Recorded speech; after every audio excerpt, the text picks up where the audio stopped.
You harbor such thoughts merely due to the abundance of virtuous individuals around you. Ultimately, it is nothing more than sheer fortune on your part. The man with blood-red eyes scoffed, his voice resonating with authority. The world I aspire to create shall not be one governed by luck. Every individual deserves the right to pursue happiness, and you shall serve as a stepping stone in this vision. Naruto abruptly opened his eyes, beads of cold sweat trickling down his still youthful cheeks. He gasped for breath, gripping the quilt tightly, his gaze fixated on the ceiling. Once again, this nightmare. Were those eyes the Sharingan? Naruto tossed aside the quilt and descended from his bed. He opened the window. Beneath the dimly lit sky, the statue of the fourth Hokage stood majestically, and several shops in the village of Konoha had already opened, with an increasing number of pedestrians filling the streets. The entire village brimmed with an invigorating sense of hope for the future. With a soft click, Naruto closed the window, turned, and donned his favorite white shirt adorned with a red emblem of the Leaf Village. As usual, he made his way downstairs, intending to purchase a few buckets of instant noodles. Feeling the somewhat deflated frog wallet in his pocket, he let out a sigh. Hey, have you seen that guy? Wow, is he really the Ninetales?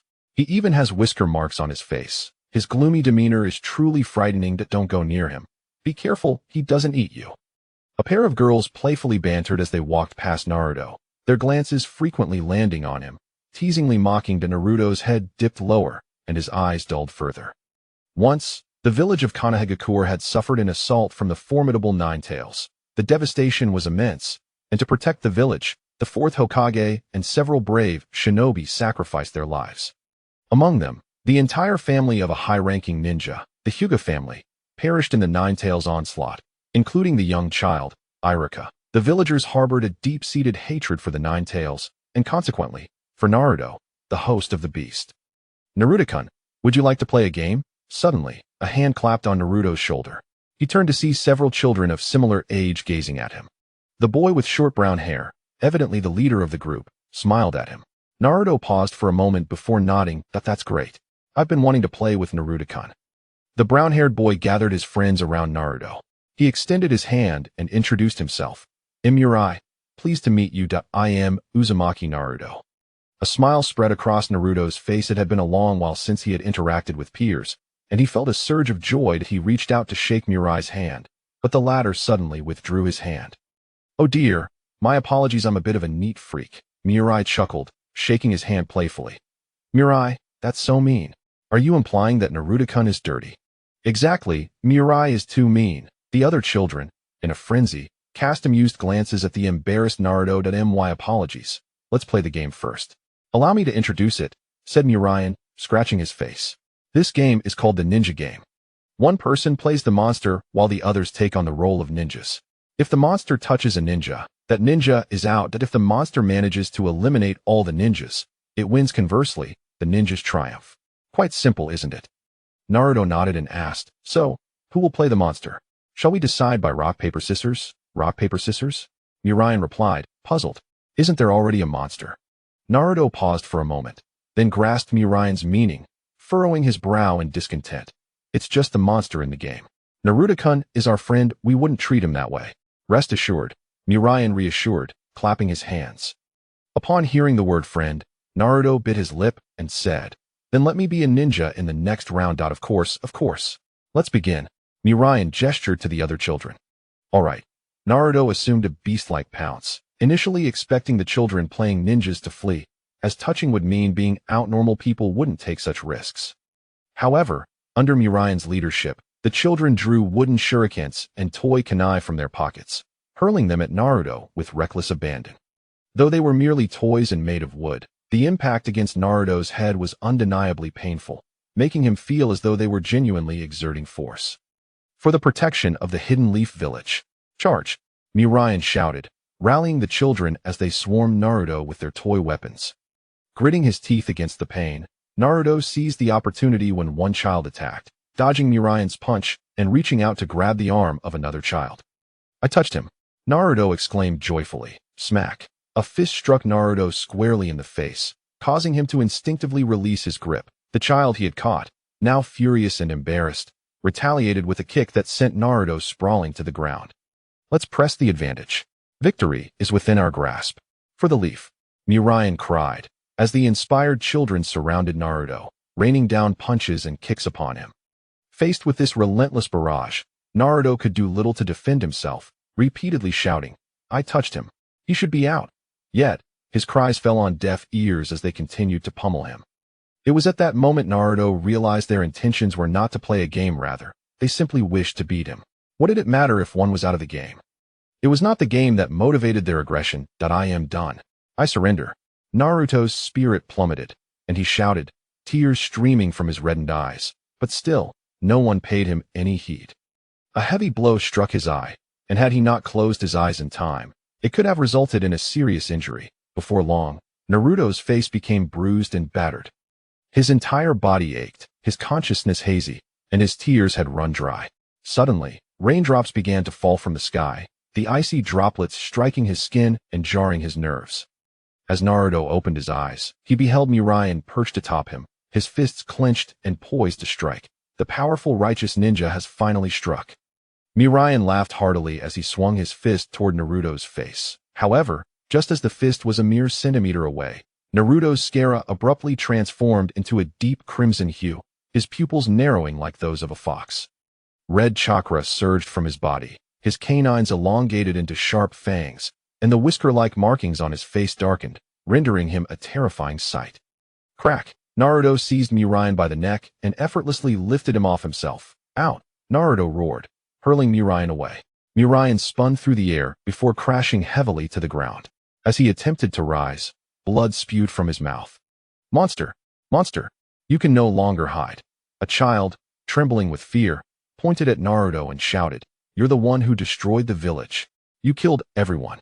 Then I suppose I won't mind killing one more." Naruto's consciousness did not utter these words, they were spoken by the Nine-Tails fox within him.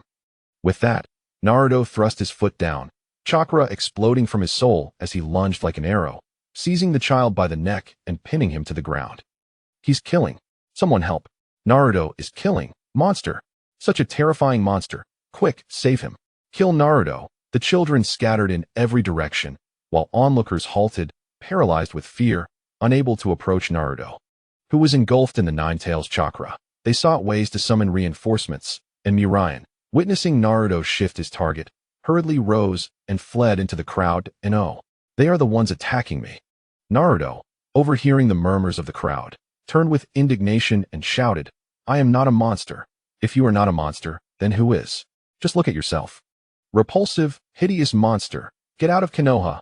The children in the crowd shouted, seeming to draw strength from their numbers, unafraid of the unleashed Nine-Tails chakra surrounding Naruto. "I am not." Guided by the Nine-Tails, Naruto bellowed and charged at Mirai. Scatter thousand birds technique. Dozens of crows suddenly emerged around Naruto, obstructing his vision. Before he could react, a man sporting red-framed sunglasses rushed from a distance. He produced two black ropes capable of channeling chakra from his pocket, the ends secured to kunai. The man hurled the kunai, which plunged violently into Naruto's body, chakra coursing through the black ropes and rendering him immobile. Secret technique. Stone Needle. Teacher Aoba Yamashiro. It's the special Jonin. So cool, truly worthy of a special Jonin. This monster is no match for a ninja. The crowd erupted in cheers as the man known as Yamashiro always adjusted his sunglasses and inquired about the situation. "We saw Naruto all alone and pitiable, so we invited him to join us. Little did we know, when he couldn't keep up, he resorted to cheating and transformed into a monster intent on harming us." Mirai, the villain of the village, spoke first, pointing to his injuries. "Yamashiro-sensei, look at the wounds on me, and on Haruzuki as well, all inflicted by him. They were the ones who cheated first." Naruto shouted in protest. "Liar. It was clearly you, Naruto, who couldn't handle losing and decided to attack us." "Exactly. If you can't play fair, then don't play at all. Everyone, please refrain from playing with Naruto. How despicable." The children clamored in dissent, emboldened by Yamashiro always' presence, free from fear of Naruto. "That's not true." Naruto found himself at a loss for words. "If everyone is saying so, then surely the fault lies with you, Naruto." Yamashiro always regarded Naruto and gently admonished, "Please, do not trouble the adults any further.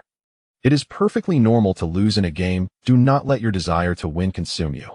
If everyone believes this, does it mean I am in the wrong? Is right and wrong dictated by their words? As he felt the cold raindrops fall upon him, the chakra of the nine tails slowly dissipated. He closed his eyes, as if summoning all his strength, and uttered, "Yes." Chapter 1. The Nine-Tailed Fox and Naruto. Uzumaki, the reason you harbor such thoughts is merely due to the abundance of good individuals surrounding you. Ultimately, it is nothing but mere fortune. The man with blood-red eyes scoffed, his voice resonating with authority. The world I aspire to create shall not be one dictated by luck. Every individual deserves the right to attain happiness, and you shall serve as a stepping stone in this world. Naruto abruptly opened his eyes, cold sweat trickling down his still youthful cheeks. He gasped for breath, gripping the blanket tightly, his gaze fixed on the ceiling. Once again, that nightmare, those eyes. Were they the Sharingan? Naruto threw off the covers and descended from his bed. He opened the window, and beneath the dimly lit sky, the statue of the Fourth Hokage stood majestically. Some shops in the Hidden Leaf Village had already opened, and the streets were bustling with pedestrians. The village brimming with vitality and hope for the future. With a click, Naruto shut the window and turned to don a white shirt emblazoned with the red symbol of the Hidden Leaf Village. It was his favorite garment. As was his routine, he headed downstairs, intending to purchase a few buckets of instant noodles. He felt the somewhat deflated frog wallet in his pocket and sighed. Hey. Did you see that guy? Wow, is he really the Nine Tails? He even has whiskers on his face. He looks terrifying. Don't go near him. Be careful lest he devour you. A pair of girls frolicked past Naruto, their gazes occasionally landing on him, teasing him in a mocking manner. Naruto lowered his head even further, his spirit dimming. Once, the Hidden Leaf Village had suffered an onslaught from the Nine Tails, a creature of immense power that wreaked havoc on the village. To protect their home, the Fourth Hokage and several brave ninjas sacrificed their lives. Among them, the entire family of Jonin Yumino suffered a tragic fate at the hands of the Nine Tails, including the young child, Irika Yumino, who was not spared. The people harbored a deep-seated hatred for the Nine Tails, and by extension, for Naruto, the host of the beast. Naruto-kun, would you like to play a game? Suddenly, Naruto felt a hand on his shoulder. He turned to see a group of children around his age staring at him, with a brown-haired boy, seemingly their leader. Having just tapped him, he paused for a moment before nodding in response. Great. I've been wanting to play a game with Naruto-kun. The brown-haired boy smiled as he gathered his friends around, encircling Naruto. He then extended his hand, introducing himself. I'm Uraiwa. Nice to meet you. I'm Uzumaki Naruto. Naruto beamed, feeling a rare sense of joy from interacting with peers after such a long time. He reached out to shake Uraiwa's hand, but the latter suddenly withdrew his hand. Oh dear, I apologize. I have a slight germophobia. Uraiwa chuckled as he waved his hand dismissively. Uraiwa is so mean. Doesn't that imply that Naruto-kun is dirty? Exactly. Uraiwa is so mean. The other children chimed in, delighting in Naruto's awkwardness. Apologies. Let us first engage in a game, and I shall introduce it. Murayan scratched his face and said, this game is called the ninja game. One person assumes the role of the monster, while the others portray ninjas. When the monster encounters a ninja, the ninja is eliminated. If the monster succeeds in eliminating all the ninjas, it emerges victorious. Conversely, if any ninja remains, the ninjas win. Quite simple, isn't it? Naruto nodded and inquired. So who will play the monster? Shall we decide by rock, paper, scissors? Rock, paper, scissors? Murayan replied, puzzled. Isn't there already a monster? Naruto paused for a moment, then grasped Murayan's meaning, furrowing his brow in discontent. It's merely a monster in the game. Naruto-kun is our friend.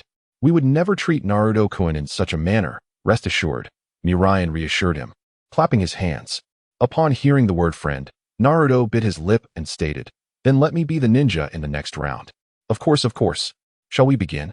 Murayan signaled to the other children. All right.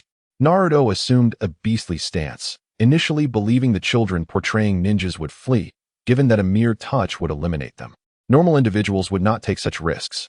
However, under Murayan's leadership, those children produced wooden shurikens and toy kunai from their pockets and relentlessly hurled them at Naruto. Although they were mere toys and crafted from wood, the impact on Naruto's head was quite painful, making him feel as though they were genuinely exerting force in their throws. For the sake of the Hidden Leaf Village, charge! Murayan shouted, and the children, inspired, surged forward, engaging in close combat with Naruto, gritting his teeth to endure the pain. Naruto seized an opportunity during one child's attack and deftly dodged a punch from Murayan, swiftly reaching out to grasp the arm of one child. I touched him. Naruto exclaimed joyfully, shouting triumphantly. Suddenly, a fist struck Naruto's face with great force, causing him to instinctively release his grip. The child he had caught, filled with indignation, retaliated with a kick that sent Naruto sprawling to the ground. Let us press the attack. Victory is within our grasp. For the leaf. Murayan rallied the children, who now surrounded Naruto, raining down punches and kicks upon him. Faced with this relentless barrage, Naruto found himself unable to defend, repeatedly shouting, "I touched him. He should be out." Yet, his pleas fell on deaf ears as they continued their assault. In that moment, Naruto realized their intentions were never to play a game. They simply wished to pummel him. What did being out even matter? "I'm done. I surrender." Naruto's spirit plummeted to despair as he cried out, tears streaming from his reddened eyes. But still, no one heeded him. A heavy punch landed on his eye. Had he not closed his eyes in time, it might have resulted in a grave incident. Before long, Naruto's visage became bruised and battered. His entire body ached, his consciousness blurred, and tears had long since dried. Suddenly, raindrops began to fall from the heavens, the icy droplets striking his skin and jarring his nerves. As Naruto opened his eyes, he beheld Murayan perched atop him, his fists clenched, poised to strike. The formidable righteous ninja was about to unleash his blow. Murayan let out a hearty laugh as he swung his fist down upon Naruto. Yet just as the fist was a mere centimeter from its target, Naruto's scara transformed a deep crimson, his pupils narrowing like those of a fox. Fiery red chakra surged forth from his being, his canines elongated into sharp fangs, and the whiskers on either side of his face darkened and deepened, rendering him a fearsome sight. With a swift motion, Naruto seized Murayan by the neck, lifting him effortlessly from his body. "Out!" he growled, hurling Murayan away. The latter spun through the air before crashing heavily to the ground. As he struggled to rise, blood spewed from his mouth. "Monster! Monster! You can no longer hide!" A child exclaimed in terror, pointing an accusatory finger at Naruto. "You destroyed the village. You killed everyone. Then I suppose I don't mind killing one more." Naruto's consciousness did not articulate this thought. It was the nine-tails fox within him that spoke. Following this declaration, Naruto stomped his foot, chakra erupting from the ground beneath him as he, like an arrow, seized the child by the neck and forcefully slammed him to the ground. "He's killing. Someone help. Naruto's killing. Monster. Such a terrifying monster. Quickly save him. Kill Naruto." The children scattered in fright, while passers-by halted, paralyzed by fear, unable to approach Naruto, who was engulfed in the explosive chakra of the Nine Tails. They could only devise a means to summon reinforcements. Seeing Naruto shift his focus, Murayan hastily rose and vanished into the throng. "No, they are the ones attacking me." Naruto heard the crowd's discourse and, in defiance, turned to shout, "I am not a monster. If you are not a monster, then who is? Look at yourself. Repulsive, hideous monster. Get out of Konoha." The children in the crowd yelled, as if empowered by their numbers, showing no fear of the raging Nine-Tails chakra surrounding Naruto. "I am not," with the Nine-Tails urging him on. Naruto roared and charged toward Murayan. Scatter, thousand birds technique. Dozens of crows suddenly appeared around Naruto, obscuring his vision. Before he could react, a man wearing red-framed sunglasses came rushing from a distance. He pulled 2 strands of black rope, capable of transmitting chakra, from his pocket, each tied to a kunai. The man hurled the kunai, which struck Naruto's body with force, channeling chakra through the black ropes and rendering him immobile. Secret technique, stone needle. Teacher Aoyama from Yamashiro. A special jonin. So impressive. Truly a special jonin. This monster is no match for a ninja. The crowd erupted in cheers, as the man known as Aoyama pushed up his sunglasses and inquired about the situation at hand. We observed Naruto, solitary and pitiable, and invited him to join our play. Unexpectedly, when he could not compete with us, he resorted to unfair tactics, transforming into a monster intent on harming us. Villainous Murayan was the first to speak, exclaiming, "Teacher Yamashiro, look at the injuries on my body, and Spring Pillar's wounds. He inflicted them all. They initiated the deceit." Naruto bellowed, "Liar. It was you, Naruto, who couldn't bear to lose and sought to attack us. Indeed, if you cannot play fair, you resort to trickery. Everyone, do not engage with Naruto." The children clamored in opposition, sheltered behind Yamashiro Aoi, no longer fearful of Naruto. "That is not true," he protested, unable to defend himself, with everyone echoing the sentiment. It seemed that he, Naruto, was indeed at fault. Yamashiro Aoi regarded Naruto and gently advised, please do not trouble the adults any further, alright? It is natural to lose in games. Do not let your desire for victory consume you. Is it truly that if everyone says so, then I must be wrong? Naruto pondered, grappling with the notion of right and wrong dictated by the words of others. As the cold raindrops fell upon him, the chakra of the nine tails within him gradually dissipated. He closed his eyes, as if drained of all energy, and murmured, yes. Chapter 2. Uchiha Sasuke. It has been 4 years since Naruto's last outburst. The boy who once was has grown significantly taller, his attire having shifted from a thin white shirt to a vibrant orange jacket paired with a black undershirt. Yet, the loneliness that clung to him remained unchanged. Indeed, no one remembers my birthday. To them, it is merely an unworthy day of celebration, as it coincides with the anniversary of the Fourth Hokage's demise. Gripping the swing's chain, he hung his head low, his vacant eyes fixated on the ceiling. Since his last rampage, he has been unable to find friends, and none have dared to approach him. Everyone believed the tales surrounding him, fearing that if he lost a game, he would transform into a monster and wreak havoc. It is not like that, he thought, tightening his grip on the swing's chain. Are you Naruto Uzumaki? A youthful voice called from behind him. Naruto lifted his head to discover its source, a boy clad in a dark, understated cloak. The boy possessed a neat, short hairstyle and a porcelain-like face, radiating a gentle smile as he addressed Naruto. I am Sasuke Uchiha, a fellow graduate from the same class at the Ninja Academy. It is a pleasure to meet you. Naruto noted the emblem on the boy's attire, recognizing him as a member of the Uchiha clan, a prominent lineage within Konoha, known for their Sharingan, a powerful bloodline limit, rivaling the esteemed Hyuga clan. The boy's sincere smile caught Naruto off guard. Due to his experiences with Murayan, he had grown acutely sensitive to the kindness of strangers. Despite the goodwill shown by others, from Uncle Ikaku at the ramen shop to his classmates Shikamaru and Choji, he had always retreated, fearful of being hurt once more. May I call you Naruto? Sasuke observed Naruto sitting there, as motionless as a wooden sculpture, and felt a twinge of awkwardness as he scratched his face and inquired, so, what do you usually do? Well, I swing and climb trees, Naruto instinctively replied. A sense of surprise washing over him, as if this individual named Sasuke possessed some extraordinary quality that he found irresistible. Sasuke took a seat beside Naruto, who shifted slightly away on the swing. I'm quite adept at climbing trees too, Sasuke continued. I used to often compete with my brother. But now that he has become the captain of the Umbu, he no longer has time to join me. Sasuke extended his arms, as if embracing an unseen presence, and asked, do you truly enjoy climbing trees? Not particularly, but if I don't, I can't reach the fruit, and I would starve. Naruto scratched his face in response. Sasuke paused, then incredulously remarked, Naruto, don't you receive a pension from the third Hokage? Surely, that's enough to sustain you without resorting to foraging for fruit. Just as Naruto was about to elaborate, an unpleasant odor of alcohol assaulted his senses. A coarse hand suddenly grasped his head, belonging to a burly man clad in a white cloth, accompanied by several scrawnier lackeys. Naruto-kun, there you are. We've been searching high and low for you. The man belched an odorous gulp of alcohol, then thrust his right hand into Naruto's pocket. Retrieving his frog wallet, he opened it, snatching away the large bills inside, carelessly tossing Naruto a shriveled wallet containing only a few coins. Why is there so little this month? Are you hiding more? The man shook Naruto's head violently, his expression menacing. Speak up, Naruto-kun.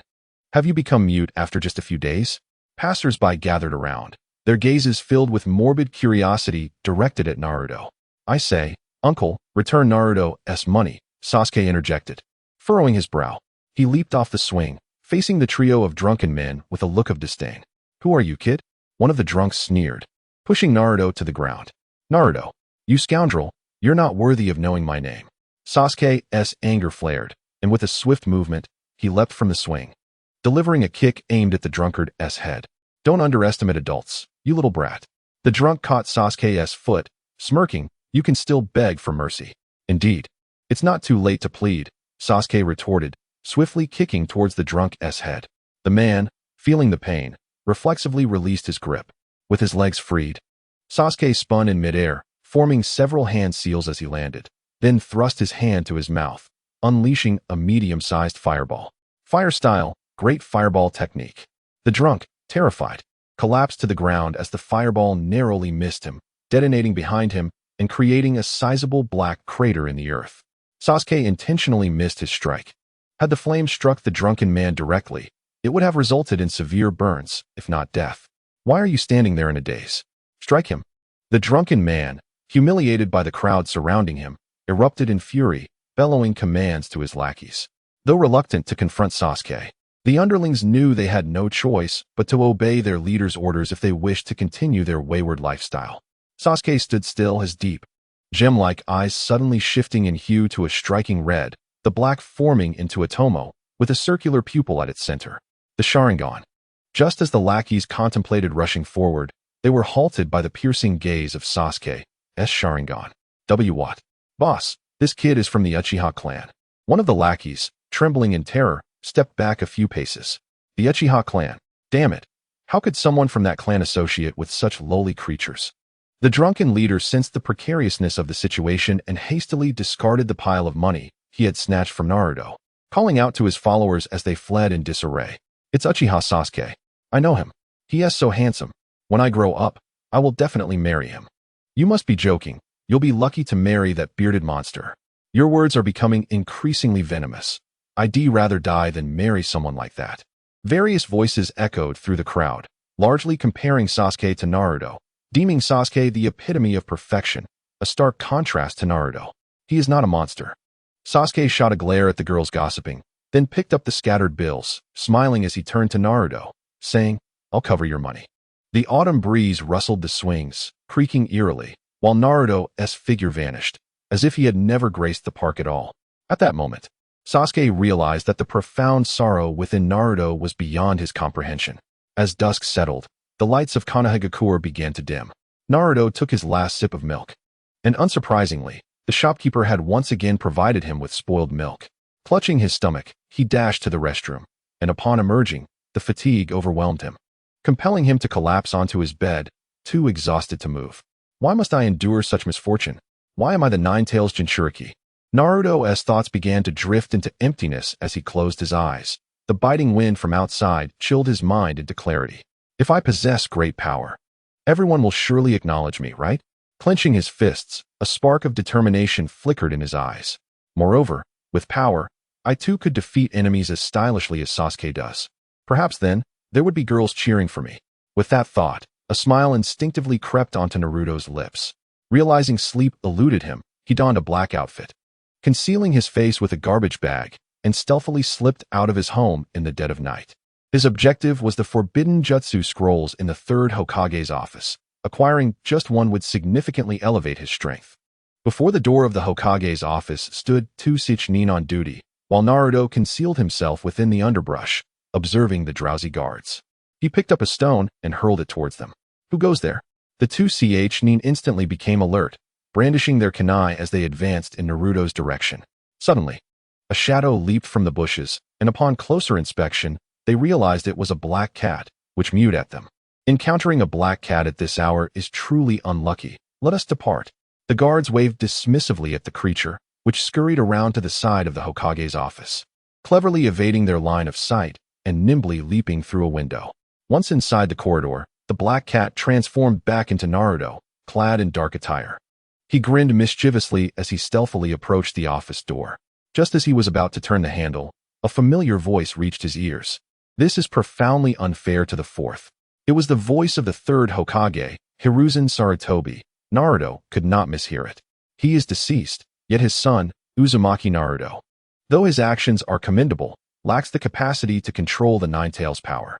Another voice, unfamiliar yet aged, chimed in. During that rampage, he nearly harmed the villagers. Such resentment could very well justify his potential betrayal of Konoha. My father, the fourth? Naruto was momentarily taken aback. He had never heard of this before. Did this imply that his status as a host for the Nine-Tails was a consequence of his father's actions? In other words, he could indeed become a rogue ninja. Therefore, I demand that Naruto be apprehended and handed over to me. I shall confine him until a loyal Konoha ninja capable of bearing the Nine-Tails power appears. If the Nine-Tails were extracted, he would perish.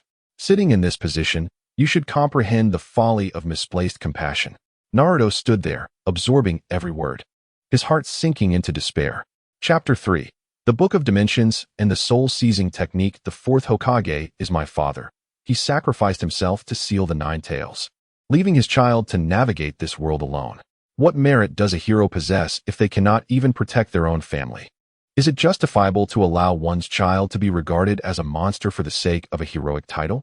Listening to the conversation between the third Hokage and an elder named Danzo, Naruto clenched his fists, fury ignited in his eyes like a blazing fire. If you wish to barter my life for the peace of Konoha, then I shall use my life to destroy it. This is my retribution against you, Minato Namikaze.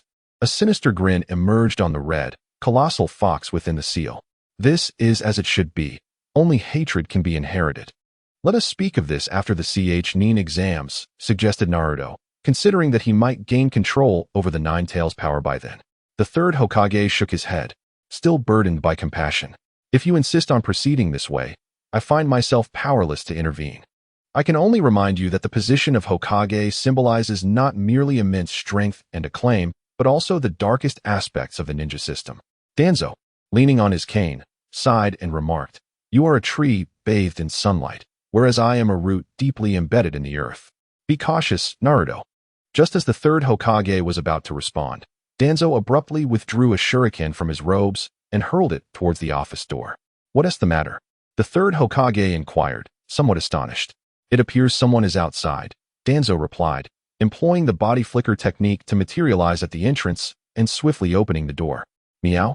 A black cat meowed at Danzo from the window before leaping away. "It was merely a cat," Danzo muttered, rubbing his temples. "I may be a bit fatigued and disoriented lately. I shall return to rest now, Naruto." "Very well.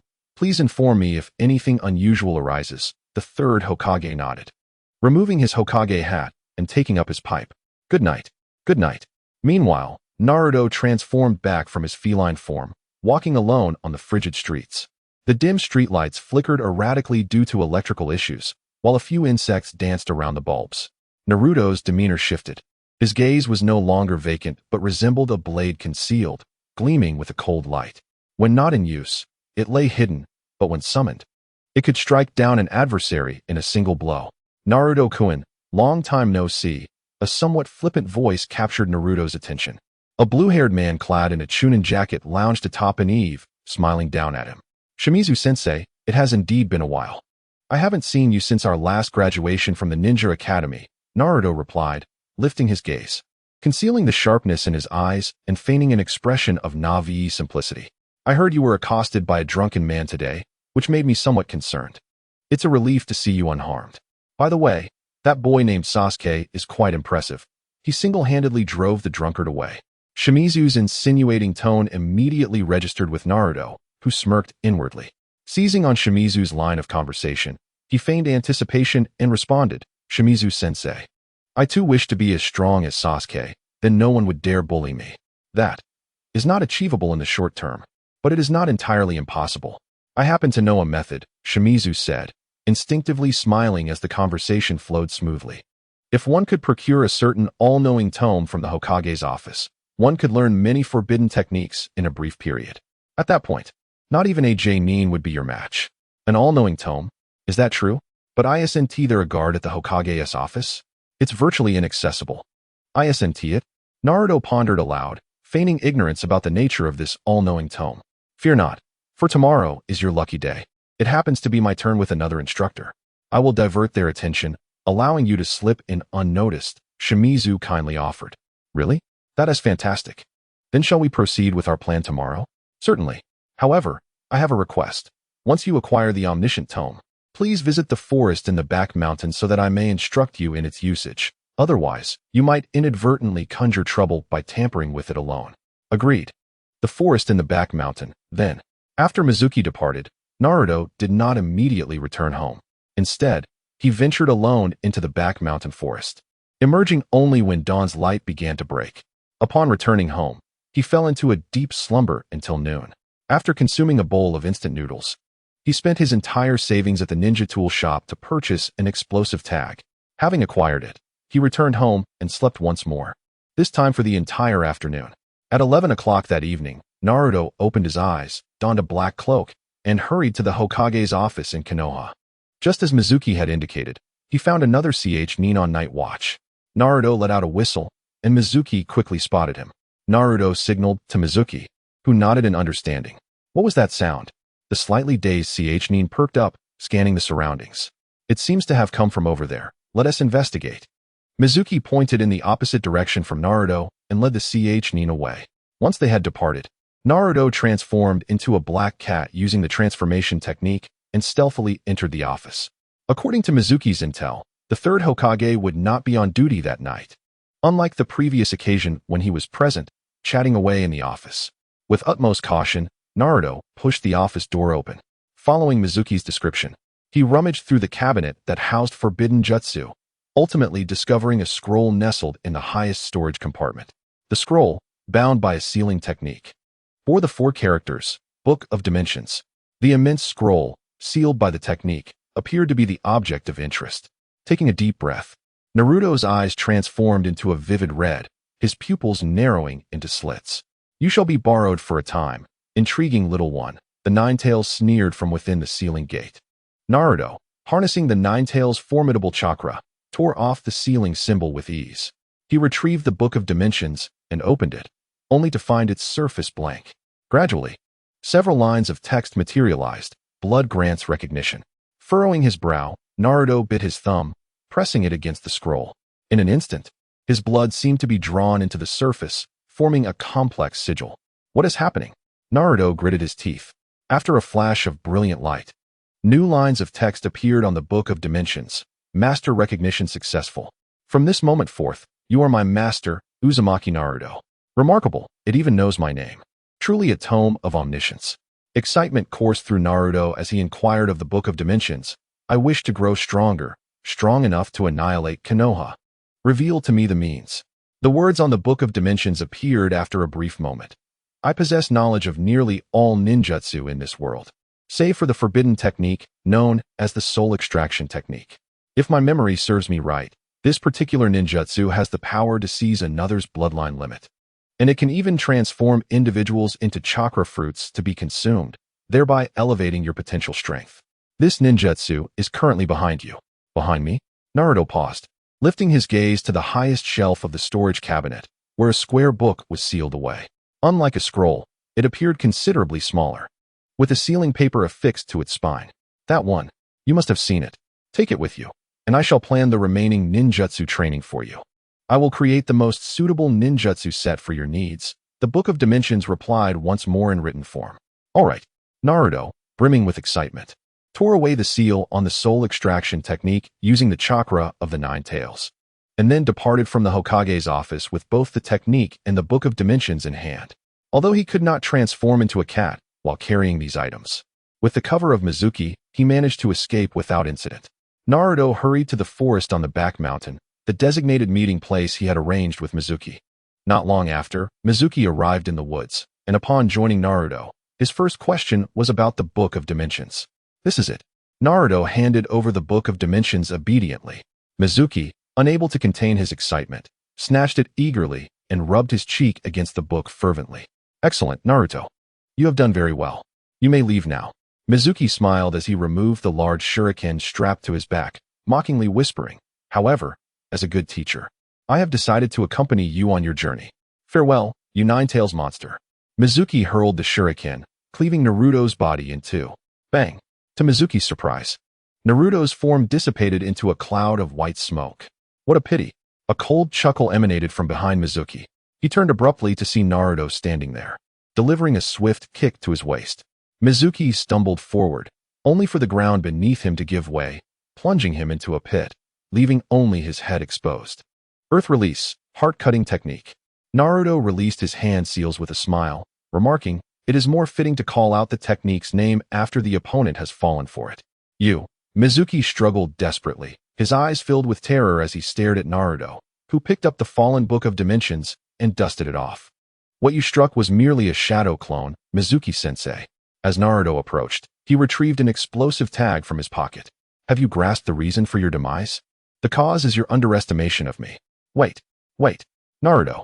Mizuki writhed in fear, resembling a squirming maggot. I am your teacher, Mizuki. How can you do this? Naruto. Please. I beg you. Your student is Uzumaki Naruto. What connection do I have with that Nine-Tails monster? Naruto smiled as he affixed an explosive tag to Mizuki's forehead. then casually walked away, uttering, "Goodbye help. Naruto Uzumaki has committed murder. A monster has killed." Mizuki realized that appealing to emotions was futile. He shouted, hoping someone would come to his rescue. They were 2 kilometers from Konoha. No one would hear him, or else he wouldn't have chosen this rendezvous point. Naruto shook his head and snapped his fingers, and the explosive tag detonated, extinguishing Mizuki's despair in the blaze. After Mizuki's demise, guided by the Book of Dimensions, Naruto utilized the soul extraction technique to transform Mizuki's corpse into a chakra fruit and swallowed it. The soul extraction technique cannot be employed for offensive purposes. It merely converts deceased beings into chakra fruits, and the body must not have been dead for more than 24 hours for the transformation to be viable. However, its auxiliary effects are undeniable. Naruto felt the surge of chakra and wore a cruel smile. Excellent. The next targets are the Uchiha Sharingan and the Hyuga clan's Byakugan. Chapter 4. Team 7. The following morning, clad in an orange-yellow jacket, Naruto leaned against a utility pole, munching on a meat bun while eavesdropping on passers-by, discussing Mizuki's disappearance. "Have you heard? Mizuki has gone missing. His partner said he just went to the restroom and never returned. How strange." The gatekeeping ninjas claimed they had not seen him. He simply vanished into thin air. Didn't they find traces of an explosion in the back mountains? They even discovered a pit large enough to hold an adult. So what? Without a body, it's all for naught. An explosive tag couldn't completely obliterate a corpse, could it? I say it's haunted. The crowd continued their chatter, while a group of rowdy delinquents sauntered by. The leader of the ruffians cast a sly glance at Naruto, leaning against the pole, and signaled to his underlings, who approached Naruto with understanding. Naruto raised his head, clearly aware of the troublemakers. Determined to no longer tolerate such scum as he resolved to dismantle Konoha, he stuffed the bun into his mouth and swallowed it whole. "Ha ha ha. This kid is afraid we'll steal his bun. Just look at him, ha ha ha. It's hilarious. Doesn't he fear choking? He ought to consider the bun's feelings too. What an unsightly way to eat. What do you expect from a monster?" The leader of the delinquents stifled a laugh as he approached Naruto.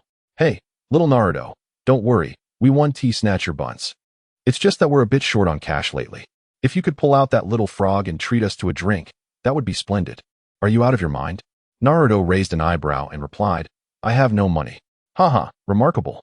Our little Naruto has become quite bold since becoming a genin. Hasn't he?" The leader initially froze, then, instead of becoming angry, chuckled as he grasped Naruto's head and said, "Do you dare repeat what you just said? It appears, uncle, that not only is your intellect lacking, but your hearing is also quite deficient," Naruto remarked with a smile. "You little brat, you're asking for death."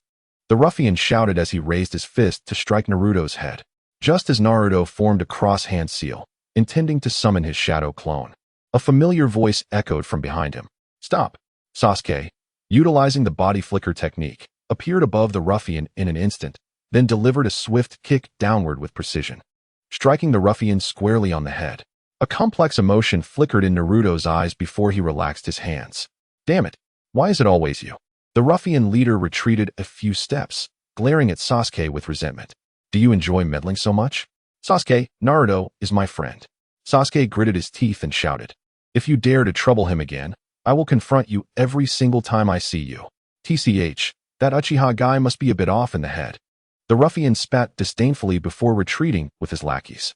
Naruto discreetly formed the cross-hand seal, and a shadow clone identical to him nodded at his original before departing the scene. "Sasuke is so cool. That's the genius Uchiha Sasuke," exclaimed one onlooker. "I also want to be friends with Sasuke-kun. Are you alright, Naruto?" Sasuke turned to Naruto, offering a kind smile. "What a coincidence. We are in the same ninja class. Can you believe it? I'm in the same class as such a monster," Naruto scoffed. "No, I've never thought that way. Naruto is Naruto, not the Nine Tails. It was the beast that destroyed the village, not you." Sasuke firmly shook his head in denial. Naruto opened his mouth, averting his gaze, and spoke in a whisper. "If there were a few more people like you, what?" Sasuke leaned closer, curious about Naruto's words. "Nothing. By the way, what about one more person?" Naruto shook his head and inquired. "I believe her name is Sakura Haruno. Over there." Sasuke pointed behind Naruto after a moment of contemplation. Turning around, Naruto spotted a young girl. She had long pink hair, using her forehead protector as a headband, and wore a red and white split cheapao adorned with what appeared to be a family crest. Her light green eyes sparkled with youthful vigor. and both her appearance and personality were quite popular among her peers. Naruto redirected his gaze. His current objective was to obtain the Byakugan from the Hyuga clan and the Sharingan from the Uchiha clan. Other matters could wait. The Uchiha clan had many ninjas, but if he were to seize one, he might as well take from Sasuke. After all, if he was so generous, wouldn't it be fair for him to part with an eye? Naruto mused with a mischievous thought. Sasuke-kun. Sakura's eyes turned into hearts upon seeing Sasuke, as if she were eager to leap into his embrace. With that, our Team 7 is complete. Kakashi-sensei told us to wait here for him, but we have no idea where he has gone. Sasuke nodded towards Sakura Haruno and then surveyed his surroundings. Don't you think? Naruto lifted his head and glanced at the throng of infatuated onlookers, somewhat disgruntled, that it's odd to be stared at by so many people. So what? We aren't even looking at you. Exactly. What does it have to do with us if we are admiring Sasuke-kun and your monstrous self? Narcissist, disgusting. You should take a moment to reflect on yourself. This remark instantly provoked a barrage of scorn from the girls, who poured forth their disdain and loathing for Naruto. He sighed, covering his ears with his hands, his expression blank as he gazed skyward. Enough. How are you fawning over him any better than Naruto? Have you considered Sasuke's feelings at all? Can't you see he is uncomfortable? Although Sakura held no particular fondness for Naruto, he was, after all, a member of her ninja class, and it was inconceivable to stand by while he was bullied. Naruto is my friend, not a monster. I implore you to cease this behavior towards him. Sasuke furrowed his brow and spoke up, displeased. We are all part of Konoha. Why must we belittle others to elevate ourselves? Suddenly, Naruto let out a chuckle. What a noble sentiment. Meanwhile, a group of ruffians trudged through an alley. Their conversation centered on Uchiha Sasuke and Uzumaki Naruto. The leader, in a fit of bravado, declared that he would bring along a J-Nin brother next time to confront Naruto, threatening to beat him and Sasuke together if he dared to show his face. I fear there may not be a next time. Gentlemen, Naruto appeared at the corner ahead, sneering as he pointed to a nearby dead-end alley. Aren't you looking for money? Come and get it. With that, he strode purposefully toward the dead end. The ruffians exchanged glances, and finally, their leader gritted his teeth and led the others after him. What's just a little kid, anyway? Think being a ninja makes him special? With so many of us, we'll teach him a lesson about the strength of adults. The ruffian leader glared at Naruto's retreating figure, rallying his subordinates with a fierce shout. All right, let us take him down. Killing him will be our vengeance for the fourth Hokage. He should have died long ago. I don't understand why the third Hokage kept him around. The underlings seemed to find their justification for confronting Naruto, each walking into the dead end with a sense of righteous determination. Naruto halted, confronted by a 3-meter-high wall, the end of the alley. Piles of foul-smelling garbage bags lay strewn about, and the silver trash cans, corroded from prolonged neglect, emitted a putrid odor, mingling with the metallic scent in the air, creating a bizarre atmosphere. All right, Naruto, hand over the money, and maybe the uncles will show you some mercy. The ruffian leader picked up a broken stool leg, brandishing it at Naruto. Are you ready? Naruto slowly turned, a crimson aura of chakra rising from his form. His eyes transformed into slitted pupils, the markings on his face darkening and thickening, while his fingernails elongated, glinting like sharp blades. I shall feast now. A monster! A monster! The leader of the thugs cried out in terror, swiftly attempting to flee. However, he was no match for Naruto, who had harnessed the power of the Nine-Tails chakra.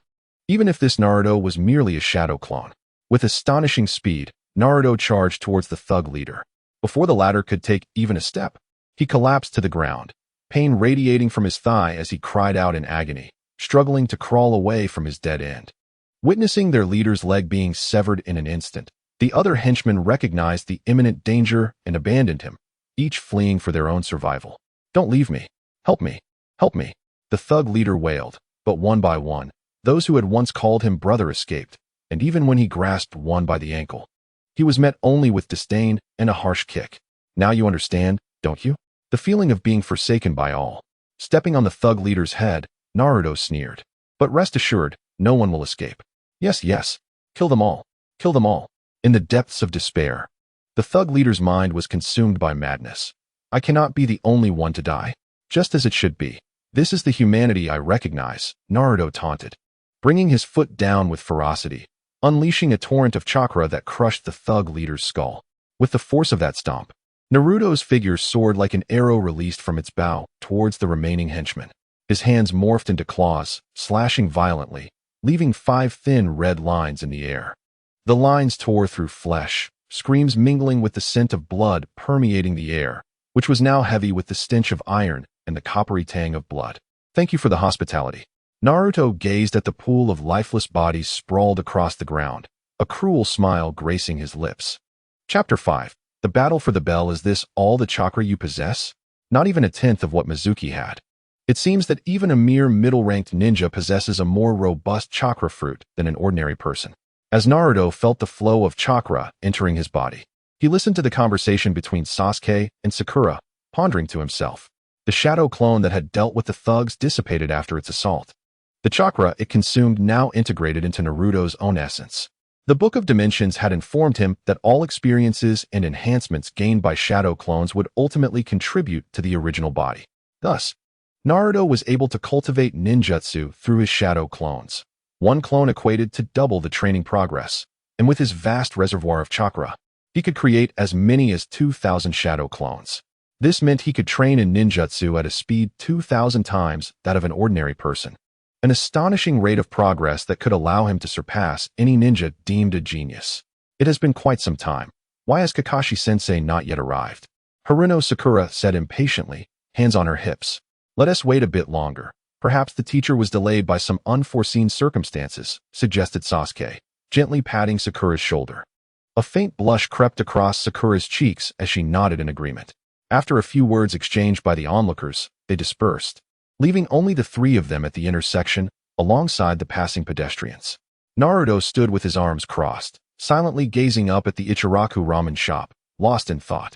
Sasuke contemplated initiating a conversation with Naruto, but the latter evidently preferred solitude, so he settled for a casual exchange with Sakura. A gentle breeze swept by, prompting Sasuke to glance up at the roof of the ramen shop.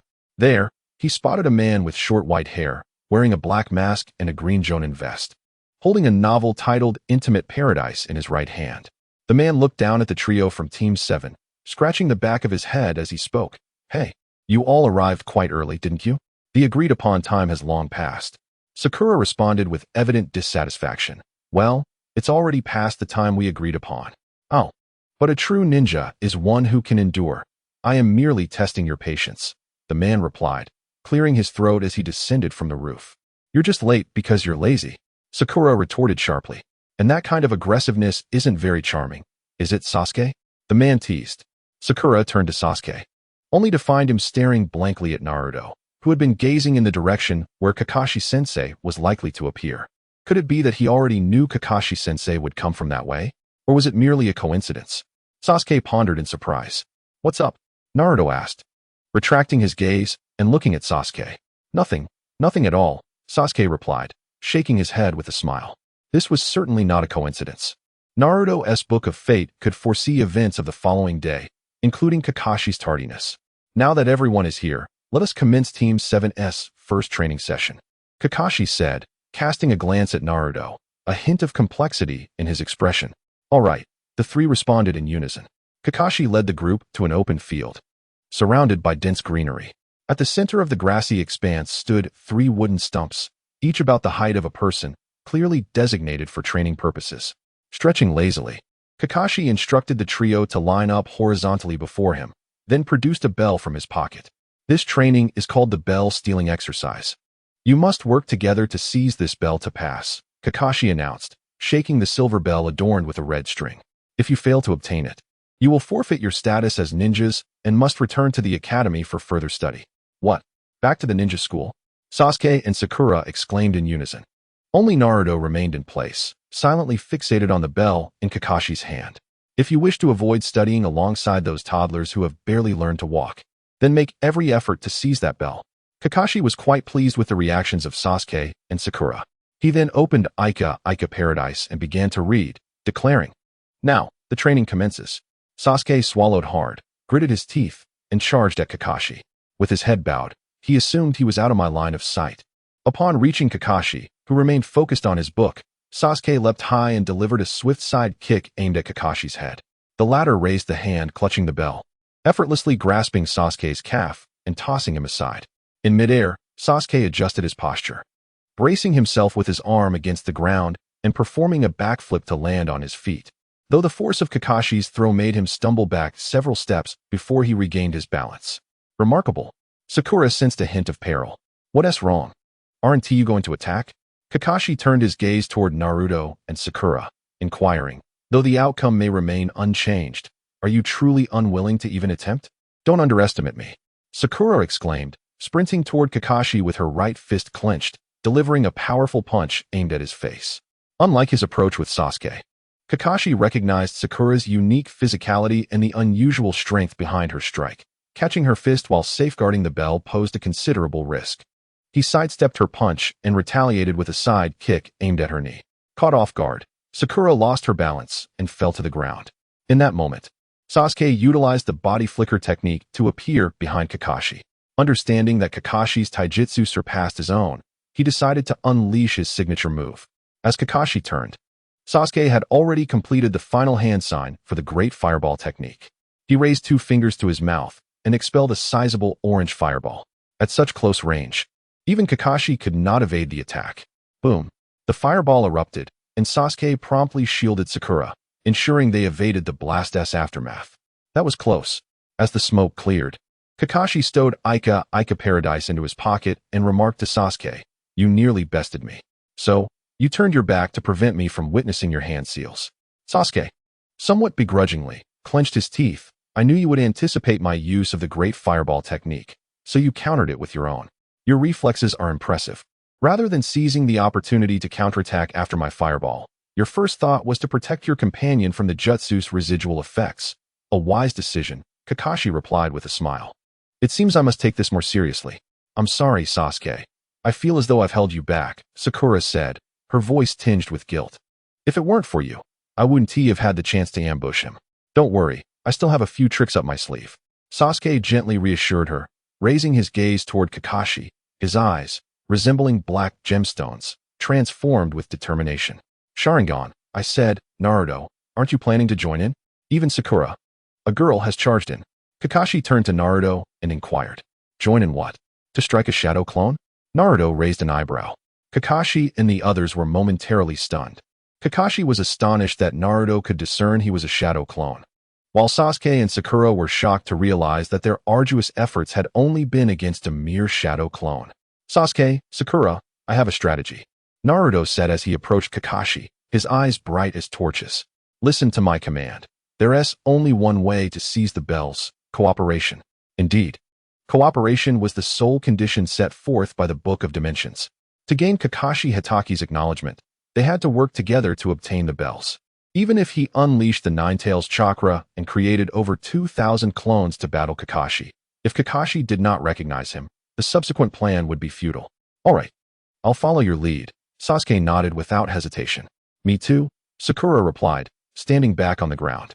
Despite a moment's doubt, she agreed, for as Naruto pointed out, to defeat a Nin whose power far surpassed theirs, only united effort would suffice, and the greatest taboo in cooperation was doubt. In this moment, they had to trust Naruto.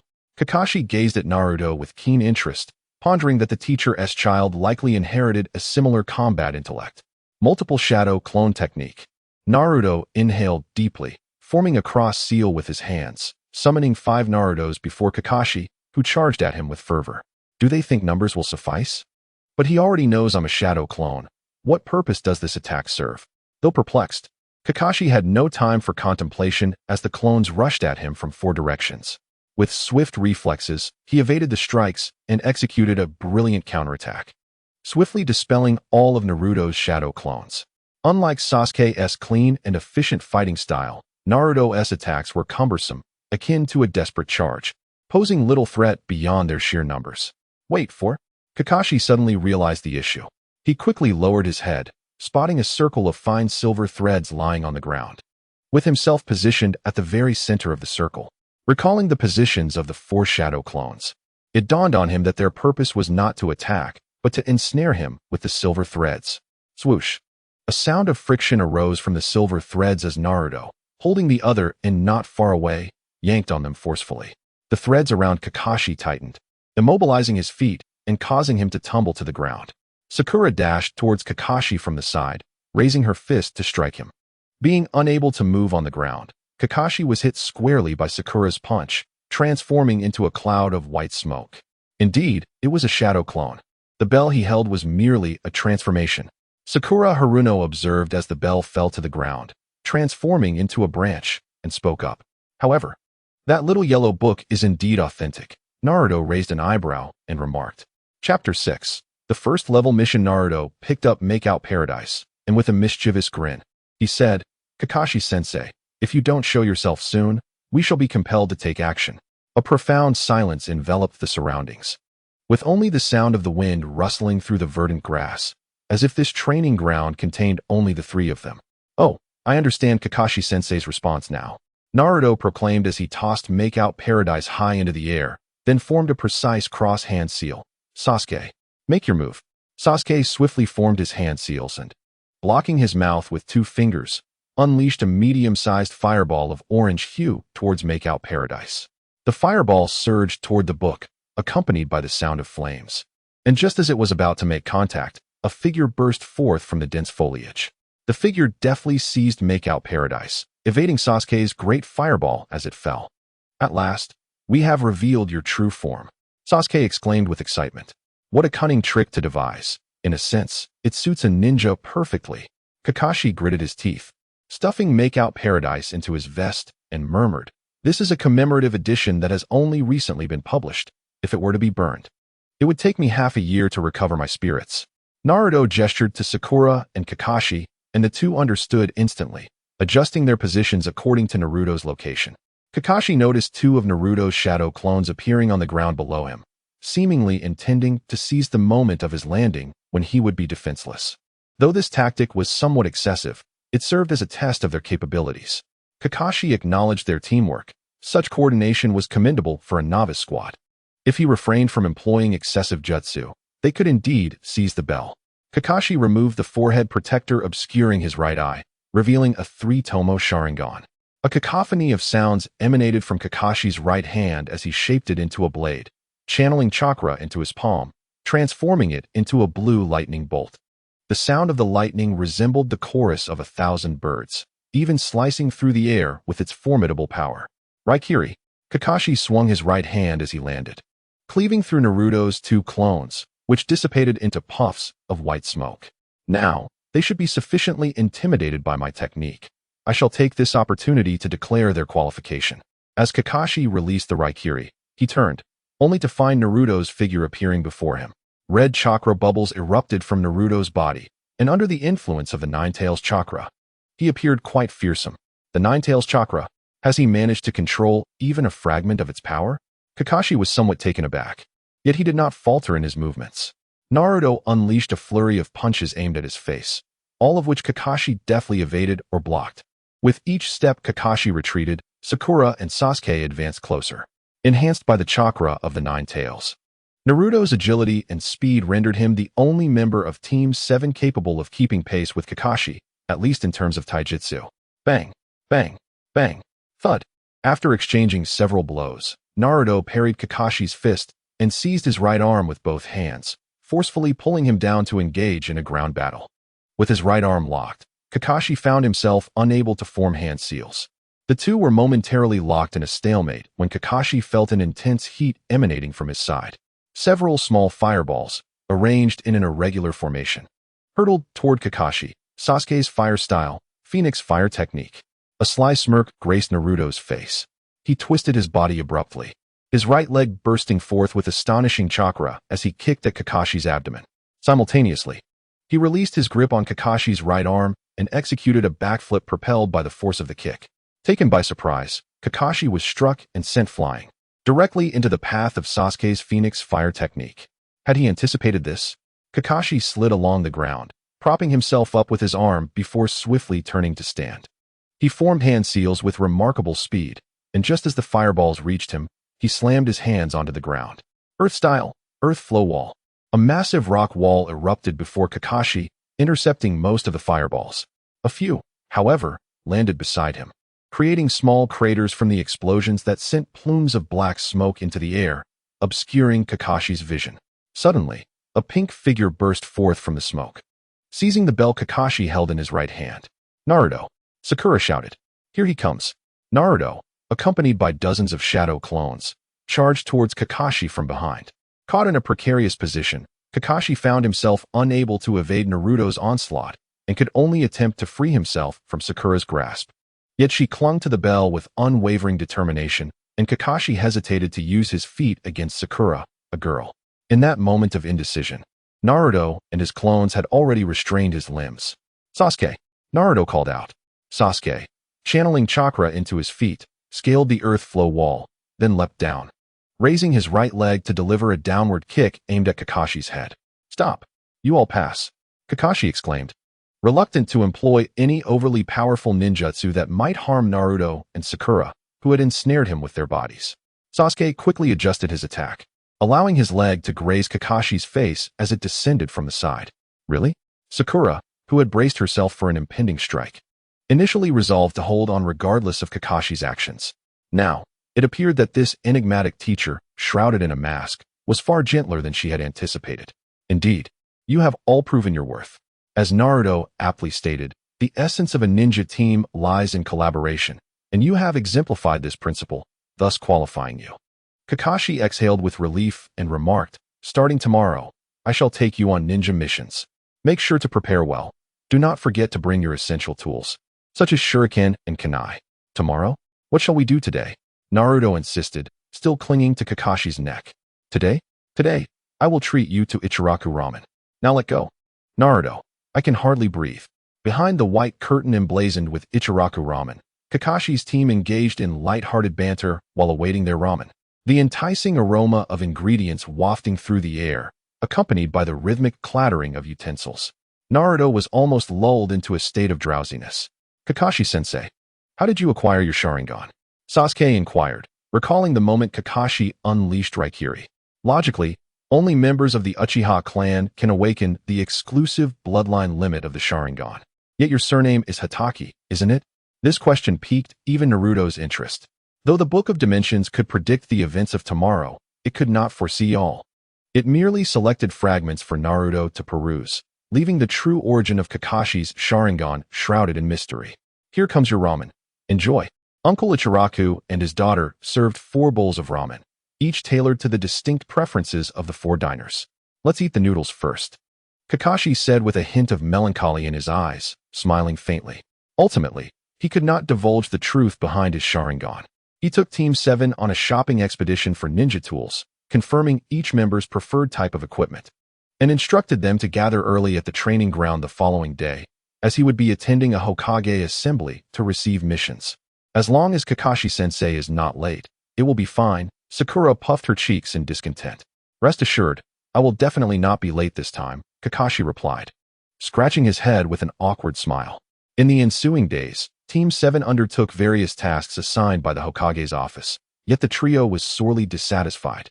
For these tasks involved either minding shops or searching for lost pets, with the most absurd being a request to steal someone's laundry. Not only were the rewards meager, but the tasks themselves were dreadfully mundane. Of course, the last task was promptly rejected by Kakashi.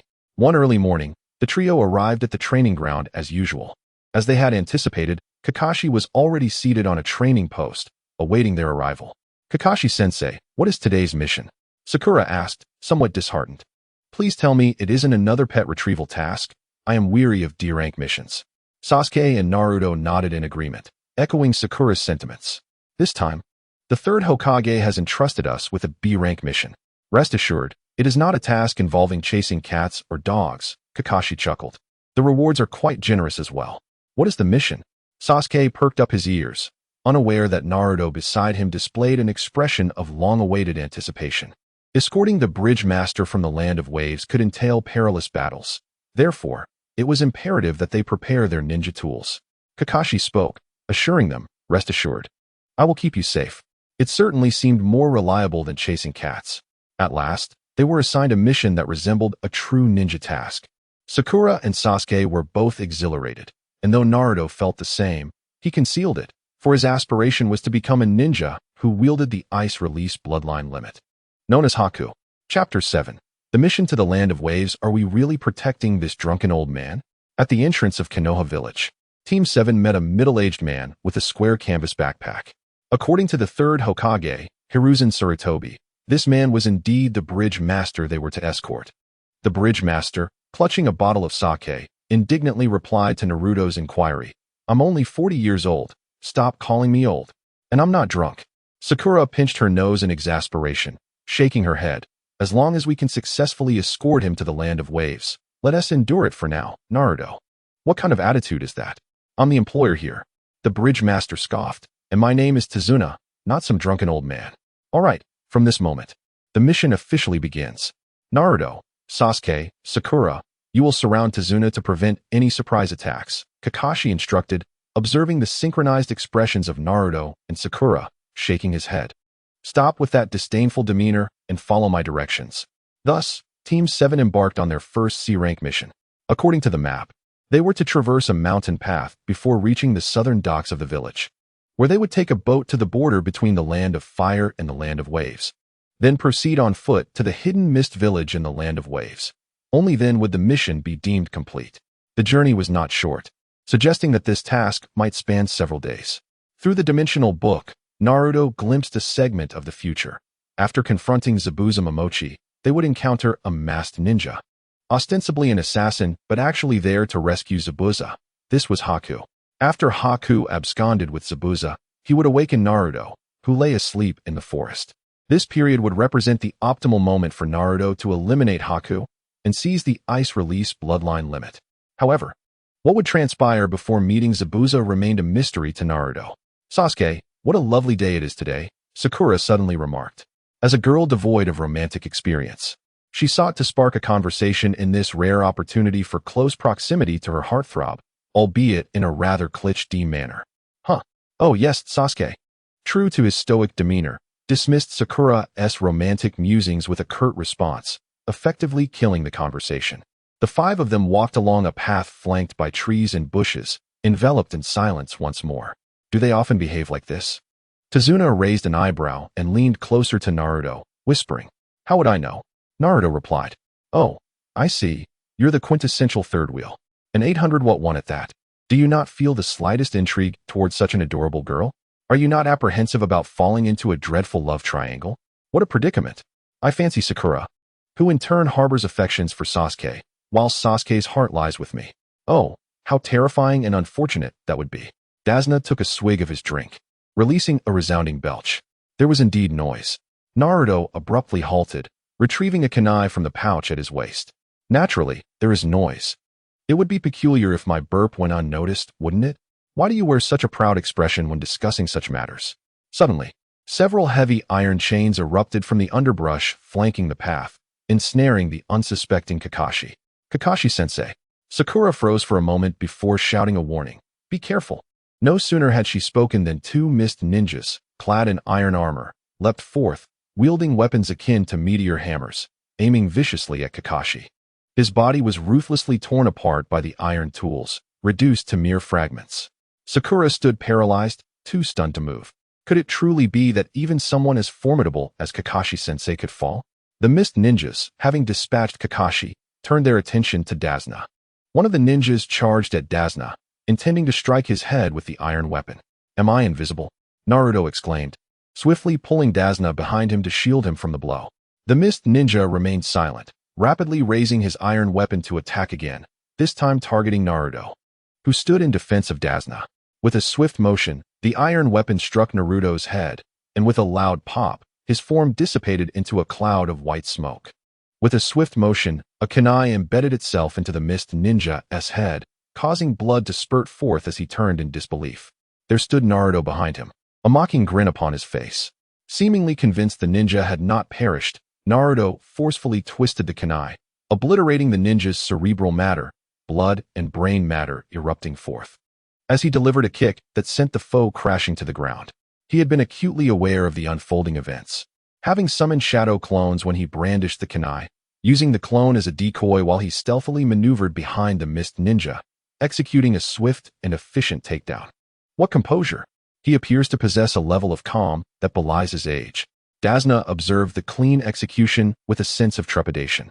The other mist ninja, noticing Naruto's protection of Dasna, redirected his assault towards the bewildered Sakura. As the iron weapon hurtled towards her, Sakura felt a surge of urgency within, yet fear rendered her motionless. I do not wish to perish. Tears streamed down Sakura's cheeks.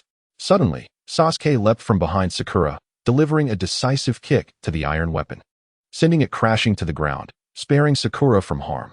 Stay away from my comrades. Sasuke delivered a powerful elbow strike to the chin of the hidden mist ninja, swiftly raising his right foot to send the foe crashing to the ground. In an instant, his Sharingan activated. And as the mist ninja regained his composure and prepared to defend himself, Sasuke hurled a kunai. Yet, in a moment of instinctive hesitation, he missed through it. Unable to fathom the grim scene that would unfold should the kunai pierce through the ninja's skull. This fleeting pang of compassion afforded the mist ninja an opportunity. He raised his metallic weapon and lunged towards Sasuke's abdomen with fierce intent. Just then, a figure appeared before Sasuke and Sakura, stepping firmly on the hand that gripped the weapon. With his right hand, he summoned a lightning-infused strike aimed directly at the head of the mist ninja. Kakashi-sensei, exclaimed both Sasuke and Sakura in unison, their faces alight with astonishment. Is that a substitution technique?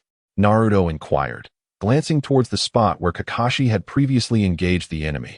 Now only a heap of timber bound by chains. Are you both unharmed? Kakashi smiled at them before turning to Naruto, saying, Well done, Naruto.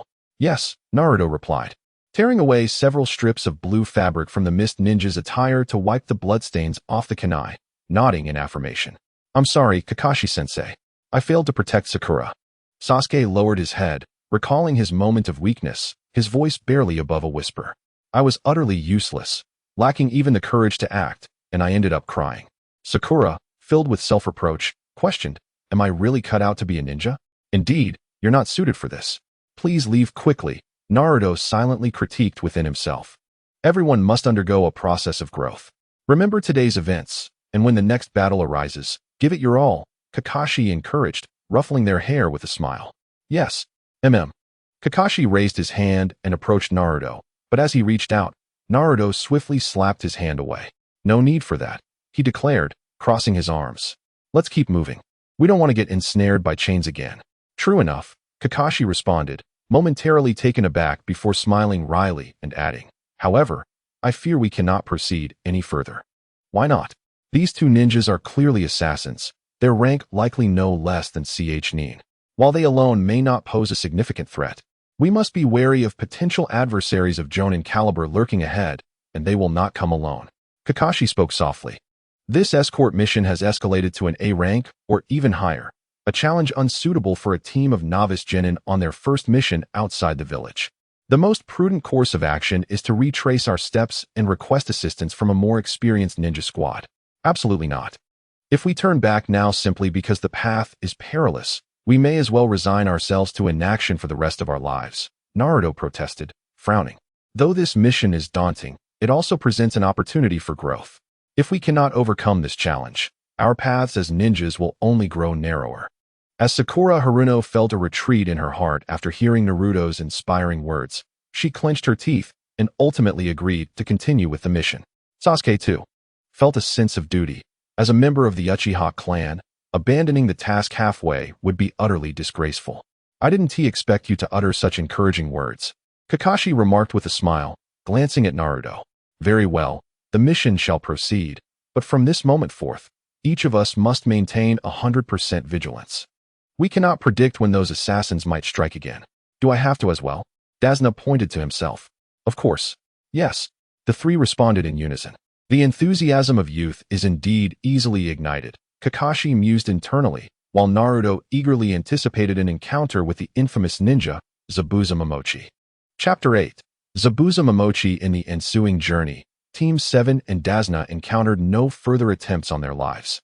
Upon reaching the town, they enjoyed lunch before boarding a small open boat, setting sail towards the borders of the Land of Fire and the Land of Waves, specifically towards the hidden mist village.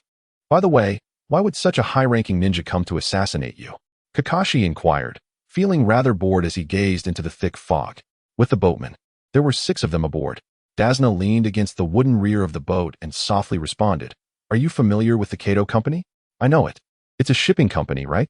Its president is one of the wealthiest individuals even in the entire ninja world. Kakashi nodded and replied.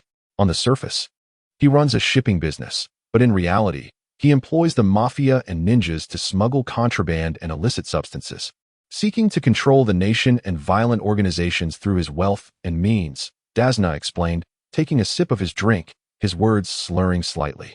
He spends his riches on women and lavish gifts, monopolizing the maritime routes of the Land of Waves.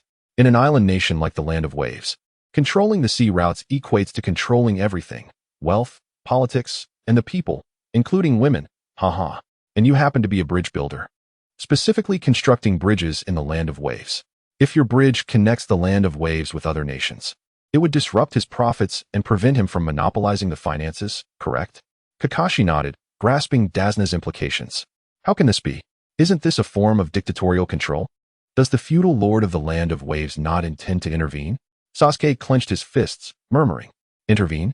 He has long since retreated with women to enjoy himself outside the Land of Waves.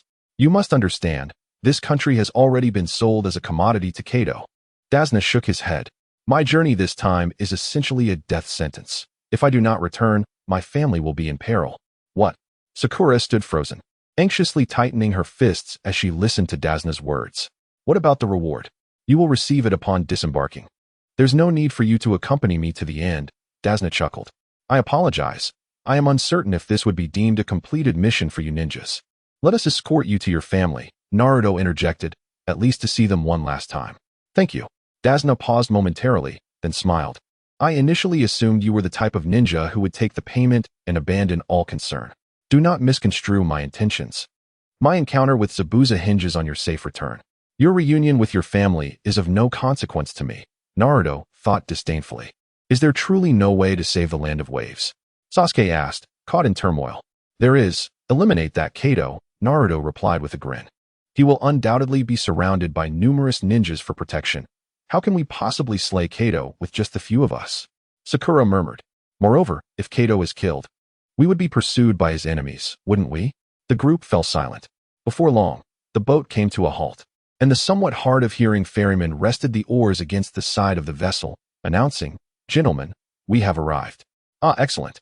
We should take our leave now, Naruto, Sakura, Sasuke. Kakashi stated as he rose, settling the fare.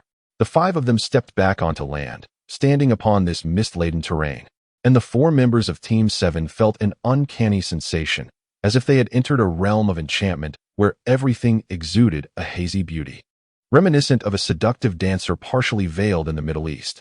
Come, I shall lead you to my home, Dasna said, taking the lead. He had come to terms with his inevitable fate and no longer wished to evade it, yet Naruto and the others remained close to him, providing a final flicker of warmth. I wish I could share a meal with my children, Dasna thought inwardly. The five had not walked far when Kakashi and Naruto sensed something amiss. The fog thickened around them. Kakashi halted, blocking the path. Someone is nearby.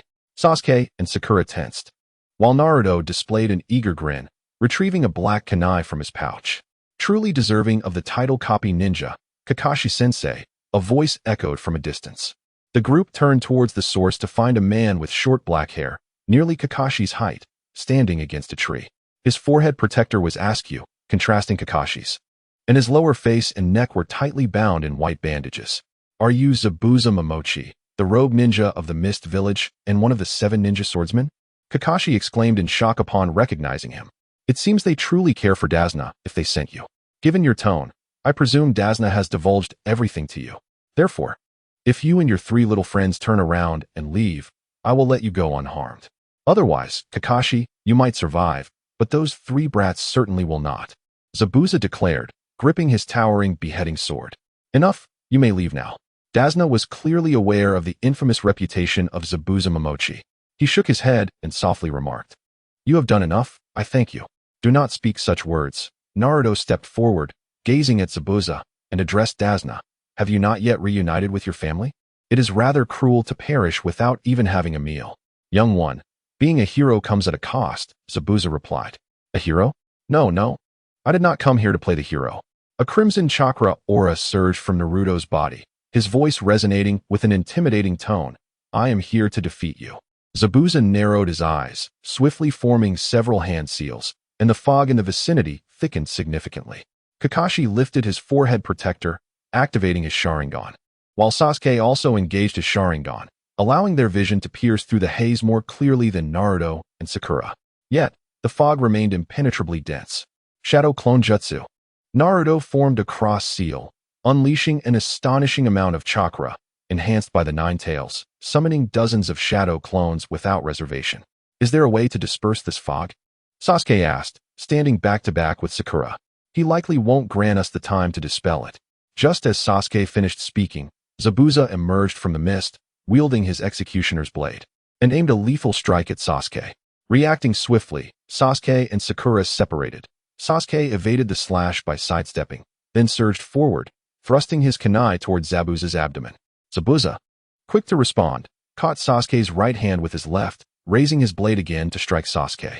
Sakura, not idle, took a deep breath and, after a brief moment of aiming, hurled her kunai towards Zabuza's head. If Zabuza did not shift to defense, this kunai would surely pierce his skull. Even the mightiest ninja would struggle to survive a fatal wound without healing abilities. Yet, astonishingly, Zabuza did not defend himself, continuing his assault on Sasuke, while the kunai struck true to its mark. A resounding crack echoed as Zabuza's form transformed into a puddle, collapsing to the ground. It's a water clone, Sasuke exclaimed. Simultaneously, Kakashi and Naruto faced Zabuza's attack, only to discover that the two Zabuza they encountered were also mere water clones. Naruto remained vigilant, closely following Dazna, for according to the Book of Dimensions, this man was crucial to the mission, and they must protect him with utmost care. The four of them dispatched more and more of Zabuza's clones, yet every single one was a water clone. Under the influence of the hidden mist technique, they could not discern Zabuza's true form, forced to repeatedly vanquish water clones while suspecting that Zabuza intended to exhaust their chakra and stamina through this relentless strategy. In light of the prevailing circumstances, it seems there is but one course of action. Naruto sensed that continuing in this manner was untenable. He could not yet reveal his trump card. Thus, the only way to locate Zabuza was to summon a multitude of shadow clones to encompass the entire area. As he prepared to weave the cross sign and conjure over 1,000 clones, a figure raced past him, charging towards Kakashi. Kakashi! Naruto exclaimed in alarm, turning to shout at his companion. Kakashi had just dispatched a water clone and was momentarily taken aback when Zabuza appeared behind him, sneering mockingly. How laughable, Kakashi, Zabuza taunted. Extending his right hand, a spherical water orb erupted from his palm, ensnaring the weary Kakashi within its confines. Zabuza maintained the orb's form by channeling chakra into it. The orb was completely sealed, rendering Kakashi unable to breathe. Water Prison Jutsu. The members of Team 7 and Tazuna stared wide-eyed at the scene unfolding between Zabuza and Kakashi, their hearts brimming with astonishment. The only one among them who was a match for Zabuza had been trapped, leaving only the three novice ninjas, inexperienced in battle, to make a choice. Now, you may either flee or attempt to attack me to rescue Kakashi, Zabuza declared with a cold smirk. But I must warn you, there is no air within the water prison. Kakashi can last no more than a minute. If you do not escape or disrupt my jutsu within that time frame, I shall end you. Chapter 9. The appearance of Haku. What do we do? Sakura Haruno felt the lethal intent emanating from Zabuza, a pressure akin to a blade pressed against her throat, rendering her immobile. Even her grip on her kunai trembled slightly. Sasuke bit his lip, forcing himself to shake off the overwhelming dread. If he succumbed to this fear, any subsequent attack would be futile against Zabuza.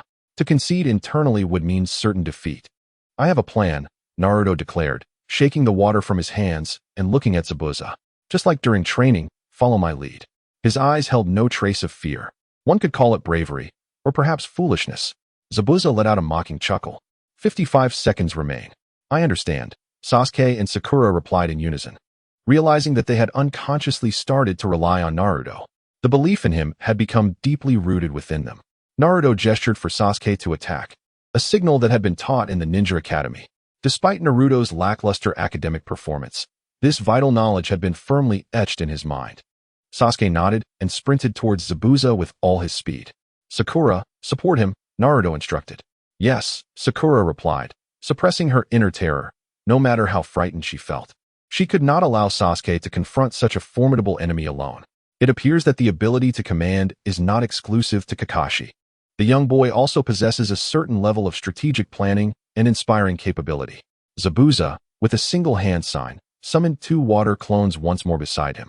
The clones swiftly retrieved kunai from Zabuza's pouch, gripping the weapons tightly as they charged towards Sasuke and Sakura, intent on delivering lethal blows. Sasuke quickly formed several hand signs, releasing a few small fireballs from his mouth. As he had surmised, the agility of these water clones was formidable. Using the Great Fireball technique would likely result in evasion, but employing Phoenix Fire would ensure at least a few hits, potentially eliminating one of them.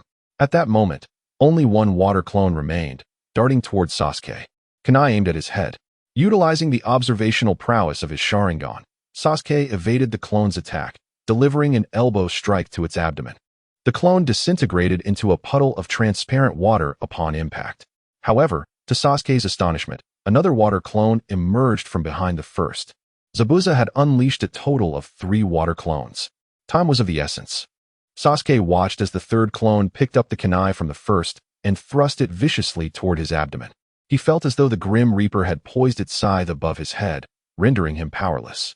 Suddenly, the third water clone transformed into a puddle, and Sakura appeared behind it, gasping for breath, her kunai still glistening with droplets of water. It was evident that she had just ambushed the water clone, saving Sasuke in the nick of time. Sasuke. Naruto hurled a wind shuriken toward him, which Sasuke deftly caught, promptly unveiling its spinning form that produced a loud whirring sound. It became clear that given Zabuza's chakra capacity, continuously employing the mist technique and summoning numerous water clones was quite taxing. To conserve chakra for the water prison technique, he could no longer create more water clones, which explained why Naruto had suggested they engage first to wear him down. A smile of understanding crossed Sasuke's face as he launched the wind shuriken. It tore through the air with a sharp sound, hurtling toward Zabuza. As Sasuke had analyzed, Zabuza indeed lacked the excess chakra to summon more water clones. However, as an experienced ninja, he was well acquainted with countering tools like the wind shuriken. With a swift sidestep, he evaded the incoming projectile, grasping the center hole of the shuriken just as it was about to fly past him. It is time for you to reap what you have sown. Zabuza was poised to hurl the shuriken back when suddenly, another wind shuriken surged toward him. Reacting swiftly, he leapt into the air, allowing the second shuriken to pass beneath him. Bang! The second shuriken transformed mid-flight into a plume of white smoke, revealing Naruto in his transformed state. No, more accurately, it was Naruto who had utilized a transformation technique to become the wind shuriken. You bandaged fool. Prepare to meet your end. Naruto extracted a kunai from his pouch, overcoming his dizziness, and hurled it towards Zabuza's head. Zabuza was momentarily taken aback, hastily dodging backward as the kunai grazed his nose.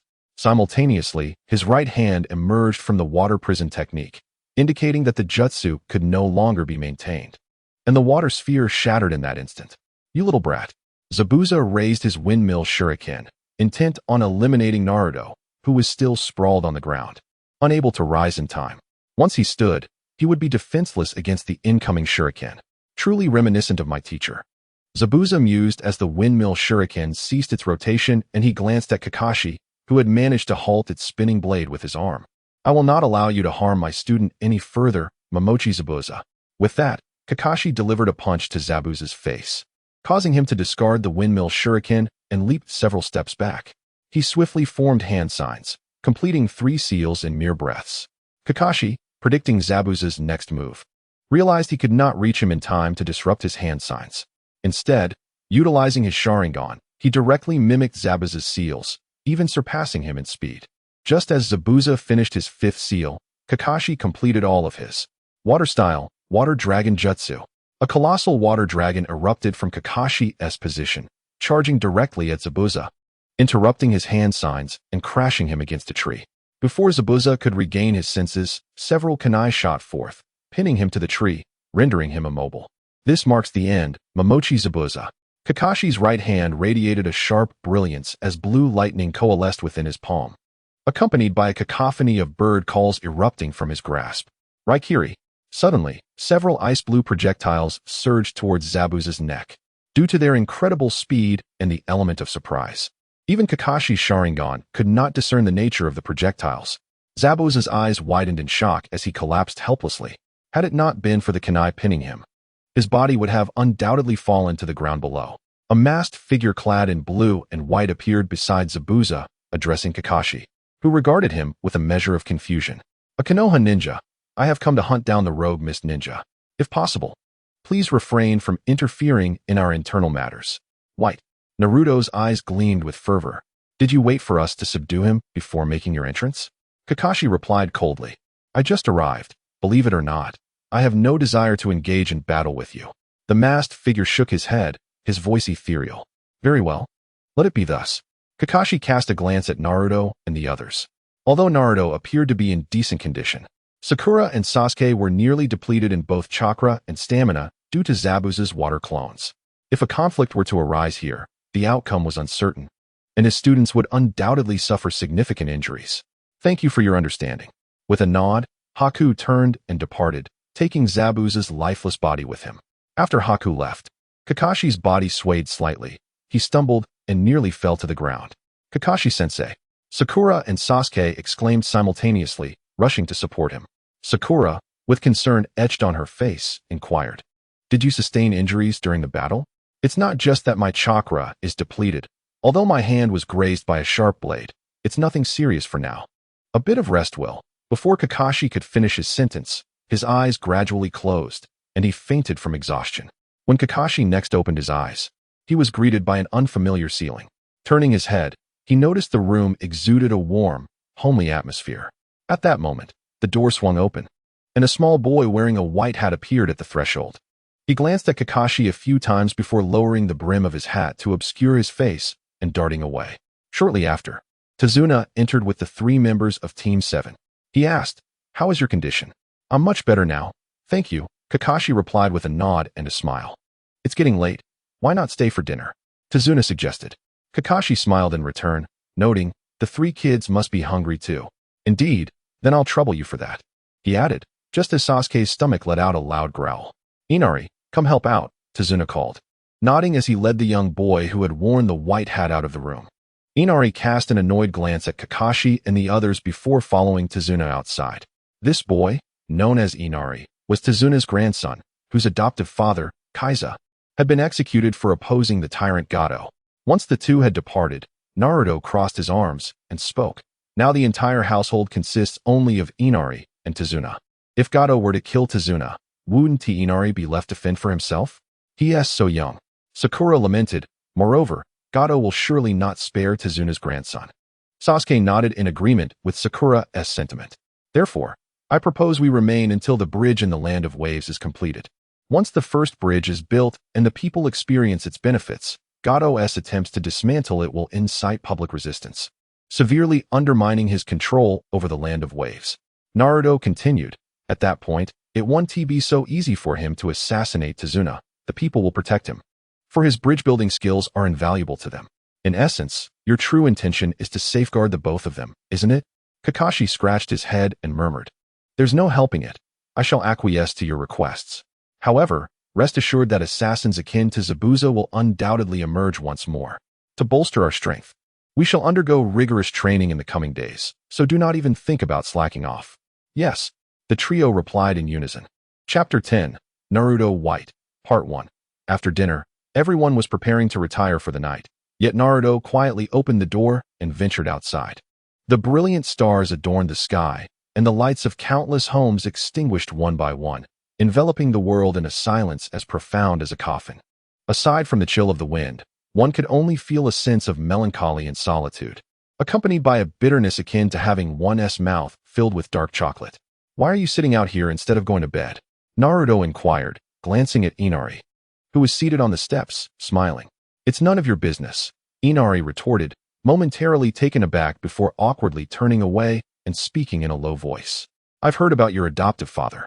Naruto, feeling at ease, sat beside Inari, who shifted a few paces away in evident displeasure. So what? Inari frowned. You think my adoptive father is foolish, don't you?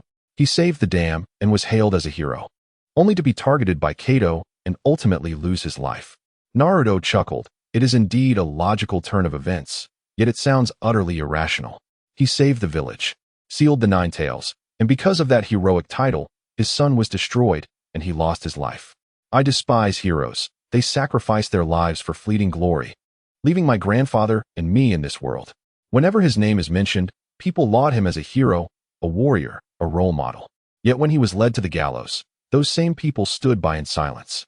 Inari buried his head in his legs, his voice tinged with tears. Why does no one ever step forward? That is humanity, Inari. Some claim that the people will side with whoever is victorious, but often, they merely follow those who seem to triumph. If the victor is a tyrant, they will align with the tyrant. If a hero, then they shall follow the hero. Naruto softly replied. Without violence, no one can be subdued. Compassionate heroes exist in no realm. What should we do then? Inari, perplexed by Naruto's words, raised his head to look at him. Are we to allow Kato to continue his reign unchallenged? Let us make a pact, Naruto suggested with a smile, extending his pinky finger towards Inari. I will help you eliminate Kato, and you shall remain in the land of waves as my informant. An informant?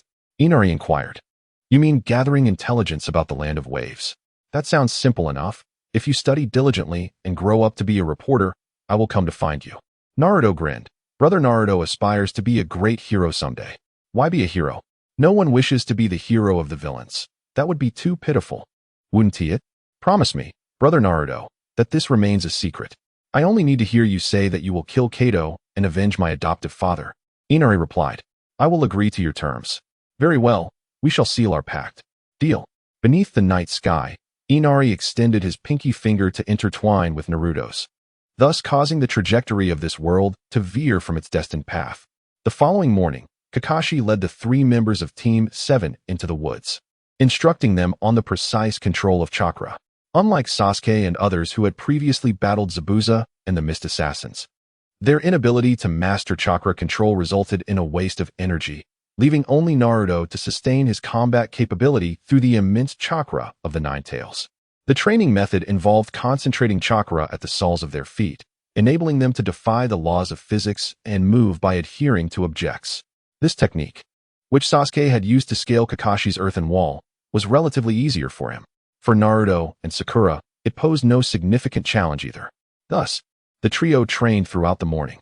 Inari arrived in the woods, bringing lunch for the 4 members of Team 7, and informed them that the bridge was nearing completion. With only 4 days remaining until the final phase, I have dispatched summoning ninja dogs to guard the worksite. Kakashi, while enjoying his rice ball, remarked, should anything arise, we will respond immediately. Inari nodded, casting a glance at Naruto before departing the woods. Why is your meal more sumptuous than ours? Sakura inquired, noticing that Naruto's rice ball contained fish, while her own bore no trace of it despite several bites. Perhaps I just get hungrier easily, Naruto replied with a smile. After finishing their rice balls, the trio resumed training until dusk. Kakashi allowed Team 7 to take a break, while Sasuke and Sakura offered to assist Tazuna in the kitchen. Naruto, however, opted to continue training for a while longer. Kakashi consented to Naruto's request, reminding him to return soon. Once the others had left, Naruto persisted in his training until fatigue overwhelmed him. He lay down on the spot, surrendering to sleep as drowsiness enveloped him. Time passed, and he felt a gentle prodding. Little brother, little brother. Naruto opened his eyes to find a girl in a pink dress squatting beside him, urging him awake. You might catch a chill sleeping here.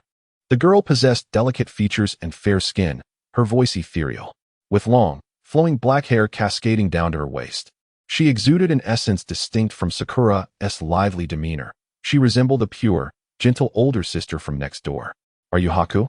Naruto yawned, rubbing his eyes and speaking with a calm demeanor. How do you know my name? The girl gasped, leaping back a few steps, her voice sharp. Do not be alarmed, Naruto chuckled, rising from the grass. My intentions are solely directed at you. I pose no threat to Zabuza. Who exactly are you? A villain? Nothing more. Naruto erupted with an astounding surge of Nine Tails chakra, his eyes transforming into blood-red fox-like orbs, and in that fleeting moment, his entire demeanor shifted.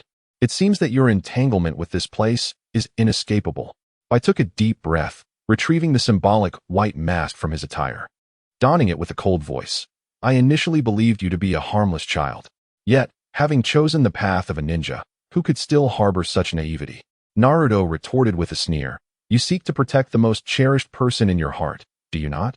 It appears you are merely one of those who entrust their sense of security to others, attempting to cloak the chilling truth of your ability to kill without emotion. Much like those who indulge in dark elixirs, living in a dreamscape of their own making. I offered no response. For him, donning the mask signified his transformation into a merciless assassin. Regardless of whether the opponent was a child, an elder, or a woman, he would execute his mission with cold efficiency. With a single hand seal, he extracted the moisture from the air, shaping it into a myriad of conical ice projectiles. With a swift motion, he unleashed a deluge of ice, cascading down like relentless rainfall, imbued with a palpable chill and lethal intent. Water release. 1,000 kills water surge.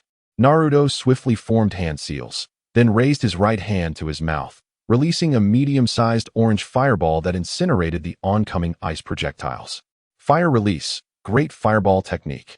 Following the conclusion of the bell-stealing exercise, Team 7 had been engaged in mundane tasks, and during the intervals after completing these missions, Naruto utilized the time to hone his ninjutsu through the shadow clone technique.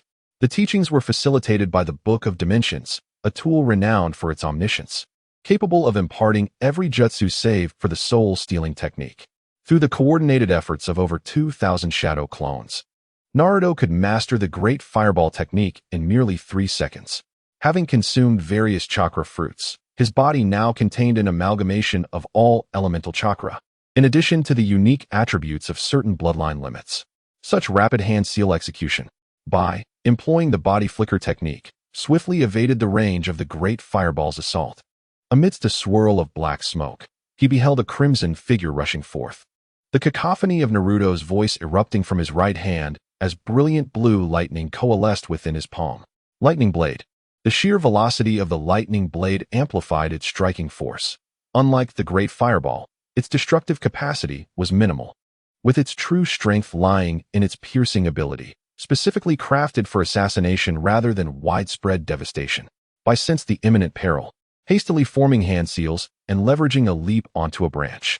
In midair, he directed the condensed vapor gathered in his hands towards the ground, where it solidified into a wall of ice upon impact. Bai landed atop the newly formed ice barrier, readying himself for the next series of hand seals. Clang! Crackle! Crackle! Crackle!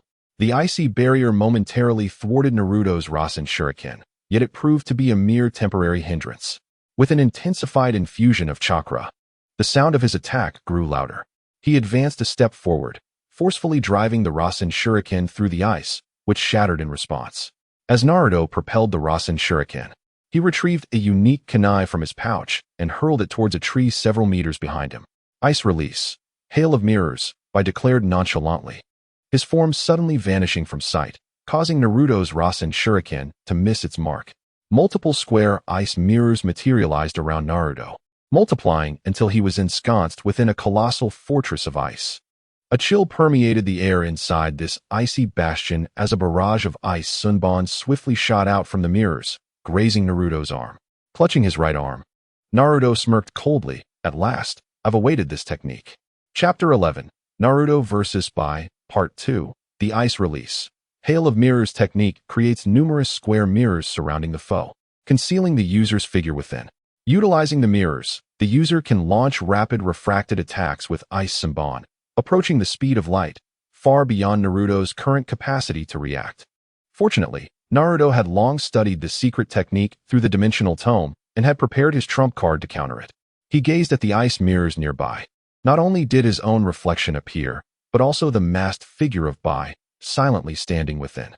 An ice sunbon shot forth from the mirror, aimed at the back of Naruto's head, seeking to eliminate him before he could react. In an instant, a mocking smile curled at the corner of Naruto's lips as he transformed into a golden flash, vanishing from the spot, causing the ice sunbon to strike nothing but air. What? Bai exclaimed, astonishment etched across his face as he beheld the empty mirrors. The vortex Naruto, who had been trapped moments ago, had inexplicably disappeared. Were it not for his own eyes witnessing it, Bai would never have believed such a phenomenon. The Flying Thunder God was indeed his signature technique. Standing atop the tree where he had previously thrown the special kunai while obliterating the ice barrier, Naruto scoffed, though I detest him. The modified Flying Thunder God is quite effective. It was once a tool for justice. Now, my own son employs it for mischief. I wonder what expression he would wear upon discovering this. How did you accomplish that? Bai realized Naruto had teleported outside the hail of mirrors. He incredulously inquired. Ninjutsu of that caliber cannot penetrate my hail of mirrors. Do you possess space-time ninjutsu? Sharing such information would serve no benefit to you, Naruto replied, forming a cross sign with his hands. Since it is of no advantage, there is no need to divulge it. Shadow Clone Jutsu. Naruto unleashed a surge of chakra, and suddenly, hundreds of his shadow clones materialized around the crystal mirror, encircling it. He declared, Haku, you now face two choices. Either dispel the crystal mirror or choose to remain in this stalemate. Should you opt for the former, the instant you dispel it, my clones will strike you down. If you choose the latter, you will gradually feel your chakra deplete until you are forced to dispel the crystal mirror, ultimately succumbing to my attack in a state of utter weakness and despair. Do not even contemplate escape. My clones have you ensnared from every conceivable angle. With that, Naruto and his clones extended their right hands, and a resonant sound of chakra coalescing filled the air as a rapidly spinning blue sphere of chakra materialized in his palm. Hundreds of clones, each wielding their own chakra spheres, stood ready. As Naruto had stated, should Haku dispel the crystal mirror, he would be annihilated by the explosive force of the chakra spheres. This technique was known as the Rasengan. In truth, the barrage of Rasengans could shatter your crystal mirror externally, but I am rather keen to hear your final words. Naruto sneered, consider your master Zabuza. How anxious he must be if he cannot see you. You, who are willing to sacrifice your life for him, are now rendered powerless, facing inevitable annihilation at my hands. If you wish to protect those dear to you, then struggle a little longer, won't you? You once claimed you would not speak of matters that bear no benefit to you. This is merely a ploy to extract information from me. Haku took a deep breath and promptly dispelled the crystal mirror. Then, before Naruto could act, he swiftly formed hand seals with one hand, activating his Kekkei Genkai. White mist enveloped Haku, chilling every vein in his body, as his flowing blood crystallized into ice. Ice shards rapidly spread across his skin, covering his entire form. He gritted his teeth, his hands trembling, yet resolutely continuing to weave the seals. Despite the cold numbing his consciousness to its last flicker, the desire to protect someone compelled him to persist in performing his jutsu and channeling chakra. What a pity! Naruto halted his taunts, throwing a kunai imbued with the flying thunder god technique in front of Haku. In the blink of an eye, he transformed into a golden flash, appearing before Haku just as the ice was about to fully envelop him. He struck Haku's abdomen with the Rasengan, the tremendous force shattering the ice.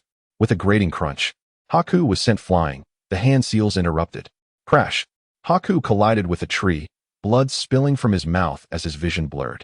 The ice crystals receded from his body, revealing a significant wound in his abdomen from Naruto's Rasengan, his clothing tattered and in shambles, leaving him in a pitiful state. Very well, I must concede, Naruto admitted. Though all your efforts were in vain, your determination is indeed commendable. Naruto dispelled hundreds of shadow clones, having confirmed that Haku could no longer move. The power of the Rasengan is no less than that of the Chidori. Being struck directly in the abdomen would surely be fatal. He approached Haku, removing the mask and smiling. You intended to merge your body with the ice crystal using your bloodline limit. Thus, if I were to destroy the ice crystal, your body would shatter. If I refrain from breaking the ice, I cannot touch your body. It seems you've deduced my objective. What do you desire from my body? The bloodline limit? Haku weakly inquired, his injured appearance rendering him more delicate, almost feminine. Breathless, he grasped Naruto's collar, pleading, I can offer you anything you wish. Just spare Zabuza-sama. Please, intercede on his behalf and ask your teacher to let him go. Very well, I promise you, my companions, and I shall not harm Zabuza. Though I may be a rogue, I am a rogue who values honesty in transactions, Naruto replied with a smile. In return, you must reveal to me the whereabouts of Kato's hideout. Just south of this town, there is an underground gambling den. Continue southward until you spot a torii gate.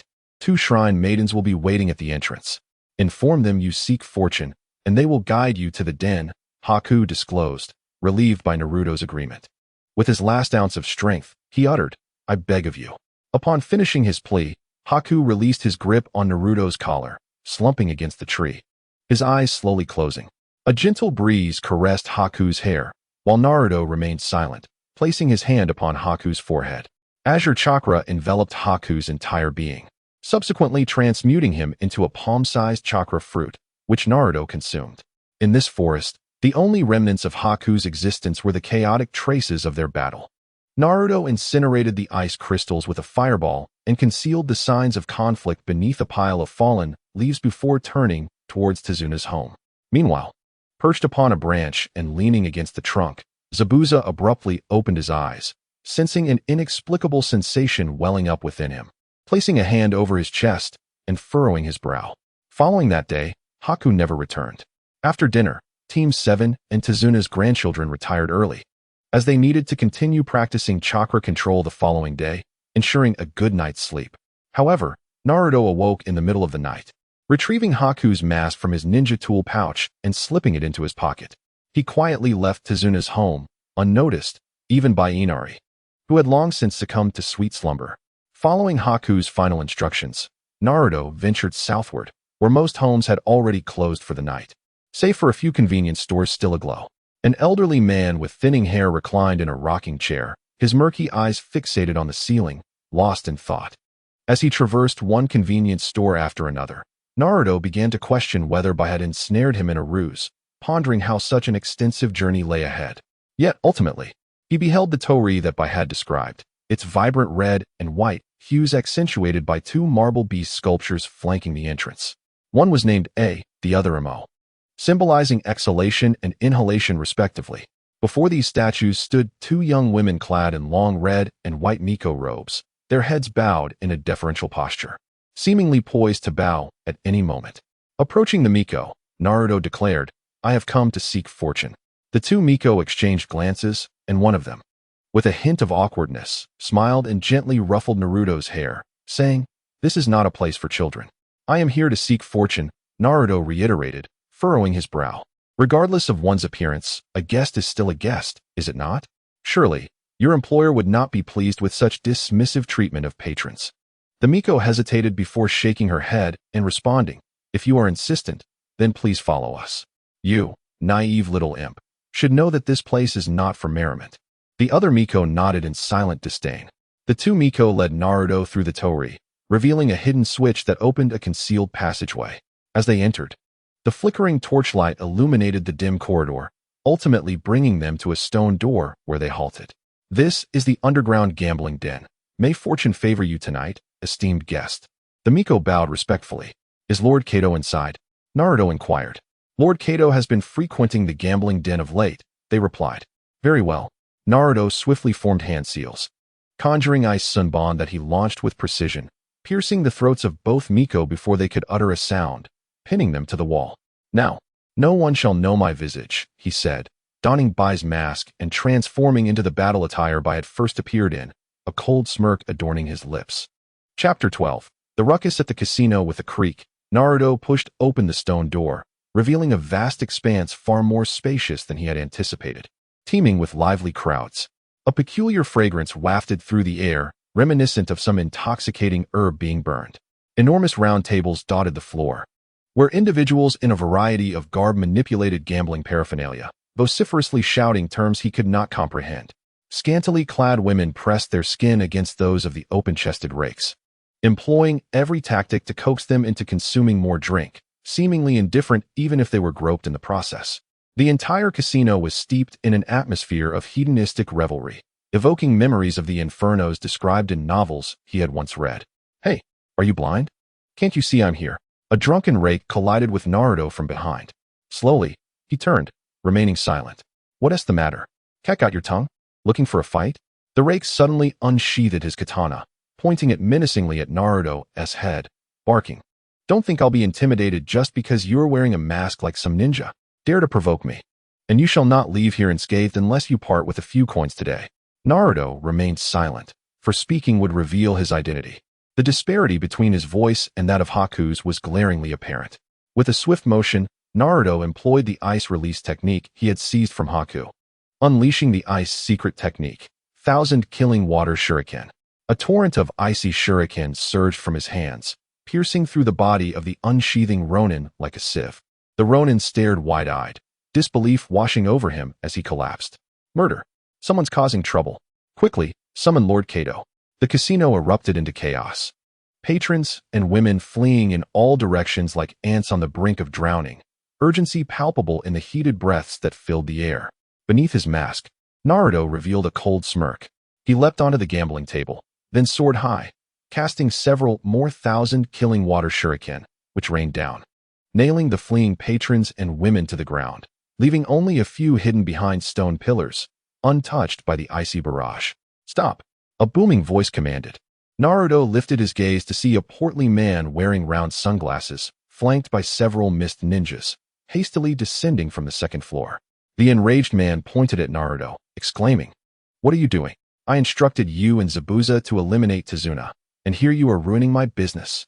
Naruto remained silent, leaping onto the railing of the second floor, once again forming hand seals as water in the air crystallized into icy shuriken in his hands. "What are you doing? Do you intend to kill me? Do you dare? You and Zabuza are merely my hired dogs," the portly man bellowed.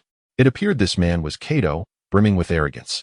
However, such mindless villains rarely achieve greatness, Naruto mused, raising an eyebrow.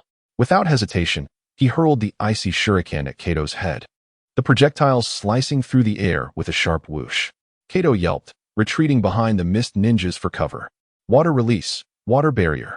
The leader of the mist ninjas swiftly formed hand seals, and upon repeating them thrice, he slammed his hands onto the ground, summoning a wall of water to rise before him, effectively blocking the icy shuriken.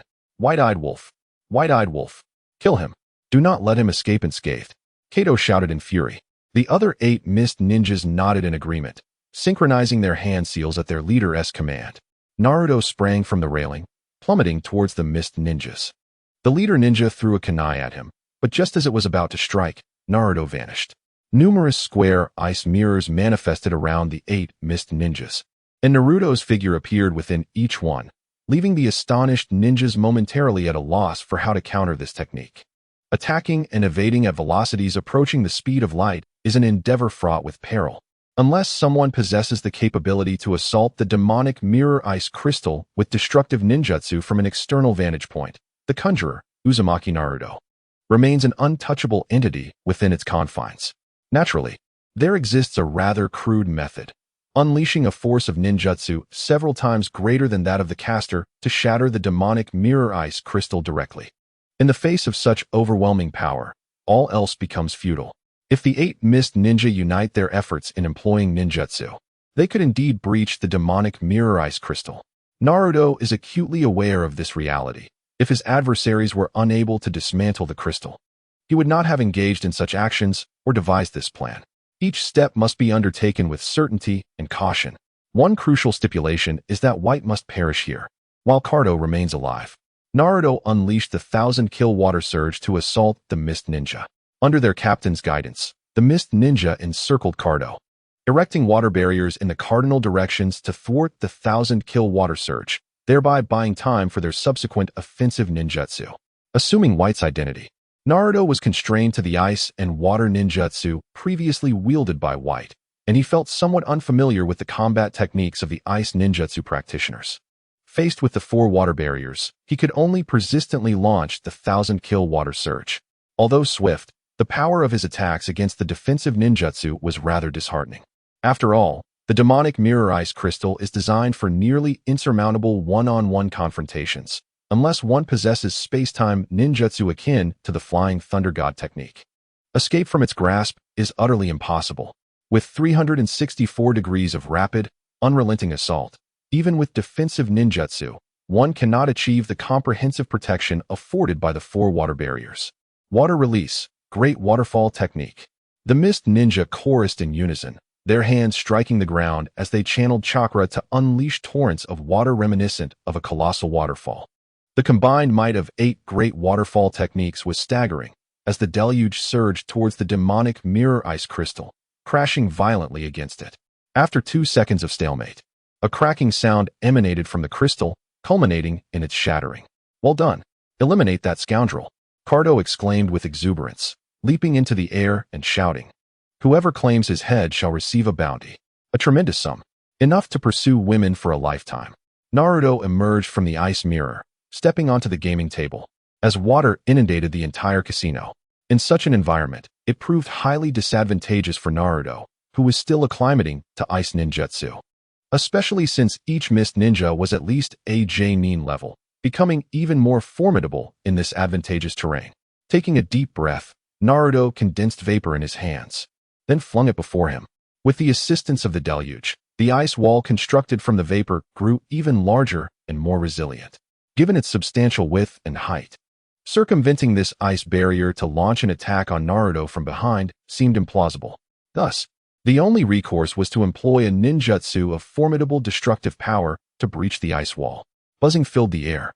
Naruto heard the sound of a jutsu being unleashed from beyond the ice wall. With a cold smirk, he removed his mask, formed a cross seal, and summoned a shadow clone. This white mask was different from the previous one, as it bore the Flying Thunder God seal inscribed by Naruto. "Boss, there are still some guests over there," the Captain Ninja interjected, raising a hand to halt his subordinate. "If we continue the assault, those guests may not escape unscathed." "Never mind. But you are the boss. I am the boss. Do you understand that I possess wealth? Money. You lot should aid me in my quest for murder." Kato seethed, his teeth clenched. "Kill him for me." "Understood," the captain replied, his gaze momentarily dimming before he nodded and commanded his subordinates. They swiftly formed hand seals and unleashed a rapid, high-pressure water jet, directing their assault towards a single point. Water release, water severing wave. The ice wall shattered like paper.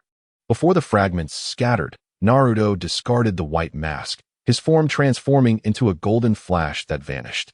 The water-severing wave expanded rapidly after breaking the ice wall, its attack range becoming immense.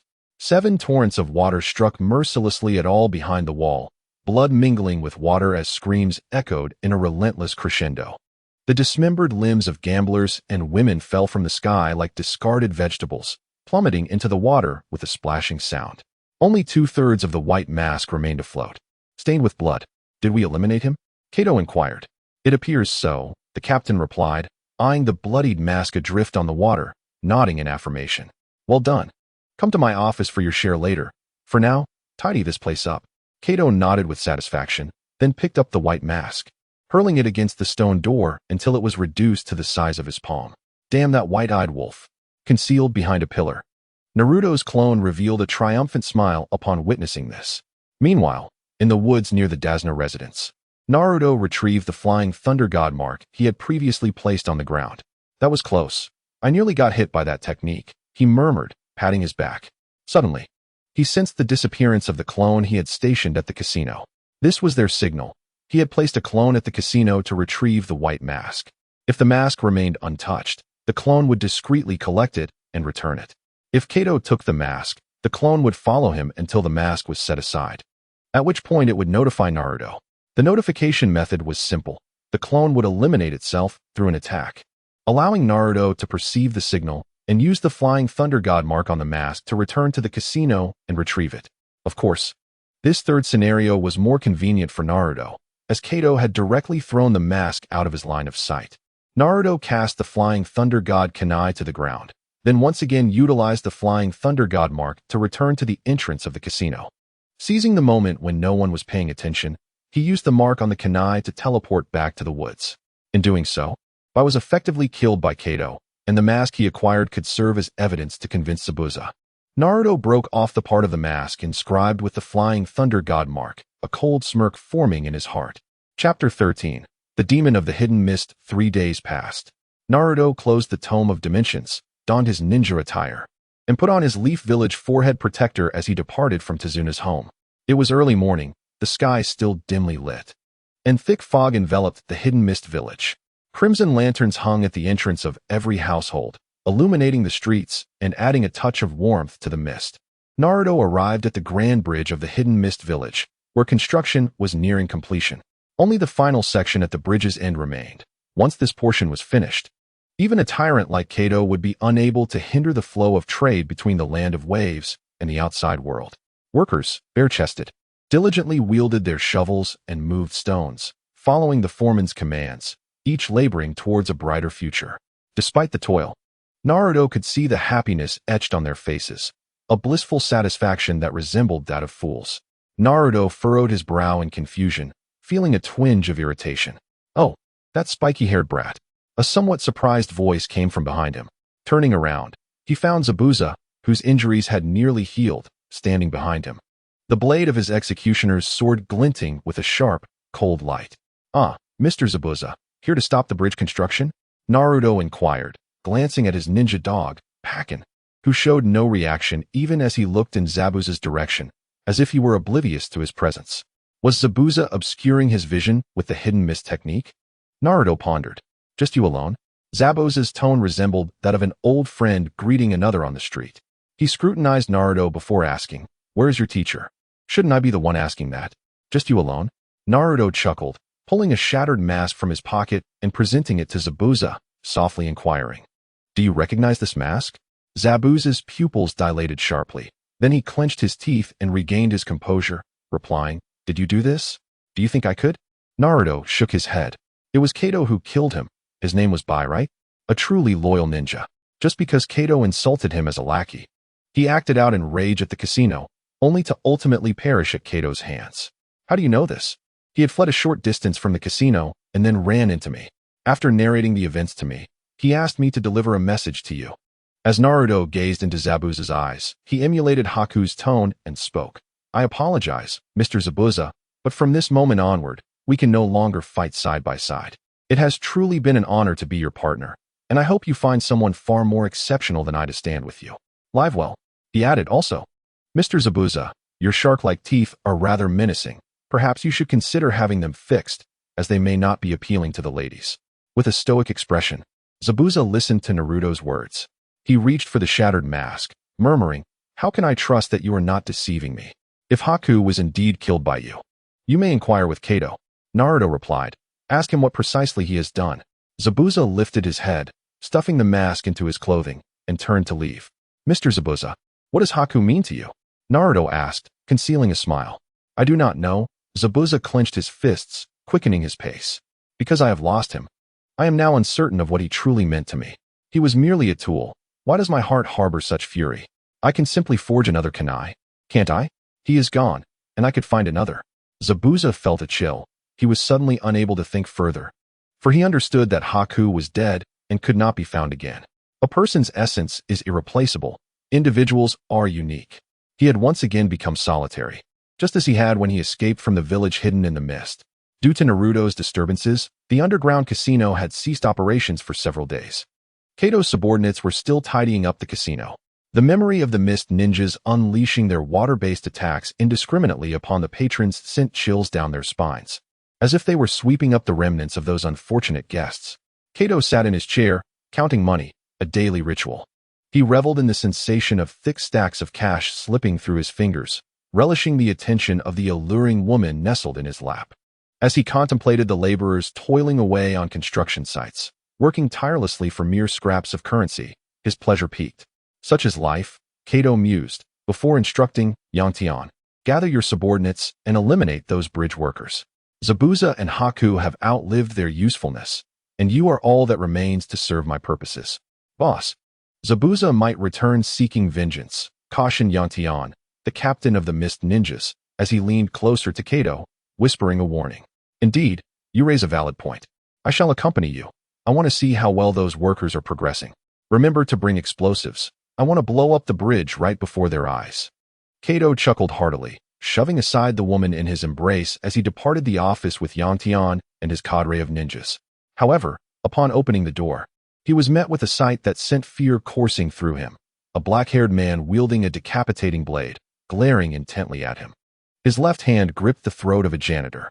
"Zabuza Momochi, what do you think you are doing?" Kato shouted furiously, pointing at Zabuza's face. "Release my employee. Otherwise, I shall ensure that you are unable to receive any bounty contracts in the ninja realm. Answer me. Did you kill Bai?" Zabuza, coldly tossing his subordinate against the wall, spoke. "Yes, and what of it? I merely referred to that cur as a dog, and he retaliated with an ice spike. How many contracts have I provided you? How much wealth have you accrued? What of calling you dogs?" Kato, spitting with arrogance, declared, "The customer is king. They are our benefactors. Do you comprehend?" Zabuza silently scrutinized Kato, his pitch-black eyes glinting with lethal intent. "What are you staring at? Do you intend to kill me? Come on, look at how many ninjas I have with me." Kato initially felt a twinge of fear, but upon recalling Yang Tao and the others, he quickly regained his bravado. Shouting while raising a middle finger at Zabuza, "Yang Tao, say something fierce. I don't know much about your ninja affairs." Receiving no response, Kato turned to Yang Tao, only to find the towering captain of the Mist Village trembling in fear, lacking even the courage to meet Zabuza's gaze, let alone provoke him. Such terrifying murderous intent.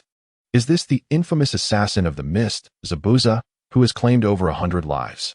Yang Tao swallowed nervously. Mist technique. Zabuza formed hand seals, and a thick mist emanated from around him, swiftly enveloping the entire casino, drastically reducing visibility for Yang Tao and the others. Zabuza remained composed. The more anger surged within him, the calmer he became, fueled by an inner tide of murderous intent. At this moment, Naruto had arrived at the stone gates of the casino. Upon witnessing the enveloping mist, he smirked, standing still to quietly listen to the sounds of ninjutsu and combat. Do not panic. Maintain formation, Yang Tao shouted loudly. Rather than commanding, he sought to alleviate his internal fear through this boisterous proclamation. Acutely aware that Zabuza's deadly blade could fall at any moment, amidst the chaotic footsteps that obscured his perception of Zabuza's movements. Swoosh! A sound emerged from somewhere, and Yang Tao felt something collide with him. Turning, he discovered it was a ninja's head, adorned with the forehead protector of the Mist Village. Thud! A corpse fell to the ground, its neck gushing warm blood, a truly horrifying sight. This one is dead? Yang Tao was momentarily stunned. He instinctively overlooked a crucial point. Prior to his defection, Zabuza was the captain of the Mist Village's Umbu, with a rank even higher than his own. He was intimately familiar with the combat habits of Mist ninjas, in the context of knowing both oneself and the enemy, coupled with the concealment effect of the Mist technique.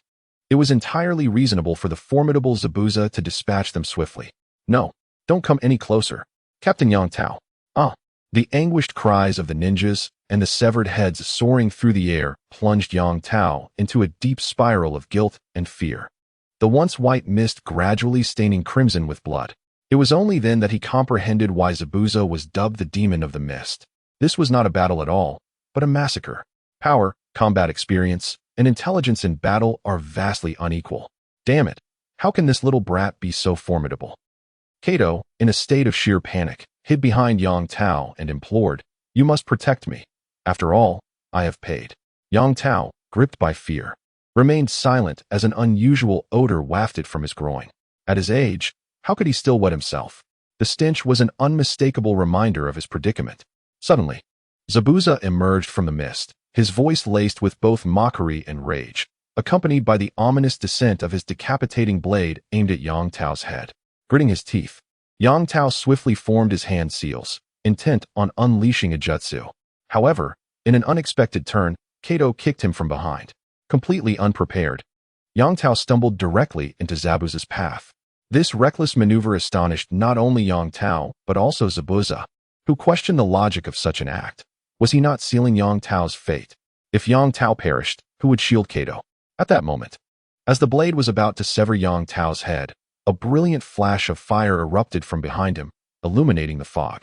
Kato's sinister laughter echoed in the air, revealing that while hiding behind Yang Tao, he had strategically placed several explosive tags on his back. Chapter 14. Amidst the falling snow, the flames obscured Zabuza's vision, and an excruciating pain surged through his body as the explosion tore Yang Tao into fragments, blood splattering across Zabuza's face. A gaping black hole marred his abdomen, reminiscent of the injuries inflicted by the Rasengan, though Zabuza's wounds were far more grievous. Rather than calling you a lackey, it's more fitting to label you a foolish cur. Are all you ninjas so dim-witted? Kato chortled at the sight of the weakened Zabuza, barely able to stand. You think you're impressive? Mastering ninjutsu is a great feat. Yet here you lie defeated. Soon, I shall revel once more with lovely maidens while you await incineration alongside the corpses. Ha! With great effort, Zabuza propped himself up with his sword, yearning to rise, yet fate had dealt him a cruel hand. One of his legs lay shattered, rendering him incapable of approaching the unscathed Kato. His eyelids felt heavy as if weighed down by 1,000 pounds, and he longed to succumb to slumber. But the thought of Kato still breathing kept him from closing his eyes. White, I wish to see you once more, Zabuza reminisced, recalling a time when a pure, innocent boy, clad in tattered rags, foraged mushrooms for him. They had taken refuge in a cave during a downpour, kindling a fire as the boy recounted fairy tales with endings he already knew. If I were to vanish, Lord Zabuza would surely feel lonely, the boy had said with a smile, gazing at the injured Zabuza. Do not worry, I shall not depart, regardless of how many foes pursue us. I will remain by your side. Yet, you have left. Ultimately, Zabuza relinquished his grip, collapsing weakly to the ground. I cannot find you anywhere, White. If only I could journey to the same place as you. The mocking words of Kato still echoed in Zabuza's ears. Just as he was on the verge of closing his eyes, a glimmer of icy blue pierced his vision, striking Kato squarely in the head and pinning him to the wall, blood splattering forth. White. Zabuza turned towards the direction from which the icy projectile had come and beheld a familiar figure standing there. With swift agility, he leapt onto the gambling table and ascended to the second-floor corridor, landing before Zabuza. "It's me, Lord Zabuza," said White, transformed from Naruto, kneeling slightly before him. "White, it's wonderful to find you. I feel a bit weary." Zabuza extended his hand, which Naruto grasped firmly. Due to his severe injuries, Zabuza could scarcely discern the difference between Naruto's voice and White's. I think I shall rest for a moment. White, could you prepare a bowl of mushroom soup for me? I shall drink it upon waking." Zabuza managed to smile, his voice faint. "Lord Zabuza, you really ought to tend to your teeth. Your smile is quite frightening," Naruto chuckled in response. "All right, I'll fix them when I wake up. Is it snowing? Let us go see." Zabuza's head leaned against Naruto's thigh, his voice dwindling, each word laced with blood as he spoke, ultimately trailing off into silence. Though he departed with a smile. "How is this possible? You were supposed to be dead." Although Kato had been struck by the icy projectile and pinned against the wall, Naruto slightly adjusted its trajectory, sparing Kato's life. "White is indeed dead, but I am not White." Naruto gently laid Zabuza's head on the ground, then seized the executioner's blade, dispelling his transformation jutsu. "I merely stand in for White to provide Zabuza with closure. As for you, this is my message to Kato." Without allowing Kato a retort, Naruto swung the executioner's blade, severing Kato's head, blood gushing from his neck. He raised the blade above his own head to shield his clothes from the sanguine deluge. "This is quite outrageous," one after another. Naruto shook his head, transforming Zabuza's corpse into a chakra fruit. He then used the executioner's blade to eliminate the witnesses. Turning away from the casino, his eyes colder than before. "Kato is dead." The foreman rushed to Dazuna's home, elated as he exclaimed, "This very morning, Kato was killed by a ninja named Zabuza Momochi." Zabuza? Wasn't he one of Kato's subordinates? Kakashi, dining at the time, paused in disbelief. Sitting beside Inari, Naruto smiled at him, as if to say, "See, I did it." It was said that Kato had insulted Zabuza in front of his subordinates, who could no longer contain themselves, retaliating against Kato's arrogance, only to be slain by Kato's hired ninja. In a fit of rage, Zabuza stormed into Kato's stronghold and eliminated him entirely. The foreman vividly recounted the exploits of Zabuza, seemingly embodying the very man who had avenged his subordinates by slaying his superior. "The Grand Bridge has been completed," he exclaimed. After Kato fell, the people rushed to reclaim their belongings from his stronghold. "Now, every household has prospered. That is truly wonderful," Sakura said with delight. "Everyone will be able to enjoy a good life from now on." Feeling somewhat bewildered, Sasuke remarked, "So, we've merely been eating here for a few days and accomplished nothing? Let us not be too harsh. I've been toiling tirelessly these past few days." Naruto thought to himself, maintaining a stoic expression. "That's not entirely accurate. It was precisely because of your presence that Kato's men dared not interfere with the bridge's construction." Dasuna interjected, shaking his head with a smile. "You are all formidable ninjas capable of standing on your own.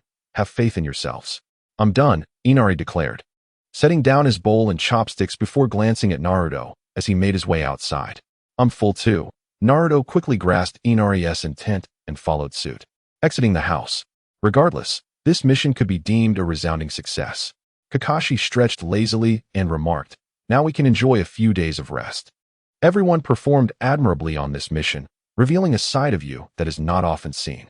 However, do not forget the fundamentals. The Chunin exams are approaching. "Chunin exams?" inquired Sakura and Sasuke in unison. "Indeed, this is a significant joint examination, and it will take place in Konoha with participants from other ninja villages." Kakashi affirmed with a nod. "I eagerly anticipate your performances in the Chunin exams." "Yes," Sasuke and Sakura responded in chorus. Outside, in the woods, Inari asked Naruto, "How did you manage to have Zabuza kill Kato?" "That, my friend, is a secret," Naruto replied with a smile. "You have so many secrets, Naruto. When will I be as formidable as you?" Inari inquired. "When you grow older and acquire knowledge, I will be the one seeking your assistance," Naruto gently encouraged. "Inari, You must establish connections and gather intelligence in the land of waves. It would be best to explore during your leisure time. The more you know, the more you can aid me in the future. Should you require anything, you are always welcome to visit me in Konoha. All right, I understand. I will not disappoint your expectations, Naruto. Inari exclaimed enthusiastically. Good lad, Naruto said, ruffling Inari's hair, his eyes glinting with a fox-like cunning. Thus, the first piece on the external chessboard was set in motion, he thought with a cold smirk. After dinner, Team 7 spent their final night in the land of waves at Dazna's home.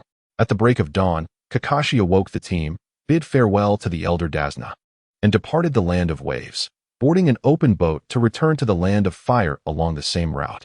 Naruto sat upon the deck of an open boat, gazing at the vast, boundless ocean shrouded in mist. Suddenly, memories of Zabuza and Haku surged back to him. Humanity is indeed a peculiar creature. We often fail to cherish what we possess until it slips away, leaving us in tears and rage, desperately yearning to reclaim it. Yet, what is ultimately gained? Nothing, is it not? No, Zabuza at least found solace in a beautiful dream that allowed him to depart with a smile. How foolish, Naruto mused inwardly, lowering his gaze. Before long, they returned to Konoha village. Kakashi proceeded to the Hokage's meeting to report on the mission, which was ultimately assessed and rewarded according to its designated rank. Naruto and his companions received a sum that could only be deemed generous.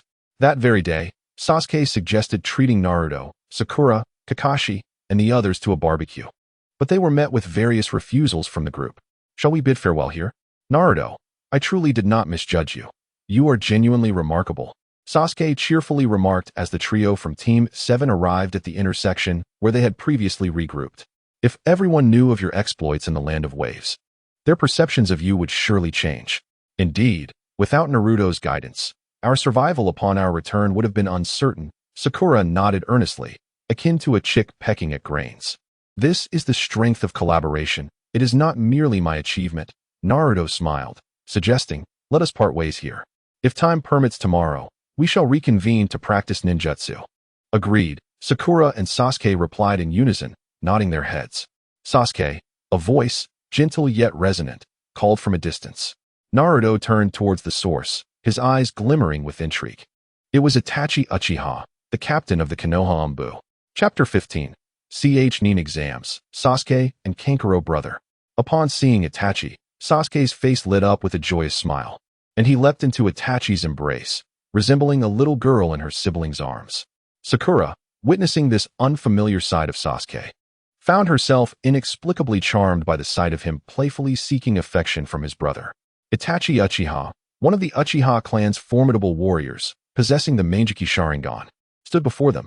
Naruto observed the depth of Itachi's eyes, silently reflecting. Clad in a dark-hued short-sleeved robe, Itachi bore a youthful visage marked by two distinct lines of maturity, imbuing him with an intriguing sense of sophistication.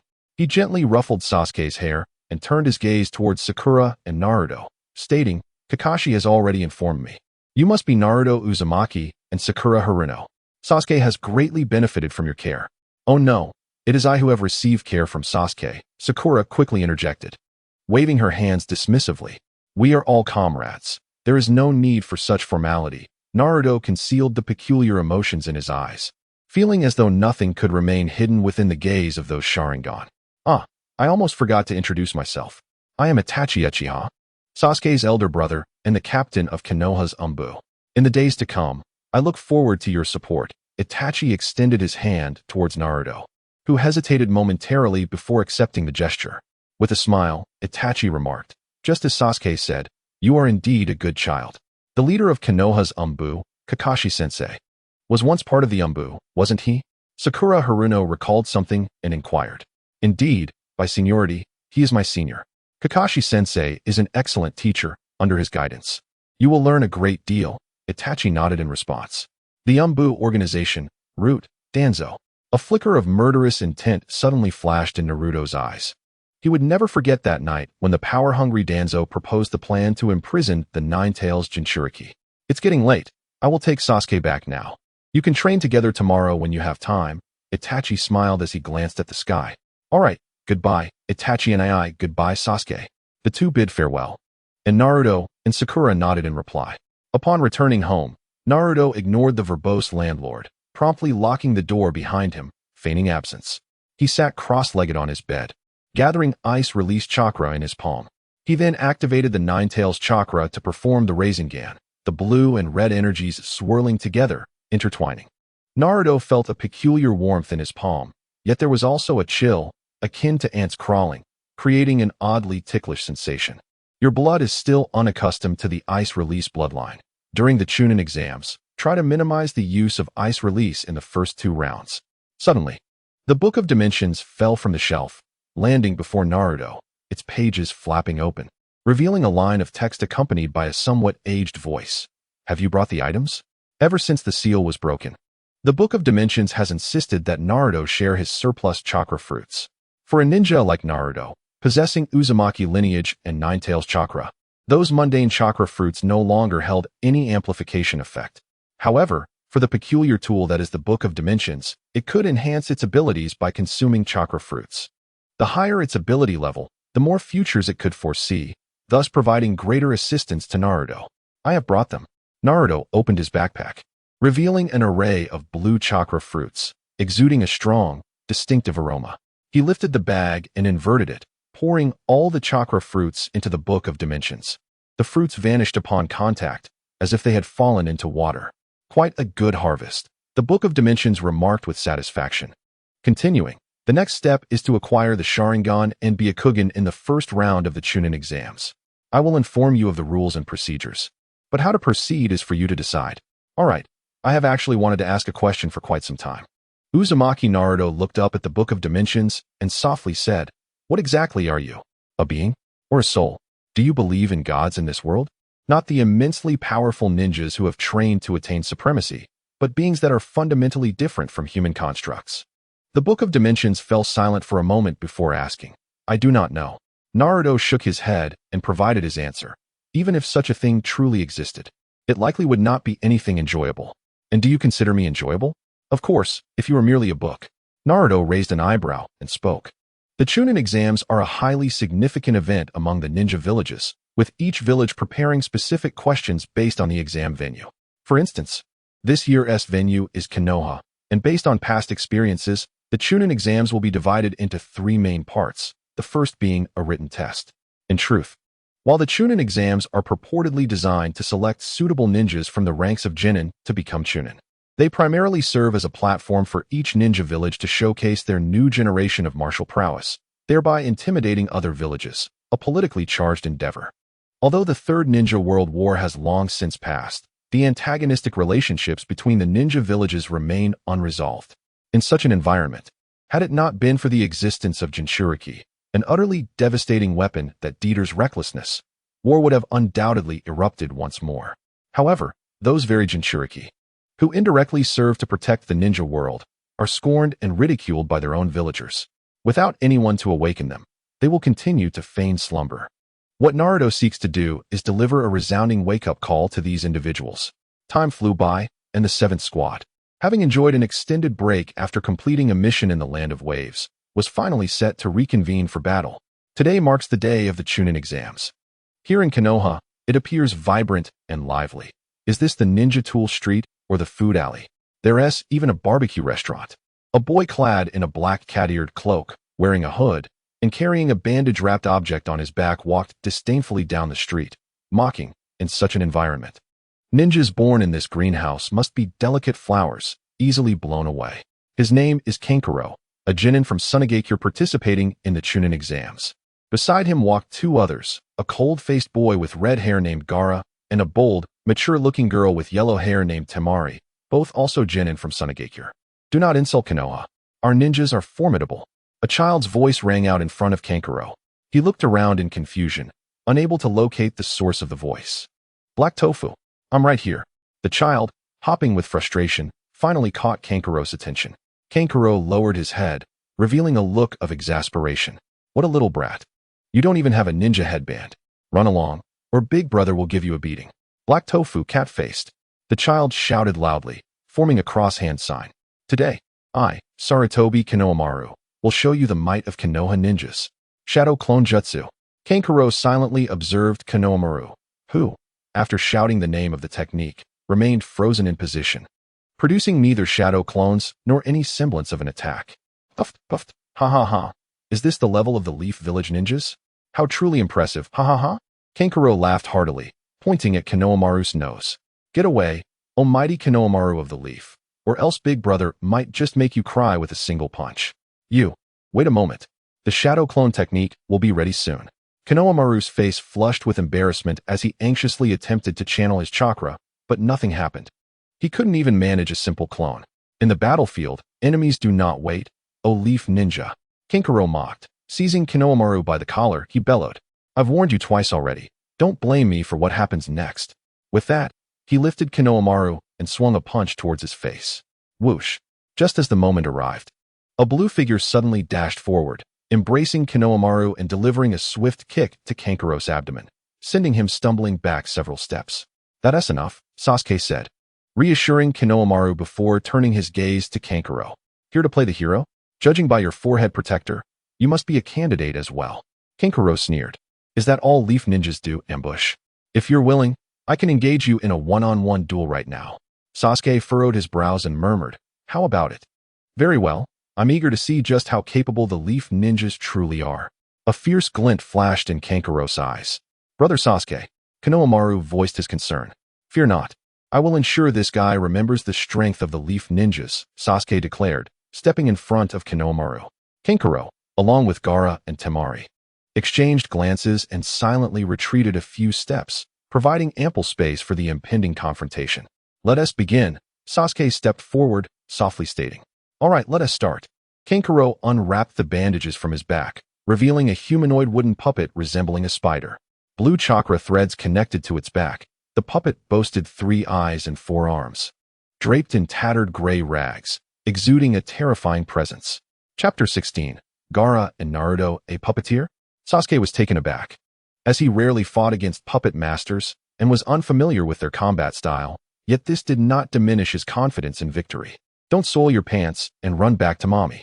Kankuro chuckled darkly, maneuvering the puppet to charge at Sasuke. The components of the puppet emitting horrifying sounds as it moved. This puppet, named Raven, was an aggressive mechanized puppet and Kankuro's most frequently utilized combat companion. Sasuke quickly discerned that Raven's 4 arms bore a segmented structure reminiscent of sugarcane. Typically, such segmentation would suffice for agile limbs, but this one possessed 3 segments, hinting at hidden techniques unknown to him. Sasuke did not slacken his efforts. He swiftly activated his Sharingan and deftly evaded the Raven's lunging assault using the body flicker technique.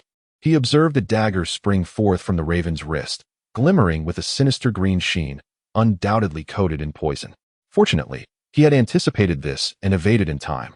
Given the sudden emergence of the dagger, a moment's negligence could have resulted in a grave injury. The Sharingan, is he of the Uchiha clan?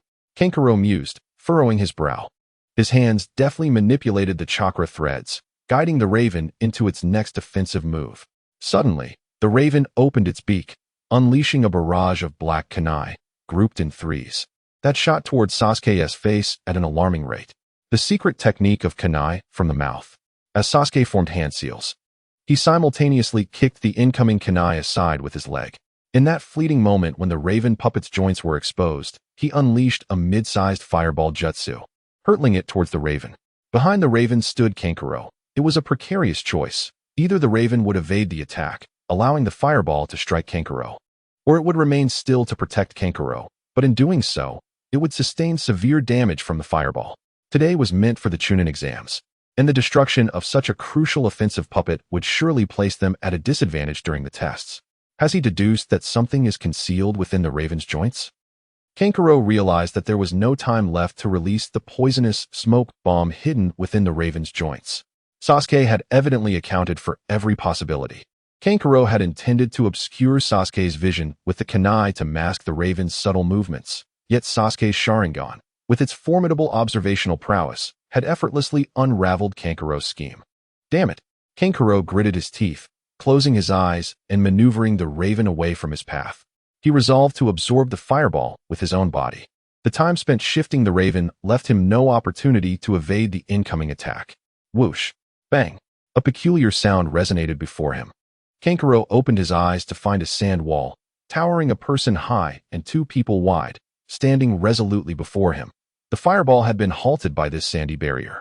Kankuro glanced at Gaara, who regarded him with a chilling gaze. The gourd on his back had been unsealed, and fine, pale yellow sand floated around him. Incompetent, Gaara muttered disdainfully. Kankuro lowered his head, clenching his fists in frustration. Very well, let us conclude this. Sasuke, noticing the timely intervention, interjected. We still have the Chunin exams to attend. Let us conserve our energy. Conclude? Gaara scoffed, extending his right hand to command the sand towards Sasuke. That requires me to seize your hand that performs hand seals first. In a sudden turn of events, Sasuke, who had previously closed his Sharingan, found himself unable to react in time. Gaara's sand ensnared his right hand, gripping it as if caught in a vice. The pressure and intent to kill emanating from Gaara palpable. Sand binding coffin. Gaara tightened his fist. Enough. Naruto arrived just in time, utilizing a kunai adorned with an explosive tag to disperse the sand that ensnared Sasuke's right hand. He steadied the overly tense Sasuke and addressed Gaara, stating, If you wish to fight, I shall oblige. Beware, this individual harbors a lethal intent that is most sincere. Regaining his footing with Naruto's assistance, Sasuke, panting heavily, gazed at Gaara and remarked, Such swift and terrifying ninjutsu. Even my Sharingan could not capture the moment of your strike. You wish to engage me? Do you truly believe you possess that privilege? Gaara furrowed his brow, responding with a cold, mocking laugh as if deeply insulted. I would not hesitate to sever your limbs, or even your head. Should you be capable, then I implore you to make the attempt. Naruto entrusted Sasuke to Konohamaru and approached Gaara, as the flowing sand slithered toward him like a serpent, swiftly ensnaring him. With a resounding crash, Naruto stood before Gaara, unleashing a formidable surge of Nine-Tails chakra that shattered the encroaching sand, his eyes glinting with a fierce, murderous intent. Fury surged within him. It had been quite some time since he had felt this intense anger. You are the Nine-Tails Jinchuriki from Konoha, Uzumaki Naruto, are you not? Temari exclaimed in astonishment. A Jinchuriki, you say? Gaara inquired with a frown. We shall inevitably meet on the battlefield. Until then, savor each morsel of food and every breath of air you take. I wonder if I shall twist your mouth off when we face each other. Naruto retorted softly, as the tension between the two escalated. Sakura arrived on the scene with Kakashi. Kakashi-sensei, it's right here. Sakura panted. Earlier, upon witnessing Kankuro bully Konohamaru, Sasuke had instructed Sakura to inform Kakashi while he intervened. Konoha's Gaara, Kankuro, and Temari, I presume? Kakashi stated sternly as he pulled out a manual from his vest. You should be aware of the purpose of your presence here. Should you engage in combat without permission, I will revoke your eligibility for the exams. Naruto, Sasuke, I trust you both understand? Yes, everyone responded in unison, while Naruto and Gaara continued to glare at each other. The friction between the two Jinchuriki from different villages was bound to disrupt the Chunin exams. Kakashi, scratching his head in exasperation, observed, the Chunin exams are finally commencing, yet the first round is a written test. The format is straightforward. Answer the questions provided on the paper. However, much to Naruto's surprise, the exam questions bore little resemblance to the lessons taught in school. To achieve a passing score, merely answering honestly would be utterly futile, at least for Naruto. Seated at his desk, Naruto listened to the crisp sound of pens scratching on paper. Raising an eyebrow as he clamped the writing instrument between his nose and mouth, idly glancing around. That yellow-haired hedgehog of a candidate, I am referring to you. Cease your fidgeting. Should I see you turn your head about again, I will revoke your examination eligibility. Do you understand? Dressed in a sleek black leather jacket, Sanaya Biki stared intently at Naruto, exclaiming loudly, Yes, yes, I understand. Naruto sighed, adjusting his posture. He observed Sasuke utilizing his Sharingan to replicate the actions of others in order to write down answers, while Neji employed his Byakugan to peer into the responses. He also noticed Gaara constructing an eye out of sand to covertly steal a glimpse at the answers. Naruto's dissatisfaction grew as he watched Gaara, the boy with a penchant for playing in the sand, sneakily attempting to cheat. Gripping his writing instrument, he infused it with chakra and propelled it forcefully towards Gaara's sandy eye. Swish! Thud! The pen struck Gaara's palm with precision, rendering the usually aloof boy momentarily stunned. After a moment of contemplation, Gaara turned to face Naruto, who sat just 4 seats behind him, resting his head on his right hand while flashing an enchanting smile. Indeed, it must be this fellow. Gaara gritted his teeth, wishing he could unleash a jutsu right there in the examination hall to retaliate against Naruto. Teacher, he has been continuously peeking at my answers. Look, look, he even turned around so brazenly. Naruto protested in a tone reminiscent of a flustered young girl caught in a compromising situation, pointing at Gaara as though he were accusing a husband returning from an affair. You haven't even touched your pen. Stop causing a ruckus, Sanai Ibiki spoke slowly. Damn, am I so strikingly beautiful that you cannot help but gaze at me? Naruto grumbled inwardly, seething with frustration. Naruto-kun. A soft voice floated from his side, drawing Naruto's attention. He turned to see a girl with short blue hair and white eyes gently poking him from the audience. It's nice to see you again. Again? Naruto furrowed his brow, struggling to recall having met this girl before. Can't remember? It's all right. Naruto-kun, if you don't mind, I could share my answers with you, she said shyly, pushing her exam paper towards him. However, before she could finish her sentence, Naruto interrupted. It's fine. I have my own tricks, he replied, shaking his head. Besides, I can't copy answers anyway since I lost my pen, he thought silently. Raising his gaze to the clock, Naruto's lips curled into a smug grin. The time is nearly upon us. Let us make our move. Just outside the examination hall, dozens of Naruto clones, disguised as ordinary passers-by, emerged from their hidden spots. Swiftly, they formed hand seals and unleashed a barrage of fireballs from their mouths. The flaming projectiles accurately struck the examination room without causing harm to any students. As Naruto himself remained inside, this was Naruto's ultimate gambit. Flames engulfed the classroom as the clones, having expelled their fireballs, dissipated into nothingness. The gatekeeping Chunin hurriedly rushed towards the exam room to extinguish the flames, scrambling to rectify their oversight. Naruto gazed at the exam papers dancing amidst the fire, a triumphant smile illuminating his face as his plan unfolded flawlessly. Chapter 17. The second examination, the written test, concluded in chaos, as Naruto, employing his shadow clones, wreaked havoc in the examination hall, incinerating the test papers. Consequently, the entire examination was rendered null and void, meaning it was as if the candidates had not taken it at all. The unforeseen incident left everyone, save for Naruto, oblivious to the identity of the perpetrator, making any pursuit of accountability impossible. The three members of Team 7 lingered in the playground of the Ninja Academy, engaging in casual conversation while waiting for the proctor of the second round of examinations. During this time, a member of the Uchiha clan approached Sasuke bearing gifts, said to be from Itachi Uchiha, who was away on a mission. As Sasuke shared the delightful treats crafted by Itachi with Naruto and Sakura, an unfamiliar voice pierced the air. Miss Haruno Sakura, a boy clad in a tight green suit, sporting a bowl haircut and thick eyebrows, brandished a flower and bowed deeply. I like you. Will you go out with me? Huh. Sakura paused mid-bite of her macaron, momentarily perplexed as she scrutinized the boy in the green ensemble, asking, Who are you? My name is Rock Lee. I am 13 years old. My birthday is November 27th, and I am a Sagittarius. My blood type, the boy exclaimed, his words spilling forth like a rapid-fire barrage. Are you registering for the census or introducing yourself? Naruto silently scoffed.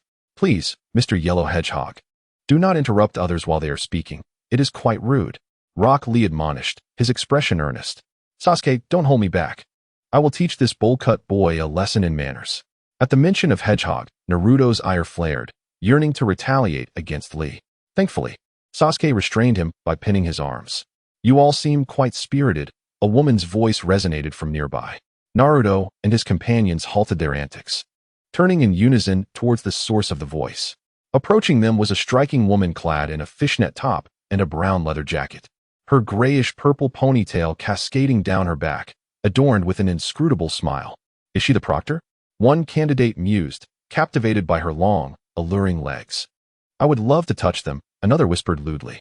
Before their conversation could continue, several long, dark snakes inexplicably ensnared their bodies, bearing their venomous fangs, which sent the candidates tumbling to the ground in terror.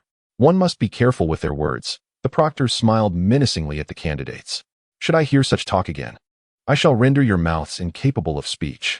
How frightening, Sakura murmured softly.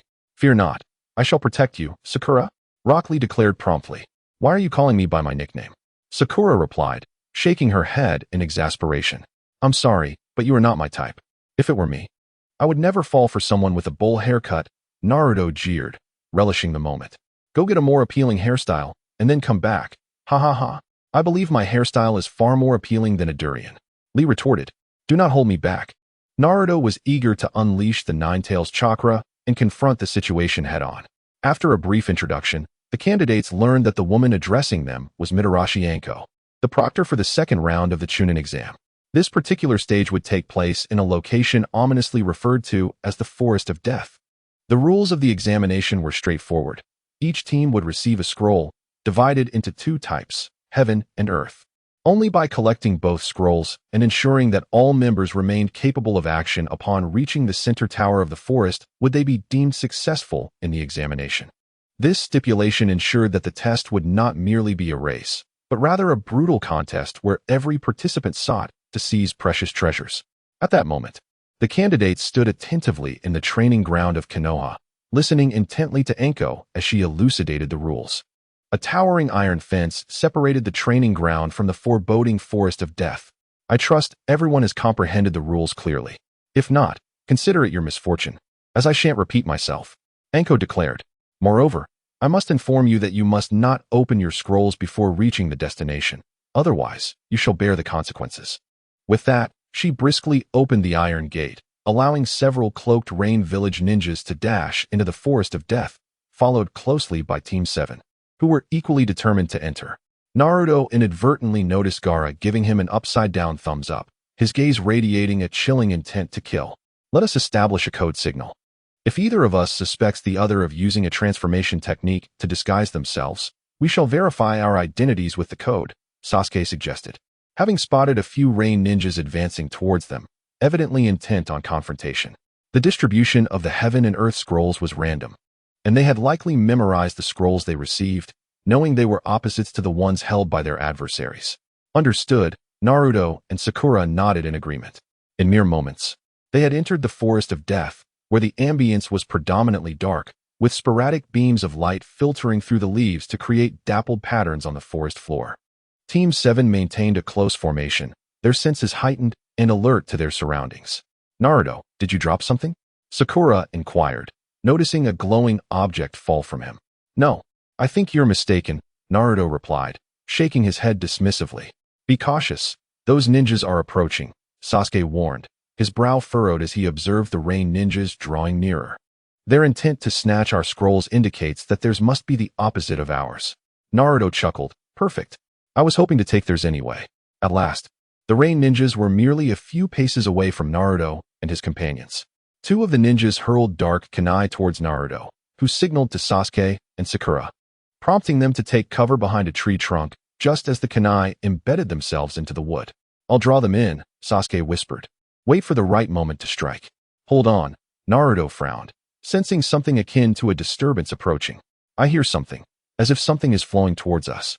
I heard it too, Sakura nodded in agreement. Suddenly, a terrified voice pierced the air, help. What is that? Ah. The ninjas of the Rain Village emitted anguished cries, which soon faded into silence.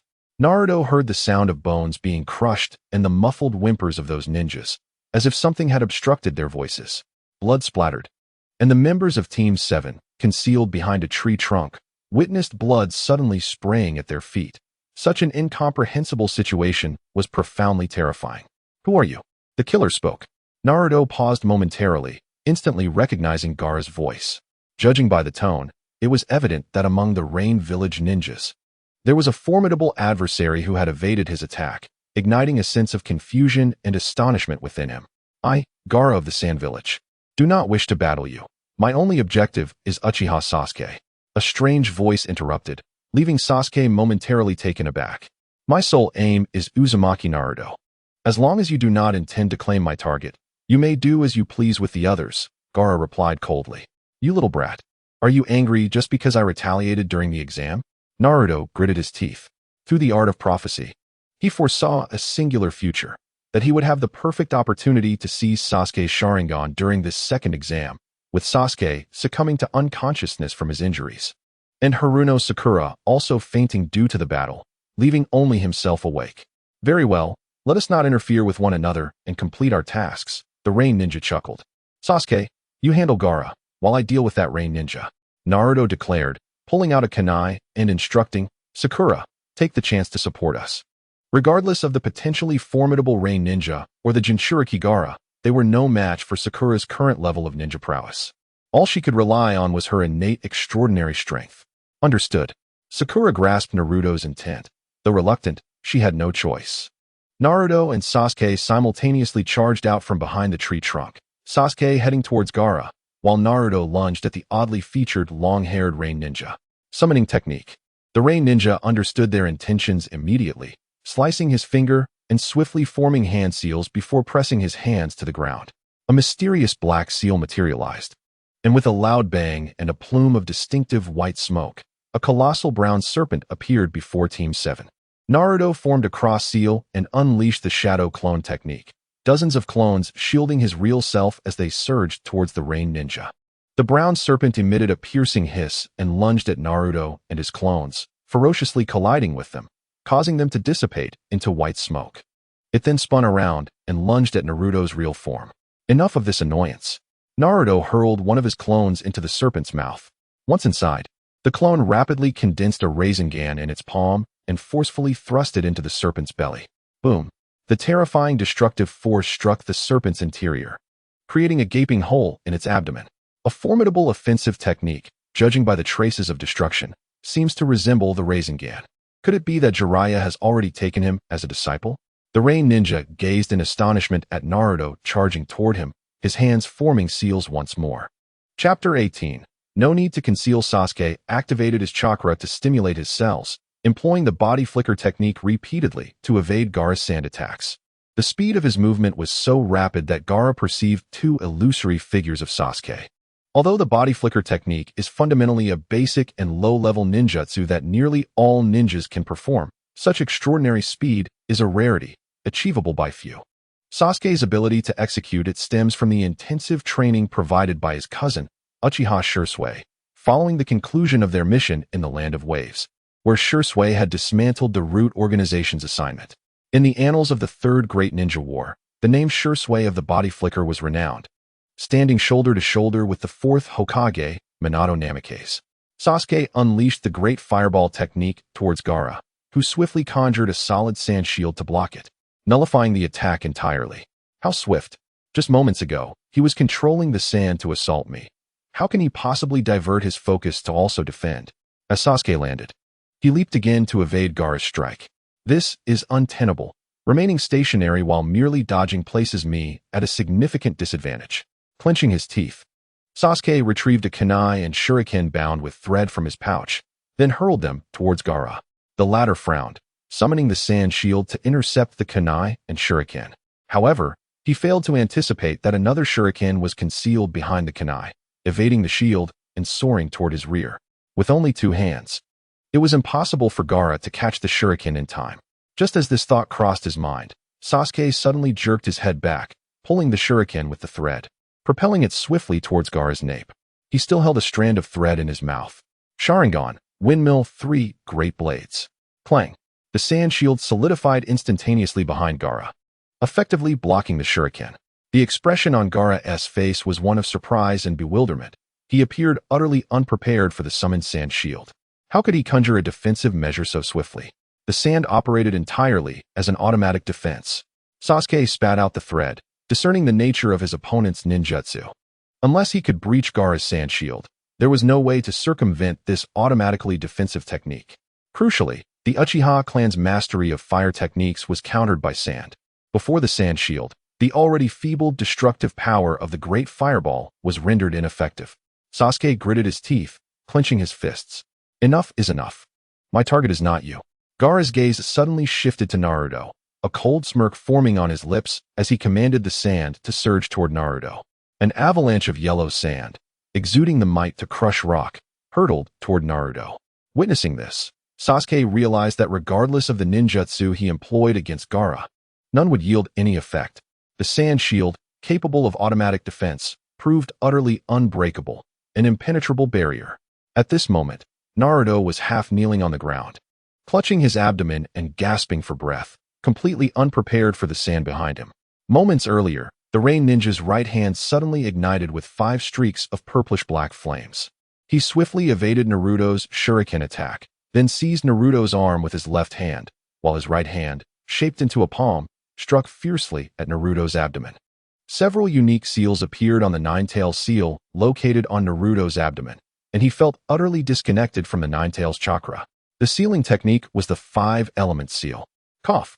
Naruto was forcefully knocked back several steps, collapsing to the ground in disbelief as he clutched his abdomen. This guy, his abilities were far beyond those of a mere genin. Naruto sensed something was amiss. Ever since acquiring the Tome of Realms and the soul-seizing technique, he had seldom encountered setbacks in battle. Even now, when he was deliberately holding back his full power to avoid exposure, it was unfathomable that he would struggle against a genin. A technique capable of sealing the nine-tails chakra should at least belong to an elite level or higher. Who on earth was this individual? Sweat beaded on Naruto's forehead as he suddenly heard something rushing toward him from behind. He whipped around, only to see a colossal arm of sand reaching out, exuding an overwhelming force that he could not withstand, especially without the nine-tails chakra as his trump card. He could not afford to take this blow. Though revealing his abilities would arouse suspicion, he had no other option. Gritting his teeth, he prepared to use the Flying Thunder God technique to teleport back to where he had previously placed his kunai, when Sasuke suddenly appeared behind him, using the body flicker technique to absorb the attack. Naruto's pupils constricted in disbelief as he froze in place. Crack, crack, crack. The sand claw tightened mercilessly, and Sasuke let out a cry of agony, every bone in his body emitting a chilling sound. Blood gushed from his mouth, rendering him immobile. As he endured the excruciating pain of his body being crushed, his Sharingan gradually faded back to black as consciousness slipped away. Run. I'm sorry. Sasuke managed to utter his last words before closing his eyes. Seeking death, Gaara coldly clenched his fist, the grip of the sand claw intensifying, distorting Sasuke's body under the immense pressure. I am Uchiha Sasuke, a fellow graduate from the Ninja Academy in your class. It's an honor to meet you. The boy's pure smile seemed to linger before Naruto's eyes, as he trembled at the sight of this individual shielding him from harm. Why are you doing this? Why aren't you one of those who scorn and insult me? Why do you have to be different? Naruto's anger surged, but he was uncertain whether it was for himself or for Sasuke. Gaara's countenance bore a grim and cruel smile, reminiscent of a child engaged in the brutal slaughter of animals. Naruto, Sasuke, Haruno Sakura suddenly burst forth, hurling a kunai towards the sand claw. Yet, mid-flight, the kunai was intercepted by a surge of sand, which then engulfed Sakura, propelling her violently against a tree, rendering her unconscious. Next is you, Uzumaki Naruto. You shall pay for your actions. Your comrades have suffered because of you. Gaara taunted. Just watch as your friends perish. The Rain Ninja furrowed his brow, poised to intervene and save Sasuke from Gaara's lethal intent, when Naruto rose from the ground. Enough. Naruto's face darkened as he spoke coldly. Gaara. He retrieved 10 Flying Thunder God kunai from his pouch, casting them in various directions. With one kunai held in his mouth, he extended his right hand, gathering blue chakra in his palm to form a Rasengan. There is nothing left to conceal. With a swift movement, one of the thrown kunai pierced the sand claw. In an instant, Naruto flashed and displaced himself upon the sand claw, delivering a devastating Rasengan that shattered it to pieces. The Rain Ninja watched in astonishment. Flying Thunder God, Rasengan, even if it's his son, he mused silently, deciding it prudent to observe for now. Naruto formed a cross seal with his hands, summoning dozens of shadow clones. The clones enveloped Sasuke and Sakura, swiftly whisking them away from the battlefield. The Rain Ninja, unable to contain himself, was appalled to see Sasuke slip away from his grasp. With a single leap, he transformed his lower body into a serpent's tail, secreting a slick fluid to aid in his pursuit of Naruto's clones carrying Sasuke and Sakura. In a flash, a Flying Thunder God kunai struck the Rain Ninja's serpent tail, immobilizing it. Naruto then appeared above the kunai, his right hand crackling with lightning as he brought it down with ferocious intent, severing the Rain Ninja's tail. The Rain Ninja expelled a long, gray-black serpent, which surged towards Naruto's clones with increased speed. About 30 seconds, Naruto murmured, eyeing the retreating serpent. The moment he picked up a kunai, a sand claw descended upon him. Bang! The claw missed its target, and Gaara frowned, scanning his surroundings intensely. Suddenly, a kunai flew in from the side, and Naruto's figure materialized before him in an instant. The two flashes of movement consumed merely 2 breaths of time. With a kunai clenched between his teeth, Naruto conjured a Rasengan that appeared distinct from the usual, shimmering with deep blue ice crystals. Ice release. Ice crystal Rasengan. Bang! Naruto unleashed the ice crystal spiral bomb with tremendous force towards Gaara. Just as he anticipated, Gaara was caught off guard, and the sand surged forward, forming a broad sand shield that intercepted the ice crystal spiral bomb. The bomb detonated instantaneously, leaving the sand shield with only a thin layer of defense remaining. As Gaara prepared to counterattack, several ice spikes erupted from the shattered bomb, piercing through the sand shield and striking him in the abdomen. Naruto did not relent in his assault. He delivered a powerful kick to Gaara's face, sending him crashing to the ground, sliding a considerable distance. Coughing violently, Gaara spat blood. His eyes filled with disbelief as he gazed at Naruto, unable to fathom the extent of his own defeat, especially without even employing his tailed beast chakra. Kankuro and Temari, rushing to provide support, were engulfed by a mix of anger and shock at this scene. 3 against 1. Only 24 seconds remained. A bloodthirsty gleam flickered in Naruto's eyes as he swiftly formed hand seals, releasing the mist concealment technique just as Gaara regained his footing. Fog began to rise from Naruto, rapidly engulfing the battlefield. Although Naruto lacked the precise auditory perception of the former Zabuza, he recalled the locations where he had thrown his flying thunder god kunai, preparing for a series of rapid, flickering strikes. After more than 10 attacks, he would ascertain the movements and positions of the 3 sand ninjas. Chapter 19. Even without your eyes, it is difficult to see. Kankuro gritted his teeth, controlling his attack puppet, Crow, and the capturing puppet, Black Ant, with intense focus amidst the dense fog. Golden flashes flickered through the mist, their trajectories nearly imperceptible to the naked eye, making it nearly impossible to track in such conditions. Whoosh! After 3 flickers, a flying thunder god kunai was precisely hurled towards Kankuro. He directed Black Ant to ensnare the kunai within its body, preventing Naruto from utilizing it to teleport before him. Bang! Black Ant suddenly exploded from within, wooden fragments scattering everywhere as the kunai was sent flying, spinning through the air before landing on the ground. Kankuro noticed a white thread attached to the tail of the kunai, realizing it was rigged with an explosive tag. Buzz! Naruto, with a swirling sphere in hand, flickered before Kankuro and unleashed a devastating Rasengan that struck him squarely. The overwhelming force obliterated Kankuro's internal organs, propelling him against a nearby tree with a sickening crunch as several of his ribs shattered, piercing his lungs and making each breath an arduous struggle. Even White, after enduring a Rasengan, had no chance of survival, and for the mere 14-year-old Kankuro, the prospect of living was rendered all the more impossible. Kankuro, Temari, her immense 3-star fan raised in fury, brought it down with great force, conjuring a tempest that surged toward Naruto while dispersing the fog enveloping the battlefield.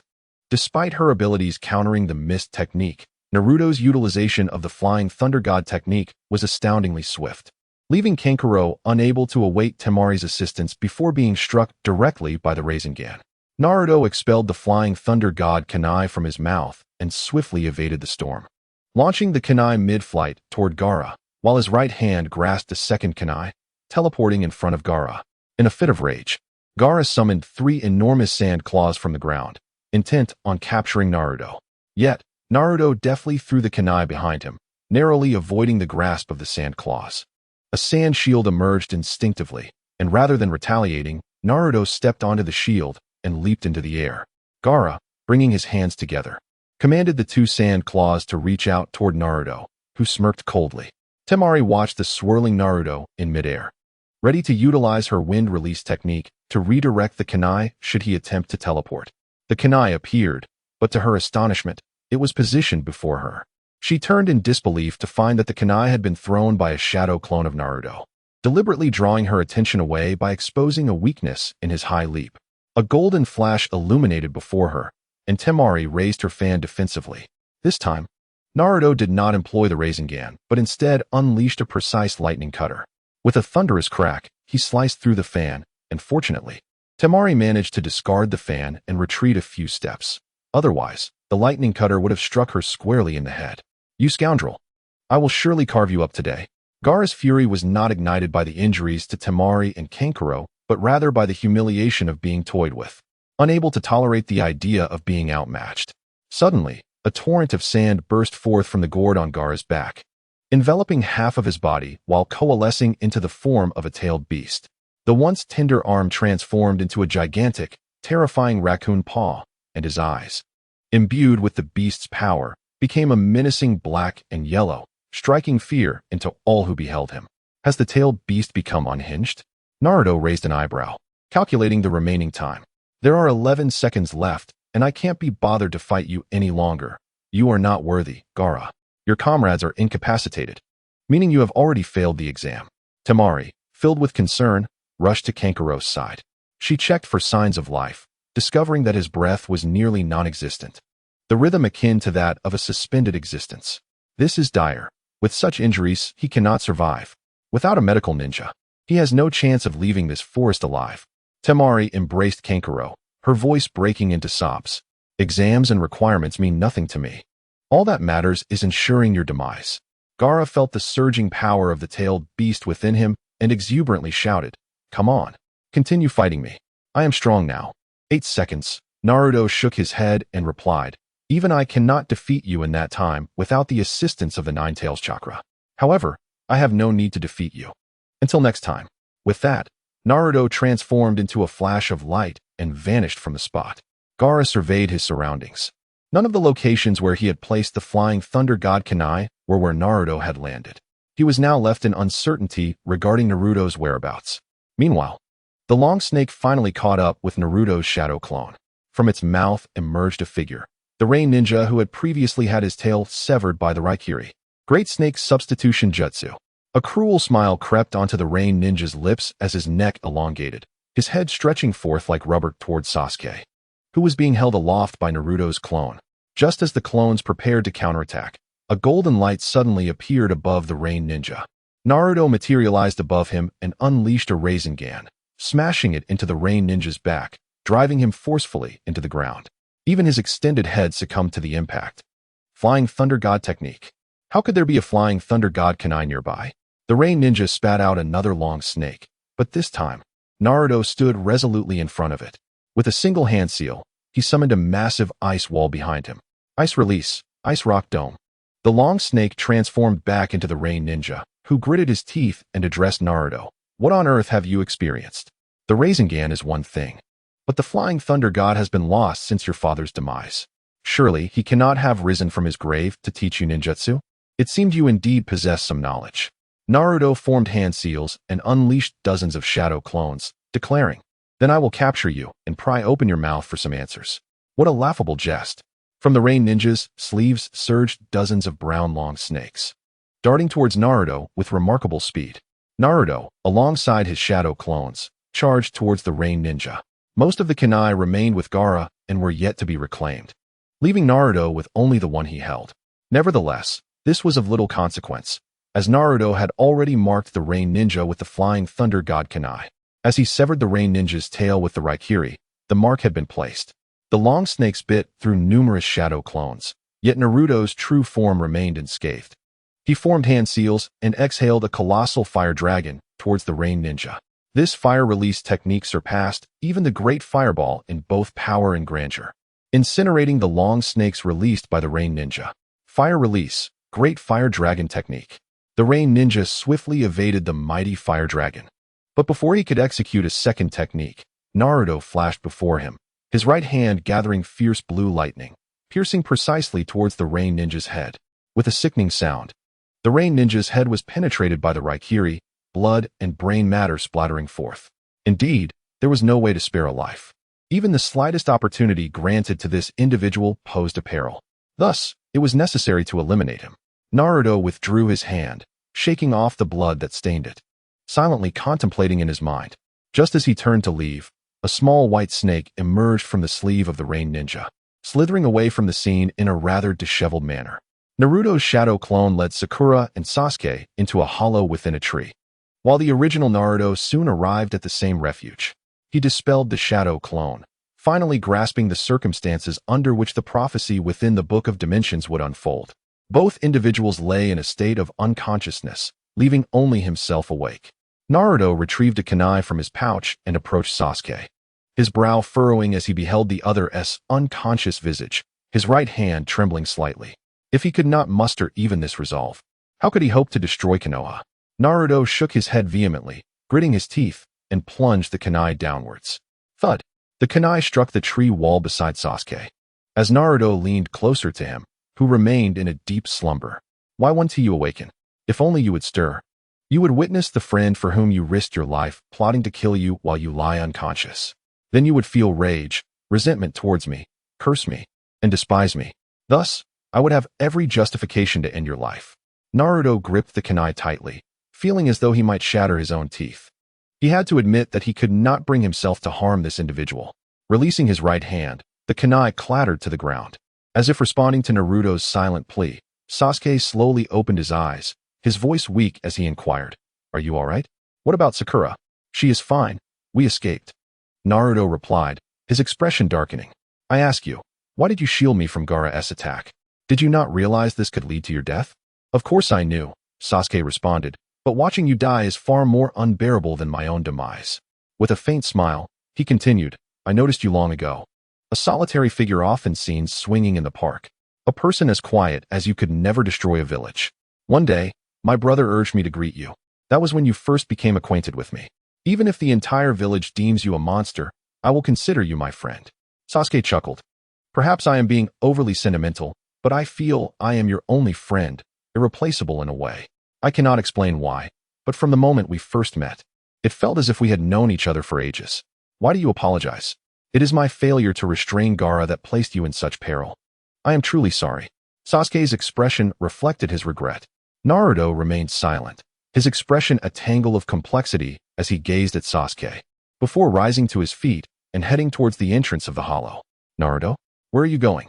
Sasuke wished to rise, but the pain coursing through his body forced him to grimace and remain still. "I am going to fetch some medicine for you," Naruto stated before stepping out of the hollow, subsequently summoning 10 shadow clones to guard the entrance. He removed the Leaf Village headband and tucked it into his pocket. "Without your eyes, I can still bring destruction to Konoha." Naruto clenched his fists and departed from the vicinity of the hollow tree. "Just a few years will suffice. If only I can distance myself from you for a time, this inexplicable bond of friendship will surely fade. When we meet again, I will undoubtedly kill you, Uchiha Sasuke." Chapter 20. The second exam concludes in the depths of the Forest of Death. A group of Konoha examinees was merrily racing towards the towering structure. Little did they anticipate that they would acquire the Heaven Scroll so effortlessly. "If we can just pass the third stage of the Chunin exam, we shall ascend to the ranks of Chunin." One exuberant boy with a slick back exclaimed, "Once I achieve the rank of Chunin, I will be able to undertake more advanced missions and earn greater rewards to improve my family's living conditions. Our old earthen stove is on the verge of breaking down, and my sister was frightened last time that the food cooked on it might be toxic. Do not let your guard down until we reach the destination," interjected a girl clad in a light purple short robe, her eyes a striking mix of black and red, a classic Sharingan, keenly surveying their surroundings. "Hisashi, have you noticed anything unusual?" "Nothing, at least not within 100 meters ahead," replied Hisashi, a boy with stark white eyes from the Hyuga clan, blessed with the Byakugan. This ocular power granted him the ability to see through objects and directly observe an enemy's chakra points, making it an exceptionally potent asset for reconnaissance. "Wait, there is someone," Hisashi declared loudly, causing both the slick-haired boy and the purple-robed girl to halt, anxiously gazing in the direction Hisashi indicated, behind that tree. To their surprise, he had gathered them all at once. This was fortuitous, as it spared him the trouble of searching. Employing a transformation technique to alter his appearance, Naruto emerged leisurely from behind the tree. After swallowing a chakra fruit, he addressed the trio. "If you have anything to say, you should say it now, for you may never have the chance again." "Is there an ambush?" the girl in purple inquired of Hisashi. "Only him," Hisashi replied. "Humph. You dare to intercept an entire squad by yourself? You must be unaware of the prowess of Konoha ninja," shouted the slick-haired boy, pointing an accusing finger at Naruto. "My team boasts members from the Uchiha and Hyuga clans. If you're afraid, I suggest you flee while you still can." "What a pity. I was feeling generous and wanted to hear what you would say," Naruto sighed, shaking his head. The girl in purple swiftly performed hand seals and unleashed a fireball towards Naruto, while Hisashi formed a unique hand gesture, charging at Naruto with the 8 trigrams technique. The slick-haired boy followed suit, gripping a kunai tightly and rushing alongside Hisashi. Ice release, secret technique, crystal mirror. Naruto formed hand seals, vanishing from his position. In an instant, both the fireball and Hizashi's and the slick-haired boy's attacks lost their target. Multiple ice mirrors materialized around the trio, ensnaring them within. Naruto's reflection appeared in each mirror, leaving them momentarily bewildered, unable to discern where to direct their strikes. The boy with the slicked back hair suddenly felt a heat radiating from his back, accompanied by an unsettling itch. As he scratched at his rear, he discovered his hand smeared with crimson blood. Ag! Ag! The boy gasped in terror. But in the next moment, he found himself silenced as a sharp ice spike pierced his mouth, blood gushing forth. Trembling, he staggered backward a few steps, his eyes wide in horror as he collapsed to the ground, his body riddled like a sieve by several more icy projectiles emitted from the frozen mirror. The speed was so swift that he could hardly react. The girl in the purple robe trembled, her gaze fixated upon the overwhelming ice mirrors. With a sudden thud, she knelt, tears streaming down her face as she pleaded, "I will give you the scroll. All the scrolls. Please spare me." Her humble supplication, so endearing in its desperation, rendered it difficult to refuse. Naruto spoke from within the icy reflections, "I would like nothing more than to let you go, but there are two of you, and only one may leave." The girl in purple froze momentarily, glancing at her companion, Hinata Boz, who returned her astonished stare. Both pairs of eyes shimmered with an eerie light. "Could you perhaps extend a little mercy?" The girl in purple averted her gaze, addressing Naruto. "He and I are very good friends." Before she could finish her sentence, Boz struck her with a soft punch, gritting his teeth, his eyes wide as a bull's. In the midst of her incredulous expression, he unleashed a barrage of 24 punches, sealing her chakra points and sending her crashing against the ice mirror. "Ha ha ha! Good friends, indeed." Naruto erupted into mocking laughter, rolling on the ground as though he had witnessed the most amusing spectacle in the world. "I'm sorry. Since I am your friend, let your good friend live," Boz roared, drawing a kunai from his pocket and swinging it towards the head of the girl in purple. She gazed at him in disbelief as she fell to the ground. "Am I allowed to leave now? If not, I can help you kill more people. I can bring more individuals." Hinata Boz discarded the kunai, kneeling on the ground, repeatedly bowing his head. "Please, spare me. I do not wish to die. My ninja career has only just begun. I beg you." "Oh dear, how pitiable," Naruto remarked as he dispelled the magical ice mirror and approached Hinata Boz. Placing a hand upon his head with a smile, "You truly put on a splendid show, Mr. Hinata Boz." Blue lightning coalesced around him, freezing Boz's smile in place. He attempted to break free, but it was too late. Naruto had already unleashed a lightning strike upon his crown. "How could you trust someone of dubious origins so easily? It seems your ninja career has been a wasted endeavor. Perhaps it's time to return and be reborn." Naruto scoffed. Within the hollow of a tree, Sakura Haruno had by now regained her composure. Alongside Naruto's shadow clone, she had concocted a special remedy using herbs from the Forest of Death. Though it could not heal Sasuke's severely fractured bones, it would alleviate his pain, ensuring he would not suffer so greatly. Naruto has returned, and he forcefully stuffed the pills he scavenged from the ninjas into Sasuke's mouth, muttering, "These things invigorate the blood and dissipate stagnation.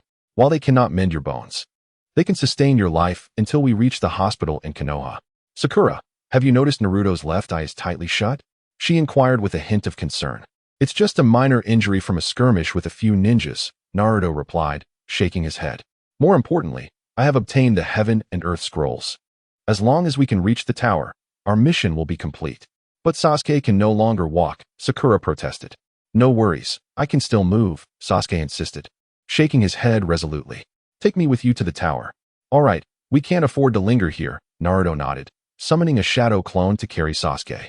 Together with Sakura, they left the hollow of the tree and set off towards the tower. "Sakura," Naruto handed her the Heaven and Earth Scrolls, saying, "You keep these safe." "Okay," Sakura replied, carefully grasping the scrolls. Naruto formed hand seals, creating dozens of shadow clones, then tossed all the scrolls from his pack into the air. The clones swiftly picked them up, continuing to run in Naruto's wake. "What are you doing? And how did you acquire so many scrolls?" Sakura asked, her surprise evident. "Just a fortunate find," Naruto replied vaguely. "You'll understand their purpose soon." Naruto instructed his shadow clones to form a large square formation, with a designated distance between two lines, one holding the Heaven Scroll and the other the Earth Scroll. As Team 7 approached the entrance of the tower, Naruto commanded the clones to halt. He then hoisted both Sasuke and Sakura and charged towards the tower. "Why can't I carry him?" Sakura exclaimed, astonished that she would ever envy a man. "Those are ninjas from Konoha. One of them is injured." A few candidates exclaimed, spotting Naruto and his companions. "If we take the scrolls from them, we can advance." "Captain, look. It seems every shadow clone is holding a scroll," one candidate pointed out. "Indeed," the captain observed. Suddenly realizing something, he shouted, "Be careful. Close your eyes." It was too late. He was a moment too slow. 3 shadow clones holding the Earth Scroll opened it, revealing an arcane script. Upon seeing it, the candidates' minds became clouded, akin to being administered a sedative, and they collapsed to the ground, enveloped in slumber. Nirvana technique.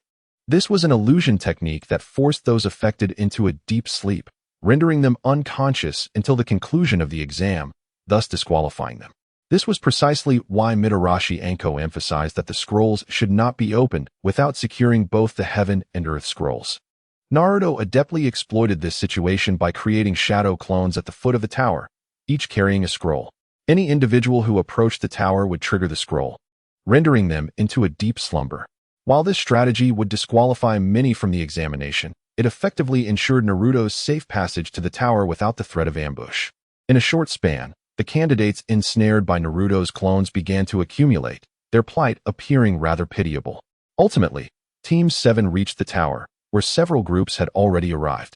A man with short white hair tied in small braids exchanged glances with Naruto and his companions, subsequently revealing an enigmatic smile.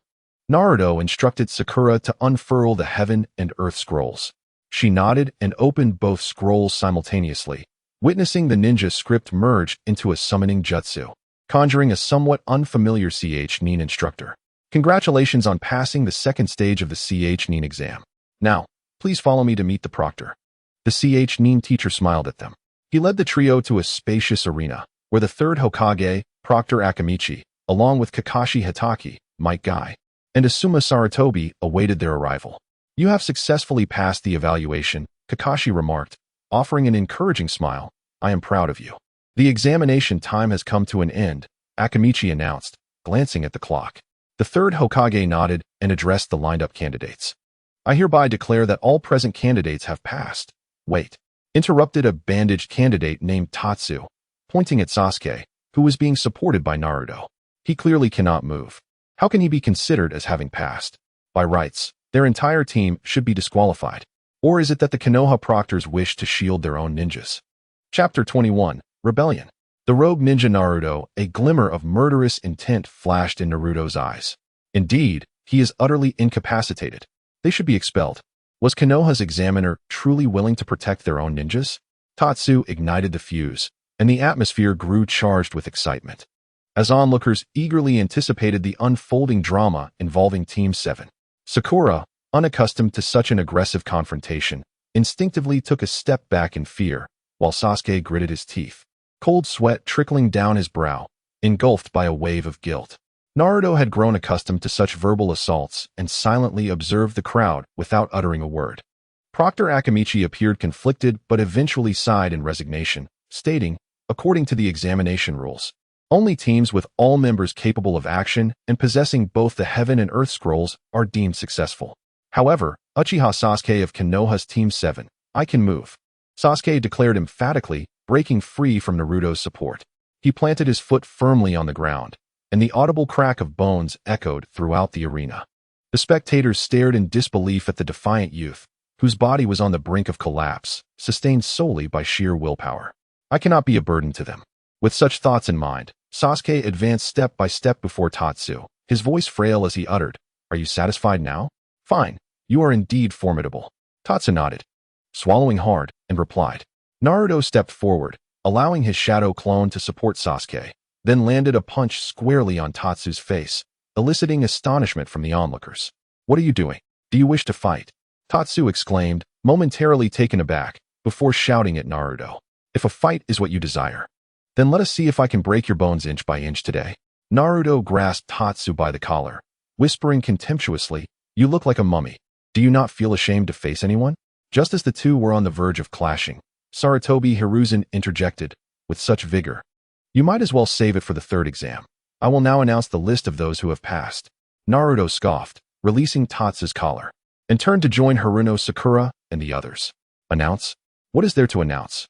The grand gates of the tower swung open, revealing Gaara dragging several corpses of ninjas, which he tossed before all the examinees and proctors, declaring, "Hand over Naruto, Uzumaki."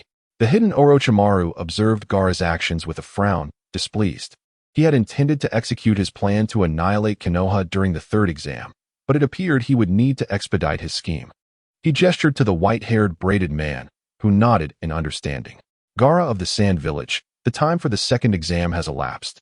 Those who have not passed may not enter the final tower." Wai-Hai Kurenai shouted, "Please leave." "Examinees? Do I need your worthless selves to assess me?" Gaara scoffed. "Naruto, what has happened to your friend? Has he broken any bones? I am surprised he is still alive. I have said it before, if you wish to fight, I shall oblige," Naruto declared, handing Sasuke over to Sakura and advancing toward Gaara. Lord Third, Kakashi approached Sarutobi Hiruzen, inquiring, "What shall we do?"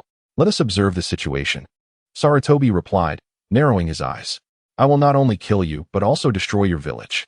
Gaara roared, shattering his sand gourd, unleashing an astounding quantity of sand that surged skyward, breaking through the tower's ceiling.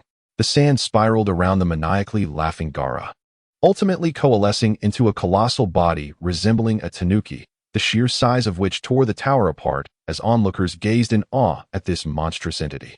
The enormous tail swayed behind the tanuki, while its orange star-shaped eyes radiated a chilling, murderous intent.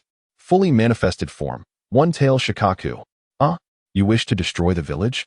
Do as you please, Naruto silently contemplated. Sasuke-kun, if you seek power in the short term, come to the Valley of the End and find me. Orochimaru whispered enticingly as he passed by Sasuke, biting his fingertip and forming hand seals to release a black sealing array onto the ground. The tailed beast has gone berserk. Finally, someone has reacted. The candidates scattered in panic, just as Might Guy and his companions were about to engage in battle with the One-Tails. A colossal purple-black python emerged from the ground, swallowing several candidates whole. Its terrifying serpentine gaze fixated on Sarutobi Hiruzen.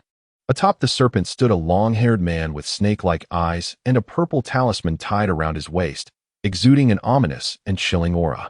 His name was Orochimaru, a formidable ninja and one of the legendary Sannin, known for his terrifying prowess.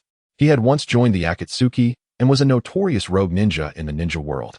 Also one of Sarutobi Hiruzen's disciples. "What do you summon me for this arduous task? I refuse to engage unless there are at least 100 lives at stake." The purple-black python spoke. "When have I ever owed you?" Orochimaru gazed at Sarutobi Hiruzen and remarked, "It has been a long time, my teacher. You even acknowledge me as your student." Sarutobi Hiruzen removed his cloak and confronted Orochimaru. "What are your intentions this time?" "I merely wish to visit my teacher and, incidentally, to obliterate your beloved Konoha, Orochimaru replied with a grin. "This way, I shall acquire the legacy of ninjutsu from your village. As long as I stand here, you shall have no opportunity to wreak havoc," Sarutobi Hiruzen declared sternly. "Kakashi, you are responsible for evacuating the students and containing that tailed beast. I shall handle my disciple myself." "Understood." Kakashi nodded, but just as he was about to move, a flying thunder god Kunai appeared before him. "Is this the flying thunder god?" Though surprised, Kakashi reacted swiftly, dodging the kunai, and then formed hand seals to summon an earth-style wall that blocked Naruto's Rasengan upon his arrival. Naruto, Sakura, and Sasuke were both taken aback. The thought of destroying Konoha was a tantalizing prospect, and if you intend to obstruct me, then we shall become foes, Kakashi-sensei, Naruto declared, opening his previously shut left eye. Simultaneously, his right eye underwent a transformation. His once sky-blue eyes now replaced by a right eye with the Sharingan's 3 tomo and a left eye with pure white pupils. Sharingan and Byakugan. He has acquired both powerful ocular techniques. Remaining hidden in Konoha yields no benefits, with Gaara's One-Tails rampaging. I shall seize this opportunity to deal a heavy blow to the village before departing. Kakashi, you, Kakashi gazed at the student, whom he had cherished despite their brief time together, his heart filled with shock. Naruto drew a kunai and made a deep gash on his forehead protector, sneering. From this moment forth, I, Uzumaki Naruto, am a rogue ninja of Konoha. A figure materialized behind Naruto, channeling chakra into his fingers before striking Naruto's back, breaking the 5 elements seal that had previously contained the Nine-Tails power. He chuckled, Then we can temporarily consider ourselves allies, as long as you refrain from attacking Sasuke. Naruto recognized Orochimaru as the rain ninja from the Forest of Death. Of course, Orochimaru replied with a smile. What do you intend to do? I will guide Shikaku to the center of Konoha. Naruto nodded. You just need to hold off the third Hokage. Very well. May our collaboration be fruitful. Orochimaru's lips curled into a cold arc as he strode directly towards Hiruzen Sarutobi, swiftly forming hand seals. Do not hesitate any longer, Kakashi. Fight alongside Guy and the others. The third Hokage bellowed, his gaze fixed on the candidates slain by Shikaku's rampage. Manda, obstruct those teachers. Every additional hold is advantageous, Orochimaru commanded. With a disdainful snort, Manda, the colossal purple-black serpent, lunged at Kakashi and his companions. Kakashi instructed Might Guy, Asuma Sarutobi, and Kurenai Yuhi to remain and defend against Manda while he engaged the now rogue Naruto Uzumaki, striving to prevent him from leading Shikaku to the heart of Konoha and wreaking havoc. Do you truly harbor no fondness for this village? Kakashi concentrated his chakra into Raikiri. Gazing at Naruto, despite facing merely a 13-year-old boy, he sensed a perilous aura, more menacing than when he confronted Zabuza. Fondness. Naruto scoffed. Should I cherish the children who beat me under the pretense of games, or the adults who kept their offspring at a distance from me? Or perhaps I should reminisce about the boss who sold me expired food at double the price. Those ruffians who robbed me of my livelihood? The Konoha ninjas who thwarted me from reporting injustices to the Hokage? I've learned one thing throughout these years. The prejudices in people's hearts are an insurmountable mountain, unmovable and inexhaustible. People respect you only when you bring them benefits or calamities. How strange it is that I must curry favor to earn your respect. Such a place deserves to be obliterated. Red chakra emanated from Naruto as he felt the fox-like entity within him laughing heartily. The unending chakra of the nine tails surged into his body, forming a chakra manifestation that took the shape of a fox, enveloping Naruto like a second skin. One-tail cloak. Come. Wreak havoc, Naruto Uzumaki. This is the form you were meant to embody. The nine tails cackled. As for power, I shall grant you as much as you desire, provided you can bear it. Chapter 22. The Collapse of Konoha, Part 1. Do you intend to intercept me alone? It appears I have been underestimated, Kakashi Hitaki. Naruto deliberately omitted the term teacher as he glanced at Shikaku, who was yet unaware of his presence. Is that all you possess, merely the Sharingan? Konoha is the land my father, my teacher, sacrificed his life to protect. I cannot allow you to destroy it, Kakashi declared resolutely, removing his forehead protector and channeling his Raikiri. Will you not feel a sense of guilt for desecrating this land, soaked in the blood of my father and mother? Naruto retorted with a cold smirk. You are aware of the truth, aren't you, Kakashi Hitaki? The truth that I am the son of Minato Namikaze. Whether it be you or the venerable third Hokage, has there ever been a moment of true justice rendered in my favor? What, pray tell, are you all anticipating? That a creature loathed by you shall rise to protect and salvage Konoha? Naruto, forming hand seals with a single hand, proclaimed, it is time to awaken from this beautiful dream. Kakashi, at a loss for words, gritted his teeth and shook his head vehemently, his right hand crackling with lightning as he charged towards Naruto. In response, Naruto waved a hand, conjuring a colossal wall of ice before him. Kakashi's Raikiri collided with the ice wall, producing a dissonant screech. Lacking the chakra to enhance his attack like Naruto, Kakashi's Raikiri merely bore a small hole into the ice, failing to shatter it. Swiftly, he formed hand seals and unleashed a great fireball technique, followed by a wind release. Great breakthrough. The two techniques combined, the wind fueling the flames, resulting in an augmented fireball that melted the ice wall. Yet, before Kakashi could execute his next move, a crimson fox paw erupted from the molten remains, gripping Kakashi's neck and pinning him against the wall. Is this all you can muster? With renewed strength in his right hand, Naruto tightened the grip of the chakra claw, causing Kakashi to flail helplessly like a drowning man. Suddenly, a green figure appeared within Naruto's line of sight. Might Guy leapt forward, delivering a powerful kick to the chakra claw, the force of his taijutsu creating a gust of wind. His kick shattered the grip of the chakra claw. Prelude to power. Might Guy caught Kakashi, whispering, how are you holding up? I can still fight, came the breathless reply from Kakashi, his face contorted with anguish as he gazed at Naruto Uzumaki. Don't go running off, you green pot lid. The great serpent Orochimaru lashed out with its massive tail, prompting Might Guy and Kakashi to leap high to evade its sweep. Bang! Naruto formed a cross seal with both hands, summoning a multitude of shadow clones, each clad in chakra cloaks, their expressions fierce as they faced the ninjas of Konoha.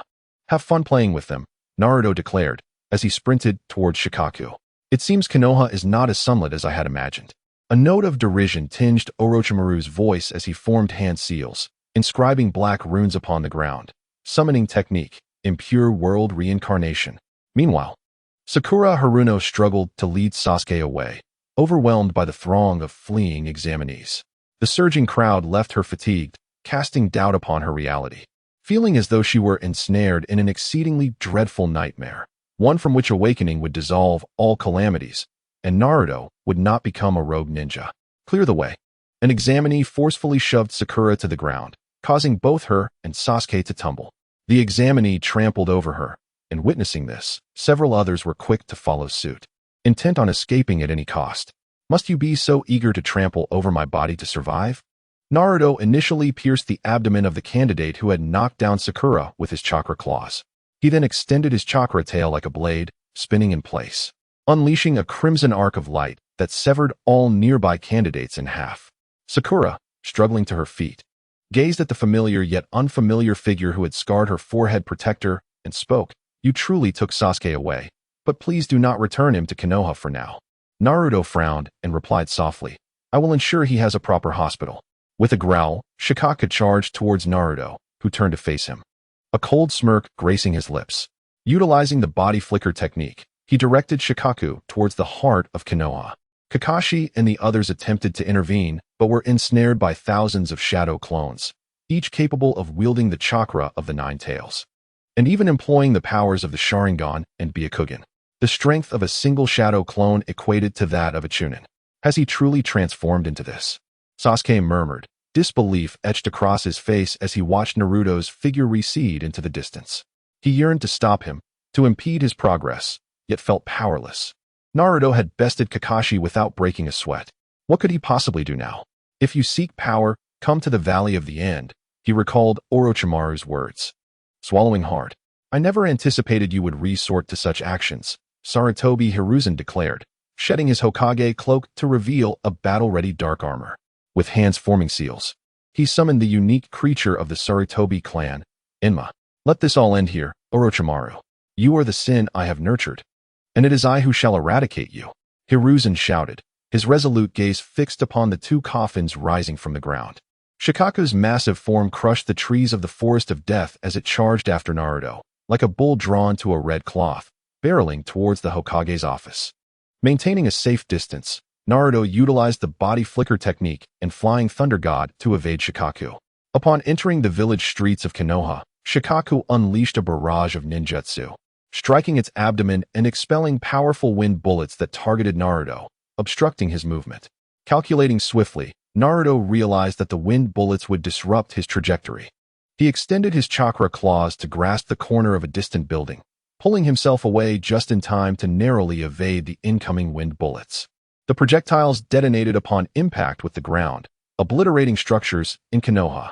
Children playing in the streets had no chance to react, becoming mere casualties, as debris soared into the air like a meteor shower, crashing down upon innocent bystanders. Wait for me, son. Daddy will be there soon. The man's words were cut short as Shikaka's foot crushed his head, obliterating both him and his child. Mommy, where are you? The blind girl could no longer feel her mother's hand leading her, and a sense of panic enveloped her as she groped around, finally finding her mother's hand on the ground. Mom, is that you? Why are you silent? Why have you become so light? Her mother, apart from that hand, had been reduced to a gruesome mass of flesh and blood beneath the debris of the building.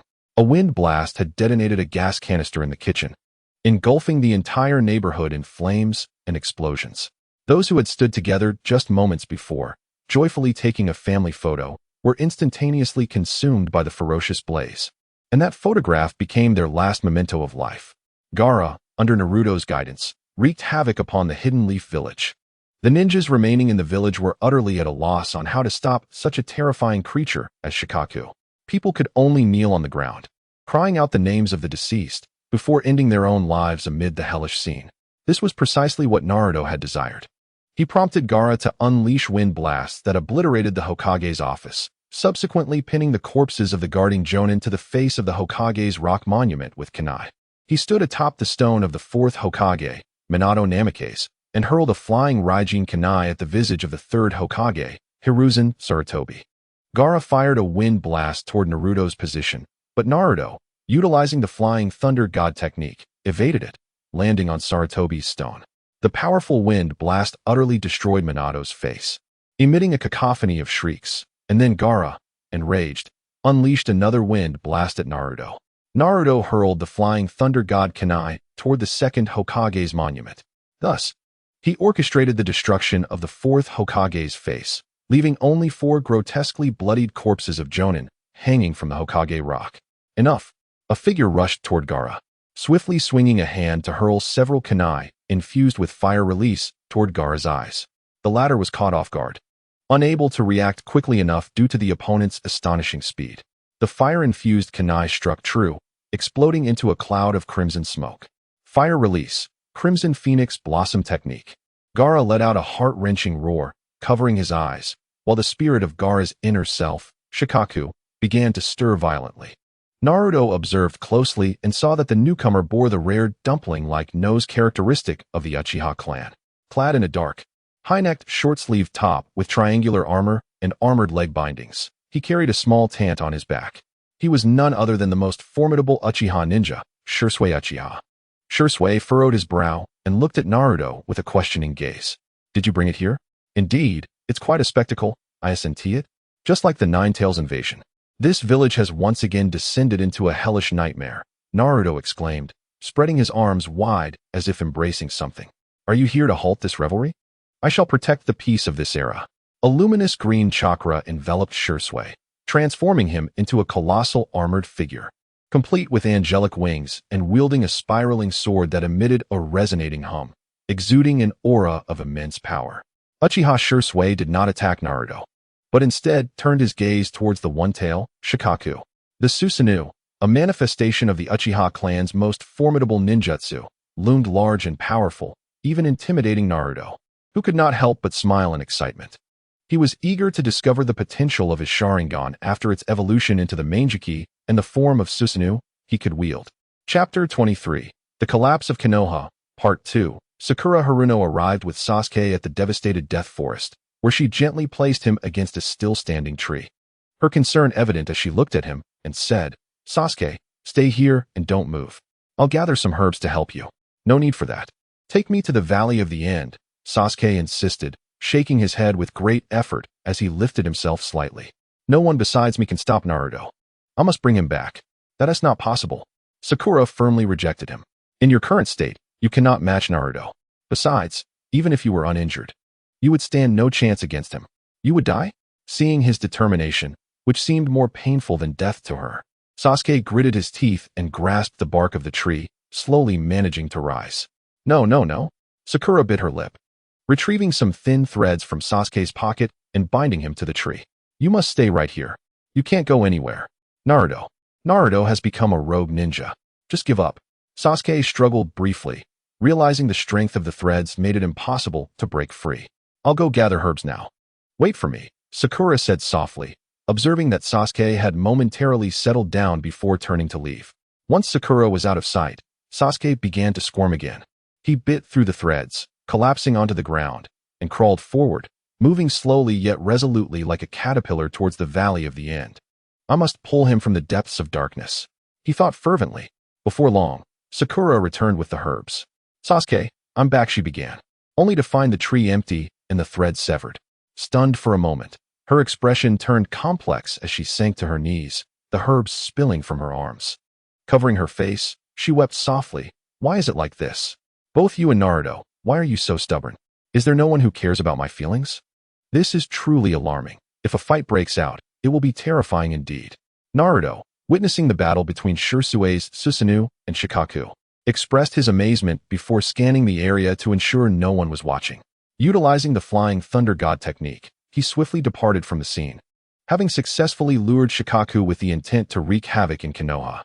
With his goal achieved, he knew it was time to leave. Naruto first retrieved the Book of Dimensions. Then, clutching it tightly, he sprinted southward. As he gazed upon the once thriving Konoha, now resembling a hell's cape. A sense of satisfaction washed over him, yet it was insufficient. His intent to obliterate Konoha extended beyond merely demolishing a few structures. He sought to dismantle the very foundation upon which Konoha stood in the ninja world. However, such ambitions seemed distant, for even the returning Uchiha Shursui posed a formidable challenge, not to mention the potential reappearance of Uchiha Itachi with his Susanoo. Upon exiting the gates of Konoha and traversing a dense thicket, he was met with a splash of color beyond the verdant hues of the woods. He halted, observing the four-sound ninja before him, and inquired, "Orochimaru sent you? You are Uzumaki Naruto. You should leave. We have no quarrel with you," replied Jiraiya, scrutinizing Naruto and shaking his head. "Not me? Then your target must be Sasuke," Naruto retorted, producing a kunai imbued with the Flying Thunder God technique, which he hurled at the four, declaring, "It is fortuitous that I require the bloodline limits from those nearby.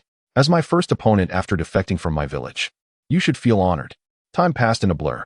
Sasuke stared, wide-eyed, at the inferno engulfing Konoha, his fists clenched in disbelief.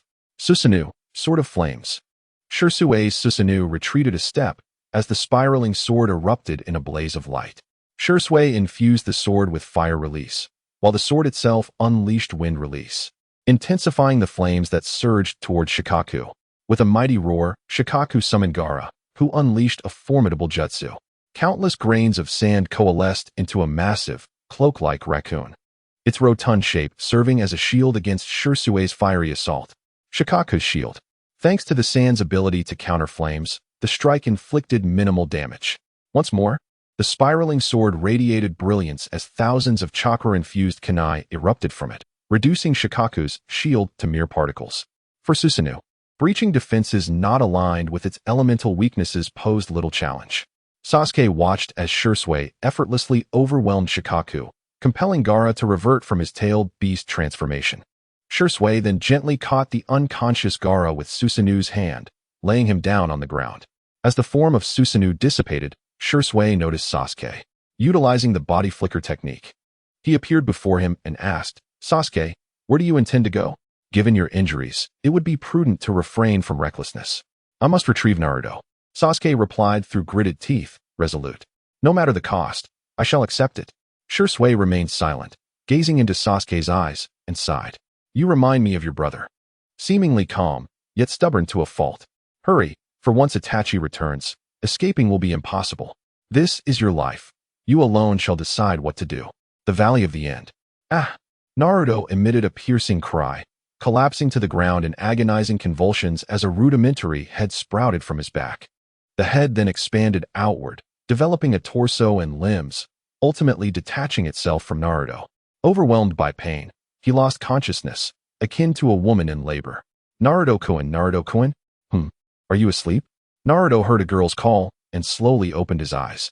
He found himself face to face with a golden-haired, twin-tailed girl, devoid of any clothing, her cerulean eyes sparkling with curiosity. Gasping, Naruto swallowed hard and stammered, "Who are you?" "Huh, I was about to ask you the same." The girl pouted, and it was only then that Naruto noticed their resemblance. "Are you the second personality that emerged after I devoured the boundaries of the blood realm nearby? Why are you a girl?" Naruto raised an eyebrow, finally grasping the situation. "Is being a girl a problem?" The girl lifted her chest and declared, "Look, it's so soft. Come on, you must still have a male heart, right?" Naruto rubbed his forehead, contemplating for a moment before responding, "Whatever your personality may be, it doesn't matter. You should possess abilities similar to mine. I will share some of my Nine Tails chakra with you, and you will help me with a task in the south." "What task?" The girl obediently sat down, and Naruto averted his gaze from her figure, stating, "Gather all those with the surname Uzumaki to form an organization of our own. Of course, you may also include other trustworthy individuals. From now on, your name shall be Uzumaki Naruto." "Wow, I have a name." Naruto beamed, then asked, "What shall we say our relationship is when people inquire? Should I say you are my father? Have you ever seen a 13-year-old being a father?" Naruto lightly tapped Naruto's head, replying, "Just tell them I am your brother. Also, use the transformation technique to conjure a complete outfit. Entering the village like this will make you appear as a monster, and very nefarious individuals will come to harass you. What kind of people are considered bad? Anyone who wishes to court you is a bad person. Just eliminate them without hesitation." "I understand." Naruto nodded, her eyes gleaming with excitement. After imparting further instructions to Naruto, she donned the oversized coat conjured by the transformation technique and left, somewhat absent-mindedly. Is it truly safe to entrust this task to her? Naruto pondered silently. He stood amidst the two statues in the Valley of the End, the statue of Uchiha Madara opposing that of Senju Hashirama. Gazing towards the latter, he observed the clear, fierce waterfall cascading between the two statues, as if heralding an impending event. A figure emerged from the forest, clad in a deep blue cloak adorned with a red and white fan emblem on its back. What captured Naruto's attention most was the sinister three-tomo black mark adorning the figure's neck. Sasuke, I leave the rest to you, Orochimaru said, standing behind Sasuke and glancing at Naruto with a smile. I never expected you would eliminate all 4 of my subordinates at once. Orochimaru, you previously stated that you would not lay a hand on Sasuke, did you not? Naruto's eyes flickered with murderous intent as he spoke. You still bear my flying thunder god mark. I did not harm Sasuke. He sought me out himself, requesting power. I never anticipated his talent would be so formidable. Orochimaru replied with a grin. How shall we resolve this, Naruto Uzumaki? Uchiha Sasuke stepped forward, extending his hand toward Naruto with a somewhat strained smile. Come back with me. Naruto, I cannot turn back. You should know that well. Naruto clenched his fists, red chakra bubbling around him. Do not impede me. If you insist on leaving, I shall break your limbs and bring you back. A brilliant light erupted from Sasuke as the black three-tomo curse mark on his neck spread, enveloping his entire body. His skin hardened to a dark gray, a black star mark appeared on his face, and a pair of enormous wings sprouted from his back. Heavenly Curse Mark, Stage 2. Chapter 24. The final battle at the Valley of the End. Orochimaru vanished with an eerie smile. Sasuke, do you understand? Naruto had gathered a cloak of chakra around him. He looked at Sasuke and softly said, a true ninja can sense each other's intentions during battle. My intention is simple. I wish for the 3 of us to continue working together in the days to come, sharing lunch while discussing our training.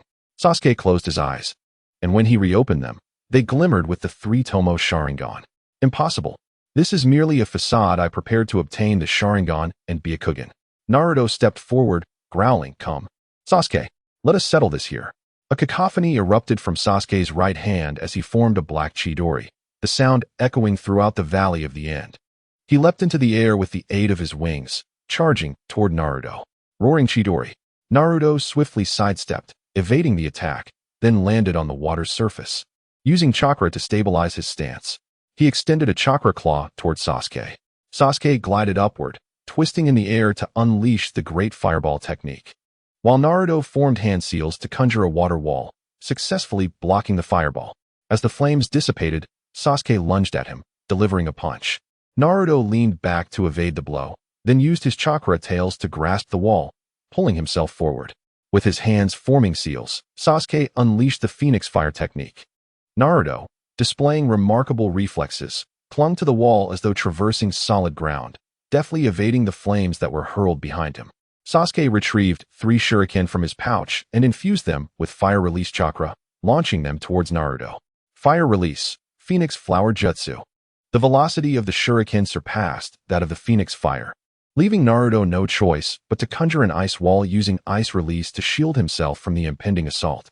Reluctant to employ the Flying Thunder God technique, especially in Sasuke's presence, he sought to avoid any association with his father, who had cast him aside, and did not wish to appear as if he relied on his father's power in battle.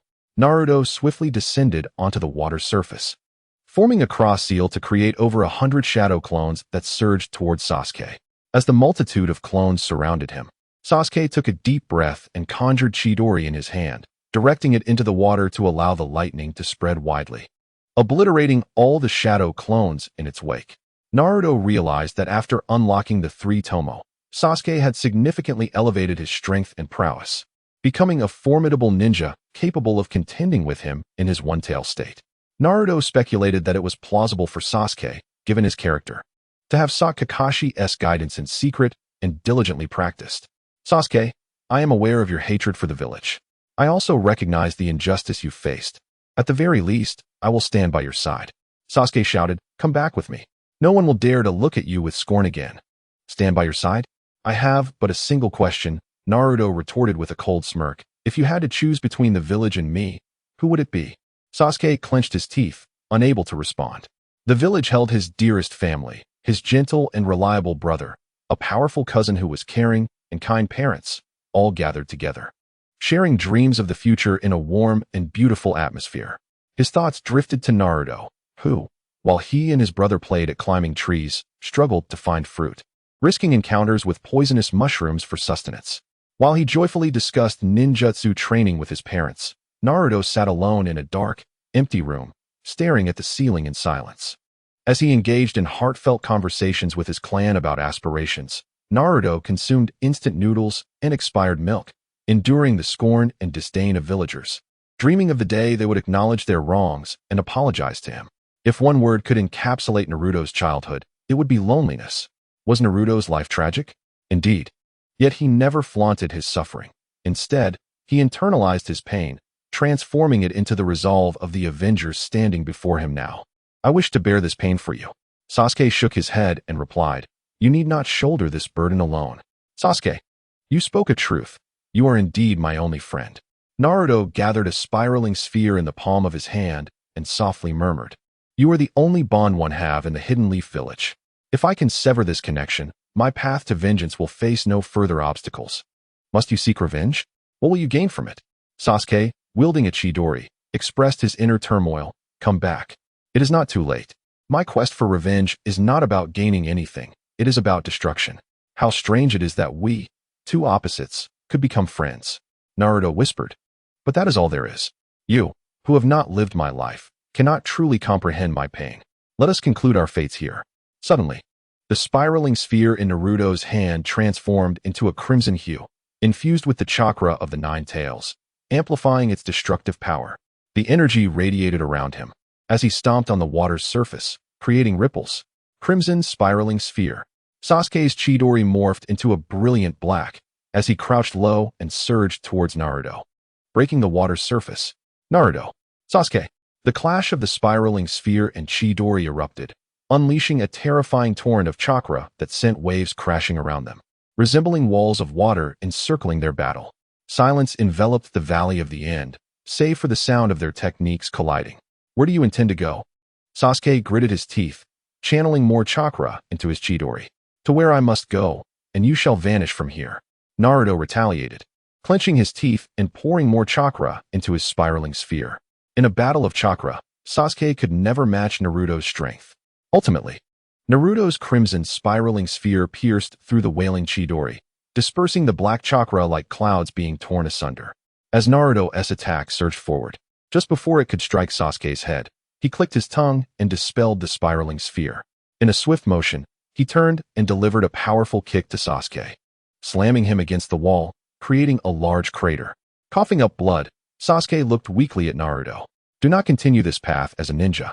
As long as you do not obstruct me, I will ensure your safety. Naruto landed on the water's surface, unleashing his chakra in the form of a fox tail, swiftly severing Sasuke's left hand. Blood sprayed from the wound as Sasuke cried out in pain, gazing at Naruto with a bitter expression. It is futile. I will come for you again until I bring you back. Do as you wish, Naruto replied, furrowing his brow as he dispelled his Nine-Tails cloak.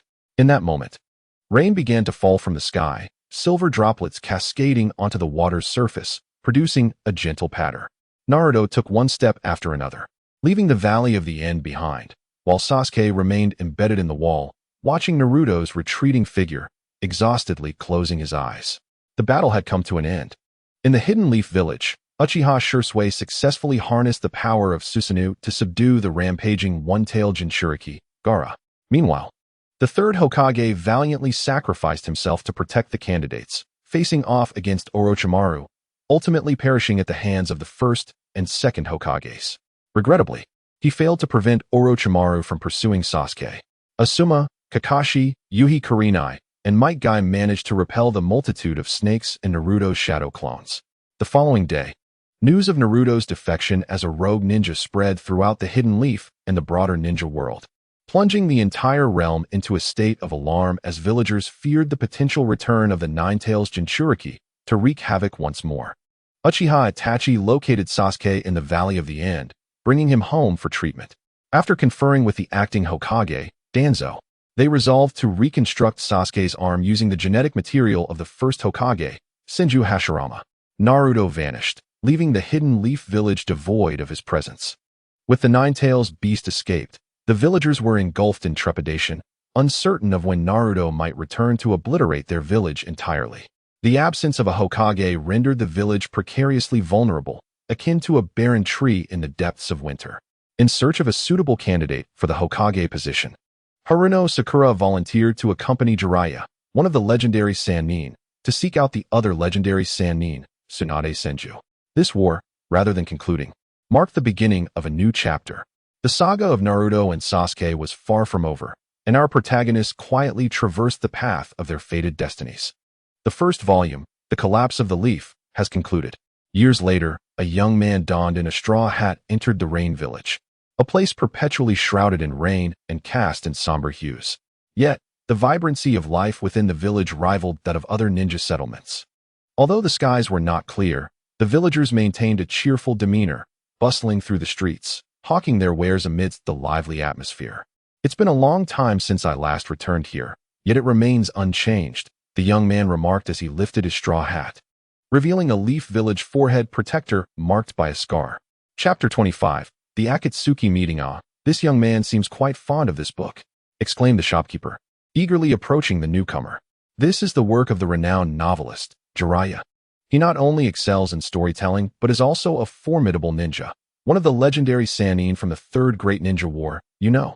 Before the shopkeeper could finish, the customer chuckled, responding, "The protagonist's name is rather intriguing, as it happens to be the same as mine. Then it must be fate. Since this book bears such a connection to you, how about I offer you a discount?" The shopkeeper suggested with a broad smile. "No need for that. Let it remain at full price. A discount might diminish this serendipitous bond," the customer replied. The guest withdrew a sum of coins from his pocket and handed them to the proprietor, who was clutching the book The Chronicles of Perseverance and preparing to depart. Suddenly, he felt a tug at the hem of his garment. "Sir, please show some mercy. I haven't eaten in 3 days." A ragged beggar knelt on the ground, holding out a bowl filled with coins, gazing up at the guest with pitiful eyes. The guest regarded the beggar, contemplated for a moment, then bent down and, in response to the beggar's hopeful expression, grasped a handful of coins from the bowl before turning to leave. "Hey, what do you mean by that? It's one thing not to give me money, but to steal from me." The beggar, filled with indignation, rose to his feet, pointing at the guest and cursing. "Return my money."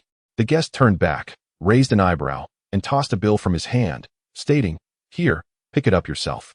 That is my money." The beggar shouted in a fit of rage. The guest continued forward, seemingly deaf to the outcry. "If that's how it is, don't blame me." The beggar, furious, smashed his bowl to the ground and drew a gleaming dagger from behind his waist, pointing it at the guest's back. "If you don't return my money, I will stab you." The guest remained unperturbed. "How dare you look down on me?" The beggar tightened his grip on the dagger and lunged at the guest. Just as the blade was about to strike, the guest reached toward the concealed weapon at his back, drawing forth a blade from within his cloak, his azure eyes glinting with murderous intent. Paratrooper 1, a Fae, has landed safely. A figure descended from the sky, crashing down onto the beggar's back, pinning him to the ground. The beggar's head struck the hard earth, rendering him unconscious. Meanwhile, the guest sheathed his blade and continued onward without a glance back. Did I step on something? It felt so soft. A man with a swirling orange mask and black hair scratched his head, then looked down to see the beggar beneath his feet. He gasped in surprise and quickly stepped aside, bowing profusely. "I'm so sorry, I didn't see you there. Naruto, wait for me." With that, a Fae hurried after the one named Naruto, his tone laced with dissatisfaction. "As your senior, I deserve better treatment. Why is your attitude so cold? It's quite rude." Yes, I apologize, all right." Naruto removed his hat, revealing a distinctly recognizable face. His pupils were a striking sky blue, though the left eye appeared slightly dimmer than the right. Compared to his youth, he now bore a more mature appearance, tinged with a hint of allure. He shed his rain cloak to reveal a loose black robe adorned with red clouds. On the ring finger of his right hand rested a white jade ring inscribed with the character Zhu. His physique had grown taller, though his taste in attire remained unchanged, favoring a fishnet undershirt. "What tone is that? You are dismissing your senior." A Fae incessantly circled Naruto, vociferously lamenting. "Why must you look down upon your seniors? Why? I shall penalize you by making you treat me to 4 delight dumplings after the meeting." All right, let us eat." Naruto replied with a hint of exasperation. He had been partnered with this ninja named a Fei for several months under the commission of Kakuzu, who managed the finances for the Akatsuki. They had been hunting high-ranking ninjas to procure funds, yet it remained insufficient to support their daily needs. According to Haiden, who often awakened in the dead of night for trivial matters, it was Konan who had pilfered Kakuzu's little treasure trove. However, Haiden dared not voice it outright, confiding only in a Fei, with whom he shared a unique camaraderie. Really? That's wonderful. You truly are my best junior. A Fei exclaimed, embracing Naruto with mirth. Seriously, do you two share some peculiar affinity? How disgusting, Haiden remarked as they continued walking, soon encountering Haiden and Kakuzu, both clad in Akatsuki cloaks. Kakuzu held a suitcase, which, by convention, should be filled with heaps of cash. Haiden displayed a look of disbelief as he observed Naruto and a Fei. You envy my excellent junior, don't you? Envious of my chance to indulge in 4 delight dumplings. A Fei pointed an accusatory finger at Haiden. I don't even like 4 delight dumplings. Haiden raised an eyebrow, urging, let us hurry. Our leader is waiting for us. Exactly. Why aren't you moving faster? A voice resonated from above, dripping with arrogance. The group looked skyward to see a youth with a yellow ponytail and a crimson-haired beauty perched atop a white, avian creature soaring overhead. Deidara, you're not even walking, are you? How infuriating. That is cheating. A Fei leapt in place, exclaiming, this is the power of art. Envy it, ha ha ha. Deidara laughed boisterously. That is hardly art, the crimson-haired boy interjected quietly. It's merely a fleeting pleasure, akin to satisfying one's primal urges. Do you dare me to kick you off? If you kick me off, I'll drag you down with me. Damn it, there are hardly any normal people in the Akatsuki. This was Naruto's genuine sentiment after spending a few months with the organization.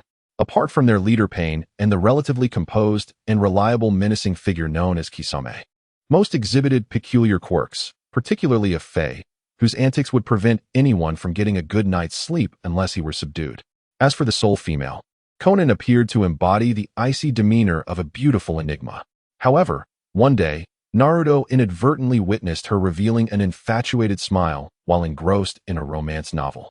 And he stumbled upon her clandestine collection of Risco literature, which included not only conventional works, but also those of a more provocative nature.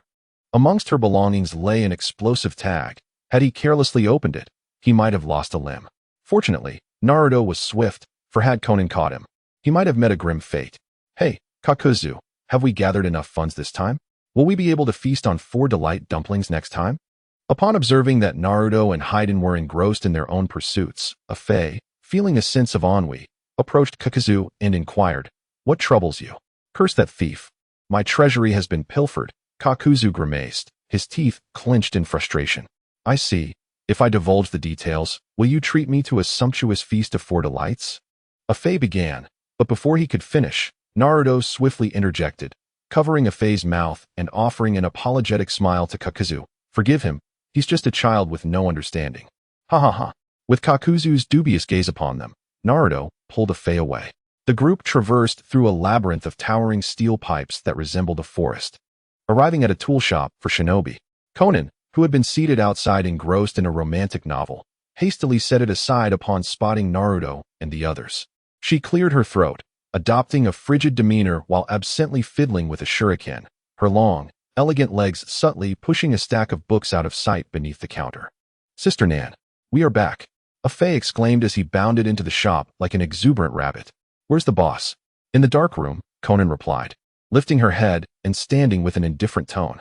I shall escort you. What about Kisame and Zetsu? Haiden inquired.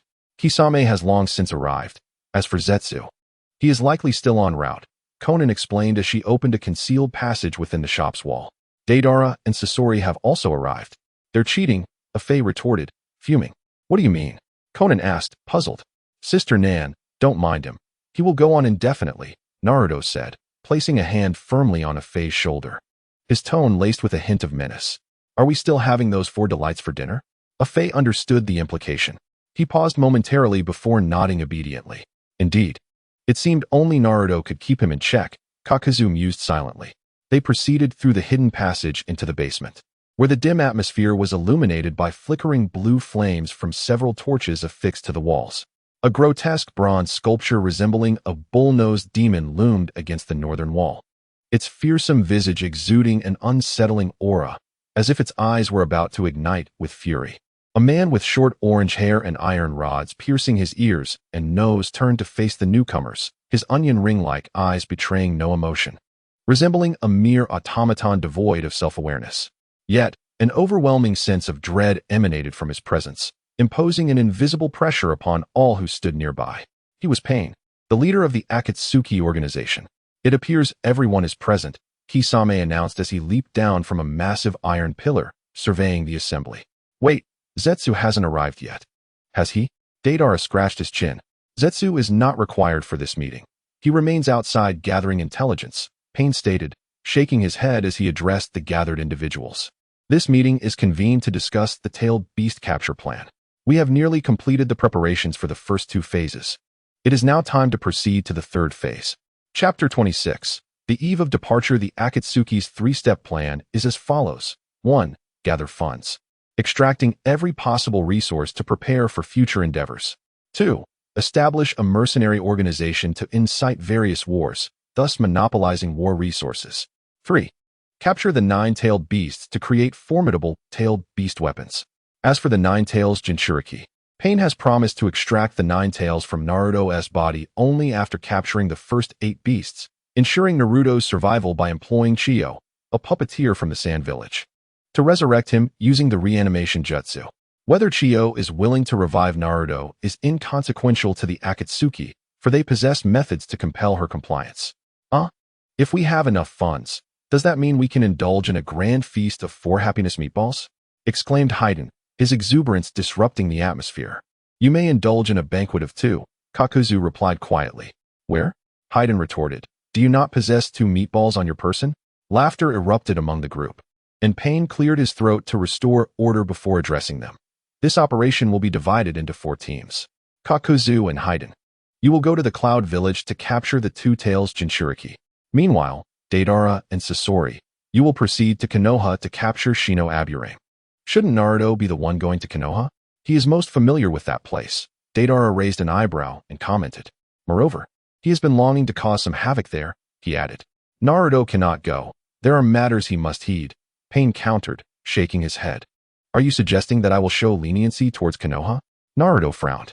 You will not show mercy to Konoha, but you will to Uchiha Sasuke, Pain replied softly. Did Zetsu conduct a thorough investigation, uncovering all my secrets? Naruto queried. This is merely a precaution against potential betrayal among us.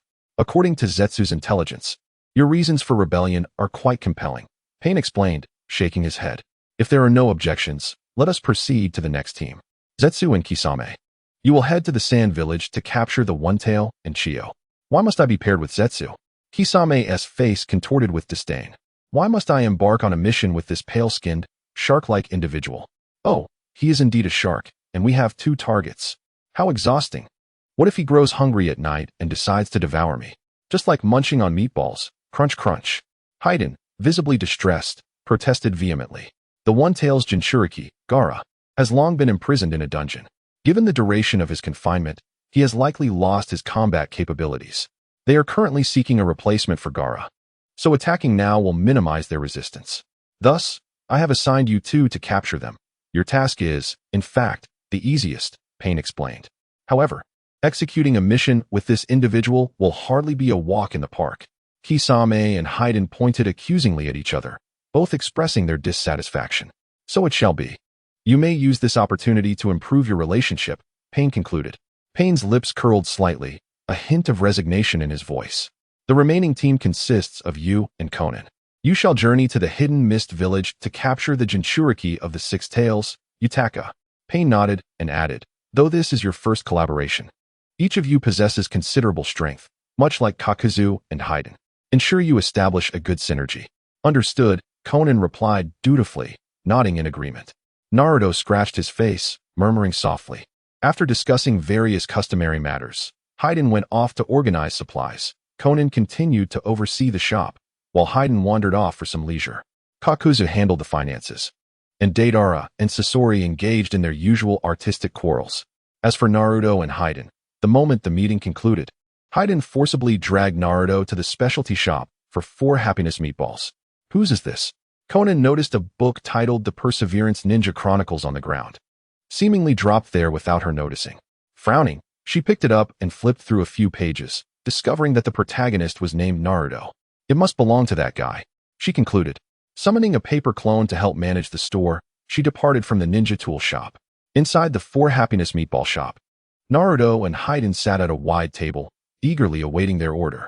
Boss, be sure to add extra sweet sauce. If it's not sweet, I want tea pay? Hayden exclaimed, brimming with childlike excitement. Of course, I promise to make it sweet enough to delight our customers. The owner confidently declared from the kitchen. Are you not concerned about cavities? Naruto propped his head up with his right hand, inquiring. If fearing cavities means foregoing 4 happiness meatballs, then what's the point of life? Hayden retorted, settling beside Naruto. This time, I must treat my senior to a hearty meal. I don't have much money on me. That's a lie. I saw you personally eliminate those ninjas and then sell their clothes and tools using shadow clones. You have money. I handed it all over to Kaku. That guy has a keen sense for finances. Seeing Hayden's somewhat dejected expression, Naruto chuckled and said, but I can certainly ensure my senior enjoys a few more meatballs. So don't worry. You truly are the best junior. Hayden beamed, suddenly glancing around before leaning closer to Naruto and whispering, when partnering with Konan. Do you feel any pressure? Indeed, the pressure is immense. I'm afraid that if I accidentally see something, she might eliminate me to keep it a secret, Naruto replied, his lips twitching. Oh, but Konan is actually quite gentle. She will surely leave you intact, Hayden said, giving a thumbs up. That is indeed gentle. By the way, Junior, have you ever had a crush on anyone? Hayden asked inquisitively after a moment of thought. No, no one likes me, and I don't like anyone either. Naruto shook his head softly. Aside from enemies, I haven't encountered many women. Really? Such a pitiful situation. Would you like me to take you to a delightful place? On second thought, perhaps not. After all, I just turned 18 today. Naruto chuckled and remarked, doing mischief must wait until adulthood. You are quite honest. So, what type of girl do you prefer? This includes categories, personality, and appearance. Once Akatsuki started discussing this topic, he seemed unable to cease, bombarding Naruto with questions. Well, there must be a nice figure, of course. I confess, I have a penchant for legs. Naruto stroked his chin and hesitantly replied, as for personality, maybe a fiery temperament? However, gentle ones are quite lovely as well. All right, I admit, I simply adore beautiful women. Their looks seem to outweigh any personality traits for me. What a lecherous remark. So, Akatsuki, have you ever liked a girl? Indeed, I have. Akatsuki's voice suddenly grew somber, and though Naruto could not see the expression behind his swirling mask, he detected a hint of melancholy in his tone as he slowly continued. The girl I liked was very cute. Her personality was quite instructive, but she was gentle. She once told me, I will watch over you. And at that moment, I truly felt she was an angel. What happened afterward? Naruto, intrigued, pressed for more. Later, she was killed by my best friend, right before my eyes. Upon uttering this, Akatsuki fell silent. Naruto and Akatsuki sat together, listening to the sound of raindrops pattering against the eaves outside, crisp and resonant, as if a symphony was playing. Guest, your 4 delight meatballs have arrived. The proprietor brought forth several plates of the delicacy and proclaimed, secret sweet sauce, satisfaction guaranteed. Naruto nodded and handed over some coins. Wow, this is delicious. Though he contemplated expressing how it lacked sweetness and leaving in a huff, the exquisite taste rendered him incapable of uttering a falsehood. Were these meatballs enchanted?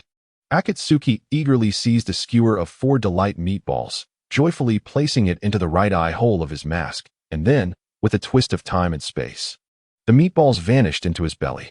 No matter how many times I witness it, the sight of my senior consuming meatballs is always rather terrifying, Naruto quipped. Perhaps it is the burden of inner sorrow that compels one to crave sweetness. Hey, Junior, let me tell you, Sister Nan has quite an impressive figure. Especially her legs. I can guarantee you, among all the women I have encountered, none can rival Sister Nan-ass. Akatsuki resumed his enthusiastic discourse about women. Naruto took a deep breath, desperately signaling Akatsuki in various ways, but his gestures went unnoticed as Akatsuki continued to extol the virtues of Shounen-s physique. And that backside. The last time I saw Sister Nan bend to pick something up, it was absolutely stunning. She will surely make a perfect wife and mother. Perhaps this time, you might seize the opportunity to. What exactly? Akatsuki. A voice laced with menace emerged from behind, causing Akatsuki to pause, inhaling sharply as he finally noticed Naruto as frantic gestures. I wish to finish these meatballs before I die. Afei spoke earnestly. Consider it a last meal, Sister Nan. Please grant me this request. Chunin raised an eyebrow and, with a firm tap of her book against Afei's head, replied, You are indeed quite the smooth talker. I am here to deliver books. Naruto, this belongs to you, does it not? Naruto paused momentarily, then nodded and accepted the book, responding, Thank you, Sister Nan.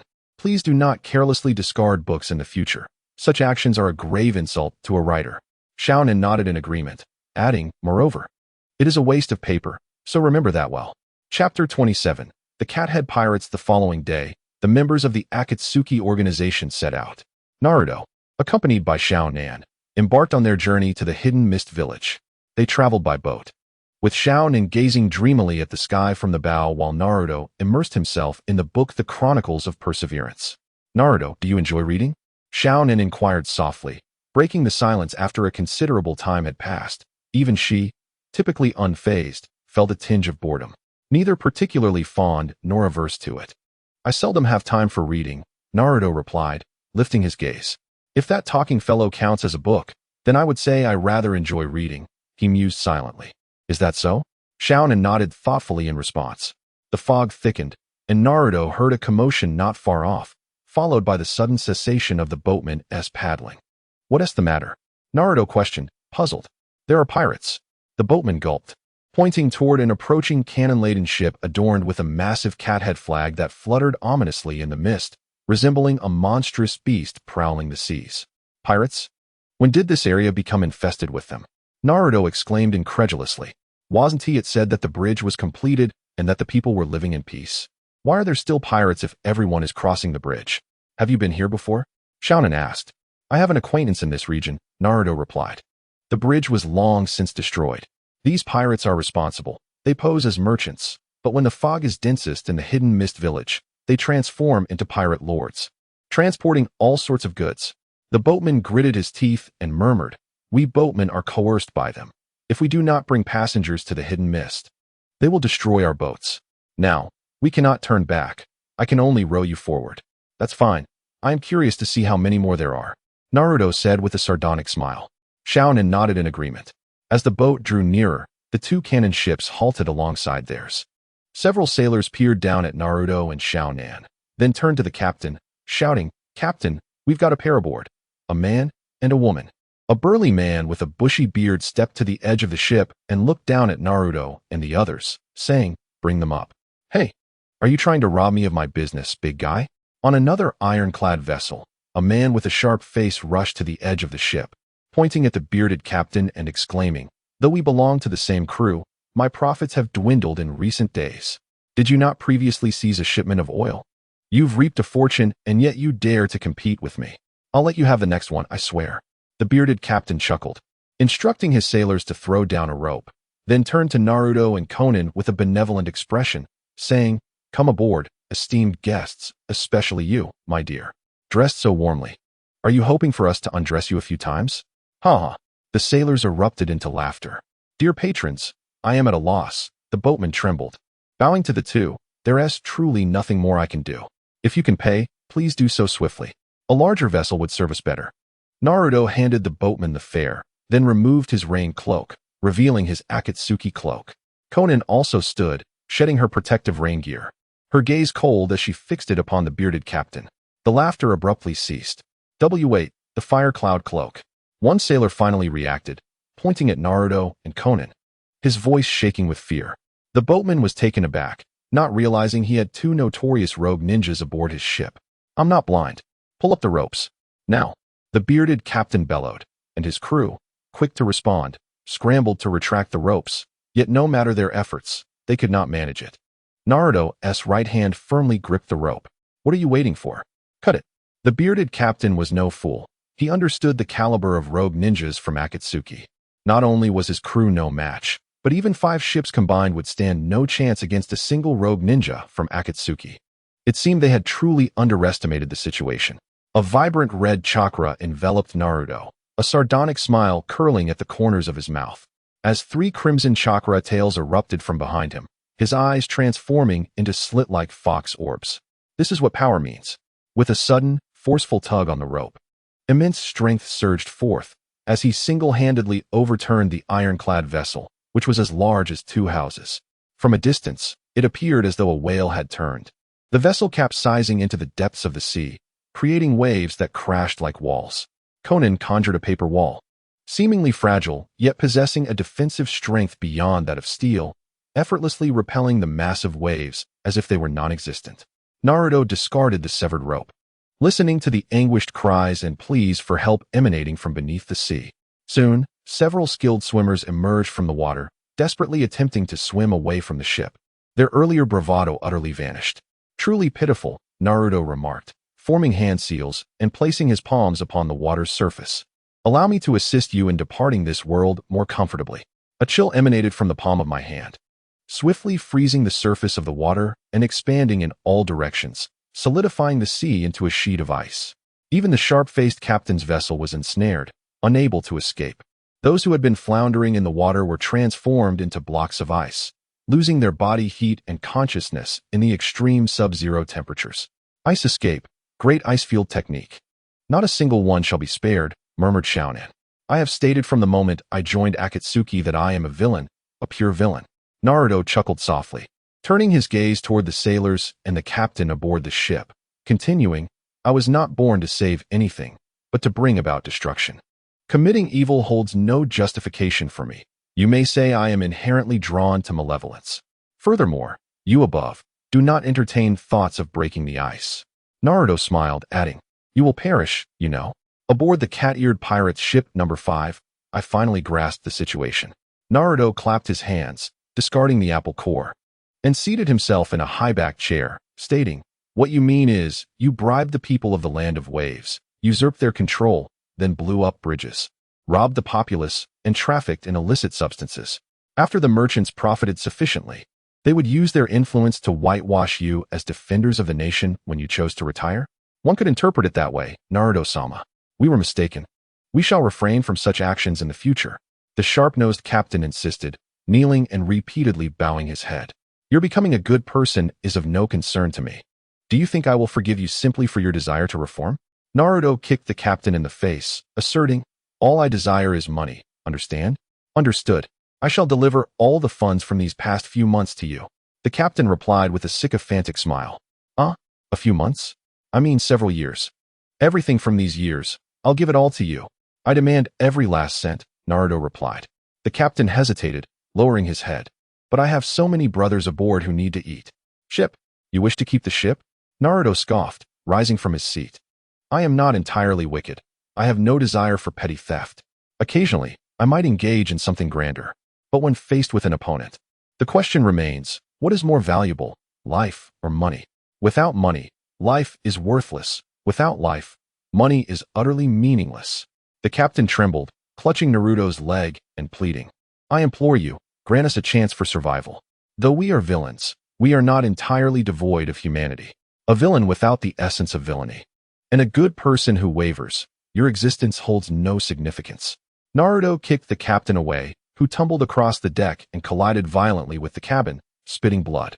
You think yourself deserving of villainy? You are merely a dog. Such cruelty. The captain, eyes aflame with desperation, realized all hope was lost. He produced a flare gun from his pocket and, with a sudden motion, pulled the trigger towards the sky. The signal flare ascended slowly, bursting forth in the sky as a brilliant firework imbued with special significance. Even amidst such dense fog, the flare shone with remarkable clarity. Our band of feline pirates boasted 30 ships. Await your fate. Ha ha ha. Even if you are a member of the Akatsuki, you cannot hope to conquer so many vessels. The captain, pointing an accusing finger at Naruto, laughed uproariously, his demeanor bordering on madness. Have you not yet discerned my identity? Naruto lifted his forehead protector, declaring, I am Naruto Uzumaki of the Hidden Leaf. Does that ring a bell? The Nine-Tails Fox. The captain stared at Naruto, suddenly filled with regret. He hastily retrieved a pistol from his pocket, contemplating self-destruction, only for Naruto to swiftly kick the firearm into the sea. Subsequently, he summoned several sharks to the surface with a summoning jutsu. The sharks obediently lingered, eagerly awaiting their meal. If you had not fired that flare, I might have allowed you to live a bit longer in exchange for some intelligence. But since you have already summoned others to deliver information to me, there is no longer any need to spare you. Naruto seized the captain and hurled him overboard. The sharks, exhilarated, bit into the captain, dragging him beneath the waves, feasting upon him. The echoes of his screams reverberated across the water, instilling dread in the hearts of the sailors. Naruto approached the sailors and proclaimed, "Who among you remains dissatisfied? All hail Naruto-sama." The sailors shouted in unison, and Naruto regarded them with a cold smile, while Konan sighed gently behind him. Chapter 28. Return to the Hidden Mist Village. A commotion erupted at the port of the Hidden Mist Village, as dozens of colossal vessels capsized in the water. Naruto and Konan leaped from their ship, landing on solid ground. Emerging from the fog, Konan snapped her fingers, causing the ship behind them to shatter explosively, igniting a fierce blaze that illuminated the two figures. "They are members of the Akatsuki," someone exclaimed, pointing at Naruto and his companions. "Ninjas of the Akatsuki. Run. Don't let them capture you. They relish in taking people for profit." The crowd dispersed in an instant. Naruto raised an eyebrow, expressing his displeasure. "Your heads aren't worth much. What are you running for? Is this how you and Hayden conduct missions?" Konan queried, observing the heap of ironclad pirate ships that Naruto had obliterated with the power of the three tails. "Hayden-senpai is far more audacious than I. After all, he did extract information about the six tails, did he not? A win-win situation." Naruto waved his hand dismissively. "However, before we pursue the six tails, we have a few matters to attend to." "What matters?" "Well, having dealt with the small fry, here comes the big fish." Naruto pointed ahead, where several figures approached. The leader, a rotund man with a plethora of golden rings adorning his fingers and narrow, shrewd eyes, halted to scrutinize Naruto and Konan before inquiring, "Are you the ones who dispatched the pirates?" "Indeed. Are you the representative of the merchant guild here?" Naruto took a step forward, positioning himself in front of Konan, effectively blocking the lecherous gaze of the merchant representative. He continued, "I have a question for you. Do you have any money?" "What sort of question is that?" The merchant representative paused, momentarily taken aback, before responding, "Have you ever encountered a merchant representative without money? Then that makes things much simpler." Naruto clapped his hands in delight. "Hand over the money." "Oh, so you seek money. That is certainly no issue. To honor our esteemed hero who eliminates threats, I invite you both to the Swordfish Grand Hotel tomorrow for a banquet." I merely want money." "Looking at your piggish face, I fear I may lose my appetite." Naruto retorted without restraint. "At least give me some face," the merchant representative said, embarrassment creeping onto his face as veins bulged on his forehead. "I refuse to." Naruto began to insist further, but Konan gently poked him in the back and shook her head. "I can answer you both a question right now. How about that?" The merchant representative, stifling his anger, managed a smile. "Very well, I ask you this. Where is the host of the Six Tails, Yujito?"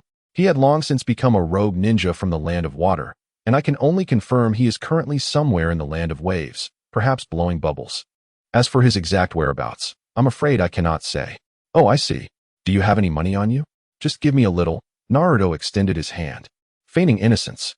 "If you don't, I will demolish your merchant association. Are you a rogue ninja or a bandit?" Konan thought, somewhat exasperated. After negotiating with the merchant representative, Naruto learned about the current ruling class of the Land of Waves. Initially, the earliest group of pirates now serves as the nominal highest authority, such as the king of the Land of Waves, who is essentially a puppet controlled by the highest merchant association, the Sea Wave, which holds all economic power in the Land of Waves. Unlike the pirates, these are indigenous people of the Land of Waves. Though this era is somewhat better than that of Kado, the exploitation and oppression have not relieved the people of their burdens. "Sister Nan, are you hungry?" Naruto suddenly asked as he and Konan strolled down the street. "Let us go have ramen." "I prefer ramen," Konan replied softly, her gaze lowered. Thus, the two found a ramen shop in the Hidden Mist Village. Konan ordered a bowl of chashu ramen, while Naruto opted for miso ramen. The delightful aroma wafting through the shop made Naruto yawn as he glanced at an elderly man with white hair behind Konan. The elderly man, dressed in a loose, open front garment, had long, pine-like hair tied back in a ponytail that cascaded down to his waist. He looked at Conan's back with a puzzled expression, furrowing his brow. After a moment of contemplation, he decided to stand up and approach her. "You are." The elderly man tapped Konan on the shoulder, astonished. "Konan? Is it really you?" Konan froze for a moment, then turned her head away, saying, I am not Conan. You've mistaken me for someone else. No, I wouldn't mistake you. You are indeed Conan. What about Yahiko and Nagato? Are they still alive? The elderly man suddenly became agitated, grasping Conan's arm in his fervor. Please release me, or I shall be compelled to resort to force. Very well, employ your might against me, and allow me to witness whether your skills in ninjutsu are nothing more than a mere fade. The elderly man with white hair paused, staring at Naruto, a conflicted expression overtaking his features. Subsequently, he relinquished his grip, murmuring, How could this be? You are Uzumaki Naruto, are you not? You have truly defected. It seems you are familiar with me, Naruto replied, intrigued, as he scrutinized the elderly man. I am Jiraiya, one of the legendary Sannin. You ought to have heard my name before. Oh, so it is the renowned Sannin, Naruto exclaimed, feigning enlightenment. Is Konoha still well? Are there any casualties? Sasuke is awaiting your return, Jiraiya remarked softly, observing Naruto. Do not continuously use Sasuke as your shield, Naruto said, a hint of impatience crossing his face. Rising to his feet, he met Jiraiya's gaze.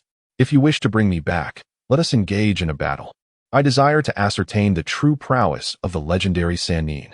Listen to me, Naruto. Your father is not as you perceive him. A savior of the common folk? Naruto scoffed. He rescued the masses, yet who is there to save me? Those very people turned against me, and when I retaliated, they wept for their own misfortune. Jiraiya fell silent, unable to counter Naruto's perspective. Regret washed over him as he pondered why he had not noticed Naruto sooner. Had the initial circumstances not been so dire, perhaps Naruto would not have evolved into the individual he had become. Alas, it was too late. This was the bitter fruit born from the criminal underbelly of the ninja world, a price the entire realm would have to pay. Naruto, we must leave, Conan urged, grasping Naruto's hand as they departed the ramen shop without a glance back. Jiraiya did not intervene, and as he watched their figures fade away, a sense of disappointment settled over him. He slumped at the table, unable to suppress his sighs and shakes of the head. What a futile existence, in the end. I have saved nothing and safeguarded nothing, he lamented inwardly. On the bustling street, Naruto felt Conan's anger as she pulled him along, her grip slightly too tight. Sister Conan, where are you taking me? To a hotel. Oh, so soon? Naruto exclaimed in surprise. Sister Conan, are you perhaps a carnivorous creature? Is your mind filled with base thoughts? Raising an eyebrow, Conan retorted, I meant to find a lodging. Otherwise, we shall have nowhere to sleep tonight. Wherever I am with you, Sister Conan, I shall be content, regardless of the place. Speak any more of such cheesy lines, and I shall detonate you. At last, the two discovered a suitable establishment, a guest house that did not require identification. Albeit with exorbitant rates, fortunately, the surroundings were not lacking in quality. Good evening. How may I assist you? The receptionist greeted them with a smile. We would like to book 2 single rooms, Naruto stated after glancing at the price list. Regrettably, we are currently experiencing a shortage of accommodations. Only 1 single room remains available, while both double and suite options are fully booked. Are there any other hotels like yours that don't require identification? I'm afraid not. Unless you're willing to walk dozens of kilometers to another village, the receptionist shook her head in response. Which rooms are suites? Naruto's eyes darkened with a dangerous glint, clearly intent on driving out anyone staying in the suites. Just a single room will do. Conan grabbed Naruto's hand and shook her head at him. And so, what followed was likely Naruto's first night alone with a woman in the same room. The sound of running water from the bathroom made it impossible for Naruto to concentrate on reading. With a sense of fatalistic resolve, he silently turned his gaze toward the bathroom. The semi-opaque screen cast the silhouette of the woman's graceful figure, her body enveloped in steam. Watching the gentle sway of her delicate outline, Naruto realized that Toby hadn't been lying. Conan's figure was indeed first class. Damn it. Growing up really does make it harder to control myself. Naruto took a deep breath, just imagining it was enough to picture Conan's body. But, if that was all, then what was the point of obtaining the Byakugan? Exactly. The Byakugan wasn't just for enhancing combat power. It was meant to shine in moments like this. Naruto removed his colored contact lens, revealing his single Byakugan eye, and swiftly activated its power. Piercing through the screen and the mist, he observed Conan's bare form. Oh, wait, oh my ass. He'd overdone it. Now he was seeing straight through to her internal organs. Adjusting the Byakugan's depth, he finally saw what he truly wanted. Chapter 29. Conan's skin was as fair as mutton fat jade, her figure perfectly sculpted. The usual ice-cold expression on her face was softened by a blush from the hot water, adding a touch of alluring shyness. She gathered her blue hair into a small bun, struck a cute pose in the mirror, then quickly undid it out of embarrassment, plunging into the bathtub like a child. Blowing bubbles. Using her paper manipulation ability, she crafted a few tiny boats, blowing them forward in the water. Whichever one won. She cradled it in her palm like a treasure. Damn, how is she still this adorable? After calming his thoughts, Naruto silently stepped out onto the balcony. Gazing at the darkened village of Kirigakure, he wondered if he could survive this thrilling night. Finally, Konan emerged from the bathroom, drying her hair with a towel. A bathrobe loosely wrapped around her body, her face still flushed from the shower, radiating an intoxicating warmth. Rather than the full impact of nudity, the teasing allure of the half-covered robe sent Naruto's heart racing. As a young man barely past adolescence, his blood ran hot. Resisting such temptation was nearly impossible. His eyes locked onto Konan's figure as if magnetized. Like what you see? Hell yes, I do. Naruto gritted his teeth and said, I have never encountered a woman as beautiful as you, Nane, so I couldn't help but be captivated. I apologize. Oh, is that so? Konan seemed to blush slightly more. Sitting on the bed and tilting her head while indicating the space beside her, she looked at Naruto and said, Shall we share? I'll take the floor, he replied. Naruto was the quintessential boy with a lustful heart but a timid spirit. While he could easily flirt with girls, he was a coward when it came to taking action. Surprisingly, he was an innocent young man. You'll catch a chill sleeping on the floor. Konan shook her head and spoke. Or are you truly afraid of what I might do to you? Hence your reluctance to sleep beside me? Nane, I am a boy. I do not harbor ill feelings towards you. Taking a deep breath, Naruto clenched his teeth and, with determination, answered, What if I were to act inappropriately towards you? Then you may do as you wish, she replied. Konan licked her lips, revealing an alluring expression as she stepped closer to Naruto, placing her hands on his chest. She extended her petite tongue and teased, Perhaps I could teach you how to act, and after that, we can rest together? Naruto gulped and embraced Konan, who then reached for his trousers. Leaning into his ear, she whispered seductively, Be a good boy and use me as you wish. Suddenly, blood splattered forth as Naruto's right arm transformed into a chakra claw, piercing through Konan's heart. Did you truly believe that everyone would lose their judgment in the face of primal pleasure? Moreover, such a scenario would never pass the review, Naruto coldly remarked, discarding Konan's lifeless body onto the ground. It turned out she was merely an ordinary woman, not Konan at all, and he was not in a hotel, but rather at the ruins of a dilapidated bridge in the land of mist. Indeed, the strength of the Akatsuki's rogue ninjas was extraordinary. A bronze-masked ninja scrutinized Naruto and said, You managed to break my Jutsu so easily. Break? I was never ensnared to begin with, Naruto retorted, one of his eyes transforming into a Sharingan as he gazed at the masked ninja with a cold smirk. I merely wished to gather some information, which is why I adopted this guise. The sequence of events was quite simple. While he was observing the land of mist from a rooftop, the masked ninja had employed a Jutsu through subtle gestures. When the real Konan emerged from the bathroom, everything he witnessed was merely an illusion.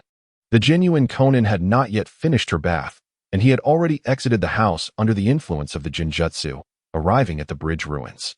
Though the masked ninja was clever, he had unfortunately chosen the wrong opponent. A ninja with a Sharingan possesses an understanding of Jutsu that is far from superficial. Who sent you? The waves? Or those pirates? Naruto withdrew his Kusanagi sword from behind him, a weapon he had sought from Orochimaru during his training, a request that had nearly led to the destruction of Orochimaru's research facility. I am a ninja employed by a certain faction. The confidentiality of our superiors is our credibility. The masked ninja, performing hand seals, unleashed the mist concealment technique, intending to make a hasty retreat. In that moment, Naruto deftly hurled the Kusanagi sword, which grazed the ninja's head before soaring behind him. Such precision suggests he has scarcely practiced with shurikens, the masked ninja scoffed internally. Suddenly, Naruto transformed into a flash of light, vanishing from his previous position. He reappeared above the Kusanagi sword, directly behind the ninja. Seizing the sword, he struck the back of the ninja's head with force, rendering him unconscious. After enhancements, Naruto inscribed the Flying Thunder God seal onto the Kusanagi, allowing him to teleport by merely throwing the sword, eliminating the need for kunai. His swordsmanship was honed through rigorous training with the renowned swordsman from the Land of Iron, resulting in the creation of his own secret sword technique, powerful and formidable. Meanwhile, Konan donned adorable animal pajamas, striking playful poses before the mirror. Her cheeks flushed crimson as she covered her face with her hands, only to resume her antics shortly after. "I'm back." Naruto burst through the door, catching sight of Konan in her bunny pajamas, posing in front of the mirror. He paused momentarily, then quietly closed the door behind him. "My apologies. I must have come to the wrong room." "Wait."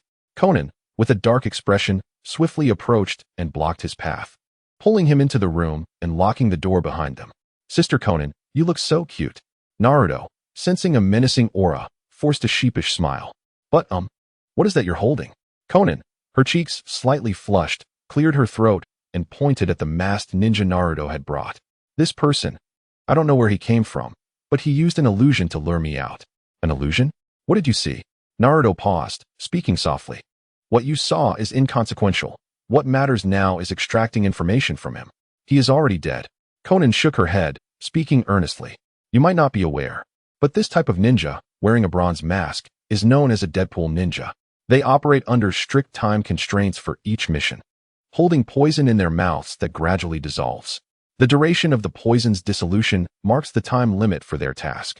If they fail to return to their employer within the allotted time, the poison will activate, leading to their demise." "Damn, so I've merely prepared a corpse?" Naruto gritted his teeth, displeased. "At least we've gleaned a few critical insights. First, we are not the only target of the Sea Wave organization. That individual even invited us to a banquet, hence they are unlikely to send any more Deadpool ninjas. Second, they possess information about us, indicating a tightly woven intelligence network.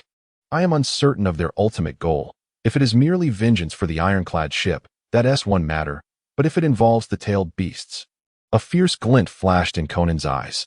"Then it may be time to unleash a long-overdue massacre." "It appears so. Let me dispose of this body first." Naruto summoned his shadow clones, who swiftly carried away the corpse of the ghost-faced ninja with remarkable agility. "By the way, where will you be sleeping tonight?" Konan suddenly recalled something, turning her head away shyly, unwilling to meet Naruto's gaze. She remarked, "The bed is still somewhat vacant, as long as you refrain from moving about. I am quite indifferent. After all, the floor is hard and cold." This time, Naruto did not hesitate, promptly agreeing to Konan's proposition. "And one more thing. You absolutely must not speak of my current appearance. Forget everything I just did." Konan mustered her courage, shamefully looking at Naruto, saying, "Otherwise, I will have to eliminate you." "Rest assured, I will definitely not speak a word." Naruto nodded vigorously, his head bobbing like a chick pecking at grains. In the dead of night, sleep eluded him, and the threat to his life loomed large. Naruto found himself too afraid to move, for Konan, clad in her pajamas, had unexpectedly wrapped her arms around him in her sleep, her thigh resting atop him, rendering him immobile. What would happen if she awoke? Surely, her personality would lead her to blame him. Yet, he had to admit, her body was remarkably soft.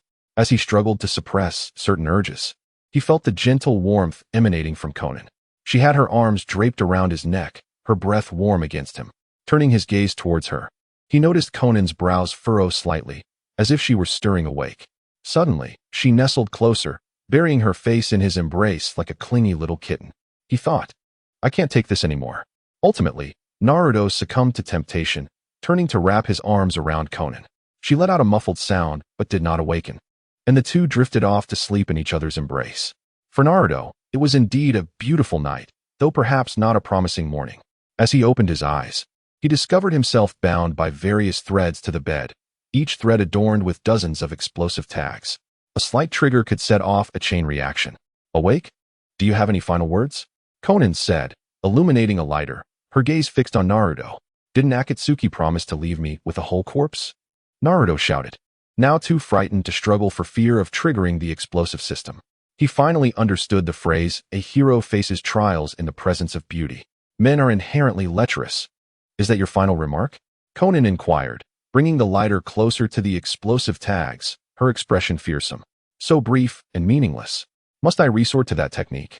Though it may backfire, I have no other choice at this moment. My life hangs in the balance." Naruto gritted his teeth, inhaled deeply, and shouted, "If you ignite me, I'll ensure Akatsuki reveals your secret stash pilfering from the treasury. And I won't hesitate to expose your clandestine reading of romance novels, yaoi, and yuri collections. I will disclose everything. You. How do you know about that? Isn't that right?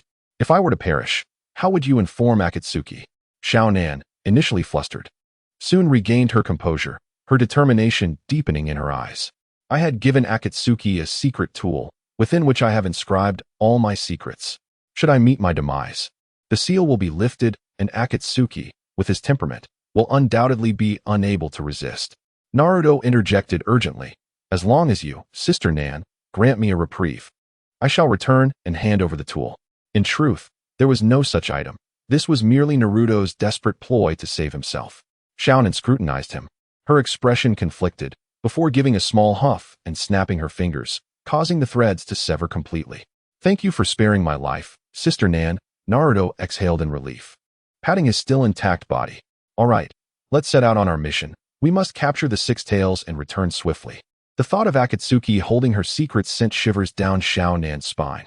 By the way, I happen to know someone who can lead us to the Six Tails, Naruto declared as he donned the Akatsuki cloak, adjusting the ninja tool bag and sheathing the Kusanagi sword at his waist. Who is it? You shall find out when we arrive. Thus, the two departed from the inn, with Naruto guiding Xiao Nan to the home of Dazna. After traversing a dense forest, they arrived at a quaint wooden cottage, where two children were engaged in a game of rock, paper, scissors. The losers sported numerous stickers on their face, while the boy bore a dozen, and the girl only two. Let me give you a mustache. The girl giggled, playfully sticking a sticker on the boy's chin. Children, do you know Dazna and Inari? Naruto asked, a knowing smile gracing his lips. Are you here to see the master? The little girl replied. He left last year, and the master is currently on a business trip, but should return later today. You've arrived just in time. Is that so? Then shall we wait here for a moment? Naruto inquired of Xiao Nan. If you fail to provide me with information on the Six Tails, I shall explode you. You wouldn't dare, nor could you, Xiao Nan retorted, turning her gaze away, feigning indifference to Naruto's banter. Are you two a couple? The little boy observed, grinning at their interaction. Your relationship must be quite good. And no, we merely share a past, Naruto shot back, seizing the opportunity to tease her. Now that he held some leverage. Wow, has it escalated to that level? The girl blushed, covering her eyes. But you two really are quite a match. What level? What level? The boy asked, clearly puzzled. Be quiet, you big fool. You wouldn't understand even if I told you, Xiao Nan thought to herself, feeling much like a mute suffering in silence, unable to express her frustration in front of the children. She could only shoot Naruto a fierce glare and gesture threateningly. If the older brother and sister were a couple, they would surely kiss, right? The little boy raised his head and innocently exclaimed, I want to see. Let the older brother and sister kiss. These two little rascals couldn't possibly be sent by you, could they? Xiao Nan cast a menacing glance at Naruto. How could that be? I had no idea he would say such a thing. Naruto felt a twinge of embarrassment. While playful banter was acceptable, if they actually kissed, Xiao Nan would likely find an auspicious moment to turn his bed into a coffin lid and then blow it to smithereens with an explosive tag. Kiss, kiss, kiss. Under the innocent ruckus of the two children, Naruto finally spoke up. How about just a peck? Isn't this the Hidden Leaf Village? Deidara placed his hands on his hips and looked towards the gates of Konoha. Why not just blow our way in? Are you foolish? The leader's order is to capture Yamanaka Ino alive. If you charge in recklessly, you might get stopped and smashed to death by some elite from the Leaf. Scorpion scoffed. I know your art is about dying early and being reborn, but please don't drag me into it. Elite? What elite does the Leaf have? The 12 Guardian Ninja are just a bunch of pushovers, aren't they? Deidara retorted disdainfully. Naruto has mentioned that the Uchiha clan in Konoha has many powerful ninjas, particularly Uchiha Shisui and Uchiha Itachi. Even if Naruto were to face them head-on, the odds of victory would be less than 30%. Scorpion shook his head and whispered, You mustn't forget how Naruto toyed with us before. If he couldn't handle those guys, we should proceed with caution. Must we disguise ourselves to infiltrate? Deidara clenched his teeth. Within the village of Konoha, after several years of transformation, the town had once again regained its former prosperity. Children played joyfully in the streets, and young genin trained diligently in the training grounds. At that moment, Uchiha Sasuke sat in Ino's flower shop, a hint of helplessness in his voice as he asked, Is that all right? Yes, you've worked hard today too, Yamanaka Ino smiled at Sasuke. Thanks to your abilities, the flowers in my shop are thriving more than ever. She wore a purple trapezoidal top and a short skirt, with fishnet sleeves tied at the elbows, showcasing her alluring waist. The bangs falling over half her face exuded a sense of sensuality and romance that belied her age. For me, this is also a form of training. Sasuke replied with a smile, nodding at Ino before retracting his left arm beneath his robes. Is the fusion still not successful? Ino tentatively asked. I never expected the first Hokage's cells to be so domineering. If your body hadn't been a perfect match, you might have been completely assimilated. This is a necessary step to bring that guy back, Sasuke said softly, looking at his pale arm that had accompanied him for several years. I must master the wood release cells of the first Hokage. Only wood release can counter the power of the Nine Tails. By the way, where is Sakura? I haven't seen her around lately. Today, she is set to enter into a spiritual pact with a slug, and it is said that after a period of training, she will be able to embark on her journey of mystical arts in the Wetbone Forest.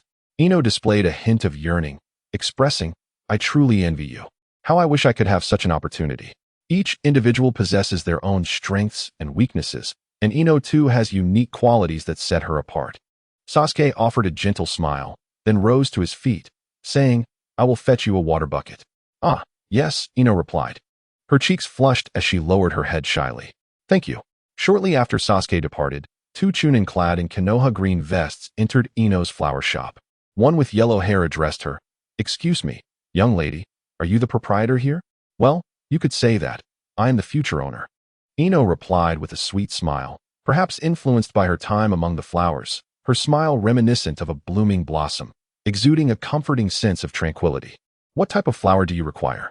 Or perhaps one that symbolizes a particular meaning. One that represents eternity. One that signifies death. The two began to bicker, casting glances at one another before turning their heads away with disdain. I believe there is only one flower that can satisfy both of your requests, Ino pondered aloud. What flower is that? The night-blooming cereus.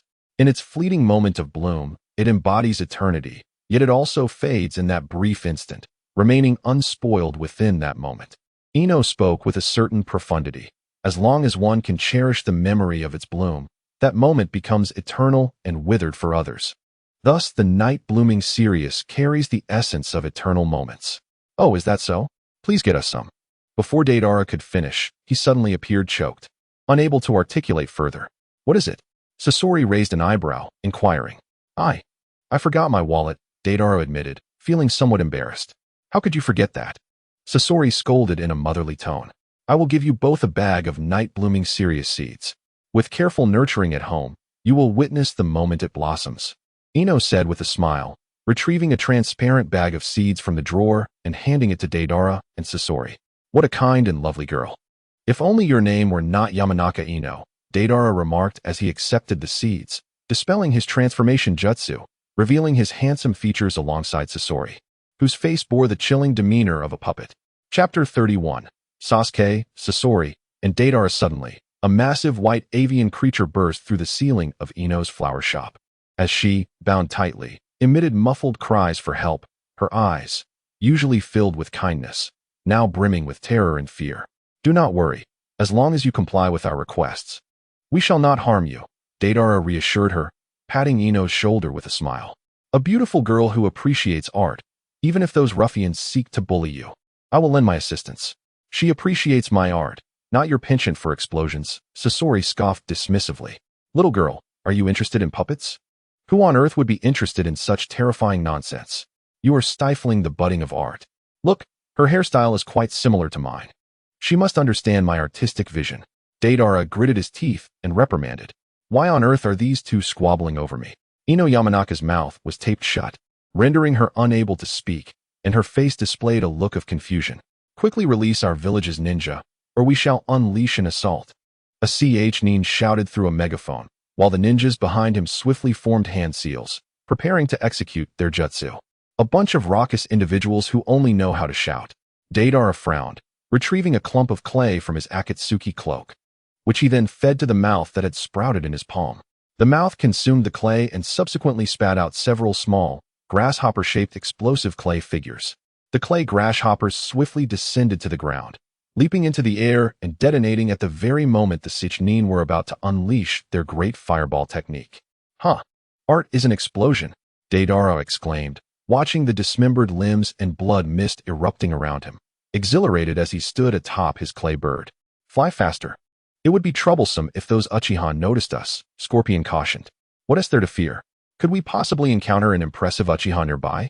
Deidara had scarcely finished his sentence when a massive wooden wall emerged before him, branches extending like arms from the wooden structure. The branches rapidly expanded, forcefully grasping the wings of the clay bird and tearing them apart. What the hell? Scorpion, were you a crow in your past life?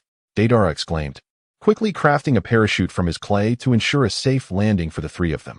It is you who is too foolish, Scorpion shook his head, producing a scroll from his belongings. He summoned a puppet draped in a dark brown robe, with yellow eyes and black hair. Crystal blue chakra threads emerged from the puppet's fingertips, connecting to its back. The third Kazekage puppet, a figure leaped down from the wooden wall, clad in a white robe reminiscent of the former Naruto, with a pair of blood-red Sharingan eyes exuding an intimidating pressure. Upon closer inspection, one could discern that his left hand was slightly smaller than his right. Ah, you must be Uchiha Sasuke, Deidara assessed Sasuke, and upon confirming the Heaven's curse mark on his neck, he remarked, indeed, the leader's insight is quite astute. If that Naruto fellow were to come to Konoha, it might have led to a confrontation with you. Naruto? Do you know where he is? Sasuke inquired, momentarily taken aback. During missions, the Akatsuki organization utilized code names, so Naruto and Tobi's reputations were attributed to their aliases. Even if a few recognized Uzumaki Naruto, they would swiftly be silenced. Of course, he is currently a key figure in the Akatsuki, Deidara sneered. That guy is quite fixated on you. He specifically instructed me not to harm you. I thought he only cautioned me, Scorpion remarked, his expression devoid of emotion. In the midst of chaos, Ino cried out for salvation, urgently pleading for the return of her friend. Sasuke, recognizing the gravity of the situation, prioritized the preservation of life over his concerns for Naruto, albeit reluctantly setting those thoughts aside. I will merely borrow him for a short while. He will be returned to you in no time, he assured. Deidara scratched his head, responding, there will be no lasting harm, rest assured. Sasuke, however, shook his head, his body suddenly enveloped in brilliant lightning. Blue currents surged through him, invigorating every cell and significantly enhancing both his speed and strength. This technique bore resemblance to the Raijin armor utilized by the Raikage of the Cloud Village. Yet, due to the overwhelming nourishment from Hashirama's cells, Sasuke's physical attributes were not of the highest caliber, rendering his Raijin armor somewhat inferior, a diminished version of the technique. Nevertheless, even this lesser form, combined with the body flicker technique imparted by Uchiha Shursui, enabled him to unleash formidable attacks and speed that rivaled even the modern Raikage. Lightning instantaneous thunder prison kill. Sasuke formed hand seals, conjuring dozens of shadow clones that surrounded Deidara and Sasori. The Chidori extended from their hands, intertwining with one another to create a colossal electrical prison, ensnaring both Deidara and Sasori. Damn it, a lightning-wielding bastard, Deidara grumbled in frustration. His clay bombs, although powerful and easily manufactured, had one critical flaw. Upon contact with lightning, they lost their explosive properties, rendering them harmless. This was the root of his disdain for lightning-based ninjas. Sasuke's Chidori Thunder Prison skillfully crafted an environment where Deidara's clay bombs were rendered ineffective, placing him at a significant disadvantage. It appears I have to rely on myself now, Sasori declared, manipulating the third Kazekage's puppet with precision. With deft movements, he directed the puppet to unleash a torrent of black iron sand, coalescing into 5 enormous conical shapes, their sharp points aimed menacingly at the prison formed by the Chidori. Magnet release. Iron sand triangular pikes. Sasuke sensed Deidara's evident apprehension towards lightning techniques. As he gathered his Chidori, he charged towards Sasori. Having faced off against Kankuro during the Chunin exams, he understood the terrifying power of puppeteers who could launch devastating jutsu while remaining unharmed themselves. In essence, they possessed an extended reach. Yet, even those with such advantages had a weakness: proximity. If he could close the distance, forcing them to focus their attacks on him, they would be unable to tend to the lightning prison, as Sasuke had anticipated, to prevent him from closing in. Sasori hurled the iron sand pikes at him with great force. In his Raijin state, Sasuke swiftly evaded the pikes, his body twisting midair as he transformed the Chidori into a spear-like form, piercing towards Sasori's heart. Chidori Sharp Spear. Scorpion swiftly manipulated the third Kazekage's puppet to create an iron sand wall, effectively halting the Chidori.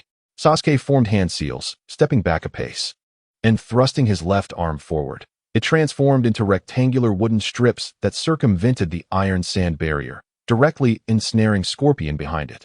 Would release, Jukai Keitan. However, the moment was fleeting, as Sasuke suddenly sensed the wooden strips fracturing. He retracted his arm in surprise, observing cleanly severed ends on the strips. When he unleashed the wood release, the iron sand wall had just been deployed, leaving the third Kazekage's puppet without the opportunity to sever the wooden strips. Did you presume that puppet ninjas lacked close combat capabilities? As the iron sand wall dissipated, a black, clawed puppet with short hair emerged before Sasuke. This puppet, with a mask obscuring half of its face and its hands concealed beneath an Akatsuki cloak, sported a massive white scorpion tail that ominously swayed behind it. A sight most intimidating. It was likely that Sasuke's would release had been nullified by this very tail. The puppet was named Hirikeo, crafted by Scorpion to compensate for the close combat deficiencies of puppet masters. It could be worn and operated, blending offense and defense, though its sole flaw lay in its grotesque appearance. Scorpion commanded Hirikeo to dismantle the Raijin Chidori with its scorpion tail, while Hirikeo directed the third Kazekage's puppet to launch another assault on Sasuke. Gritting his teeth, Sasuke resolved to utilize the lightning body flicker technique to charge in and rescue Ino, while a revived Deidara revealed a chilling smirk, conjuring several white explosive birds from his palm and sending them hurtling towards Sasuke. Sasuke leaped, narrowly avoiding the explosive birds that whizzed past his back. Just as he prepared to counterattack, a series of iron sand pyramids appeared overhead, leaving him with no means of escape. Though they often exchanged banter and held disdain for one another, when it came to serious combat, their coordination was impeccable, denying Sasuke any chance to catch his breath. Reflecting on Naruto's words, Scorpion furrowed his brow and ultimately commanded the third Kazekage's puppet to transform the large pyramids into numerous fine iron sand spikes, which impaled Sasuke to the ground, blood gushing forth as he let out a harrowing scream, his face contorted in agony. It was time to depart. Seeing Sasuke in such a state, Scorpion remarked, "Don't wait for reinforcements. Would release, Jukai Keitan." Sasuke, enduring the pain and suppressing the blood threatening to spill from his mouth, mustered his strength to transform his left arm into several wooden strips. Seizing a moment of distraction from Deidara and Scorpion, the strips ensnared Ino and hurled her away, where she was caught mid-fall by an arriving ninja. "Sasuke, you did well. Leave the rest to me." Itachi Uchiha cradled Ino in his arms, his Sharingan shifting instantly to the Manjiki form, exuding an overwhelming, intangible aura of intimidation. "Ah, Uchiha Itachi, is it?" Deidara crafted a soaring bird and swiftly pulled Scorpion up, proclaiming, "Though I may not prevail against you, escaping is as effortless as a breeze." Just then, Itachi Uchiha's hand emitted a sudden brilliance before exploding with tremendous force, engulfing not only Itachi, but also Sasuke, within its fiery grasp. In that fleeting moment, as the flames threatened to illuminate Sasuke, a crimson chakra form shielded him, with Itachi standing resolutely before him, calmly employing Susanoo to deflect the blast. He could have pursued Deidara, yet such an action would have jeopardized Sasuke's life. That fiend obscured my vision while erecting a sand-iron wall to thwart the attack, subsequently creating clay clones and executing a seamless switch. It was then that Sasuke deduced the entire sequence of events. This battle, once more, resulted in a dismal defeat for Konoha. To pit Sasuke against two members of Akatsuki was an insurmountable challenge, and in this moment, he recognized his own frailty. "I must catch up to him. I must retrieve him from Akatsuki." Sasuke clenched his fists, nearly grinding his teeth to dust, vowing silently within himself. Chapter 32. The feast at Hongmen. Naruto and Konan sat within a quaint woodland cottage, facing a sizable square wooden table where the recently returned Inari and two small children were seated. The children reached for the fruit platter adorning the table, while Inari poured tea for Naruto and Konan. Years had passed, and the once sulky Inari, who had sat on the steps in discontent, had matured into a poised young man. "I never anticipated your visit today," Inari remarked with a smile as he resumed his seat. It just so happened that their mission site was in the Land of Mist. Naruto nodded, glancing at the two children, inquiring, "Are they your children?" "Oh no. During my travels in other nations, I witnessed the outbreak of a minor war. Their parents perished under the enemy's explosive tags. Seeing them so forlorn, I took them in." Inari explained, shaking his head. He then continued, "Naruto, you haven't yet revealed the purpose of your visit." "I am here to inquire about someone," Naruto asserted, raising a finger in a gesture of singularity, softly stating, "The Six-Tails Jinchuriki, Utakata." "Utakata? That fellow was captured long ago by the waves and thrown into a dungeon." Inari replied, somewhat astonished. "What business do you have with him?" Those scoundrels claim Utakata is elusive, making him impossible to find," Naruto replied, momentarily taken aback. "They are spouting nonsense. Utakata is powerful. Unable to capture him, they resorted to seizing his disciple, Kajiro, as leverage to compel Utakata into submission." "Damn it," Naruto muttered, irritation flickering at the corners of his mouth. "They still dare to invite me for a meal. Just wait until I sever half his head off." The waves invited 2 individuals to dinner, perhaps hoping to ensnare them in their treachery. "However," I said softly, "I possess a channel through which I can infiltrate the banquet. When the time comes, I shall heed your commands, Naruto.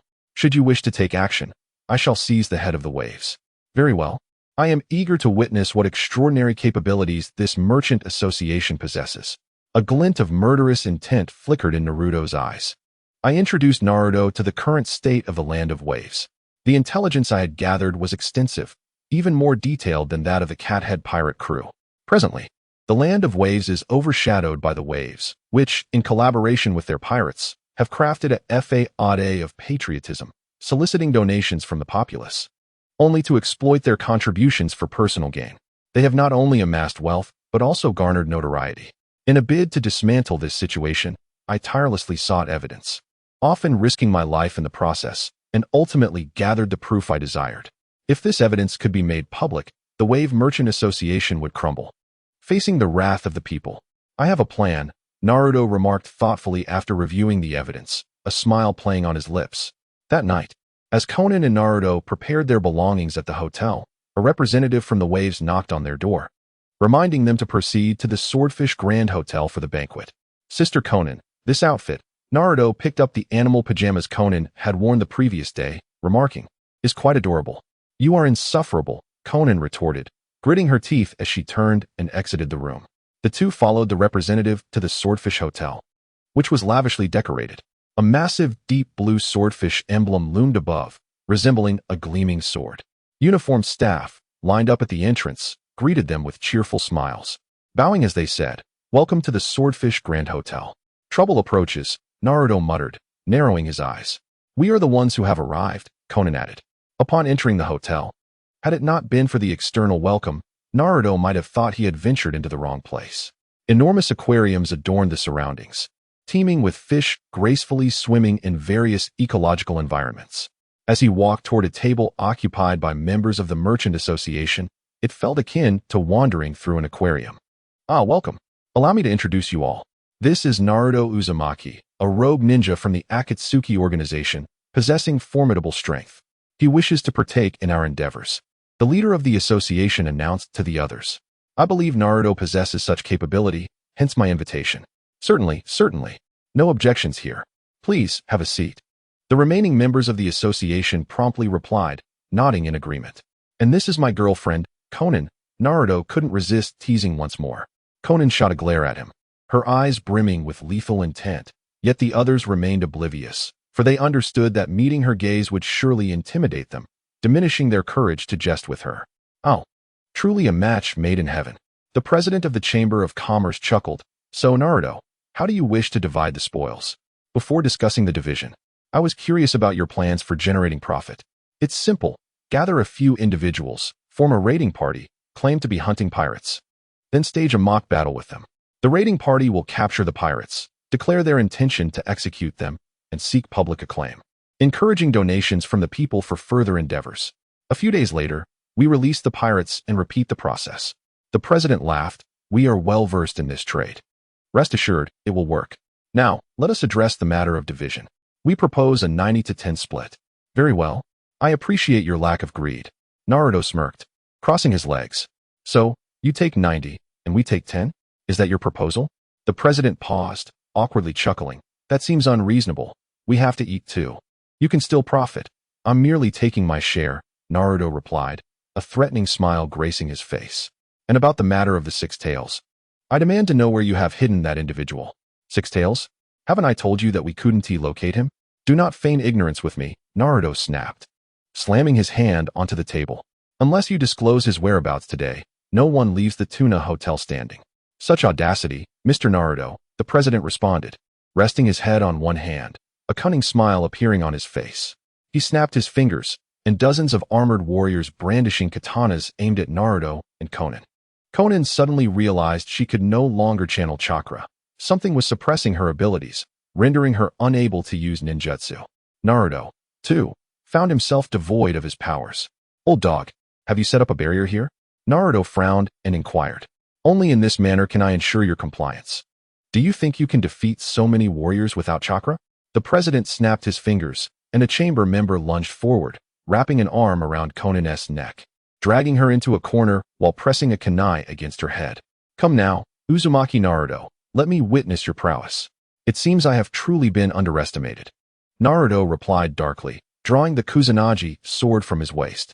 His Byakugan and Sharingan activated instantaneously. He spun the blade and addressed the surrounding warriors. You dare brandish your weapons before me?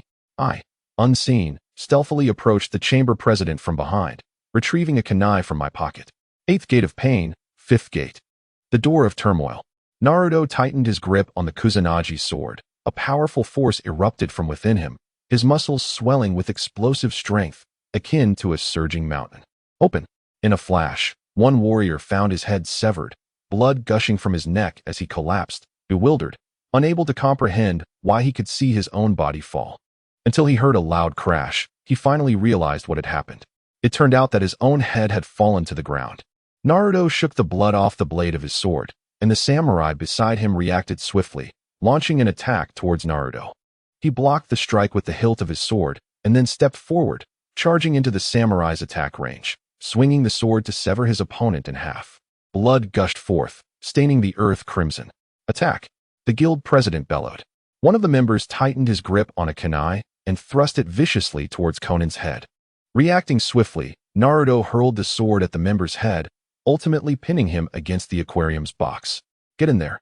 He is unarmed. What are you afraid of? The president shouted angrily, slamming his hand on the table. They're not afraid, are you? A chilling sensation crept across the president's neck. In terror, he turned to see Itachi holding a kunai, gripping his head and pressing the weapon against his throat. It's time to reveal the location of the six tails. Naruto approached the aquarium, withdrew the sword, and positioned it in front of Konan, glaring at the president, or else your head will be at stake. I'll tell you. Just make him put down the kunai. The president stammered, trembling. I can lead you to the six tails. That is more like it, Naruto replied with a smile, pulling out a conch-shaped ninja tool from his pocket. The conch emitted the president's voice. It's simple, just capture a few people, form a hunting party, and say it's to slay pirates. You recorded what I said. The guild president exclaimed in shock, pointing at Naruto. Indeed. Otherwise, how would people know that pirates are merely waves, and waves are pirates? Naruto scoffed, adding, thus, I advise you to comply with my wishes. Should you displease me, you know what consequences may follow. Chapter 33. Capturing the six tails. Naruto and his companions escorted the president towards the guild's base. Upon seeing their seemingly untouchable leader being led in such a manner in the land of waves, the members of the Ocean Wave Guild were left in shock, too frightened to rush in for a rescue. Merely observing as Naruto brought the president into the office, especially with two Akatsuki-clad ninjas on their side. Naruto kicked the office door open and remarked quietly, why do you high-ranking individuals always build secret passages in your offices? Aren't you afraid someone might emerge from those passages and strike you down? The only one bold enough to put a blade to my throat in the land of waves is this guy. The president shot a disgruntled glance at Itachi. Then I shall do the same, and that would mean two of us dare to do so. Enough fooling around. Let us get down to business. Konan said with some exasperation, patting Naruto on the shoulder. All ears for you, Sister Nan. Naruto kicked the president's backside and shouted, hurry and take us to the six tails. If you lose one tail, I'll attach a third leg in its place. A wave of dread washed over the president, who quickly clamped his legs together. Nodding vigorously like a chick pecking at grain, why yes. He led the trio into the hidden underground dungeon within the office. Instead of immediately taking them to Yutaka, the president followed Naruto's request and first arrived at a prison situated a considerable distance from Yutaka's cell. There, a green-eyed girl with long brown hair lay shackled, struggling to catch her breath. She was Yutaka's disciple, the member of the Tsuchigumo clan. Hikari, was she not? Naruto raised his head and surveyed the curvaceous girl before a cold smile crept across his lips. Excellent. Bring her out. What do you intend to do? Konan furrowed her brow and asked. It wouldn't be something lewd, would it? I wouldn't dare to make a move on you even if I held you close at night. Do you think I would act recklessly? Naruto raised an eyebrow, a mischievous grin forming on his face. Are you feeling jealous? Do you believe I could easily dispose of you with a paper shuriken? Konan rolled her eyes in response. If you did manage to kill me, you'd be left alone. Wouldn't you? By the way, Naruto, could you at least explain what you plan to do with Hikari? Noticing the brewing tension between the two, Inari hastily intervened. I'm not planning anything sinister, Naruto said, glancing at the weakened Hikari. He lifted her chin with his fingers, scrutinizing her eyes before tossing the Kusanagi sword into the president's hands, sneering, you can drag Hikari before him for execution, just through the iron bars. What? But he's a Jinchuriki. What if he suddenly transforms and kills me? The president trembled, feeling the Kusanagi sword was as burdensome as a hot potato. That's precisely the point. We need him to transform. Only then will he be easier to capture, Naruto chuckled. I will save you, so don't worry. Oh really? But you haven't given me any money, have you? Well, that's true, haha. The president nodded, his expression shifting to one of understanding. He then seized Hikari's hair and dragged her to the front of Yutaka's cell. Yutaka was sitting calmly in the dungeon, blowing bubbles, when he heard the commotion and raised his head to gaze outside the bars. Long time no see, Mr. Yutaka, the president said, throwing Hikari to the ground and pressing his foot on her head. Hikari let out a muffled groan, struggling against the pressure. The president raised the Kusanagi sword, declaring, this disciple must be your most treasured one. Am I right? What do you want? Let her go? What does my relationship with her have to do with your intentions? Yutaka exclaimed, suddenly standing and grasping the iron bars tightly. The president glanced at Naruto and the others, who were lurking in the shadows behind him, gulping nervously. It has nothing to do with anything. I simply felt like killing someone today due to my bad mood. With that, the president raised the Kusanagi sword and shouted, die. The sword descended violently, but before it could pierce Hikari's head, the iron bars were forcefully broken. Yutaka's body was enveloped in dark red chakra as six tails erupted, the overwhelming power of the tailed beast chakra surging forth. Although he maintained a human form, his appearance was sufficiently terrifying. Half-tailed transformation, six tails cloak. With a single blow, Yutaka struck the president against the wall, his other fist clenched tightly, delivering a fierce punch to the president's head. The impact caved in the president's face, blood gushing forth as several teeth were knocked out, and his eyes swelled with injury. Come out. Naruto, did you not promise to save me? The president cried out in desperation. You actually believe that? Naruto scoffed, retorting, did you truly think I would be unable to obtain the money without you? The president stood frozen in shock, and with one final punch from the half-tailed beast-formed Yutaka, he was sent to the afterlife, blood and brain matter splattering everywhere. All right, Sister Nan, it's time to get to work. Even if you hadn't said anything, I would have done it, Naruto said as he and Nan emerged from the shadows. Naruto's figure transformed into a golden flash, disappearing from sight, only to reappear instantaneously behind Yutaka, positioned at the back of Hikari. Naruto stepped on Hikari's head, speaking in a delightfully sinister tone. Mr. Yutaka, look here. Look here. Yutaka paused momentarily before abruptly turning his head, only to witness Naruto grip the Kusanagi sword tightly, thrusting it through Hikari's throat. Blood sprayed onto Naruto's face as he beamed with anticipation at the unfolding scene. Yutaka halted, stunned, and after a few breaths, his chakra surged dramatically, his aura becoming even more terrifying than before. The dark red skin of his tailed beast form shifted to a deep purple, ultimately morphing into a massive, six-tailed slug-like creature, exuding an eerie presence. What is this slug? Naruto questioned, wiping the blood from the Kusanagi sword in confusion. Be careful, warned I, feeling intimidated by the overwhelming presence of the six tails, swallowing nervously as he cautioned. Sister Nin is protecting me. It's fine. The six tails expelled a white, corrosive liquid from its mouth, shooting towards Naruto like a beam of light. Reacting swiftly, he evaded the liquid projectile, leaping onto the wall. With a powerful push off the wall, he arched backward, narrowly avoiding the acidic beam that grazed his hair, causing the wall to dissolve. The corroded wall crumbled, and debris from the ceiling crashed down upon the Six Tails. Seizing the opportunity, Naruto hurled the Kusanagi sword towards the Six Tails, and, as the sword soared through the air, he utilized the Flying Thunder God technique to teleport atop it, grasping it firmly. The blade erupted with a surge of blue chakra just as the Six Tails discarded the ceiling debris and unleashed a potent corrosive solution at Naruto. Unlike the previous acidic liquid, this new solution possessed a far more terrifying corrosive power, capable of melting him in an instant if hit. Ice release, water assimilation, Naruto exclaimed, swinging the Kusanagi sword towards the solution. The blade, upon contact with the corrosive liquid, unleashed a terrifying chill, instantly freezing the solution into a massive chunk of ice. Due to its weight, the ice plummeted downward, completely missing Naruto. This is a technique of ice release developed by Naruto, as long as the opponent employs water release techniques. Any contact with the water will result in their transformation into ice. If the adversary spews forth jets of water, they may also find their mouths ensnared by ice. As Naruto descended, the Six Tails unleashed a barrage of strikes with its six tails, each secreting corrosive acid that, if it struck, would leave the victim severely injured. Suddenly, a flurry of paper fluttered onto the battlefield, coalescing into a massive shield that stood resolutely before Naruto, withstanding the onslaught of the Six Tails. Even the acid failed to diminish the shield's formidable defense. What appeared delicate became indomitable once united. Dance of the Paper Shield. Naruto adeptly traversed the airborne platforms conjured by Chunin, evading the rapid-fire acid projectiles emitted like bullets from the Six Tails. With unwavering trust in each other, Naruto adeptly leaped wherever Chunin created a platform, rendering the Six Tails nearly incapable of striking him. A tempest swirled around Naruto's Kusanagi sword, which he then imbued with fire release, creating a spiraling inferno that enveloped the blade, affecting even the surrounding air with its searing heat. Wind and fire release, spiral flame sword. The overwhelming penetrating force erupted from the spiral, directly impacting the Six Tails and creating a large wound in its body.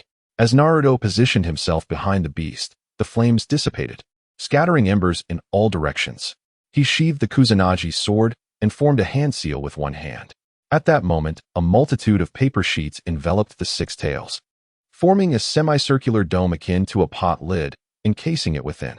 Just as the beast began to gather a tailed beast bomb, an unexpected turn of events unfolded. With a resounding boom, intense flames erupted from beneath the paper lid, igniting the sheets and amplifying the inferno's ferocity.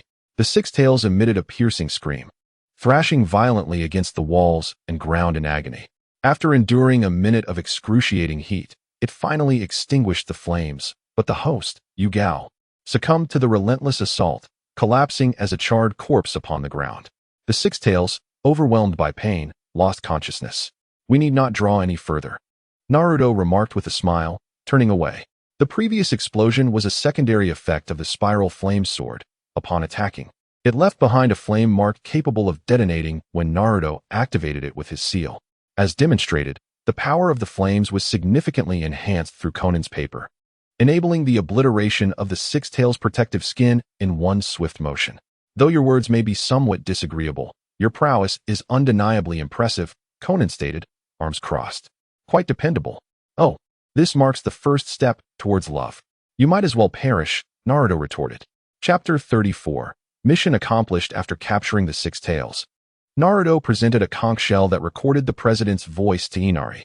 Subsequently, Inari utilized various media channels, including newspapers, to unveil the evidence he had previously gathered.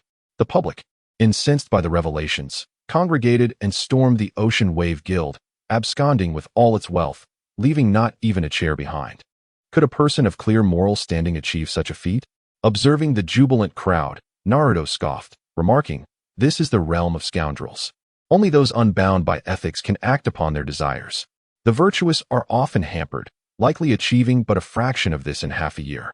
Perhaps the lighthouse will falter, but the sun shall rise," Inari replied softly. "And when the sun sets, someone will reignite the lighthouse." Following this event, Inari ascended to become the new leadership of the Land of Waves. He captivated the populace with an impassioned speech alongside his loyal confidants. The remnants of the Cathead pirates were either integrated into the navy or met their demise while foolishly attempting to raid Naruto and Konan on their return journey, resulting in their ship's destruction. In the ninja tool shop of Rain Shinobi Village, no one would suspect that the shopkeeper was none other than their leader, Pain. To this day, Pain could not comprehend why the shop's revenue plummeted to nearly nothing during his watch, while Conan's presence brought in substantial sales daily. If he could sense the invisible aura of dread emanating from him, he might understand the reason behind it. Wow, boss, look at the class. Deidara's flying birds descended, bringing Ino and Deidara to the ninja tool shop. Deidara untied Ino's hands and escorted her inside, while Scorpion reverted Hokage to normal and followed suit. For Konan was away on a mission. Pain nodded and addressed Ino. Are you Yamanaka Ino? Feeling the terrifying aura surrounding Pain, Ino instinctively recoiled a few steps, her expression resembling one on the verge of tears. Boss, could you refrain from scaring others? Deidara hastily interjected, defending her. Even the typically aloof Scorpion nodded in agreement with Deidara's sentiment. No, it's not that. I merely wish to inquire what she would like to eat tonight. My apologies. Pain replied, somewhat flustered. He could not fathom why Ino was so frightened. He had merely offered a simple greeting. I just want to go home, Ino stated, shaking her head softly. My parents will worry about me. Rest assured, we mean you no harm. We merely require your family's secret technique to assist us, Pain replied, shaking his head. Before that, you need only remain within the organization and adhere to the usual routine. We shall not bully you, so fear not. However, there is no need for so many buts, my dear girl. It is quite pleasant to stay here. Allow me to assist you in tidying your bed. I recall there is still an empty space. Deidara dashed excitedly into the hidden passage, leaving Ino momentarily bewildered. By the way, what is the situation on Akatsuki's side? Scorpion inquired. They have returned, being the fastest team to complete their mission. Chiyo and the One-Tail have already been captured, but unfortunately, the One-Tail Jinchuriki, Gaara, has perished. Pain replied.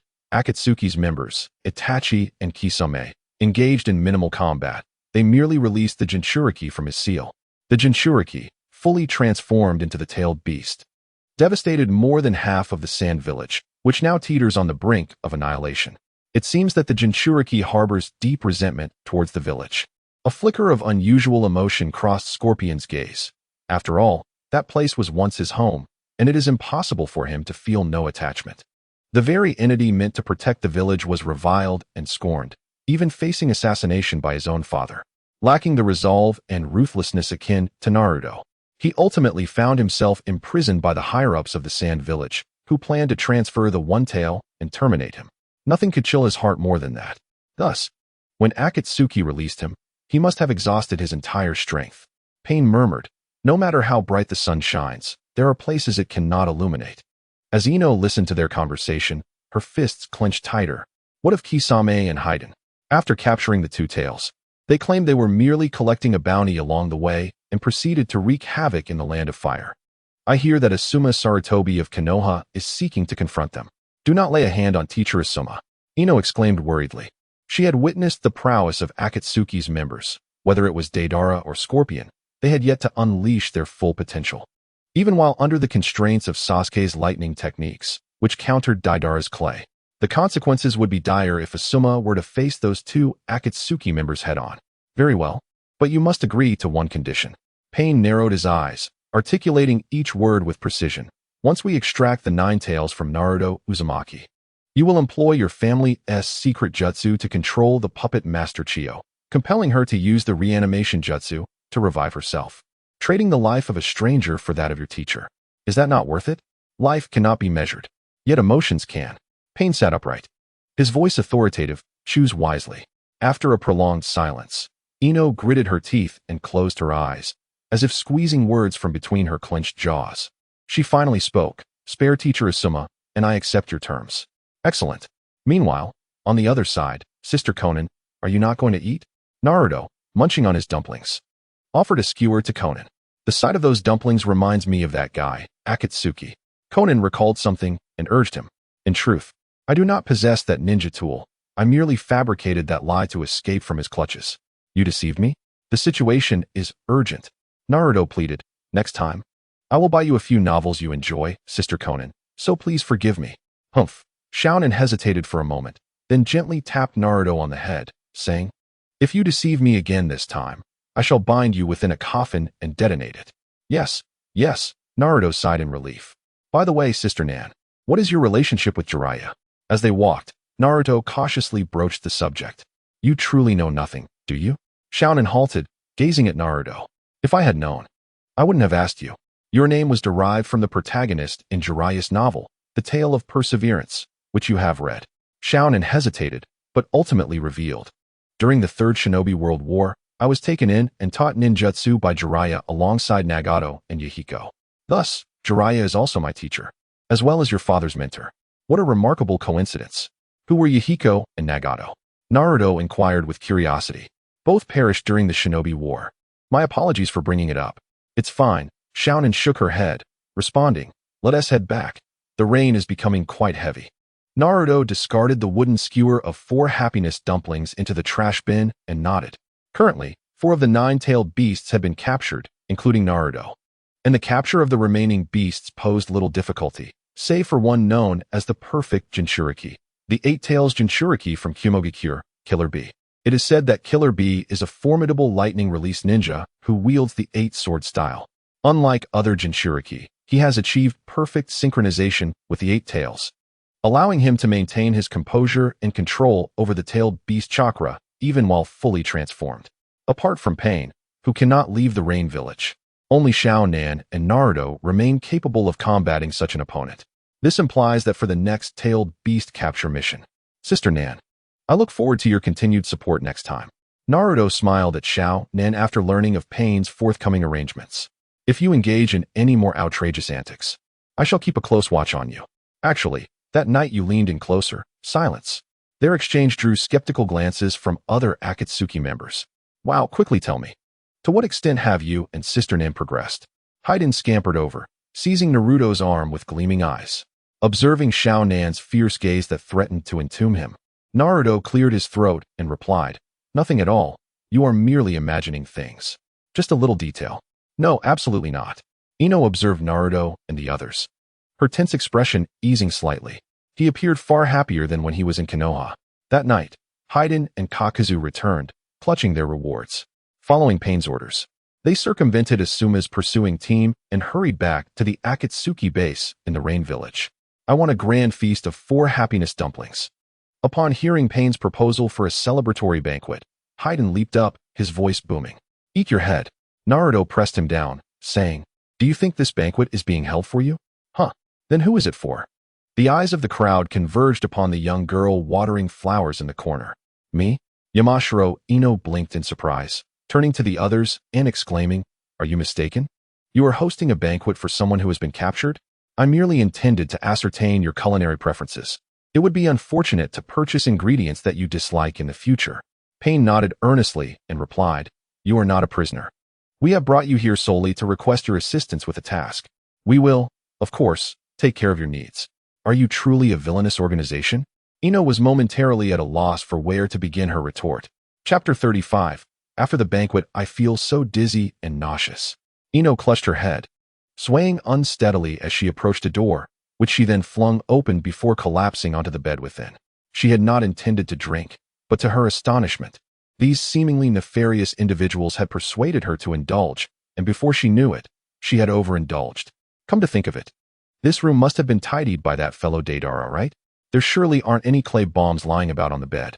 Ino pondered silently, fatigue overtaking her as she shut her eyes, intending to take a brief nap.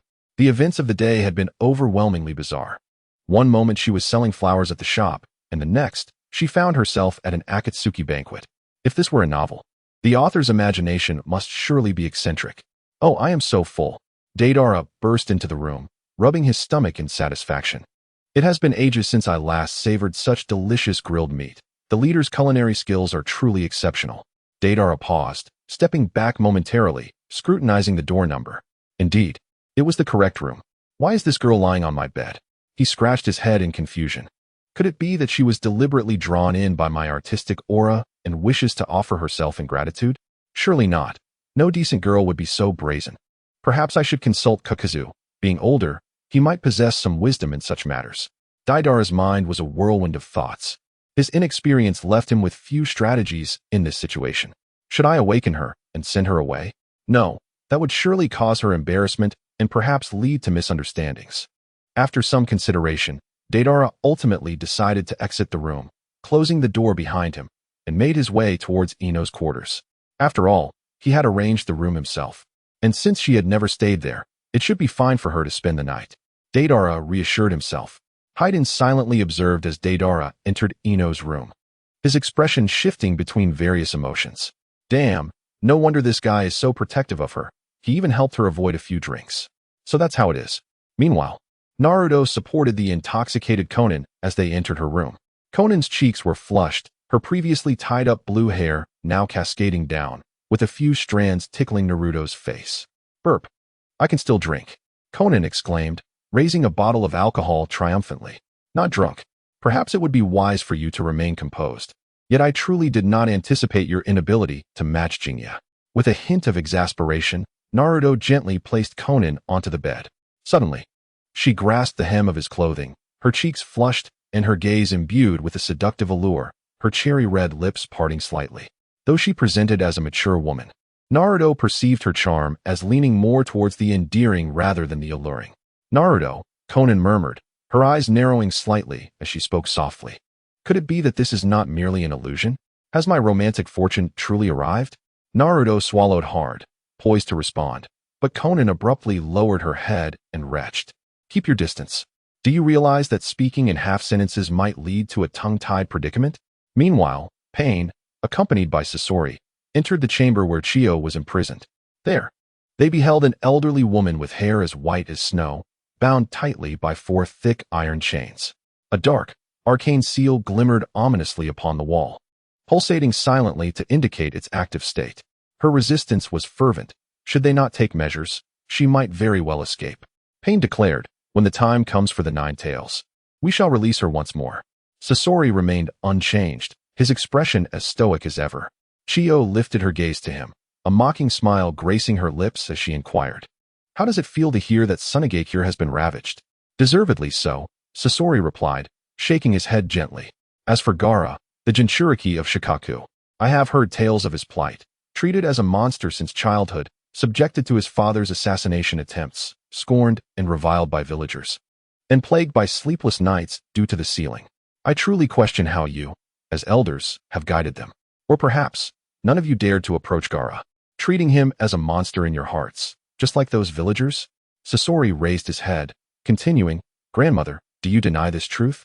Chiyo offered no response, averting her gaze. They stood in silence until Sasori finally departed, leaving Chiyo and Pain alone, the room enveloped in quietude once more. What is your ultimate goal, Pain? Chiyo inquired softly. To bestow peace and suffering upon the world, Pain replied. This is the aim of Akatsuki. Do you not feel exploited? As long as the objective is achieved, it matters not who wields the strings. And what of that boy, Uzumaki Naruto? Are you aware of his intentions? To obliterate Konoha, I have pledged my allegiance to him. Humph. If his sole desire was the destruction of Konoha, he could not possibly possess such fervent eyes, Chiyo scoffed. The wind of autumn rustled through the Hinata household, ringing the silver bells as Hinata, clad in a blue and white jacket, practiced her gentle fist technique in the backyard. However, due to her lack of talent, she struggled to grasp even the basics, falling short compared to her younger sister, Hanabi, who exhibited far greater prowess. No matter how much one trains, innate talent remains paramount. The gifted will always outshine the unexceptional, regardless of effort. Hinata's thoughts echoed in her mind as she clenched her teeth and stepped into the 8 trigram stance, practicing the gentle fist's 64 palms. However, after executing only 31 strikes, she found herself at a loss, breathless and collapsing onto the ground. Standing in the courtyard, Hinata Hizashi silently observed Hinata as she diligently practiced her techniques, ultimately shaking his head and sighing before departing. Was mere effort truly sufficient? Before her eyes, the image of her sparring partner, Hinata Hanabi, reappeared. Hanabi's speed in the gentle fist was not only swift but also infused with her profound understanding of the martial art. Within mere exchanges, Hinata was overwhelmed and brought to the ground, as if the very fists that had struck her now descended once more. Startled, Hinata leapt back, landing on the ground. Only then did she realize that what she had seen was merely an illusion and not reality. The willow tree before her swayed gently in the autumn breeze. She recalled the previous day, recalling her own bruised and battered form sprawled on the ground, her breathing erratic. Hanabi had urgently requested Hisashi to cease the sparring, but his response was simple and resolute: to continue, for she had yet to lose consciousness. Thus, Hinata rose once more, gazing at her sympathetic sister, and offered a gentle smile, saying, "Let us continue." Standing nearby, Niji Hyuga scoffed, his expression one of disdain. No one could escape the cycle of creating ineptitude. Despite possessing the Byakugan of the main family, he felt like a mere useless ember, unable to ignite any flames. While Niji, with the branch family's Byakugan, had demonstrated the ability to execute the 8 trigrams 64 palms in his youth. Yet here she was, struggling to manage even 31 strikes. Hinata sat up, burying her head in her legs, softly weeping. "I know I am of little worth. My talent pales in comparison to others, but I am trying. Is there truly no one willing to acknowledge my efforts? Is everything I do devoid of meaning?" Once more, she recalled that figure, a child clad in orange, standing before her and glaring at the children hurling snowballs, declaring, "If you do not leave, the 9 tails will emerge from my body and devour you." After this proclamation, the boy struck a playful pose, as if he were truly transforming into the 9 tails. "Run. The fox demon will protect the Byakugan. It will eat us. How terrifying. Keep your distance." Yet, that Byakugan demon was rather weak. Ha ha ha. The mischievous children turned and fled, taunting as they tossed snowballs at Naruto's head. "Are you all right?" young Hinata inquired, looking up at the seemingly towering boy in surprise. "Yeah, I just got hit by a snowball," Naruto nodded, glancing back at her. "Aren't you scared of me? Why would I fear someone who protects me?" Hinata blushed, gazing at Naruto, whose sky-blue eyes embodied the colors she longed for. "Then, shall we be friends?" Naruto hesitated, then mustered the courage to speak. "All right, my name is Hinata." She had not finished speaking when a familiar voice interrupted. "Hinata." She turned to see Hinata Hayashi, his expression grave, as he grasped her hand firmly. After glancing at Naruto, he stated, "We must return. Dinner is already prepared." "But, there are no buts. Have you forgotten our family teachings?" Hayashi cast a peculiar glance at Naruto and forcibly led Hinata away. "Do not associate with those of unclear identity." Hinata helplessly turned to look at Naruto, who stood frozen, gazing at her. In that wintry moment, they exchanged silent glances. It was at this juncture that Naruto's spirited nature began its gradual retreat into introversion. "Your name is Hinata." Suddenly, Naruto's eyes widened. He clutched his head, furrowing his brow. It was only then that he recalled the bashful blue-haired girl who had shyly passed him her exam paper during the Chunin exams, leaving him puzzled about when they had first met. Had they truly crossed paths so long ago? What level of solitude must she have endured to remember him after all this time? Naruto pondered silently. Chapter 36. Hinata and Hanabi. Was she truly enamored with that detestable monster known as Naruto? You are unaware, but I have heard that Naruto once protected her. It appears that monsters tend to flock together. Hinata, the weaker of the two, could be easily bested by her younger sister, leaving her battered and bruised. Utterly useless. For as long as she could recall, Hinata had been subjected to such disparaging remarks. She was aware that most of this gossip stemmed from Niji Hyuga, her cousin from the branch family, who possessed combat abilities that far surpassed her own. Yet, due to his status, he was deprived of the family head's affection, which was not bestowed upon him by Hayashi. The branch family's Byakugan was not entirely complete either. Ultimately, Niji directed his pent-up resentment towards Hinata, who possessed the purest Byakugan of the main family, yet lacked the talent to be described in any language. The most frequent words he uttered to her were, "If only your eyes were mine." This haunting sentiment led Hinata into countless nightmares, dreaming of Niji attempting to gouge out her Byakugan. Perhaps it was overly sensitive, but she always felt an unsettling reality in those dreams, as if such an event could indeed transpire. Recently, Niji's gaze towards her had taken on a sinister quality, akin to that of a venomous serpent. "How are you, sister?" Hanabi Hyuga entered, carrying a basin of warm water for Hinata, smiling as she spoke. "You worked hard during practice today." "Yes, Hanabi is the best child for me." Hinata's face lit up with a warm smile as she embraced Hanabi, who joyfully nestled against her, burying her head in Hinata's chest. With a teasing tone, she remarked, "Sister, your figure is truly remarkable. Do you float while bathing? How can you say such things without feeling shy?" Hinata's cheeks flushed, and she gently tapped Hanabi's head.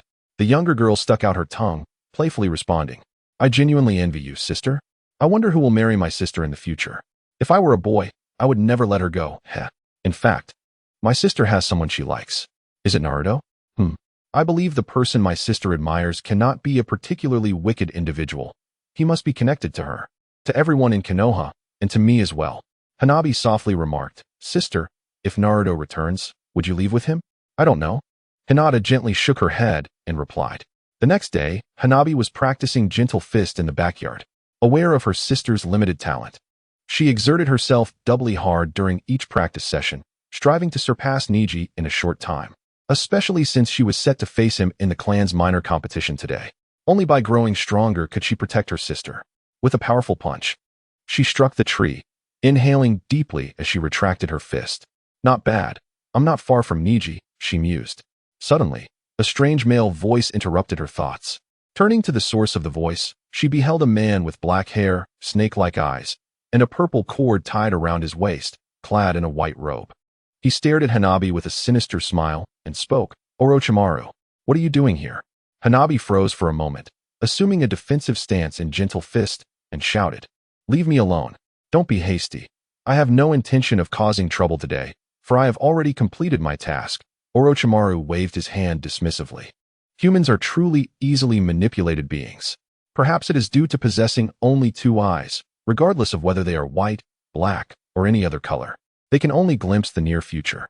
Without a frame of reference, one cannot truly recognize oneself. What do you mean? Hanabi demanded. You are already ensnared in a trap. Orochimaru grinned wickedly, turning to leave the Hyuga estate. Confused, Hanabi did not comprehend his words. Lady Hanabi, it is time for the competition. A maid approached, bowing slightly. I understand, Hanabi nodded. Although she yearned to pursue Orochimaru for clarity, attending the clan's minor competition took precedence. Following the maid, she entered the estate, which comprised 3 sections, the loft, the living room, and the arena for matches. The loft housed residents, the living room entertained guests, while the arena was a place for combat. Using the term match seemed rather inadequate. The battles within the arena more accurately resembled a slaughter. The fabric barriers separating the combat space signified that the inner sanctum was not meant for ordinary individuals. The inside and outside constituted entirely distinct realms. Hanabi had grown accustomed to this environment, having defeated countless opponents here, including her sister. The only adversary she sought to challenge was one, Neji Hyuga, renowned as the strongest genius of the Hyuga clan. Had he not belonged to the branch family and possessed the full Byakugan, his future would undoubtedly be limitless. As the fireworks parted the curtain, the elder members of the clan gathered around the familiar battlefield, with the clan leader, Hyuga Hizashi, seated at the forefront, calmly observing Hanabi as she entered. Clad in a dark brown short robe, Hanabi gazed at Hyuga Neji, who stood at the center of the arena. With both Hanabi and Neji present, the second match was officially underway. Hizashi watched as Hanabi confidently approached Neji, preparing her stance, when she suddenly inquired, Where is my sister? Even if she has been defeated, she should be able to watch from the sidelines, right? She withdrew from the match, too fearful to attend. Hizashi shook his head, replying, What are you talking about, Hanabi? Neji, adopting his fighting stance, whispered, Your opponent is right here. Temporarily setting aside her worries, Hanabi took a deep breath and readied herself. Declaring, Let us begin. Neji launched the first strike, executing the gentle fist technique with a flurry of attacks, his light blue chakra coalescing at his fingertips, creating a series of swift strikes. Aware that Neji was merely testing her, Hanabi countered with her own technique, skillfully deflecting his blows, momentarily leaving him at a loss. The sounds of impact echoed as their strikes collided. Both, utilizing their Byakugan, matched each other's speed. However, the elder members, including Hizashi, discerned that Neji was clearly holding back, his attacks lacking their full ferocity. Isn't it time to cease this feigned exchange? Neji remarked, parrying Hanabi's punch with a smile. Very well, I am eager to see just how strong you truly are, brother Neji, Hanabi replied, raising an eyebrow. She leaped backward, distancing herself from him. As he concentrated chakra into his palm, transforming it into a powerful strike aimed at her abdomen, unleashing a torrent of energy. 8 trigrams air palm. Hanabi inhaled deeply, channeling a massive amount of chakra into her hands, which manifested as a fierce lion's head, its sharp fangs shattering Niji's attack. The spectators could almost hear the roar of the chakra lion. Dual Lion Fist. To think she has mastered the Dual Lion Fist at such a young age. She surpasses Hinata, doesn't she? The clan elders scoffed, mocking her comparison. Hanabi frowned, clearly displeased by their comments. The Dual Lion Fist is indeed a formidable technique. Niji sneered, a secret art of the main branch. Its aura alone is extraordinary. I will make sure to teach you a lesson on behalf of my sister, Hanabi declared, propelling herself forward with a swift kick. Niji, poised with his hands in a defensive stance, leaned forward. Just as the Dual Lion Fist was about to strike, he spun like a top, creating a semicircular barrier of chakra around him. Reversal. The Double Lion's Fist of Hanabi collided fiercely with Niji's Kaiden, producing a sharp, piercing sound as their chakra clashed. The two remained locked in a stalemate for a brief 2 seconds before Hanabi, unable to maintain her position, was forced to retreat a few steps. Niji, however, did not cease his movements. He swiftly rotated and dashed in front of Hanabi, executing 2 precise strikes with the gentle fist that targeted her chakra points. As a young prodigy of the Hyuga clan, Hanabi was acutely aware that being struck at these chakra points could plunge her into a perilous situation. Thus, she retaliated with 2 quick jabs aimed at Niji's elbow, causing his attack to veer slightly off course. Although he managed to make contact with her chakra point, the impact was not as significant as intended. Gritting her teeth, Hanabi lowered her stance and once again channeled her chakra into the gentle step Double Lion's Fist. She then maneuvered behind Niji, aiming a powerful strike at his spine. The Byakugan of the branch family had its blind spots. A few centimeters behind the spine were beyond its line of sight. With 2 opportunities to strike with her gentle lion's fist, Hanabi was confident that Niji, lacking visibility in that area, would have to rely on guesswork to defend himself. She believed it was impossible for him to evade both blows. The distance closed in, leaving no time for Niji to employ Kaiten effectively. What a pity. A cold smirk curled at the corners of Niji's mouth as he suddenly thrust his elbow backward, redirecting Hanabi's assault upwards. Her strikes merely grazed the air beside his ear, while he retaliated with a fierce kick to her abdomen. Hanabi staggered backward, unable to regain her balance, and fell to the ground. How could this be? He should have had no line of sight. If he had blocked with mere chance, it could be explained. But to accurately predict my attack direction and the trajectory of my fists is nearly impossible. Wiping the blood from her lips, Hanabi shouted, "Is your Byakugan truly the same as the main family's?" Chapter 37. Return to Konoha. Father, tell me, is Niji's Byakugan inherited from my sister? Hanabi, enduring the pain, rose to her feet and sprinted to Hayashi's side, disbelief etched across her face. Why are your eyes closed? Why will you not answer me? Continue the match, Hanabi. The future of the Hyuga clan relies on you and Niji, Hayashi replied, shaking his head gently. Father, answer me. Where is my sister? Hanabi, consumed by concern for her sibling, gazed at Hayashi, her eyes trembling with emotion. A sharp slap echoed through the air, landing squarely on Hanabi's cheek, leaving a vivid red mark. She stood frozen, a chill coursing through her, a coldness more ruthless than any other, the cruel temperature of the human heart. Enough. Do not disturb me further. Our Hyuga clan has always been regarded alongside the Senju and Uchiha as one of the 3 great clans of Konoha. With the Senju nearly extinct and the Uchiha dominant, we require capable ninja to uphold our legacy, and Niji is one of them. Hayashi reprimanded loudly. For the sake of our clan, I would forsake not just 1 Hinata, but 10, 100, even 1,000. This is for the future of the Hyuga clan. The naive child need only obediently follow our commands. Do not meddle in the affairs of adults. You dare to dismantle the very concept of family. What gives you the authority to interpret the word clan? Hanabi gritted her teeth, suddenly rising to her feet and rushing towards the curtain. What are you doing? Do you dare to leave the curtain during the competition? Do you understand this is an act of desertion? Hizashi, with clenched teeth, shouted furiously, try taking another step. If you wish to kill, then do so. I must find my sister, Hanabi resolutely declared as she stepped out from behind the curtain without a trace of hesitation. What nonsense is this about family? What does it matter if we fight for the title of the strongest? It's not as if that would add more gold to our faces. You. Hizashi was rendered speechless with anger, left only to watch as Hanabi departed. In the loft, Hanabi found no trace of Hinata. She inquired with Hinata's instructor, Kurenai Yuhi, who also claimed to have not seen her. Ultimately, Hanabi retraced her steps and recalled the place. A park that had seen better days, its dilapidated swing adorned with a cautionary sign. The autumn breeze rustled the leaves, sending red foliage cascading down like butterflies, landing softly on benches and the shoulders of a solitary girl.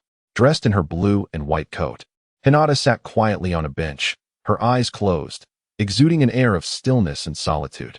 Sister. A pang of sorrow pierced Hanabi's heart as she dashed into Hinata's embrace. Startled for a moment, Hinata then smiled with relief, asking, "What brings you here? Aren't you competing?" "Compete? What nonsense. Let us leave the Hyuga clan, sister." Hanabi grasped Hinata's back tightly, tears streaming down her face. "I can't bear to see you hurt anymore. Why has it come to this? Let us become rogue ninjas and escape from here." She finally understood why Naruto could resolutely depart, laughing amidst the flames engulfing the Hidden Leaf village. He was not mad. He was simply exhausted, and all of it had erupted forth. "No, Hanabi, you must listen. Becoming a rogue ninja is perilous." Hinata gently caressed Hanabi's head, speaking softly. "In truth, this could be quite good. I would no longer have to fight, nor would I be called a Byakugan monster, really." Her voice faltered, trembling with suppressed sobs that shattered the heart. "Sister." Hanabi, shorter than Hinata, stood up and tightly enveloped her sister in an embrace, determination glimmering in her tear-filled white eyes. "I will not let you be hurt again." Hinata finally revealed her vulnerable side, the facade of strength crumbling away. "Sister, may I ask you a question? If Naruto were to return, would you go with him?" "He will not return. I mean, if he did." "Yes. At the Rain Village, Akatsuki's base." Uffed. Naruto spat out his drink in disbelief, exclaiming, "What? Me? Go to the Hidden Leaf?" "Yes, it's merely to gather some intelligence." Pain nodded and replied, "Uchiha Shursui. I require information regarding his combat capabilities. I have perused his operational history, and even with mere fragments of it, the number of missions he has successfully completed is alarmingly high. To undermine Konoha, it is imperative to thoroughly investigate this individual. By the way, can't your almighty Shinra Tensei or Bansho Tenin handle him?" Naruto raised an eyebrow. "I have yet to attempt it, which is why I am sending you to assess the resilience of his Susanoo and determine if my jutsu can penetrate it." "Am I going alone?" "Indeed. Your solitary presence would be more advantageous. Simply place a flying thunder god kunai here, and when you find yourself in peril, you can return instantaneously." "That is indeed the case." Naruto pondered for a moment, then stood up and looked at Pain. "Are you not concerned I might encounter Sasuke along the way?" "Sasuke is currently on a mission with Haruno Sakura. You are unlikely to cross paths with him. You certainly have conducted thorough investigations, given that fellow's formidable intelligence-gathering skills. Why not let him attempt it?" Pain shook his head solemnly and stated, "He would perish." "Oh, that sounds rather perilous." Naruto sighed as he sheathed the Kusanagi sword at his waist. "I merely need to provoke his Susanoo and strike a few blows to gauge its sturdiness, correct?" "That would be an accurate assessment. I wish you the best of luck." "Thanks." Naruto cast the flying thunder god kunai onto the ground and departed from the Akatsuki base. Before long, Deidara emerged from his room with a despondent expression. "What troubles you?" Pain inquired, momentarily taken aback by Deidara's demeanor. "The girl named Ino. She apologized to me this morning, but has since ignored me. Does her disregard truly affect you so deeply?" "Of course. Who could be cheerful when a charming girl looks down on them?" Deidara exclaimed, shaking his sleeves in frustration. "I can find joy in such circumstances." Kisame, having appeared behind Deidara, responded with a heavy tone. "I had intended to seek your counsel on how to handle women yesterday, but it seems avoiding you was the right choice." Deidara scoffed, laced with mockery. "Have you ever been in a relationship? If I had, would I be here as a rogue ninja?" "Fair point. What are you two discussing so early in the day, romance?" Haiden, wielding his massive scythe, scrutinized the trio. "Tell me, Haiden, do you know how to make a girl happy?" Deidara asked, glancing at the man whose hairstyle was at least somewhat fashionable. "You ask this. Pursue Ino, and simply offer her to Lord Jashin. Whether the girl is pleased or not is irrelevant, for Lord Jashin will undoubtedly be satisfied. Go sleep with your Lord Jashin." Deidara ground his teeth, wishing he could hurl some clay bombs at Haiden's head. "Wait, it seems that wouldn't even harm him, so never mind." The taciturn Sasori walked past Deidara, holding a bouquet of flowers. Wait. What are you doing with that bouquet?" Deidara questioned, grabbing hold of Scorpion. "I'm delivering it to Ino. Is that a problem?" "This isn't about whether it's a problem or not. I can tell you enjoy sparring with me. No matter what I do, you always oppose me." Now you're even trying to steal a girl from me. Don't you think that's rather excessive? Her disinterest in your eccentricities is hardly her fault. It merely signifies her normalcy. Scorpion raised an eyebrow and walked past Deidara. Please don't interrupt my flower delivery. Are you forcing me to fight you, you scoundrel? As their banter escalated, they began to engage in ninjutsu, resembling adversaries intent on a life-and-death struggle.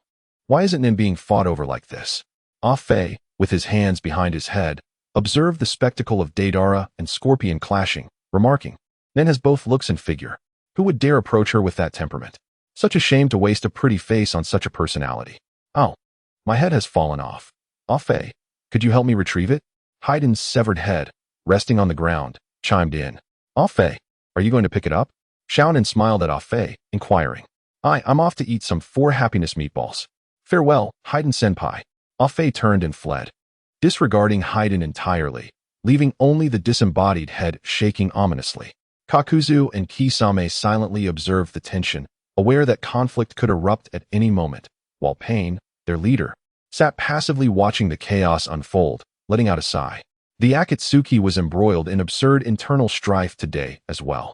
As Ino emerged from the forest, she encountered the scene of Deidara and Scorpion grappling like children, devoid of ninjutsu, while Xiaonan hung Haiden's head from a wall upside down, claiming it would help drain the water from it.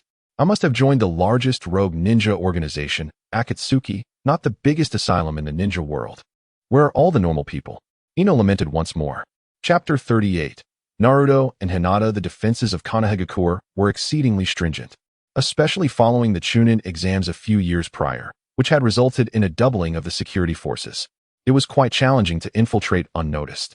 Deidara and Scorpion had been fortunate that day, encountering no troublesome foes, but Naruto's situation was different. Why is there a line of Uchiha with Sharingan? Naruto raised an eyebrow, feeling somewhat exasperated. Given the presence of Sharingan users, Naruto's transformation jutsu would prove ineffective. In essence, transformation techniques are merely a form of supplementary jinjutsu, easily dispelled by those practiced in the art of Sharingan. He had no choice but to charge through. Emerging from the concealment of the bushes, Naruto strode boldly towards the 4 Uchiha guards stationed at the entrance of the village.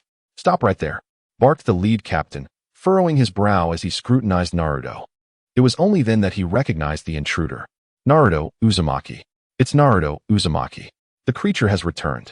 Quickly alert the Hokage. Blood gushed from his neck as Naruto's figure instantaneously appeared behind the gatekeeper, cleaving him in two with the Kusanagi sword. Flying Thunder God Slash. Long time no see, everyone. Naruto scoffed, channeling chakra into the Kusanagi, which erupted in a fierce whirlwind. Gripping the blade tightly, he spun violently, transforming the whirlwind into dozens of razor-sharp wind blades that sliced through the Leaf Village's gatekeepers as effortlessly as chopping vegetables. Wind release, great wind blade technique. Allah! The captain of the Uchiha gatekeepers fell to the ground, terror-stricken, and pleaded, "Please don't kill me. I beg you, spare my life. Nothing has changed, has it? The people of Konoha still nauseate me," Naruto sneered, his right eye suddenly widening, revealing the 3 tomo of his Sharingan. The captain, entranced by the gaze, fell victim to Naruto's jinjutsu. "Where is Uchiha Shursui?" he asked, dazed. In the Hokage's office, he answered blankly, where the Uchiha and Hyuga clans were currently convening.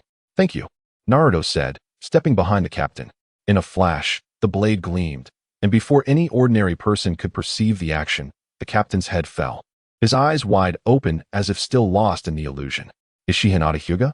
Such a beautiful girl. How could she ever fancy such a monster? Oh, one can never truly know a person's heart. Perhaps she relies on her beauty to engage in affairs with others. They mocked, their eyes gleaming with malice. I've heard the head of the Hyuga clan plans to marry her off to the Tsuchikage of Awagakure as a concubine. What? That old man with the red nose. He possesses the dust release bloodline limit. Who knows, they might produce a child with Byakugan and dust release. The crowd pointed and gossiped about the blind Hinata, who, despite being alone in the park, drew attention as they ridiculed her, feigning sympathy while elevating themselves through her misfortune. She deserves it. That wretch is in league with Naruto Uzumaki, a beast. Thus, she too is one of them. Before the man could finish his sentence, the Kusanagi pierced through his skull. Naruto brushed off the dust from his hands, casting a cold smile at the crowd. What am I? Say that again, if you dare. Hinata, seated on a bench, suddenly lifted her head. Though her eyes could see nothing, she could envision Naruto's imposing presence through sound. Yes, it's Naruto. Ah, run, run. A monster. The monster has returned. Do you think saying less would kill you? Naruto gritted his teeth, using the flying thunder god seal on the Kusanagi to leap onto it, then forcefully withdrawing the sword. Before the crowd could disperse, Naruto's blade flickered among them, effortlessly decapitating each person without even employing the ninja sword technique. Not a single one was spared. Naruto-kun? Hinata's voice trembled slightly, as fear gripped her heart, fearing this was merely a dream. If only Naruto would affirm her presence. She believed she would awaken from this reverie, finding herself still seated in the park, mocked by the couples who strolled past her. Once their laughter faded, the chilling wind would envelop her, leaving only an endless solitude. Yet, she continued to visit this park daily, occupying this very bench, for it was here, in its secluded corners, that she had often watched the boy with the golden hair swing back and forth during her childhood. This park was also the site of their fateful encounter. Is it you, Hinata Hyuga? Naruto inquired, casting a glance at her, followed by a cold smirk. Have your eyes been gouged out by someone else? How tragic. I never imagined your own kin would betray you. Naruto-kun, please, take me away from Konoha, Hinata implored, rising with palpable emotion, extending her hands into the darkness ahead. However, her steps did not lead her towards Naruto, who stood to her left. While she veered to the right, he frowned and moved in her direction, allowing Hinata to grasp his cloak. I must say, Miss Hinata, I am under no obligation to escort you from Konoha, Naruto replied softly. Though we may have crossed paths before, and you might harbor some illusions about me, I must resolutely inform you that I do not share your feelings. Do you remember that day? Yes, I recall. Then, that is sufficient. Could you call my name? My full name. Hinata bit her lip, her voice imbued with a hint of pleading. Hyuga Hinata. Ah, that will suffice. It is enough that Naruto remembers. Hinata nodded, releasing his cloak, her face lighting up with joy. Then, until we meet again, Naruto-kun, I am content as long as I occupy a place in your memory. Naruto. It's Naruto. That monster. Indeed, the Byakugan monster has allied with the Nine Tails. A passing pedestrian, upon spotting Naruto and Hinata, screamed in terror and attempted to flee. Yet, with Naruto's speed, any hope of escape was utterly futile. I am utterly exasperated with you brainless fools. Why not sneak away quietly? Must you scream loudly to draw my attention before fleeing? Do you find that exhilarating? As Naruto stepped on the pedestrian's head, he lightly struck the back of the individual's head with the hilt of his sword, inquiring, What do you mean by Byakugan monster? Is that what you all call her? She is, after all, the princess of the Hyuga clan. She conspired with you, monster, hence she is also a monster. The pedestrian, recognizing the impossibility of escape, shouted defiantly. When did you all begin calling her that? A few days ago. Who claimed she liked me? Do you possess any evidence? It was Niji who said so.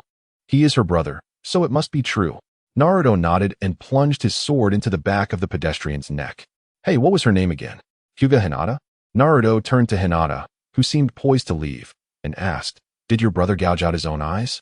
Hinata, slightly puzzled, raised her head and queried, Why do you ask this?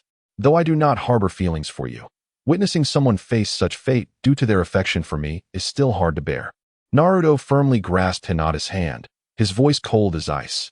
It feels much like witnessing one's beloved pet being bullied. My heart aches at the sight.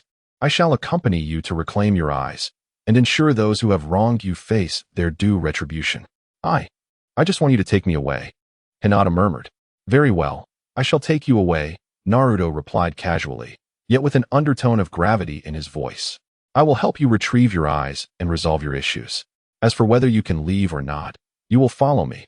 I cannot simply cast you aside. After all, I am the Nine Tails, and you are the Byakugan wielder. We are allies in this. A warmth blossomed within Hinata, a sensation she had long been deprived of, a sense of security that even when the sky might fall, there would be someone to shield her. She reassured herself with this comforting thought. In the Hyuga estate, Orochimaru sat leisurely in the courtyard, sipping tea, while Niji, clad in a white robe, sat opposite him, a confident smile gracing his features. Thanks to your assistance in persuading Hisashi, I have successfully obtained the Byakugan from the main family. Merely trifles, Orochimaru replied, his smile possessing a hint of malevolence. He licked his lips and continued, As for Hinata Hanabi, she remains in the attic. I have just administered a sedative into her food. You may take her for your experiments at your leisure." Niji nodded and responded, "Should Hizashi inquire, we shall say she was slain by the Uchiha clan. This will provide me the pretext to publicly challenge Uchiha Sasuke, and then I shall break his arm, diminishing the number of Uchiha geniuses further." While this was indeed a fortuitous turn of events, it no longer bore much significance to me. I shall first retrieve Hinata Hanabi. As Orochimaru rose and made his way toward the attic, Niji bowed respectfully. "Who the hell is Niji Hyuga?" A crude shout echoed. As several ninjas clad in the Hyuga clan's white robes were violently hurled into the living room, the wooden door splintering upon impact. The white-robed ninjas clutched their spines, emitting cries of pain as they writhed on the ground. Wearing the Akatsuki cloak, Naruto held Hinata's hand tightly, his other hand gripping the blood-stained Kusanagi sword. The Sharingan and Byakugan exuding a shared, chilling intent to kill. Chapter 39. A discourse on reason. Niji Hyuga paused momentarily. Then a cold smirk graced his lips as he spoke. "Did you summon a monster to assist you?" Truly, the notorious Byakugan wielder shares a profound connection with the Nine Tails. Employing him as a weapon is indeed impressive. What of it if I enjoy being wielded like a sword? I find pleasure in it. Is it any of your concern? Naruto ground his teeth, tightening his grip on the Kusanagi sword as he shouted, "Is it not you who has been spreading rumors that Hinata has affections for me? What? Am I mistaken? Fine, I can hardly be bothered to engage with you further." Naruto released Hinata's hand, stepping forward, proclaiming, "You're merely a mouse teasing a cat, seeking unnecessary thrills." He cast the grass pheasant's sword to the ground and, with a single footstep, gathered the crimson chakra of the Nine Tails in both hands, unleashing the gentle fist technique upon Niji. Though taken aback by Naruto's unexpected use of gentle fist against him, Niji's reflexes remained sharp. The two engaged in a fierce exchange, their chakra-infused strikes colliding with tremendous force. What the hell is this guy doing? Why is he so adept at gentle fist? Niji could hardly believe the ferocity and precision of Naruto's attacks. They were not merely on par with his own, but seemed to surpass them. Unlike the orthodox gentle fist, Naruto's strikes were laced with murderous intent, a stark contrast to Niji's tactical approach aimed at subduing his opponents. "What's wrong? Feeling flustered?" Naruto sneered, quickening the pace of his strikes. Suddenly, he clenched his fists, enveloping them in the red chakra, forming a pair of ferocious fox heads that opened their jaws, viciously biting at Niji's arms. Gentle step, Foxfang fist. Act. Niji's arms were brutally torn apart by the Nine Tails chakra, resembling a wooden pole bursting from within. His mangled limbs flying through the air. Disarmed and reeling, Niji staggered backward, collapsing onto the ground, disbelief etched on his face as he gazed at Naruto. How could you wield the techniques of the main family? The Foxfang fist was an adaptation of the gentle step, twin lion fist that Naruto had developed. While its range was somewhat limited compared to its predecessor, its destructive power and brutality were magnified, designed to obliterate specific parts of the body without resulting in death. "Is there any ninjutsu in this world that I cannot learn?" Naruto chuckled, shaking his head. "A genius of gentle fist? Have you overestimated yourself? Don't forget, even if you fought that fool Sasuke, you wouldn't win. Do you really think possessing a pair of gleaming eyes makes you formidable? When it comes to fighting, do you rely on your fists or your eyes?" Niji. How dare someone treat Niji this way? It's Naruto. Uzumaki Naruto. Behind him stood Hinata.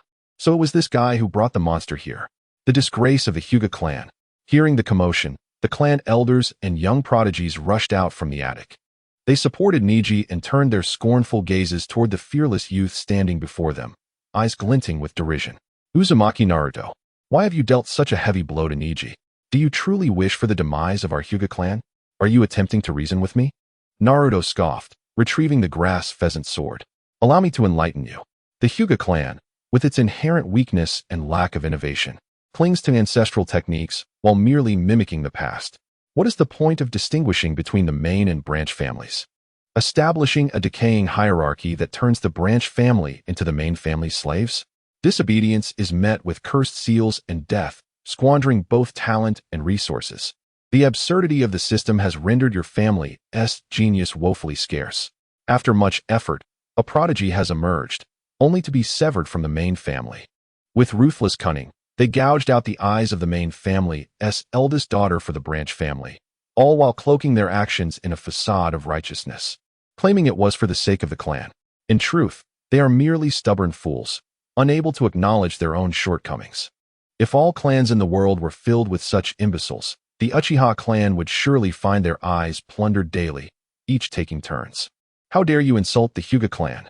An elder furiously pointed at Naruto, unleashing a torrent of curses. Insult you? I merely recounted your deeds. Is that considered an insult? Naruto scoffed. Then, with a swift motion, charged toward the throng of Hyuga ninjas. Let me witness the extent of your clan's prowess. In an instant, he vanished from sight, reappearing to sever the head of one ninja. The surrounding Hyuga clan members reacted swiftly, launching attacks at him, but in the chaos, Naruto was struck by his own teammate's gentle fist technique, while simultaneously delivering the same blow to a comrade. Truly foolish and oblivious. Naruto ensnared one of the Hyuga clan members in a Jinjutsu, then deftly bypassed him to deliver a vicious strike at the elder. The elder, quick to react, stepped back and struck Naruto's wrist, forcing him to release the Kusanagi sword. Seizing the weapon, the elder plunged it savagely into Naruto's skull, twisting it to obliterate his neural pathways. What are you doing, elder? Naruto gasped, blood spilling from his mouth, his eyes wide with disbelief. His form flickered for a moment, and only then did the elder realize he had pierced not Naruto, but Hinata Neji. Excellent, splendid, Naruto exclaimed, standing beside them, clapping his hands in mock admiration. You little beast. The elder, consumed by rage, withdrew the Kusanagi sword and swung it down at Naruto's head. Today, I shall end you. The blade descended. Blood sprayed forth, and the elder realized his strike had indeed found its mark, his own body. Even the enemy could not discern the truth. Your Byakugan has proven utterly useless. Naruto had, unbeknownst to them, moved behind the elder and struck him down with a punch, sending him sprawling onto the ground, blood gushing forth. The Hyuga clan members were embroiled in chaos, perceiving anyone in the same garb as their foe, mistaking Naruto for an enemy. They had all fallen victim to the Jinjutsu Naruto had cast with his Sharingan. What a spectacle! How does it feel to witness the downfall of your own clan? Naruto withdrew the Kusanagi sword from the elder's lifeless form, shaking off the blood, and turned his gaze toward Neji, who lay on the ground, sneering coldly. Demon! Neji weakly muttered. As a man approaches death, his words become kinder. It seems you are no man at all. Naruto shook his head, severing Neji's final consciousness with a swift strike, subsequently transforming his body into a chakra fruit. He approached Hinata, who stood in the corner, grasping her hand and placing the pulsating fruit into her palm. Consume this, and all will be well, he urged. He anticipated that Hinata might hesitate. After all, it was only natural to question a strange, pulsating object suddenly placed in one's hand, especially when blinded. Yet, to his astonishment, she accepted it without a moment's hesitation and swallowed it whole. Does she trust me so implicitly? Naruto pondered. A piercing cry for help echoed from the attic. Orochimaru, carrying Hanabi, emerged into the bustling living room, locking eyes with Naruto. What is happening? Orochimaru momentarily froze, then dashed toward the attic window with Hanabi in tow. His demeanor akin to that of the East Sea Dragon King encountering Sun Wukong, wielding the Rui Jingu Bang. It's my sister Hanabi's voice. Naruto-kun, please, Hinata exclaimed, panic gripping her as she clutched Naruto's hand. I understand. Stay here and be safe, he replied, conjuring several shadow clones to protect Hinata before ascending to the attic. Pursuing Orochimaru with the Kusanagi, sword in hand. Orochimaru formed hand seals, preparing to unleash a summoning technique, while Naruto mirrored his actions. Their palms struck the floor in unison, summoning forth a colossal, purplish-black serpent. The two had invoked the same summoning beast. The serpent, bewildered, gazed at both Orochimaru and Naruto, asking, why are you two fighting? Man, hold Naruto back for me. I will reward you tenfold afterward. Orochimaru commanded. You may attempt to impede me, as I am in need of a new snakeskin pouch. Naruto retorted, raising an eyebrow, his voice calm, yet laced with menace. Orochimaru, prepare to meet your end. The serpent suddenly recalled the last time Naruto had signed him as a summoning beast, when he had flung him about while unleashing the power of Four Tails. Quickly aligning himself, the serpent surged toward Orochimaru. What kind of absurdity is this? Orochimaru gritted his teeth, striving to employ ninjutsu to thwart Naruto's assault. At that moment, Naruto realized that Orochimaru had shed his flying Thunder God seal, having likely discarded it through some shedding technique. Serpent barrier. Orochimaru summoned hundreds of brown serpents that coalesced into a shield, absorbing the impact of the man's charge. In truth, neither side exerted their full strength, as both were summoning ninjas keen on maintaining favor with one another. Naruto's form shimmered, appearing atop the man's head, having previously marked it with his flying Thunder God seal. With a single footfall, he spun mid-air, leaping over the serpent barrier. The Kusanagi sword ignited with a brilliant flame as he infused it with wind release, creating a spiral of fire. The terrifying force coalesced within the blade as he aimed it at the fleeing Orochimaru, who was attempting to escape with Hanabi, and thrust downward with great ferocity. Chapter 40. A solo venture into the Hokage conference room, Part 1. Spiraling Flame Sword. Naruto transformed into a radiant flame, lunging fiercely towards Orochimaru. Realizing that evasion was nearly impossible, Orochimaru instinctively shielded Hanabi with his body, taking a gamble. With a swift motion, Naruto redirected his attack, causing the Rasengan to explode upon the ground, enveloping the area in thick smoke. Suddenly, the Kusanagi sword emerged from the haze, and Orochimaru seized it tightly, its blade shimmering with a bright glow. In a flash, Naruto reappeared, delivering a kick to Orochimaru's head. Orochimaru released Hanabi, who Naruto then caught in his embrace, propelling the Kusanagi sword towards Orochimaru, forcing him to retreat once more. "Go to your sister," Naruto stated, setting Hanabi down. "Thank you," Hanabi replied, casting Naruto a glance filled with complex emotions before nodding and turning away. "Uzumaki Naruto, you truly seem to relish opposing me," Orochimaru remarked, a strained smile tugging at the corners of his mouth. "Isn't it you who always collides with me? And what about the Kusanagi sword? Was that also my fault?" "That is an exception," Naruto scratched his head and continued. "I genuinely wish to inquire about your intentions with Hanabi, given your nature. It's unlikely you have captured her merely for her beauty, right? Surely not. You can't be that depraved. From your tone, it seems you believe I might indeed covet Hanabi's beauty." Orochimaru raised an eyebrow. As Naruto and Orochimaru paused, the giant snake, Manda, ceased its movements, coiling silently in place. By its nature, it should have sought out prey, but it was unwilling to be tossed about by Naruto. "What do you know about the Byakugan?" Orochimaru softly inquired, shaking his head. "It's quite useful for peeping while someone is bathing," Naruto quipped. "What exactly do you regard the Byakugan as?" Orochimaru's lips twitched as he elaborated. "The Byakugan is a dojutsu inherited from the Tsutsuki clan. The Byakugan possessed by the Hyuga clan is the purest and most likely to evolve. Hinata and Hanabi both possess eyes highly suited for evolution. What can it evolve into? And what is the Tsutsuki clan?" The Tsutsuki clan is not to be confused with a wooden barrel. They are the progenitors of this ninja world. "Have you heard the tale of Princess Kaguya?" "I have. She resides on the moon," Naruto nodded, responding, "But what does this have to do with the Tsutsuki and the Byakugan?" "The chakra in this world is derived from a divine tree, which was brought to the ninja world by Kaguya Tsutsuki," Orochimaru explained with a smile. "If one can merge the chakra of the Tsutsuki with the Byakugan, it can catalyze the creation of the most powerful ocular jutsu, the Rinnegan. How do you possess such extensive knowledge?" Naruto felt a twinge of suspicion, gripping the Kusanagi sword tightly, ready to unleash the Flying Thunder God technique should Orochimaru make any harmful moves.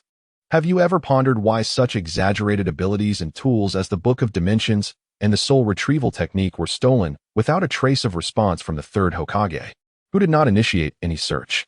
Orochimaru revealed a sly smile and remarked, perhaps in his memory, "Those two items simply do not exist in his office."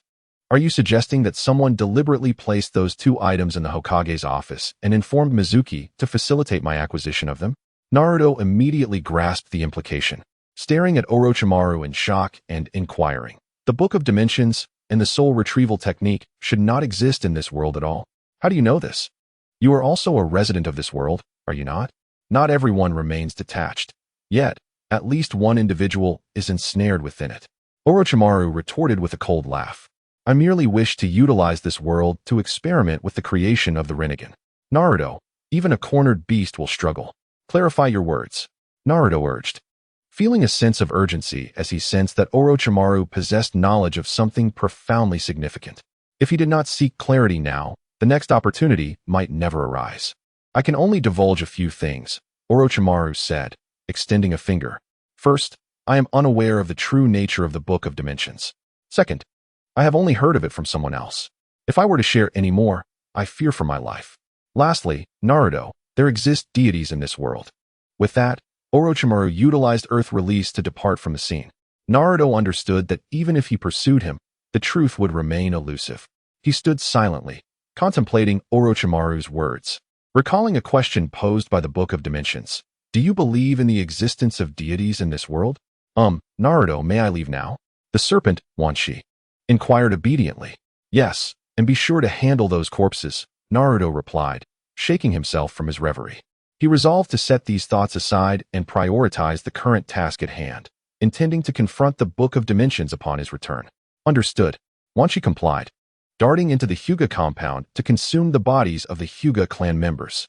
Meanwhile, Naruto utilized the Flying Thunder God technique, instantly appearing atop Wan Shi's head to save himself a trip. Naruto-kun! Hinata exclaimed joyfully upon seeing him return safely. Her eyes had reverted to their original appearance, though they were still tinged with redness, leaving her uncertain about how to express her gratitude. From now on, just call me Naruto, he said as he leaped down from Wan Shi's head, gripping the grass cutter sword. He then drew a decisive slash across the forehead protector hanging around Hinata's neck, etching a firm line across the Konoha emblem. Hanabi, whether you choose to become a renegade ninja is up to you, but take your sister and leave Konoha at once. Hanabi took a deep breath, brandishing a kunai and decisively slashing her own forehead protector, declaring, I will protect my sister, so I too shall defect from Konoha. Very well. Naruto uttered no further words. He nodded and opened the gate of the Hyuga compound. The crowd gathered at the entrance, witnessing Naruto emerge alongside Hinata and Hanabi, while a colossal purple-black python continued its rampage within the courtyard, devouring anyone in its path. A collective gasp erupted from the onlookers as they fled in terror, scattering in all directions. Naruto, where are you going? Hinata instinctively addressed him with an honorific, but swallowed her words and inquired instead. I'm off to find that old dog. Hizashi. With a single, powerful step, Naruto transformed into a streak of lethal light, dispatching the fleeing villagers before him. Blood stained his Akatsuki cloak as his expression turned frigid, resembling an unyielding shard of ice. He charged forward, cutting down anyone who dared to obstruct him, as darkness once again enveloped the entirety of Konoha village. The streets were deserted, and Naruto, clutching the corpse of the last ninja brave enough to confront him, discarded it into a nearby refuse bin. The villagers cowered within their homes. Watching Naruto with dread, none dared to emerge. His eyes glinted with a terrifying intent to kill as he advanced towards the Hokage's office. The two guards stationed at the entrance, upon witnessing Naruto, found themselves paralyzed by fear, devoid of even the strength to flee. It's been a while, Yamashiro Aoi-sensei. Spotting a familiar figure, Naruto's lips curled into a chilling smirk as he embedded the Kusanagi sword into the wall beside Aoi's head. Let us play a game, shall we? I'll close my eyes and thrust my sword. If fortune favors you, it one T strike your head. Should luck be against you, well, that's just unfortunate. And no, I won't play, Aoi shouted in terror. Please, spare me. It's merely a game, after all. There must be a winner and a loser. Come now, don't sulk. Naruto smiled as he raised his Kusanagi sword and closed his eyes. We should consider the grown-ups, don't you think? He then plunged the sword downward, its tip aimed directly at Aoi's head. Swish. Clang. The blades of Naruto and Shursui collided, forcing Shursui to stumble back several paces, barely regaining his balance. While Naruto also stepped back, opening his eyes. You returned so quickly, Shursui remarked, taking a deep breath. The three tomo in his Sharingan began to spin, transforming into a shuriken-like shape as a potent aura erupted from him. Gripping his tanto firmly, he fixed an intense gaze upon Naruto. This time, you shall not return. I seek Hizashi, the head of the Hyuga clan, Naruto declared, stepping forward. We'll settle our matters later. I won't let you prevail so easily. Shusui's eyes flared with formidable chakra as his Manjikyu Sharingan unleashed one of the Uchiha clan's most powerful Jinjutsu, Kodoeme Tsukumi.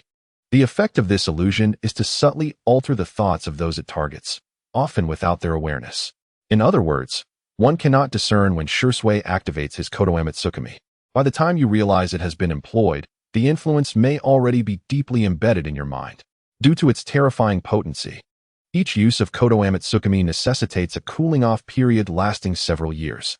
For anyone else, evading this illusion would be nearly impossible, as it is undetectable when it is initiated, leaving no means for counteraction or avoidance.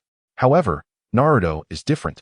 He possesses a tome that foretells the future, allowing him to foresee this particular event and to recognize the precise moment when Shursui unleashes Konoha Tsukumi.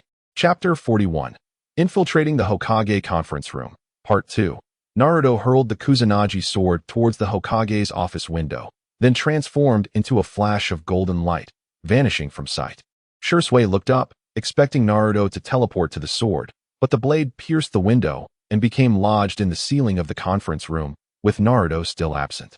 At that moment, Naruto was at the Akatsuki's base, gasping for breath after executing the most perilous flying thunder god technique of his career. Had he hesitated even slightly, his consciousness would have been distorted by Shursui, rendering all his efforts over the years futile. "You're back?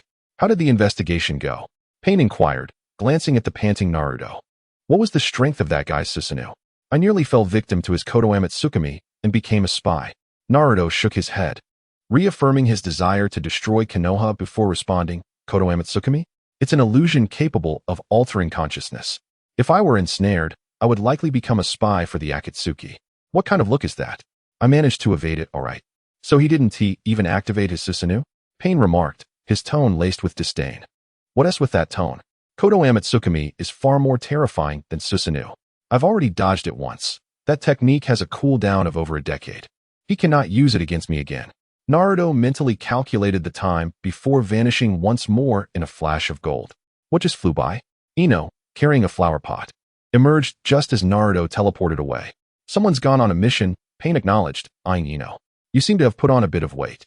Perhaps you should be mindful of your diet." Pain watched as Ino, fuming and silent, turned on her heel and left. Momentarily perplexed about which of his words had gone awry, his expression innocent and unsure of how to respond. "Boss, you'll never get a wife at this rate." Haiden appeared behind Pain, whispering, "In situations like this, even if you notice she's gained weight, you shouldn't say it. Girls are particularly sensitive about their figures. Your comments show a lack of understanding." "What should I say then?" Pain replied earnestly, eager to learn. "You should say, 'Your bosom has grown, Conan.'" Haiden, with his characteristic nonchalance, patted Pain on the shoulder and remarked, "From my observations, regardless of the type of girl, they all place significant importance on the size of their breasts. The larger they are, the happier they seem to be. Simply compliment them, and they will be pleased. If you doubt this, look over there at now. Go and pay her a compliment." Pain nodded, then rose and walked towards Conan, who was lost in thought by the door. "Is something the matter?"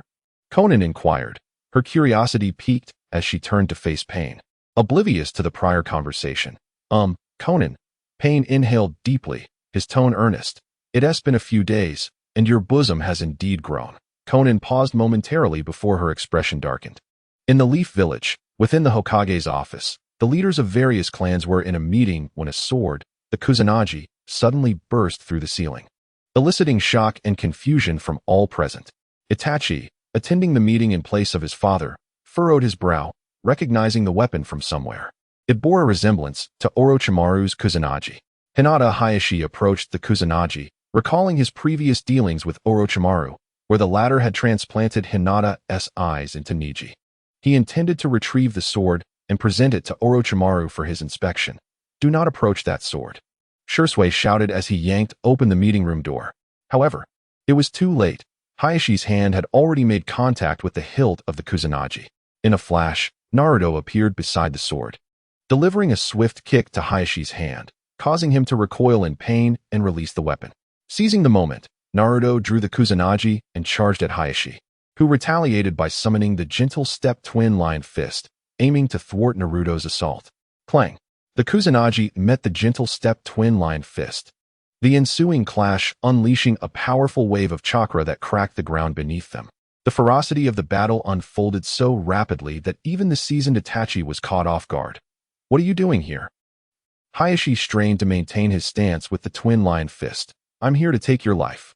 Naruto spun the blade, blue lightning erupting along with torrents of water, forming sharp spikes that shattered the lion heads of Hayashi's technique. With a surge of chakra, he advanced, channeling his strength for a horizontal slash that cleaved Hayashi in two, lightning water vortex slash. So swift. Tsunade's assistant, a woman named Shizune, stood in astonishment. unable to fathom that Naruto had dispatched the head of the Hyuga clan in mere seconds. Impudent. Tsunade slammed her desk towards Naruto, unleashing a terrifying force that sent splintered debris flying like blades. Naruto wielded the Kusanagi, invoking the ice rock shield to deflect the onslaught of shards. A figure dashed in front of Naruto, who tightened his grip on the Kusanagi sword and struck fiercely. The blades clashed, their forces neutralizing each other as both combatants took a step back. Shirzue formed hand seals with great speed, swiftly charging towards Naruto. Within the confines of this narrow space, they engaged in a dazzling display of swordsmanship, their intricate footwork and gleaming blades creating a mesmerizing spectacle that left Itachi and Tsunade momentarily unable to intervene. They were astonished to find that Naruto and Shirzue were evenly matched. Even with Shirzue employing the body flicker technique, he could not overpower Naruto, who was solely relying on his swordsmanship. Naruto firmly planted one foot on the ground, then switched to gripping the sword with his left hand while forming hand seals with his right. He unleashed Ice Release, conjuring an ice blade remarkably similar in shape to the Kusanagi. With two Kusanagi swords and the ice blade in hand, Naruto launched an assault on Shirzue, his sword speed surpassing that of earlier and his movements growing increasingly aggressive. The ferocity of his attacks began to overwhelm Shirzue, and after a prolonged exchange lasting 3 seconds, Naruto seized upon a moment of Shirzue's mistake. He spun his body, crossing the two blades for a decisive strike. Dual sword technique. Cross slash. The sword energy erupted, and just as it was about to strike Shirzue, his form flickered and vanished from sight. Body flicker technique. Shirzue exhaled a sigh of relief as he observed the wall behind him shatter, marked by two immense cracks that looked terrifying. Had he been struck, he would have surely been torn apart. A colossal fireball hurtled towards Naruto. He leapt off the wall to evade it, casting a glance at Itachi, who was preparing to unleash the fireball. Planting one foot on the ceiling, he charged towards Itachi, gathering chakra into a Rasengan. Mid-sprint, he hurled the Kusanagi sword towards Shirzue. Itachi activated his Mizuki Sharingan, intending to cast Amaterasu on Naruto.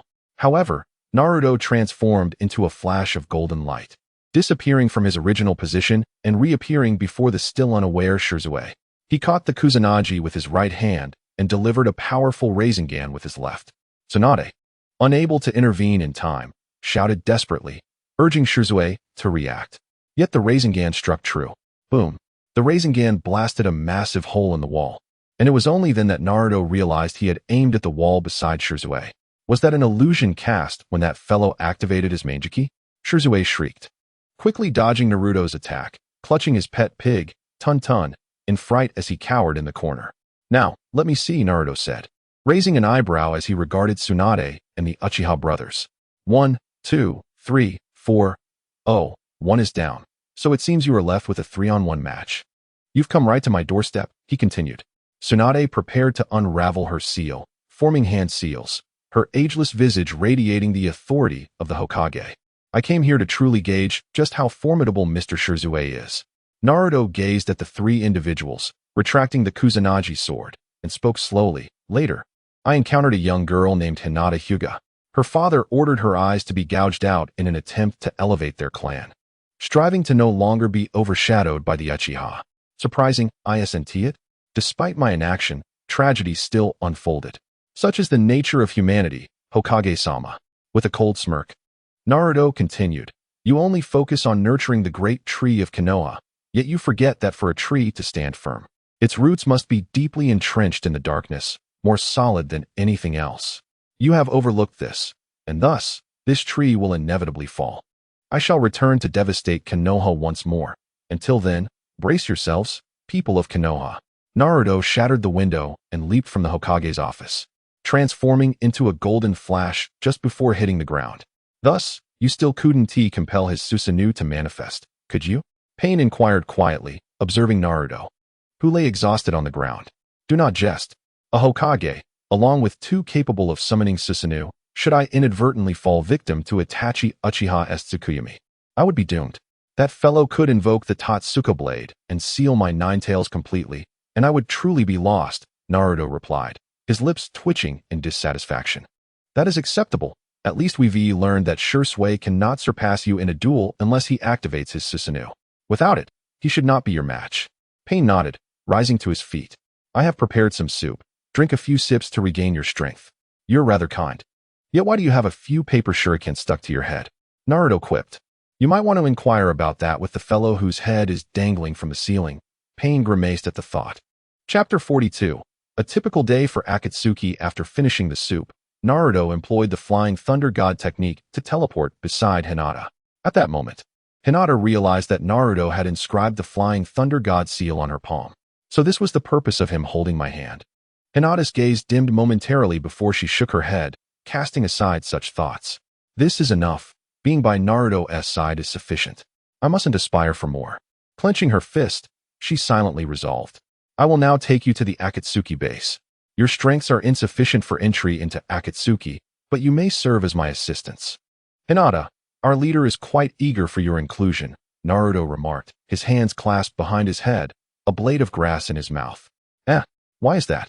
Hinata asked, surprised, having never interacted with the leader of Akatsuki before. Because then he wouldn't have to cook every day, Naruto replied with a chuckle. After some discussion, Naruto decided to heed Hanabi's suggestion, allowing her to train in the outside world for a time. He believed that once she had acquired sufficient strength to protect Hinata, they could return to the Akatsuki. However, Hanabi was still just a young girl. Without societal experience, she would find it challenging to adapt. Thus, Naruto instructed Hanabi to venture to the southern nation in search of a girl named Uzumaki Naruto, whom he claimed to be his sister. It was said that she held a certain influence in the southern realm, and should any troubles arise, assistance could be sought from her. Did Naruto truly have a sister? Hinata was astonished, realizing there was much about Naruto she remained unaware of. Indeed, though our relationship is somewhat distant, Naruto replied with a smile. She resembles me closely, sporting a few whiskers on her face. I find myself quite eager, Hanabi nodded in response. After passing a ship's helm, Hanabi bid farewell to Naruto and Hinata. Following a journey that was neither overly exhausting nor entirely devoid of fatigue, Naruto and Hinata finally arrived at the Rain Ninja Village. Naruto led Hinata into the Akatsuki's base, and as they stepped into the weapons shop, the voice of Haiden echoed. Naruto, please save me. I haven't eaten all morning or afternoon.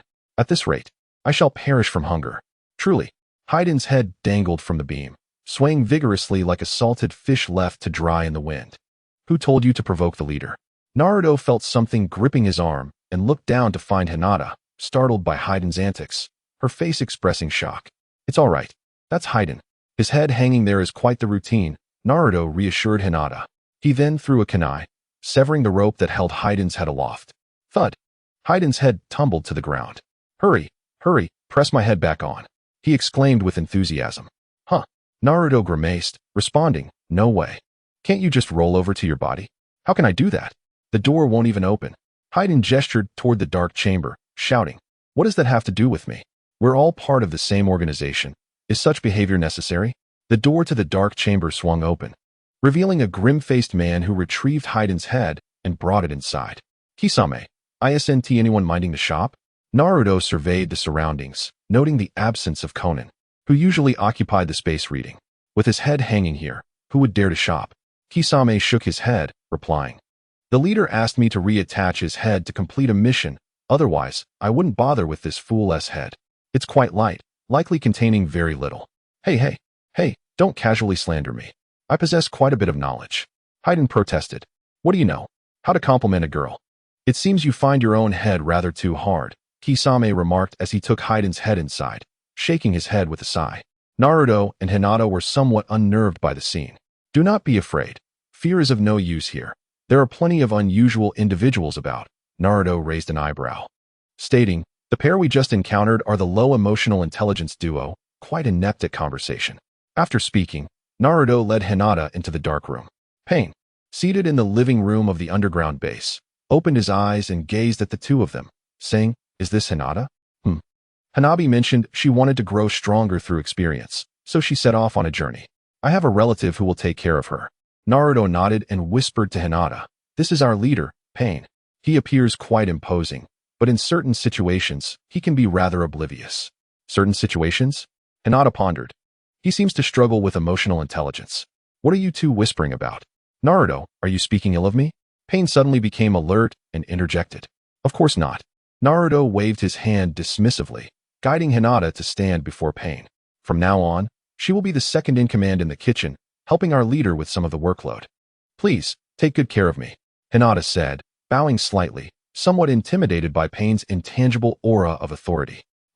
She seems like a decent girl. But I must give you a warning. Pain's expression grew serious as he spoke earnestly. My culinary skills are quite formidable. If you intend to replace me, you may find it impossible. Replace you? So, leader, you have always defined your role as the head chef? Naruto internally scoffed. I will do my best, Hinata replied nervously, nodding her head. Hinata? A surprised voice erupted, causing Hinata to pause and turn towards the source. Ino stood there, cradling a pod of white peonies, accompanied by Konan clad in Akatsuki robes.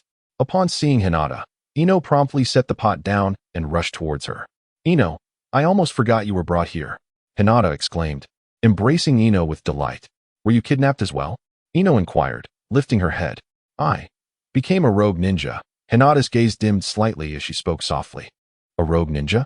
Ino was taken aback, then glanced at the forehead protector around Hinata's neck, incredulously exclaiming, How could you become a rogue ninja? If asked to name the least likely person to turn rogue in her mind, Ino would undoubtedly choose Hinata, known for her docility. The notion that such a girl would rebel against Konoha seemed utterly implausible. She's not fully part of Akatsuki yet. She's just helping in the kitchen. Pain attempted to interject into their conversation, but he soon realized Ino had no intention of acknowledging him, appearing as wilted as a frostbitten eggplant. Leader, did you upset Ino? Naruto observed the situation and spoke.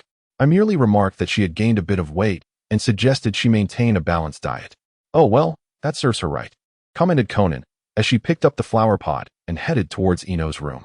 As she walked, she cast a silent glance at Naruto, who noticed her as well, their eyes meeting momentarily in the air.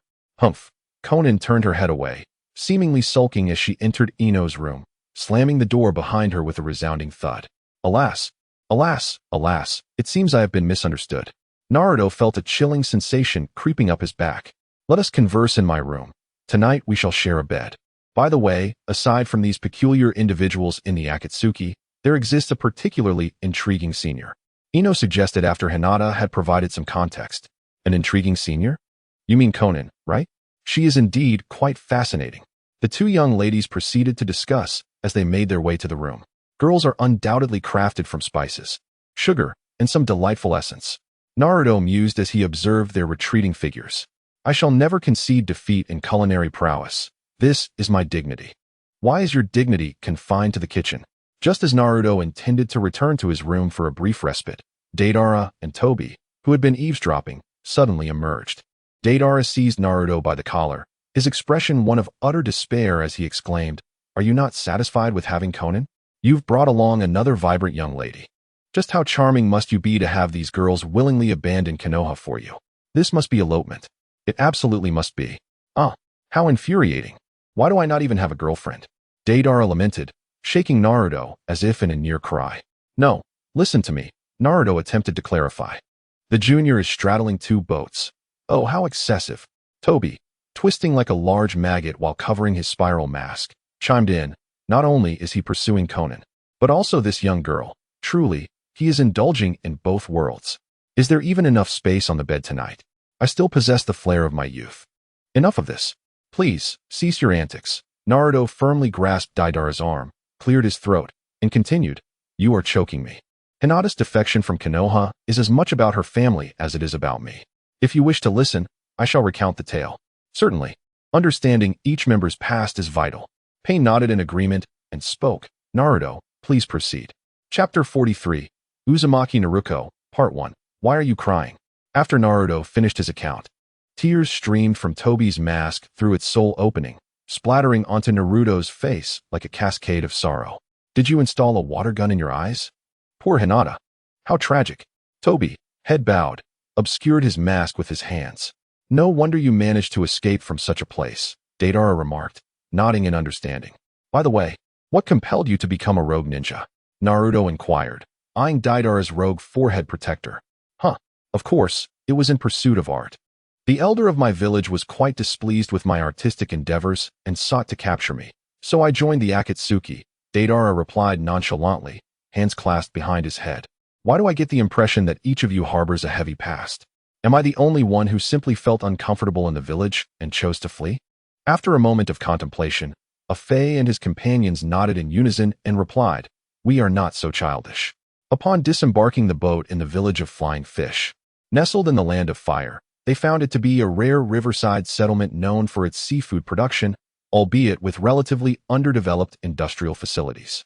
In search of a lodging, Huahua wandered around the village, discovering a quaint, agrarian charm. As she traversed the countryside, she observed laborers diligently toiling under the sun and children frolicking as they chased butterflies. In the ninja world, each nation can possess only one ninja village, while other settlements do not produce ninjas. Ninja villages are of utmost significance as military forces, serving as the backbone for the surrounding regions. The remaining villages primarily focus on economic industries.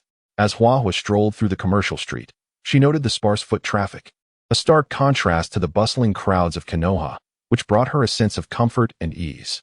Suddenly, a man dashed out, colliding with Huahua and sending her sprawling to the ground. "Ouch!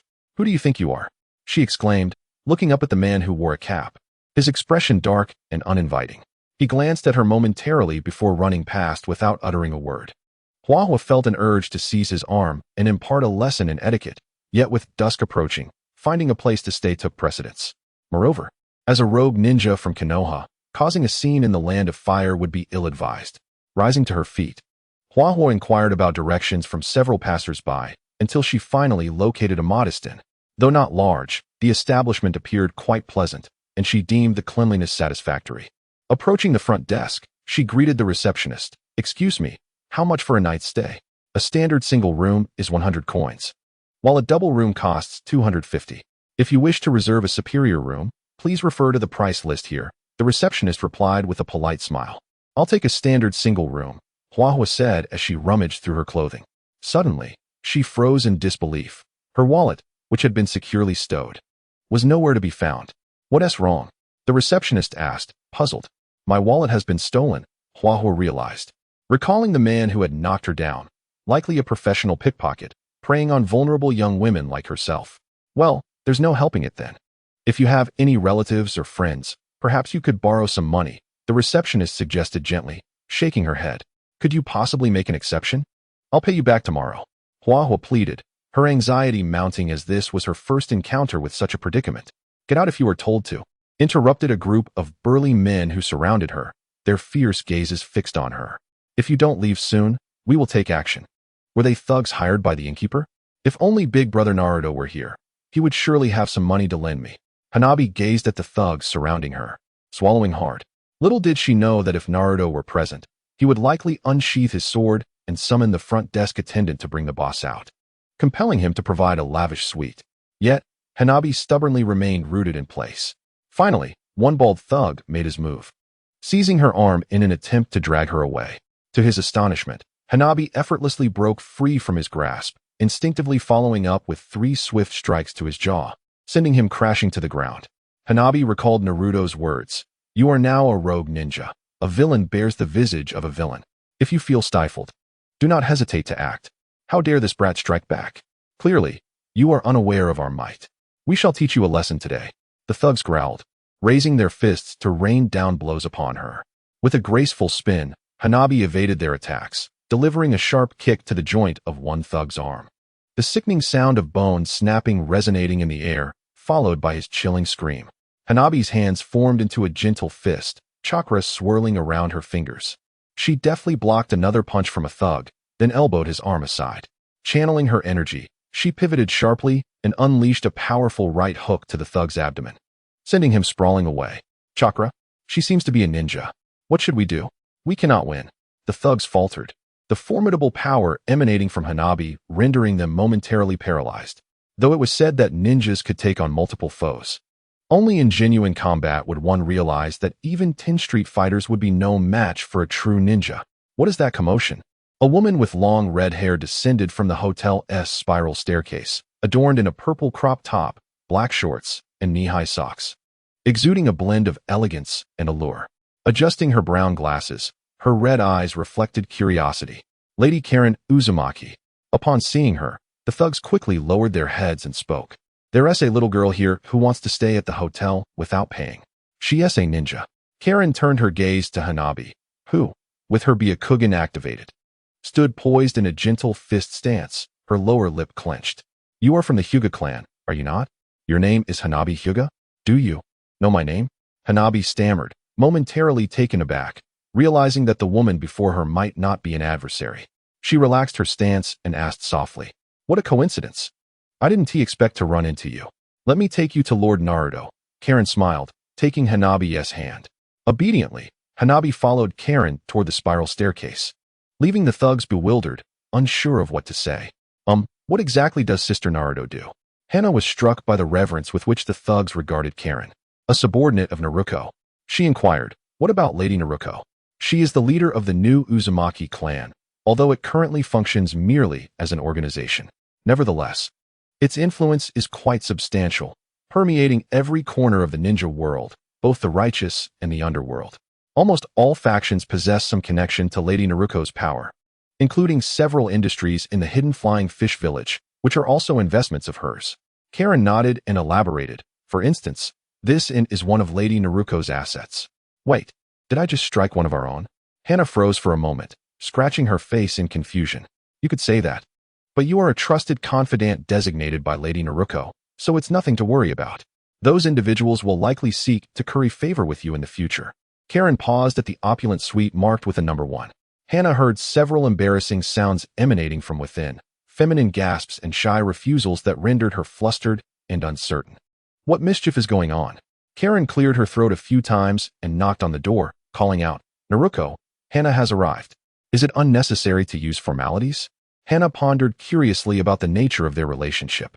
It seemed that while Karen held Naruto in high esteem, their dynamic lacked a significant hierarchical structure, resembling that of friends. Suddenly, the suite door swung open, revealing Naruto in disheveled attire. She seized both Karen and Hana by the hands, pulling them into the suite. I've been waiting for you both for quite some time. Her radiant golden hair cascaded down her back, and her curvaceous figure made her appear far more mature than her actual age.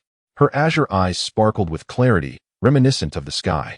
After a brief moment of eye contact with Hana, a sense of reassurance washed over her, as if no matter what transpired, everything would be all right with Naruto present. Wrapped in a creamy white bath towel, Naruto embraced both Hana and Karen, gently pushing them onto the plush cotton bed. There, a girl lay, clad only in her undergarments, curled up in the corner of the bed like a startled rabbit. What on earth is happening? Was Naruto just with this girl? Hana was overwhelmed by the fragrant aroma that enveloped Naruto, who had pinned her down, rendering her immobile. Perhaps you should temper your enthusiasm a bit, Naruto, Karen said, casually pushing Naruto aside, raising an eyebrow. How many girls have you led astray now? What's wrong with a wealthy and powerful girl seeking a beautiful companion to relieve some stress? Naruto retorted boldly, hands on her hips, unabashedly flaunting her ample assets. Chapter 44, Naruto Uzumaki, Part 2. 5 minutes later, Naruto affectionately stroked Hana's hair, a contented smile gracing her face. At that moment, Hana began to understand Naruto's disposition. She possessed the same bright and lively spirit as Naruto, exhibiting no modesty regarding her appealing figure and embracing a rather flamboyant style. Her interest in women, upon closer examination, could ultimately be traced back to Naruto's influence. Naruto conveyed to Naruto that those who wish to pursue a romantic relationship with her are inherently wicked. However, Naruto interpreted this notion differently, believing that romantic relationships pertain solely to interactions between the opposite sexes, while friendships among girls are merely termed as close companions, thus permitting her to engage in such friendships. This peculiar line of reasoning undoubtedly reflects Naruto's unique style.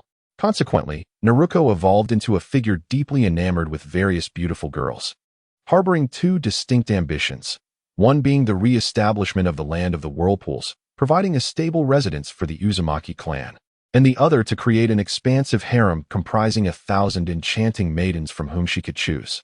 To put it plainly, her aspiration was to establish a feudal empire. Her influence was not merely superficial. According to Naruto, she possessed extensive networks across every corner of the ninja world, capable of amassing a force that could rival the great ninja nations if she so desired. Moreover, she herself wielded formidable power. Little Hanabi, from the moment I laid eyes on you, I sensed you were different from the rest, Naruto declared, resting her bosom atop Hanabi's head, playfully kneading her face with both hands, half serious and half jesting. You are the first girl bold enough to gaze directly into my eyes. I hold you in high regard. In other words, I have fallen for you at first sight. Please refrain from making such dreadful jokes, Naruko-ne. Hanabi quivered, responding hesitantly. Your words wound me, little Hanabi. Naruko teased, pinching her cheek with a grin. You seek a way to grow stronger, do you not? Naruto has divulged everything to me, and I shall personally oversee your combat training. Really? You will be in charge? Hanabi replied, somewhat reluctant. I believe it would be better if Karen-ne handled it. What? Do you think I am less capable than Karen? Naruko retorted, abruptly raising her head, feeling her authority as the elder sister was being jeopardized. On the other side in Konoha, several Umbu shinobi had intercepted a convoy of goods in the Land of Fire, which was currently en route to the capital. Naruko, how about you retrieve it this time? Karen suggested after some contemplation. We could also enlist Hanabi's assistance.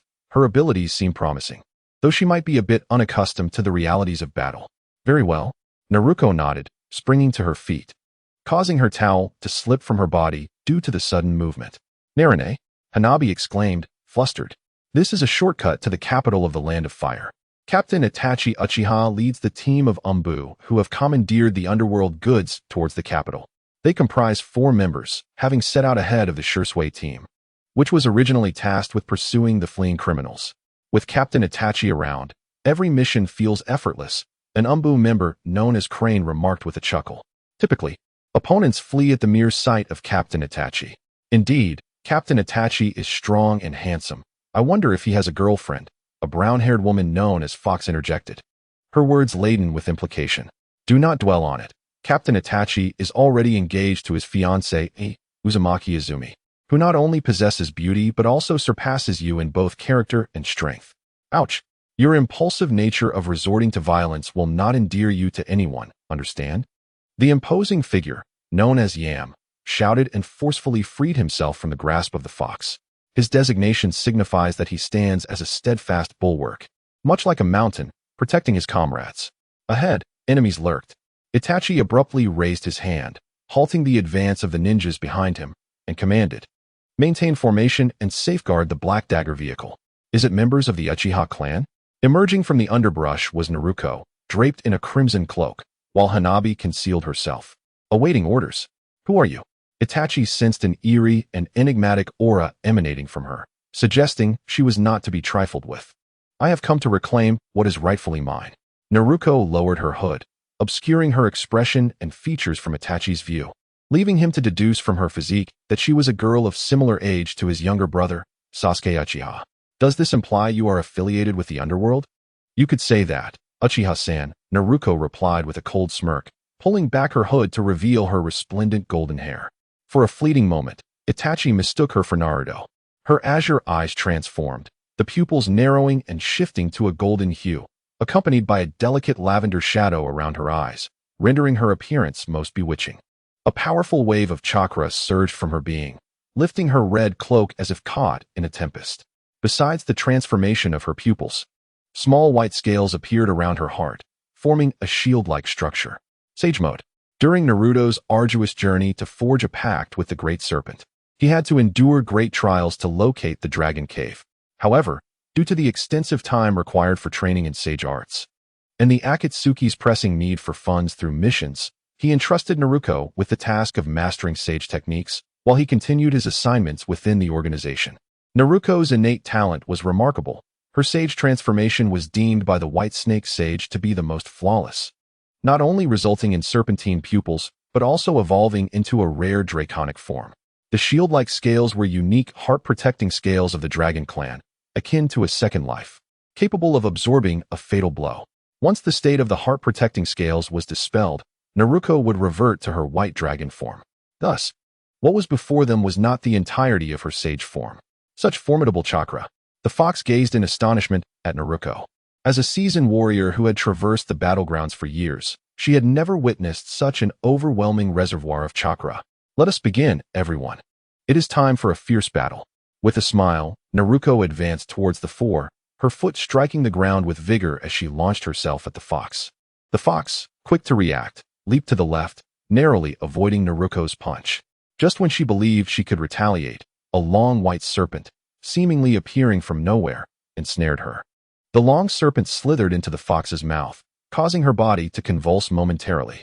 Subsequently, she stood up as if controlled by invisible strings, her pupils transforming into those of a serpent. The technique of transformation through coexistence. Fret not. This child is merely under the control of my serpentine slave, and is temporarily free from life-threatening danger. Mingzi removed the fox's mask, revealing her visage, and raised an eyebrow, stating, "Such a charming girl. I would not dare to destroy her easily." Itachi felt a sense of pressure, recalling the time Naruto ventured alone into the Hokage's conference room, leaving unscathed while mocking the assembled. The resemblance between her appearance and Naruto's was striking. "What is your relationship with Naruto?" Itachi inquired. "Well, telling you would serve no benefit for me, would it?" Mingzi pondered before smiling. "If there is no advantage, then there is no need to share. Release the fox, and I shall give you what you seek," Itachi said, furrowing his brow. "Captain, this item was painstakingly acquired. How can we simply hand it over?" Tsuru gritted her teeth, drawing a small tanto from her waist, and swiftly lunged at Mingzi, her blade shimmering with a pale blue chakra, which enhanced the tanto's reach and strength. "Chakra cold edge. Do not act rashly." Itachi hurried after her, attempting to intervene, but he was a step too late. A golden glimmer flashed in Mingzi's eyes, and Tsuru's vision was suddenly filled with radiant golden feathers that landed upon her shoulder. Ignoring them, she unleashed the chakra cold edge toward Mingzi's waist. Truly pitiful. Mingzi's hand landed on Tsuru's shoulder, and she had already positioned herself behind her. Tsuru suddenly realized her chakra cold edge was now aimed at the fox. Rebirth of the sacred abode technique. Tsuru quickly halted the chakra cold edge, but the fox seized a kunai and plunged it fiercely into her heart, twisting it violently to shatter Tsuru's heart. Blood sprayed forth, and Tsuru finally recalled that the fox had long been under Mingzi's serpentine control. Reluctantly, she collapsed to the ground, her eyes wide with disbelief. "If you were a beautiful girl, I might have spared your life. Alas, you are not," Mingzi remarked with a gentle shake of her head. Yama and Itachi stood together, acutely aware of the gravity of the situation. Both Tsuru and the fox were considered above-average figures within the Umbu, yet before Mingzi, they had not even a chance to retaliate, utterly toyed with and slain. Such is the might of Sister Mingzi. From the concealment of the grass, Hanabi gazed at Mingzi with admiration. The ability to effortlessly annihilate foes as if playing a game was precisely what she sought and aspired to emulate. "Choose, abandon the goods and flee, or stake everything and battle me." Mingzi kicked Tsuru's lifeless body, sneering, "I trust you shall make the right choice, as a captain." Chapter 45. A comedy sparked by a novel in the deep of night. As dawn began to break, Naruto groggily arose from his bed and stumbled to the restroom to relieve himself, only to encounter a familiar figure upon his exit. A woman with pale lavender hair donned a rather ordinary black dress, stealthily opening the door of the ninja tool shop like a thief. A thief? Due to the dim light, Naruto could not discern the color of her hair, and he quietly followed her outside. Bathed in the moonlight, he was taken aback to discover that it was Konan. Unlike her usual self, Konan had removed her lip gloss and earrings, and her face was meticulously made up with a subtle touch of cosmetics. Her alluring thighs, unforgettable to Naruto with just a glance, were exposed to the cool air, and her delicate feet were adorned with pristine high heels that clicked sharply against the ground. "Konan?" Naruto tentatively called out. Konan paused, then abruptly turned to face the source of the voice. Upon seeing Naruto, her expression morphed into one of disdain and exasperation. "Surely, your disdain for me doesn't warrant such a conflicted expression," Naruto remarked, his lips twitching. "You look stunning, Konan. Are you off to a date with someone else? Why does it concern you? Even if I were going on a date, or perhaps to obtain a marriage certificate with someone else, it wouldn't be your business," she retorted, clearly displeased. "But I am the man who shares your bed," he exclaimed. "Just go away." Konan shot back, perplexed. "Why on earth do you like me? Hinata is devoted to you. She's beautiful, has a figure to rival mine, and is younger too. I'm 35 this year, you know. Is it so wrong for me to like you, an elegant 35-year-old lady?" Naruto raised an eyebrow. "You." Konan pointed at Naruto, momentarily rendered speechless by her indignation. "Regardless, a mature, beautiful, and charming woman like you is someone I refuse to let go," Naruto chuckled. "You are absolutely adorable in those pajamas. I want to concern myself with you." Conan's cheeks flushed crimson. She gritted her teeth, turned away, and seemed intent on ignoring Naruto altogether. Wait, Conan. I suddenly recalled what you were up to. Naruto's lips curled into a cunning smile. If memory serves me right. Today is the release date for the limited edition commemorative album of the pure-hearted young master and the scheming wild girl. You re-out this early because you intend to wait outside the release venue. Aren't you? How do you know about that? Conan was taken aback, spinning around to gaze at Naruto in disbelief. I know you are a devoted reader of that novel, needing to clutch it every night to fall asleep. However, I never imagined your pajamas would look so. I will eventually make you regret those words, she threatened. Before you think of silencing me, perhaps consider how to prevent me from revealing all of this to everyone. Naruto responded with a smile. I understand. I'll take you along with me, all right? I truly cannot comprehend you. You possess such admirable qualities, yet you disregard all those beautiful girls, fixating solely on me, a 35-year-old lady? Do you realize what I will look like in a few years? Xiaonan, in a fit of exasperation, stamped her foot and exclaimed, Your skin is sagging, resembling the bark of a pine tree, and your teeth, they are all misaligned. Then she added, That's just taking advantage of me. In the end, I'll still be a charming and handsome gentleman. Naruto chuckled and replied, Since you've already taken advantage, there's no need to shy away from it. Can matters of the heart be reduced to who benefits and who loses? Certainly not. So, let us refrain from speculating about how things will change in a few years. He shook his head gently. No one gains or loses. It's merely a matter of simple affection. Watching you pose in front of the mirror is both amusing and intriguing. You must have been sneaking peeks at some romance novels. How utterly cheesy. A flush crept to Xiaonan's ears as she turned away, declaring, If you want to follow, then do, but spare me those sappy love declarations. Are you afraid of accidentally becoming ensnared and falling for me? I'm more concerned about my embarrassment causing me to throw a paper wheel at your head. Xiaonan retorted through gritted teeth. The two boarded a ferry, heading towards the land of fire. The novel Pure-Hearted Young Master and Cunning Wild Girl was a bestseller throughout the ninja world. Were it not for Jiraiya's paradise of affection overshadowing it, the entire literary market would be dominated by Pure-Hearted Young Master and Cunning Wild Girl. Its publishing rights were held in the Land of Fire, making its villages the first to release limited editions.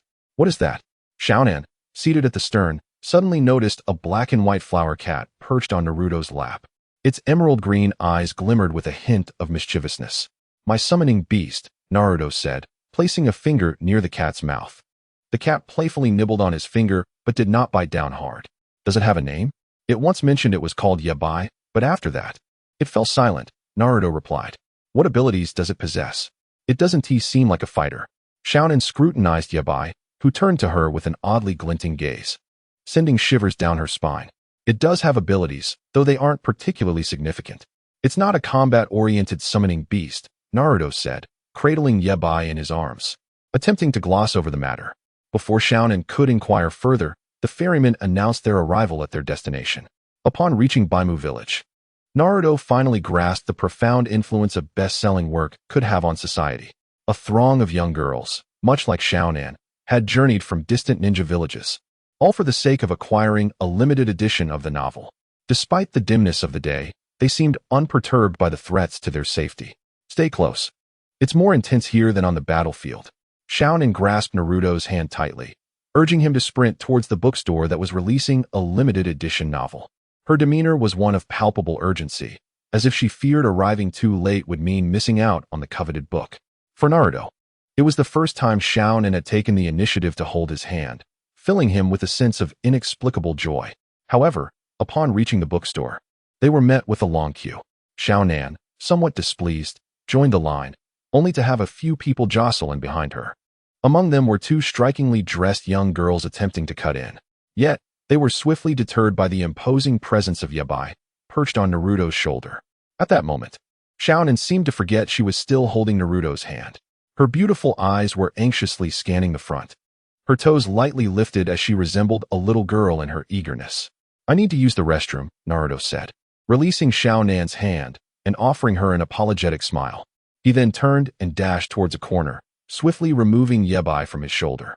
He bit his finger, allowing a drop of blood to fall onto Yabai's head, which formed a summoning seal that expanded to envelop its entire body, causing its pupils to turn a brilliant blue.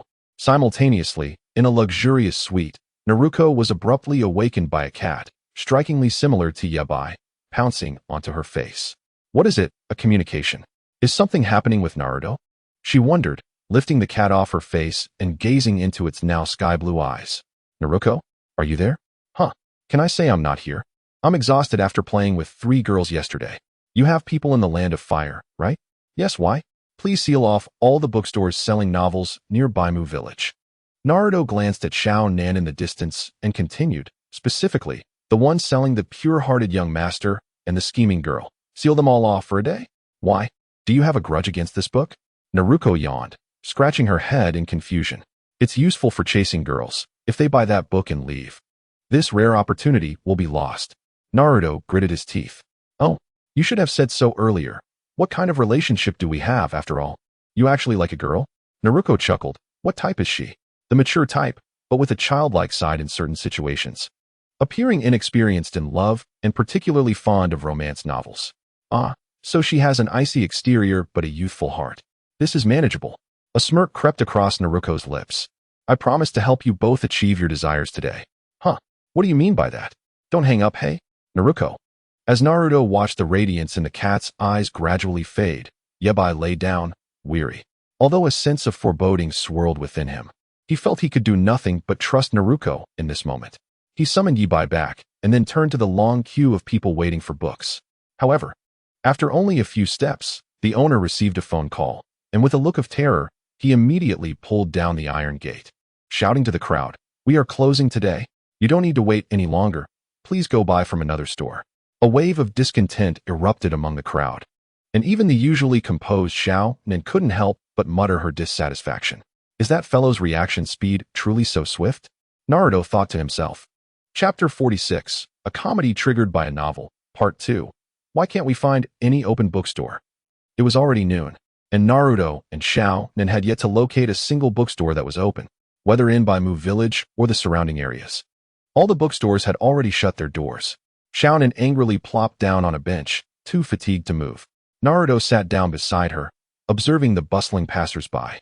Just as he was about to speak, a man in overalls rushed over, handing each of them a ticket. Congratulations. You have become lucky guests of Happy Valley Amusement Park. We are hosting an event where couples who complete all the rides together will receive a limited edition guidebook of the pure-hearted young master and the cunning wild girl. Before the man in overalls could finish, Xiao Nan's eyes blazed with fury, and she retorted, "He and I are not a couple." The man continued, undeterred by her fierce demeanor. If couples complete all the rides together, they will receive a limited edition guidebook. As he anticipated, upon hearing this, Xiao Nan's expression transformed. She awkwardly clutched the ticket in her hand. Then, "Miss, did you just state that you and this gentleman are not a couple?" The man in overalls inquired, his eyes darting back and forth. Aye. Seeing Naruto clutching the ticket with an air of indifference, Xiao Nan's face flushed a deep crimson. Gritting her teeth, she lowered her head and replied, "We are indeed a couple. Is that so? Well, I wish you both an enjoyable time at the amusement park. That direction leads to it." The man pointed, bowed to them, and before departing, he shot Naruto a knowing glance. In an instant, Naruto realized that this fellow was sent by Ming-Zi. Only that guy possessed the clout to orchestrate such covert schemes. Well played. Clearing his throat, Naruto took Xiao Nan's hand and smiled. "Shall we head to the amusement park now? How should I address you? My girlfriend? Don't get carried away. This is merely an act." Xiao Nan bashfully shook her head, huffing in protest. "Even if it's an act, I still wish to hear how Nanjia addresses her boyfriend." "Darling." "What? I didn't hear you. Just say you want to eat paper wheels directly." After a playful exchange, Naruto led Xiao Nan to Happy Valley Amusement Park. Upon inquiry from the staff, Xiao Nan once again had to admit that Naruto was her boyfriend before they entered the amusement park together. To obtain the limited edition manual of the pure-hearted young master and the scheming wild girl, the couple must complete all the amusement park attractions, including the haunted house, roller coaster, pirate ship, bumper cars, and carousel. They first tackled the carousel and balloon shooting games, and then went to a restaurant to satisfy their hunger, with Naruto graciously footing the bill. What shall we play next? As Naruto gazed at the myriad of attractions, he felt that they might not complete everything today. How about the bumper cars? Konan suggested softly, leading Naruto to the bumper car arena. Naruto climbed into a blue bumper car while she settled into a purple one. This thing is surprisingly fast. What are you doing, Conan? After familiarizing himself with the controls, Naruto suddenly noticed Conan, a few meters away, revving her bumper car to maximum speed and charging directly at him. What else but to play? It was evident that Conan was settling a score. She propelled her bumper car straight at Naruto, who nearly toppled out of his vehicle. What the heck? Did she just infuse chakra into the front of her car? Naruto hastily maneuvered the steering wheel, drifting to evade her relentless pursuit, all while dodging other cars like a fugitive. Conan intensified her assault, channeling chakra into her car, catapulting her speed to the maximum. Any bumper car that dared approach was sent flying. After a relentless 10-minute chase, Conan finally emerged from her car, beaming with delight, while Naruto's vehicle was left battered and bruised. Bumper cars are so much fun. Conan clapped her hands joyfully. You only think it's fun to chase me, Naruto smirked. Well, I must thank you for that. May I request another round of you chasing me next time? You still want a next time? The two arrived at the entrance of a small shop, which, according to the attractions list, was also a game venue.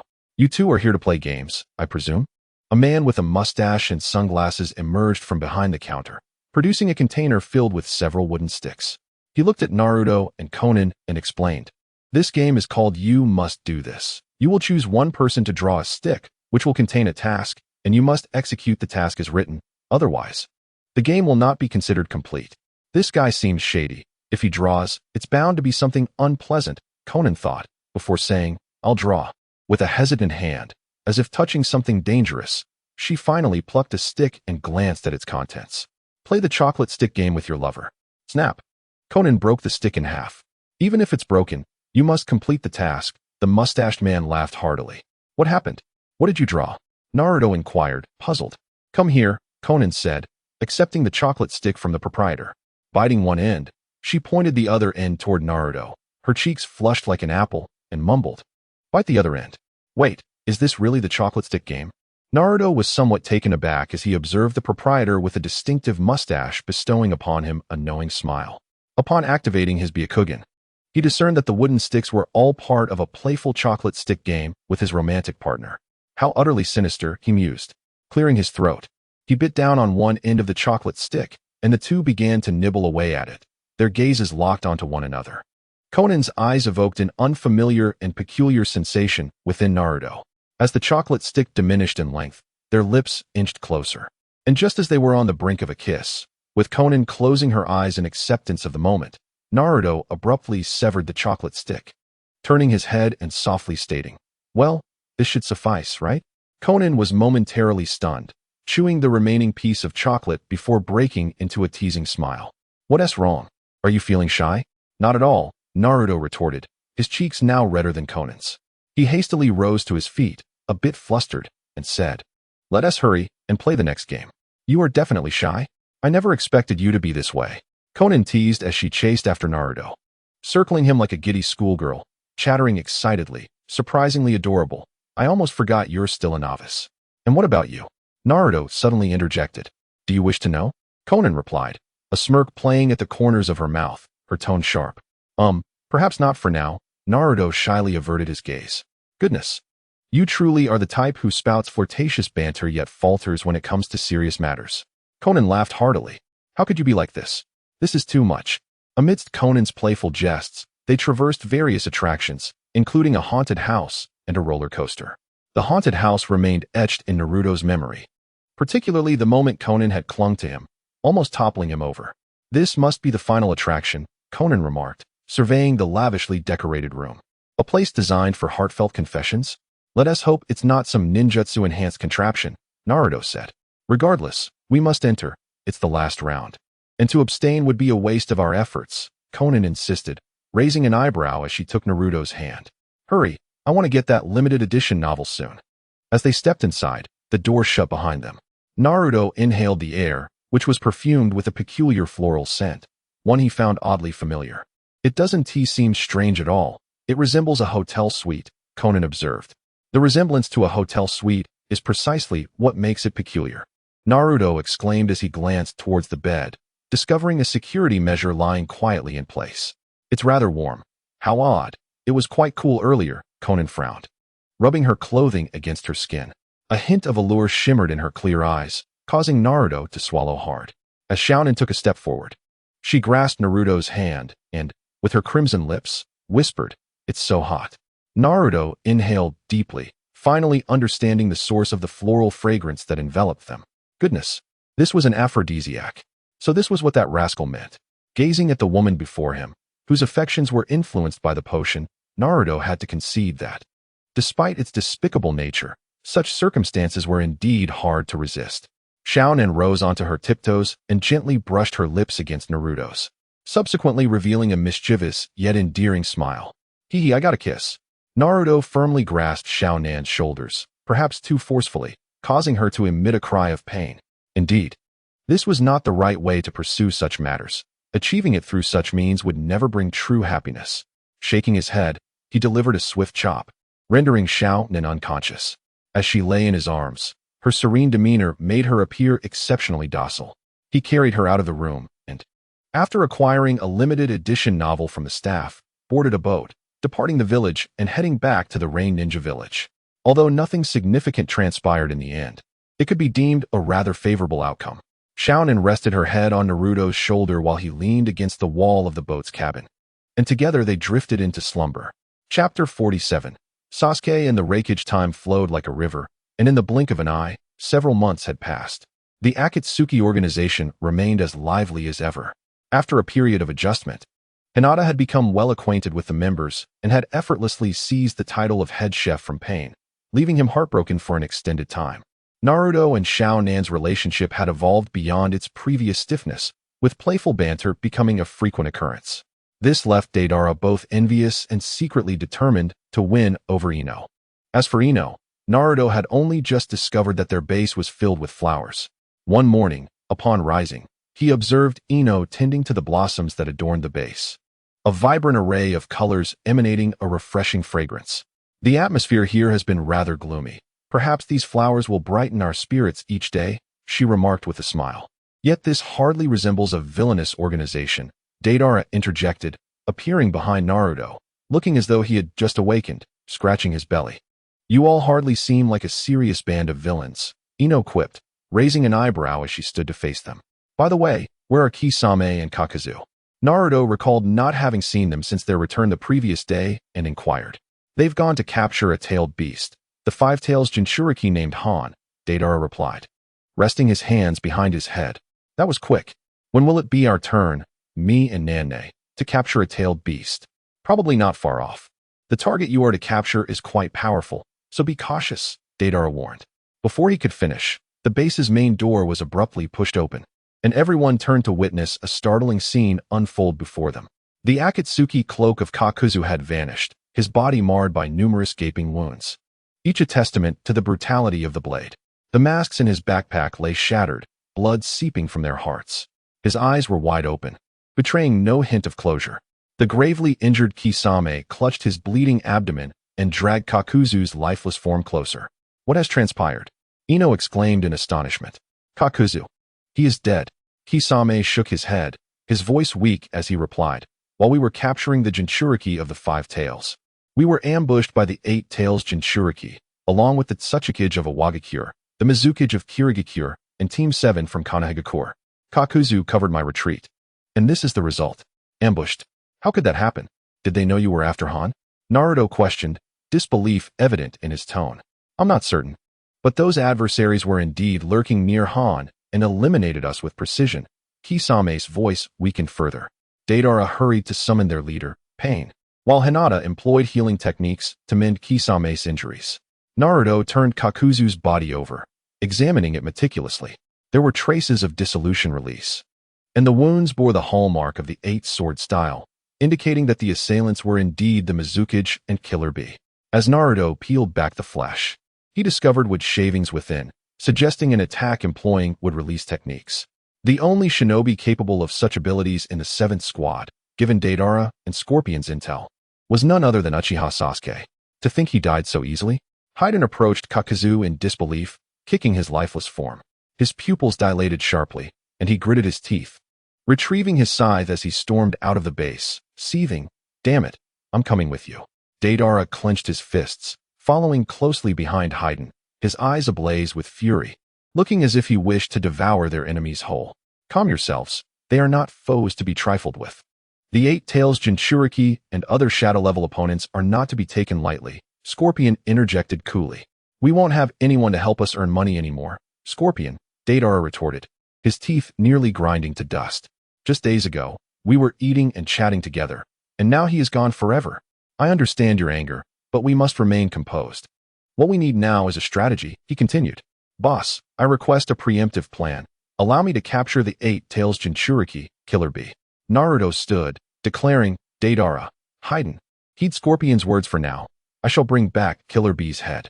I'll accompany you, Konan said, her face displaying rare concern. You might fall into an ambush alone. I can manage on my own, Naruto replied, taking a deep breath to quell his tumultuous emotions. He turned to face his comrades and solemnly vowed, I will ensure you receive an explanation. Pain perceived within Naruto a seething anger, akin to a bomb poised to detonate. While it was common for them to engage in light-hearted banter, the stark reality of death loomed when faced with the lifeless body of a comrade. Naruto finally grasped that this was the world of ninjas, where mortality was an inevitability. One could not always revel in the company of friends, sharing laughter and feasting, for there would come a day when they would vanish without a trace. The members of the Akatsuki were largely aberrations, and it was precisely this peculiarity that allowed them to stand shoulder to shoulder with Naruto as equals.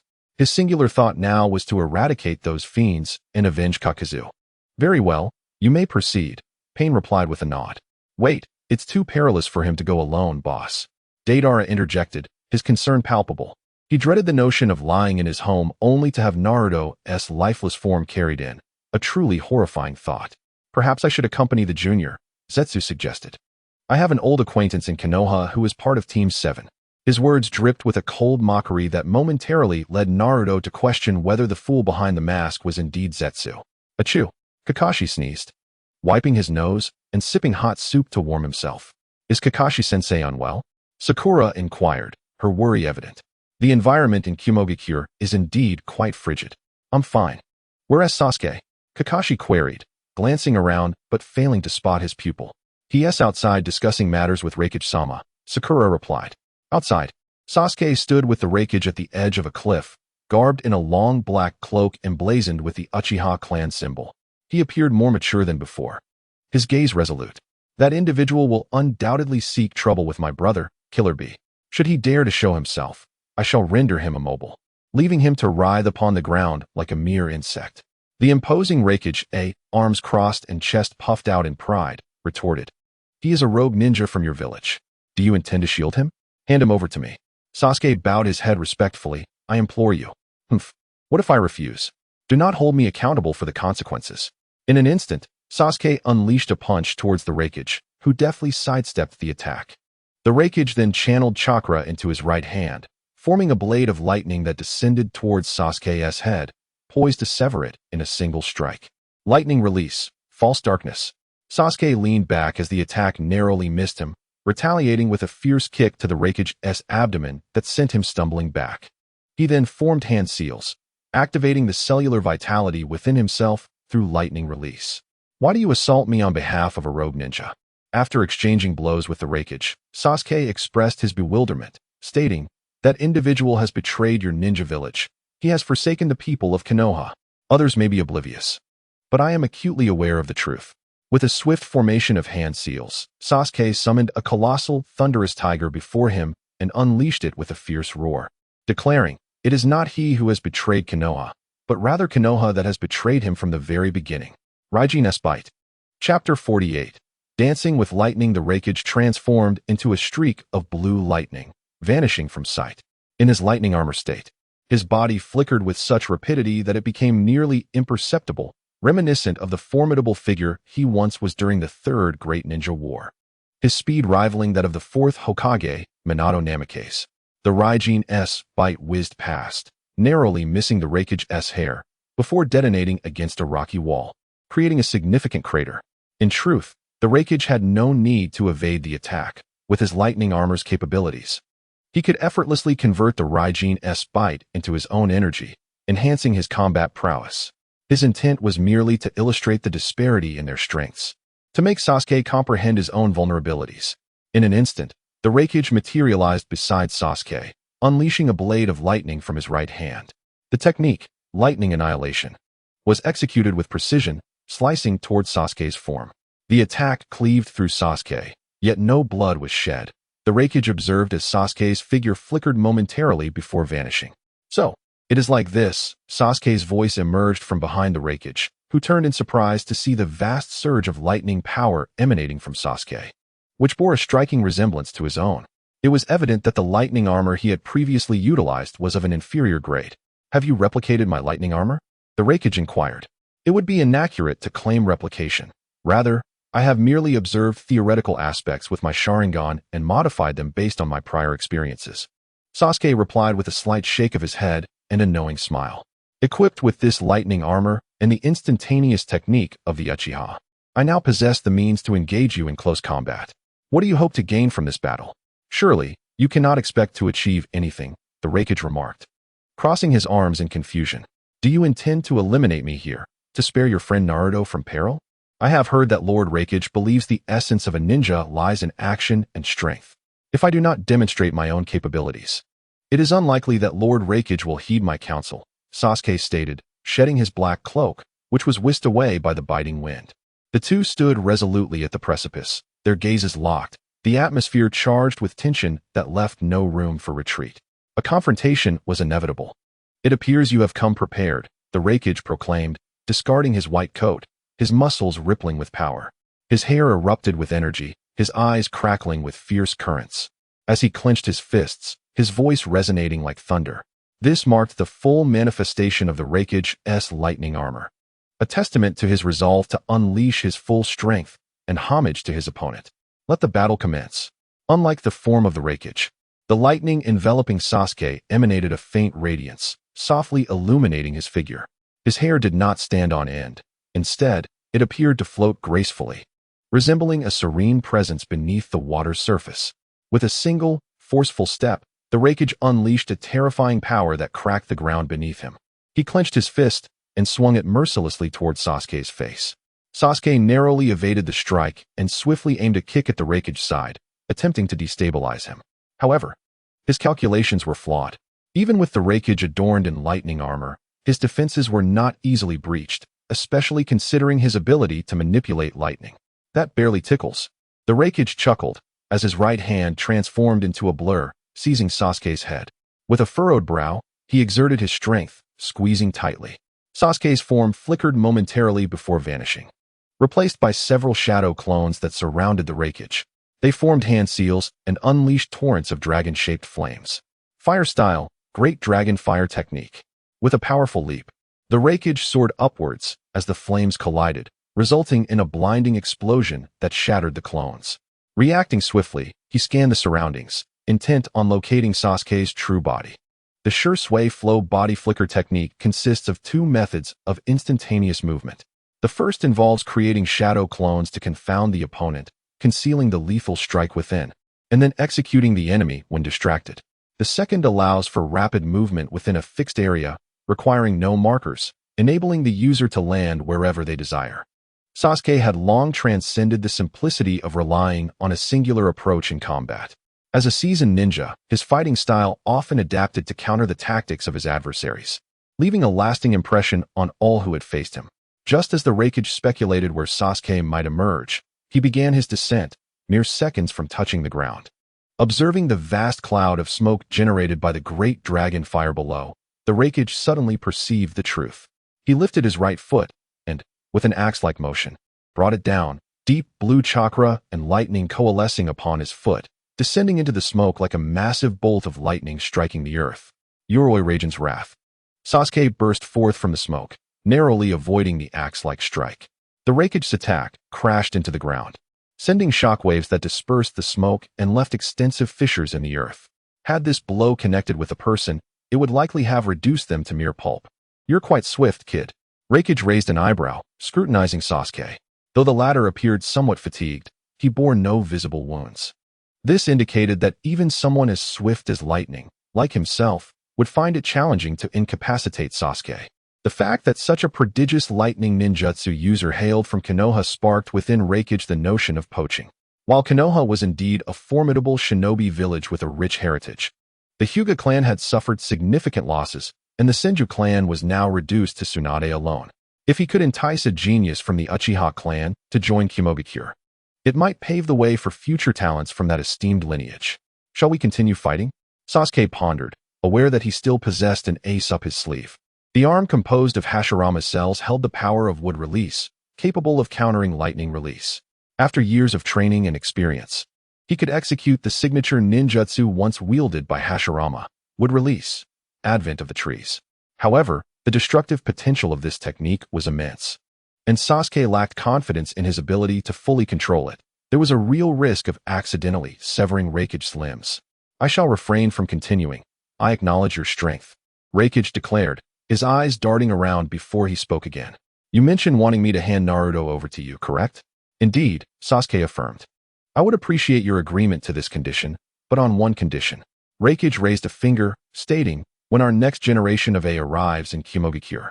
Meanwhile, Naruto, donning a straw hat, entered a modest eatery. After ordering several dishes, a woman adorned with the Uzumaki clan's insignia approached him.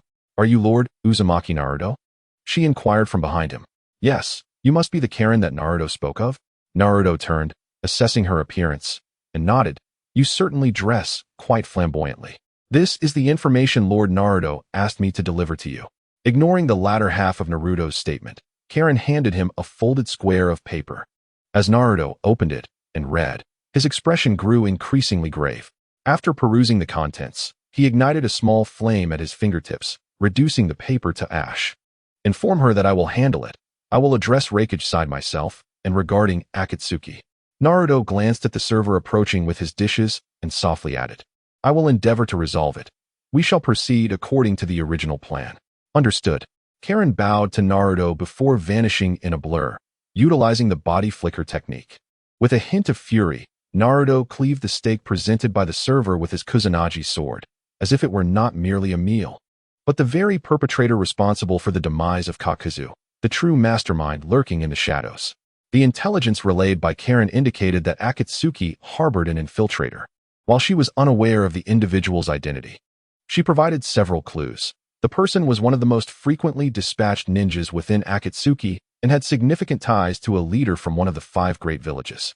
The undercover agent incessantly relayed intelligence to the 5 great nations, resulting in one grievously wounding Kisame and another being slain, while Kakuzu's 5 hearts lay in tatters. Judging by the severity of his injuries, it is likely that he was brutally pierced by Killer Bee's 8 blades, which were twisted within him, causing excruciating damage.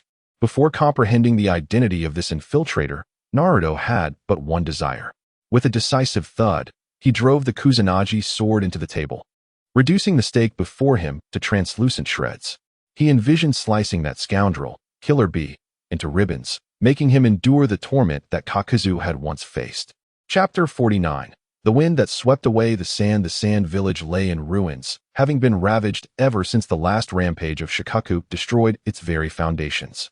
In the aftermath, the village commenced its reconstruction, yet the scarcity of funds rendered such efforts nearly impossible. Not only was the rebuilding of the village an arduous task, but even the restoration of critical trade routes posed significant challenges. Observing this dire situation, the Land of Wind ultimately abandoned the sand village, opting instead to establish a new sand village, sending the new Kazekage to the old village to recruit inhabitants. A considerable number of sand shinobi were reluctant to leave, for the new Kazekage concealed from the higher-ups and demanded an exorbitant relocation fee from the old sand villagers. Those unwilling to pay were doomed to remain in the squalid conditions of the old village. The former Kazekage had long fled, and with the departure of Kankuro and Gaara, Temari was thrust into the role of Kazekage by desperate villagers. As she managed the village's foreign relations, she was also burdened with the task of revitalizing its economy. Witnessing her people scavenging for sustenance, consuming dirt in desperation, and seeing children abandoned by their parents on the streets painted a stark contrast to the prosperity of yore.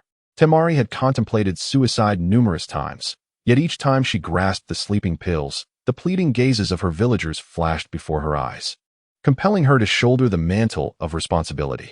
She donned the Kazekage's robes and hat once more, unable to fathom the fate of the village without her presence. She resolved to do all that was within her power, even in the absence of any allies. On this particular day, The new Kazekage arrived with his subordinates to recruit from the Sand Village. No one dared to obstruct him, for previously, a few Sand shinobi who opposed his actions had their hands brutally broken, stripped of their ninja status. The higher-ups of the Land of Wind turned a blind eye to such occurrences, permitting the new Kazekage to act with impunity, provided no lives were lost. Lady Temari, you are truly toiling away, building walls for others? The new Kazekage suddenly noticed Temari, clad in Kazekage robes and covered in dust. A lecherous smile crept across his face as he approached with his entourage, continuing, the Kazekage robes are filthy. And to think our esteemed Lady Temari would stoop to such labor, how pitiable. Seeing that Temari ignored him, engrossed in her task, his irritation grew. He pulled a bundle of coins tied with a string from his pocket and tossed it to the ground, proclaiming, here lies 10,000 ryo. Shoju furrowed her brow, unwilling to engage with the other party. However, the refugee beside her could no longer contain himself, akin to a starving individual who had gone days without sustenance. As he hastily picked up a bundle of 10,000 in currency, Zinfenjing placed her foot firmly on the refugee's hand, preventing him from retrieving the money. Holding a brick, Shoju stood frozen in place, uncertain of what to say. What could she utter? To berate him for lacking resolve? In a situation where poverty could lead to starvation, what value did pride hold? Ultimately, it was her own inadequacy that had rendered them in this pitiable state. Yet, the discomfort was palpable. A gust of cold wind swept through, and Shoju bit her lower lip tightly, striving to suppress the anguish within. She longed to weep, but her tears had long been depleted over countless nights. Do you desire the money? Zinfenjing mocked. Is this some particularly enticing to you? Yes, yes, pleaded the refugee. Please, kind sir, generously bestow this fortune upon me. My entire family awaits this money for sustenance. My children are on the verge of starvation. I implore you, I beg you. The refugee bowed his head, humbly prostrating himself upon the ground. I, by nature, possess a heart of compassion, Zinfenjing sneered coldly, turning to Shoju. Take this stack of money and slap Shoju across the face. I shall reward you double. The refugee hesitated, glancing at Shoju, who was laboriously constructing a wall for him. Conscience and instinct clashed within him, and he clenched his jaw, feeling as though he might shatter his teeth in the process. Alternatively, you can let Shoju become my concubine, and I might consider assisting a group of people to my new Sand Ninja village. Zinfenjing assessed Shoju with a sly grin, though she is a bit grimy. A good wash would make her quite delightful. No, that is unacceptable. The refugee shook his head in response. Then go strike her. Afterward, I shall give you 20,000. 30,000 should suffice for your family's needs, correct? Zinfenjing kicked the refugee in the face, shouting, if you refuse to strike her, I want to give you a single penny. Come now. Shoju set down the brick she had been carrying and offered the refugee a kind yet resigned smile. I permit you to hit me. Trembling, the refugee rose to his feet, clutching the money tightly, and approached Shoju. She slowly closed her eyes. In a bid to improve the refugee's circumstances, she had sold her 3-star fan the previous day. Though she doubted it would serve as any form of compensation, it at least provided her with a modicum of peace. It was merely a slap. If it could bring them a measure of happiness, what harm could one slap do? The refugee shut his eyes and swung the money in his hand towards Shoju's face. Slap. Zinfenjing's expression shifted from excitement and anticipation to astonishment, confusion, and rage as he beheld a girl clad in a crimson cloak seizing the refugee's hand. Her bright sky-blue eyes glimmered with a playful yet dangerous allure, reminiscent of a venomous serpent. Who are you? He bellowed, pointing an accusatory finger at the girl. I warn you not to meddle in affairs that do not concern you. I am Zinfenjing, the leader of the Sand Ninja village. Do you comprehend what fate befalls those who oppose me? Shoju opened her eyes just as the girl removed her red hood, revealing a cascade of brilliant golden hair. I care not for your identity. From this moment forth, this territory belongs to me, and this delightful young lady is my possession. The girl firmly grasped the shoulder of Shoju, casting a disdainful gaze upon Zinfenjing, and declared, if you do not vacate, do not blame me for resorting to extreme measures. I am not particularly fond of fighting, especially of taking lives. Such matters are rather unsavory. Who do you think you are? Zinfenjing seethed, incredulous that he found himself threatened in such a manner. I am Uzumaki Naruto. The girl retorted with a cold smirk. Surely, you recall. Uzumaki Naruto?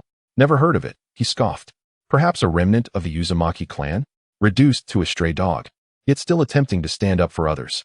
How deluded you must be. Before Xian Fengying could respond, his subordinates began to bicker, their hubris evident. In a sudden fit of rage, Xian Fengying delivered a swift kick to the leader of the mockers, angrily shouting, "Who allowed you to speak? Kneel before me. All of you kneel." Without hesitation, Xian Fengying turned to Naruto, dropping to the ground and prostrating himself, banging his head against the earth in evident fear. "Sister Naruto, I have been arrogant and blind, wretched and deserving of punishment. I shall strike myself. I am utterly despicable." He slapped his own face vigorously, beads of sweat trickling down his forehead. "Xian Fengying, did you just let that fool bow to you?" "And no, I didn't count." "Then bow 1,000 times." "I counted. He bowed 7 or 8 times." "What? 7 or 80? Then bow 7,080 times." "And no, it was 8 times." "8? Ah, then bow 800 times." "I will have one she keep watch. If you miss even one, you shall be devoured." Naruto bit her finger, forming hand seals to summon a massive blue-purple serpent. One she regarded Naruto with greater affection than even Naruto, for she was a sage who had emerged from his training. Yes, yes. Without further ado, Xian Fengying commenced his prostrations. "One she, why have you summoned me?" the serpent inquired, watching Xian Fengying bow. "Keep an eye on this fool. If he misses even one bow, consume him," Naruto instructed. "Indeed. Why are you bowing so fervently? I did not command you to do so. I didn't even count. Start over." A ferocious glint sparked in Wan Shi's eyes, causing Xian Fengying to feel humiliated, unable to voice his grievances, and he continued to bow in silent frustration. His subordinates, more serious than Wan Shi, counted every bow, fearful that even one misstep might result in their collective demise at the serpent's jaws.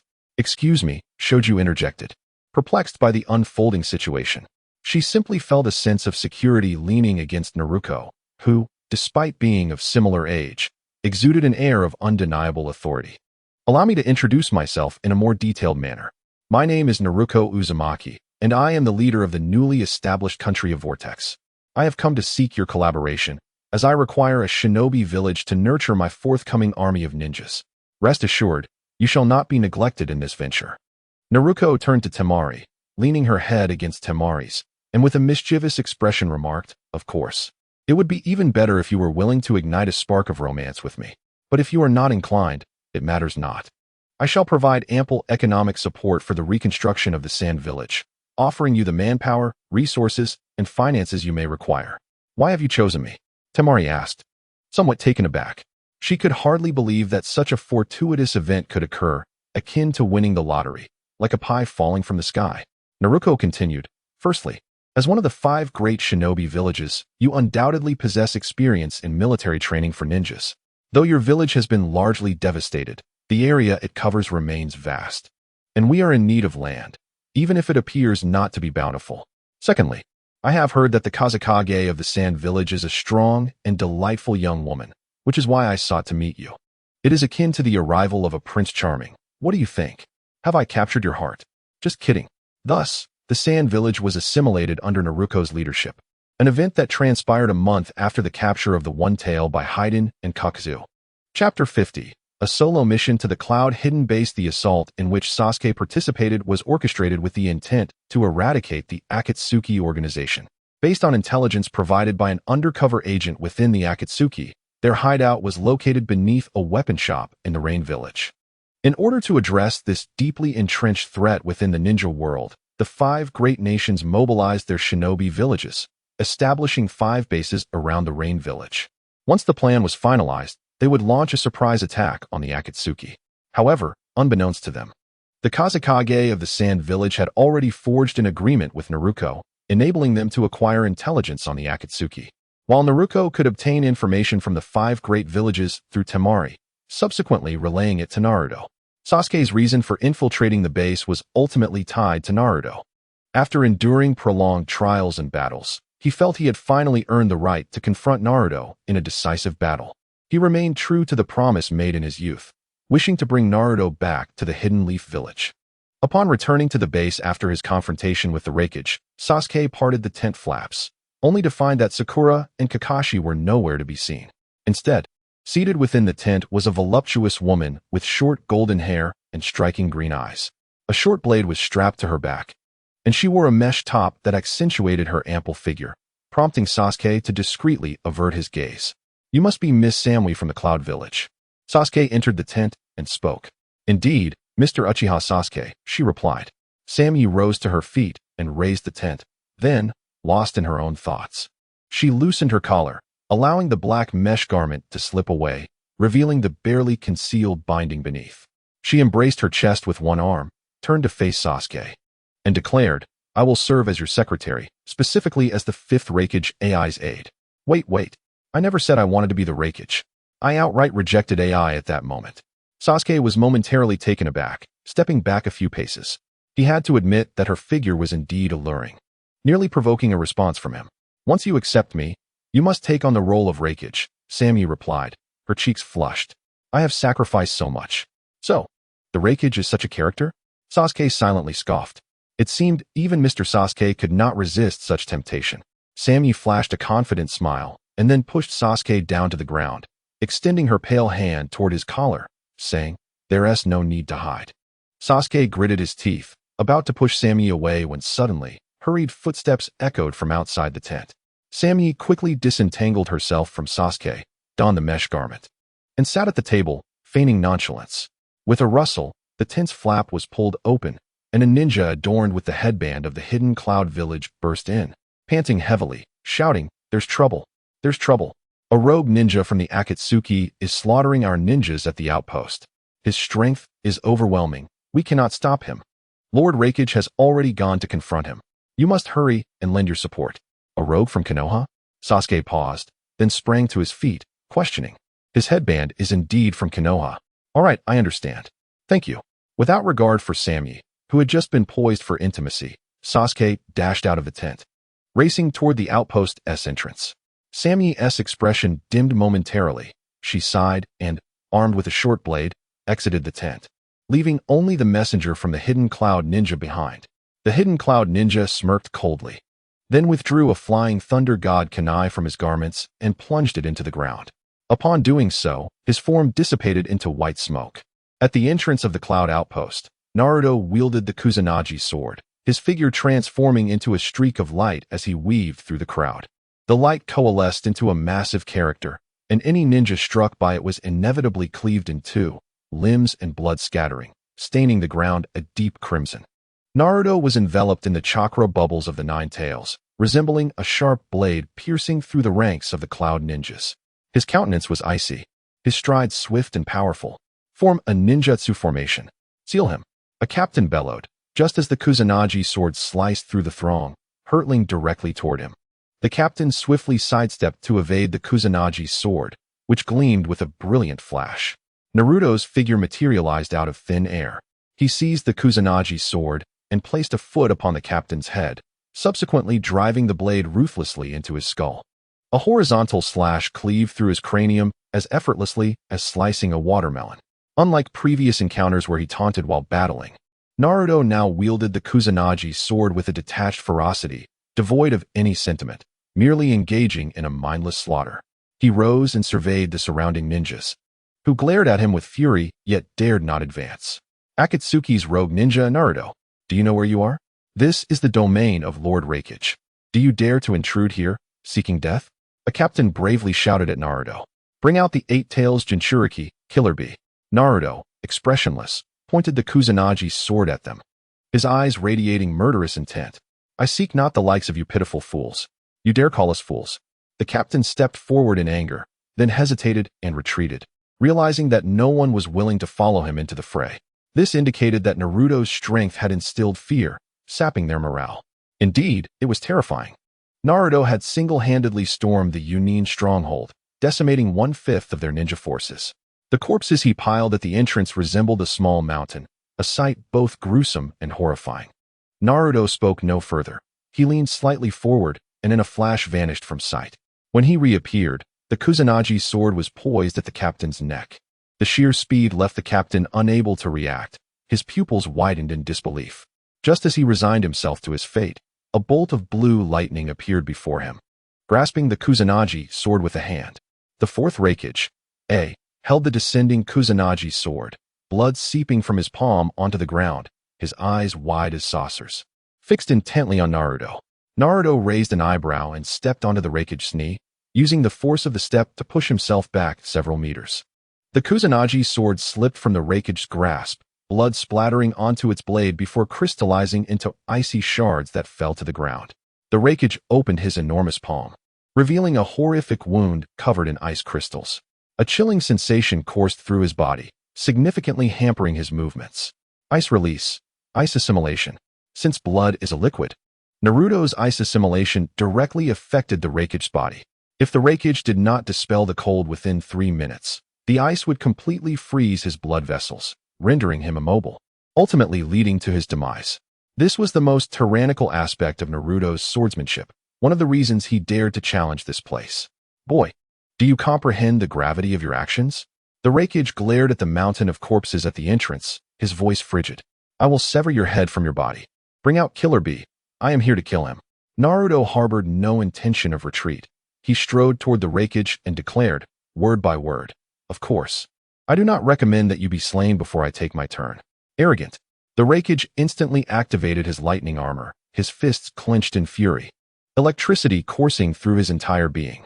Gritting his teeth, his voice resonated like thunder. I shall kill you today, to provide an explanation to my subordinates. Wait. Just as Naruto was about to make the first move, a familiar voice rang out. He turned to face it, his pupils dilating in shock. Although he had long anticipated this moment, knowing full well that this individual would come to confront him, the instant he materialized before Naruto, an involuntary tremor coursed through his heart. This was a call from the soul, as two polar opposites converged once more. Uchiha Sasuke had arrived. Chapter 51. Sasuke and Naruto. It has been a while, Sasuke. A strained smile tugged at the corners of Naruto's lips as he gently flipped the Kusanagi sword, revealing its sharp blade, with murderous intent surging from both his Sharingan and Byakugan. Sasuke regarded Naruto with a conflicted expression. Stepping in front of the Raikage, he addressed, Raikage-sama. Please leave him to me. The Raikage furrowed his brow, yet before he could respond, Naruto interjected, you two should confront me together. One alone would not suffice for a fight. Leaning slightly forward, he scoffed, hurry up and deal with him, for I still have to sever Killer Bee's head. Do not become overconfident, brat. The Raikage, incensed by Naruto's taunt, could no longer contain himself. His hair spiked wildly, resembling a multitude of sharp thorns sprouting from his head. His volatile temper flared, and he charged at Naruto without a second thought. Lightning armor fully unleashed. Naruto hurled the Kusanagi sword behind the Raikage, and in the instant the Raikage's fist was about to connect, he shifted behind him. Gripping the Kusanagi sword tightly, a transparent cyclone coalesced around the blade, striking fiercely toward the Raikage's head like a cutting edge. The Raikage pivoted, conjuring a long blue blade of lightning in his right hand. The two weapons collided, producing a jarring screech of friction. After a brief standoff, both the wind vortex and lightning blade erupted, forcing the Raikage to take a step back, while Naruto was propelled several meters away, yet landed firmly on his feet. Is this all you are capable of? Naruto mocked. The Raikage is nothing extraordinary. Damn it. This brat's unique ninjutsu is already beginning to take effect on me. If this battle continues, my movements will only grow sluggish. This little rascal possesses his father's flying thunder god technique. Attempting to attack him while my speed diminishes will prove troublesome. The Raikage gritted his teeth, sensing a chilling sensation enveloping his body. Even amidst this high-speed clash, he could not dispel the coldness. His physical capabilities were gradually deteriorating. Raikage-sama, allow me to take over the battlefield. Sasuke discerned a subtle clue. It appeared that the Raikage had sustained injuries, his movements lacking the previous agility and decisiveness displayed during their earlier confrontation. Then let us resolve this swiftly, Sasuke suggested. The Raikage, contemplating the situation, decided to accept the opportunity presented by Sasuke, retreating from the battlefield and concealing himself among the crowd, biding his time. Thank you for the facilitation. Sasuke acknowledged with a nod. He advanced a few steps towards Naruto, who tossed the Kusanagi sword onto the ground before him, seemingly threatening him to halt his approach. Naruto, it has been quite a while since our last parting, Sasuke remarked, inhaling deeply. His right hand coalesced with Chidori energy as he raised his gaze to meet Naruto's, softly commenting, indeed, in the blink of an eye, we have both matured. No need for excessive chatter. You have slain Kakazu, Naruto replied, furrowing his brow. It would be wise to deal with you before addressing Killer Bee. Then let us commence. It seems only through battle can we truly comprehend each other's thoughts. With a swift motion, Sasuke lunged towards Naruto, Chidori piercing through Naruto's form, which promptly transformed into a flash and vanished. Naruto retrieved the Kusanagi sword from the ground and, utilizing the Flying Thunder God technique, swung it towards Sasuke's head. Sasuke deftly evaded the strike, retaliating with a series of punches, all of which Naruto deftly blocked. The heavenly curse mark on Sasuke's neck began to spread across his body, ultimately manifesting as two pairs of black wings resembling hands sprouting from his back, creating a terrifying visage. Sasuke's face morphed into a steely gray, a four-pointed star mark appearing on his cheek, as an overwhelming aura erupted from him, with horns curving from his forehead, rendering his appearance more akin to a monstrous entity than a human. Heavenly curse mark, state 3. Sasuke's right hand surged with Chidori, the dark energy now imbued with several times its former strength, producing a cacophony that compelled the Cloud Ninja to cover their ears. The clash of Chidori and the Kusanagi resonated violently, pushing Naruto back several steps. He quickly crouched down, narrowly avoiding Sasuke's sweeping kick, seizing the moment of Sasuke's vulnerability to step forward and swing his sword towards Sasuke's neck. Sasuke abruptly flared his wings, retreating rapidly as the sword grazed his cheek, blood splattering forth. Perhaps there is no need for restraint, Sasuke. Naruto sensed that his opponent was not exerting full strength, merely testing the waters, with the true battle yet to commence.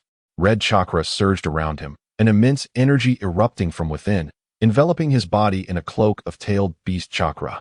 3 elegant fox tails extending behind him, his pupils transforming into slitted shapes. 9 tails chakra cloak, 3-tail form. Naruto grasped the Kusanagi sword firmly in his hand, as azure water coiled around it in tandem with fiery crimson flames, creating a delicate equilibrium between two extremes. Reminiscent of the present dynamic between Sasuke and Naruto, two forces of nature, like water and fire, yet bound by an extraordinary connection. Ninjutsu Water Blaze. Indeed, it is you who understands me best. Sasuke formed hand seals and unleashed a colossal dragon of fire from his mouth. As the fiery dragon was about to make contact with Naruto's Kusanagi, it morphed into a circular prison, ensnaring Naruto within. He attempted to shatter the prison using Water Blaze, but to no avail. Fire Release, Secret Technique, False Face Prison. Observing Naruto's temporary entrapment, Sasuke swiftly formed hand seals once more. His left hand transformed into wooden planks, which encircled the false face prison and assembled in a specific sequence, sealing it within a wooden cage. Wood Release, 4-pillar prison. This cage possessed the ability to seal the powers of tailed beasts, although Sasuke had not yet perfected its use. Naruto's attempts to harness the power of the 3 tails to break free were futile. The cage inherently countered tailed beast power and was augmented by the false face prison. Unless he reached the 4 tails level, even the 9 tails would be rendered ineffective. Whoosh! A beam of light erupted from the false face prison, slicing it and the 4-pillar prison in half with a ferocious gleam. The Kusanagi sword was devoid of any chakra elements. It was merely a manifestation of raw power, unleashed through sheer physical prowess combined with swordsmanship. Iaijutsu Flash. Naruto retrieved a scroll from his pack and unfurled it.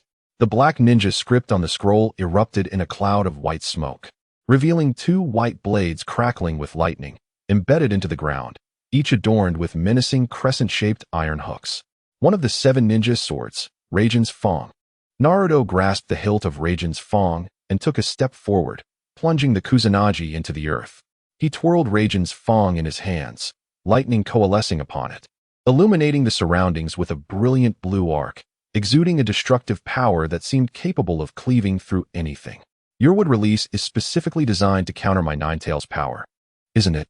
Naruto chuckled softly, gripping Raiden's Fong tightly as he murmured, "Then I shall refrain from utilizing the power of the 9 tails in our battle."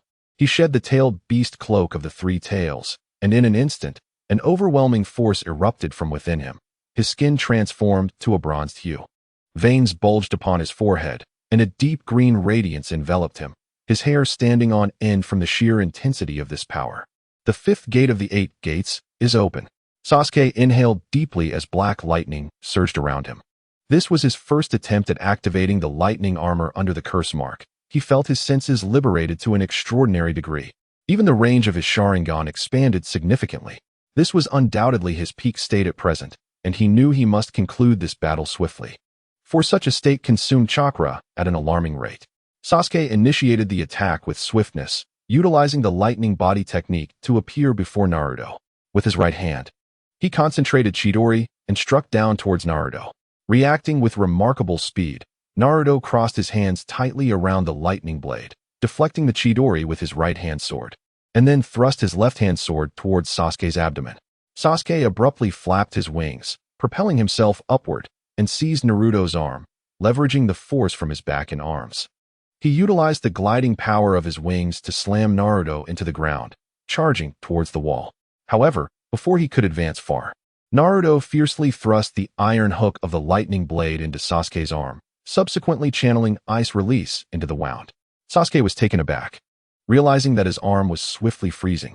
It appeared that Naruto had not infused the ice release chakra into his veins, but rather allowed it to erupt at the surface, rendering him incapable of launching further attacks. Naruto delivered a powerful kick to Sasuke's abdomen, sending him flying several meters.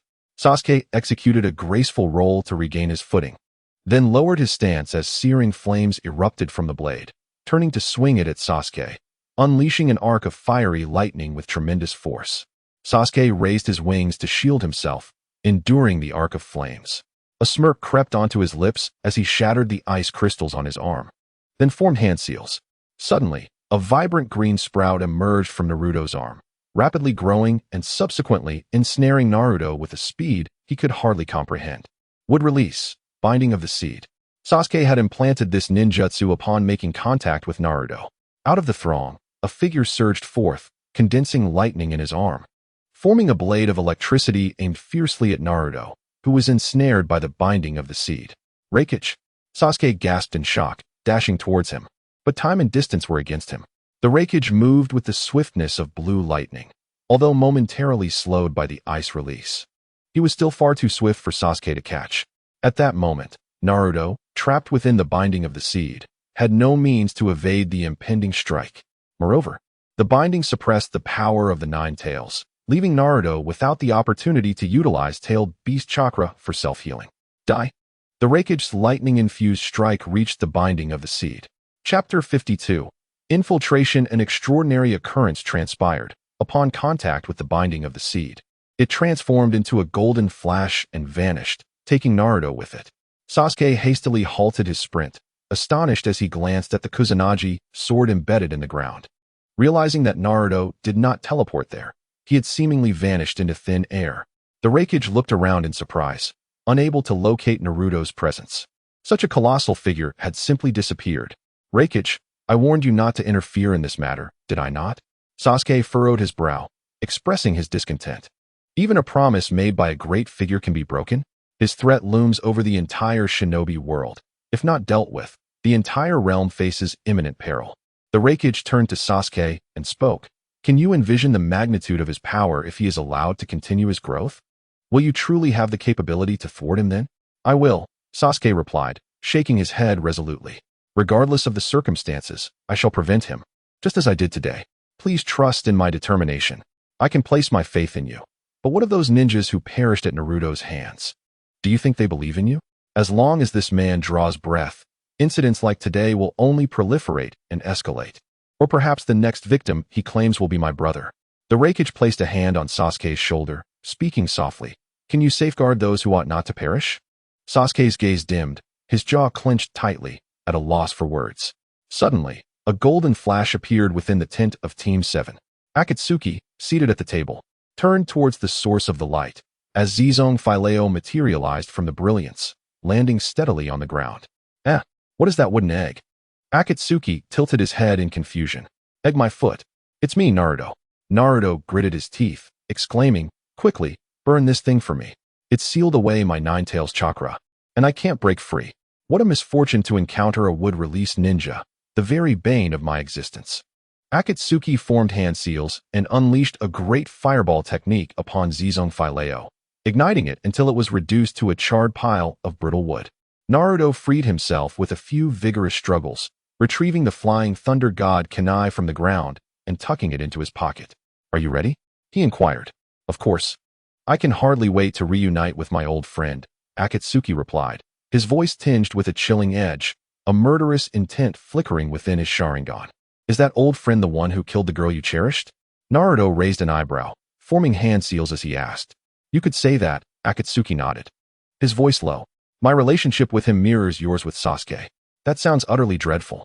Back at the base, Sakura Haruno, tending to the wounded shinobi, glanced up at Sasuke as he returned, offering him a reassuring smile before resuming her healing work. Medical ninjas are a rare commodity in war, and those like Sakura, who train under Tsunade, are even more scarce. She could not afford to be distracted, even as her beloved returned from battle. A mere smile was all she could offer to convey her feelings. And the Raikage? Sasuke surveyed the area, noting the absence of the Raikage among the injured shinobi. Lord Raikage sought specialized medical ninjas for treatment. His blood vessels have nearly congealed due to Naruto's ice release. It seems he will require significant surgery. Sakura Haruno shook her head gently and murmured, if the surgery is delayed by even a minute, he will truly be beyond salvation. Naruto's ice techniques are exceedingly formidable. By the way, Sasuke, I heard you and Naruto have clashed a few times. How did it go? Were you injured? She anxiously lifted her gaze. If Sasuke had been caught by that ice assimilation technique without realizing it, the situation would be dire. Sasuke lowered his head and replied softly. Although he did cut my arm with his blade, the ice crystals erupted and enveloped my arm without allowing any of that ice chakra to enter my veins. It seems he held back, he added. Is that so? Sakura sighed in relief and resumed tending to the injured, saying, by the way, Miss Samui is looking for you. My back hurts a bit. I'll take a rest. If she comes by, just tell her I went to the restroom. Sasuke's lips twitched slightly as he silently turned towards the tent of Team 7. Sakura displayed a puzzled expression, unsure why Sasuke was avoiding Samui. In the meantime, Mabui, accompanied by several Cloud Ninja, hurried towards the tent where Raikage was performing surgery. After only a few steps, a large hand clapped on her shoulder, startling her. She turned to see Raikage, draped in a white coat, regarding her with a playful glint in his eyes. Raikage-sama, has your surgery concluded? Mabui asked excitedly. Indeed, Raikage nodded. Responding, that little brat is likely lurking in some corner around here. He mentioned wanting to target my brother. If he hasn't achieved his goal, he probably won't leave. We will enhance our vigilance and ensure that the rogue ninja Naruto does not find an opportunity to attack Lord Killer Bee. Excellent. By the way, how is Killer Bee faring now? Lord Killer Bee is currently training in the back mountains, guarded by 3 elite Cloud Jonin. The terrain is secluded. The rogue ninja won't be able to locate him there, Mabui confidently stated.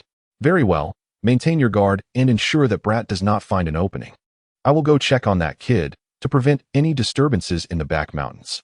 Raikage replied with satisfaction, turning to leave the cloud base, heading towards the back mountains. Shadows fell upon him as the chilly winds swept against his robust frame.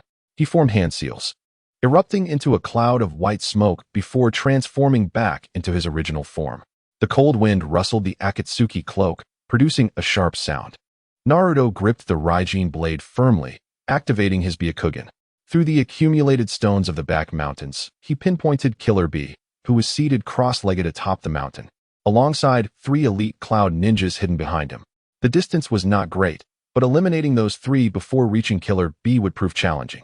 He pondered the potential secret techniques they might possess. If they were capable of restraining him, it could complicate matters. His objective was to capture the 8 tails within a short time frame, making careless actions decidedly inadvisable. Naruto contemplated for a moment, then bit his fingertip, summoning a short-haired, brown-furred cat with green eyes, his familiar spirit, Yabai, previously used for communication. Naruto signaled to Yabai, who understood and climbed up the rocky wall to the summit. Naruto swiftly followed, concealing himself behind a towering pine tree as Yabai approached several elite Cloud Village Jonin. Is it a transformation technique? One team member inquired, but the captain beside him shook his head and whispered, no, it is indeed a cat. Meow. Yabai approached the captain, perhaps feeling lonely in its watchful duty. The captain, charmed by the cat's cuteness, lowered his weapon and cautiously stroked its back. How adorable. The 2 nearby team members couldn't resist and joined in, petting Yabai's back. In the cold, the little creature's warmth brought a flicker of comfort to their hearts. Suddenly, the cloud captain halted his gentle caress, staring incredulously at Yabai, who lifted its head, its emerald feline eyes filled with mockery and disdain. The captain noticed the flying thunder god mark on the cat's abdomen. A flash of golden light erupted instantaneously, leaving the captain no time to react or utter a sound. His pupils widened in shock as Naruto, adorned in his Akatsuki cloak, descended with a flurry of lethal sword light. Two arcs formed by the thunderblade cleaved through the air, severing the heads of the three cloud shinobi, their blood splattering forth as their lifeless bodies swayed momentarily before collapsing to the ground. Naruto, gripping his thunderblade, approached Killer Bee. His cloak stained a vivid crimson by the blood, yet his expression remained calm, surprisingly tranquil as he faced the enemy who had mercilessly slaughtered the others. "You are the rogue ninja Naruto?" Killer Bee suddenly spoke, his voice carrying an odd rhythm. "You bastard, did you see me kill those three?" "I did. But it was too late," Naruto replied coolly. Killer Bee rose, crossing his swords behind him before drawing the long blade. Turning to Naruto with a fierce glare, "You scoundrel. Prepare to meet your end. It is you who shall meet your demise," Naruto retorted coldly, the mountain wind billowing his cloak. He flipped the blade of the thunder blade outward, their spirits taut, breaths held in anticipation as murderous intent radiated from their eyes. The moonlight glinted off their blades, illuminating their faces. The battle was on the verge of erupting. Chapter 53. Akatsuki's 7th Squad. Mizuki was patrolling with several cloud shinobi, ensuring Killer Bee's safety by meticulously searching every corner of the stronghold. Given the formidable strength of their adversary, it was necessary for 2 cloud shinobi to team up for the search, otherwise it would be a one-way trip. "Mizuki, are you on patrol?" Sakura Haruno carried a basin of clear water, cleansing her blood-stained hands, as she glanced toward the passing figure of the cloth-clad ninja. "Indeed, Miss Haruno," the ninja paused, bowing respectfully. "I am immensely grateful for your medical contributions. You truly embody the remarkable prowess of being Tsunade's direct disciple. Many ninjas within our ranks have benefited from your care, and for that, we are sincerely thankful." "It is but my duty," Sakura replied, "but speaking of which, how is Lord Raikage's injury?"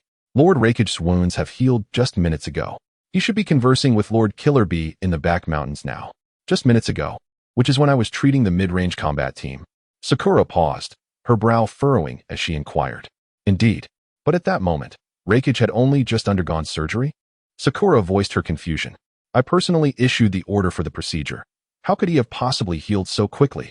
The cloth-clad ninja stood frozen, a frown creasing her forehead, until a chilling realization dawned upon her. She looked up, terror-stricken, and exclaimed, "This is bad. Something has gone awry." A resounding boom erupted from the back mountains, and everyone witnessed a crimson light burst forth from the mountaintop, accompanied by the distant yet unmistakable roar of a tailed beast. "That is the voice of the 8 Tails," one of the hidden cloud ninjas recognized, declaring, "Lord Killer Bee is under attack." "Is Naruto there?" Sakura asked, her gaze fixed on the radiant spot, her fists clenched tightly. The ninjas at the base heard the 8 Tails roar echoing through the air. With Lord Raikage still undergoing surgery, they found themselves leaderless, uncertain of how to confront such a dire situation. They recalled the terrifying scenes of Naruto's battles. Without the intervention of individuals of Raikage and Sasuke's caliber, there would have been no way to halt his rampage. Any attempt to intervene would merely render them another soul lost to his blade, souls unworthy of being remembered. Sasuke hurriedly emerged from the tent, gritting his teeth, disregarding the potential side effects of the heavenly curse seal. He swiftly activated the 3rd form of the seal and, following the lead of Kakashi Hatake, advanced toward the back mountains. Currently, only a handful of elite forces were able to engage, while Samui and others remained at the base to prevent a second Akatsuki member from appearing. Summoning Jutsu. Sakura bit her finger, using her blood as a catalyst, pressing it to the ground. The blood spread forth, forming a colossal black summoning seal that erupted with brilliant light, enveloped by a cloud of white smoke. A massive blue-white slug materialized before her. "Lady Sakura, how may I assist you?" The slug inquired respectfully. "Please tend to the wounded." Sakura took a deep breath, weaving hand signs. The mark on her forehead transformed into numerous black sigils that spread across her body, unleashing a powerful surge of chakra. She inhaled deeply, clenched her fists, and declared, "I shall join the fray. I entrust their care to you." "Understood." The slug nodded slightly, and then its body suddenly split into hundreds of smaller slugs, which swiftly crawled towards the wounds of the injured. A pale green chakra coalesced on the surface of its body, infusing the chakra into the wounds, causing them to heal at a visibly accelerated pace. The only ninjas daring to impede Naruto were the members of Team 7 from Konoha. The others understood that they were no match for him and that their efforts would be in vain. Then let us proceed, Kakashi remarked, assessing Sakura's condition and nodding in affirmation when he confirmed that her health had not significantly deteriorated due to the slug. We must act swiftly to stop Naruto. Proceed? You cannot go anywhere. A figure suddenly appeared before the trio, adorned with an orange vortex mask and wearing the red cloud cloak of the Akatsuki organization. The Sharingan eye peering through the mask bore a playful, yet mocking glint as the corners of the mask curled into a cold smirk. An Akatsuki member? Sasuke hesitated for a moment, then gathered lightning chakra in his right hand, addressing Toby, do not obstruct me. What if I let you pass? Deep down you already know, don't you? Naruto showed you mercy in the previous battle. If he had infused his ice-release chakra into your veins, you would still be lying in the emergency treatment room, Toby sneered. You are merely a stray dog picking up scraps. What right do you have to boast? Sakura stepped forward, chakra erupting from beneath her foot, fracturing the ground as she condensed a pale blue chakra in her fist, delivering a fierce punch towards Toby's mask, the force of which cracked the vortex mask. Sakura Blossom. Ah, the daughter of Byako, such terrifying might. Toby responded without fear, a cold laugh escaping him as Sakura's fist passed through his head, as though her attack had not struck at all. Despite his form being right in front of her, she could not make contact. With a disdainful chuckle, Toby retaliated with a powerful punch to the astonished Sakura, sending her staggering back several steps. Forming hand seals, he unleashed a fireball jutsu from his mouth.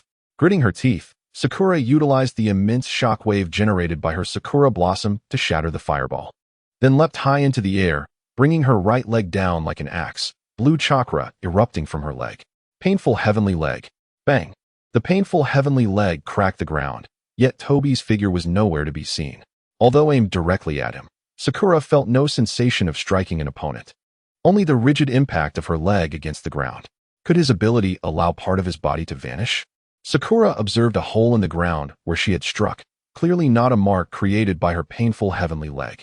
He must have burrowed into the earth through this hole, meaning he only made his upper body disappear while his lower half evaded her attack, completely submerging himself into the ground by the time her attack descended. Earth Release. Earth Dragon Hidden Technique. Sakura Haruno had yet to remind Sasuke and Kakashi when a hand suddenly emerged from beneath Sasuke's feet, forcefully seizing his legs and dragging him into the ground. Sasuke's body sank into the earth, leaving only his head exposed. Earth Release. Heart-cutting technique. Afei sneered coldly, utilizing the Earth Dragon technique to make his escape. He had placed dozens of wooden explosive tags beneath Sasuke's feet, their fuses igniting, just as the explosive tags were about to detonate. Sasuke's form abruptly distorted and vanished from the hole as the tags erupted, sending flames and debris into the air. The space beside Kakashi warped slightly, creating a spatial exit through which Sasuke was unceremoniously expelled. Kamui indeed allows me to wield my abilities with impunity, Afei remarked as he emerged from the ground. Looking at the trio, is this the strength of Team 7? It seems rather lackluster. Against opponents like you, I can take as many lives as I desire. You bastard. Sakura gritted her teeth in anger, detesting the feeling of being toyed with. Do not act rashly, Sakura, Kakashi interjected, extending a hand to halt her movement. He turned his gaze towards Afei and softly inquired, Mizuki Sharingan, are you of the Uchiha clan? Sasuke paused, scrutinizing Afei, struggling to recall any member of his clan resembling this individual. It was well known that those capable of awakening the Mizuki Sharingan were among the elite few of the Uchiha clan, and such formidable figures could not simply vanish unnoticed.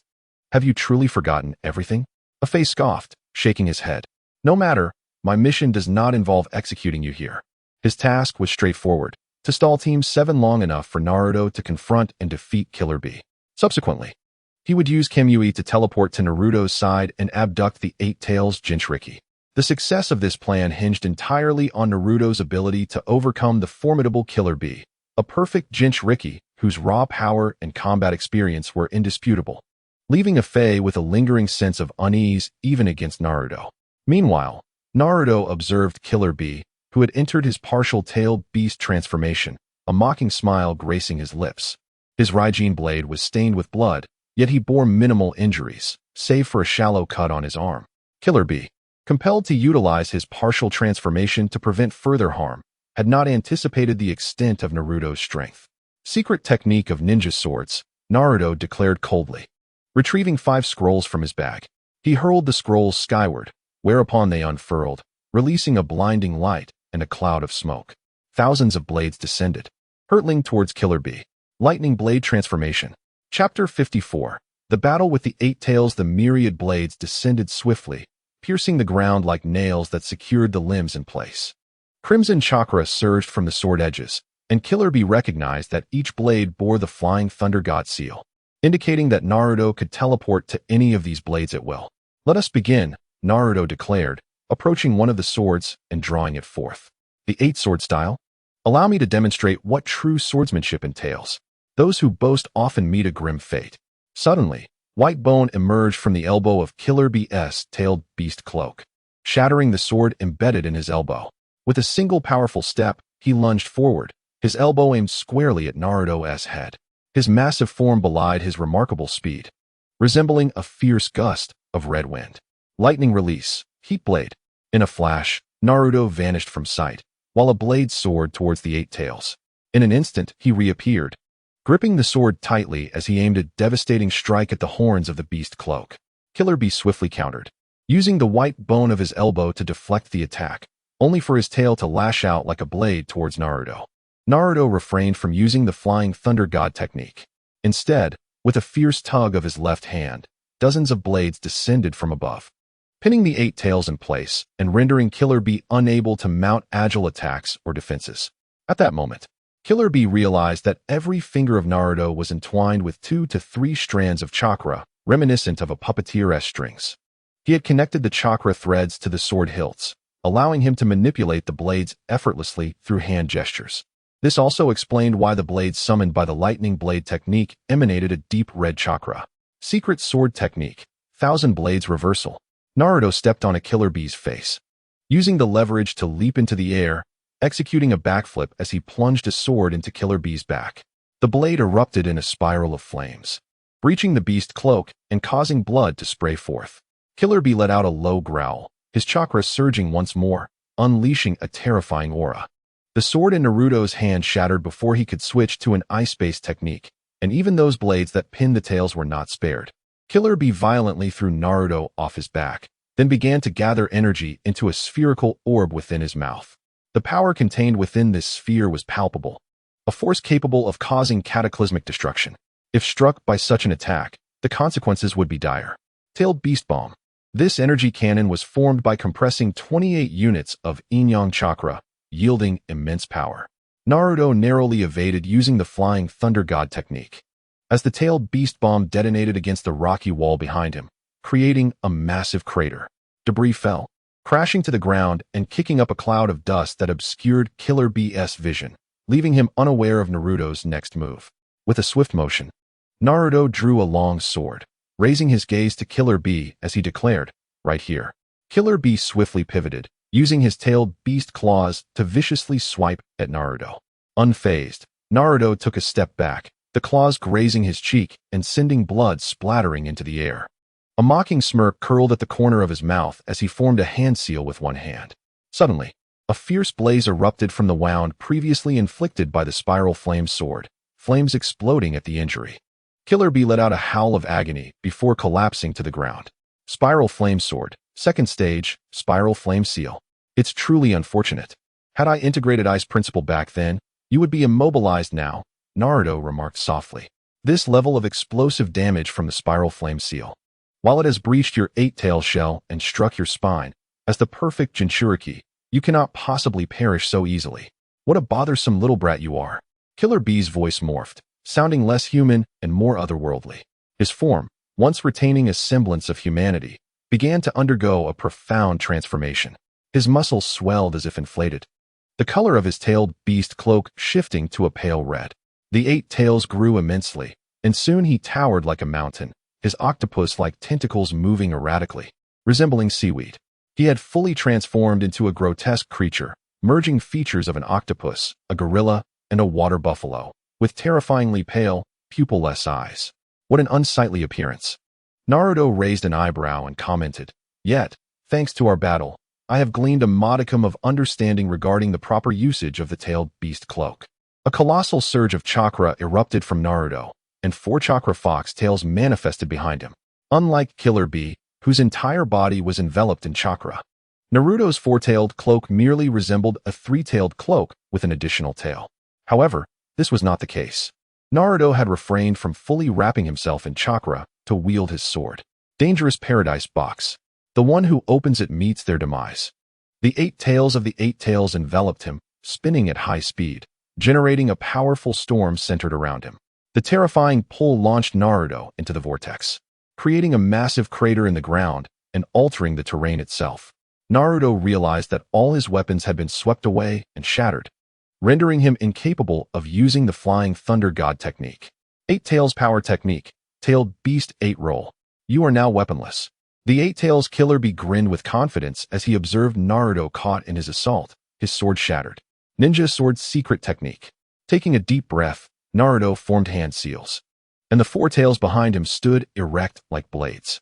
Crystal Release. 4 Directions Sword. The tail's sword was enveloped in a deep crimson crystal, and then it surged fiercely towards the body of the 8 tails. The crystallization produced by the crystal release was extraordinarily resilient, so much so that even the formidable tailed beast, the 8 tails, could not shatter it. Naruto, utilizing the Byakugan, discerned one of the weaknesses of the 8 tails, and the tail's sword charged towards these vulnerabilities with great ferocity, ultimately piercing through. The 8 tails came to a halt. Sensing the peculiarity of this technique, it felt as though its weaknesses had grown even more fragile. Upon closer inspection, it realized that its vulnerabilities had been crystallized by the opponent.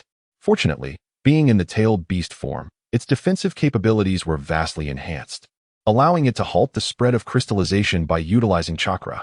Unlike the water release, which assimilates with ice, the crystallization from the crystal release acted swiftly. Yet it was also easier to defend against. Enemies struck by the water release faced either immediate surgical intervention or the freezing of their blood vessels, ultimately leading to their demise. As long as Naruto did not dispel the technique, it could be said that death was virtually inevitable. The 8 tails swiftly broke the tail's sword with its arm. Naruto, landing with precision after a backflip from atop the 8 tails, extended his hands, summoning ice release from his palms to form 2 ice-blue crystalline longswords. Suddenly, several diamond-shaped emerald mirrors appeared beside the 8 tails. These mirrors resembled gemstones, yet bore the appearance of ice. They coalesced into a massive cage that ensnared the 8 tails within. Naruto's figure abruptly vanished, and soon, his silhouette appeared in each of the mirrors. Magic crystal ice mirrors. The 8 tails, observing the reflections of Naruto, scoffed. So, you can only launch one attack at a time. Is that it? Is that so? Naruto retorted with a mocking smile, as one of the Narutos emerged from a mirror. To the astonishment of the 8 tails, another Naruto followed suit, and then more and more Narutos emerged from the mirrors, while the mirrors simultaneously revealed phantoms of Naruto. Crystal Release. Crystal Clones. Surprised, are we? 100 Narutos sneered in unison, tightening their grips on the ice blades as they charged towards Killer Bee. Who is the real one? Who is the illusion? It hardly matters, does it? If I don't eliminate all of you, you shall perish here today. At the moment of Naruto's dash, several ice crystal dragons erupted violently from the mirrors, lunging ferociously at Killer Bee with a grand, imposing aura. Killer Bee attempted to shatter the mirrors to escape, but upon contact, his hand was crystallized, rendering him incapable of breaking free in such a short span. Meanwhile, observing from a distance, the Akatsuki member, Haiden, suddenly noticed a deep crimson crystal dragon rise from the back mountain. The dragon exploded, resembling fireworks, as red crystalline dust gently descended. It appears the situation has been resolved, Haiden remarked with a smug grin, turning to the members of Team 7. Then, until next time, I hope you fare better. And Kakashi Hatake, I trust you can distance yourself further, otherwise, you might miss the grand banquet.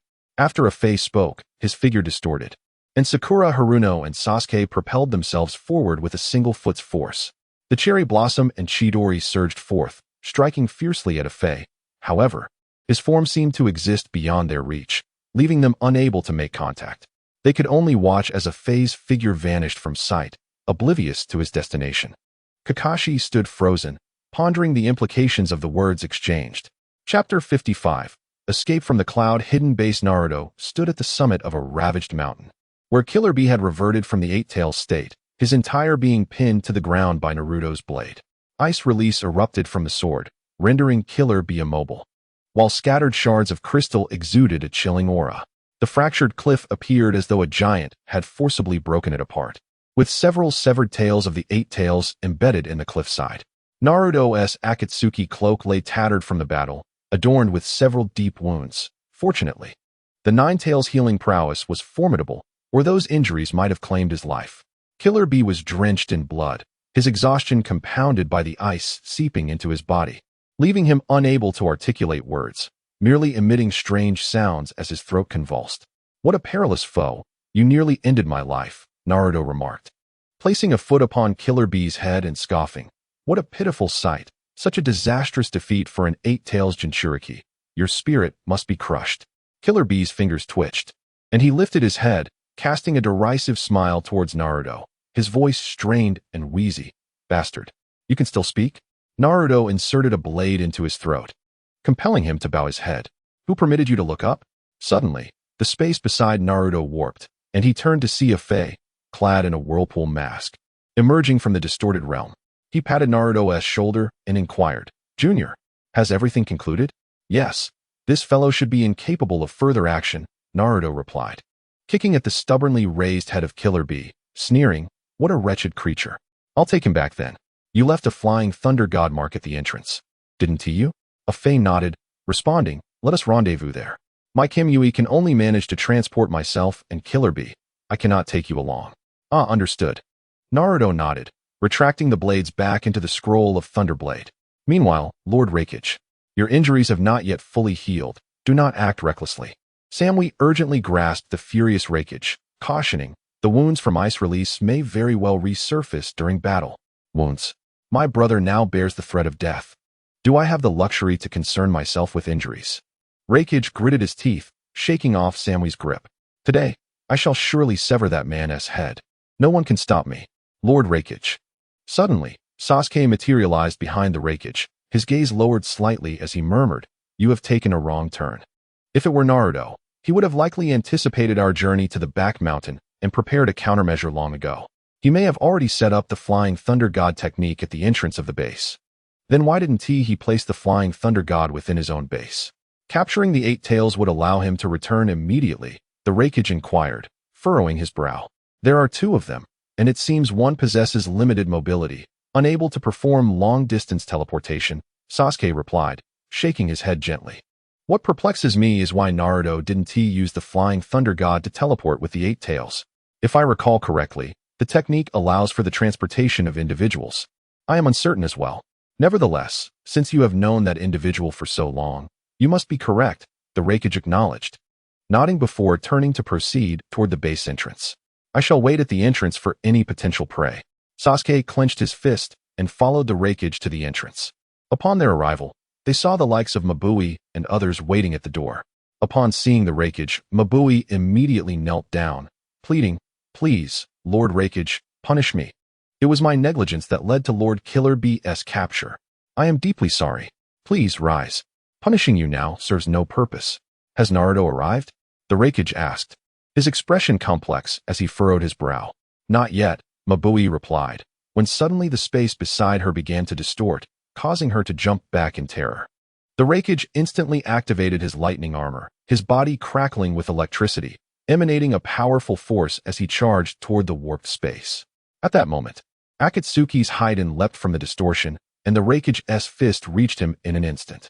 "Do not act rashly," Haiden warned, raising his right hand to reveal the nearly unconscious Killer Bee, whom he held by the throat as a shield.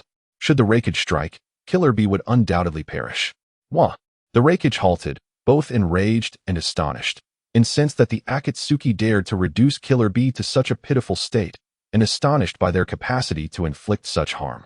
"If you do not retreat obediently, I cannot guarantee what I might do to him," Lord Raikage, Haiden threatened, drawing a kunai and aiming it at Killer Bee's back. The Raikage, visibly frustrated, stepped back, his expression one of barely contained rage as he seethed. "What do you want?" "Nothing much. Merely to ensure that your brother pays for his transgressions to the organization," Haiden replied nonchalantly. Over my dead body. Mabui, who had been silently observing, discreetly formed hand seals. Her eyes fixed on Killer Bee as she unleashed her secret technique. A radiant light enveloped Killer Bee, startling even Haiden, as Killer Bee's form vanished within the glow. Reappearing before Mabui, the chakra of the eight tails surging forth to heal the wounds inflicted by the side effects of the jutsu. Secret technique. Heavenly transfer technique. The ability to instantaneously transport a target to a specified location through rapid movement can lead to dismemberment, as the body may struggle to keep pace with the speed of the transfer. For an ordinary person, this would undoubtedly be unbearable. However, for someone like Killer Bee, who possesses the chakra of a tailed beast, the situation differs significantly. Well done, the Raikage exclaimed with unbridled joy. Yet, before he could revel in his delight, a brilliant golden light suddenly flickered from the figure of the cloth-wrapped woman. Naruto appeared suspended in midair, delivering a powerful kick to her head, sending her crashing to the ground. Seizing the opportunity, Zetsu pressed a kunai against her throat, hoisting her up from the earth. Meanwhile, Naruto grasped Killer Bee with one hand while wielding a blade in the other, casting a cold smirk at the Raikage and Sasuke. That was quite perilous, my friends. Why? Why are you here? The cloth-wrapped woman exclaimed in disbelief. I distinctly investigated. There were no flying thunder god markings at the entrance. The marking is you, foolish one. Naruto retorted. Have you forgotten when I transformed into the Raikage and patted your shoulder? A derisive laugh escaped him. The mark was planted back then. I anticipated your arrival at the entrance to investigate the flying thunder god markings. Stunned, she stammered. So it was all part of your calculations? Humans often place undue trust in their own judgments. Stepping back a few paces, Naruto addressed the Raikage and Sasuke. Are you intending to prevent our departure? If so, neither Killer Bee nor the cloth-wrapped woman will survive the encounter. I trust you wouldn't go that far, would you? I'm sorry, Raikage-sama, I'm so sorry. The woman cried. Overwhelmed by despair, an indescribable sense of defeat washing over her. She would willingly sacrifice her life to save Killer Bee without a second thought. Oh dear. Such a beautiful young lady, Shunti cried. It ruins your charm. By the way, your figure is quite remarkable, Zetsu remarked playfully, his demeanor suddenly unrestrained. Release her, and I will permit your departure, the Raikage replied, clenching his fists. At least save one, Zetsu interjected. Hand her over to them. Naruto raised an eyebrow. Well, farewell, young lady. Try not to think of me, though I am rather charming. However, we remain adversaries, so love is out of the question. Quickly release her. Who would ever fancy someone with an orange spring roll on their face? Zetsu retorted indignantly. This is a whirlpool mask, do you understand? He shoved the cloth-wrapped woman toward the Raikage and Sasuke, clearly dissatisfied with Naruto. Enough. The person is now yours, Naruto declared, tossing Killer Bee to Zetsu, who utilized Kamui to secure him. Subsequently, they departed from the stronghold, knowing that the Raikage and Sasuke would not pursue. Understanding it would be futile and could incite lethal intentions, ultimately leading to Killer Bee's needless demise. Lord Raikage, I, the humble fabric garment, lowered my head in self-reproach and murmured, I truly do not deserve to be your secretary. This is not your fault. None of us anticipated that each other's abilities would be so formidable. It is time to convene the Five Kage Summit. We must rescue Killer Bee, Raikage replied, shaking his head. You shall continue in your role as my secretary. You have worked diligently, he assured. Thank you, Lord Raikage, Fabric Garment said, her heart swelling with gratitude. Before she could utter another word, her back was suddenly engulfed in flames, her smile frozen in that final moment. The force of 3 explosive tags detonating simultaneously sent even the Raikage, clad in his lightning armor, staggering backward. As Fabric Garment was released, a tag had been discreetly affixed to her back by Akatsuki's Akatsuki. Raikage stared in shock at the charred remains of what had once been a human form. Consumed by the explosion, anger surged within him, and he slammed his fist into the ground, roaring, Akatsuki, I vow to decimate your entire organization. Chapter 56. A temporarily warm routine. I apologize. All of this is for the sake of ultimate peace. The youth raised his kunai and plunged it into himself. Help! Konan jolted awake, drenched in cold sweat, her beautiful eyes wide with terror. She covered her face and shook her head, unwilling to revisit that fateful day. Dressing in her usual attire, she donned her Akatsuki cloak and, as was customary, opened the door. Pain sat in silence upon his elevated throne, gazing distantly, lost in thought. Konan observed him and gently shook her head. Sister Nan. Ino emerged, cradling a pot of flowers. She surveyed her surroundings and inquired, "Where is Deidara? He should be here chatting with someone by now." "Deidara and Kisame have gone on a mission, along with Sasori and Haiden," Pain replied unexpectedly. "Capturing tailed beasts? Indeed. That is far too perilous. All the nations are uniting to launch an attack against you, and you still send them to capture tailed beasts?" Ino said, her voice laced with concern. "What if?" Pain interrupted her. "Have you forgotten your role as a hostage? Your allegiance lies with the 5 great nations, does it not?" Ino paused, unsure how to respond, and lowered her head, softly stating, "I merely do not wish to see everything I hold dear vanish. This is a necessary step." Pain insisted, shaking his head. "Our time is limited. We must swiftly capture all the tailed beasts. When the time comes, you must choose. Will you side with us or against us? The decision lies with you, and I shall not hinder your choice." Ino remained silent, clutching the flower pot. Her expression complex. "Have Naruto and the others not returned yet?" Hinata emerged from the kitchen, glancing at the group. "Today marks the 2nd day. They are likely still on their way," Conan replied softly. Pain gazed at the kitchen apron draped around Hinata, an article that rightfully belonged to him. And a wave of discontent surged within him once more. Suddenly, the stone door swung open with a thud, and Naruto and Akatsuki rushed in, panting heavily. Both appearing utterly exhausted, especially Naruto, whose Akatsuki robe was nearly in tatters. "What on earth have you two been up to?" Pain inquired, casting a puzzled glance at the duo. "With the space-time ninjutsu at your disposal, you should not have arrived so late. It's all because of this guy Akatsuki, who insisted on racing without using space-time ninjutsu. The loser has to treat the winner to 4 delight dumplings." Naruto gritted his teeth as he explained.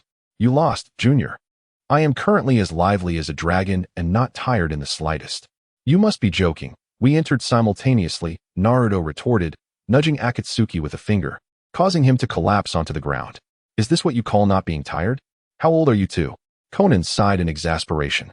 "By the way, we've already captured Killer Bee," Akatsuki announced as he sprang up from the floor, employing Kimui to release the battered Killer Bee. A glint of murderous intent flickered in Conan's eyes, while Pain narrowed his gaze and responded, "Well done, Conan. Hinata, take him to the secret chamber and confine him with Chiyo." "Certainly, he wouldn't dare to command Ino," Naruto silently thought. "And Naruto," Hinata nodded, dashing to stand before him. She removed her outer coat and draped it over him, speaking softly, "Put this on for now. I'll help you sew a new robe later." "Ah, okay." Naruto blinked, wrapping the coat tighter around himself and nodding in appreciation. Conan observed the two with a complex expression in her eyes. "Why is it that no gentle girl is willing to offer me her coat? How infuriating. I'm cold too. Not just physically, but emotionally." Akatsuki suddenly shouted, his voice laced with envy. "If you're cold, just use fire release to warm yourself," Hinata suggested. "Pain," he interjected abruptly, standing up and taking a deep breath, his tone turning grave. "Are you declaring war on me?" Hinata was somewhat bewildered. "Not only the kitchen, but now you wish to usurp my role as a seamstress as well?" Pain continued, his frustration palpable. "Why are you so adept at everything? Are you the leader of the Akatsuki or merely its caretaker?" Naruto found himself at a loss for words, his sarcasm rendered ineffective. "Let us go, Hinata. He seems a bit unhinged today." Conan felt a wave of embarrassment wash over her as she grasped Hinata's hand, and together they carried Killer Bee to the underground chamber, sealing him away with a forbidden technique. At breakfast, Sasori and Haiden returned, having captured the 4 tails, whose Jinchuriki was the elderly Uzu from Iwagakure. This ninja, sporting a bushy red beard, was placed in the underground chamber alongside Killer Bee, barely clinging to life like a candle flickering in the wind. "Next, we await the return of Kisame and Deidara," Naruto mused, munching on a skewer. "Has Kisame's injury healed? I hope nothing has gone awry." They captured 3 tails of the coastal beast, the only wild tail beast that resides in the depths of the sea, making it ideal for Kisame to confront it, where his powers could be maximized. Scorpion nodded and replied, "As for the injuries, Hinata has already treated him. His constitution is robust, so he should be fine." Ino appeared somewhat restless, her manner of eating suggesting a distracted mind. Naruto and the others exchanged knowing glances, ultimately deciding that the comical Akatsuki member would lead the charge. "Speaking of which, Deidara is rather inept at underwater combat," Akatsuki remarked. "I hope nothing truly disastrous occurs. Even Kakuzu, with his 5 lives, met a grim fate. He added with a grimace, "If those fellows dare to make another move against us, I shall storm into their conference room and offer them all to the Dark Lord." Haydn declared vehemently. Although not particularly fond of the individual, Scorpion mused, his absence would diminish the amusement within the organization. Indeed, Deidara possesses a certain charm. Watering the flowers in the garden each morning. It's rare to witness him show interest in anything aside from explosives, Naruto agreed, his words laden with implication. All right, I understand your meaning. Ino puffed her cheeks and turned away, saying, "You merely wish to know my opinion of Deidara, don't you?" "Yes, indeed. So please share." Naruto eagerly prodded, a shameless grin on his face. Konan perked up, her interest piqued. I don't like him, but I don't dislike him either," Ino confessed, biting her lip. "So just ordinary friends?" Scorpion interjected. "That still leaves room for potential. Transitioning from friends to boyfriend and eventually to husband is entirely possible." Akatsuki nudged Haydn with his elbow. "Though I don't fully grasp it, it sounds promising," Haydn admitted, scratching his head, providing the most sincere response in the room. "Stop talking nonsense."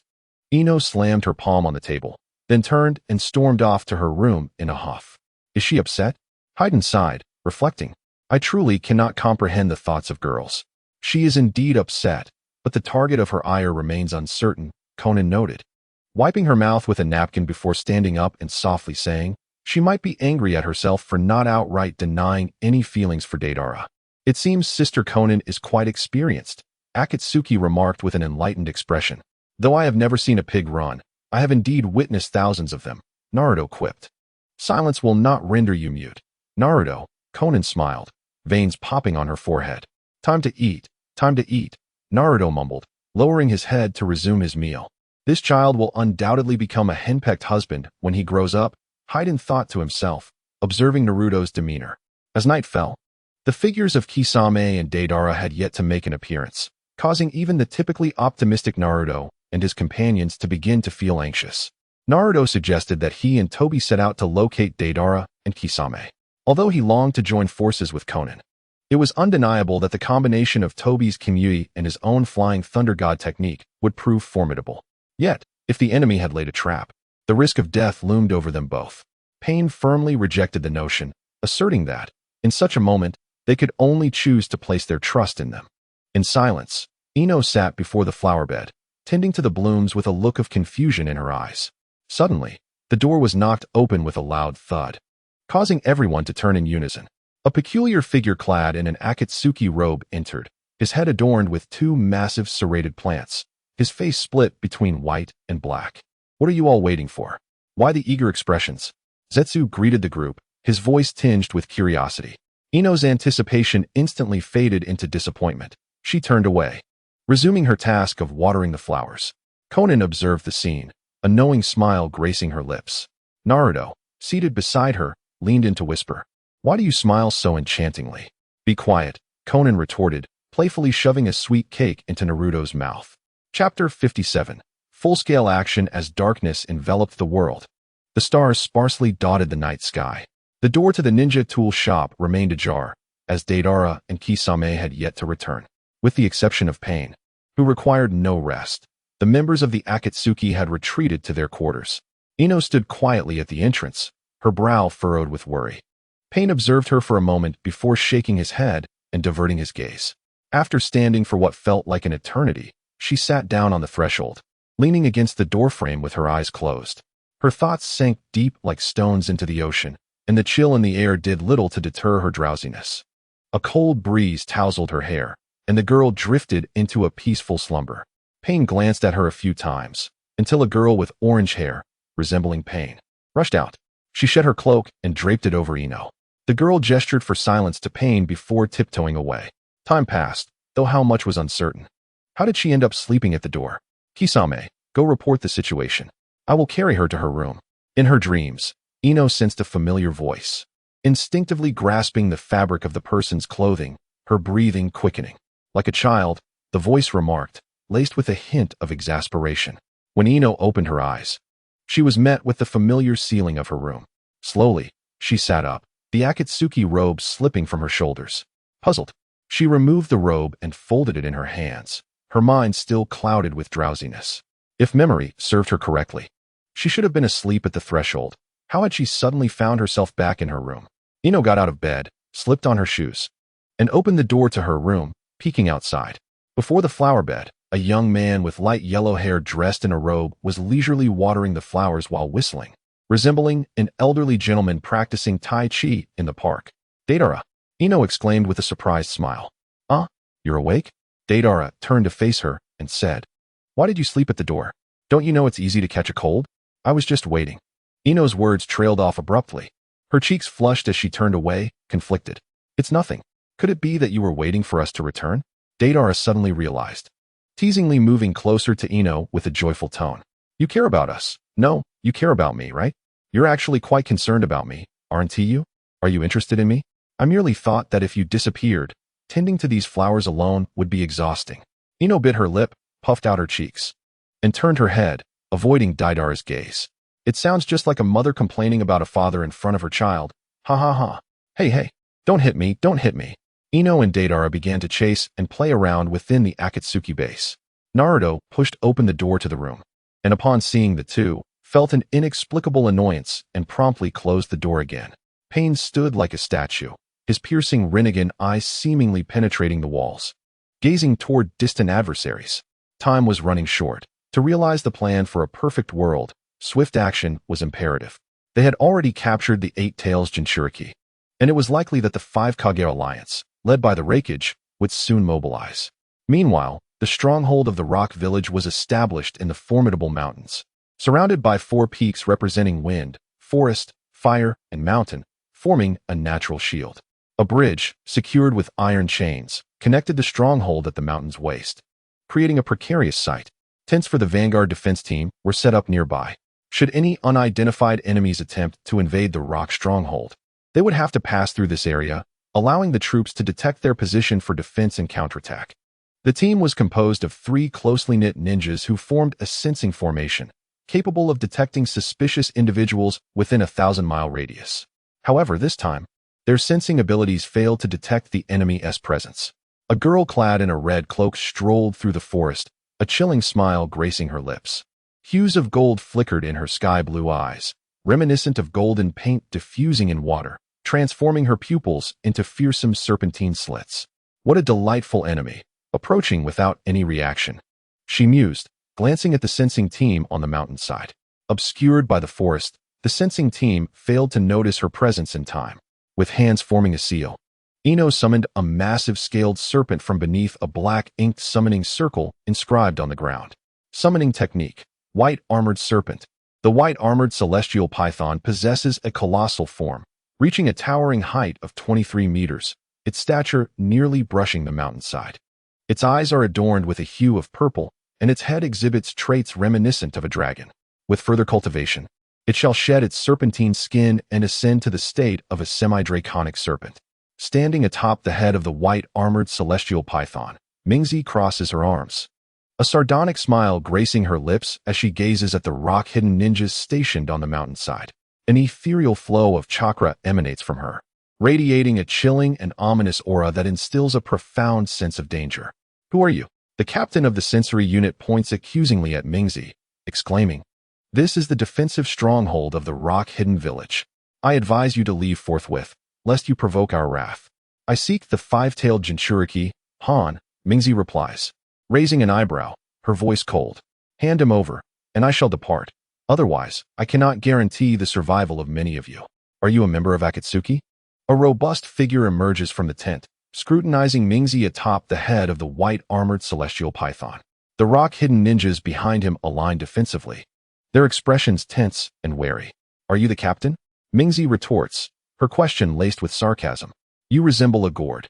You must be the son of Tsuchikage, am I correct?" Her description is vividly apparent. The ninja who spoke wears a crimson headscarf, boasting a round, prominent nose and a beard, his entire head resembling an elongated oval, akin to a gourd. His name is Huang Tu, a high-ranking ninja from the rock-hidden village, and indeed, he is the son of the Tsuchikage, Anoki, as well as the captain of the Fire Mountain Vanguard. "How dare you speak of our captain in such a manner?" One of Huang Tu's loyal subordinates steps forward, forming hand seals to unleash a technique of earth release.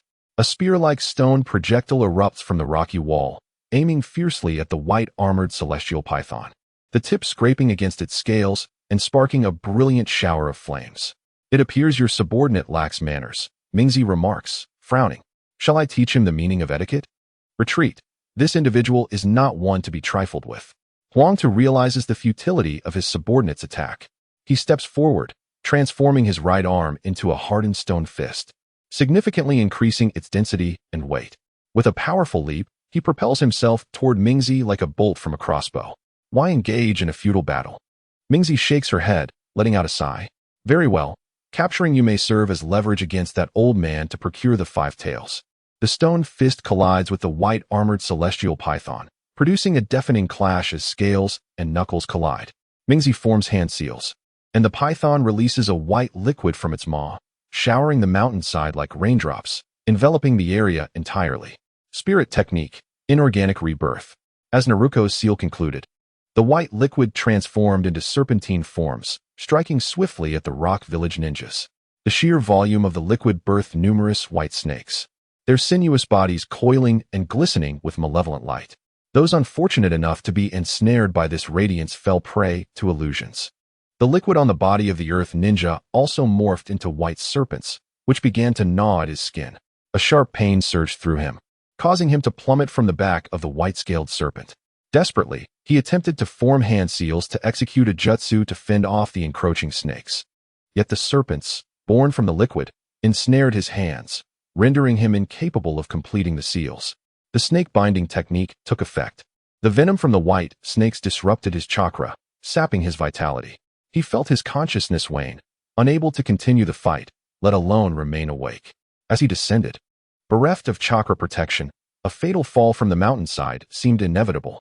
Naruto leapt from the serpent's head, instructing it to catch the earth ninja, for she needed him alive for future purposes. Standing at the mountainside, she ambled past the fallen ninjas, now writhing on the ground, victims of the white serpents. She retrieved the snakes from the surrendered female ninjas, offering them a chance at mercy. Should they choose to capitulate, she would spare them. Otherwise, she would swiftly end their lives to prevent a drawn-out demise at the fangs of the serpents. The cries of agony were rather delightful. Speaking of the Rock Village, it was said that Naruto's comrades, Kakuzu and Kisame, had fallen into ambush while pursuing the 5 tails. Humming a tune, Naruto ascended the mountain, eager to explore what else could be destroyed at this stronghold. Chapter 58. A ruckus at the Rock Village stronghold mounted on the white-scaled serpent. Naruto obliterated the facilities of Fire Mountain stronghold.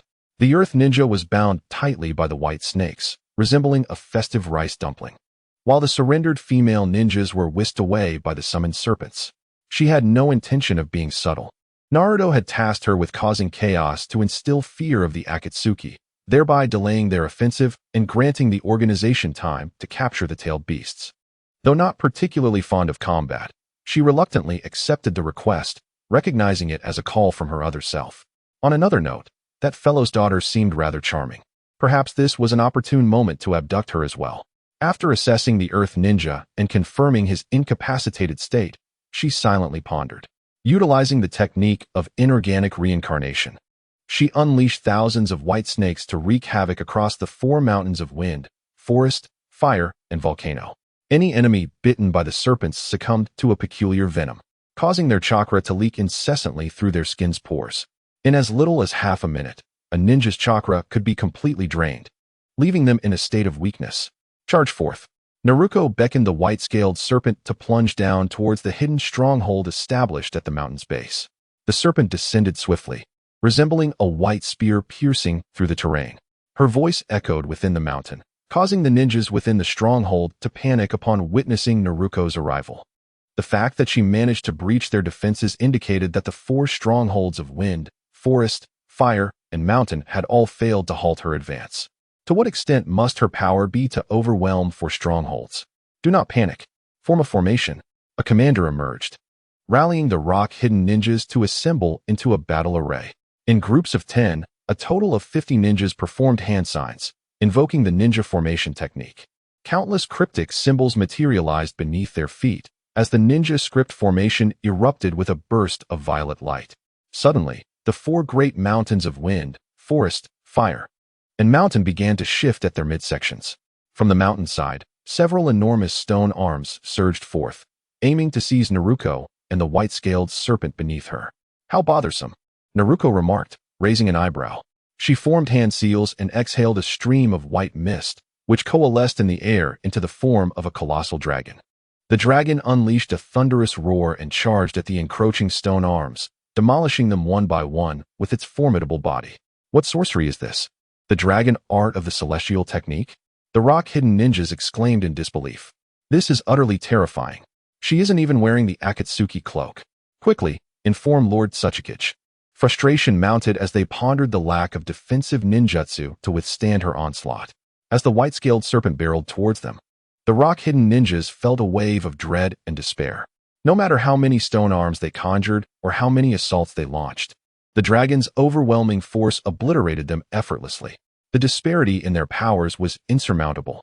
Ultimately, the white-scaled serpent descended, its immense form wreaking havoc upon the stronghold structures. Those ninjas who attempted to unleash their jutsu to impede the serpent were crushed beneath it, their blood splattering against its scales, which absorbed it like a sponge. Is this the true strength of the rock-hidden village? It appears rather unimpressive. Observing the numerous ninjas crushed under the weight of the white-scaled serpent, Naruto dismounted from its head with a hint of disappointment. She surveyed her surroundings and inquired, "Where is everyone? Surely they haven't all been crushed?" With a soft thud, a lollipop fell to the ground, shattering into pieces. A frightened 8-year-old girl gazed up at Naruto, retreating a few steps before stumbling and collapsing. Her large eyes trembled, on the verge of tears. What a delightful child, Naruto mused, smiling as she approached. She knelt down, embodying the persona of a caring older sister, and gently asked, "Where are your parents? How did a child like you come to be in such a place?" "I aspire to become a ninja. So my parents brought me here to visit the stronghold," the little girl answered, driven by fear. "I see. That's indeed a commendable ambition. But where are your parents?" "They were crushed to death by that enormous snake." The little girl trembled, pointing at the white-armored python. "They turned into mud." "Is that so? How unfortunate," Naruto remarked, her tone conveying an indifference, though her eyes glimmered with sympathy. "It was you who killed them." The little girl glared at Naruto, a surge of uncontained fury erupting from within. She pointed an accusatory finger at Naruto's nose and shouted, "You are the one who took my parents away. I want my mommy and daddy back." "Huh?" Naruto tilted her head in confusion and replied, "I was merely engaged in a fair battle with your parents. In fact, they were the ones who attacked first. I was clearly at a disadvantage. Is it permissible for your parents to behead others while forbidding others from harming them? Isn't that rather selfish, child?" "No, that's not true. My parents are kind individuals. They sing me birthday songs and tell me stories as I drift off to sleep. Other parents do similar things for their children. Your parents have personally obliterated the happiness of others. Do you comprehend the nature of your existence? It is the deaths of innocent children like you that have shaped the current ninja village you inhabit." Naruto's voice slithered like a devil's whisper, drawing the little girl's thoughts into an abyss. "Do you grasp my meaning? Your parents, like me, have taken lives. They are not gentle angels. They are demons risen from the depths of hell." Observing the little girl in a state of shock, Naruto's lips curled into a cold smirk, her tone laced with mockery. "In this world of ninjas, others are akin to hell. The gentleness bestowed upon you by your family is snatched from the battlefield. While you rest snugly in your warm bed, children your age roam the streets, scavenging for discarded scraps, dwelling under bridges. If winter graces them, not only do they struggle to endure hunger, but they may also freeze to death. All of this is the doing of your parents. You have acquired your happiness at the cost of those children's tragedies." Just as Naruto was about to continue, a spear fashioned from rock suddenly surged from beneath her feet, thrusting towards her. Reacting swiftly, Naruto leaped back, distancing herself from the little girl. She turned her gaze towards the girl wielding the earth-style jutsu not far away, her cold smile growing colder. "You must be the reinforcements, huh? Do not be afraid. Come to me." The girl with short black hair embraced the little girl and, stepping back cautiously, observed Naruto with vigilance. "Who exactly are you? An Akatsuki member? Or perhaps from another dangerous organization? Oh, seeing your lovely legs reminded me. You must be Kuratsuchi," Naruto exclaimed, feigning realization. "Those black fishnet stockings truly complement your figure." The dark soil perceived an unsettling oddity in the other's demeanor. Within the youthful and vibrant form of the girl, It seemed as though a lecherous elder resided. As for me, I am not affiliated with the Akatsuki. Yet I am here to capture the Eight Tails. If you hand over the Eight Tails, I shall take my leave without further ado. Naruto chuckled, adding, of course, if possible. I wouldn't mind absconding with a few comely maidens as well. What do you need the tailed beast for? The dark soil furrowed her brow, instructing the young girl to retreat to the refuge of their stronghold, while she stood defiantly against Naruto. Children should not be burdened with such knowledge, Naruto smiled. It could lead to grave consequences. I am not a child, the girl protested. Indeed, children often insist upon that, Naruto replied with a smile. She stepped forward, snapping her fingers, causing the white-horned serpent to discard a clump of earth from its head. Naruto then planted her foot upon the creature's head, addressing the dark soil. This fellow is your father, is he not? What? The dark soil widened her eyes in disbelief, murmuring, why would you know this too? Well then, Miss Kuratsuchi, you face two choices. Either abandon your father and flee to relay information, or engage in combat with me to rescue him, subsequently becoming one of my harem of 3,000 beauties. Which will you choose? Naruto clapped her hands, smiling. I rather prefer the latter. Winning your heart is inconsequential. Possessing your body will suffice. Scoundrel. The dark soil clenched her fists, forming hand seals, and unleashed a slender yet immensely powerful water bullet aimed directly at Naruto, intending to strike a vital point. However, Naruto merely waved her hand, and the water bullet shattered in midair, akin to bamboo severed by a guillotine. Impressive, isn't it? This technique was learned from the Akatsuki clan and subsequently modified, Naruto proclaimed. With her right hand shaped like a firearm, a gust of wind erupted from her fingertips, crashing into the wall beside the dark soil, leaving a gaping hole that resembled a spider's web. Wind style, gale palm. The dark soil stood frozen, realizing that Naruto's previous shot had clearly deviated, and she had been utterly unprepared to react in that moment. This meant that, should Naruto desire, that shot could have easily claimed her life. Chapter 59. Intent and original heart. Your target is me. Do not harm others. A towering figure appeared atop the eaves, adorned with a peculiar umbrella-like headgear, a red mask obscuring his mouth, and clad in striking red armor.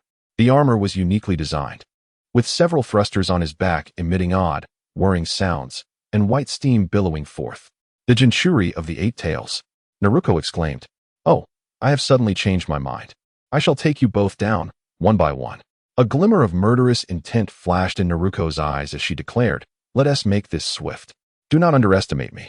Han propelled himself towards Naruto, his form resembling a flash of white light. His fist struck Naruto's head with force, yet she effortlessly grasped his fist, unleashing a terrifying power that echoed with the sound of cracking bones. Oh, that is quite a strong attack, Naruto remarked, her expression surprisingly relaxed, devoid of any signs of pain from the impact. Is that all you've got? It wouldn't do to pretend to be tough, little girl, Han frowned. If it hurts, I will scream. Please, uncle, exert a bit more strength. I feel nothing at all, Naruto replied with a teasing smile. Now it's my turn. Her serpent-like eyes emitted a brilliant white light, obscuring Han's vision as several massive white serpents surged towards him from all directions, intent on biting into his body.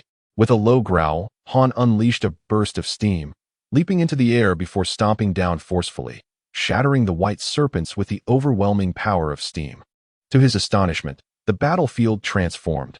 The ground beneath him was no longer the rocky hideout of the hidden village, but rather his own home. Is this an illusion? Han gritted his teeth, attempting to connect with the Nine Tails, seeking its chakra to disrupt the Jinjutsu. Suddenly, the scene around him warped, and he opened his eyes wide to find himself pinned against the wall by several shuriken, while Naruto looked on with a cold smile. You just used your tailed beast, didn't you? Naruto said, forming hand seals and whispering. Do you still sense your chakra? Han was momentarily stunned, realizing that his tailed beast chakra was leaking profusely. If this continued, not only would he be unable to fight, but maintaining consciousness would become a challenge. This is snake venom. Let me share a way to counter it. If you activate your tailed beast cloak now, the toxins won't fully penetrate, allowing you to retain some of your tailed beast chakra for battle, Naruto suggested with a smile. What is your ulterior motive in telling me this? Han questioned, tightening his jaw. Here I am, kindly offering you a solution, and you dare to doubt my intentions? How disheartening, Naruto pouted, her right hand shaped like a gun. If you wish to live, activate your tailed beast cloak quickly. Suddenly, a strange sound emanated from Naruko's side. She turned to see Kuratsuchi forming hand seals to cast a ninjutsu, spewing quick-setting cement from her mouth, followed by several irregular water spheres, intending to solidify the cement upon impact with Han. Senjutsu. Naruko's arm transformed into several white serpents that lunged at the cement, enveloping it and flinging it back with a technique called inorganic rebirth. The cement morphed midair into a massive serpent, 10 meters long and 2 meters wide, which clamped down on Kuratsuchi, pinning her to the ground. The serpent formed a unique net, immobilizing Kuratsuchi while absorbing her chakra, causing her consciousness to waver dangerously close to oblivion. Damn it! Han's entire body radiated a crimson glow, enveloped by the formidable chakra of the tailed beast, instantly manifesting a five-tailed beast cloak. A powerful aura erupted from within him, sending Kunai flying away as he unleashed a rapid punch with such swiftness that Naruko could only perceive an afterimage. Bang! Naruko narrowly evaded the onslaught, as Han's fist struck the ground, creating a considerable crater with its terrifying force. He swiftly turned and struck Naruko's head with a kick. However, she leaned back to evade the blow, extending her right hand to unleash a wind vortex aimed at Han's head. The vortex, imbued with fierce cutting power, shattered the five-tailed beast cloak and sent Han hurtling away. Big White, bite him! Naruko shouted, prompting the watching white-jawed serpent to spring into action. Just as Han was on the verge of complete tailed beast transformation, the serpent swallowed him whole. Its abdomen bore a black and white sealing array, a technique of the Uzumaki clan specifically designed to restrain tailed beasts. Han, having merely activated his beast cloak, found himself unable to escape as golden chains ensnared him, immobilizing his movements. Five tails captured, Naruko exclaimed, clapping her hands with a triumphant expression. And I even snagged a sister. It seems I have much to do tonight. Wait, an aged voice echoed from above. Naruko raised her head to see the source, scratching her head in annoyance. Just when I thought I was done with the little ones, here comes the big one. It's none other than Waiki of Awagakure. Release them, and I may spare you, the suspended Waiki declared solemnly. Otherwise, do not blame me for my ruthlessness. Come on, as if I would fear you, Naruko scoffed. Come on, as if I would fear you. Deidara and Sasori were engaged in a scuffle, resembling childish brawlers unable to reach a conclusion. Can someone quiet these two down? Naruto sighed, shutting the book titled Will of Fire in his hands. He then stood up and remarked, I can't even read in peace. Take a look at Hinata. She has been focused on you reading since earlier, Afei teased, nudging Naruto's side with his elbow. How can you ignore such a lovely girl? You know very well who I like, Naruto replied, glancing at Hinata, whose cheeks flushed as she quickly turned away, feigning nonchalance. Why not take them all? Do you think I'm an old pervert like you? Naruto raised an eyebrow, observing the scene before him. He whispered, I wonder, Afei, how long do you think this carefree bickering can last? Are you referring to this seemingly carefree commotion? Afei's voice took on a more composed tone as he placed his hands behind his head and chuckled lightly. Perhaps this state of affairs could persist for a long time, or perhaps in the next fleeting moment, the jutsu of the 5 great nations will descend upon us. And in a cacophony of thunderous sounds, our base will be obliterated, leaving some to perish and others to flee. Would you feel a sense of loss for such a place? Naruto inquired softly. What does it matter whether one feels attached or not? Humanity is destined for extinction. Moreover, we are treading a path that is perpetually fraught with the potential for annihilation. Kakuzu has already met his demise, and he will no longer cradle that small treasure chest as if it were a precious gem while he sleeps. Afei shook his head and continued. It is a matter of either killing others or being killed. This ninja world seems to lack any inherent significance, does it not? The very existence of the Akatsuki is to transform such a world and to achieve complete peace. By the way, what is your purpose for joining the Akatsuki? Is it merely to destroy Konoha? I yearn for the ability to wield dominion over all things. Naruto furrowed his brows and replied. But can anyone truly control life and death? Can such a being still be regarded as human? I find myself increasingly uncertain of what I aspire to become. If I could merely maintain my current state of existence, perhaps that would suffice. Such thoughts will only ensnare you, hindering your progress. Afei remarked as he rose to his feet. What, pray tell, drove you to defect from Konoha? What has led you to this point? To seek romance with a voluptuous girl? To find a cozy little nest and live a warm life? If that is the case, there would be no need for you to join the Akatsuki. With that, a Fei departed, leaving Naruto staring blankly at the members of the Akatsuki, his relaxed fists gradually tightening. Pain, Kisame, Deidara, Sasori, a Fei, Konan, Zetsu. Among them lurked a traitor. That was an undeniable truth. Regardless of how amiable the Fade may appear, there are still saboteurs within this organization. The compassion he harbored would only lead to his own demise. Although it seemed improbable that any one of them could be a mole, Naruto's gaze began to chill, reminiscent of his initial days within the Akatsuki. He resolved to uncover the flaws in their disguise and shatter this facade of harmony. Then, he would obliterate the ninja world. This was his plan, the very conviction that fueled his desire for power. I am Uzumaki Naruto, the rogue ninja of the entire ninja world. Chapter 60, Konan's Intentions. Wow. What is this thing? A startled exclamation echoed through the Akatsuki's base as Naruto flung open the door to his room. His face still bore traces of sleep, with dark circles under his eyes lending an air of fatigue. What are you doing, shouting so early in the morning? Do you think others do not need rest? As Naruto approached the entrance, he saw Deidara holding a watering can in his left hand, while his right hand trembled as he pointed toward the body of the five-tailed Jinchuriki, positioned at the entrance of the base's secret passage. This must be the five-tailed Jinchuriki, right? The one from a Wagakure. Why on earth is he inexplicably lying at our doorstep? Deidara continued in disbelief, and to top it off, he's unconscious. Do you have any idea what this means? It is akin to a whimsical desire for beef. Upon opening the door, one discovers a steaming steak placed delicately on a plate at the threshold. Do not be alarmed. This is a manifestation of external forces at play, which Nanabai will also seek to apprehend. Naruto silently hoisted Han onto his shoulder and proceeded towards the dungeon. Your external forces? Goodness. You are not some scion of the underworld. Come to our Akatsuki organization to experience life, are you? Not a scion at all. Is there a darker path than yours in this world? Naruto retorted with a hint of sarcasm. At midday, the members of the Akatsuki finished their lunch and commenced tidying the base, for today marked the weekly deep cleaning day. Naruto employed the shadow clone technique to assist in the cleaning, and then quietly slipped away from the scene. He had long discerned that the small Nan was merely a paper clone, while the genuine Nan was elsewhere. Naruto arrived at the Soul Library in the Hidden Rain Village, produced his pre-registered library card, and casually selected a novel from the shelves. He then quietly approached the corner where the engrossed Nan was reading a romance novel. Sneaking out during the deep cleaning, are we, Sister Nan? Oh. Nan quickly covered the novel before turning abruptly to face Naruto, incredulous as she exclaimed, You recognized me despite my disguise. Naruto appraised her. She wore oversized sunglasses, a voluminous down jacket concealing her curvaceous form, and a conspicuously awkward baseball cap hiding her blue hair.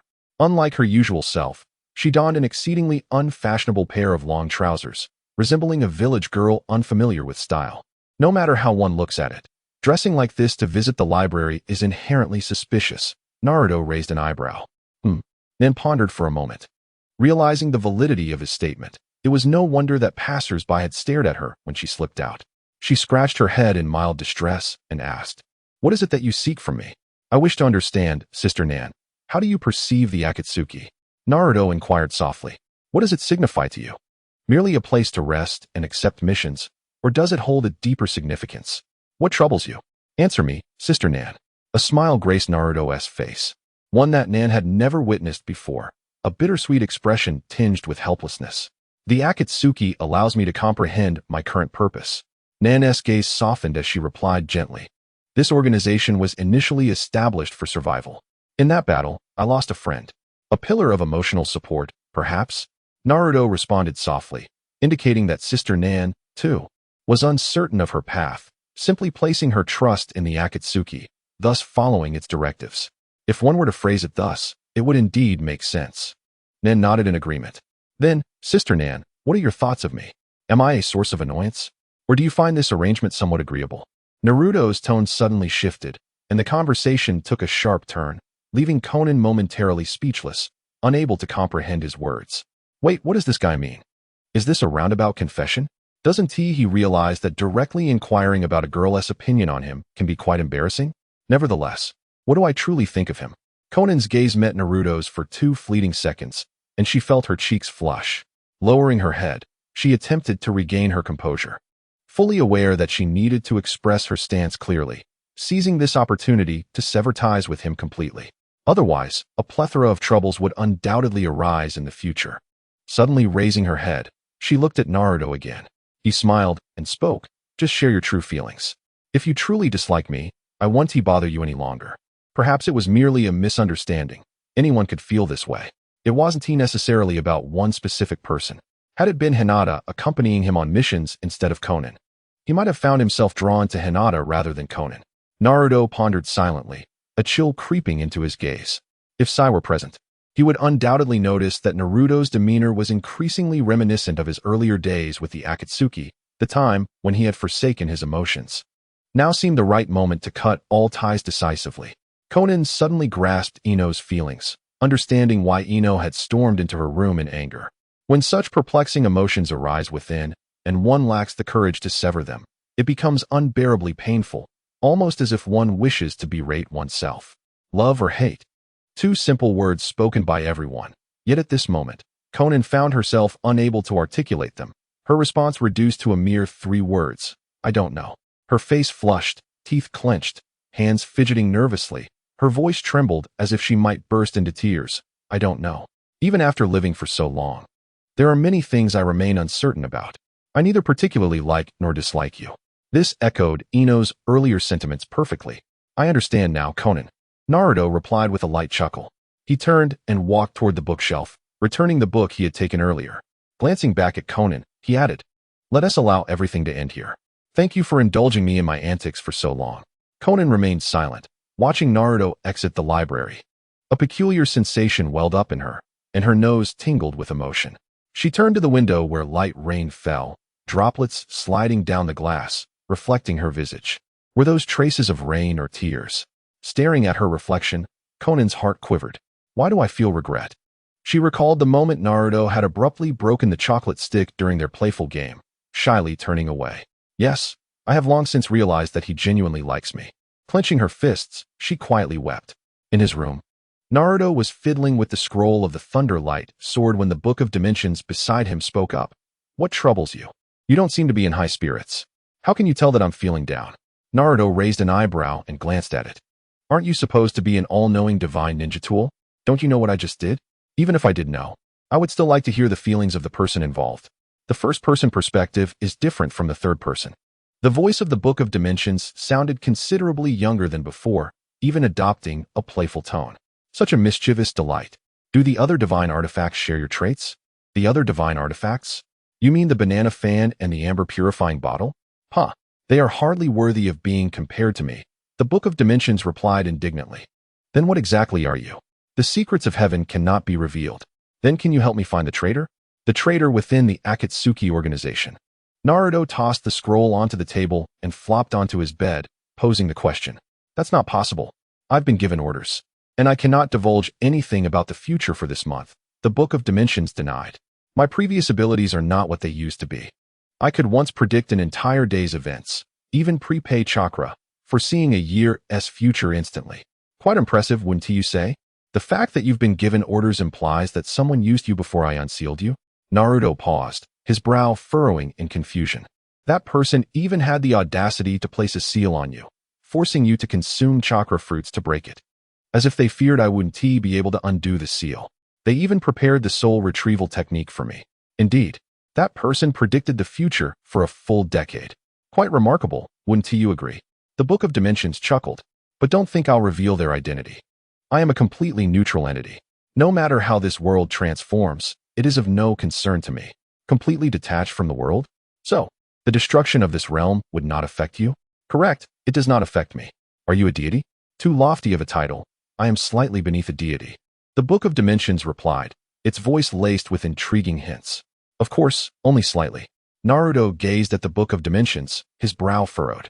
He suddenly pondered what would happen if he were to destroy it, but then considered that since the book could foresee the future, it might already be aware of his thoughts. The fact that it remained unperturbed while conversing with him suggested a possibility. It could not be eradicated. Chapter 61. The Key Trap. Naruto acquired the key to the dungeon where Chiyo and others were held captive. It seemed that Pain had placed a special trust in him, appointing him as the guardian of the key. Recently, Konan had been acting rather strangely, and Hinata had noticed some signs as well. Yet, no matter how much they inquired, Conan always responded with a forced smile, claiming that everything was fine and that she would be all right shortly. Time may dull all sensations. Yet such a process requires an extensive duration. In the short term, this peculiar feeling does not wane. Rather, it penetrates deeper into the marrow, tormenting the spirit akin to a venomous bite. Just like the current state of Xiaonan, who is lost in thought, neglecting both food and drink, appearing increasingly haggard. In the midst of his romantic pursuits, Deidara, having enhanced his emotional intelligence through several experiences, has noticed the situation. He realizes that Naruto has been preoccupied lately, significantly reducing his interactions with Xiaonan, seemingly losing interest in her. Each time Deidara attempts to extract information from Naruto, he skillfully deflects the inquiries, further convincing Deidara that something clandestine is afoot between them. Recently, Ino's relationship with Deidara has grown increasingly intimate, although Ino herself is reluctant to acknowledge this. Even someone as emotionally inept as Haiden can perceive that it is merely a matter of time before Ino and Deidara become involved, provided that the coalition of the 5 great nations is willing to grant them that time. Due to Naruto's relentless disruptions in the ninja world, the 5 great nations have been compelled to guard against third-party forces, consequently delaying their coalition's assault on the Akatsuki base. Even the 5 Kage summit has been postponed because of Naruto's antics.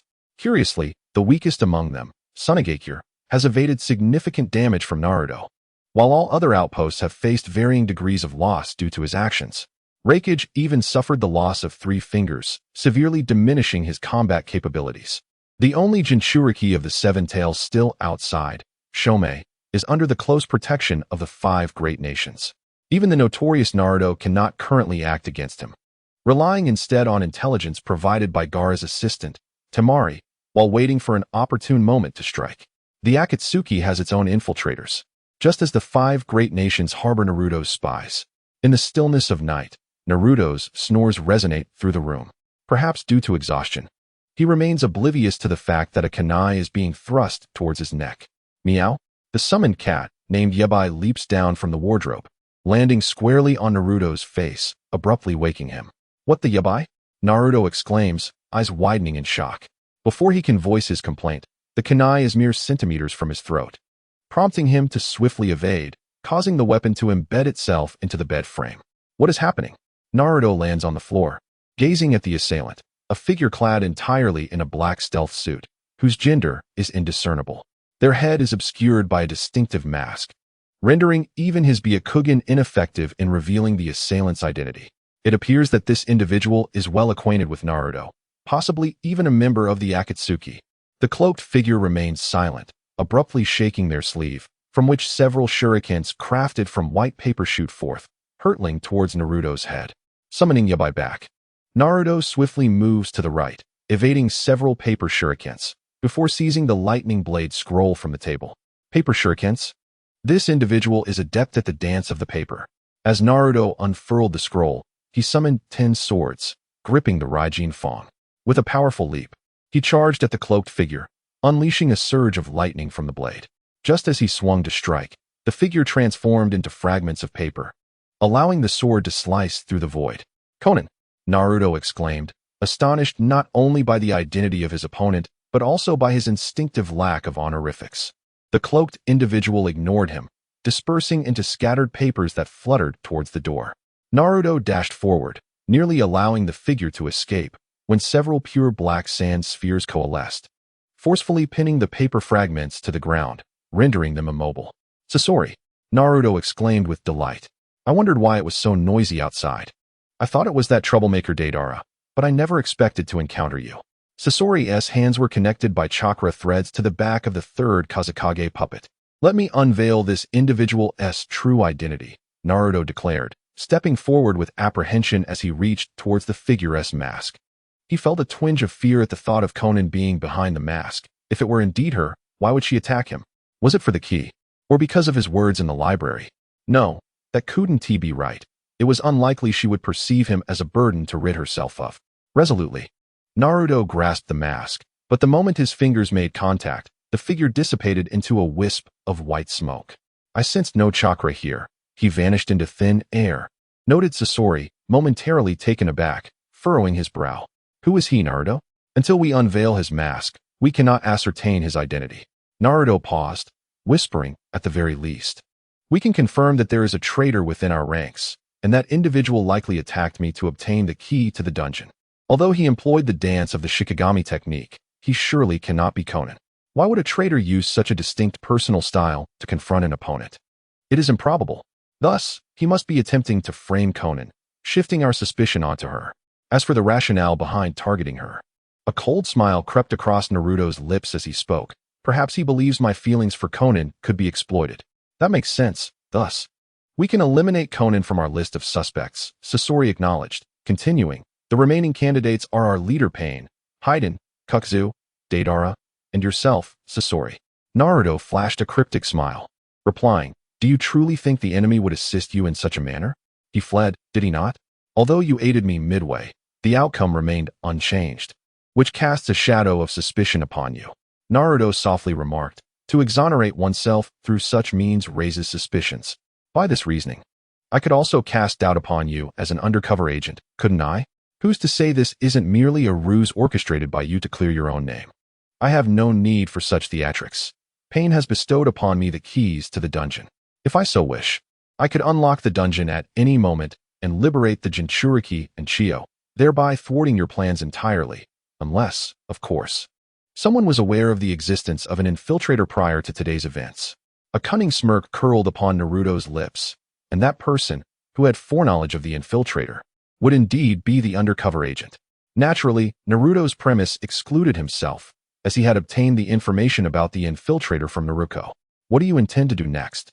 Though you are under suspicion, your culpability is considerably lighter than that of several others. Therefore, I am willing to take a gamble, wagering that you are not the infiltrator.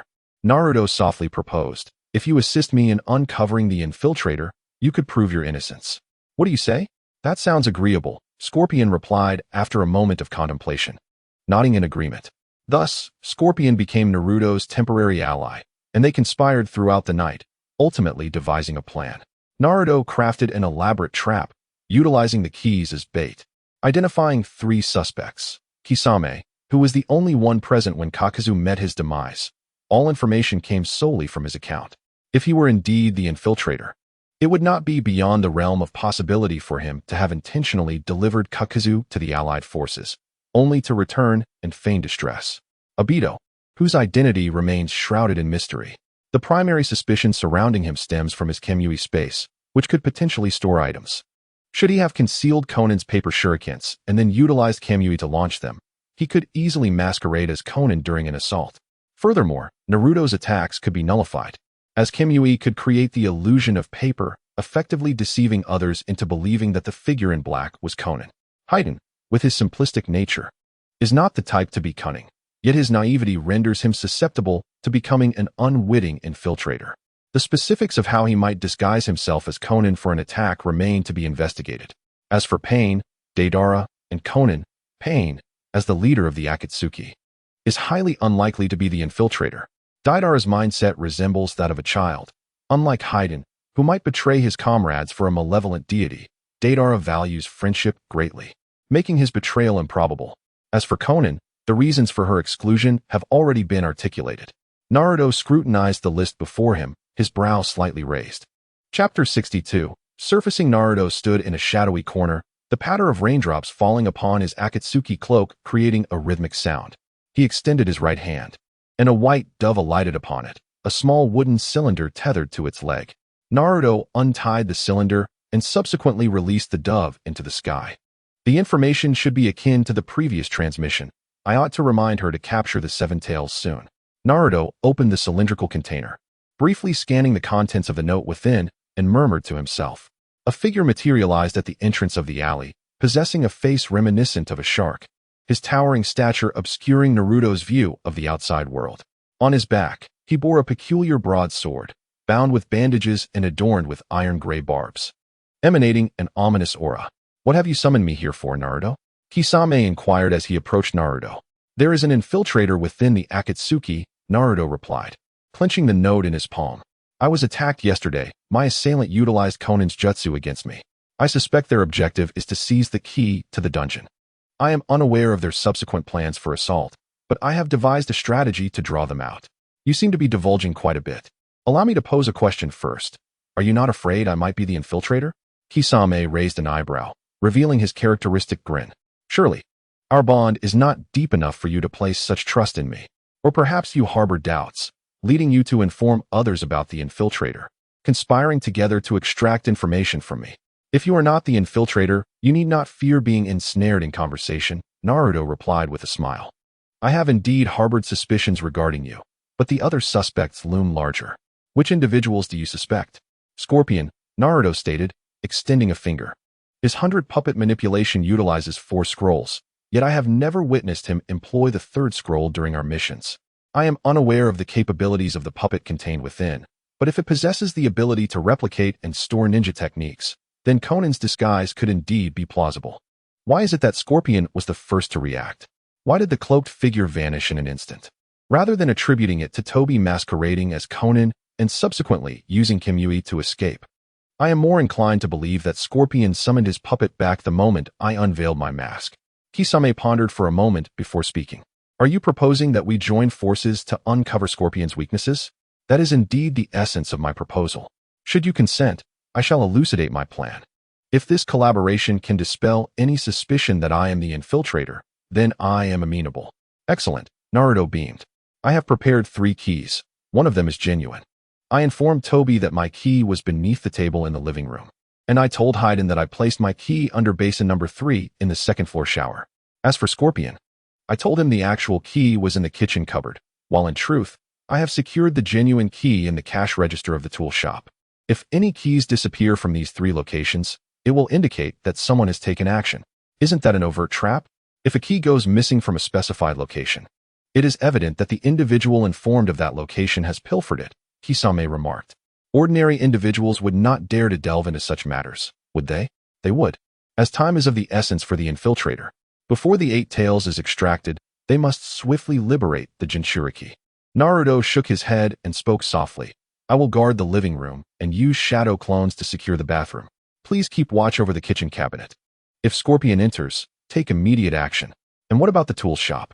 Only you and I know about that place, so you won't touch that key, will you? Naruto smiled, his voice laced with a hint of threat. Of course not. That's good. As dusk fell and dinner concluded, Scorpion arrived at Naruto's room to seek him out. At that moment, Naruto was engrossed in sketching something peculiar at his desk. What are you doing? Scorpion halted, maintaining a distance of about 2 meters, and inquired. I'm drawing a blueprint. I mentioned it to you yesterday, regarding my plan. Naruto replied, crossing his legs. Your 3 suspects, Kisame, Kakuzu, and Hayden. You told Kisame the key is hidden in the cash register of the tool shop, informed Kakuzu it is under the table in the living room, and told Hayden it is beneath the basin in the 2nd floor bathroom, correct? Scorpion remarked softly. As long as any one of them retrieves the key, we'll know they're S.A. Mole. I mentioned a key in the kitchen cabinet as well. Do you think I would go for the real key? Scorpion asked, voice tinged with dissatisfaction. The mole will eventually make a move. Naruto chuckled. He won't be able to wait too long. With Naruto's intelligence combined with his own deductions and strategies, he believed that the situation he anticipated would soon unfold. As night descended, Kisame and Scorpion followed Naruto's instructions, positioning themselves in the kitchen and tool shop, waiting for their target to attempt to steal the key. Meanwhile, Naruto and his shadow clones lay in wait in the bathroom on the 2nd floor and the living room on the 1st. Now, the mole found himself cornered. If he attempted to steal the key, he would be caught red-handed. Yet, if he refrained, the mission would remain unfulfilled. Delaying until the Akatsuki had extracted the tailed beasts would render it too late. He had to take a risk or find another way to buy himself some time. A trap laid by Naruto. A grand game, an elaborate net. Time passed, and the night swiftly came to an end. Naruto and his shadow clones detected no sign of Kakuzu or Hayden seeking the key, while Kisame and Scorpion reported no unusual occurrences. In light of this, Naruto commanded that they cease their watch. Every morning, Naruto would check for the key's presence, and each time, it remained untouched, as if no one had come near. Yet, deep down, he understood that the adversary was beginning to feel the pressure. He no longer needed to maintain a watch. The mole would present himself. At dawn, Naruto yawned and stretched, as was his routine, checking the bathroom on the 2nd floor and the space beneath the living room table. After confirming the keys were still there, He proceeded to the kitchen, expertly opening the cabinet, only to find the key was mysteriously absent. A cold smirk crept across Naruto's lips as he whistled cheerfully, walking towards the tool shop, only to discover, as he had anticipated, that the key to the shop had also vanished. Naruto discreetly removed the keys from the shower room and beneath the table, placing them respectively in the cash drawer of the ninja tool shop and the kitchen cupboard, feigning that nothing had changed. The keys belonging to Scorpion and Kisame had vanished without a trace. As Kisame had suggested, would the undercover agent willingly walk into the trap? Indeed, desperation could drive one to such folly. Naruto inhaled deeply, an icy glint of murderous intent flickering in his cerulean eyes. So who was the mole? Chapter 63.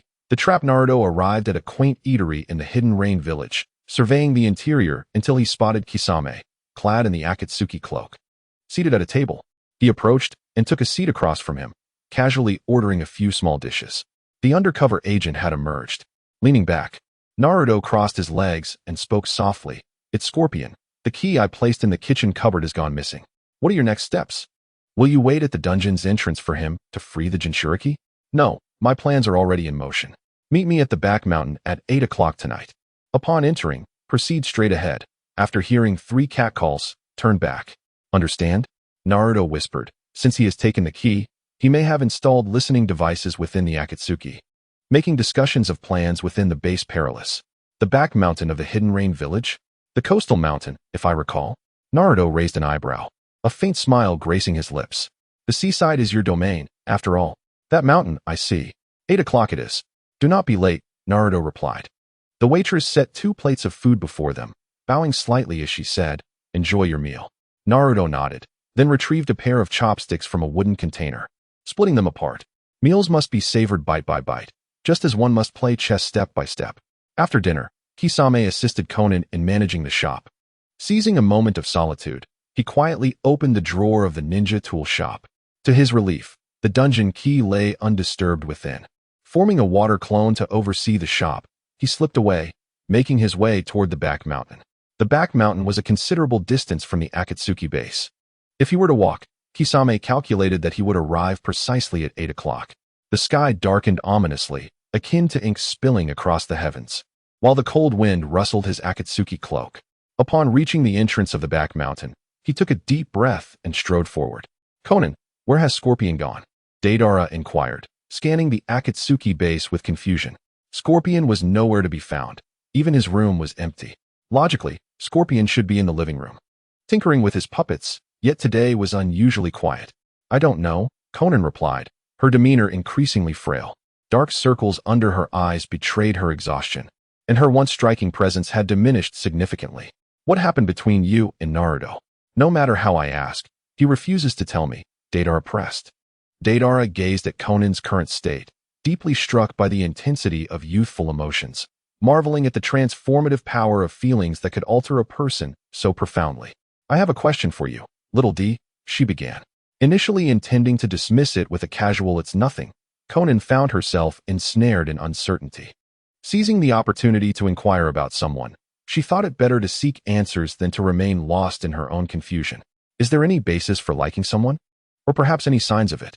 I'm asking for a friend. Sister Nan, do you have any friends aside from our little group? Deidara silently scoffed, clearing his throat to respond. Well, there's no definitive basis for liking someone. It might simply be that you find them cute.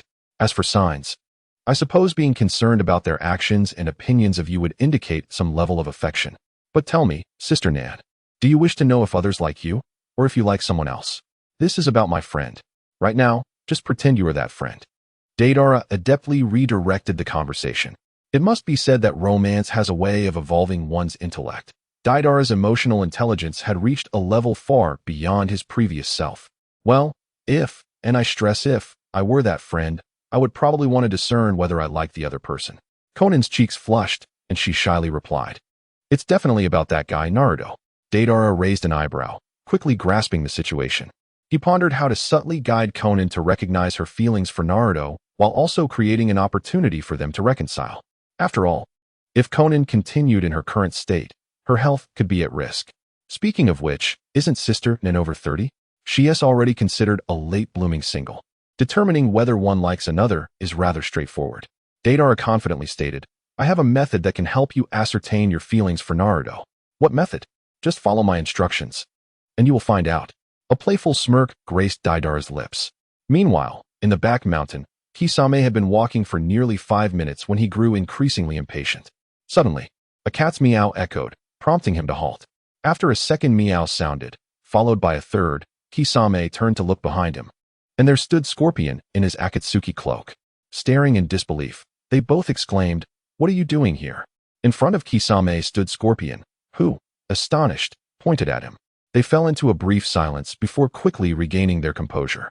Just as they prepared to leave, 6 beams of white light erupted from beneath their feet, forming a peculiar pattern.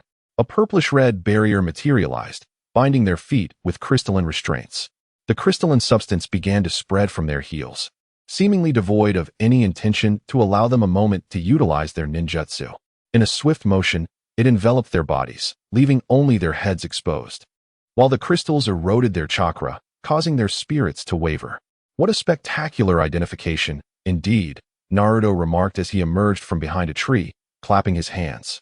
Night White, perched on his shoulder, let out a call before leaping down, disappearing into the unknown. What are you up to? Weren't we supposed to discuss our strategy against the traitor here? Scorpion shouted, gritting his teeth at Naruto. Yes. Has the plan to deal with the traitor not already been set in motion? 2 traitors lurking within the Akatsuki, Naruto scoffed. There are 4 keys in total. A piece of information you are aware of. Scorpion believes the true key lies within the kitchen cabinet, while Kisame thinks it resides in the tool shop storage. In your attempt to ensnare one another, you deliberately took each other's keys. What do you mean? Isn't the key still in the tool shop storage?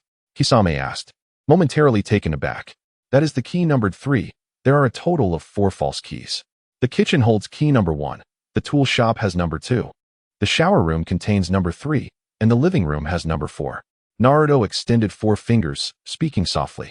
Key number 1 and key number 2 have gone missing. But the information I provided to you, Kisame, stated that key number 1 was lost while key number 2 remained. Thus, you would check the tool shop to see if key number 2 was still there, when in reality, what lay there was the key number 3 taken from the shower room. You mistook key number 3 for key number 2. To frame Scorpion, you took key number 1, while Scorpion, aiming to ensnare you, seized key number 2.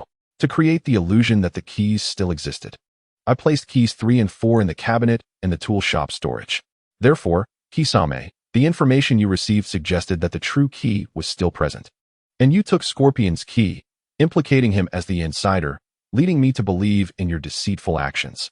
Now, Scorpion is the sole traitor. Naruto chuckled. The crucial error lies in your assumption that only 1 key was missing. And Scorpion, your thoughts and mistakes mirror this, as I sought you first before finding Kisame. I instructed you to wait in the back mountain at 7:30, leading you to believe I would arrive shortly to discuss how to deal with Kisame. In truth, I had arrived at the back mountain at 7 to set up a barrier, and the interval from 7:30 to 8 was merely the time it took Kisame to reach the back mountain. In essence, the person you awaited was Kisame. Feel free to check yourselves. Is there a key present that should not be?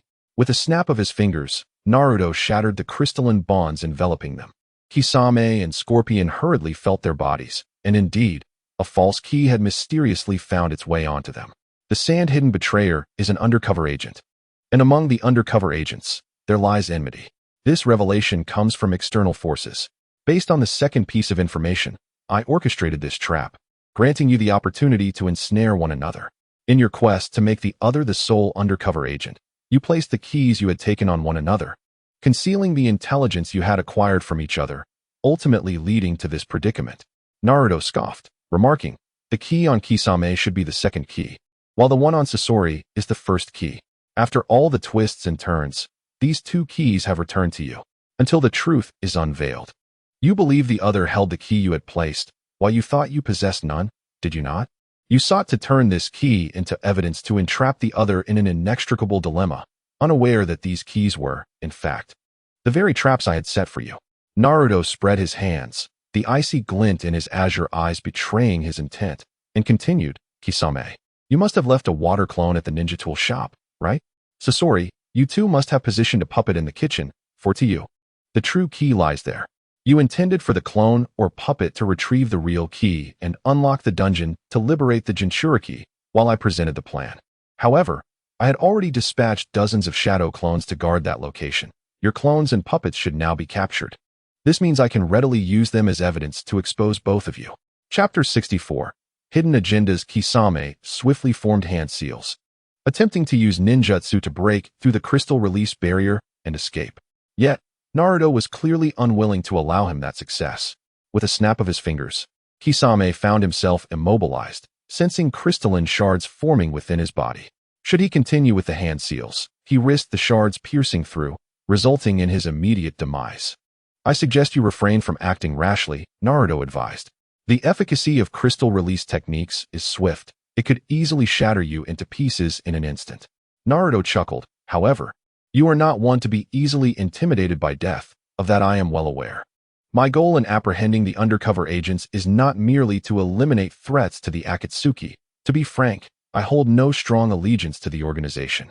I merely seek to extract intelligence and information from you. Sasori was dispatched as an undercover agent from the Sand Village, a fact I have ascertained through external sources. Even amidst the village's ruin, you have not relinquished your identity as an undercover agent, indicating your lingering attachment to the village. Your objective, aside from liberating the tailed beast Jinchuriki, is primarily to free Chiyo, is it not?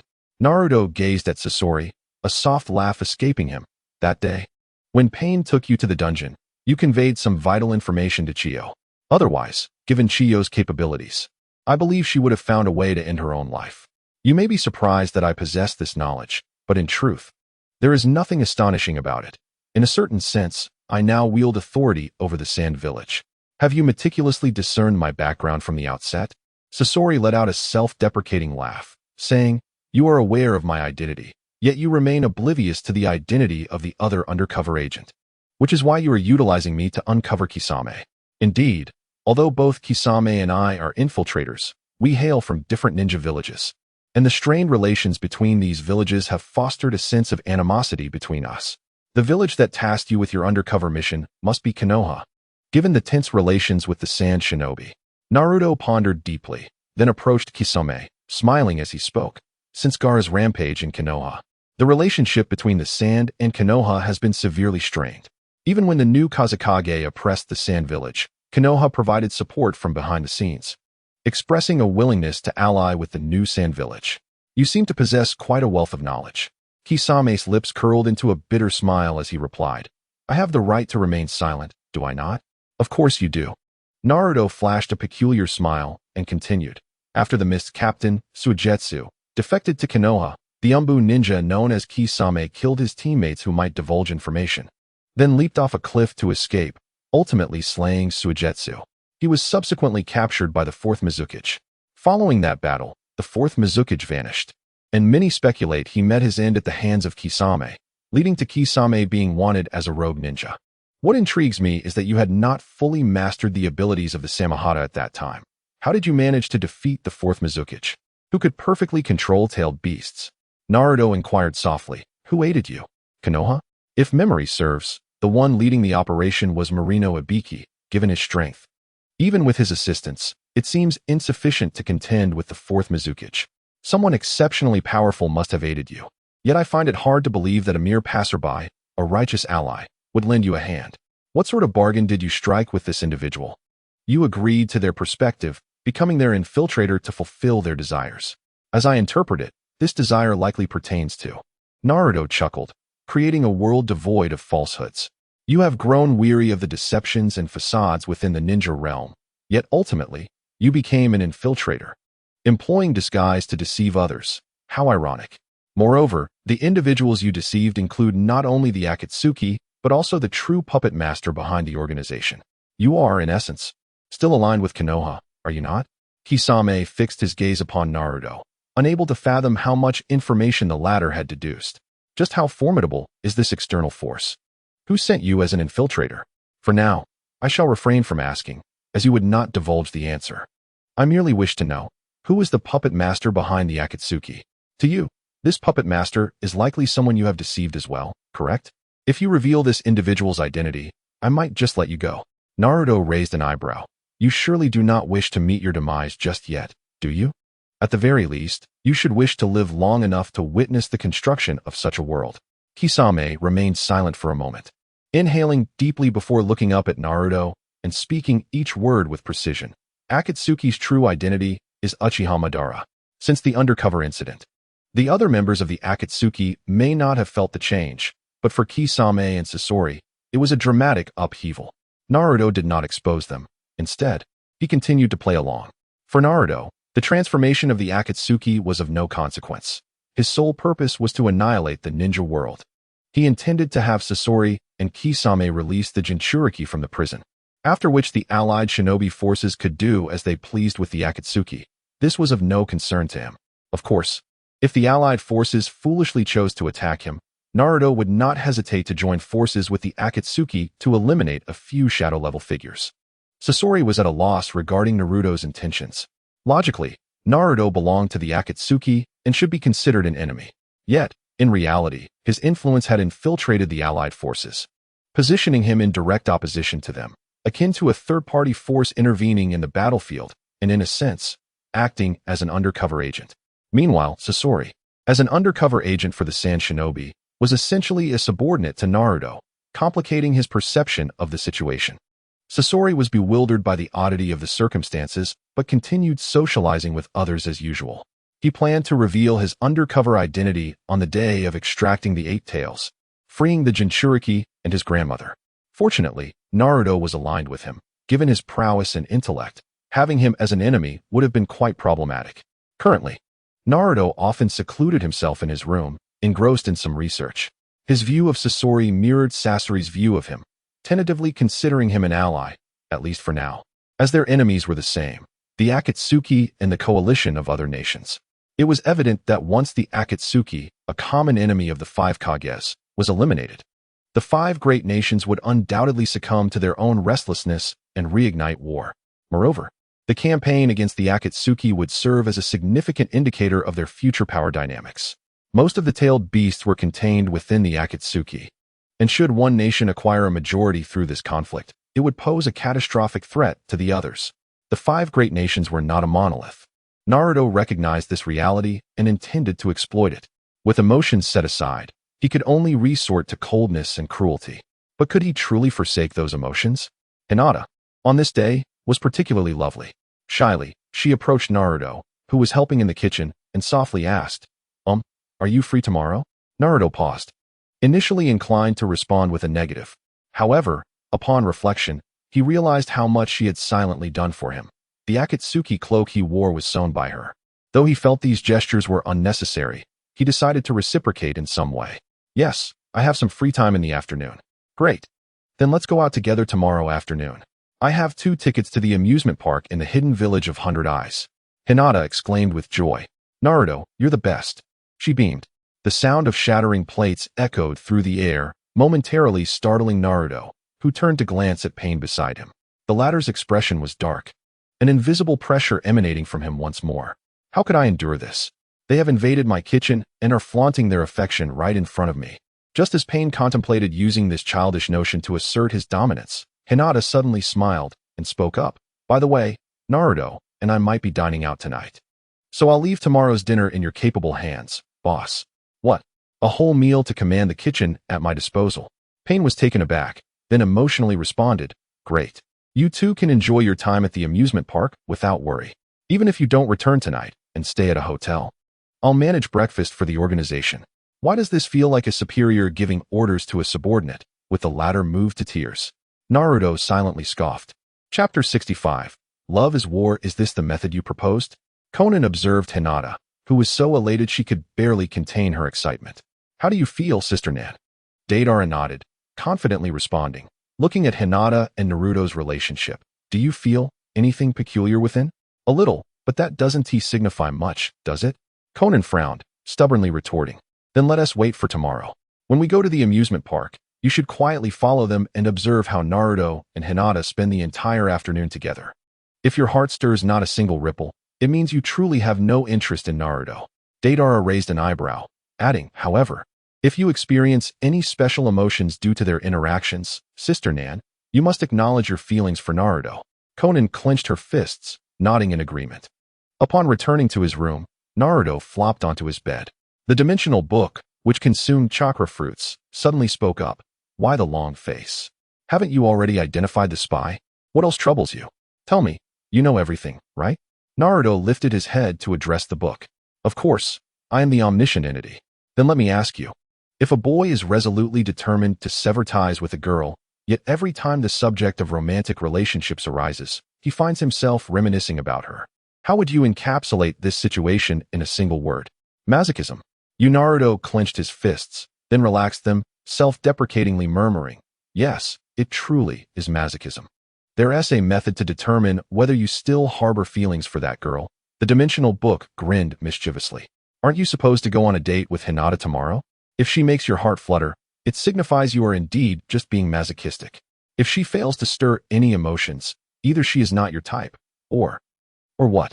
Or you have genuinely developed feelings. I hope for the former, for if it's the latter, as someone bent on destroying the world, she could become your Achilles heel. Meanwhile, in Ino's room, she exclaimed, wait, did Naruto actually agree? Ino was helping Hinata style her hair when she learned that Naruto and Hinata were going out on a date the next day. The surprise made her grip tighten slightly. Ouch.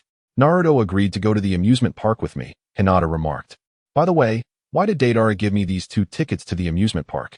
Hinata pondered, fiddling with the tickets in her hands. It seems like these tickets were a gift from someone else.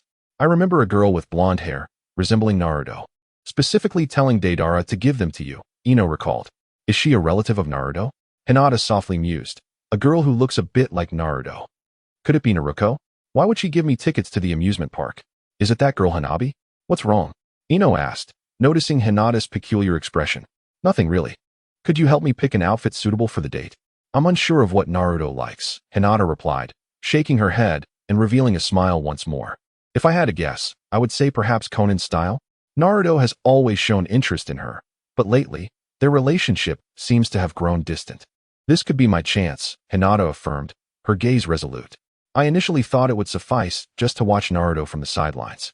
But now I realize that such feelings are impossible to suppress. Regardless, I must give it a try and express everything within my heart to Naruto. Indeed, that is a splendid attitude, Ino exclaimed with a smile. Happiness should be seized by a courageous and decisive girl like you. Leaning against the door of the room, Konan quietly closed her eyes, taking a deep breath to calm her tumultuous thoughts. She clenched her fists tightly and then slowly released them. Wearing a bittersweet smile before quietly departing from Ino's doorway, her silhouette conveying a sense of solitude and melancholy. Time passed swiftly, much like flowing water. After lunch, Naruto was invited by an eager Hinata for their date. He instinctively glanced toward Konan's room, noticing that she hadn't emerged at all today, not even for meals. Naruto, Hinata's voice called from the side.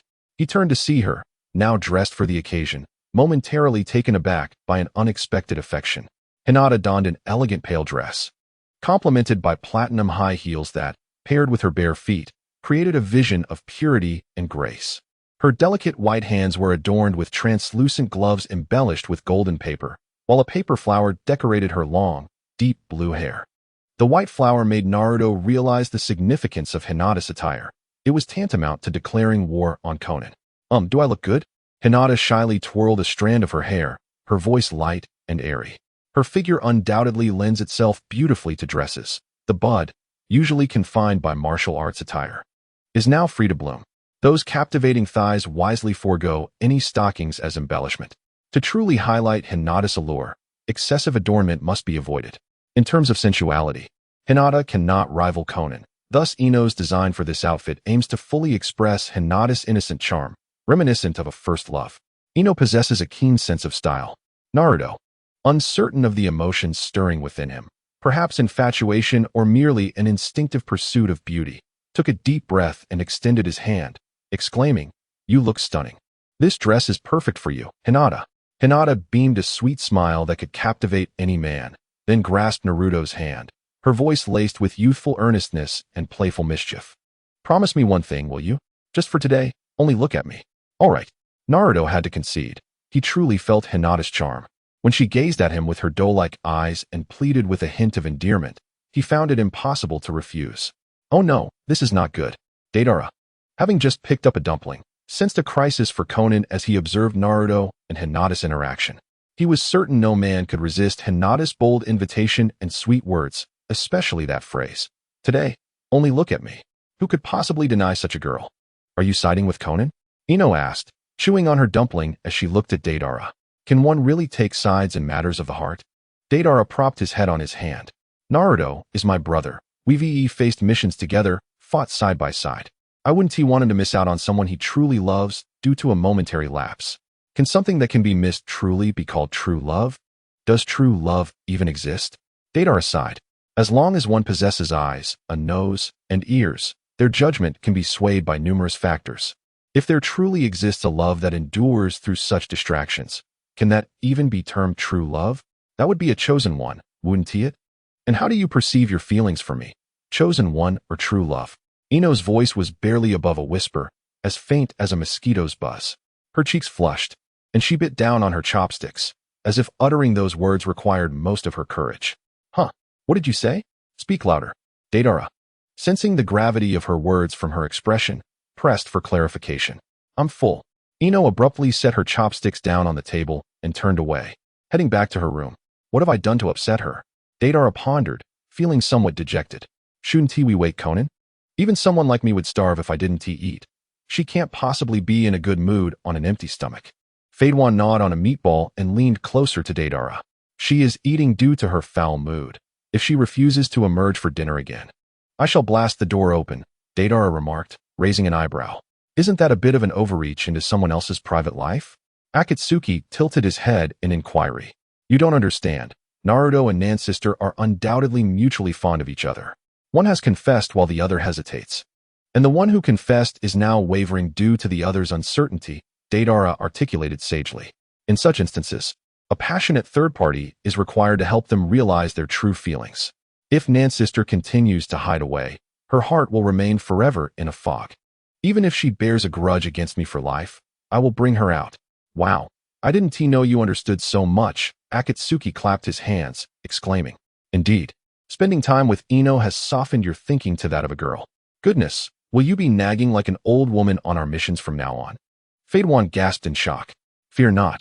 If you annoy me, I will simply toss a bomb your way, without any fuss, Deidara replied, veins throbbing on his forehead. Speaking of which, boss, why have you been so exhilarated since the two left? Scorpion shifted his gaze to their leader, Pain, inquiring. My era has arrived. The kitchen tonight is mine. Ha ha ha. Pain emitted a rather uncharacteristic laugh. The members of the Akatsuki organization silently mused. This person is beyond redemption. Chapter 66. A dramatic revelation prompted by a confession, Part 1. Why here again? Naruto finally realized that the amusement park in Baimu Village was the very one he had visited with Xiao Nin last time. Could it be that Naruto is up to his tricks again? He furrowed his brow, pondering inwardly. As they strolled along the streets of Baimu Village, Naruto had changed out of his Akatsuki cloak and donned a brown fabric jacket, paired with a white shirt. His style today exuded a blend of nonchalance and an unusual air of rationality, quite different from his usual aloof demeanor. Hinata clutched Naruto's hand tightly, as if fearful he might suddenly flee. This feeling of being valued by another caused Naruto to reassess Hinata, perceiving her as a genuine young lady rather than merely a pet-like figure who enjoyed playful affection. Upon closer inspection, he realized she was quite a beautiful individual. Just as he contemplated speaking, a few casually dressed rogue swordsmen staggered towards them. One, wearing a red shirt and appearing to be the leader, seized Hinata's right hand and leered. What a lovely little lady. Huh, what is happening here? I thought these scenarios only occurred in romance novels, where the heroine is harassed by thugs, and the hero makes a grand entrance, dispatching them with a flurry of moves, leading to the heroine secretly admiring him. What a glitch. Does the author of such a narrative not feel a twinge of embarrassment? Naruto felt a twitch at the corner of his mouth, internally berating the situation. Hinata attempted to break free, but her captor's strength was considerable, clearly unwilling to allow her to escape so easily. She bit her lip, her voice trembling as she called out, Who sent you? Naruto seized the hand of the man in the red shirt and, with a sudden surge of strength, forced him to release his grip. What do you mean? Who sent us? What nonsense are you spouting? The man gritted his teeth, his left hand reaching for the sword at his waist, and barked, Let go of me, or I swear, if my blade comes out, You won't have a chance to regret it. Was it Naruto who sent you? If you insist that you are not being manipulated, I will take this matter seriously, Naruto replied with a menacing smile. You will regret it. I'm sorry, I was wrong. Naruto asked me to stir up trouble. I apologize for interrupting your date. I promise it won't happen again. The man in red was instantly cowed by Naruto's imposing presence, promptly bowing his head in sincere apology. As expected, it was that individual. Naruto raised an eyebrow and then released his grip, allowing the man in red to flee, accompanied by his companions, disappearing from Naruto's sight as they scurried into a nearby alley. In that corner, Naruto was enjoying chocolate bars with Hanabi. Is the mission complete? Naruto, clad in a black trench coat that clung to her figure, slightly adjusted her sunglasses to reveal her eyes, glimmering with a hint of danger, and smiled. I'm terribly sorry, Lady Naruto. Naruto-sama recognized us immediately. The man in red hastily knelt, banging his head against the ground in a flurry of apologies. Is that so? Though, it makes sense. That fellow is quite clever. I never intended to covertly assist them. Naruto replied coolly, arms crossed, leaning against the wall. Let us go? Even if you manage to complete the task this time. Thank you, Lady Naruto. Thank you. The man in red exclaimed, overwhelmed with joy, as he hurriedly led his companions out of the alley. What should we do next, Naruto-ne? Hanabi, mirroring Naruto's attire, questioned with a puzzled expression. I have everything prepared. Naruto replied, gently ruffling Hanabi's hair with a smile. I refuse to believe that Naruto, that Navi boy, can resist my scheme. That sounds like a perilous plan. Not only for Naruto, but also for my sister. Meanwhile, Naruto and Hinata had arrived at the entrance of the amusement park, which was bustling with activity that afternoon. After queuing for tickets, they were ushered into the VIP entrance, drawing envious glances from onlookers as they entered the park ahead of the crowd, a detail that even Naruto had not anticipated. It seemed Naruto had meticulously considered every aspect. It is perhaps the request from Hanabi that prompted Hinata to decide to assist in winning over Naruto. While I do indeed harbor some affection for the current Hinata, a portion of this sentiment stems from her attire, which invariably conjures memories of her. Naruto pondered absent-mindedly. Naruto, Hinata gently shook his hand, then bestowed upon him a radiant smile, one so bright that it could uplift anyone's spirits, and cheerfully suggested, let us ride the roller coaster. You actually enjoy such things? Naruto was taken aback. In his mind, Hinata was a rather quiet girl, and one would expect her to gravitate towards gentler amusements, like merry-go-rounds. When visiting an amusement park, Naruto does not yet comprehend the myriad of facets I possess. Perhaps this is a splendid opportunity to unveil my true self. Hinata mischievously stuck out her tongue, pulling him towards the roller coaster ride. At that moment, she resembled any ordinary girl, revealing a different side of herself before the one she cherished, mustering the courage to hold his hand after a fleeting moment of shyness, seizing every opportunity to endear herself to him with unwavering determination. If she were not a Hyuga, if she did not possess those unique eyes, would she have experienced a typical childhood, a simple yet blissful romance, ultimately leading to a tranquil life? Should not every individual be entitled to such blessings?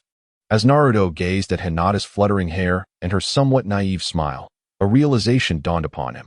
He understood why he had defected from Konoha, why he had chosen the path of a rogue ninja, and why he aspired to acquire the power to dismantle the ninja world. The ninja system was flawed, decayed, a world manipulated by the shadowy puppeteers known as feudal lords, representing the gravest source of malevolence.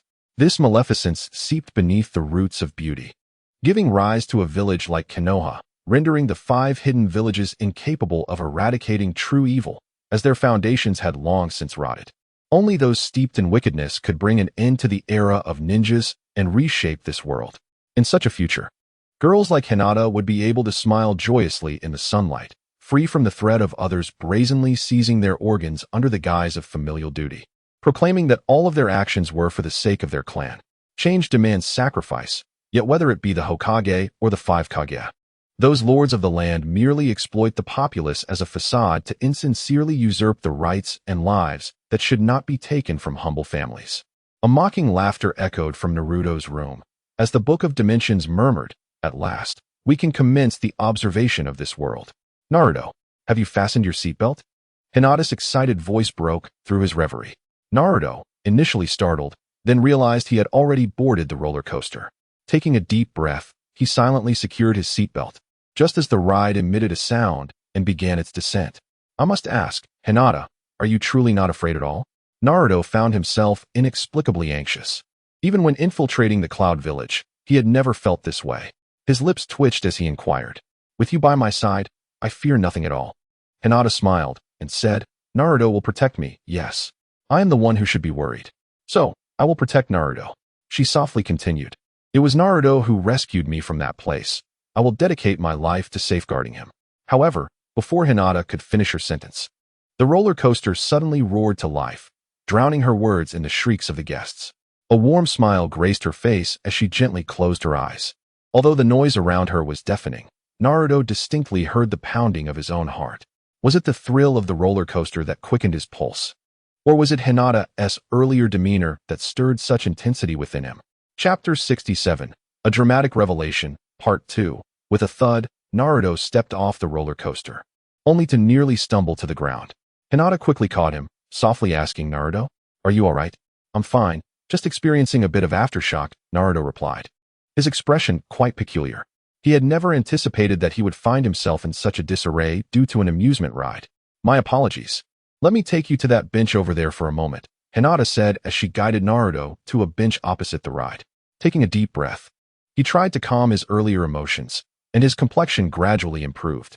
I'm sorry for being so impulsive," Hinata said, her head lowered in self-reproach. If she were a cat, her ears would surely droop at this moment. No, you don't need to apologize. I just happen to not be very good at roller coasters.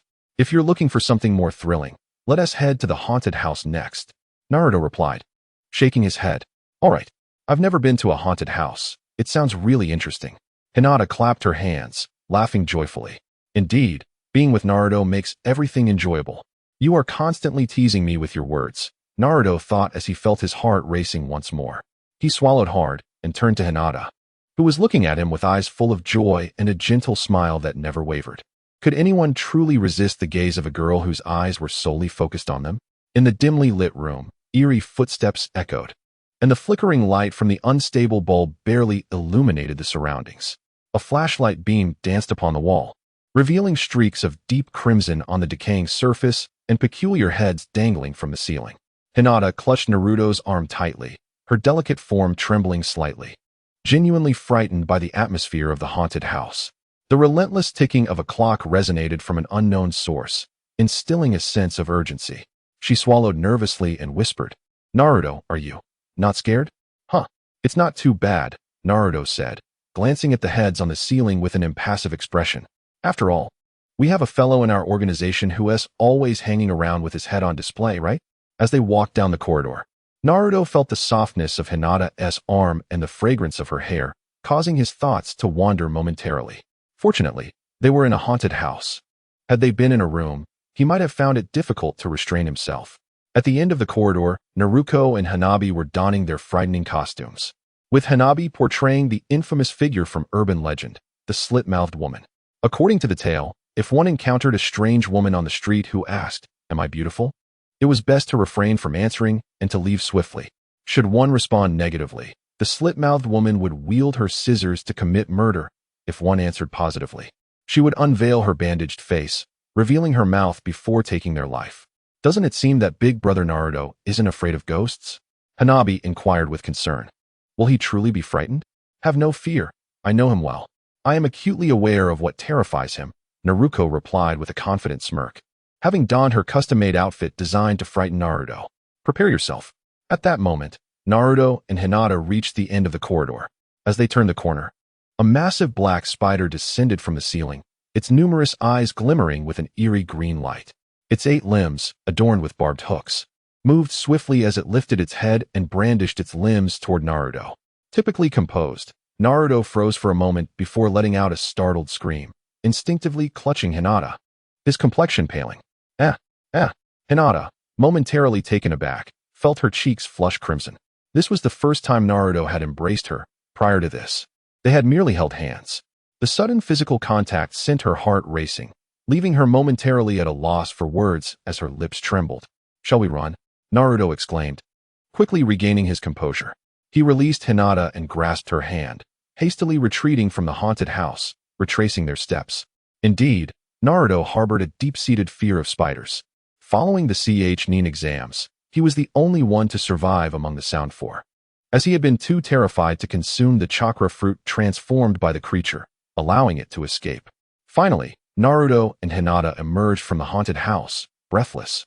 He sank to the ground, conceding, "Let us engage in gentler games. My heart cannot endure this." "Ah, yes," Hinata replied, still reminiscing about the moment Naruto had embraced her. Her face still flushed. "I say, Naruto, your sole intention was to frighten Naruto, wasn't it?" Hanabi emerged from behind the spider, a hint of exasperation in her voice. "How was I to know it would be so effective?" He fled immediately. Just how terrified of spiders is he? Naruto stood up, revealing her prior position as a spider, a discontented expression gracing her face. "I had even prepared a spider hell for him. Are you a devil?" After heeding Naruto's suggestion, Hinata first accompanied him to ride the carousel, followed by a turn on the teacups. Naruto found it challenging to engage with the amusement rides, so he opted to observe for the time being. If possible, he intended to lure the two of them into a house where the truth would be revealed upon entry. "Naruto, I want that." Hinata pointed towards a game shop that seemed to be part of the amusement park. On the table lay several kunai, and further away stood a large wooden wall adorned with dozens of small circular targets, each marked for prizes. The reward Hinata desired was a plush fat cat placed at the farthest distance. All right. It was Naruto's first experience of Hinata requesting something, and he felt as if they were genuinely a couple. This outing resembled more of a romantic date than a mere test. Perhaps his feelings for Konan were merely an illusion. He led Hinata to the shop, and after spending a small sum to acquire 5 kunai, a voice emerged beside him. "Do you really want that?" A blue-haired, one-eyed man glanced at the gray-blue-haired boy beside him and sighed. "Even as an accomplished ninja, you still behave like a child." "I'm sorry, Ao," he replied. "Never mind. Since you desire it, I'll help you get it." The one-eyed man, referred to as Ao, settled the payment with the shopkeeper and retrieved 5 kunai, standing alongside Naruto. "Wait, is this guy aiming for the fat cat plush too?" Naruto was momentarily stunned, then clenched his teeth, gripping the other end of the kunai tightly. "Kid, have we met?" "You seem familiar," Ao remarked, turning his gaze towards Naruto. "Old man, if you're trying to distract me to snatch that plush, save your breath," Naruto retorted, his lips twitching. "So, you think I'd resort to tricks because I can't compete with you?" Ao's pride surfaced, and the veins around his eyes bulged as he focused intently on the target marked number 1, his special Byakugan piercing through the bandage covering his eye. He declared, "Let us settle this with one throw, kid." "Sure, as if I'm afraid." "Just don't cheat if you lose, old man," Naruto replied, inhaling deeply as his Sharingan activated. He grasped the kunai's tip and, with a sudden surge of power, swung it forcefully. Now, Ao instinctively released his kunai, initially intending to deflect Naruto's throw. However, he quickly realized his error. Only his kunai flew forth, while Naruto had merely flicked his hand. "Gotcha!" Naruto revealed a cunning smile, then swiftly launched a kunai imbued with chakra, which accurately deflected Ao's kunai and sailed directly toward the number 1 target. To Naruto's delight, the kunai struck the target. Ao, in disbelief, watched as the proprietor handed a plush cat doll to Naruto, his pride severely wounded, casting a shadow over his demeanor, which bore an expression of desolation. "It's all right, Captain Ao, I can always purchase the doll later," said the boy with short gray-blue hair, tugging at Ao's sleeve with a smile. "Naruto," Hinata said softly, cradling the plush cat doll. "This is your doll. The decision lies with you." Naruto paused momentarily, then returned a warm smile, for it had been quite some time since he had displayed such a gesture. Hinata nodded and quickly approached the boy with gray-blue hair, presenting the plush cat doll with a gentle smile. "Actually, my sister already has one of these at home. She merely wished to indulge her boyfriend, so she had him do this. If you like the doll, please take it." "Thank you, big sister." The boy joyfully accepted the doll and embraced it, exclaiming, "I wish for you and big brother to grow old together." "Thank you for your blessing," Hinata replied with a smile, gently ruffling the boy's hair before taking Naruto's hand and departing the game store. At that moment, Ao realized that the man bore a striking resemblance to the notorious Naruto Uzumaki of the Akatsuki organization. Could it be? They seem like such wonderful individuals. The boy lifted the doll, incredulous, saying, "Look, they even gifted me the doll. Perhaps I misjudged them. Let's hurry and find the amusement park's director. We still have fireworks to set off tonight," Ao replied, nodding and leading the boy out of the game shop. Chapter 68. Beneath the fireworks, legend has it that a certain flower blossoms at night, and couples who witness this flower while professing their love will receive the blessings of the god of love, ensuring a life of happiness together. Naruto. It feels more natural to call you Naruto-kun, Hinata mused as they concluded their afternoon of games. As dusk settled, the amusement park's lights flickered to life, casting elongated shadows of the two intertwined. Hinata picked up a red string and delicately wrapped it around Naruto's wrist, tying it into a beautiful ceremonial knot. This knot is something I learned in my family. It symbolizes protection and safety. It may seem a bit old-fashioned, but I still wish to impart this blessing to you. Holding Naruto's hand gently, her voice was soft. The autumn breeze tousled her hair, and the fragrance of blossoms wafted through the air. Hinata gazed up at Naruto with eyes full of affection, while he stood speechless, unsure of what to say. Yet, in that moment, words were unnecessary. For nothing could add meaning to their shared silence. In truth, this knot carries another meaning, she continued. If a girl ties this knot for a boy and he does not refuse it, it signifies that he accepts her feelings. Hinata's cheeks were flushed crimson. Even the roots of her ears were tinged with that bashful hue. She clutched Naruto's hands tightly, as if fearing he might flee. How cunning of you. Binding me first, and then revealing your intentions, Naruto remarked with a wry smile. Just forgive me this once. It's a rare moment of whimsy for me. In a gentle whisper, Hinata replied, lifting a strand of hair to reveal a radiant smile, her expression glowing like the dawn. Naruto sensed a shift in the atmosphere. Hinata's current demeanor was undoubtedly aimed at shattering the ambiguous tension of the afternoon, boldly clarifying their relationship. Suddenly, the surrounding lights extinguished, plunging the amusement park into darkness. While Naruto could not discern Hinata's silhouette, the warmth of her hand assured him she remained right before him. Silence enveloped them, interrupted only by the soft cadence of her breathing and the rhythmic thumping of his own heart. Could it be a power outage? He mused, instinctively attempting to extricate himself. Yet Hinata had no intention of releasing him. Listen to me, Naruto-kun, she exclaimed, gripping his hand firmly. Her lips parted gently, and in an instant, a resounding explosion echoed, illuminating the park with brilliant fireworks that blossomed in the sky. In that fleeting moment, Naruto beheld Hinata, her expression a blend of nervousness and determination, her eyes shimmering with fervent affection. Her dress danced in the air, creating an ethereal scene that felt dreamlike, a shy confession intertwined with a magnificent nightscape, leaving only the two of them on the deserted street. It was as though they were the protagonists of a romantic tale, everything having naturally culminated to this point. Just a single sentence could bind them together for eternity. The flower that symbolizes the enduring happiness of lovers is known as fireworks. I have always cherished you, Naruto-kun, Hinata declared boldly, no longer retreating, her gaze unwavering as she looked into his eyes. Despite her shyness, she articulated the words she had buried for decades. Since the day I was called the Byakugan monster, I have loved you, Naruto. A few moments earlier, at the Akatsuki's base. Huh, Deidara exclaimed, using explosive clay to blast open Conan's door. He had intended to drag her out, but to his surprise, she emerged clad in a stunning black dress, her somewhat bothersome high heels adorning her feet. I know what you're going to say. Take me to that amusement park, Conan declared, releasing her hairpin, allowing her soft blue locks to cascade down. Taking a deep breath, she continued, it's time to confront my feelings. All right, Deidara nodded, hastening the moment. He crafted a colossal white bird from clay and urged Conan to climb onto its back. Together, they soared away from the Akatsuki, heading towards the amusement park in Byakugan village. It is time to respond to her. Naruto halted his instinctive desire to flee. As the fireworks continued to bloom in the night sky, the young girl awaited his answer, having poured forth her utmost strength, brave and kind. She deserved a life filled with happiness. I like you too, Naruto declared, his gaze inadvertently drifting to the delicate white flower adorning Hinata's hair. His thoughts seemed to unravel, and he instinctively uttered, Conan. Huh. Hinata was momentarily taken aback, standing frozen in place. The first part of his statement filled her with uncontainable joy, but the latter plunged her into despair. It became evident that feelings are indeed instinctual. No matter what, the person Naruto would accept was not her.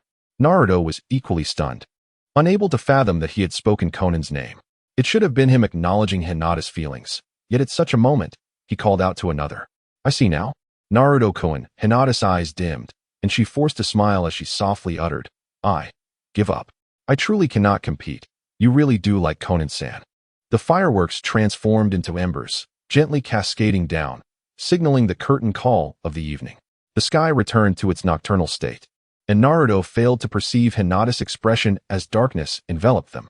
After a brief silence, the streetlights flickered to life, and Hinata released Naruto's hand, turning away to murmur, "Goodbye, Naruto-kun." Naruto yearned to reach out, yet his body remained paralyzed, unwilling to move. He could only silently watch as her figure faded from his sight, the chill of autumn's wind brushing against his skin, eliciting a shiver and a bitter smile.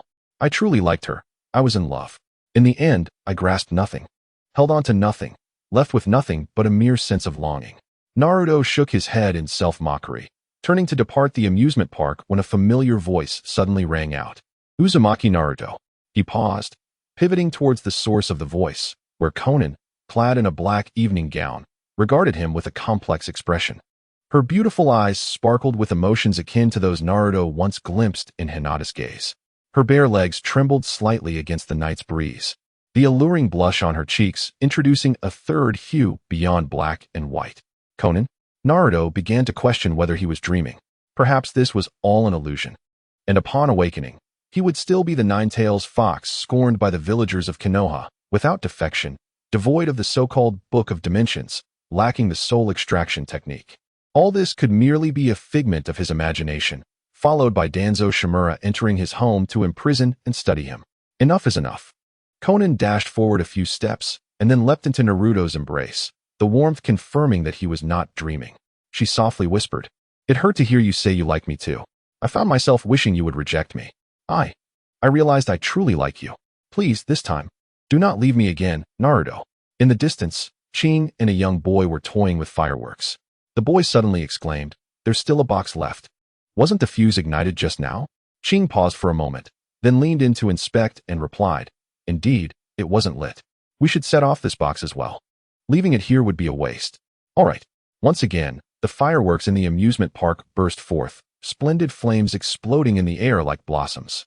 Beneath the fireworks, Naruto and Conan embraced, their warmth and skin touching closely. Conan released Naruto and placed her hands on his shoulders, eyes closed, as she leaned in to kiss him earnestly.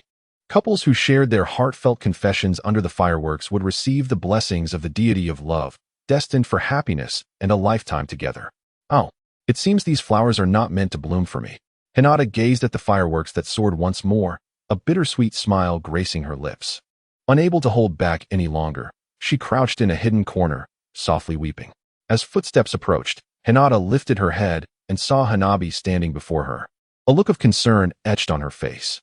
"Sister," Hanabi exclaimed, pulling Hinata into a tight embrace, gently patting her back in consolation. "It's all right now. Everything has come to an end." Naruko leaned against the wall, silently observing the two, closing her eyes. "Indeed, I still do not comprehend the essence of love," she mused. Chapter 69. The final capture plan. The following morning, Deidara rose as usual to tend to the flowers. In a cheerful mood, he hummed a nursery rhyme he had heard from an unknown source, resembling a child lost in innocence. Bang! The secret door swung open, and Naruto along with Conan entered. Naruto appeared somewhat groggy, stifling a large yawn, while Conan, with a candied hawthorn skewer in her mouth, seemed more alert than Naruto, her spirits restored to their former state. "Ah, you two are back." Deidara turned to them with a smile, inquiring, "Did you stay at the inn last night? Have you already taken care of the main business?" He braced himself for the paper will Conan might throw at him, but to his surprise, she candidly nodded and replied, "Yes, it's all done." "Oh, is that so?" It's done." Deidara momentarily faltered, suddenly realizing the implications of her words, his expression frozen in disbelief. "You too? You did that?" Naruto muttered, averting his gaze, his voice barely audible. "It really hurt. Some people just don't know to be gentle." I cried out, and they didn't even stop. Conan's pointed words directed a knowing glance at Naruto. "Apologies, goodness." Deidara was so shocked that he dropped his water bottle, his mouth agape in astonishment, emotions swirling, surprise, envy, jealousy, sorrow, and joy intertwined, culminating in a distorted expression. "Look how you frightened the child," Naruto remarked, raising an eyebrow. "By the way, Naruto, from now on, why don't you move your room into mine?" Xiaonan nodded slightly, her arms crossed as she stated, It will save us trouble in the future. What kind of trouble was she referring to? Naruto's body trembled slightly, despite being a vigorous youth. It must be acknowledged that the saying one can absorb the earth while sitting holds a grain of truth. Speaking of which, it seems that Hinata has yet to return. Deidara recalled something and spoke up. Hinata was taken away by Naruto's sister, claiming she was going out for training. A flicker of guilt passed through Xiaonan's eyes, and she shook her head, replying, "Big brother should be pleased to hear this." "Oh, I see." Deidara's expression darkened. He could imagine Hinata's feelings. Continuing to meet under such circumstances would undoubtedly not bode well. It would be best for the two to part ways for a while, allowing time to heal their hearts. Hoping that when they meet again, both would possess a relatively peaceful mindset. The days that followed in the Akatsuki organization remained largely unchanged, save for Naruto moving his room into Xiaonan's. The couple officially announced their relationship, prompting warm wishes from the members of the organization. Soon, everyone's attention shifted to Deidara and Ino, eager to see if sparks would fly between them. As Naruto and Xiaonan were aflame with passion, surely these two young souls would not lag behind. Nevertheless, the overarching mission of the Akatsuki could not be forgotten. Before long, Pain issued the final order for the capture of the tailed beasts. Afei and Naruto will form a team to capture the Seven Tails Jinchuriki, Fu. Although the Seven Tails was protected by the five great nations, Naruto, possessing both Kimui and Flying Thunder God, was one of the few ninjas in the Akatsuki capable of infiltrating without being ensnared. It was indeed ideal for them to undertake this apprehension. However, relying solely on the two of them was insufficient. Thus, the operation was divided into two squads. One squad, consisting of Naruto and Afei, would execute the capture, while Scorpion and Xiaonan would create diversions and harass the enemy. Kisame and Deidara were tasked with providing backup, should Naruto and Afei encounter pursuers after securing the Seven Tails. Kisame and Deidara would cover their retreat. This time, the entire Akatsuki, excluding Pain, would be mobilized. Since the allied shinobi forces sought to encircle them, it was imperative to demonstrate that they were not an easy target to defeat.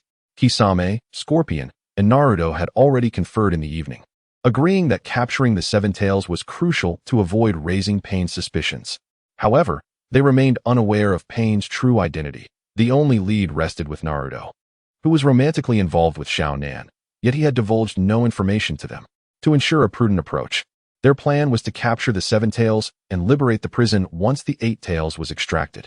Kisame had established contact with the allied shinobi forces, whose discussions had concluded. They were set to launch an assault on the Rain Village, targeting the Akatsuki 3 days hence. Coincidentally, the day after their discussions ended was also the day the Akatsuki chose to seize the Seven Tails. "Junior, it seems we shall be partners once more." Afei placed his hand on Naruto's shoulder and cheerfully remarked, "Indeed, I hope you won't walk a few steps and then complain of hunger."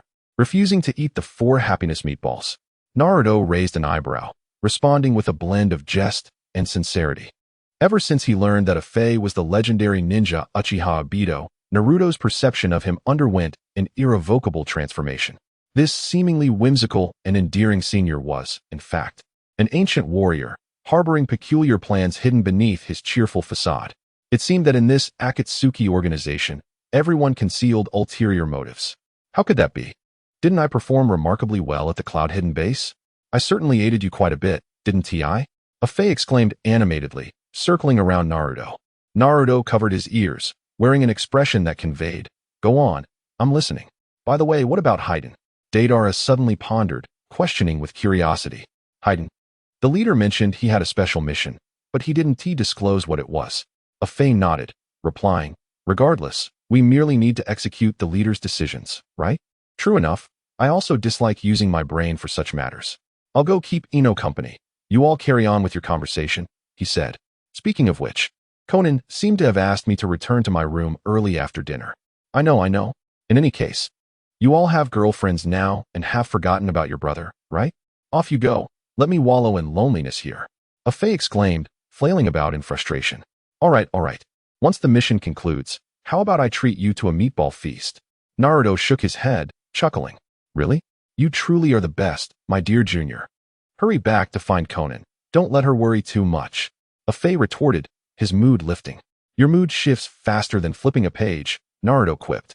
He returned to his and Conan's room, and upon unlocking the door, He was momentarily taken aback by the sight before him. He quickly averted his gaze, saying, "Please dress appropriately, Konan." "Huh? We slept together last night, and now you're shy?" Konan yawned, pulling her shoulder garment back up and flashing a teasing smile at Naruto. "After all, your physique is quite irresistible to me." Naruto sighed, plopping down on the edge of the bed. "If you weren't alluring, that would truly trouble me." "My dear." Like a mischievous sprite, Konan wrapped her arms around Naruto, teasing, "Are you tired? Tired? Your words hardly imply that you want me to sleep, do they? We can sleep together." Despite having shared this intimacy several times, Naruto still felt a tinge of shyness. He suppressed his embarrassment, turning to embrace Konan, who wore only a white shirt, and gently pressed her down, covering both of them with the blanket. "How delightful it is. Currently, I find myself in a state of bliss." "Naruto, I wish to inquire further. Do you truly desire the annihilation of the ninja world?" Konan gently cradled Naruto's face, her voice as soothing as a gentle stream. "It is all right. Simply share your true thoughts with me. I shall stand by your side as your beloved. I will obliterate the ninja realm. To be precise, I aim to bring an end to the history of ninjas. The rampant personal power only breeds destruction and ambition. By annihilating the ninja world, I shall reshape a new existence. That is my wish. Indeed, I will be by your side, Naruto. I have defected, transitioning from the Akatsuki to your side." A sly, somewhat alluring smile graced Konan's lips. "So, might you indulge me and allow me to revel in joy for a while longer? How insatiable you are." Chapter 70. The Battle of the Land of Iron. According to intelligence gathered from Zetsu, the host of the Seven Tails, Fu, is ensconced within a deep mountain bunker in the Land of Iron. A multitude of ninjas and samurai are responsible for its defense, with the outermost layer comprised of a surveillance team possessing formidable reconnaissance and observational skills, consisting of 4 members in a total of 5 teams. Due to the perpetual snowfall and frigid climate of the Land of Iron, the reconnaissance teams rotate every 6 hours to maintain their stamina and alertness against the bitter cold. In such weather, the test extends beyond mere cold resistance. It also assesses one's capacity for agile and strategic thinking in low temperatures. Based on the map crafted from Zetsu's intelligence, Naruto and his companions discerned that a direct breakthrough against the surveillance teams without detection was nearly impossible. Thus, they decided to deploy the 2 adept ninjas, Scorpion and Konan, to accomplish the task. Konan's paper jutsu, when concealed, is nearly imperceptible even to the Manjiki Sharingan, allowing her to engage in combat while maneuvering with ease. As for Scorpion, ensconced within his Hiriko, he controls the 3rd Kazekage for mid to long-range combat, rendering him virtually untouchable. Even if confronted at close quarters, the combat capabilities of Hiriko enable him to dispatch several members of the surveillance teams effortlessly. However, aside from the surveillance teams, the most formidable challenge lies with the defense teams, comprised of 3 squads of 6 members each, led by an elite jonin. Their combat prowess is exceptional, and notably, the 6th defense team hails from Konoha, commanded by Kakashi Hatake, with teammates including Sasuke Uchiha, Sakura Haruno, Shino Aburame, Shikamaru Nara, and Choji Akimichi. Originally designated for the reconnaissance team, Shikamaru and Shino were ultimately reassigned to the defense team due to their combat capabilities. Diverting the surveillance teams is not overly challenging. The real difficulty lies in circumventing the defense teams. A direct assault would undoubtedly consume excessive time, as Kamui's displacement range is limited, making it impossible to simply teleport into the bunker. The suspicions of the defense teams would be far more pronounced than those of the reconnaissance teams, should any incident arise. They would undoubtedly retain a few squads to safeguard the bunker. "It is quite simple. I shall draw them away," declared Toby. "I can utilize my abilities to evade them for approximately 5 minutes. The rest I shall leave to the younger generation." Allowing Naruto to capture the 7 Tails alone is unfeasible. Within the bunker, 3 shadows stand guard: Mizuki Terumi Mei, Reikage A, and Tsuchikage Inoki. Zetsu shook his head and remarked, "Even for you, Naruto, facing such numerous shadow-level opponents would be quite a challenge, wouldn't it?" "Not impossible," Naruto replied, his eyes glinting with a cold light. "As long as I can gain a general understanding of their ninjutsu capabilities, liberating the 7 Tails from their grasp is feasible." "Do not push yourself," Konan advised softly. "If it is intelligence you seek, I possess ample information here. However, do you truly believe you can single-handedly battle 3 shadows while also escorting the Jinchuriki of the 7 Tails to safety?" Zetsu raised an eyebrow skeptically. "What do you think?" Naruto's body surged with the vibrant red chakra of the nine tails, 6 chakra tails erupting from behind him. He did not trigger the transformation into a tailed beast, but rather controlled the nine tails chakra to form an outer cloak. This indicated his mastery over chakra at the 6 tails level, and under the guidance of the Book of Dimensions, surpassing the 8 tails level was merely a matter of time. That is indeed a delightful surprise. If you can manipulate the chakra of 6 tails, I must admit I have some confidence in you, Zetsu stated in astonishment. After deliberating the details, a preliminary plan was finally devised. First, Scorpion and Chunin would divert the attention of the reconnaissance team, compelling them to focus on themselves. Meanwhile, Obito would hold off the defense team members for a maximum of 5 minutes. During this time, Naruto must breach the defenses of the 3 shadows and release the 7 tails Jinchuriki. Naruto's abduction of the Jinchuriki would inevitably provoke the 3 shadows to pursue him. And then he would follow the plan to reach Kisame and Deidara, allowing them to utilize their wide-ranging ninjutsu to hinder the shadows. If all went smoothly, the entire plan to capture the tailed beasts would succeed. At that point, they could extract the 9 tails from Naruto and resurrect him with Chiyo's assistance, thereby accomplishing their grand design. The anticipated time for action was set for midday, capitalizing on the enemy's meal break. Chunin and Scorpion's ninjutsu abilities were well suited for a surprise attack. The location of the mountain bunker was atop a snow-covered peak, surrounded by vibrant green pine trees, with the 2-tiered concealment zone formed around the bunker serving as the stronghold for the reconnaissance and defense teams. Junior, I am hungry.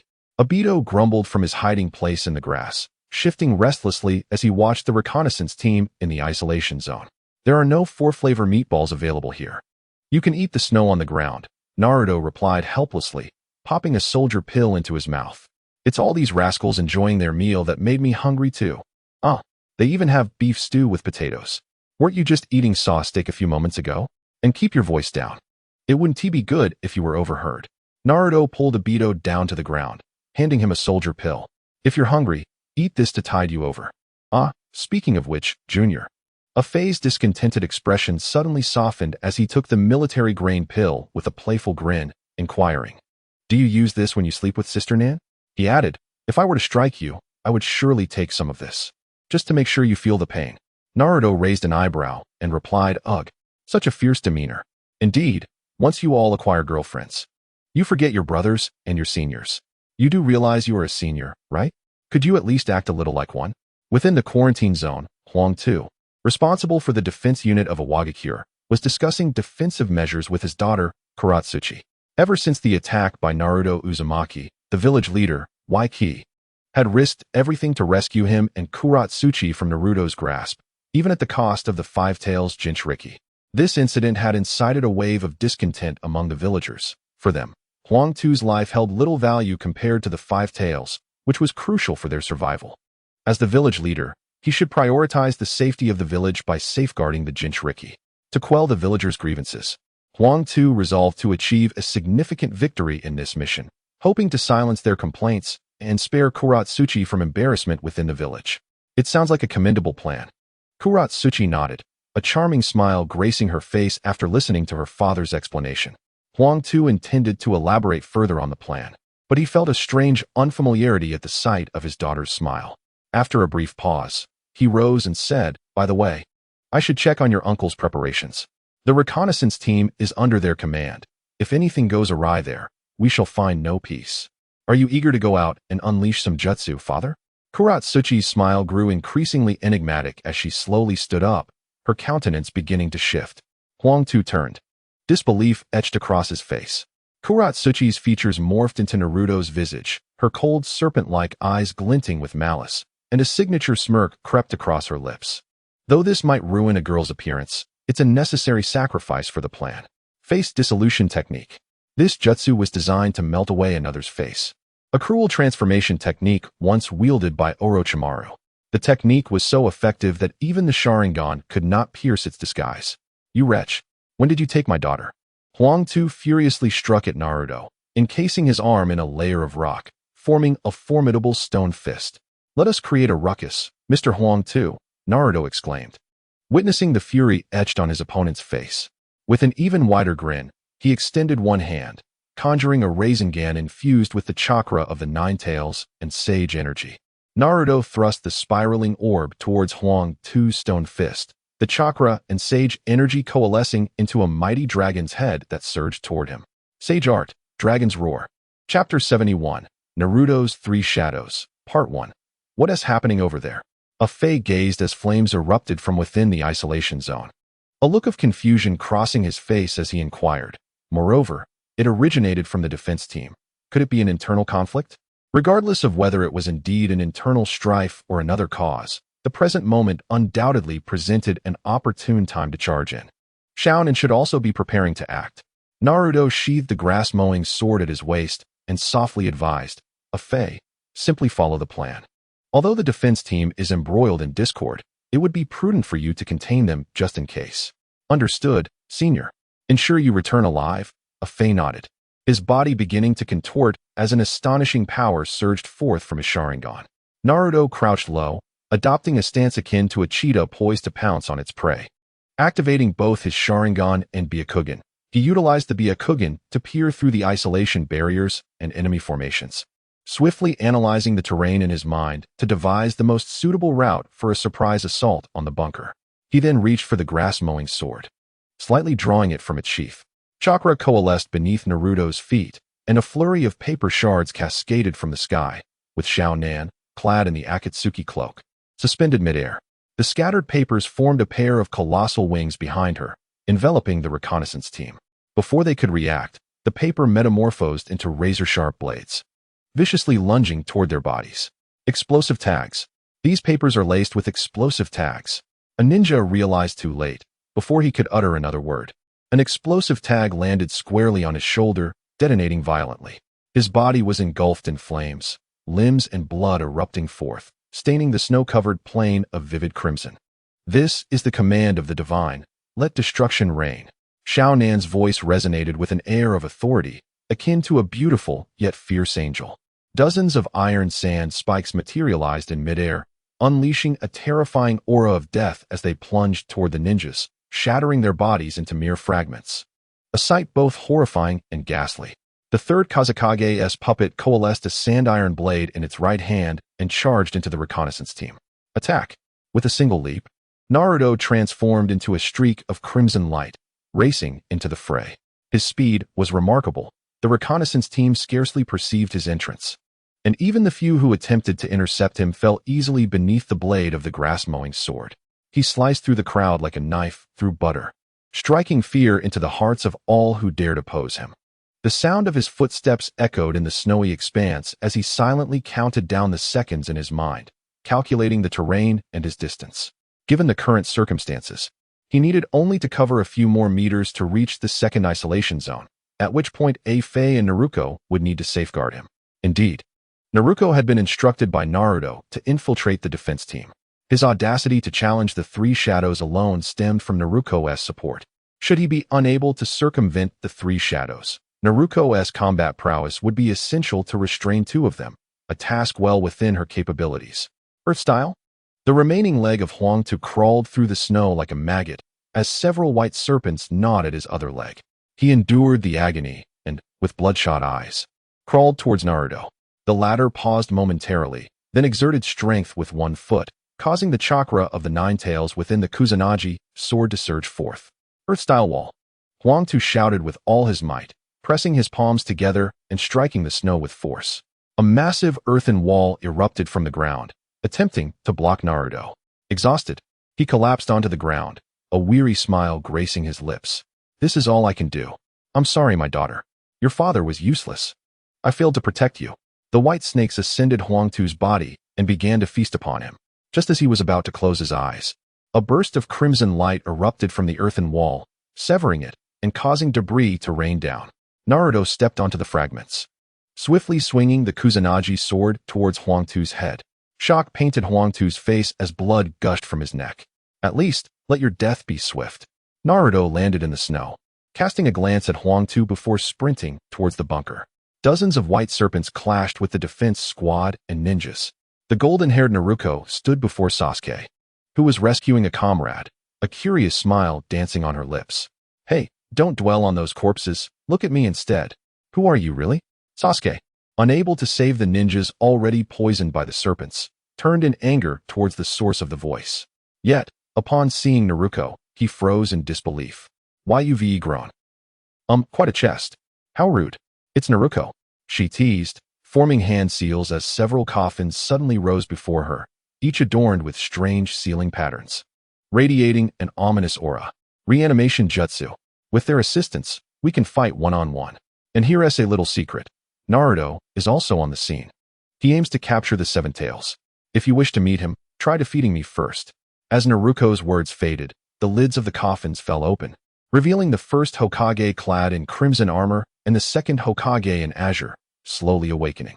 They emanated an overwhelming aura, and even a mere glance instilled a sense of peril in Sasuke. By the way, I have a gift for your teacher, Naruto sneered, snapping her fingers as the lid of the third coffin slid off, revealing a brown-haired girl lying quietly within.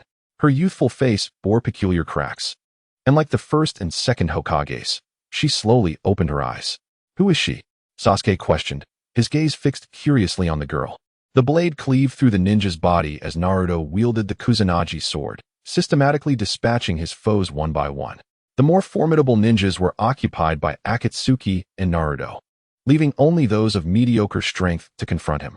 Without relying much on ninjutsu, he effortlessly eliminated them using his exceptional taijutsu and swordsmanship. It must be noted that his swordsmanship was an enhancement derived from the techniques of Konoha's White Fang, and when coupled with the Flying Thunder God technique, its power surged immensely.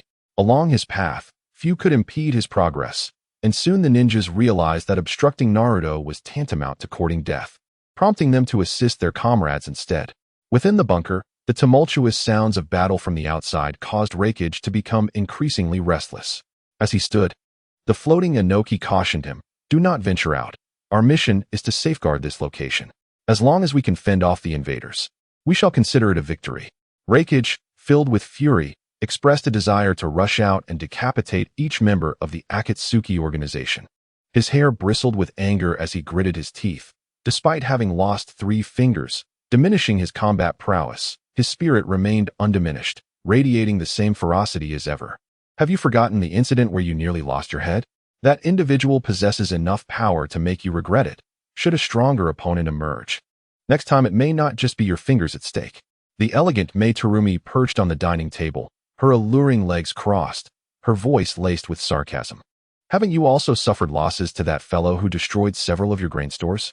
What right do you have to criticize me? You old man who can't find a partner? What did you say? Can't find a partner? Old man.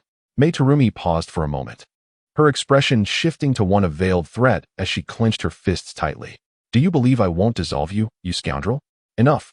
Before the enemy arrives. Do not turn on each other, Inoki interjected with a sigh, attempting to mediate. Suddenly, the door was forcefully flung open, the Kusanagi sword slicing through the air towards Raikage with a menacing whoosh. Reacting swiftly, Raikage sidestepped, a golden flash appearing beside the Kusanagi as Naruto delivered a powerful kick to Raikage's face, followed by a firm thrust of the Kusanagi into the ground. Raikage staggered backward, shaking his head in fury as he glared at Naruto, growling, "You bastard. Return my brother now. Of course, after we finish off the tailed beasts.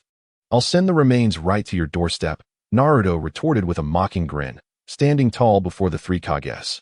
"Three of you. I wonder if you possess the capability to capture me." Chapter 72, Naruto versus the 3 Kages, Part 2. Since dialogue had failed, it was time for battle. Raikage was the first to strike, his form enveloped in a blaze of blue lightning as he activated his lightning armor to its zenith. He transformed into a brilliant arc of light, crashing violently into Naruto. In response, Naruto hurled the Kusanagi towards the ceiling, evading Raikage's direct assault with the instantaneous maneuver of the Flying Thunder God technique. As Naruto firmly gripped the sword's blade, Terumi swiftly formed hand seals and expelled a stream of pale yellow liquid towards him with great force. Expecting the blade to dissolve upon contact with the liquid, she was taken aback when a sudden burst of pale blue light erupted from Naruto's sword. In an instant, the liquid froze upon touching the blade, transforming into a solid block of ice that plummeted to the ground. Ice release, water assimilation. Don't even think about escaping. Inoki, witnessing Naruto's gaze pivot suddenly to the east, immediately comprehended that Naruto had utilized the Byakugan to pinpoint the location where the Seven Tails was held captive. He promptly harnessed his ability to levitate, transforming his right arm into a rock fist, and struck fiercely at Naruto, who was perched on the ceiling. Yet, even the lightning-fast Raikage could not land a blow on Naruto. How could he, who was not adept in speed, possibly reach him? Without even resorting to the Flying Thunder God technique, Naruto evaded the attack purely through a rapid maneuver among the structures. Upon landing, he dashed towards the concealed passage in the east. However, the Raikage unleashed his utmost speed, positioning himself like a blue bolt of lightning, obstructing Naruto's path. "What a nuisance you all are," Naruto muttered, as he charged towards the Raikage, skillfully swinging the Kusanagi sword in an arc towards him. The Raikage, relying on his swiftness, narrowly dodged the strike and attempted to counterattack. Yet Naruto seemed to anticipate his every move, evading each assault just in time. This reminded him of the individual hailed as the Golden Flash during the Third Shinobi World War. Indeed, he was worthy of being called his son, possessing such innate combat talent. Perhaps he had discerned his battle habits during their previous encounter, thus predicting his attack patterns. The Raikage gritted his teeth and exchanged a glance with Terumi Mei, who nodded in acknowledgement. In an instant, she positioned herself beside Naruto, formed hand seals, and summoned a formidable water dragon that surged forth with a menacing visage, emitting a low growl as it lunged towards the Raikage. Water release, water dragon bullet. The Raikage harnessed the power of his lightning release to push Naruto back several steps, while the water dragon coiled around him. Every cell in his body discharged a tremendous amount of electricity, which coursed through the water dragon, intertwining with the blue lightning and unleashing a formidable surge of chakra. With a low growl, he charged forward, propelled by the lightning-infused water dragon bullet towards Naruto. "Oh, so you've deduced that my ninjutsu can freeze liquids and decided to add lightning into the mix?" Naruto remarked with an intrigued smile, tightening his grip on the Kusanagi sword. "How fascinating." The pale blue liquid coiled around the blade, and soon, a water dragon, rivaling the size of the one summoned by Terumi Mei, manifested along the sword's edge, enveloped in black lightning that darkened its form. With a powerful leap, Naruto propelled himself towards the Raikage, unleashing the lightning water dragon bullet through his sword. Zhong Main gazed in disbelief as two lightning water dragon projectiles collided, producing a cacophony of sizzling sounds that erupted forth.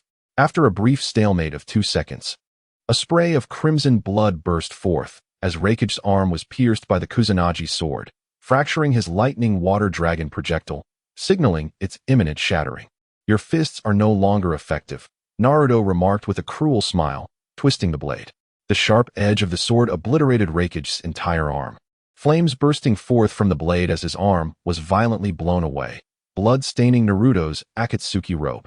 His gaze was frigid, devoid of compassion, as he swung the Kusanagi sword toward Raikage's head. The latter hastily retreated, and as the force dissipated, the lightning water dragon projectile was utterly destroyed. Ugh! Raikage spat out a mouthful of blood, crashing onto the ground. Clutching his shoulder, his eyes widened in shock. The once valiant warrior was now stripped of his fighting spirit. Lacking even the will to rise and continue battling, his pride in speed and strength trampled beneath the opponent's heel. He had grossly underestimated Naruto, initially believing that his adversary could wield only lightning and water chakra. Yet, in the face of their true confrontation, he realized that Naruto had incorporated wind-style chakra into the lightning water dragon projectile, not to mention the fire-style chakra that had obliterated his arm. How could this individual seamlessly utilize multiple chakra types and various jutsu in mere seconds? Did he possess mastery over all chakra attributes? Just as Naruto prepared to deliver a fatal blow to Raikage, for transparent lines appeared around him. Furrowing his brow, he belatedly recognized that he was ensnared within a square of transparent material, prepared to be reduced to atoms. Dust release, original realm separation technique. Inoki declared triumphantly. A radiant light erupted from the central point of the square, enveloping Naruto in its glow. "This is troublesome." Naruto recalled the intel regarding the Tsuchikage of a Wagakure, who wielded a terrifying jutsu capable of disassembling enemies into atoms. If caught in this technique, escape would be exceedingly difficult. Had Naruto been unaware of this information, his demise would have been inevitable. Yet, as he had previously stated, possessing knowledge of his opponent's techniques rendered combat against the three shadows manageable.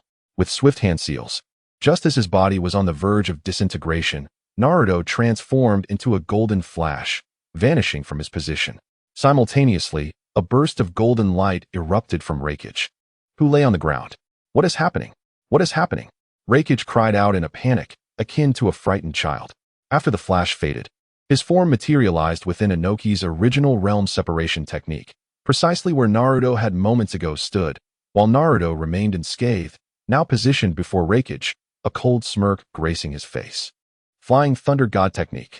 This particular ninjutsu was meticulously devised by Naruto after extensive research, by inscribing the Flying Thunder God mark upon oneself or one's weapon, and subsequently performing specific hand seals. One can exchange positions with another individual or object that bears the same mark within their line of sight. The chakra consumption of this technique is exceedingly vast. Even Naruto cannot employ it consecutively without risking severe depletion. Quickly dispel the jutsu. The words of Inoki, the Tsuchikage, were left unfinished as his body was disintegrated into atoms by the original realm separation technique. Naruto executed the transfer at the very moment the technique was activated, and even the caster was powerless to avert the instant execution of the jutsu. Naka's eyes widened in disbelief, trembling as he grappled with the horrifying realization that he had inadvertently killed his ally, the Raikage. He also struggled to comprehend Naruto's audacity. It was crucial to acknowledge that had the speed of the exchange been even slightly slower, his own life would have been forfeit. Such an adversary is insurmountable. Terumi Mei's legs buckled, and she sank to the ground, her femininity rendered vulnerable in the face of this seemingly weak, yet terrifyingly powerful foe. Fear gripped her heart. Stemming from the unknown, she remained unaware of the other dreadful techniques he might possess. What a pitiable woman she is, yet I am already committed. Perhaps it would be best to leave her to that perverse Naruto. He cast a glance at Terumi Mei before hastening towards the dungeon that housed the Eight Tails. Inoki gritted his teeth, his heart filled with trepidation, yet he resolved to impede Naruto's progress. He soared forward, but suddenly heard a sharp crack. His expression shifting dramatically as he clutched his waist, collapsing to the ground like a fly struck by a swatter, emitting a sound of agony. "What happened to you?" Terumi Mei inquired, momentarily taken aback. "I wrenched my back." "If you have the ability, then don't run, you little brat," Inoki shouted, but Naruto paid him no heed, continuing his sprint deeper into the dungeon. Within the dungeon, a man clad in black, upon hearing the hurried footsteps, glanced at the imprisoned Jinchuriki, the Eight Tails, before his blood-red Sharingan shifted towards the entrance. "It's about time," he murmured softly as he rose to his feet. Chapter 73. Naruto and Itachi Uchiha. The sound of rapid footfalls echoed from the end of the secret passage, where the man stood silently, a cold, murderous intent coalescing within his Sharingan. As Naruto's figure emerged into view, the black-clad man's eyes met his. A sinister smile played upon his lips as he grasped the hilt of the Kusanagi sword and spoke. "It has indeed been a long time, Captain of the Umbu, Mr. Itachi Uchiha. I must admit, I am not particularly eager to encounter you here." Itachi shook his head, the tomo in his Sharingan beginning to spin, ultimately forming a unique kaleidoscopic pattern. "However, since you stand before me, I shall not allow you to pass." As such, Naruto closed his eyes, forming hand seals with his fingers. He conjured dozens of shadow clones and subsequently hurled a scroll imbued with lightning into the air. The scroll unfurled, unleashing 100 iron blades from the ninja formation, which then plunged forcefully into the ground. Uchiha Itachi incinerated several descending blades with Amaterasu, the black flames spreading ominously across the earth. These flames were inescapable.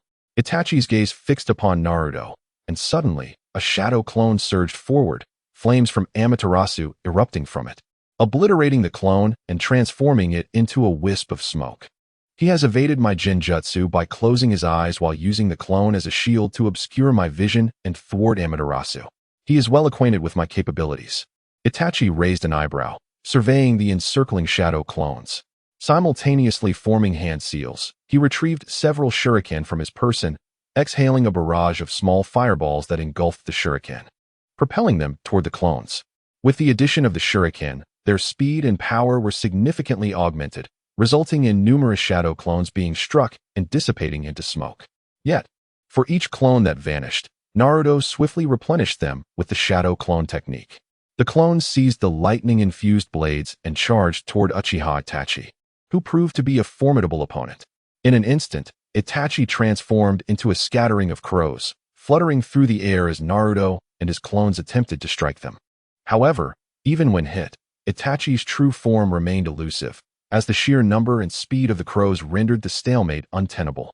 With his eyes closed, Naruto could not ascertain the location of the Seven Tails Jinchuriki.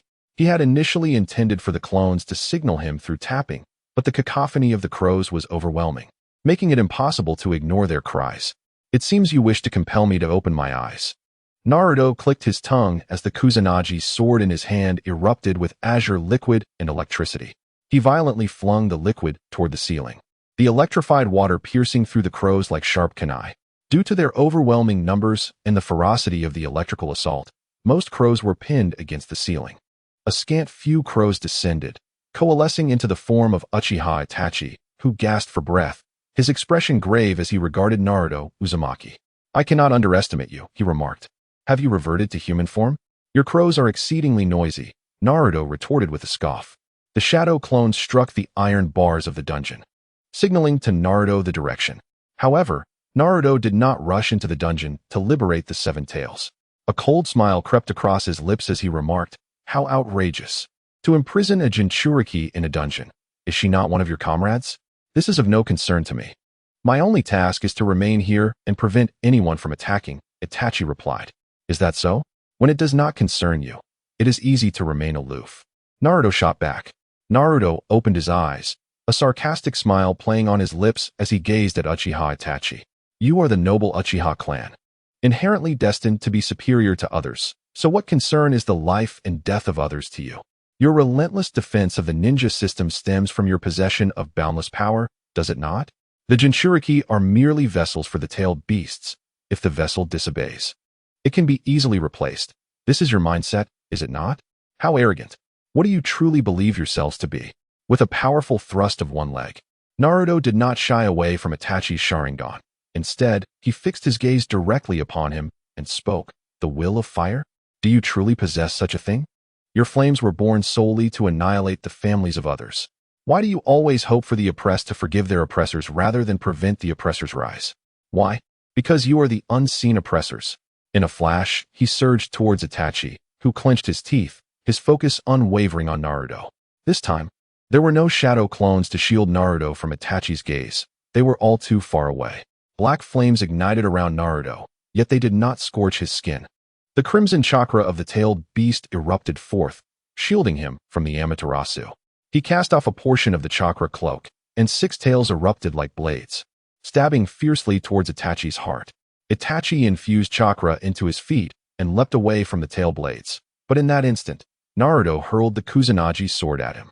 Itachi sidestepped, the sword grazing his nose, a golden flash appearing as Naruto teleported to the sword's location, seizing its hilt and striking down towards Itachi's head with a fierce swing. There was no time left to evade with the shadow clone technique. A surge of terrifying chakra erupted from Itachi's Sharingan as Naruto's blade bent upon descent, distorting the surrounding scenery. 4 bizarrely shaped wedges pinned Naruto's limbs behind a blood-red sun, a painful illusion coursing through his nerves. Naruto grunted softly, turning to face Itachi. "The magical restraint technique. Is this what illusion is?" A smirk graced Naruto's lips as he remarked, "There's nothing particularly impressive about it. Why not use Tsukuyami? The activation time for Tsukuyami is slightly longer than this technique." Itachi replied, gripping a kunai and lunging at Naruto's head with a fierce thrust. "Fall." "Oh, Mr. Itachi, that would truly trouble me." Naruto's voice suddenly deepened, his pupils transforming into that of a fox. The blood-red sun shattered, distorting the entire illusionary world. He broke free from his restraints and launched a punch at Itachi's head. Itachi ducked just in time, Naruto's fist colliding with his forehead. Itachi staggered back a few steps, fatigue evident in his gaze as he regarded Naruto, who had regained his composure and gripped the Kusanagi sword with a smile. "What a pity, you were so close to finishing me. Let the 9 tails act as a third party, disrupting the operation of the illusion with chakra." Itachi took a deep breath and spoke. "Naruto, if you are willing to relinquish this fight, I will plead with Lord Hokage. As long as you can achieve merit in the mission against the Akatsuki, Lord Hokage will agree to your return, even if you have slain the Sun's Foot and once devastated the Hidden Leaf village. Why do you perceive yourself and the Hidden Leaf as victims? Have you fallen under an illusion?" Naruto scoffed, raising the Kusanagi sword and declared, "This is revenge, Mr. Itachi. I seek vengeance against the entire ninja world, not the forgiveness of anyone. And Sasuke? He bears no grudge against you, does he? As long as he stands in my way, I will slay him," Naruto coldly replied. "Whether he was once my friend or my only brother, I will personally bring him down." Indeed, words had run dry. Perhaps they were necessary to utter, given that we stand on opposing sides. I do not believe mere rhetoric will persuade an enemy to lay down their arms.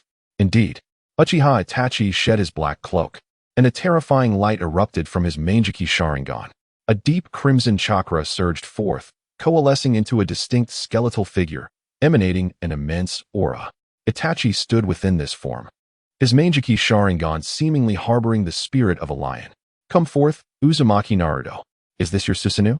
Naruto tightened his grip on the Kusanagi sword, his expression turning grave. Chapter 74. The man of the consumed Susanoo. The deep crimson Susanoo shattered the ceiling, its ancient godlike form manifesting upon the battlefield. The Susanoo gripped the energy form of the ten-fist sword in its right hand, while the eight-span mirror in its left hand blazed like a shield of flames. The ninjas on the battlefield gazed in astonishment towards the bunker, disbelief etched across their faces. "It's my brother's Susanoo. How did he end up here?" Sasuke was momentarily stunned, unaware that Itachi had arrived on this battlefield. The appearance of the Susanoo took him by surprise. "Oh, it seems Lord Hokage has concealed some matters from you. No wonder Naruto has been unable to receive information. It appears even the intelligence personnel within the Akatsuki were oblivious to Itachi's presence here." Naruto raised an eyebrow and chuckled. "That guy is still quite formidable. I hope Naruto remains unharmed." "I certainly do not recall anyone mentioning that he had arrived on this battlefield," said the figure known as Toby, gazing at the distant Susanoo. Murmuring to himself, "Go help him. That thing is not easily dealt with."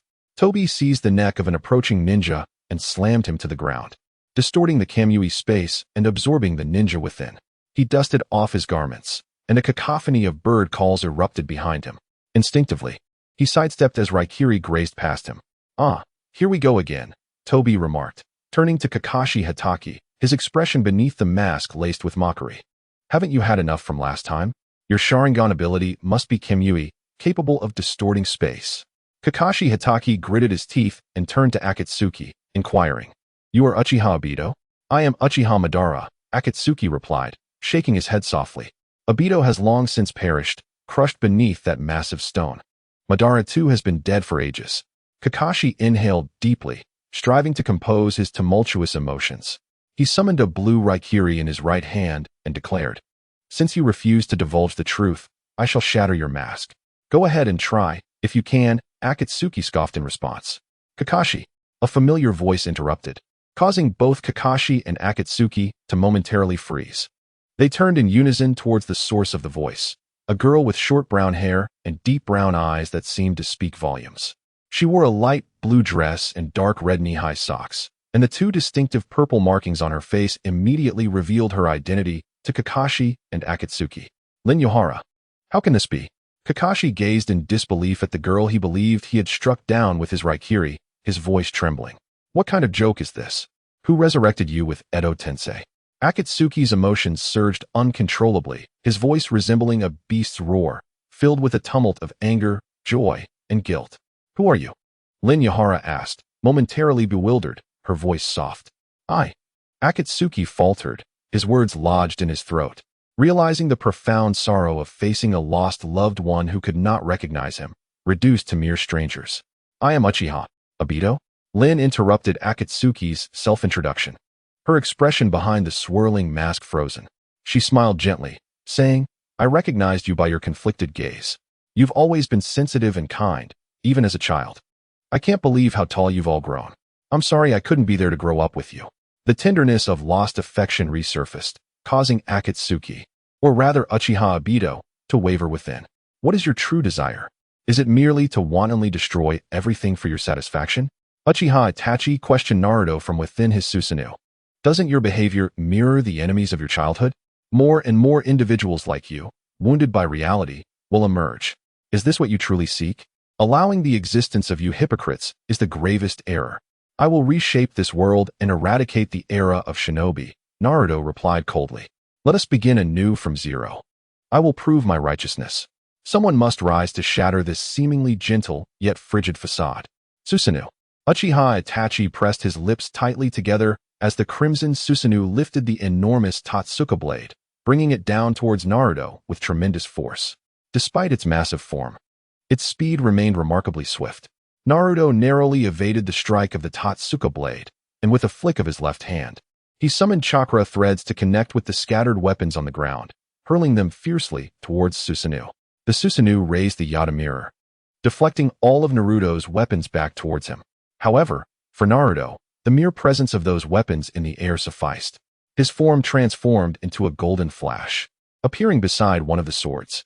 He then leaped onto the blade, charging towards Uchiha Itachi, who was ensconced within the Susanoo. With a swift motion, Susanoo grasped the Totsuka blade and lunged at Naruto. In response, Naruto discarded the Kusanagi sword to his side. The Totsuka blade still failed to hit him, striking only the ground. The Susanoo shielded Uchiha Itachi with the Yata mirror, forcing Naruto to approach from the side if he wished to attack, as the mirror's reflective ability could easily spell disaster for him. The speed of that sword was astonishing. Without the Flying Thunder God technique, evasion would have been impossible. With such a vast attack range, reaching the Seven Tails was virtually unfeasible. Damn it. Why didn't that guy mention there was another Itachi in this cursed place? Naruto clicked his tongue, landing on the ground and gazing at the crimson behemoth before him, acutely sensing the impending peril. Give it up, Itachi's booming voice resonated. In the face of such overwhelming power, your speed and attacks are futile. I have no desire to engage seriously just yet. If I turn away now, I can pretend nothing has occurred. Konoha owes you. Consider this a form of compensation. Who the hell asked for your compensation? Naruto's aura surged dramatically in an instant. Drawing a deep breath, he lifted the Kusanagi sword high above his head and spoke in a chilling tone. This technique, since I developed it, is the first time I shall use it against someone. Naruto's body was enveloped entirely by the Nine Tails chakra, transforming his appearance into something terrifying. The deep crimson chakra fibers writhed like muscle, and jagged white bones lined the chakra threads. He entwined the Kusanagi sword with his chakra tails, condensing a tailed beast ball in his mouth. With a determined thrust, he launched the Kusanagi sword forward. The blade shimmered with 5 distinct chakra attributes. And as he released the tailed beast ball towards the sword, it coiled around the blade at the moment of separation. The wind released chakra, distorting the energy into a spiral. 7 colors of chakra enveloped the Kusanagi sword, ultimately coalescing into a colossal spiral arrow, on par with Susanoo itself. The terrifying force emanating from it warped the very fabric of space, and the chakra waves unleashed swept up nearby ninja, reducing them to mere dust in an instant. Forbidden technique, 7-path spiral sword. Help! What is this? My legs, they're shattering. Run, run. The ninjas were thrown into disarray, and every one of them who approached the bunker met an inevitable demise at the hands of the Seven Tails spiral sword. The ground was violently torn apart by the residual waves of its power, debris flying in all directions, with pieces occasionally falling and crushing a few ninjas who were too preoccupied with fleeing to notice the danger above. The chains of the Seven Tails Jinchuriki were brutally severed by the shock waves, yet she quickly harnessed the power of the tailed beast chakra to stabilize herself, thus avoiding being drawn into the deadly whirlpool of the Seven Tails spiral sword. Meanwhile, Konan and Noki swiftly conjured defensive walls using ninjutsu. The entire structure of the bunker was engulfed by the Seven Tails spiral sword, and the scene before them resembled not a battle of ninjutsu, but rather an apocalyptic event. This was Naruto's ultimate technique intended to obliterate Konoha, unexpectedly unleashed here. Was that monster's movement truly a natural disaster? Obito gazed in astonishment at the Seven Tails spiral sword as it surged toward Itachi's Susanoo, his voice trembling with disbelief. Even his Kamui might struggle to evade such a spatially distorting attack. However, the Seven Tails spiral sword was merely one of Naruto's 3 ultimate techniques, and not even the most potent of them. He had concealed his true strength within the Akatsuki solely to gather intelligence on its members during their missions. Itachi stood frozen for a few seconds before activating the second stage of Susanoo. The colossal form raised the Yata mirror, channeling vast chakra into it in an attempt to block the oncoming assault. Yet, if the Seven Tails spiral sword were so easily thwarted, Naruto's efforts to create it would be rendered meaningless. Crack, crack, crack, crack. The Seven Tails spiral sword collided fiercely with the Yata mirror, which could only withstand the onslaught for a fleeting moment before being torn asunder by its overwhelming force, rendering any technique moot. Susanoo bent low, shielding Uchiha Itachi, attempting to absorb the impact of the Seven Tails spiral sword with its own body. However, the calculations were flawed. The Seven Tails spiral sword was enveloped in a golden flash and vanished, only to reappear within Susanoo, directly before Itachi. Flying Thunder God Technique. This jutsu not only allowed for the exchange of individuals, but also the swapping of objects. The mark of the Flying Thunder God had been placed on Itachi's forehead protector, which Naruto had struck during their earlier confrontation. The protector danced in the air like a withered leaf in autumn before plummeting to the ground, as the Seven Tails spiral sword pierced through his forehead. The terrifying chakra shattered Itachi's body, the deep crimson form of Susanoo dissipating, and the Seven Tails spiral sword erupted, creating a massive, seven-colored semicircular energy formation upon the earth. Breathing heavily, Naruto, having released the cloak of the Six Tails, approached Itachi's shattered protector and stomped on it with force, reducing it to fragments. Uchiha Itachi, who met his untimely demise at the tender age of 21, sacrificed his life in the 64th year of Konoha. His body was utterly obliterated by ninjutsu, leaving no coffin beneath the monument. Chapter 75. The roots in the shadows. The scene before me could only be described as a desolate ruin. Following the explosion of the Seven Swords of the Wind, the Kusanagi sword lay shattered in multiple fragments upon the ground. The snow was marred by a colossal crater created by the immense chakra, plunging to a depth of 40 meters, a fall that would leave one waiting several seconds to hear the thud of impact. Naruto stood at the edge of the chasm, his crimson Akatsuki cloak billowing in the chilling wind. He turned to gaze at the Seven Tails Jinchuriki, Kage, who sat trembling on the ground, her face etched with profound terror as she regarded him.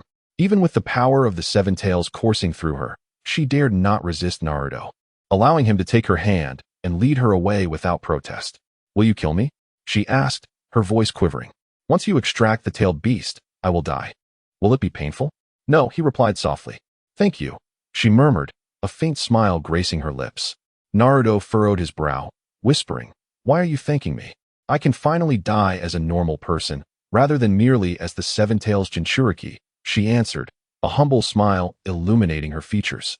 "I am content that my end is not as a weapon, expended and used up." Brother, Uchiha Sasuke exclaimed, watching the crimson Susanoo fade from his sight. A sudden dread gripped his heart, and an array of ominous premonitions surged within him. He dashed toward the fortress, now reduced to a desolate ruin. Naruto did not impede Sasuke. Her duty was merely to restrain those troublesome ninjas. With Naruto having completed the capture of the Seven Tails, she saw no reason to linger, deciding it best to make her discreet exit. As she turned, a voice called from behind her, "You are the one who used Edo Tensei, aren't you?" Naruto spun around to see a man clad in an orange whirlpool mask standing before her, flanked by Kakashi and Lin, who had emerged from the Edo Tensei. His demeanor suggested he had come to collect a debt. "Yes, that would be me," she replied, appraising the masked figure. "You must be Tobi of the Akatsuki. What brings you to stand with the leaf?" "You seem quite informed," he retorted, a hint of menace lacing his voice. Lin tugged at his sleeve, clearly displeased with his combative stance. "What do you intend to say?" Naruto scoffed, turning to face the trio. "If it's a fight you seek, I am more than ready. I merely wish to ask you one question," Tobi interjected, restraining Lin's hand gently. "What is your relationship with Naruto?" "Ah, that question," Naruto replied with a playful grin. "We share a bond that is, in every sense of the word, a union." On the other side, Sasuke searched for Itachi's figure amidst the ruins, yet all that remained on the desolate snowy expanse was a massive crater created by the seven blades of the sage. He approached the gaping chasm with a distracted mind, where Tsunade and Inoki stood, staring blankly into the abyss. "Lord Mizuki, Lord Tsuchikage, have you seen my brother?" Sasuke inquired softly from behind them. His heart was heavy with trepidation. He had already surmised the grim reality, the vast explosive crater, the absence of his brother's body, the vanished Susanoo, and the fact that what should have been 3 elite shinobi had now dwindled to 2. All of this was the doing of Naruto. "Please, accept my condolences." Tsunade's gaze was conflicted. She sighed and shook her head, handing Sasuke the shattered headband of the Leaf Village. Trembling, he accepted it with both hands. Gripping it tightly, His Sharingan seemed on the verge of igniting, an overwhelming presence erupting from him as the purple silhouette of Susanoo slowly emerged behind him. The three tomo of his Sharingan began to spin, transforming into a perfect kaleidoscopic pattern, tears streaming down his face, falling onto the headband. Taking a deep breath, he tucked the headband into his clothing and lifted his head, resolutely declaring, "I will find Naruto." "No, you cannot go. It would be tantamount to walking into your own demise," Tsunade urgently interjected, blocking his path. "His strength is formidable. Even your brother, who mastered Susanoo, fell to him in a single blow.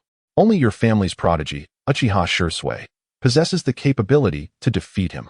I must confront Naruto." Ignoring her warnings, Sasuke sprinted toward the line of footprints in the snow. Tsunade, powerless to stop him, could only watch as his figure gradually faded from view.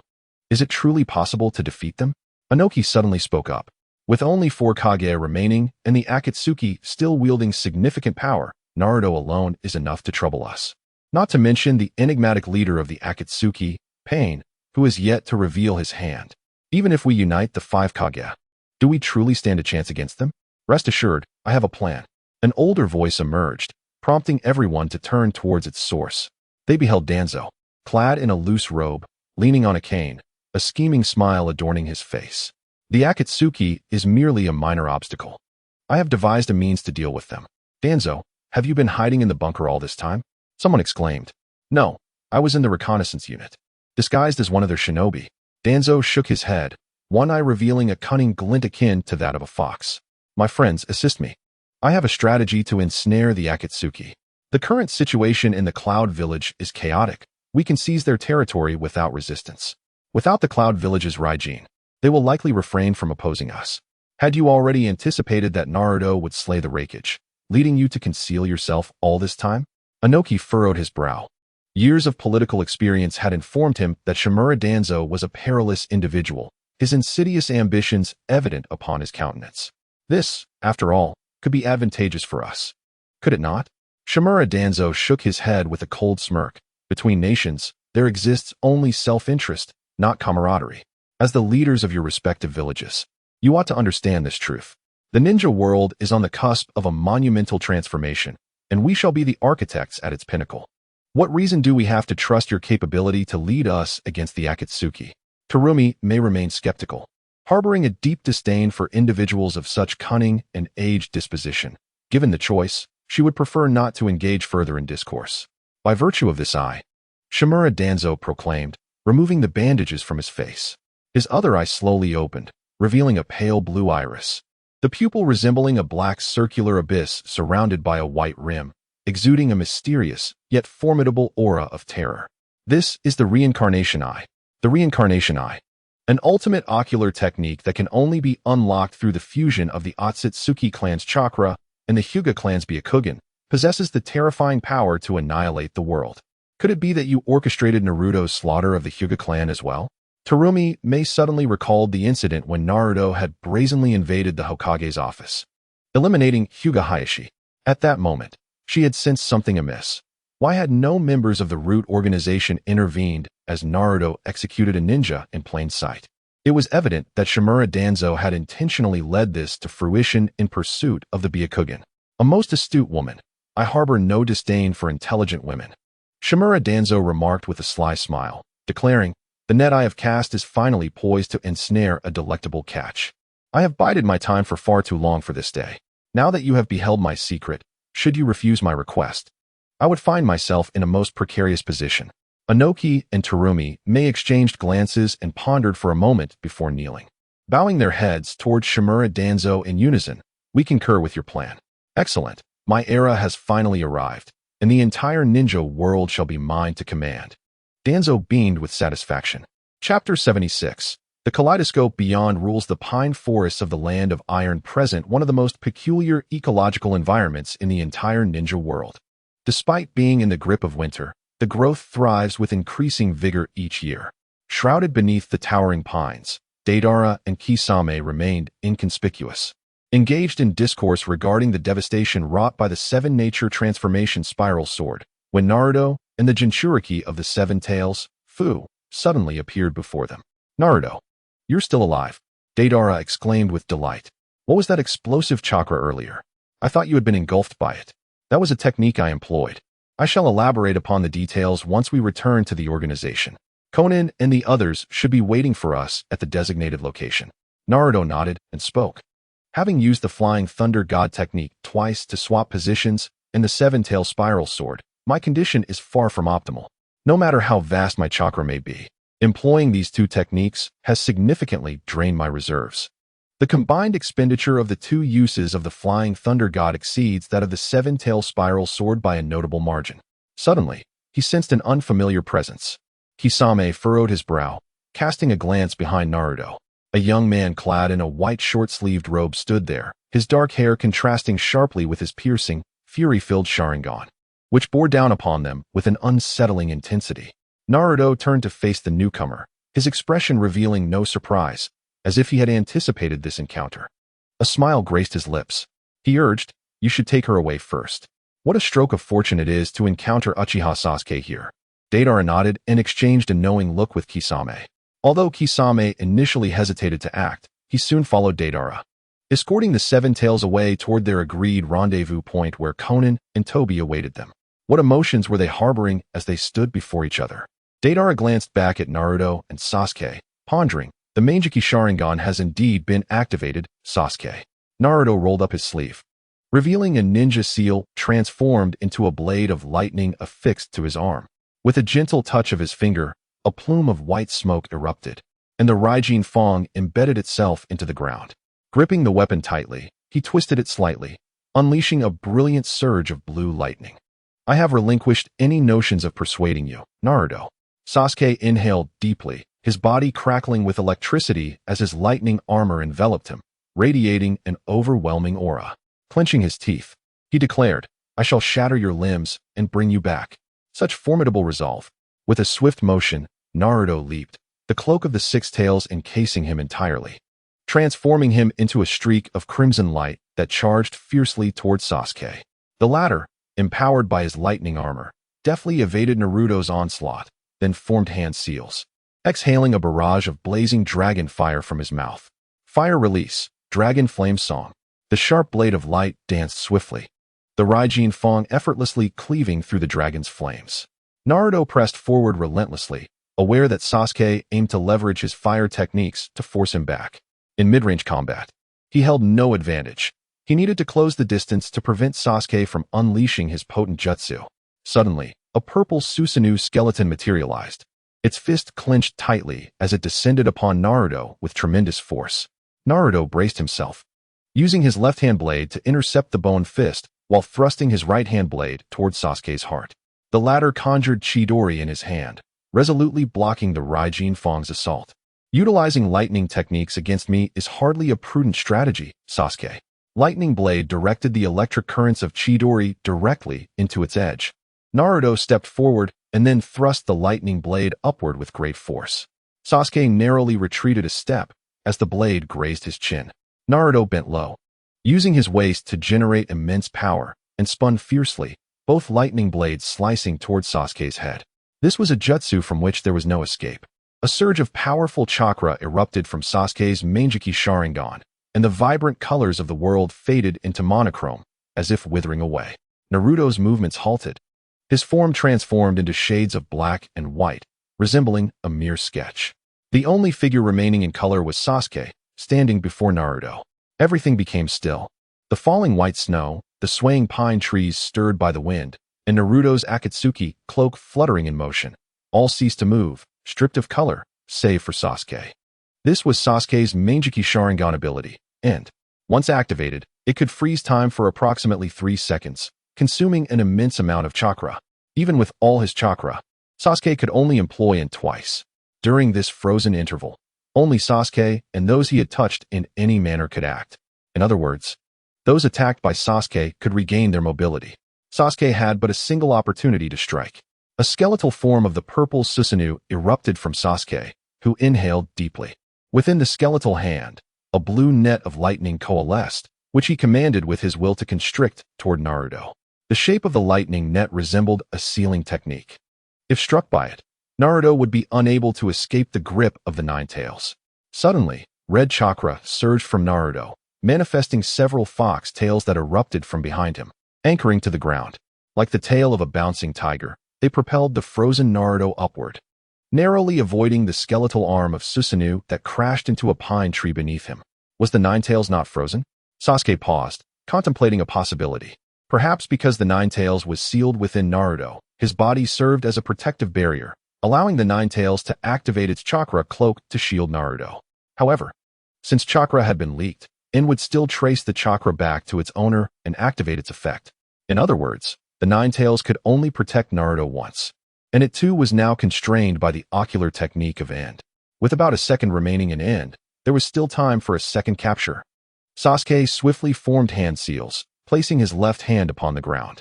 A vine-like sapling burst forth, racing toward Naruto with astonishing speed, ensnaring him in midair. The instant the sapling made contact with Naruto, his consciousness returned, as he prepared to unleash the Nine Tails chakra to break free from the saplings. The saplings suddenly surged with life, swiftly growing into a grand tree that forcefully pinned Naruto beneath its massive trunk. The overwhelming power of wood release suppressed the Nine Tails, causing Naruto's six-tailed cloak to vanish entirely. Wood release, tree binding, eternal burial. This way, I can take you away, Sasuke gasped, panting heavily. Are you not going to kill me? A cold smile crept onto Naruto's lips as he replied, in my current state, if you wish. You could easily sever my head from my shoulders, couldn't you? We are friends, after all. Sasuke clenched his fists and murmured, I do not wish to lose any more. Indecisiveness will only lead to greater loss, Naruto scoffed. Just like now, you've squandered your best opportunity to kill me. What? Hey, can you see me? Sasuke-kun. I'm right here. Naruto's voice called from the pine tree, waving like an ordinary girl greeting her friends. This guy, he actually caught up, Sasuke said, momentarily stunned and in disbelief. Oh dear, has the adorable Naruto-kun been pinned down? So that means Naruto is the one being subdued by Sasuke. Get me out of here quickly. This thing is continuously suppressing my chakra. If this goes on, I will lose consciousness. All right. Yelling at a girl is rather unappealing. Naruto huffed, leaping down from the pine tree. Instantly, Sage Mode activated, and dozens of white snakes emerged from her pockets, darting towards the tree with remarkable speed. The snakes precisely penetrated the tree, causing its color to shift to white, much like ink dropped into water. The bark swelled, transforming into something resembling snake scales, and soon, the tree morphed to exhibit the head of a serpent, its form slithering down from Naruto. Sage Art, Rebirth Assimilation. Naruto dusted herself off, observing the weakened Sasuke. She retrieved the Raijin Fong from the ground and approached him. As he attempted to move, several white snakes, unbeknownst to him, wrapped around his legs, immobilizing him entirely. Farewell, Uchiha Sasuke. Raising the Raijin Fong, Naruto aimed a fierce strike at Sasuke's head, declaring, You shall become the first drop of blood to stain the dawn of a new era. Clang. A small tanto blocked Naruto's strike, and the figure of Uchiha Shursui appeared before her, his body flicker technique so swift that even Naruto's Sharingan failed to perceive it. His Manjiki Sharingan glimmered with fury as he spoke. Did you kill Uchiha Itachi? This is bad, Naruto thought, glancing towards Naruto, but she had already made her escape, moving with a speed rivaling Shursui's body flicker technique. I just remembered that I have soup simmering at home, so let us meet again next time. Naruto's form transformed into a flash, vanishing from sight. Shursui reacted quickly, slashing forward, his blade merely grazing Naruto's shoulder, yet before he could touch her, she had disappeared entirely. You run quite fast, don't you?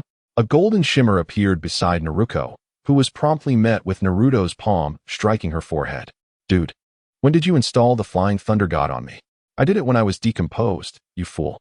I am you, so you are insulting yourself. You're also insulting yourself. Forget it. Chapter 77, The Shadow Level Conference, The Birth of the New Raikage. Naruto and Naruto parted ways midway, with Naruto retreating from the battlefield with her subordinates, intending to return to the stronghold of the new Whirlpool Nation. Meanwhile, Naruto arrived at the predetermined location, where Konan and the others awaited him. Even Haiden, who had not participated in the battle, was present. Thus, the tailed beasts were nearly gathered. Scorpion gazed at Naruto's figure and softly remarked, The 8 tails has been successfully extracted from Killer Bee. Next, we only need to extract the 7 tails and my 9 tails. Naruto nodded in response, saying, Let us return to base. This place is still relatively close to those guys. Uchiha Shursui has arrived on the battlefield, and it seems that Konoha's reinforcements have fully reached the area. It would be wise to retreat quickly. Understood. Deidara let the mouth in his palm devour the snow-covered ground, then chewed vigorously before expelling a large, milky white bird from his mouth. The group followed Deidara onto the bird's back, which then took flight at astonishing speed, escaping the snowy battlefield. On the other side, the Konoha reinforcement team, led by Uchiha Shursui, began to clear the remnants of the summoning white snake from the battlefield. The death of his dear friend filled his heart with both rage and sorrow, transforming his demeanor and movements into something fierce, devoid of his previous calmness. News of the Raikage's demise quickly spread through the allied forces. Samui and Mabui, responsible for the defense of the Cloud Village, stood frozen in shock upon hearing the news. With the Raikage fallen and the Eight Tails Jinchuriki captured, the Cloud Village was left leaderless, and the days ahead promised to be tumultuous. Now, only 4 Kage remained, with the position of Hokage having shifted from Tsunade Senju to Danzo Shimura. In this battle, the Sand Village led by Gaara sustained the least damage, while the Cloud Village faced the brunt of the losses. Inoki, upon learning of the deaths of his granddaughter and son, was devastated and fainted on the spot. The leader of the Land of Iron, Mifune, proposed convening another Kage-level meeting to discuss how to confront the Akatsuki organization, but due to Inoki's circumstances, the meeting was postponed for a time. After clearing the battlefield, Sasuke walked alongside Shursui on the path back to Konoha. Clenching his fists, Sasuke quietly inquired, "Shursui, what about Lady Tsunade?" "You do not need to concern yourself with that," Shursui firmly replied. "This is an adult matter. Has something happened to Lady Tsunade? I believe with her character, she wouldn't simply relinquish her position." Sasuke halted, continuing to press. "I am no longer a child. Tell me the truth. What is really going on with Lady Tsunade?" Slap. A resounding slap struck Sasuke's face, and Shursui narrowed his eyes slightly, responding with a hint of anger in his voice. "Nothing has transpired. It is merely that Lady Tsunade has chosen to relinquish her responsibilities regarding the affairs of the Hidden Leaf Village. Your sole objective is to kill Naruto Uzumaki to avenge Itachi. Beyond that, do not dwell on other matters. Why has it come to this? Are you truly my brother Shursui?" Sasuke gazed incredulously at Uchiha Shursui, his expression akin to that of a stranger. "You, who possess no power and merely speak empty words, are truly a detestable existence." Shursui turned away and continued down the path toward the Hidden Leaf Village. Sasuke stood motionless, sensing a shift within him. What secrets was the Hidden Leaf concealing? What were Danzo's true intentions? He realized that from his current position, he could not uncover the truth of these events. Only someone with the influence and organization akin to Naruto could. He felt a profound sense of powerlessness, as if he were standing in the wrong place. Nevertheless, he understood one thing. He absolutely should not find himself opposing Naruto. Days later, an assembly of shadows convened once more, comprising the 5th Kazekage Tamari of the Sand Village, the Hokage Danzo of the Leaf Village, the Mizuki Terumi of the Mist Village, the Tsuchikage Inoki of the Rock Village, and the acting Raikage Mabui of the Cloud Village. Presiding over the meeting was the neutral leader of the Land of Iron, Mifune. Thus, the meeting commenced. Aiming to address several critical issues, Mifune picked up the document before him and cleared his throat. First, concerning the death of the Raikage from the Cloud Village. It will be challenging for them to appoint a successor with shadow-level strength in the near term. This vulnerability may expose the Cloud Village to incursions from other nations. To avert such a scenario, we have devised 2 proposals. Proposal 1 entails that all nations sign an accord pledging not to attack the Cloud Village for 50 years. In return, the Cloud Village would provide a certain amount of resources annually as a token of gratitude. Should a shadow-level powerhouse emerge from the Cloud Village within those 50 years, this agreement could be revoked at any time. Mifune handed the list of resources to Mabui, stating, "Please review the annual resource requirements." Mabui received the list, her eyes widening in disbelief as she looked at Mifune. "Do not jest. How could the Cloud Village possibly thrive under such demands? Without adequate infrastructure, how can we hope to cultivate a shadow-level strength? In 50 years, will we not merely be the fish on your chopping block? Do not be hasty. Should you find Proposal 1 unsatisfactory, we do have a second option," Mifune replied, shaking his head. "If any ninja village is willing to provide you with a shadow-level strength individual to serve as your Raikage, you would be exempt from the annual resource submissions. Such a rare resource as a shadow-level powerhouse cannot simply be offered to us. It would likely be a ruse to infiltrate and exert control over our internal politics, ultimately leading to an indirect domination of the Cloud Village. Within the heart of Mabu-e, the regulations laid out upon the table were understood with utmost clarity. Yet, at present, no means existed to extricate oneself from this predicament. The adversary had presented but two alternatives. Should neither be accepted, as previously indicated, Chunin village would face the relentless encroachment of various nations, rendering even the Land of Thunder powerless in the face of such calamity. It must be noted that the once mighty Whirlpool country had fallen to the machinations of these cunning individuals, who now trained their sights upon oneself. Allow me to assume the mantle of the new Raikage of Chunin village. My prowess is undoubtedly recognized by all present. With the Akatsuki organization looming as our enemy and our strength waning, we stand vulnerable to an imminent assault, spoke Uchiha Shursui, emerging from behind Shimura Danzo. A glint of cunning illuminating his eyes, which instilled a sense of unease within Mabu-e. Is there anyone else willing? Mitsuba nodded, surveying the room. The representatives from Awagakure and Kirigakure, aligned with Danzo, exhibited no dissent. Temari from Suna, however, sat quietly at the conference table, her bright eyes betraying an inscrutable emotion. No, we must not allow this individual to become the Raikage. Samui clenched her jaw, preparing to voice her objections. She had anticipated the ensuing events. The assembly would question her suitability for the role of Raikage, potentially forcing her into a confrontation with Uchiha Shursui. Yet, even if it meant facing defeat, she would not yield. Should this man ascend to the position of Raikage, Chunin would undoubtedly descend into a living hell. I too aspire to be Raikage, suddenly declared Uchiha Sasuke, lifting his gaze toward the astonished Shursui. As if concerned that his declaration had gone unheard, he raised his voice once more, asserting, I too wish to be Raikage. Sasuke Samui was momentarily taken aback, struggling to comprehend the situation. Logically, both of them belonged to Konoha. Why was there such a palpable tension between them? Try to be sensible, Sasuke, Shursui murmured, a hint of menace lacing his tone. If being sensible means becoming like you, then I shall never be sensible, Sasuke retorted coldly, this time refusing to retreat, even in the face of an individual who surpassed his brother in strength. I support Sasuke's claim to the title of Raikage. Temari's lips curled into an alluring smile, her elegant legs crossed as she spoke. His ninjutsu attributes align more closely with Chunin village, and he nearly captured Naruto Uzumaki, undoubtedly reaching the level of a Kage. Ultimately, this is a matter for the people of Chunin to decide.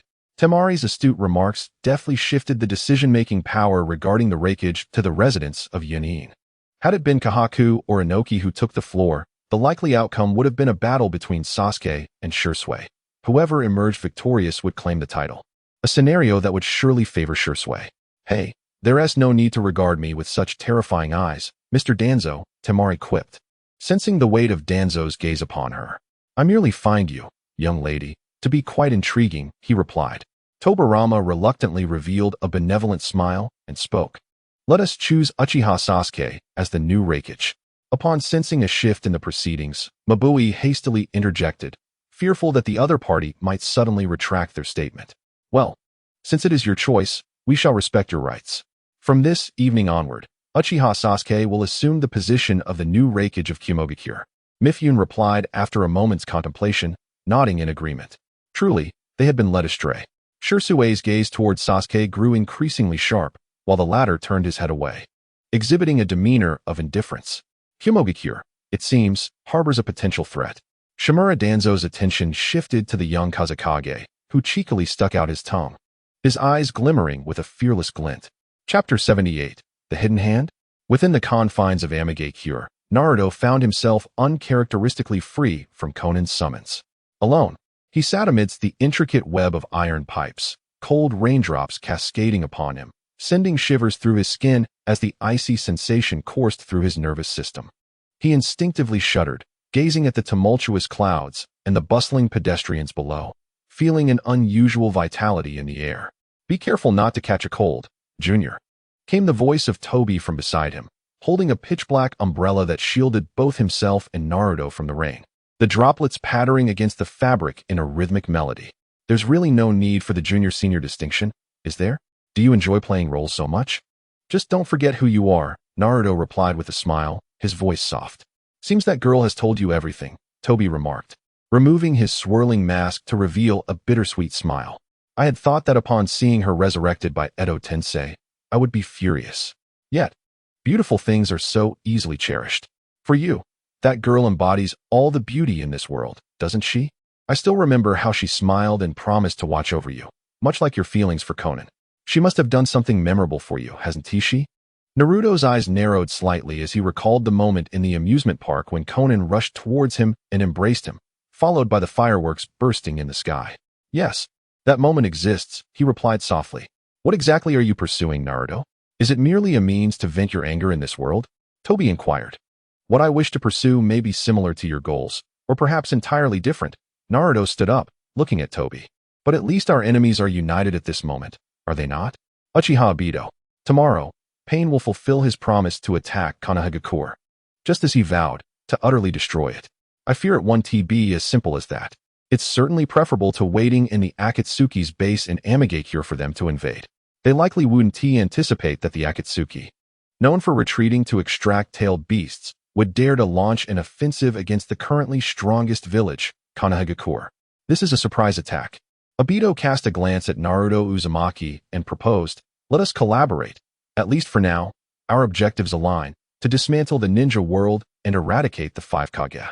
Yet, as you rightly stated, it will not be a simple endeavor. I shall first disclose to you a vital piece of intelligence. Kisame is an undercover agent from Konoha, infiltrated into the Akatsuki by Danzo Shimura. At that time, the team led by the Mist's Hoshigaki Kisame encountered an assault from Konoha's Ino, Shika, Cho formation, and the leader of the Mist team, Hoshigaki, defected to Konoha. To prevent his comrades from divulging secrets, Kisame eliminated all his teammates. Obito continued softly.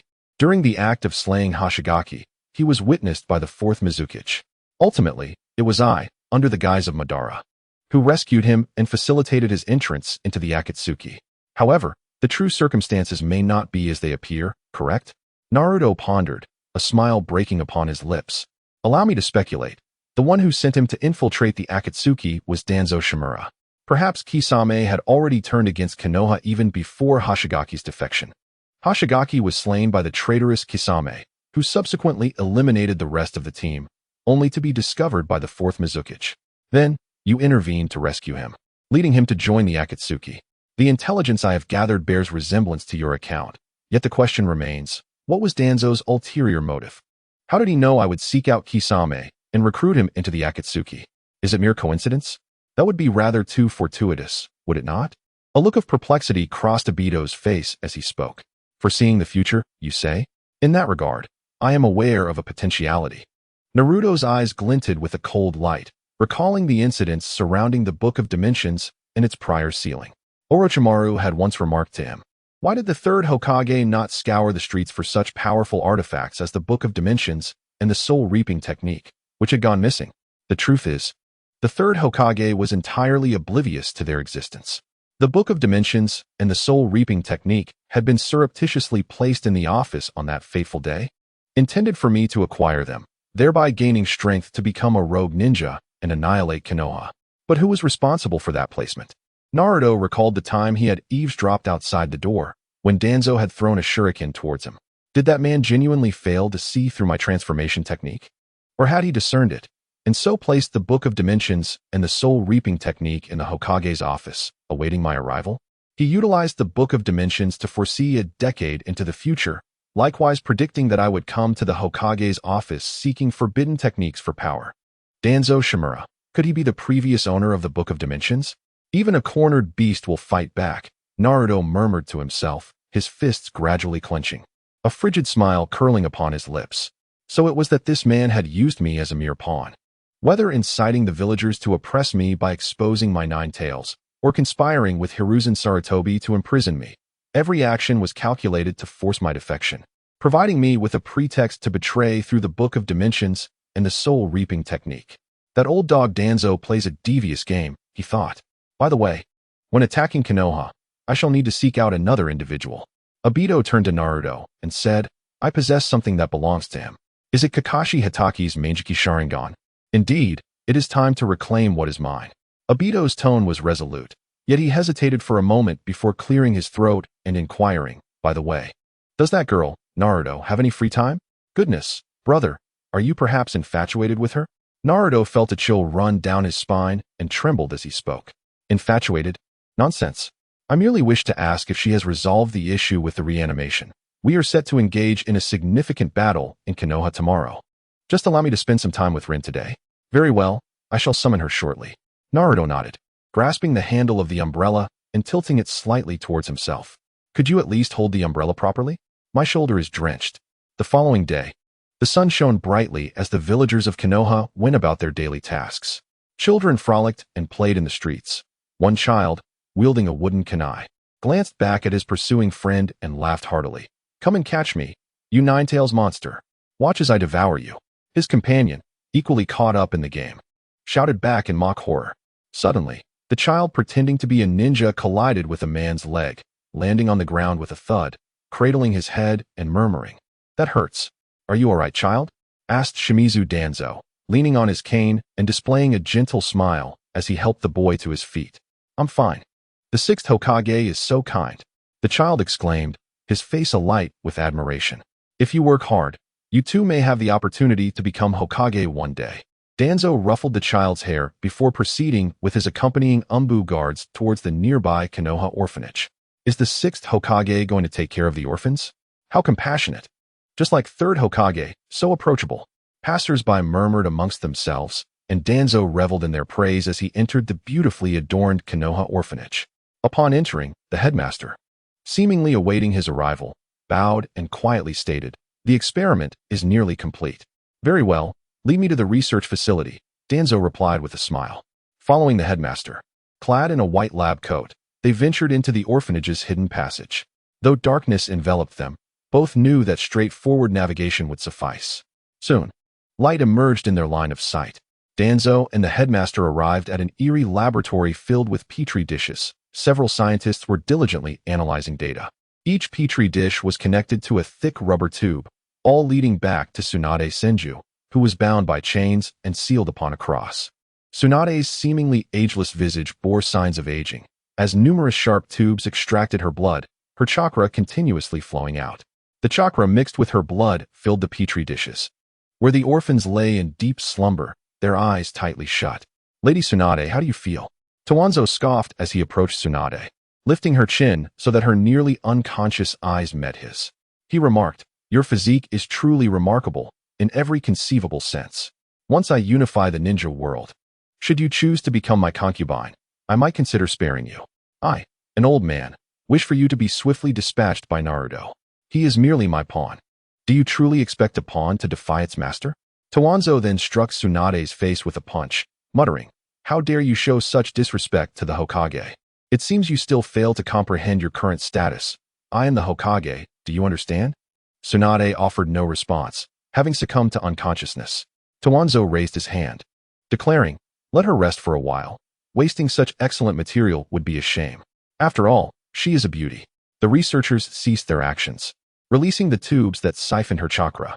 Tsunade's body slid from the cross to the ground as Tawanzo extended his right hand, gathering a sphere of chakra in his palm, which glowed green. He inserted the chakra sphere into Tsunade's body, a treacherous smile spreading across his face. The mental sphere, once placed within another, allows one to control their will and actions, as well as access their thoughts. With this, the fifth Hokage shall become my possession. Ha! Tawanzo eagerly anticipated the moment Tsunade would awaken. He could hardly wait to see this ageless woman display her enchanting charm before him. However, the dark farce was about to come to an end. A white-haired man appeared at the entrance of the laboratory. Chapter 79. Let the world feel pain. The man was tall, wearing a forehead protector inscribed with oil characters, his long white hair cascading to his waist. He donned a loose red outer garment, wooden clogs adorning his feet, and his hands bore armor-like gear. Beneath his eyes were strange red markings, and he appeared to be in his 40s. It was Jiraiya, one of the legendary Sannin. Tawanzo rose, gazing at him with suspicion. "Who informed you of this place?" "A blonde girl," Jiraiya replied, turning his stern gaze to the unconscious Tsunade. "What have you done?" "As you can see, I am in the process of creating an army imbued with the Senju clan's bloodline," Tawanzo sneered. "Once the research is successful, these children will inherit the Senju bloodline and possess the innate sage body. With a bit of training, They will become unparalleled weapons on the battlefield, achieving great feats for Konoha. No, for me, Toanzo. Your actions are beyond inhumane, Jiraiya retorted, biting his finger and forming hand seals, pressing his hands to the ground. Then do not blame me for drawing my sword against you. Summoning technique. The Great Toad of Mount Myaboku. The ceiling reverberated with the sound of heavy objects falling as a massive orange toad descended upon Toanzo, expertly summoned by Jiraiya. The positioning was impeccable. The toad would strike Toanzo while sparing Tsunade from harm. Zamura Danzo let out a derisive chuckle as he unraveled his bandages, exposing his terrifying Rinnegan to the open air. He raised his right hand, unleashing an invisible, ominous repulsive force that sent the massive toad, Jiraiya's faithful companion, flying through the air, crashing onto the streets of Konoha and stirring up a cloud of shattered debris. Apologies, but I have ascended to godhood, Danzo remarked with a hint of mockery. Repulsion and attraction, is it? Jiraiya gazed at Danzo's eyes, disbelief etched across his face. He had heard of the Rinnegan's existence. Rumored to have appeared during the Third Great Ninja War, said to possess an attractive and repulsive power potent enough to move the moon, the pinnacle of ocular techniques. However, Danzo's demeanor suggested a lack of mastery over the Rinnegan. He seemed unable to fully harness its might, evident from the fatigue that followed his recent display of repulsion. Jiraiya took a step back, contemplating summoning the toads of Mount Myaboku to counter Danzo's onslaught. He needed time to gather his sage mode, and any interruption during this process could lead to failure, rendering his efforts futile. Are you attempting to summon toads to shield yourself and activate your sage mode? Danzo sneered, seizing Tsunade by the wrist and placing his hand upon her forehead as if extracting her very soul. A small chakra fruit materialized in his grasp, which he swallowed, replenishing the energy expended in using the Rinnegan. Spirit extraction technique. Unlike Naruto's version, Danzo exhibited precise control over the quantity and quality of chakra he could extract, effortlessly drawing out portions without harming the host. What malevolent ninjutsu is this? Jiraiya furrowed his brow, his expression turning grave. If you wish to continue fleeing, it matters not to me. However, I shall savor Suna-sama while you attempt to enter sage mode, Danzo leered, licking his lips with a sinister grin. You scoundrel! Jiraiya gritted his teeth, gathering a Rasengan in his palm. Yet, before he could advance, an unseen force drew him towards Danzo, who, as if playing a game, slammed Jiraiya's body into the ground with brutal force. Crash! Jiraiya's form was embedded into the earth, but fortunately, he had hardened his hair, which now coiled around his head like a protective shield. Do you feel despair? Anger? Pain? Danzo suddenly swung his hand, unleashing another surge of repulsion that contorted Jiraiya's legs in an unnatural position. The sickening sound of splintering bones accompanied by Jiraiya's pained groans filled the air. Danzo, invigorated by the spectacle, raised his right hand once more. Is this the famed Sannin? Hardly impressive. Ha! I shall be the god of this ninja world, while you all remain mere ants, enslaved to my will. Ambition expands in tandem with power. Originally, Danzo only aspired to become Hokage, yet upon acquiring strength, his heart became twisted by it. Perhaps in the past, he possessed a modicum of righteousness, but now he is merely a repulsive figure. No. Tsunade rose from the ground, firmly grasping Danzo's arm. She shook her head and gently uttered, "Do not kill him. I shall heed your words." Indeed, that is the essence of a virtuous woman. Danzo smirked, his face betraying a sense of triumph. His repulsive force continued to suppress Jiraiya, rendering him immobile.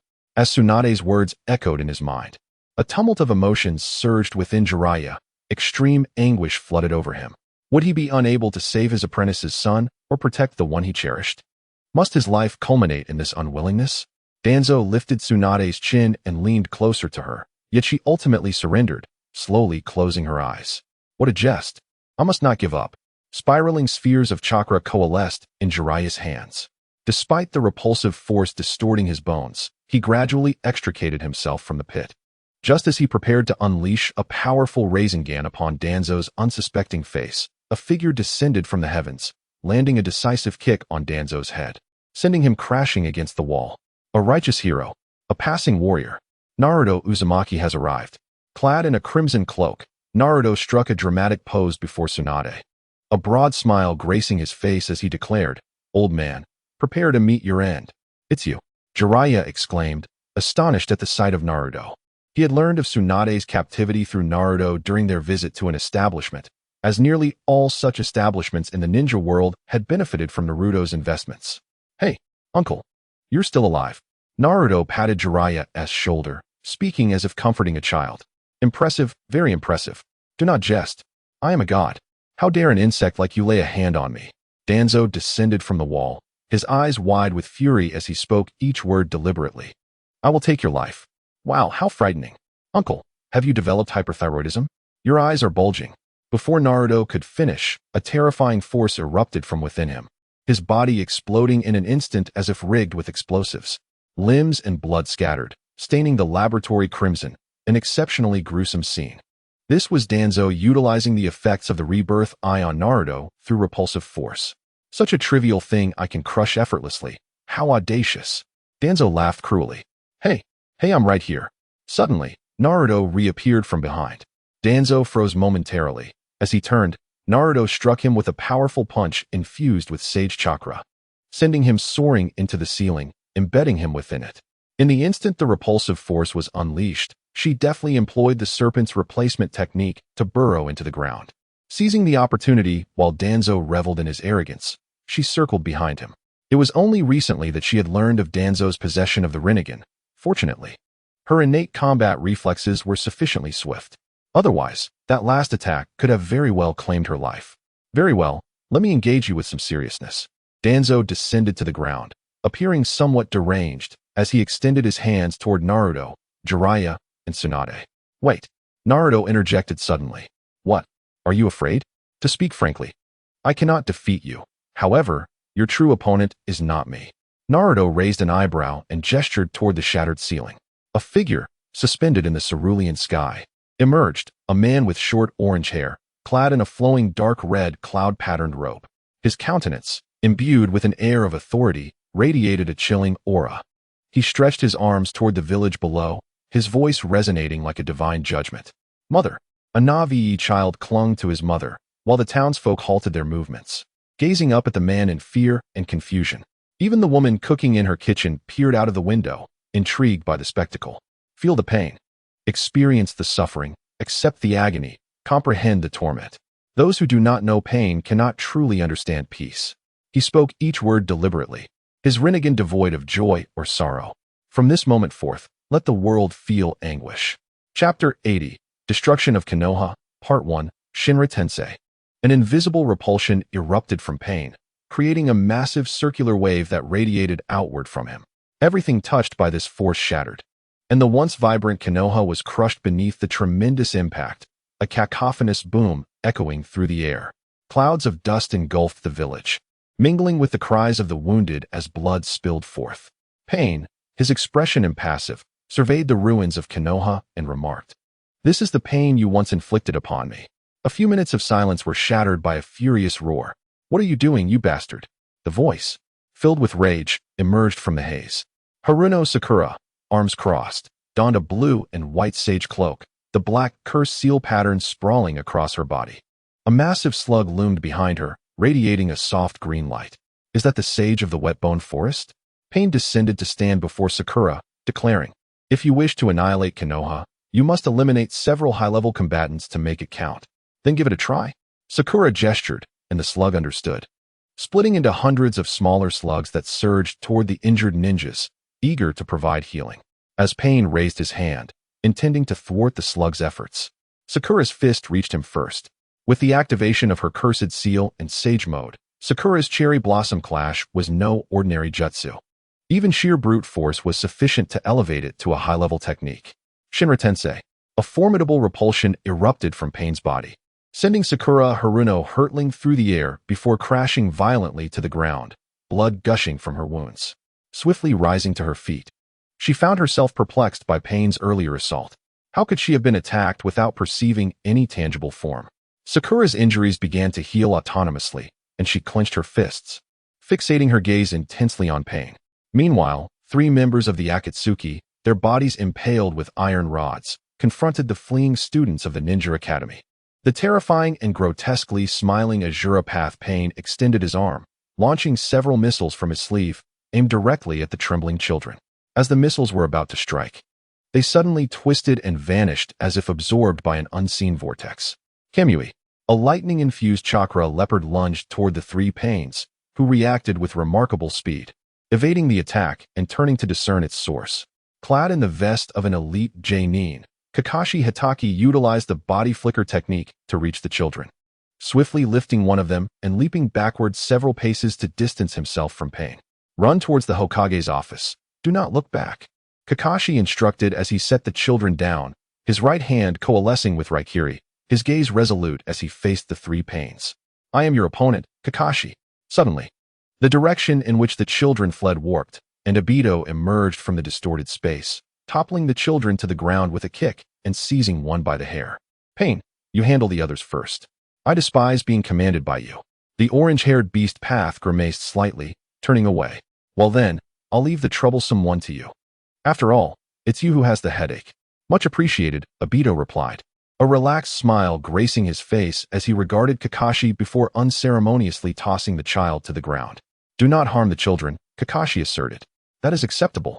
Provided you return what you owe me, Obito retorted with a cold smirk, extending his right hand toward Kakashi. Youth, ignite. Oh! A piercing shriek emanated from beside Obito as he swiftly utilized his intangibility, transforming part of his body into an unreachable void, narrowly evading Guy's leaf hurricane as it swept past him. Raikiri surged forth as a streak of blue light toward Uchiha Obito, who abruptly sidestepped, the technique grazing his nose. With hands forming seals, Obito unleashed a great fireball. Given the proximity, Kakashi lacked the time to evade it.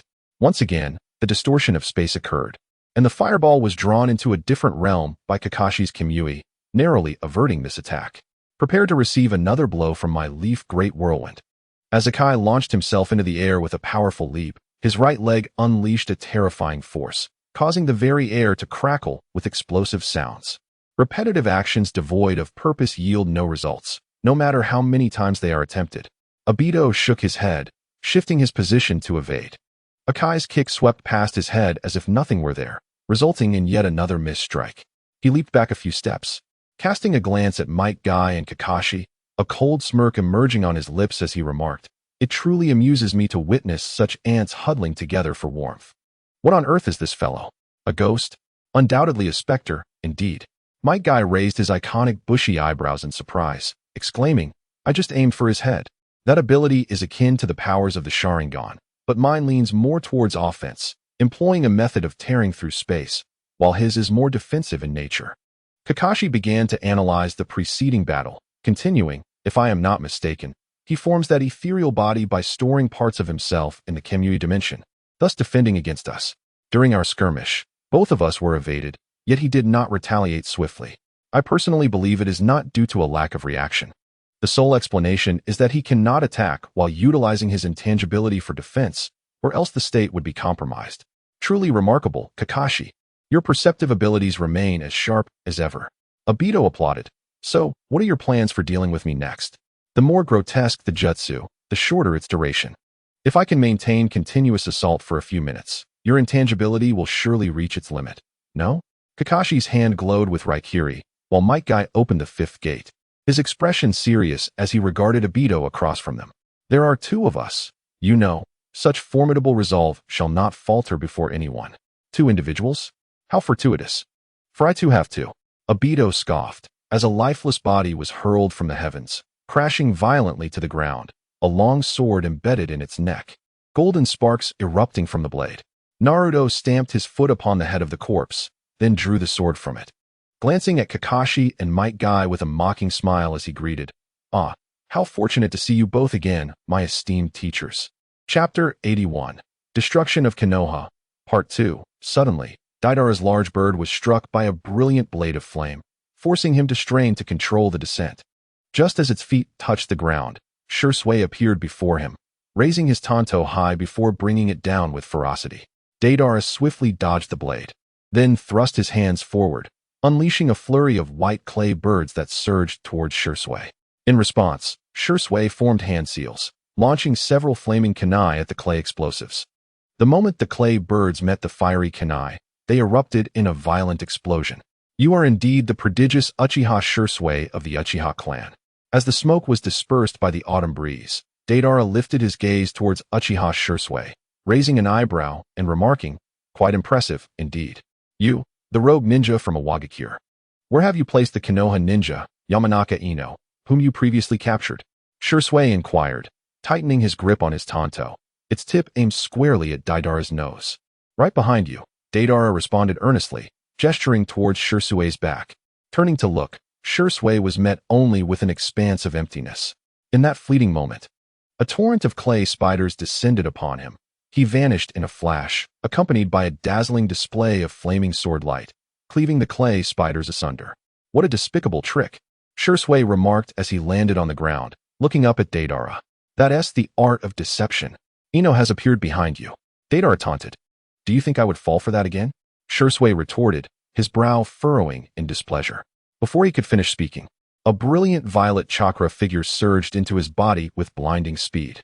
Yamanaka Ino, hands forming seals, closed her eyes, her consciousness instantly transferring into Uchiha Shursui's body.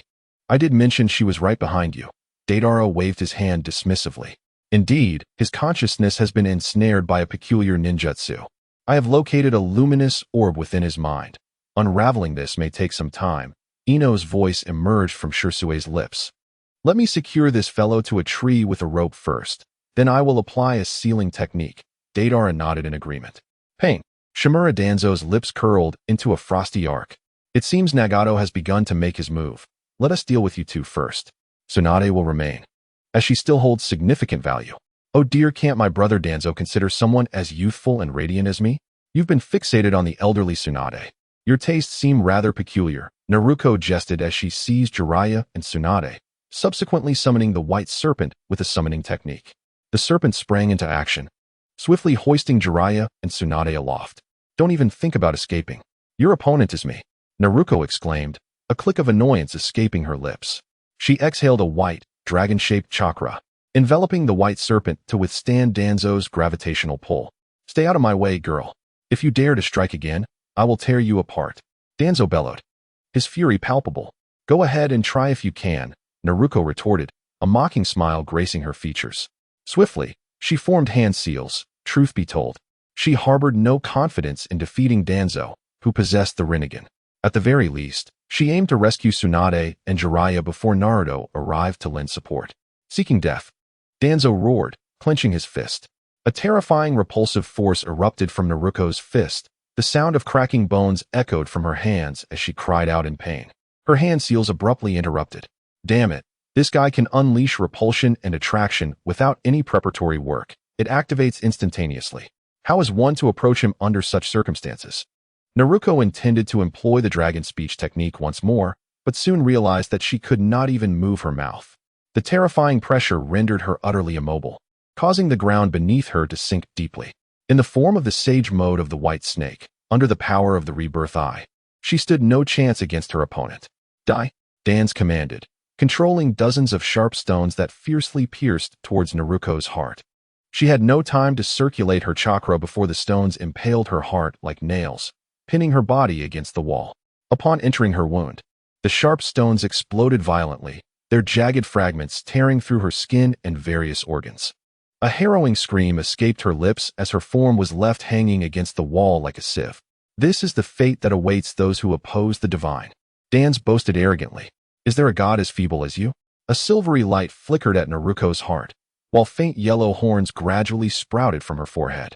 Enveloped in silver radiance, her crimson snake robe transformed into a silver-white chainmail skirt. The gauntlets of the armor were adorned with the iconic dragon head emblem, inscribed with a clear white character. If the protective dragon scales were breached, Naruko's sage mode would ascend to its final form. A magnificent silver dragon spiraled upwards from her being, absorbing the stones, which turned into white light, restoring her body at a visible pace. "To think someone could push you to such a brink," the majestic silver dragon remarked, its voice laced with surprise and anger. "Alas, I have only recently shed my skin and evolved into a dragon. My abilities are not yet fully developed, and battling this foe may be somewhat daunting." "As long as we can hold out until Naruto arrives," Naruko replied, stroking the dragon's head gently. "This fellow's abilities revolve around gravity and repulsion, requiring no time for preparation or hand signs."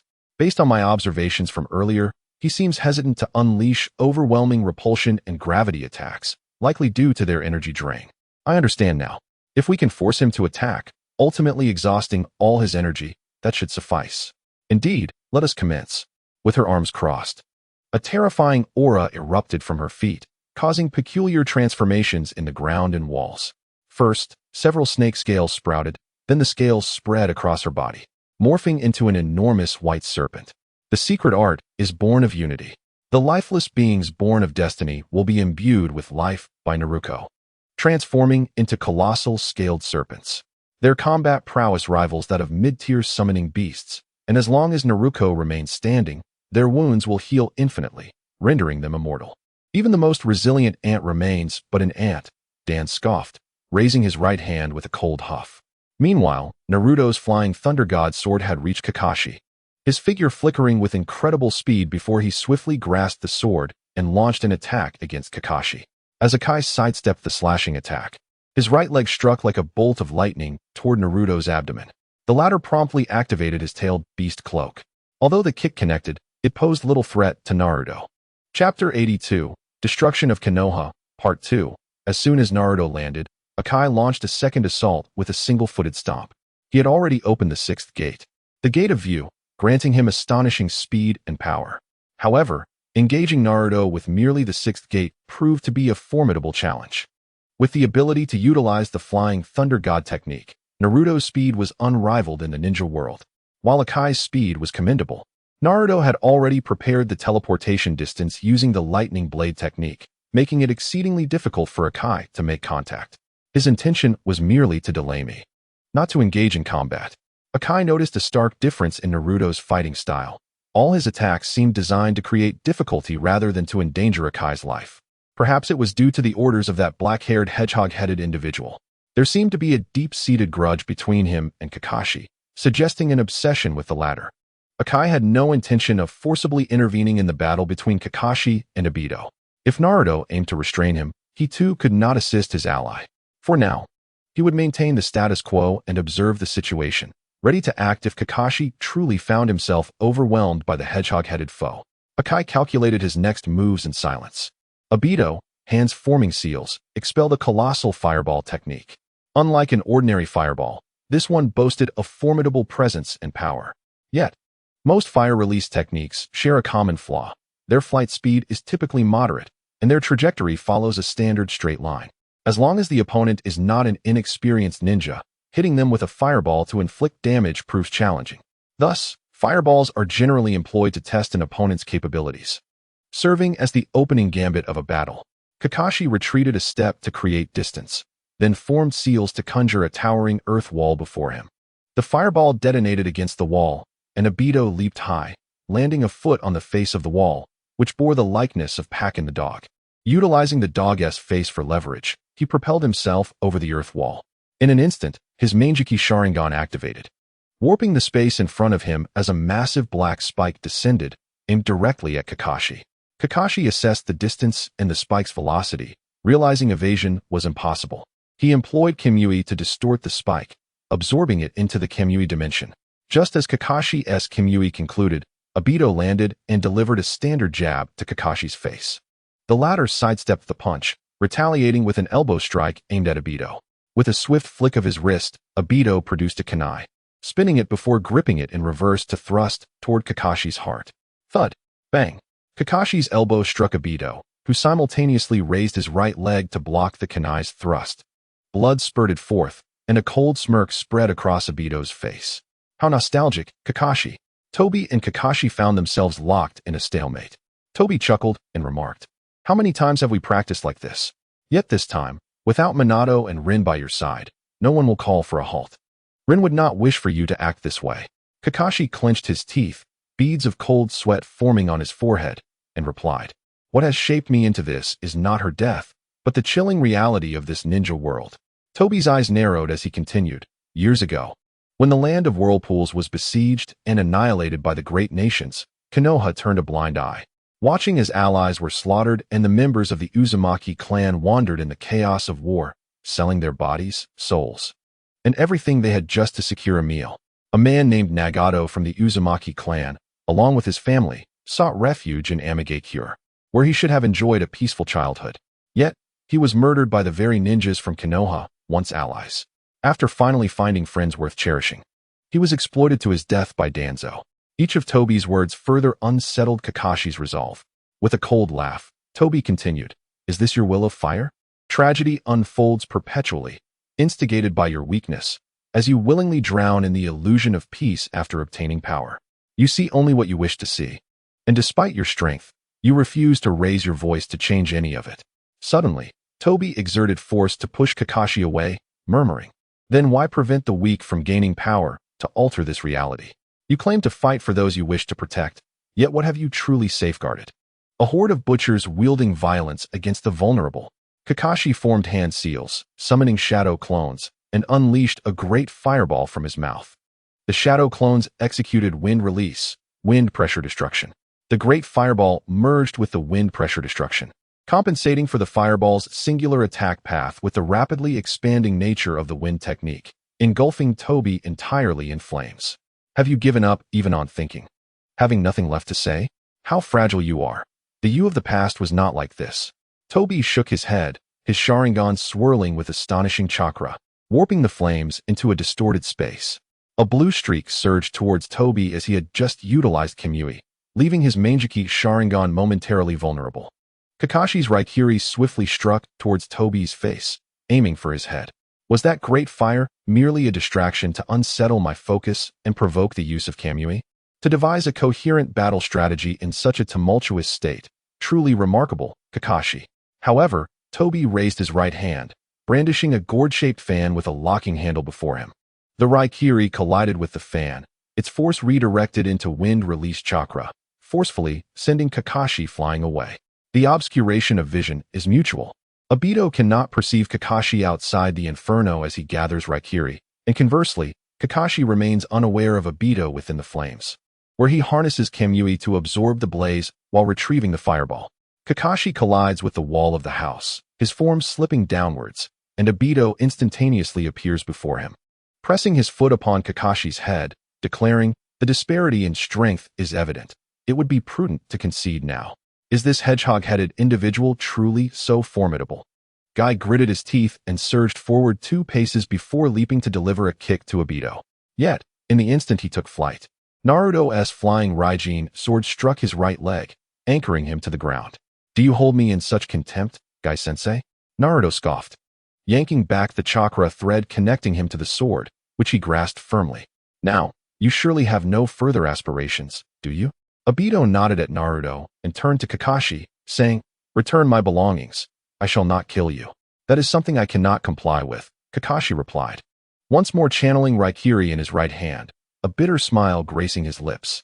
Obito momentarily froze, then swiftly reacted, extending his right hand in an attempt to halt Kakashi. Alas, it was too late. Kakashi thrust Raikiri forcefully towards his Sharingan, blood spurting forth. Just as his intent to inflict further harm upon his neural pathways approached fruition, Obito grasped Kakashi's hand.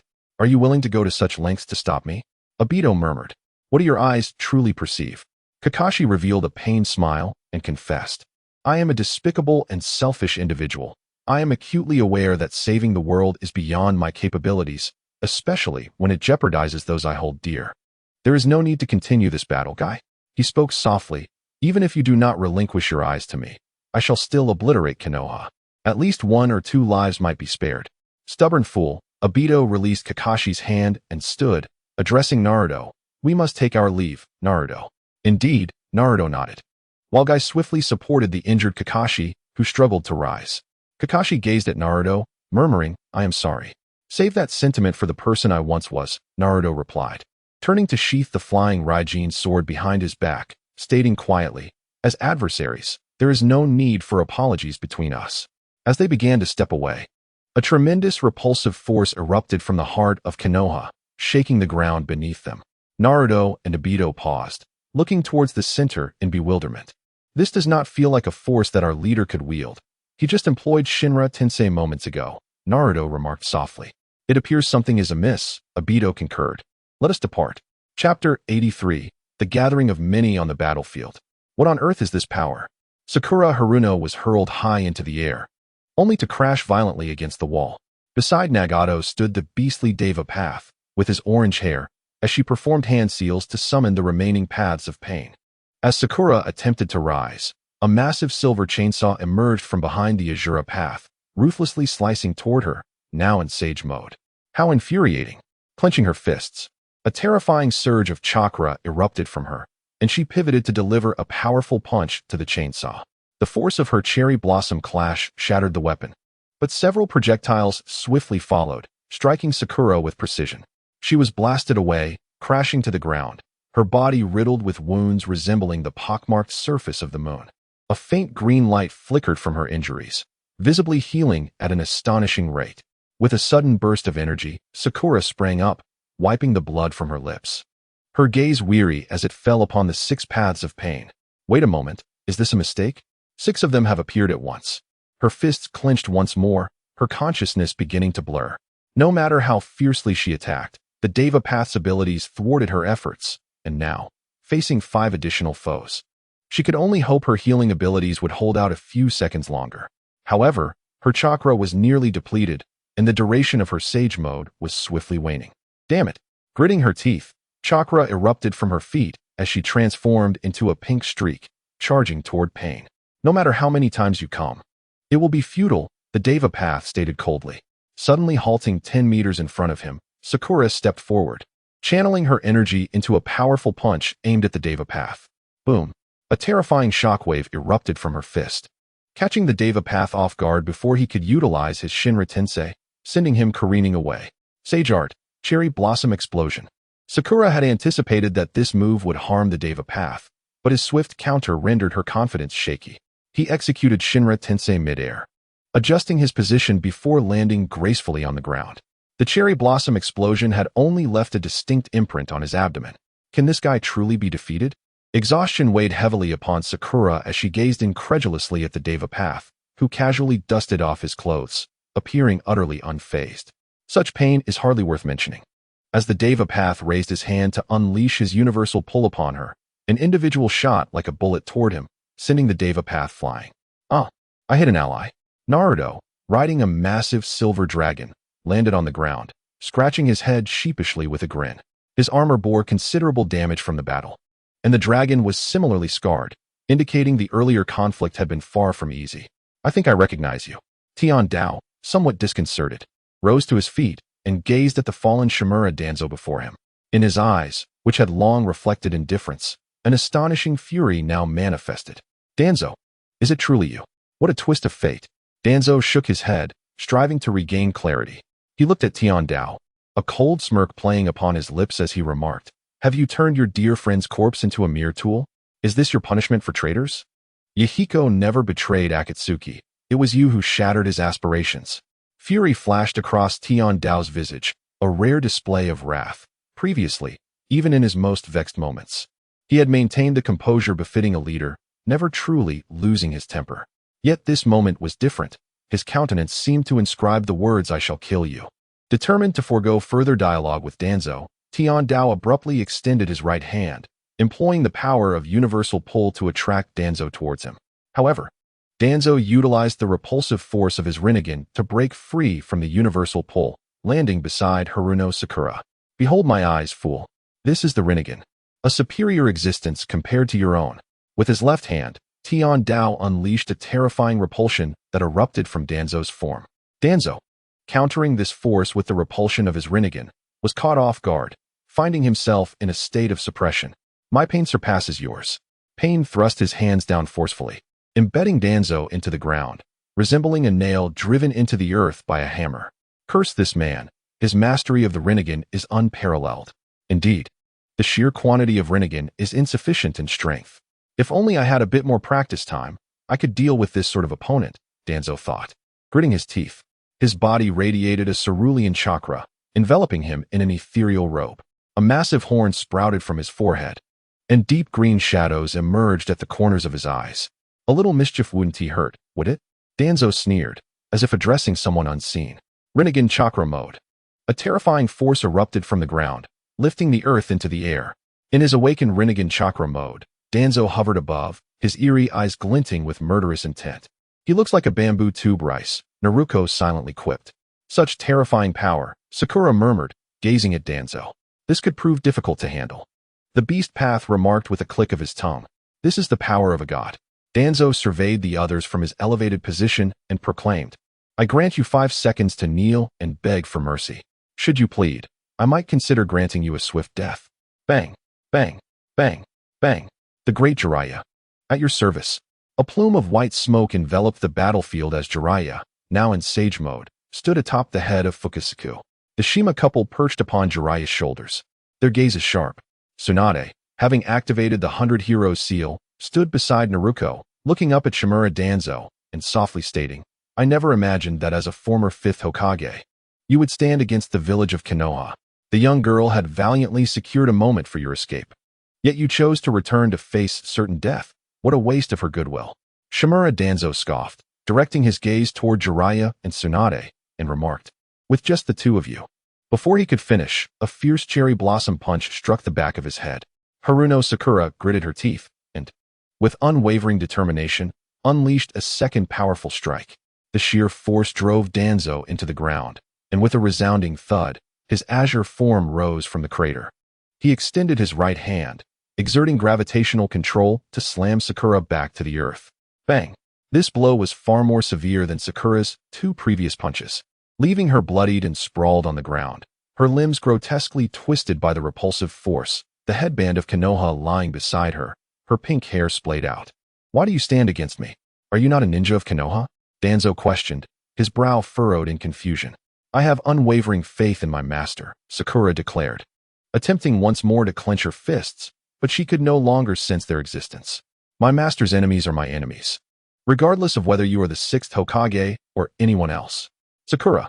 Tsunade bit her lip, rushing towards Sakura with a single powerful stride, but the distance was insurmountable.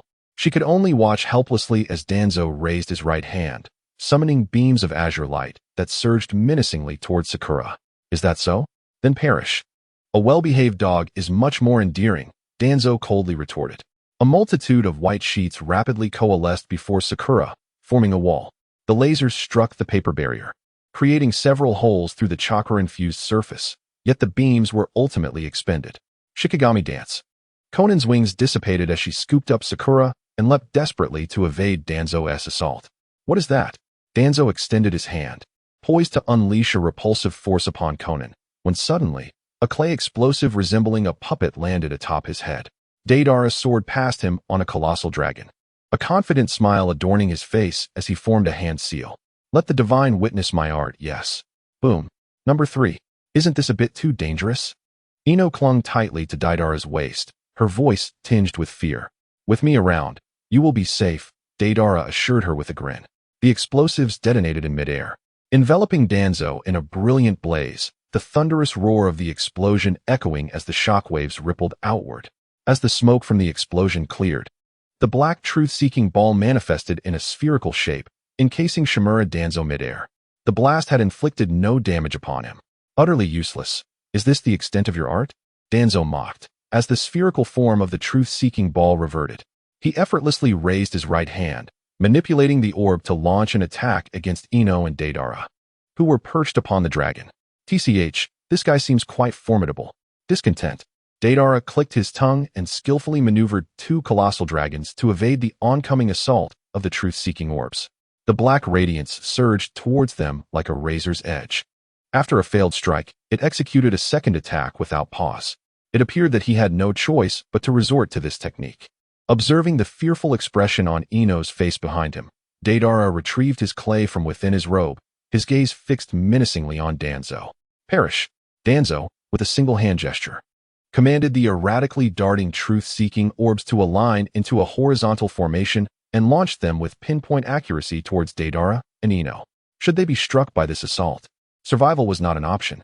Yet, a thick stream of toad oil surged forth to intercept the truth-seeking orbs, followed closely by Jiraiya's fire release, which, fueled by the toad oil, manifested into an immense wall of flames, momentarily halting the onslaught. This brief respite provided Deidara with the opportunity to distance himself from the lethal range of the truth-seeking orbs. First, let Ino down, then I shall rejoin the fray. Deidara mused, casting a glance at Ino, who, though terrified, was feigning composure. Suddenly, a flurry of white paper fragments descended upon Danzo's shoulder. He looked up to find hundreds of paper pieces rushing towards him, enveloping him before he could react. The paper formed a spherical cocoon around Danzo, which then transformed into a multitude of explosive tags. Konan snapped her fingers, and the tags erupted in a cacophony of explosions, lacking the protection of the truth-seeking orbs. The explosive tags should have inflicted damage. However, Danzo's Sharingan and Chakra mode were not activated in vain. With arms outstretched, a formidable repulsive force erupted from his center, dispersing the explosive tags at the moment of their detonation. Flames ignited beside him, yet he remained unscathed as he regarded the others with a chilling smile. Tsunade emerged from Danzo's blind spot, her right fist brimming with formidable chakra, and delivered a powerful punch to his head. The sound of cracking bone echoed as her fist connected. Although the blow caused some harm, Danzo, as if unaffected, reached out and seized Tsunade by the throat. The truth-seeking orbs surged towards her, aiming to crush her form. He understood that as a descendant of the Senju clan, even if her body were to be severed, she possessed the ability to recover. Thus, temporarily incapacitating her limbs was essential for easing his battle. Sakura arrived swiftly behind Danzo, her hands clenched into fists. Her chakra shifted from blue to pink, her prior injuries having been healed by the arriving little slug allies. With rapidity, Sakura unleashed a barrage of punches against Danzo's back, each strike raining down like a machine gun, even halting the movement of the flying truth-seeking orbs. Senjutsu, 100 Crack Fist. With the 99th punch delivered, Danzo relinquished his grip on Tsunade's throat. Following their plan, Tsunade landed gracefully, and Sakura, with a fierce cry, unleashed her right fist, channeling chakra to propel Danzo towards Tsunade. Die, you scoundrel! Tsunade stood on the ground, her right fist charged with chakra, delivering a powerful great adamantine punch towards the descending Danzo's head. The force of the strike sent Danzo spiraling hundreds of meters into the air, and with a resounding thud, he landed on the ground, creating a sizable crater. Master! Sakura Haruno exclaimed, noticing the successful impact, as she excitedly ran up to Tsunade. Well done, Tsunade said, affectionately ruffling Sakura's hair, who beamed with joy. Ah, is that all? It seems you are even weaker than I imagined. Danzo emerged from the crater, cracking his neck as a dark energy surged from his head, reforming into a sphere. He had used the Tea no Yumi to shield himself, but the battle was far from over. Pain raised both hands, exerting a tremendous repulsive force that restrained Danzo, making even the slightest movement a challenge. Naruto formed hand seals and unleashed the sage technique he had prepared since the explosion earlier. For white sage dragons surged towards Danzo, encircling him to create a unique black and white sealing array. The 4 dragons positioned themselves at the cardinal directions, and within the array, the Tea no Yumi seemed to lose its power, plummeting to the ground. Sage Art, 4 dragons of heart binding. The sage technique was the only force capable of counteracting the Tea no Yumi. Otherwise, even Pain's Shinra Tensei and Bansho Tenin would fail to halt its movement. Standing atop the head of a silver dragon, Naruto formed hand seals, and the dragon opened its massive jaws, gathering a colossal gray-white chakra sphere. A formidable pressure emanated from the dragon's mouth. Sage Art, super large adamantine Dragon Ball. The immense Dragon Ball surged towards Danzo with terrifying might. In a contrasting direction, Jiraiya executed his own sage technique, 5 Right Gate, to coordinate an assault with Naruto. The 2 devastating sage attacks converged upon Shimura Danzo. Under the influence of Pain's repulsion, Danzo was rendered immobile, and the Tea no Yumi was suppressed by the 4 dragons of heart binding. Caught unprepared, Danzo faced the brunt of both assaults, destined for severe injury, if not death. Just as this spectacular combination tactic approached its flawless conclusion, a figure suddenly dashed in front of Danzo, interposing itself between the 2 sage techniques. Tsunade. Naruto gasped in shock, swiftly altering the effect of the 4 dragons of heart binding from a sealing technique into 4 massive sage physical walls, which withstood the super large adamantine Dragon Ball and the 5 Right Gate. At that moment, Pain's repulsive force also came to an end. Bang! The sage wall shattered from within under the pressure, and Danzo, wearing a mocking smile, addressed the group. Is it over? Out of tricks? This joint attack failed to eliminate me. Next time, I assure you, I will not be caught off guard. Master. Sakura was bewildered, witnessing Tsunade leap in front of Danzo, standing between the two sage attacks. It was the mental ball. Tsunade still bore the mental ball planted by Danzo. Jiraiya immediately grasped the situation, clenching his teeth. He recognized that the mental sphere technique, though not particularly advanced, wielded formidable power, effective only against those ninjas who possessed profound mastery over mental manipulation techniques. Tsunade truly cared for him, risking her life to protect him. This evening, he vowed to repay her kindness profoundly. Shimura Danzo licked his lips with a cold chuckle. Furious, Tsunade trembled as Danzo extended his right hand towards her shoulder. Just as his arm was about to make contact, a long sword was hurled before him. Is this the flying thunder god mark? Before Danzo could react, a golden flash erupted as Naruto grasped the sword with determination, unleashing a torrent of lightning and fire chakra that severed Danzo's arm with brutal force. Apologies for the delay, Naruto declared, his Akatsuki cloak billowing as he seized Tsunade with one hand and tossed her towards Jiraiya. Take her to Ino. The rest is up to us. We? Danzo furrowed his brow, clutching his severed arm as he retreated, his expression twisted with rage. Chains swiftly ensnared his body, binding his remaining arm tightly to his waist. Indeed. We. Obito's figure emerged behind Danzo, his voice cold. The good days are over, you bamboo shoot. I knew I wasn't the only one who thought he resembled a bamboo shoot. Naruto exclaimed excitedly, waving at Naruto. Chapter 85, Naruto vs. Shimura Danzo, did you come here specifically to meet your demise?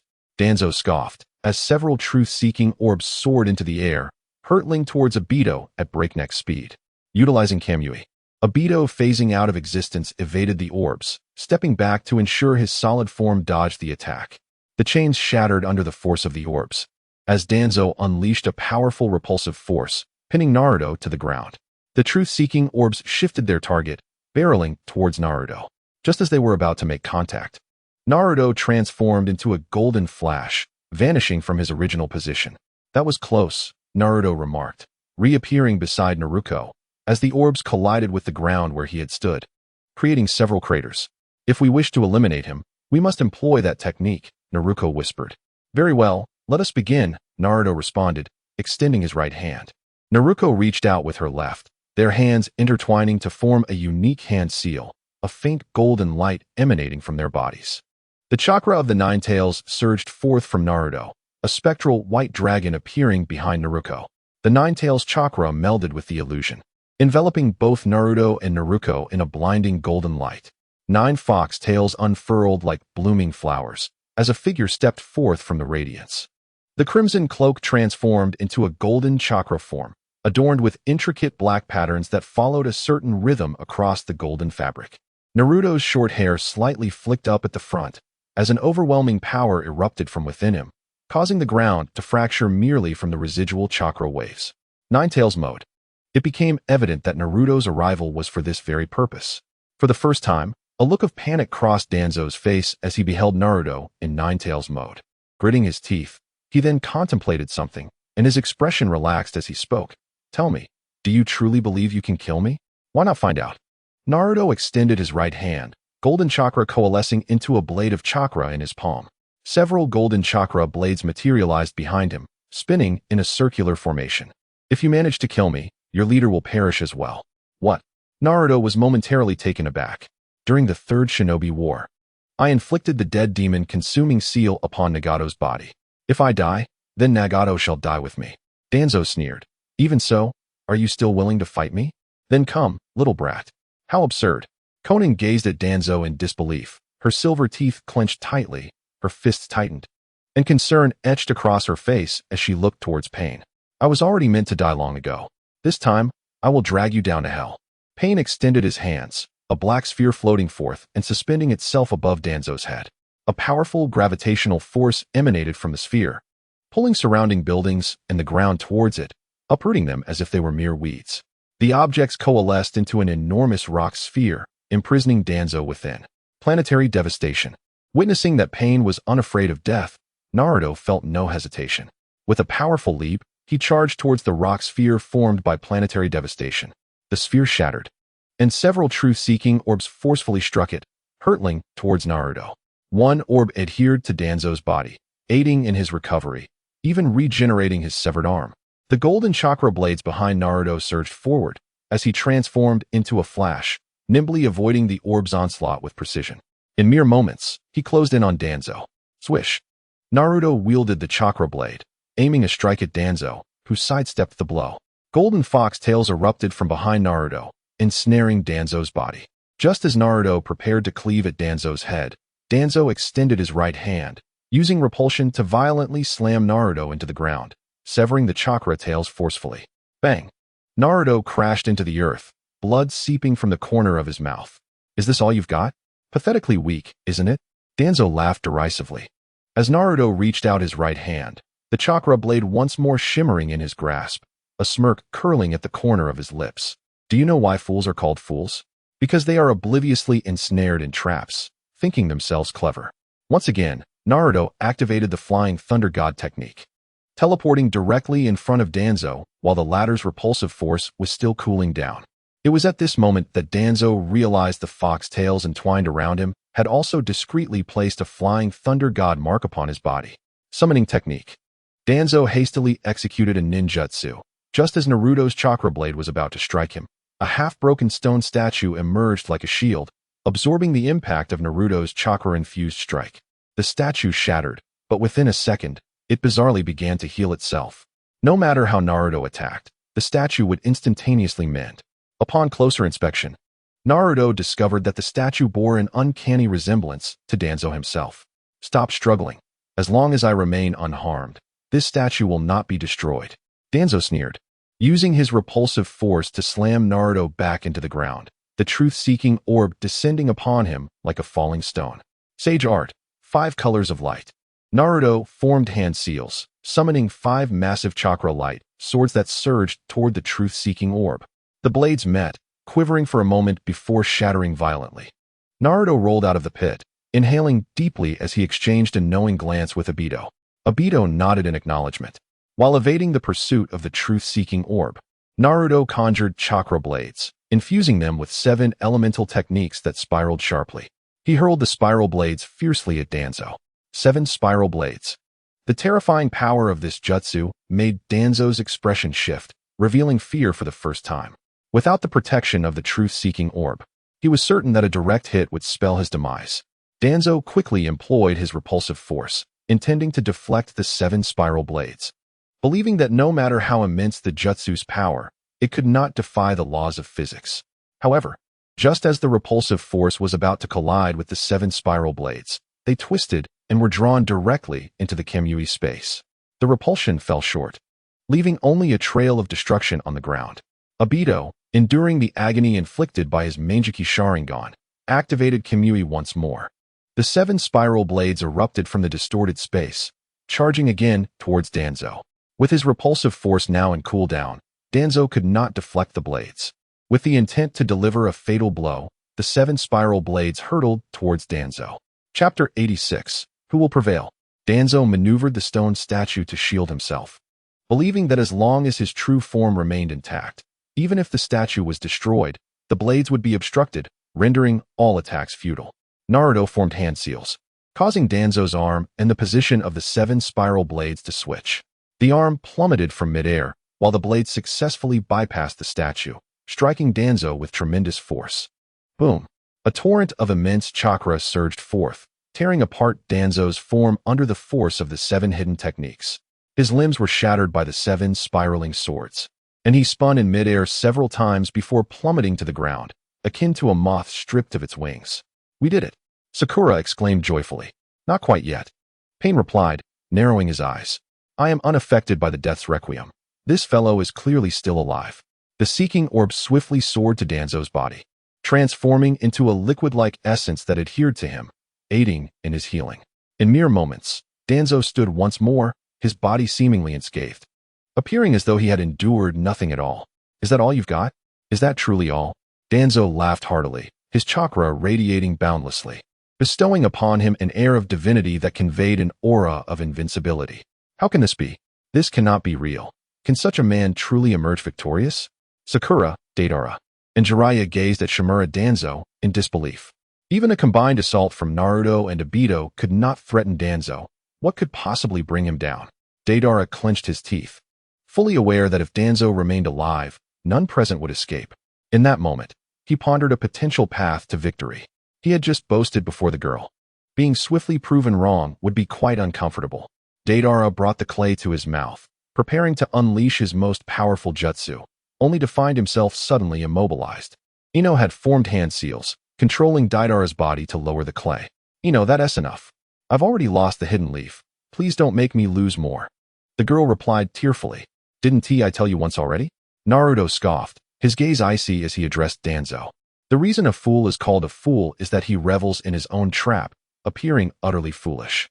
The space beside Naruto warped for an instant, and Danzo's blood was transported by Obito using Kamui, splattering upon the crimson side of the March moon, while the remaining blood pooled at Haiden's feet. Haiden stepped forth from behind Naruto, licking the blood from the scythe. He then used his foot to trace a circular blood formation, incorporating an inverted triangle at its center, and stood at the center of the blood circle, sneering, "Ah, what a repulsive blood. This is the most disgusting blood I've ever tasted." His body transformed into a monochrome visage, the white patterns resembling bone. Curse technique, Death's Requiem by blood. Danzo, in a panic, commanded the seeking orb to attack Haiden, for it possessed the power to nullify jutsu. If it could strike Haiden, perhaps it could prevent the Death's Requiem. 5 enormous chakra blades intercepted the seeking orb as Naruto unleashed the sage art. 5 deities' radiance. The Tao Jade was forcibly restrained as Faden brandished a long black spear, which he plunged brutally into his own body.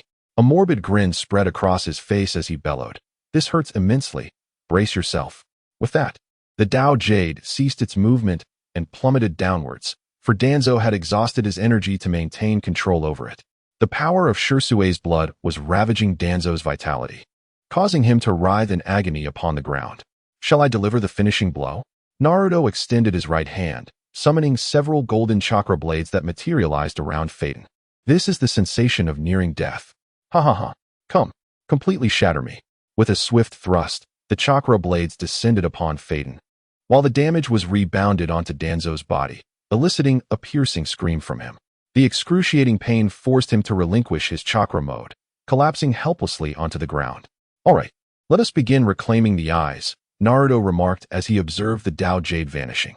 He approached Danzo, but before he could take more than a few steps, a figure suddenly appeared beside Danzo. Kisame silently stood alongside him, shedding his Akatsuki cloak to reveal his robust physique. Forming hand seals, he wore an apologetic expression and addressed the group, "I am truly sorry, everyone." Water release, exploding water colliding wave. Meanwhile, thousands of allied ninjas brought by Koharu and Noki were intercepted by Uchiha Shisui and Sasori. The sudden betrayal of the Wind Shadow and the Sand Ninja Alliance led to the immediate disintegration of the Mist and Rock Village coalition. Is this the might of the Uchiha clan? Koharu collapsed against a tree, attempting to rise, only to be struck by several shuriken that flew from a puppet, pinning her to the tree trunk. "It would be best not to move recklessly," Sasori remarked coldly, observing Koharu, while Shisui, enveloped in Susanoo, covered his eyes. Lost in confusion as he gazed at the disarrayed coalition, he began to question the purpose behind his battle.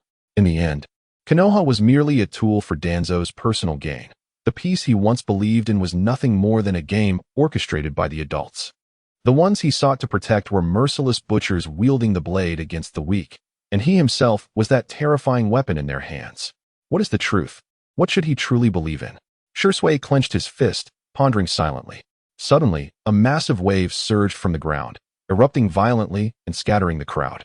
1,000 azure sharks leapt from the water, viciously tearing at the assembly. Taking advantage of the chaos, Kisame seized Danzo, encasing him within a chakra shark form. He swiftly glided across the water's surface, disappearing from view in mere moments. Caught off guard, the group was momentarily stunned. Even Naruto and Obito, who were aware of the infiltration, could not match the speed of their escape. The torrent washed away the cursed blood array beneath Faden's feet, prompting him to click his tongue in annoyance, furrowing his brow. Whose victory was it in this battle? As he gazed upon the shattered remnants of the Hidden Leaf Village, Naruto pondered silently. Chapter 87, The Man Behind the Scenes. The Hidden Mist Village, as usual, was shrouded in thick white fog, and with the absence of the Cathead Pirates' threat, the Helm of the Mist and its great river had evolved into a unique cultural tradition. Many visitors journeyed to the hidden mist village to experience the river by boat rather than crossing the bridge. The astute lord, having recently arrived, was keen to seize this opportunity, implementing a series of transformative plans that ultimately turned the boats and river of the hidden mist into a scenic attraction akin to the Valley of the End in the Hidden Leaf. Thus, an ecological balance between the bridge and the river was established. On this day, the great river of the hidden mist was filled with tranquility. Several slender-looking sightseeing boats, equipped with comprehensive safety features, glided across the water, resembling fallen yellow leaves upon its surface. Mom, Dad, a shark, an innocent child, clutching a teddy bear, pointed excitedly at the shark fin protruding from the water. The novelty of the sight thrilled him. A shark? Really? The father initially responded dismissively, but then paused, suddenly standing up to peer at the river. There, a fin, twice the size of an ordinary shark's, sliced through the water ominously, reminiscent of a razor's edge. Wow, master, there's a shark. A shark! The father exclaimed in terror, addressing the boatman at the bow, whose hearing was somewhat impaired. Huh, fish. Of course, there are fish here. This is the most fertile land for fish and rice. Isn't it normal to have fish? Oh, indeed. But this is a shark we're talking about. Does fish and rice country mean we are all fish and delicious rice? The father shouted, clearly dissatisfied. A shark? What shark? How could there be a shark in this place? The boatman, puzzled, looked in the direction the father was pointing. Where's the shark? You must have poor hearing and eyesight. The father turned back to the spot where he had seen the shark, but the river was now serene. Not a fin could be seen. The mist-covered surface seemed devoid of any presence, with only the horizon appearing to merge with the sky. They say there can't possibly be a shark. You must be imagining things after working too hard. This is a tourist destination. How could there be a shark? Is that so? The father questioned, sitting back down. Regardless, the disappearance of the shark felt like a relief. The notion of it leisurely swimming about, akin to a figment of his imagination, would have been a truly dreadful scenario. At the mouth of the river in the hidden mist village, the half-human, half-shark creature, Kisame, first discarded the barely alive Danzo Shimura onto the riverbank, then leapt from the water, landing at the river's edge. He had chosen this spot wisely. There were few civilians nearby, for encountering a half-man, half-shark monster would surely send anyone fleeing in terror. To prevent any leakage of information, he would be compelled to take actions contrary to humanity, if necessary. Damn you. Naruto, Uzumaki. I will definitely kill him next time. Shimura Danzo struggled to rise, his body in a pitiful state after being afflicted by the deadly technique. Had Kisame arrived, even a moment later, Haiden would have truly managed to stab him to death. I will find some medicinal herbs for you. Kisame's form emitted a series of unsettling cracking sounds as he reverted to his original appearance, having shed his Akatsuki cloak. Compared to before, he appeared less arrogant and more composed. He nodded to Danzo before turning to make his way toward the hidden mist village. Danzo clutched his wound and stumbled towards a narrow alley, gritting his teeth, his expression resembling that of someone who had just swallowed several flies. Ridiculous and comical. I will kill him. I absolutely will. He muttered to himself, his body weakening as he collapsed onto the ground. His Sharingan eyes dimmed, losing their luster, while a golden fissure appeared on his forehead, splitting open to reveal a pale blue Sharingan that burst forth, exuding a terrifying power.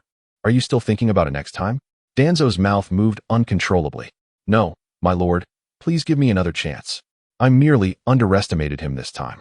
Their attacks were too coordinated for me to unleash the wheel of rebirth. If I had, things would not have turned out like this. Please believe me. Trembling, Danzo hastily rose to his feet, then knelt with a thud on the ground, bowing to the empty alley wall. I cannot be without these eyes. That is enough. Your abilities have reached their limit, and I no longer require you. The Sharingan on his forehead shifted slightly, and Danzo spoke as if he were a split personality.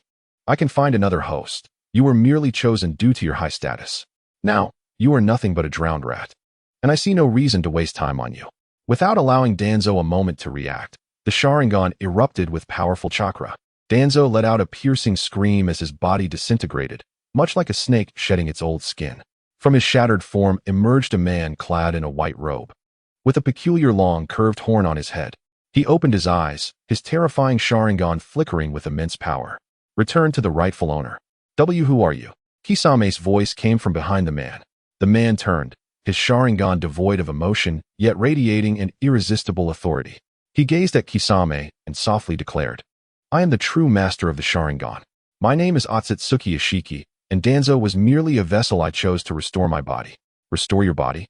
What are you talking about?" Kisame looked at the now lifeless Shimura Danzo. He felt a strong urge to confront Otsutsuki Ishiki, but the overwhelming aura emanating from him was clearly beyond his capacity to contend with. Even in a domain where he excelled, Kisame felt a wave of impotence. "You need not concern yourself with my words." Ishiki materialized before Kisame in a flash, seizing his head with one hand and inserting a pale green orb into his body.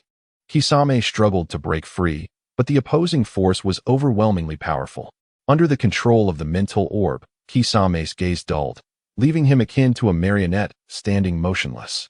Now, it was time to seek out an old acquaintance. Ishiki dusted off his hands, arched an eyebrow, and spoke. No one was aware of such a place in the Hidden Mist Village. This was a rare, undeveloped area. The feudal lord of the Land of Water had once considered commercial development here, but every ninja dispatched met a grim fate, drawing the lord's attention. However, to prevent further casualties, he decided to wait until Naruto's matters were resolved before seeking his assistance.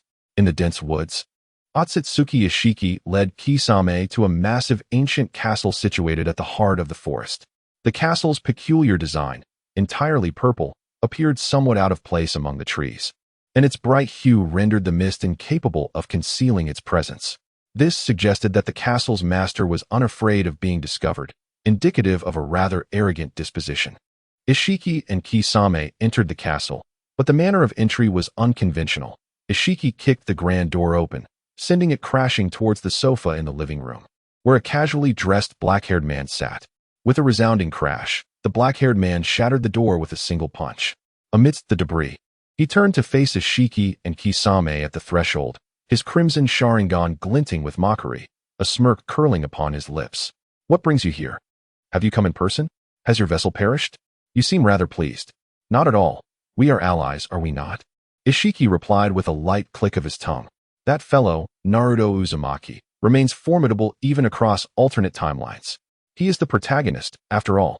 It is about time we commenced our plan, wouldn't you agree?" Otsutsuki Ishiki, the fruit, is ripe. Indeed, Ishiki narrowed his eyes. "Do not hinder my progress, Uchiha Madara." Chapter 88. The Akatsuki Organization. Dissolution. The battle had concluded, or so most believed. Tsunade was undergoing treatment from Yamashiro Aoi to dispel the control of the mental orb, while Jiraiya and Deidara stood vigil beside them. Haiden, like a curious sparrow, flitted around Obito, chattering excitedly. "Hey, are you Akatsuki? No way. Is that a serious face beneath the mask? No way, no way. You are Akatsuki? Hey, give me some attention. I wish to confine you within the Kamui space for a proper rest." Obito, suppressing his impatience, replied, recognizing Haiden's contribution to the battle. Were it not for him, eliminating Danzo might have required additional time. Naruto released the Kurama mode, and at that moment, a golden light separated from his body. The light dissipated, revealing a Naruto who still maintained the Sage mode. He took a deep breath and, utterly exhausted, collapsed onto the ground. This marked his inaugural experience with Kurama mode, and he had yet to fully comprehend the extent of its power. However, it was sufficient for a one-on-one confrontation with Danzo's Rinnegan chakra mode. That fellow was utterly incapable of wielding the Rinnegan, and fortunately, he was indeed powerless. Naruto recalled the terrifying repulsion and attraction, as well as the truth-seeking orbs. Just a single strike from the truth-seeking orbs could have obliterated him completely. Once separated, the Naruto from the Sage mode eagerly dashed towards Obito, seemingly eager to impart some momentous news. In truth, Naruto could have merged with this aspect of himself, erasing its consciousness and monopolizing the power of Sage mode. Yet, gradually, he realized that this entity was no longer merely a tool he had cast aside. It had evolved into a true individual, entirely independent from him. Sakura Haruno stood behind Naruto, gazing at this once familiar companion who had now transformed beyond recognition. Her heart swelled with conflicting emotions, recalling how he had single-handedly infiltrated the hidden cloud base to capture the Eight Tails Jinchuriki, positioning himself against her and Sasuke. Yet, throughout this battle, he had turned the tide, leading them to victory. Whose side was he truly on? Gradually, Sakura found herself at a loss for definition. "How's Sasuke doing?" Naruto asked softly. "Well, he has become the Raikage. Perhaps he still harbors some resentment over your actions against Itachi," she replied. But personally, I believe Sasuke is still unwilling to give up on bringing you back. Back where? To the village of Konoha, where I was treated as a mere tool. Naruto retorted with a sardonic smile. If it weren't for today, you all would still be serving that bastard Danzo, wouldn't you? It's not just Konoha. The entire shinobi world is under the control of a formidable, hidden force. Danzo, frankly, might just be another pawn in this game. Why is that? Sakura inquired. The power of the Rinnegan can only be awakened by someone of the Otsutsuki bloodline. Even the Senju clan, being a collateral lineage, cannot access the Rinnegan. There are evidently more terrifying forces manipulating this chessboard, Naruto explained. Zetsu, who had appeared on the battlefield unbeknownst to them, stood silently beside Naruto and spoke. I know who that Otsutsuki individual is. It seems your identity is not simple either. Just how much do you know? Naruto asked. I will divulge everything I know, but you must ensure that individual is eliminated. Only you and Sasuke can accomplish this, Zetsu declared, suddenly kneeling before Naruto, clenching his fists. If he discovers that my mother, Kaguya, is also here, he will undoubtedly seek to kill her. Then tell us everything, Naruto urged, still perplexed, but rising to his feet. And Obito, he can also assist you in defeating that individual. Ju seemed to have nearly acquiesced, promptly rising to his feet and casting his gaze towards Uchiha Obito. Upon hearing Naruto's words, Obito suddenly scooped up Haiden and spun around in excitement, only to abruptly release him, sending Haiden flying into the trunk of a tree, his body writhing like a bug with its limbs flailing in the air. What did you say? Naruto and Ju approached Naruto and Obito, scratching their heads in curiosity. I utilized a unique reincarnation technique developed through Senjutsu alongside Orochimaru to resurrect Rin within a white Zetsu body. Moreover, the soul ages in real-time post-resurrection, meaning Rin's body will mature to a stage comparable to Obito's age. Wow, how astonishing! Naruto exclaimed, raising an eyebrow in surprise. This is the power of science. That peculiar individual stated as much, Naruto replied with a nod, adding, as long as we possess this reincarnation jutsu, we can resurrect Minato and extract the other half of the Nine Tails from him. With the other half of the Nine Tails, we could summon the 10 Tails, using it as a deterrent. Naruto, you will become the 10 Tails Jinchuriki, wielding your overwhelming personal strength to instill fear in the 5 great nations, ensuring peace throughout the ninja world. Obito spoke softly, acknowledging, while this does seem a bit like shirking responsibility, I implore you. The notion of intimidating the ninja world can wait. With our current strength, merely proclaiming ourselves as the strongest in the ninja realm would deter any challengers, wouldn't it? The paramount concern is the threats that can stand against us. Naruto patted Obito's shoulder, saying, Danzo is merely a pawn for those individuals. At that moment, Obito noticed that Ju had also arrived at the battlefield. Observing Ju's expression, he realized that perhaps it was still too soon to celebrate. He composed himself and nodded, stating, It seems we cannot retreat to the mountains just yet. Indeed, the battle is not yet concluded. Konan approached a towering tree, performing hand seals as the bark disintegrated into paper fragments, revealing a vast hollow within. She walked forward, clutching a bouquet of pale flowers, and stood before the black iron pole-impaled Nagato, softly speaking, Is this sufficient? You have avenged Yahiko and found your own peace. Although ultimately, the dream of peace remains unfulfilled, still, it is enough. Nagato's emaciated form gradually swelled, a hint of madness in his smile as he remarked, I still cannot see the day when true peace is achieved. I will witness it for you, Konan declared, stepping closer to Nagato and placing the bouquet before him, saying, Destruction will herald the dawn of rebirth. As for Naruto, he is not a fool. He will not recklessly destroy this world. I actually have great faith in him. Otherwise, you wouldn't have entrusted him with the key to the dungeon. These flowers, they were grown by Ino, weren't they? Yes, Hinata helped her select them. Hinata mentioned last time that she would teach me how to enhance my culinary skills. It seems that opportunity has slipped away. Nagato displayed a bittersweet smile as he raised his gaze towards Konan and remarked, I can already sense it. The reanimation jutsu has begun to take effect. That man is no longer alive. Ha ha ha. It is sufficient, truly sufficient. Konan, please execute my final command. Konan nodded in agreement. The Akatsuki organization is to be disbanded from this day forth. Understood. After uttering those final words, Nagato peacefully closed his eyes, his head drooping as his body succumbed to complete exhaustion. Konan clenched her teeth, employing her paper jutsu to conjure a massive tombstone for Nagato, then transforming the remaining paper into a coffin to encase him within. Thus, Nagato, the second leader of the Akatsuki, rests here. The history of the Akatsuki concludes at this juncture, with its members, Kisame fallen in battle, while Sasori, Naruto, Obito, Konan, Zetsu, and Haiden joined the newly formed land of the Whirlpools. Naruto Uzumaki ascended to the position of vice leader in this new realm, to eradicate the new enemy, the unknown Tsutsuki. The land of the Whirlpools harnessed its economic prowess to acquire the territory of the former land of the Whirlpools, establishing a nation that swiftly rose to prominence through its formidable commercial vitality and military strength. Consequently, the ninja world transitioned into a unique state of division among 6 great nations. Chapter 89. The First Style and Orochimaru with Madarame as the leader? Obito exclaimed in astonishment, pointing at himself. Are you serious? Didn't you always aspire to become the Hokage? Although you may not be the Hokage of Konoha, it's not too far off. Naruto nodded affirmatively. He placed a dark, wide-brimmed hat emblazoned with the character for Whirlpool atop Obito's head and chuckled. Naruto will be the leader of the new land of the Whirlpools, and you shall take on the role of the Whirlpool Village's leader. Rin will assist you as your secretary, managing affairs as you envision. Though Naruto established this nation, his temperament remains somewhat unstable. And what about you? Obito inquired.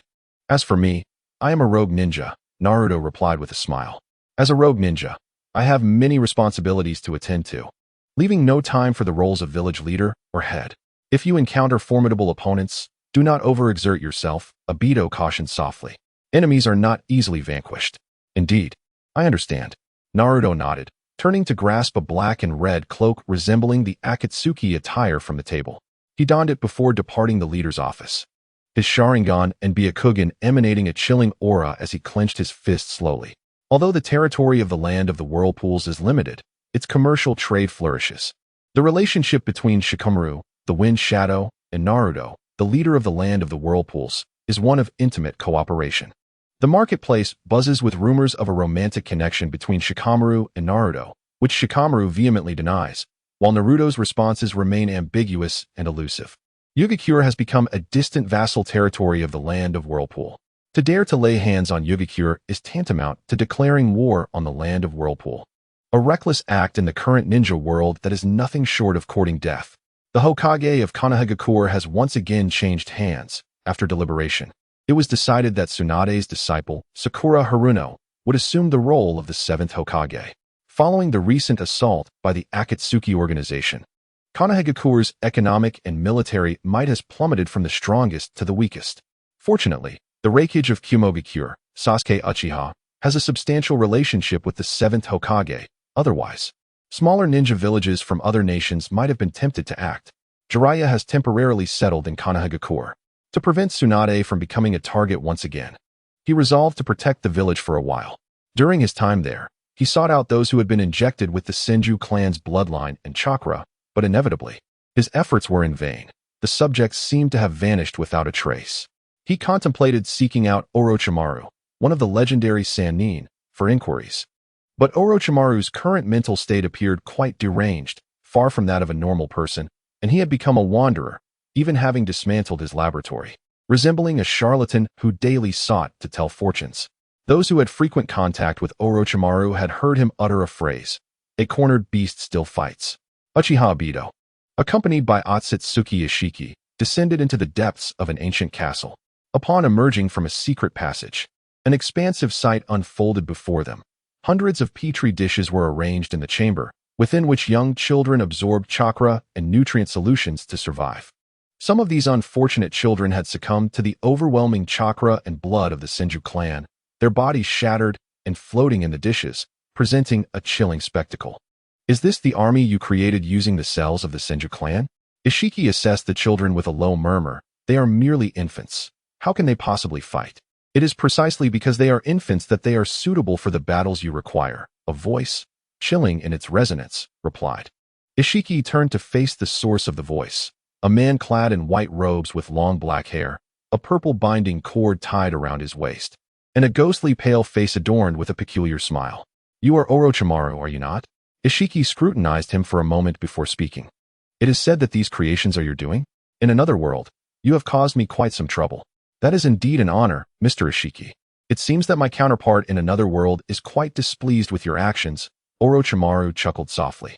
Suddenly, Ishiki's form appeared before Orochimaru, seizing him by the neck and lifting him off the ground, his voice stern as he declared, "Is this amusing to you?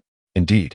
Witnessing you being driven into this dimension by Naruto Uzumaki, only to be beaten by this world's Naruto, is quite humorous," Orochimaru retorted, a mocking smile gracing his lips. "Are you venting your frustrations on me? I have no objections, but such actions would only serve to affirm your status as a pitiful creature, would they not? In this realm, you are the first to dare speak to me in such a manner. The scientist's mission is to boldly explore the unknown. If one only succumbs to fear, nothing will ever be attained. Pray, share your plans and thoughts with me." Otsutsuki Ishiki realized that the other party was intentionally provoking him, aiming to gauge his worthiness for research assistance. It seemed he had already prepared an escape plan upon arrival, rendering any attempt to confront him futile. "Ahem.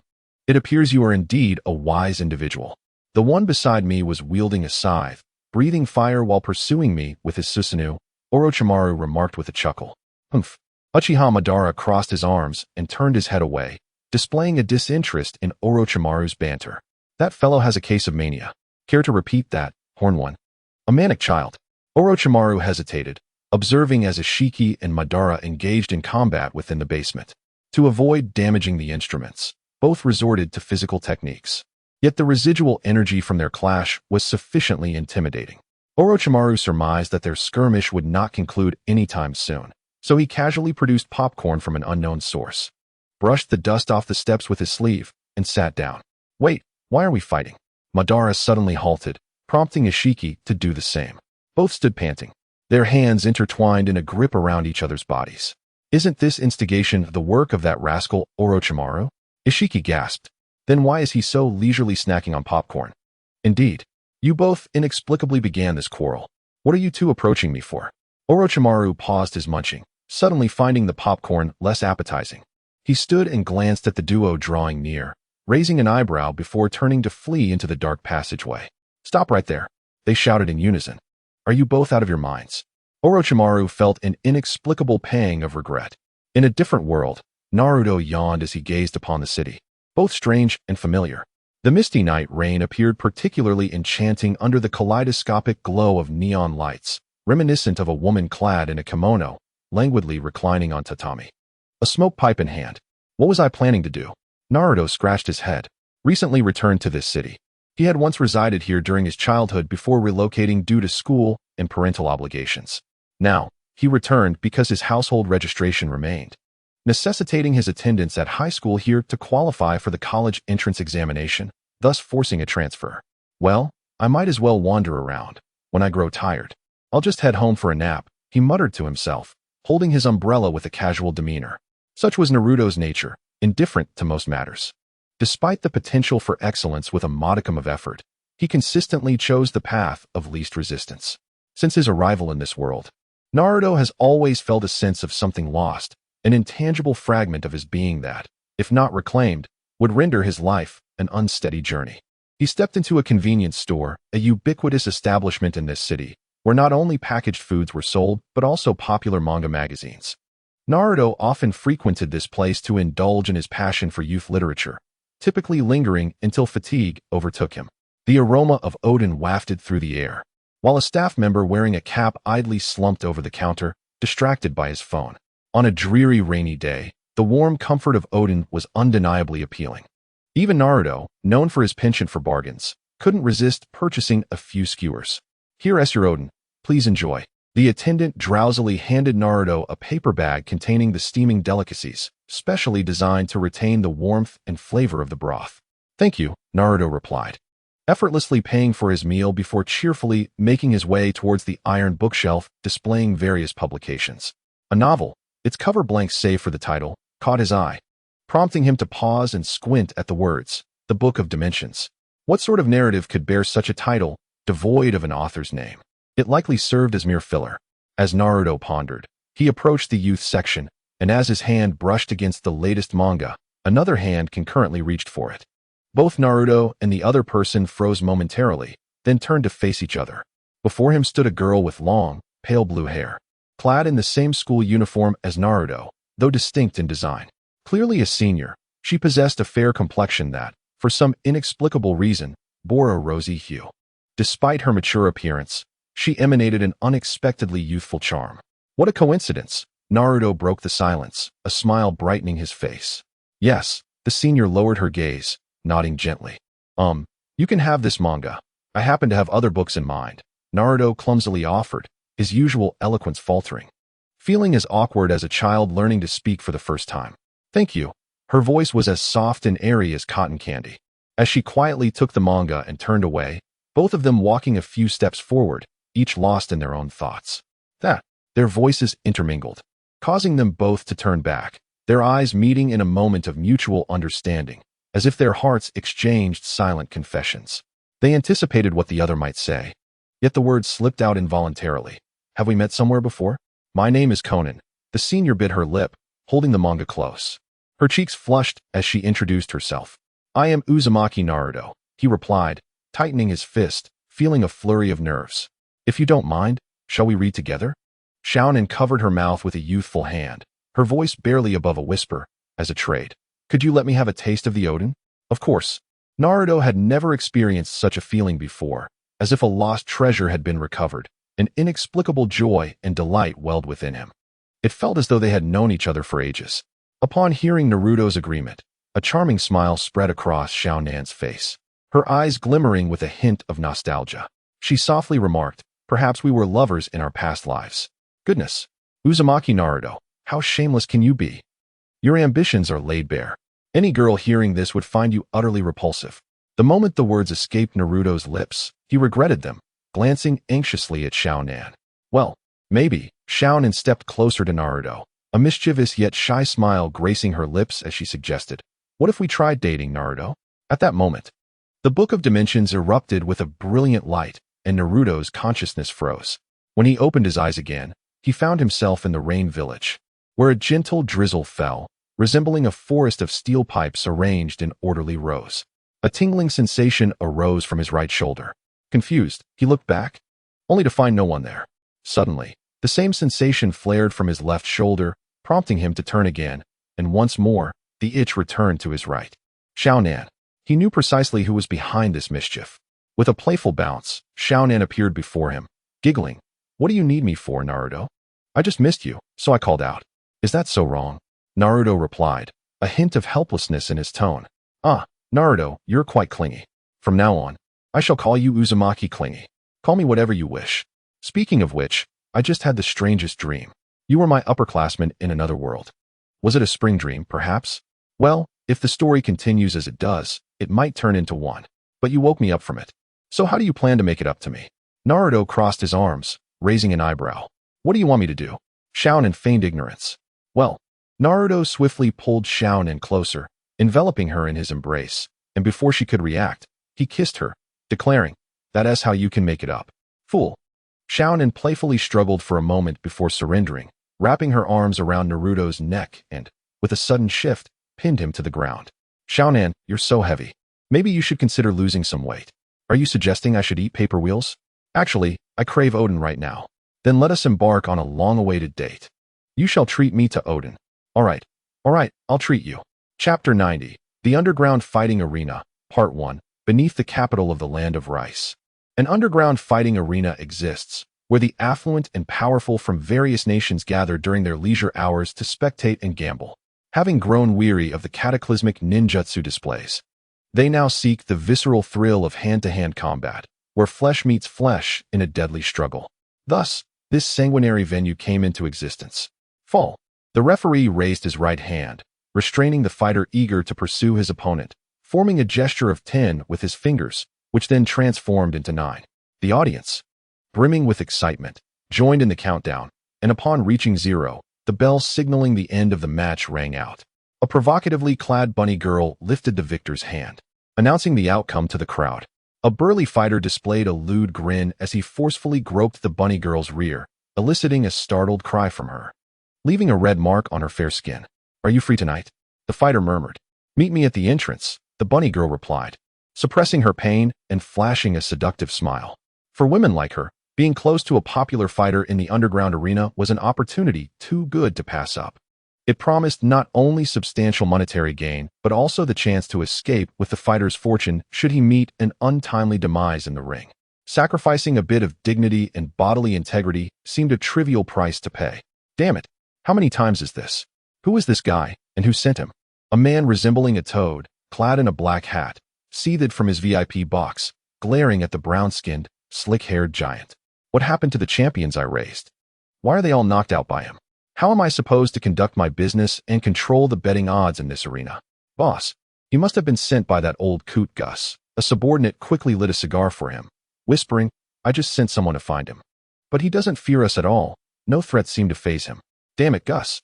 I'll twist that broken stick of his off sooner or later. The man in the black hat furiously discarded his cigar, crushing it underfoot.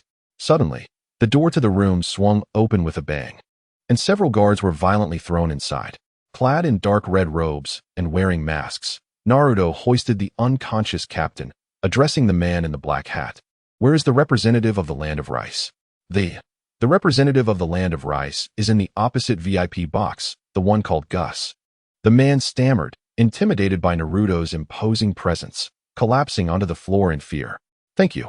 Naruto tossed the captain into the box and was about to leave when the man in the black hat called out to him. Wait, what business do you have with the representative of the Land of Rice? Sensing the ominous aura from the newcomer, the man thought perhaps he could still find a way to use this situation to his advantage. To inquire about certain matters, Naruto assessed the man before responding. Is there anything you wish to discuss, Mr. Toad?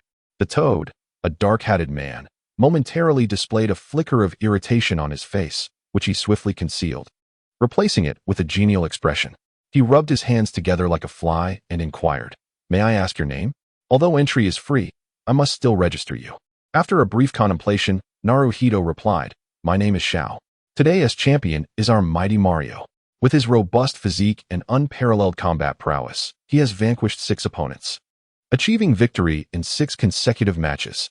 The bunny girl raised the brawny man's right hand, announcing to the crowd, while Mario himself was wholly preoccupied with the voluptuous figure of the bunny girl, paying no heed to her proclamation. Initially, it seemed that today's contest would conclude in this manner. However, a mysterious challenger emerged, proclaiming that he could defeat the reigning champion, Mario, in the time it takes to burn a stick of incense. The bunny girl seamlessly shifted her narrative, continuing, Mario was momentarily taken aback, his eyes glinting with a chilling malice as he surveyed the now exuberant crowd, muttering under his breath, When did the challenger arrive? Why was I not informed? He just added himself to the list. If you can defeat him, you may have your way with me tonight, the bunny girl replied, licking her lips softly. What an irresistible woman, Mario mused, as he allowed his gaze to linger upon her figure.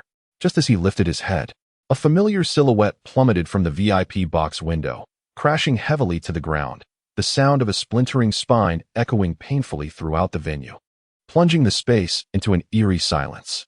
Naruhito leapt from the window, swiftly stepping onto Gus's body, disregarding his pained groans, and hoisted him up with nonchalance, striding boldly toward the entrance of the underground fighting arena in full view of the crowd.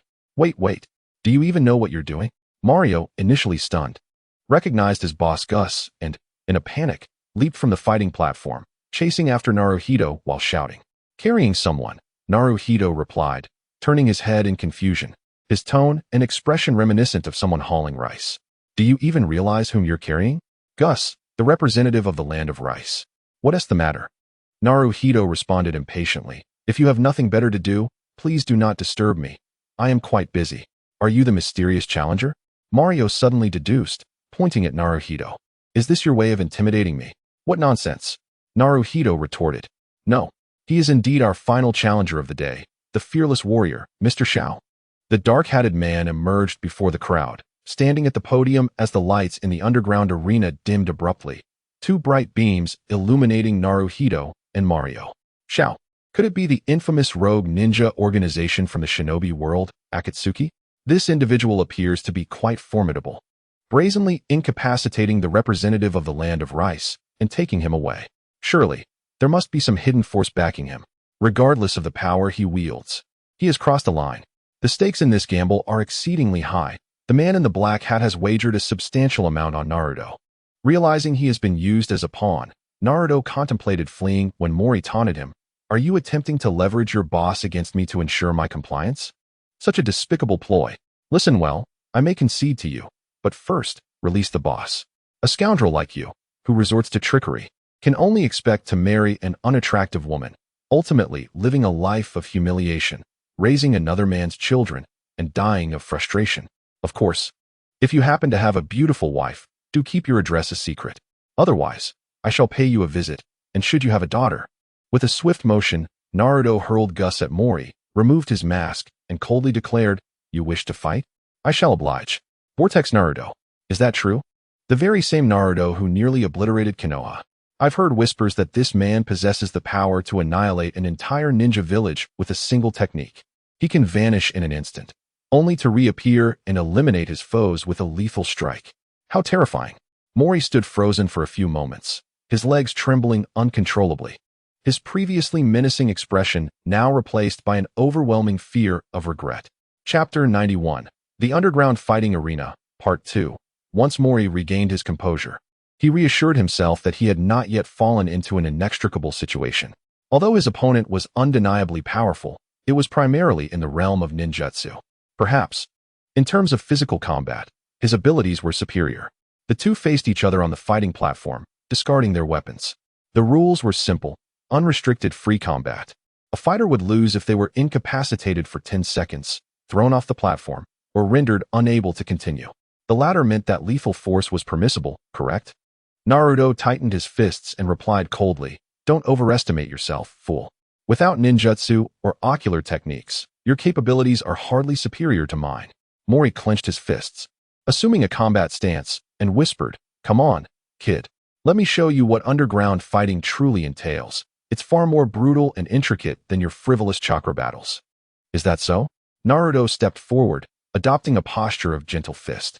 Even without chakra, this martial art is immensely powerful, and Naruto had adapted it to better suit his style. Your entire body is full of flaws. Mori lunged forward, propelled by the cheers of the audience, unleashing a vicious right hook aimed at Naruto's head. Naruto stepped aside, casually striking Morio's right hook with the back of his hand in a gentle fist stance, forcefully deflecting his punch.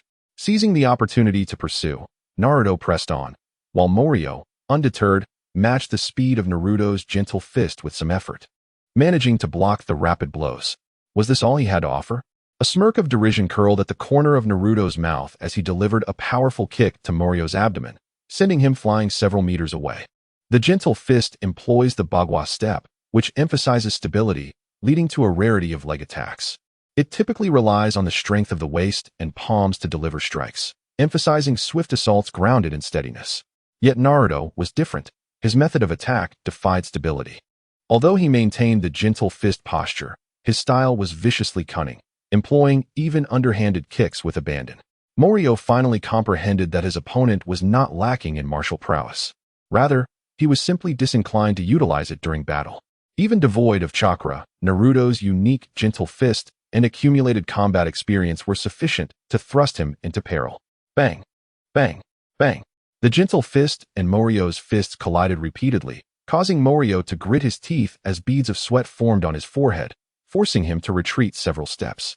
Just as Morio was about to tumble off the fighting platform in defeat, Naruto yanked him back, swiftly activating the 8 gates and reaching the 5th gate. Do not think you can fall so easily. Naruto sneered, delivering a kick to Morio's chin that sent him soaring upwards. In an instant, he appeared behind Morio, locking him in place and spinning him downward with considerable speed. Petal Lotus. Thud. Morio let out a wretched scream as his bones shattered upon impact. He pounded the ground with his right hand, desperately seeking mercy but unable to produce a sound, for Naruto had stuffed his shoe into Morio's mouth.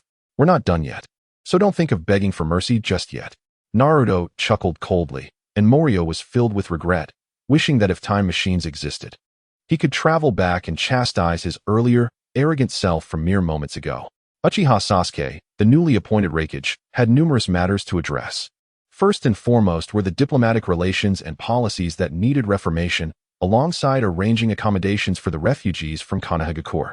During this period, he was so occupied that strands of white hair began to appear. Samui led Sasuke to the waiting area for the refugees.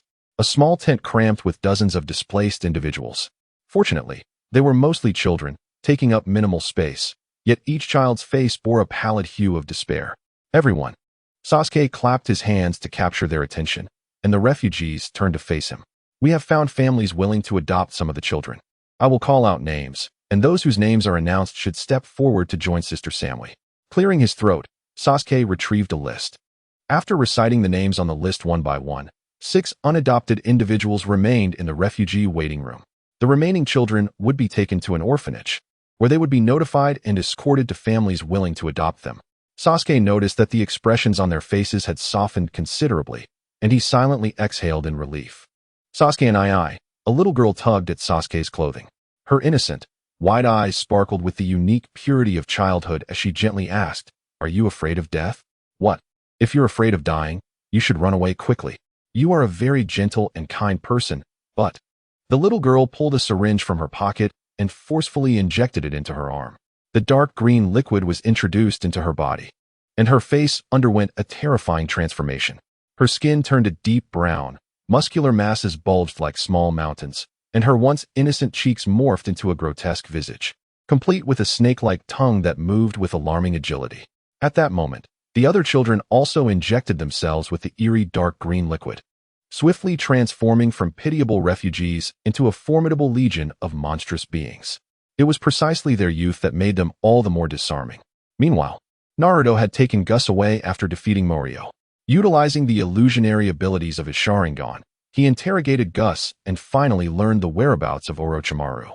According to Gus, Orochimaru had departed from the Sound Village at 9 in the morning, accompanied by a group of children wearing hats that obscured their faces, heading towards Konoha. Recently, due to economic hardships, Konoha had been sending refugees to the more affluent Cloud Village. The fact that Orochimaru was leading a band of children was enough to raise suspicions. It seemed that his true target was not so much the Cloud Village, but rather Uchiha Sasuke. If Orochimaru had indeed allied with the Otsutsuki clan, he would need to eliminate Uchiha Sasuke, the reincarnation of Indra, to ensure victory in battle. There was no time to rest. Naruto muttered to himself as he hurried towards the Cloud Village.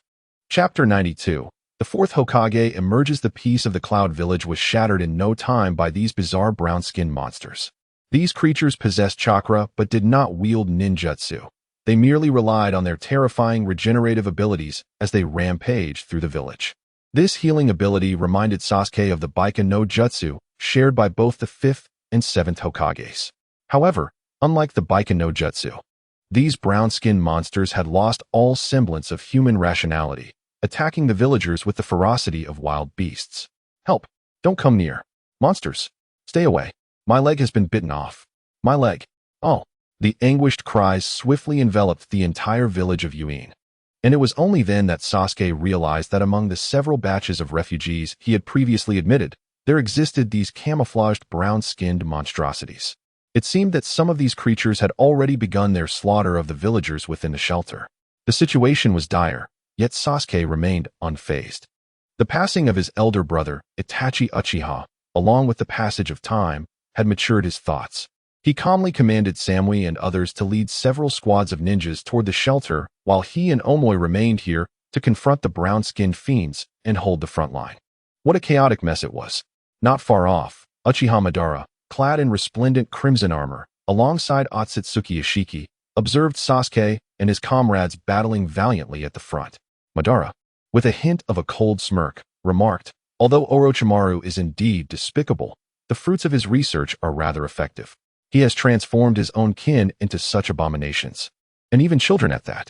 Do you not feel even a twinge of discomfort within you? Where did you learn such a practice? You must understand that wherever there are rules, there exist hierarchies, and once hierarchies emerge, some cease to be human, while others transcend humanity." Madara raised an eyebrow, expressing his discontent. "Moreover, it is rather ironic to hear such words from you, an outsider. It bears the semblance of a weasel wishing a chicken a happy new year.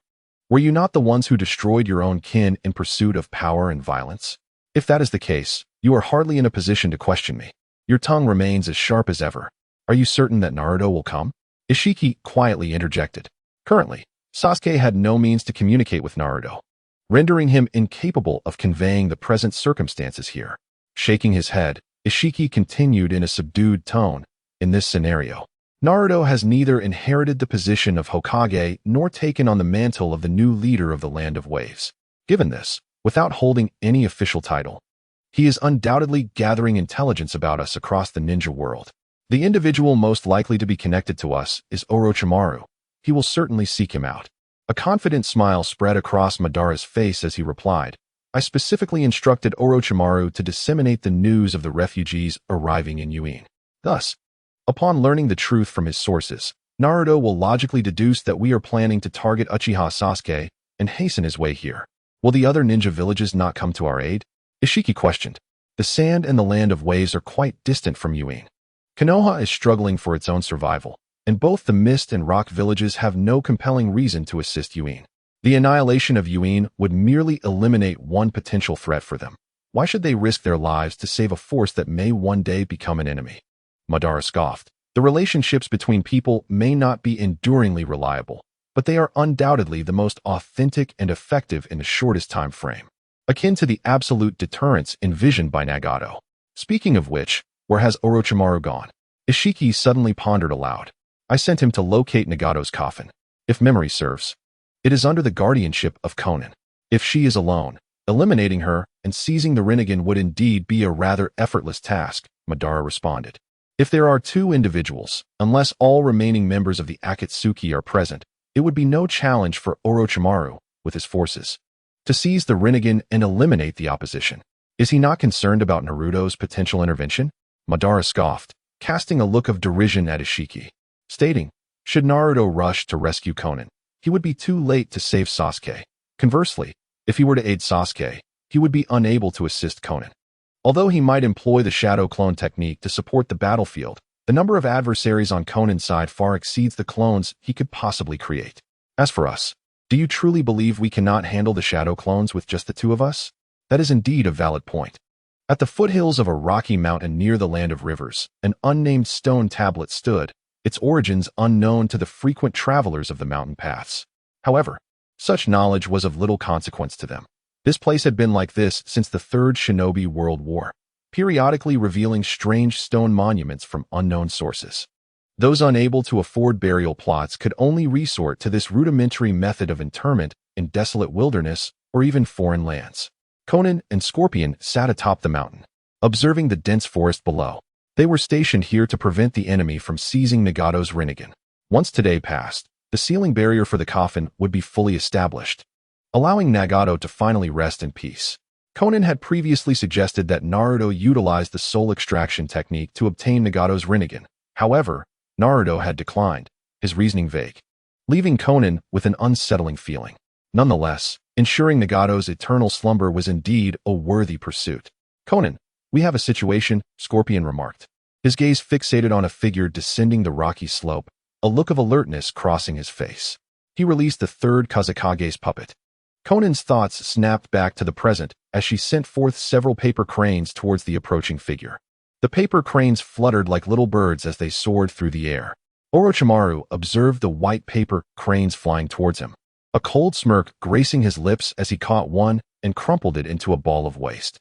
He then lifted his gaze to the mountain's summit, where Konan and Scorpion stood, his serpentine eyes radiating a chilling aura. It is Orochimaru, Konan murmured. There are only a few children nearby. Is he here to seize the Rinnegan? Prepare for battle. His presence certainly heralds ill tidings. Shaking her head, Konan rose, looking down at Orochimaru, who formed hand seals as a row of children before him was engulfed by the light of ninjutsu. Moments later, a few weathered wooden coffins emerged from the earth, standing like walls before Orochimaru. Using living children for the Edo Tensei, Scorpion clenched his fists, his voice laced with palpable anger. As the lid of the first coffin slid open, a man with short, light golden hair clad in a Hokage cloak slowly opened his eyes. In his right hand, he clutched the familiar kunai of Flying Thunder God, exuding an intangible aura of authority. The fourth Hokage, Minato Namikaze. In the side story of Chapter 521.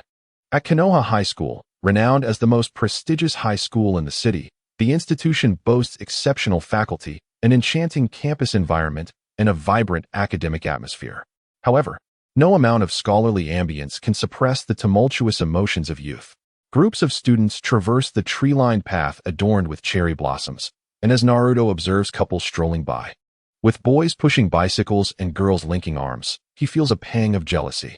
"Hey, you actually arrived quite early today," Deidara remarked, playfully patting Naruto on the shoulder. "When did you transform into a panda?" Turning to face Deidara, Naruto was momentarily taken aback by his friend's peculiar appearance, before half-jokingly inquiring, "What happened to you? Your eyes look oddly soot-stained." "Haha, I just didn't sleep well last night." "It's nothing serious," Deidara replied, though his appearance suggested otherwise. "What were you up to yesterday?" "I was busy with the release of Summer Remembrance 4. It's a masterpiece. As soon as I got my hands on it, I dove right into the storyline. The character show is simply phenomenal." "Is it the all-ages version?" "Of course, it's the gentleman's edition." "With that mindset, how will you ever find a girlfriend?" Naruto raised an eyebrow, flicking Deidara's forehead. "Excuse me? Are you mocking me? The one who dreams of being chosen by a mysterious beauty to defeat the Demon King?" Deidara retorted, giving Naruto a playful gesture. "I happen to have a girlfriend now, and she is a knockout," Naruto declared proudly. "I know. It's that senior Conan, right? It's strange. I thought you two had no connection. What prompted this relationship? Did you use some underhanded trick to win her over? What kind of thoughts are running through your mind?" "Oh, I've figured it out. Conan must be severely nearsighted. Your words are nothing but nonsense." As they bantered, they made their way to the classroom, where they were second-year students in the school's elite program. Their homeroom teacher, renowned as one of the 10 greatest professors of contemporary times, was the esteemed Sarutobi Hiruzen. Though he appeared affable, he turned strict during homework checks. Deidara, notorious for neglecting assignments, often found himself reprimanded by Hiruzen, only to be called back by the geography teacher, Yamato. "Naruto," Deidara said, pulling out his homework notebook. Glancing at the clock, his demeanor shifted to one of seriousness. "I can't rely on you anymore. I must do it myself." Naruto raised his eyebrows and responded, "This week, you've been copying my homework to get by. Now it's time for you to stand on your own." Upon concluding his words, Naruto cradled his homework notebook and settled into his seat, resolutely refusing to relinquish it despite Deidara's desperate pleas. Once, there was a person named Uzumaki Naruto. Deidara's eyes glimmered with a hint of hostility as he continued in a narrative tone. "Eventually, he stepped in dog excrement and met his demise for his unwillingness to lend me his homework for copying. You must be that pile of dog waste." Naruto let out a sigh, ultimately handing the notebook to Deidara, stating, "This is the last time. I knew Naruto-kun was the best. Love you. Go die." Deidara had scarcely taken possession of the homework when the classroom door was suddenly thrust open. A girl with a light yellow ponytail and bangs rushed in, panting heavily. She surveyed the students in the room, clasped her hands together, and said, "Excuse me, is there any boy available willing to help us move some flowers? I am Yamanaka Ino from the gardening club. Due to a budgeting error, we have an excess of flower pots, and most of our club members are girls who cannot carry them all at once. Please." "What a lovely girl. Most of the club members are girls too. I'll help. I'm quite adept at physical labor. You just want to pick up girls, don't you?" "Haha," the boys eagerly volunteered, rising to rush out of the classroom. Upon seeing Yamanaka Ino, Deidara froze for a moment, then murmured to himself, "It's her." "What is the matter?" Naruto inquired, noticing Deidara's unusual expression. "I encountered this girl in the park. I will help move the flowers. Wait for me." Deidara's expression shifted to one of joy as he sprang up, and unlike the other boys, he dashed straight to Ino's side. "Hey, what about the homework? I suppose I can endure a scolding." This guy seems to be in high spirits, Naruto thought, a smile of contentment gracing his lips. "Oh, it's you, the boy who was sketching in the park." Ino picked up a pot of light yellow chrysanthemums, while Deidara, carrying 4 pots, hurried along behind her. "I didn't expect you to be a student at this school." Deidara nodded excitedly, glancing up and down at Ino as he spoke. "There is something I didn't get to ask last time. If I ask now, will you answer?" "That depends on what you ask," Ino replied with a smile. Surprisingly unresistant to the boy she had only met a few times, leaning closer to her. Have we met somewhere before?" "I mean, back in the park."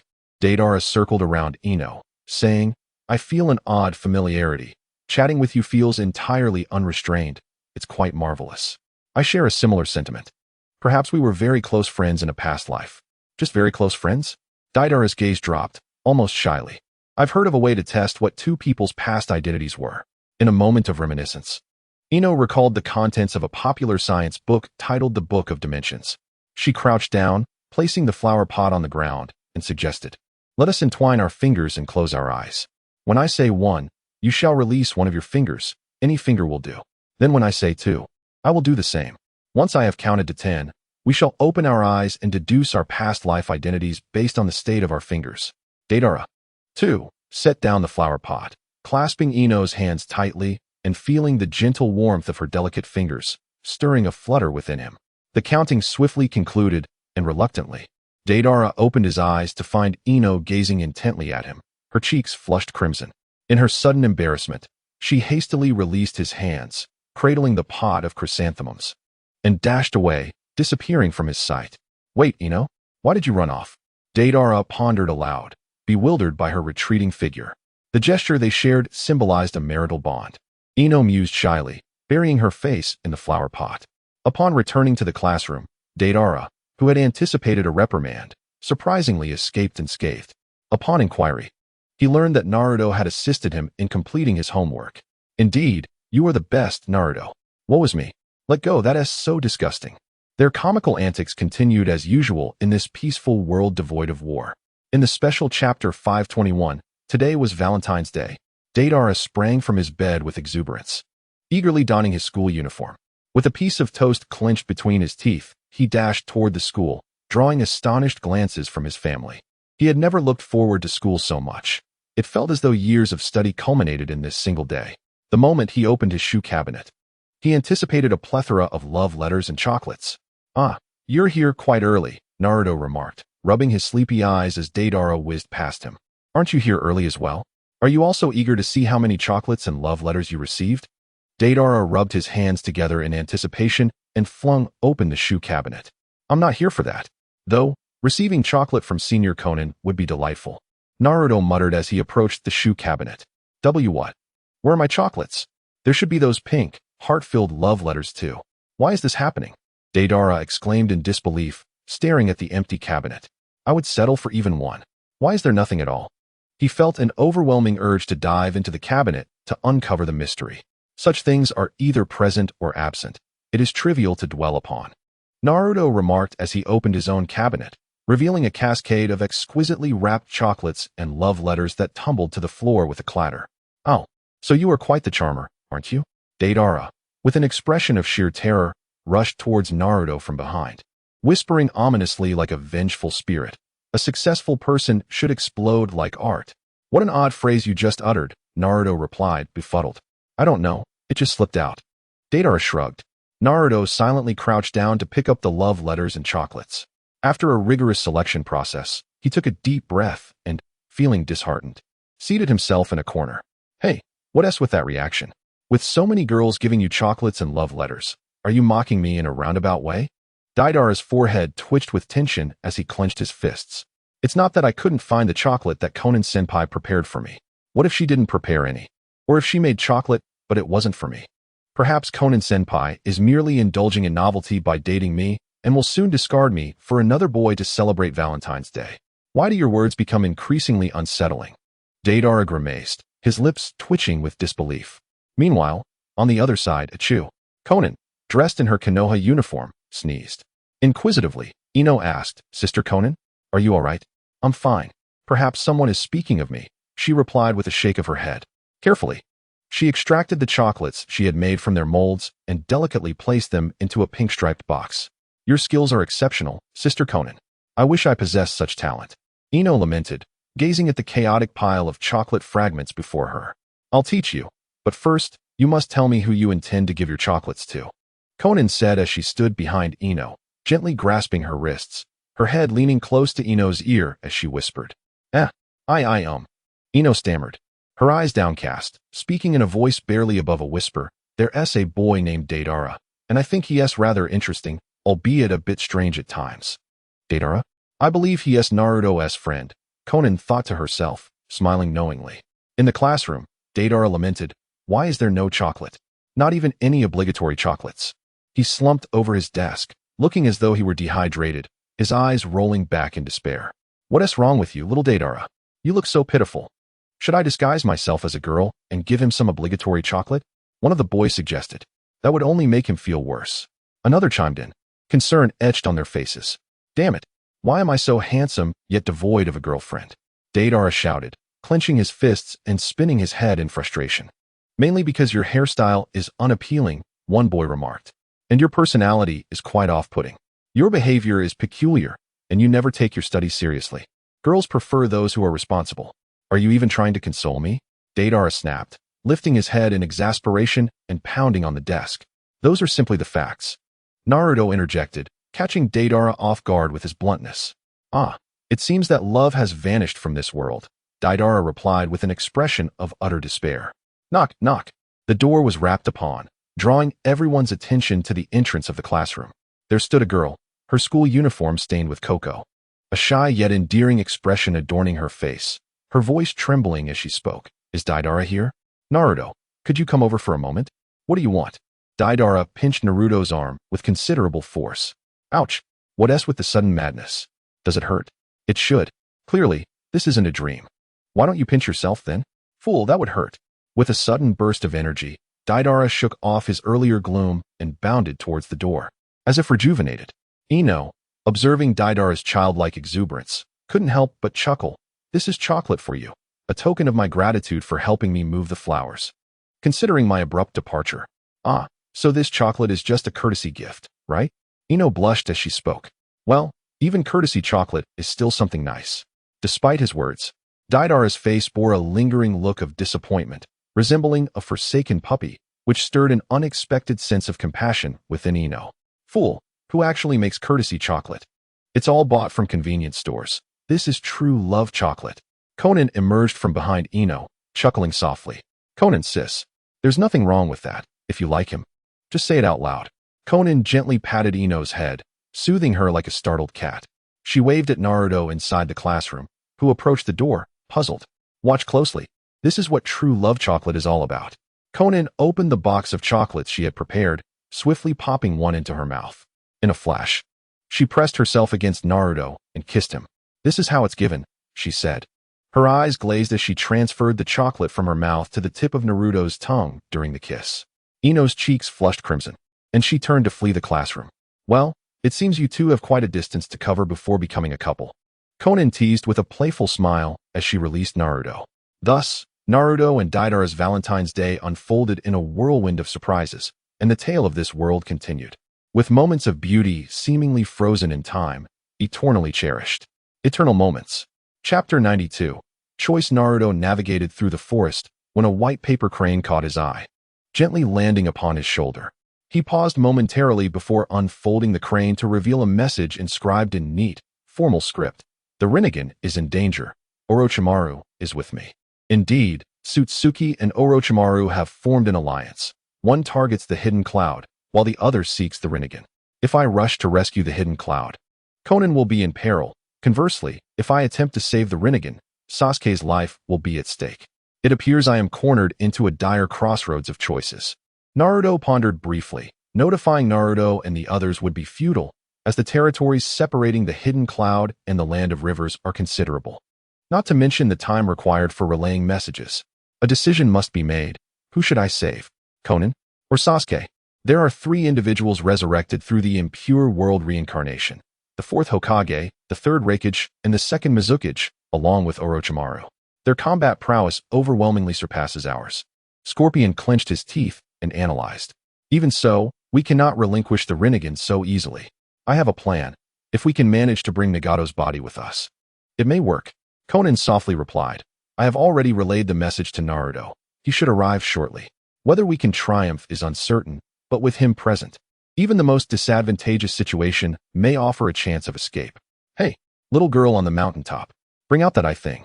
The rather frivolous second Mizuki, Kagaya Gizuki, called out loudly. I enjoy fighting, but I prefer not to lay hands on a girl. Do you know my name? The illustrious one? The fourth Hokage, Minato Namikaze, scratched his head, feeling somewhat embarrassed. Impossible. You must be lying. How could you not know me? Gizuki exclaimed in shock, incredulously pointing to himself, like a child asking. I am Gizuki, the second Mizuki. I apologize. In my time, the Hokage had already reached the fourth, so I am not well versed in the past. Minato replied, gesturing to his Hokage cloak behind him. Oh, so you are the Hokage. The first Hokage, Senju Hashirama, was once the pinnacle of power in the ninja world. I wonder how formidable his descendants are. Kazuki assessed Minato with a smile, suggesting, shall we have a sparring session? It would be prudent for the two of you to refrain from squandering time. I was enjoying a peaceful slumber in the Pure Land until I was abruptly summoned. Which is quite irksome, the third Hokage interjected, raising an eyebrow. If you are annoyed, why not fight it out? Come on. Kazuki coaxed playfully. I cannot be bothered to engage with a browless brat like you. What did you say? Repeat that. I will kill you truly. Kazuki shouted, raising his voice. It seems they are embroiled in internal strife. Scorpion observed the trio of imposing yet remarkably childish resurrected ninjas and remarked quietly, is that golden-haired figure the yellow flash of Konoha? The one called Minato Namikaze? Conan gazed at Minato in awe and murmured, indeed, it must be him, the fourth Hokage, the one who instilled fear in all enemies during the third Great Ninja War. Scorpion replied, during the Third War, there was a regulation that allowed one to return without completing a mission upon encountering Konoha's golden flash and the body flicker technique. Everyone, let us first address the matter at hand. We can discuss one-on-one battles later, can't we? Minato Namikaze intervened to prevent the escalating argument from devolving into violence. He glanced at Conan and Scorpion, then accurately threw the flying thunder god kunai towards them. Zuki Mangetsu and the third Hokage had no choice but to comply with Minato's suggestion for the time being. Mangetsu unleashed the water release, water bubble technique to shield Minato, while the third Hokage's fingers crackled with bright lightning as he advanced towards Conan and Scorpion. He intended for the swift and wide-ranging attacks of Minato and Mangetsu to lead the charge, with himself delivering the finishing blow due to his high single-target damage. As the flying thunder god kunai flew towards him, Scorpion contemplated using iron sand to form a wall for defense. Meanwhile, Conan stared in astonishment at Minato, who was dashing towards her, and exclaimed, you are the father of Naruto Uzumaki. The Rasengan coalesced in Minato's hand as he landed on the rocky ground, swiftly turning to shatter the water bubbles aimed at Conan with the technique. Wow, you clearly want to fight me, don't you? Zuki Mangetsu shouted in dissatisfaction, his animated gestures appearing somewhat comical. Yet, he sensed something amiss. Minato was evidently not a mere rogue, and it seemed that the blue-haired girl had revealed something significant. Do you know Naruto Uzumaki? Minato turned in surprise to Conan, asking, how is he doing now? Well, he has become quite powerful. Having rebuilt the land of whirlpools with the former members of the Uzumaki clan, Conan replied, unable to bring herself to mention Naruto's rebellion that had destroyed Konoha or the shattering of the Hokage's visage, forcing a pained smile. Is that so? That is wonderful news. By the way, you are Naruto's. Minato assessed Conan before gently inquiring. Girlfriend, Conan stammered, feeling somewhat bashful as she twirled a strand of her hair. It's a bit embarrassing, considering my age.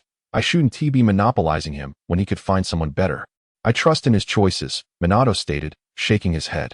I have predicted the path he might take. Perhaps, through the genuine care of his teachers and friends, he can overcome his psychological shadows and become a child who, despite lacking parents, views the world with optimism and enthusiasm. Of course, it's also possible that for various reasons, he may choose a path entirely opposite to mine, seeking destruction rather than protection. Lowering his gaze, Minato whispered, when that time comes, I would be willing to sit down and communicate with him. As long as he is willing to speak with me, I will strive to understand him, because he is my child. The thought of sacrificing his own child, even if it was to protect the village, was undoubtedly the cruelest reality for any parent. If one were to uncover the actions of the villagers, whom he has so diligently protected, towards the boy burdened with the name of a monster, would Namikaze Minato still take pride in the Hokage mantle he wears? Reflect upon what he has truly safeguarded. Hey, we are still in the midst of battle. Why do you converse as if in casual chatter? Do you not regard me at all, you scoundrels? The ghostly figure of Zuki Mangetsu leaped once more, despite being unaware of the unfolding events. I am willing to trust you. Guide me on what to do. Namikaze Minato inhaled deeply, standing beside Conan, whispering, this cannot stand, Fourth Hokage Minato. A cold smile crept across Orochimaru's lips as he pressed his palms together. The mental assault induced by Minato's consciousness felt akin to an electric shock. He clutched his head, gritting his teeth. Mind control? It appears this fellow summoned us with a contingency plan in place. Mangetsu cast a silent glance at Orochimaru. Although the antics of Minato vexed him greatly, He would rather face death than be subjected to the mental manipulation of an unknown entity. Mangetsu shaped his hands into a gun-like form. Ah, speaking of which, the third Hokage, your son, the fourth Hokage, was slain by the companion of that blue-haired woman. You know, since it was an annihilation by dust release, even I cannot find a method to resurrect him through impure world reincarnation. Orochimaru suddenly conceived a scheme, a cold smirk gracing his features. Chapter 93. The true form of Sasori of the Red Sand. The expression of the third Hokage shifted dramatically as he gazed towards Konan atop the mountain. Within his eyes, darkened by impure world reincarnation, a fierce murderous intent flickered. He advanced a few steps, then, with a forceful stomp, activated his lightning armor, launching himself towards Konan. I shall cover you. Find a way to escape with the Rinnegan. Utilizing the Flying Thunder God technique, Minato inflicted a wound upon his own arm with a kunai. Though blood did not flow, the sensation of pain remained. He endured the agony while mentally resisting the control of impure world reincarnation, conjuring a blue Rasengan in his palm. Several heavy water bullets, formed from condensed water, surged towards the third Hokage before he could react. They struck him fiercely, though not inflicting harm. They effectively impeded his advance, causing him to halt. Second Mizuki, are you also here to cause trouble? The third Hokage, stationed halfway up the mountain, cast a fearsome gaze toward Uzumaki Naruto. Speaking with authority, do you understand the rules of combat? One typically starts with the strongest. That kid Minato has already engaged them first. If you rush in now, does that not imply that I am the weakest, to be dealt with last? Mangetsu flicked his wrist in annoyance, retorting, if you are displeased, why not fight me? Let us see if I can leave you searching for your teeth. Cursed wretch, the third Hokage clenched his fists tightly. Though he yearned to send this scoundrel flying with a single punch, the recent demonstration of ninjutsu suggested that the earlier water cannon strikes had been restrained. Were a brawl to ensue here, it would likely yield no advantage for anyone involved. Complete my objective first, and then you may unleash your fury as you please. Orochimaru spoke with a hint of exasperation. Silence. You are the one who disturbed my tranquil paradise, Uzumaki Naruto murmured, shaping his right hand into a water gun aimed directly at Orochimaru's head. Your actions are quite bothersome, Orochimaru retorted, forming hand seals as an unbearable mental domination erupted once more. Mangetsu gritted his teeth, clutching his forehead, muttering under his breath, you miserable fiend. Seeing Mangetsu fall silent, the third Hokage merged 4 fingers of his right hand, a pale blue chakra swirling around them, an overwhelming penetrating force coiling around his fingertips. He planted one foot firmly on the ground and unleashed a powerful thrust towards the mountainside. The sheer force shattered the slope, chakra erupting from the fractured rock. On the mountaintop, Konan and others felt the tremor beneath their feet as spiderweb-like cracks suddenly spread across the ground, catching them off guard. Hell's piercing 4-book technique. A coffin, crafted from the paper jutsu, materialized quietly amidst the shattered mountainside. It became evident that the gravestone had concealed nothing but a ruse. The true body of Nagato lay within the coffin at the mountainside. Had it not been for the 4-book technique, Orochimaru and his companions would likely never have located Nagato's remains. Hey, rocks are rolling down, you fool, Mangetsu exclaimed, utilizing the water cannon technique to shatter the stones tumbling toward him. Frustrated, he leapt up and complained to the third Hokage, can you not consider others' feelings, you imbecile? It's infuriating. The third Hokage glared with fierce intent at the descending figures of Konan and others, his voice cold. Taking a deep breath, Konan crafted a pair of paper wings using the paper jutsu. With a powerful flap, an explosion of chakra surged forth, forcefully sweeping away the rocks that threatened to crush her. Meanwhile, Sasori maneuvered the third Kazekage's puppet to unleash thousands of iron sand grains, forming a small platform upon which he landed safely, exhaling in relief. In midair, Minato adjusted his position before teleporting to the Flying Thunder God's location. Clenching a kunai in his mouth and wielding another in his right hand, he turned, propelling the kunai towards the third Hokage. The third Hokage swung his indomitable arm down towards the kunai, but at the crucial moment before impact, Minato teleported beside it and kicked it away, causing the Hokage's attack to miss its mark. Watergate turned and forcefully struck the third Hokage with a Rasengan, accompanied by the sound of the Rasengan's explosion. The third Hokage stood unharmed. He then delivered a kick towards Watergate, who deftly threw his Flying Thunder God kunai at the Hokage's head and instantly teleported to evade the attack. Such formidable defensive strength that even my Rasengan cannot penetrate directly. As Watergate landed, the third Raikage initiated a second assault, prompting Watergate to take a step back to evade the attack. The Raikage then executed a knife-hand strike aimed at Watergate's head, but realizing that evasion via taijutsu was impossible. Watergate swiftly spat out the kunai from his mouth beside the Raikage and transformed into a flash to dodge the attack. What sort of Hokage hides like a rat? The third Raikage exclaimed, visibly irked. It seems your speed is rather limited. A smile curled at Watergate's lips. Dozens of water iron cannons surged towards the coffin of the paper jutsu. Konan promptly appeared in front of the coffin, forming a sturdy paper wall with her hands to withstand the relentless assault of the water iron cannons. Damn, you truly are capable, you repugnant creature resembling a snake. Kisame gritted his teeth as he observed the corpse he had resurrected with Edo Tensei, now under Orochimaru's control via chakra threads. Orochimaru responded with a cold smirk. This is the consequence of your disobedience. Next time we meet, I shall not hesitate to kill you. We shall see about that. Second Mizuki. Kisame's body, now under control, executed the bubble technique, sending bubbles towards the paper wall. Upon contact, the bubbles burst, and flames spread, turning the paper wall to ash scattered by the autumn wind. Are these bubbles? No, they resemble oil more closely. This is bad. If the paper jutsu gets contaminated with oil, it will lose its effectiveness. This little mustached ninja's technique seems to possess an oil-like property. Fighting against the paper jutsu would be utterly futile. Konan discerned the unique characteristics of Kisame's technique, her orange eyes flashing with concern. Perhaps it would be better to let Sasori handle this, as long as he could hold out until the coffin's sealing was complete. Before she could formulate a plan, Orochimaru's actions shattered her thoughts. Orochimaru formed hand seals, summoning several enormous brown snakes. Ignoring Watergate and Konan, the snakes charged directly towards Sasori, who was poised to support the battlefield. Raising an eyebrow, Sasori controlled the third wind shadow puppet to create a massive wall of iron sand, successfully blocking the onslaught of the snakes. Orochimaru let out a chilling laugh, detonating the chakra within the snakes. The resulting explosion shattered the iron sand wall.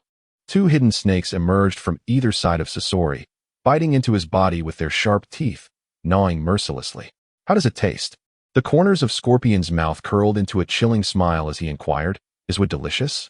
Suddenly, a sharp black spiral blade erupted from his back, spinning at an astonishing velocity and brutally shredding the head of the enormous serpent. He utilized the steel cables in his abdomen to hang from the platform formed by iron sand, discarding the tattered remnants of his outer garment that the serpent had gnawed upon, revealing his distinctly jointed puppet body. In a cold tone, he remarked, I truly underestimated you. You prepared only 3 impure earth ninjas, thinking you could control others' bodies while battling me? When it comes to manipulation, I am the master. Do not let your arrogance blind you, amateur. Scorpion positioned the fire scroll within his body, and a terrifying stream of direct flames erupted from his palm, transforming into a linear blaze aimed straight at Orochimaru. In response, the latter swiftly formed hand seals and unleashed an immensely powerful wind blast that effortlessly scattered the flames. Wind release, wind pressure break. 2 blocks of high-density iron sand, with opposing magnetic fields, hovered above Orochimaru's head. They collided violently, intensifying their magnetic force, causing the iron sand to disperse outward into numerous conical shards. These conical pieces relentlessly pierced the ground, launching a wide-range assault. Orochimaru gritted his teeth, reacting swiftly to evade the initial strike of iron sand. However, the second attack descended rapidly, striking his arm directly. The erratic trajectory of the iron sand made it difficult to discern its approach, and every shard was laced with poison, meaning even a mere scratch could prove fatal, let alone a direct hit to an entire arm. Iron Sand Domain Technique. His arm became immobilized. This adversary aimed to thwart his control over the Ghost Lantern Moonlight to prevent any threat to Konan. Despite being pierced by several iron sand spikes, Orochimaru remained composed, a cold smirk playing on his lips. His skin began to shed, revealing his true form, a colossal white phosphorus serpent. The serpent's orange-yellow, chilling gaze bore a menacing intent directed at Scorpion. How grotesque! Such an ugly being, even if it were to live eternally, could never bring forth any beauty.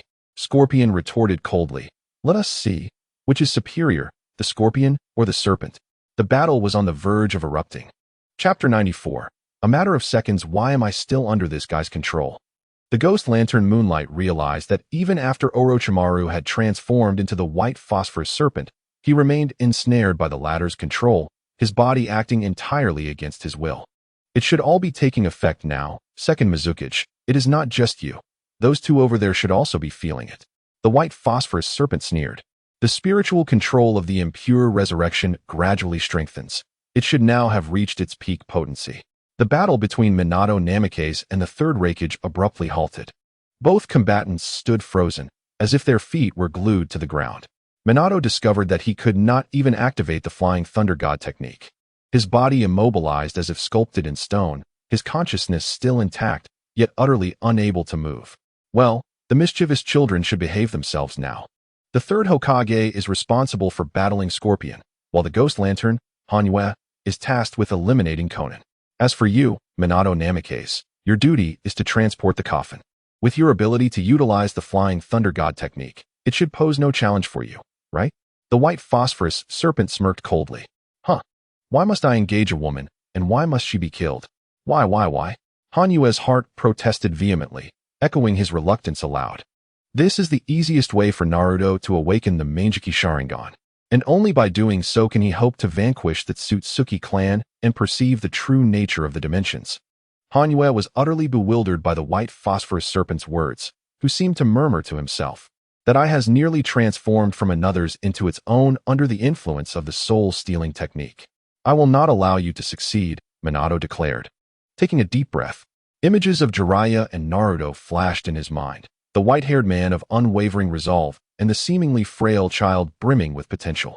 The former had empowered him to become a formidable ninja and imparted the essence of the ninja way, while the latter had bestowed upon him a deeper meaning in life. He would never yield. Minato sprang into action, forming hand seals before striking his abdomen fiercely.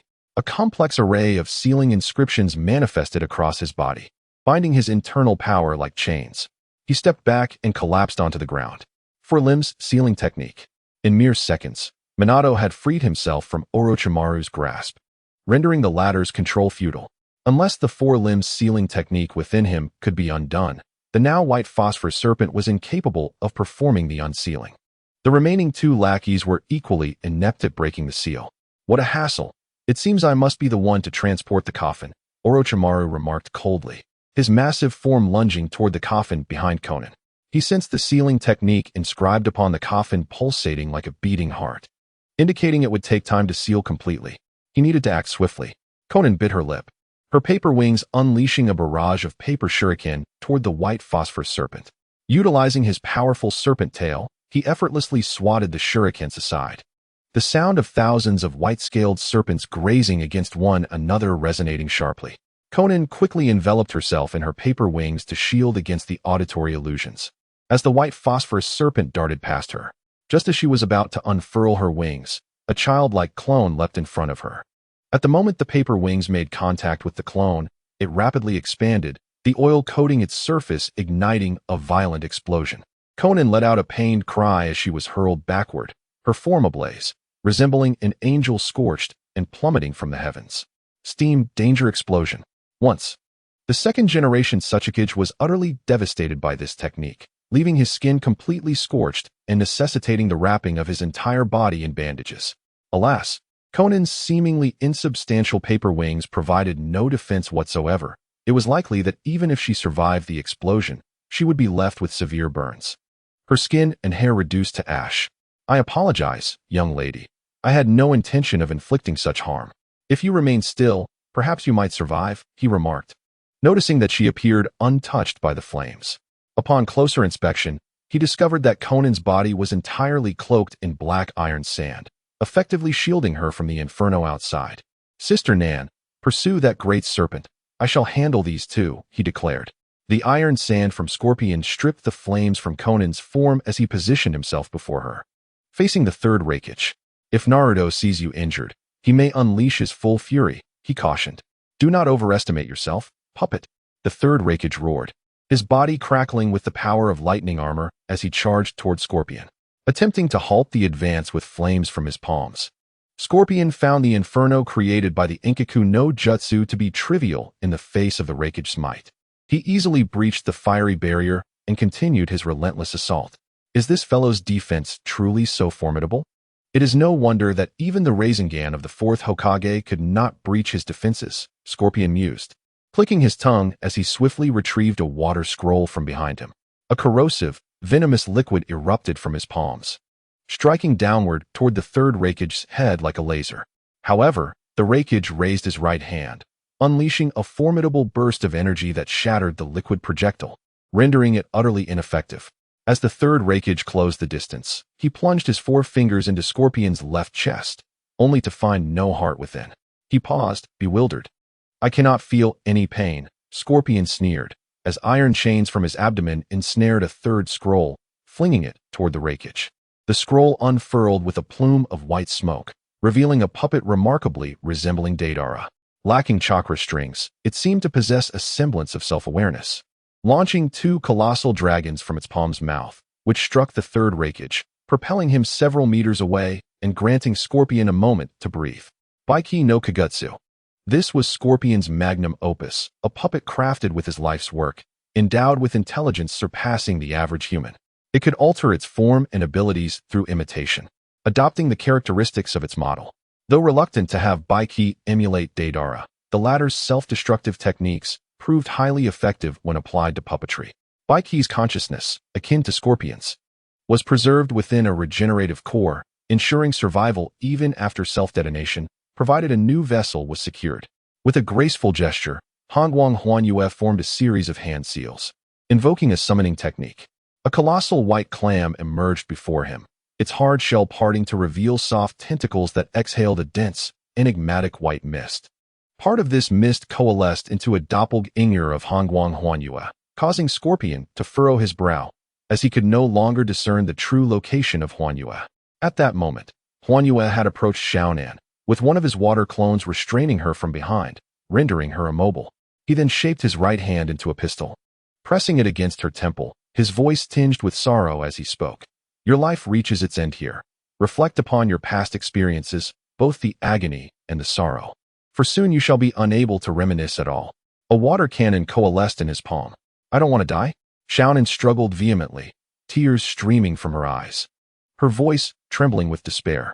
If I die, I will never see Naruto again. He would surely be heartbroken, utterly devastated. I cannot die.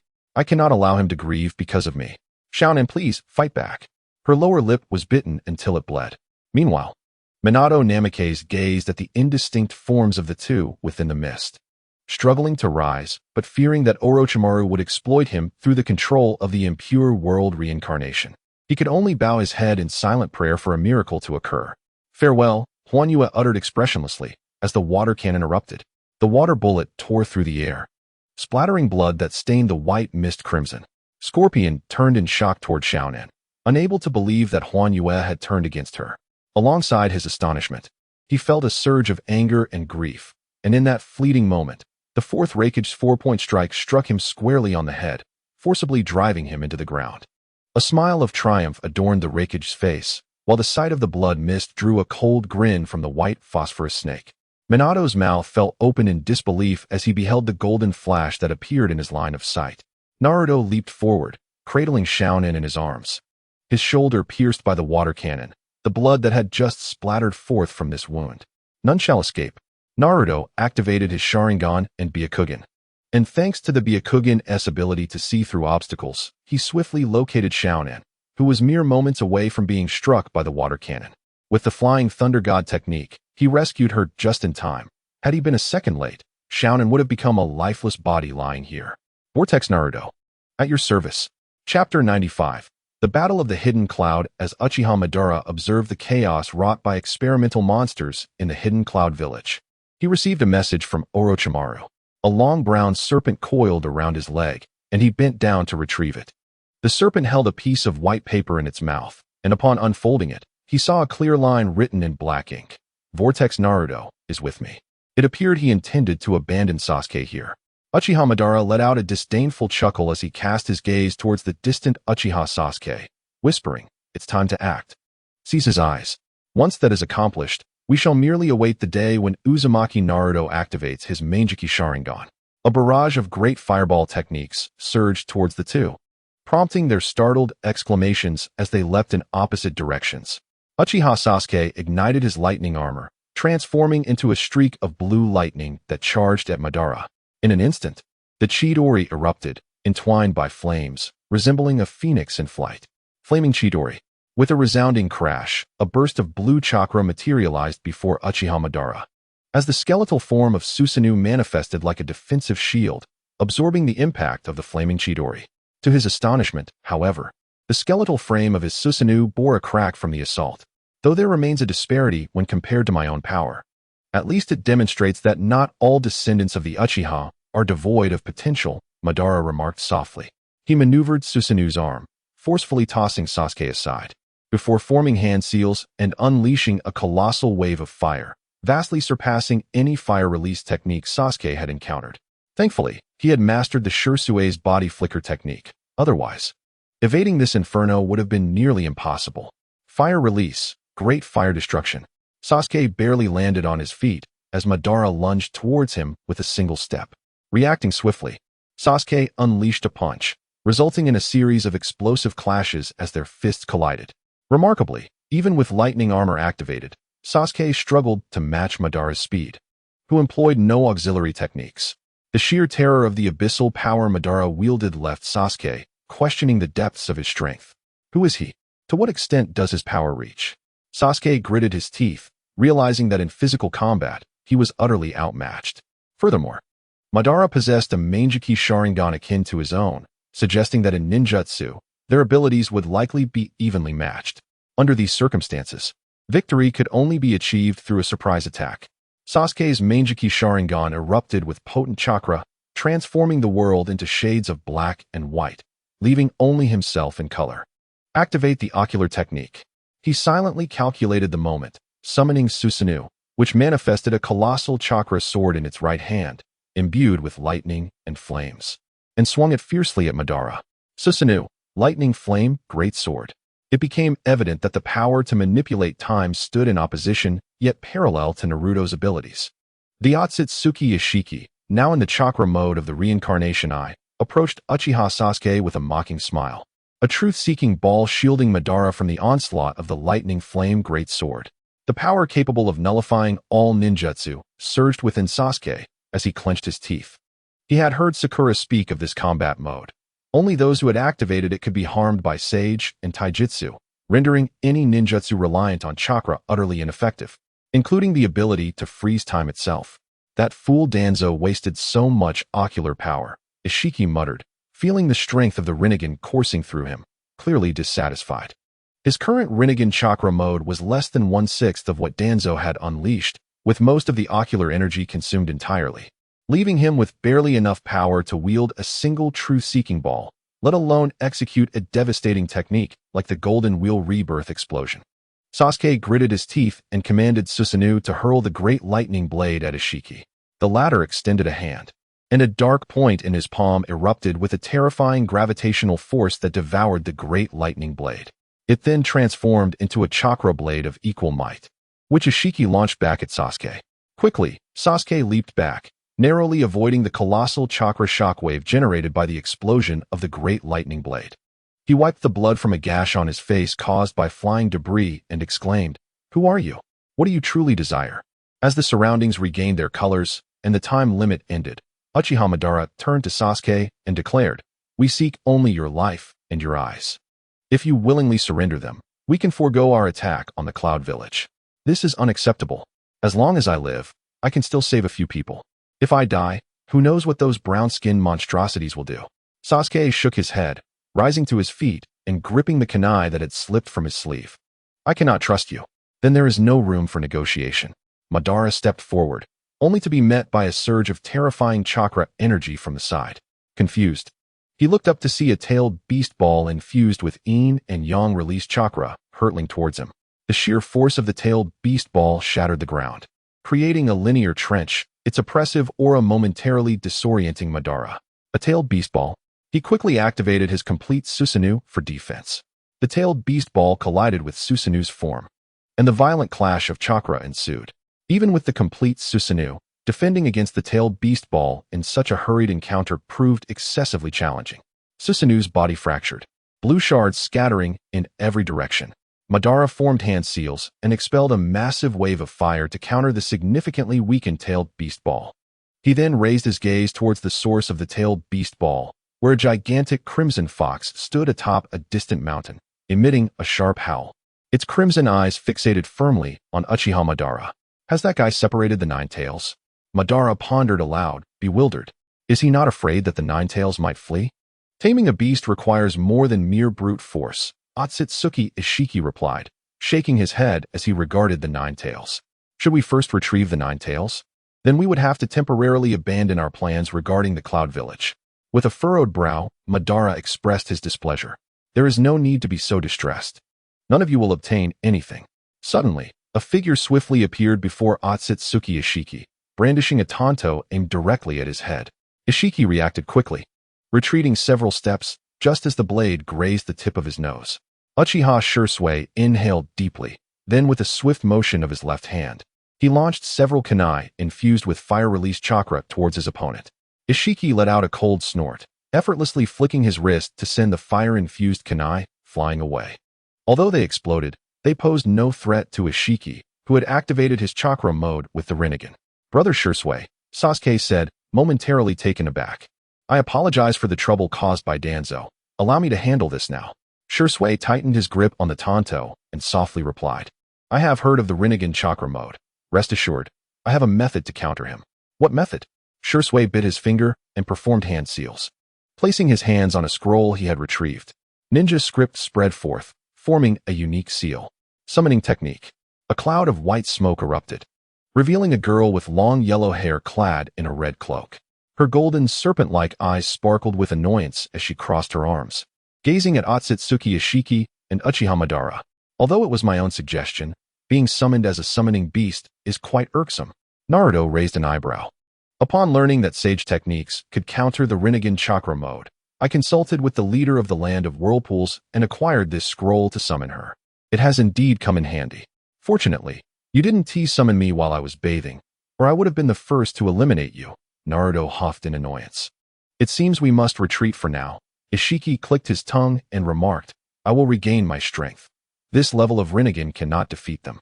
What a humiliation to be forced back by a mere girl. Madara frowned in discontent. I still possess Naruto's flying thunder god mark. He might just teleport here and eliminate you both, Naruto boasted, patting his shoulder with pride. Wow, what a splendid entrance, exclaimed Suigetsu, forming his hands into a gun shape, shooting a water cannon at Naruto's head while skillfully avoiding Konin's body. Hundreds of sheets of paper materialized before Naruto, forming a paper shield that blocked the water cannon.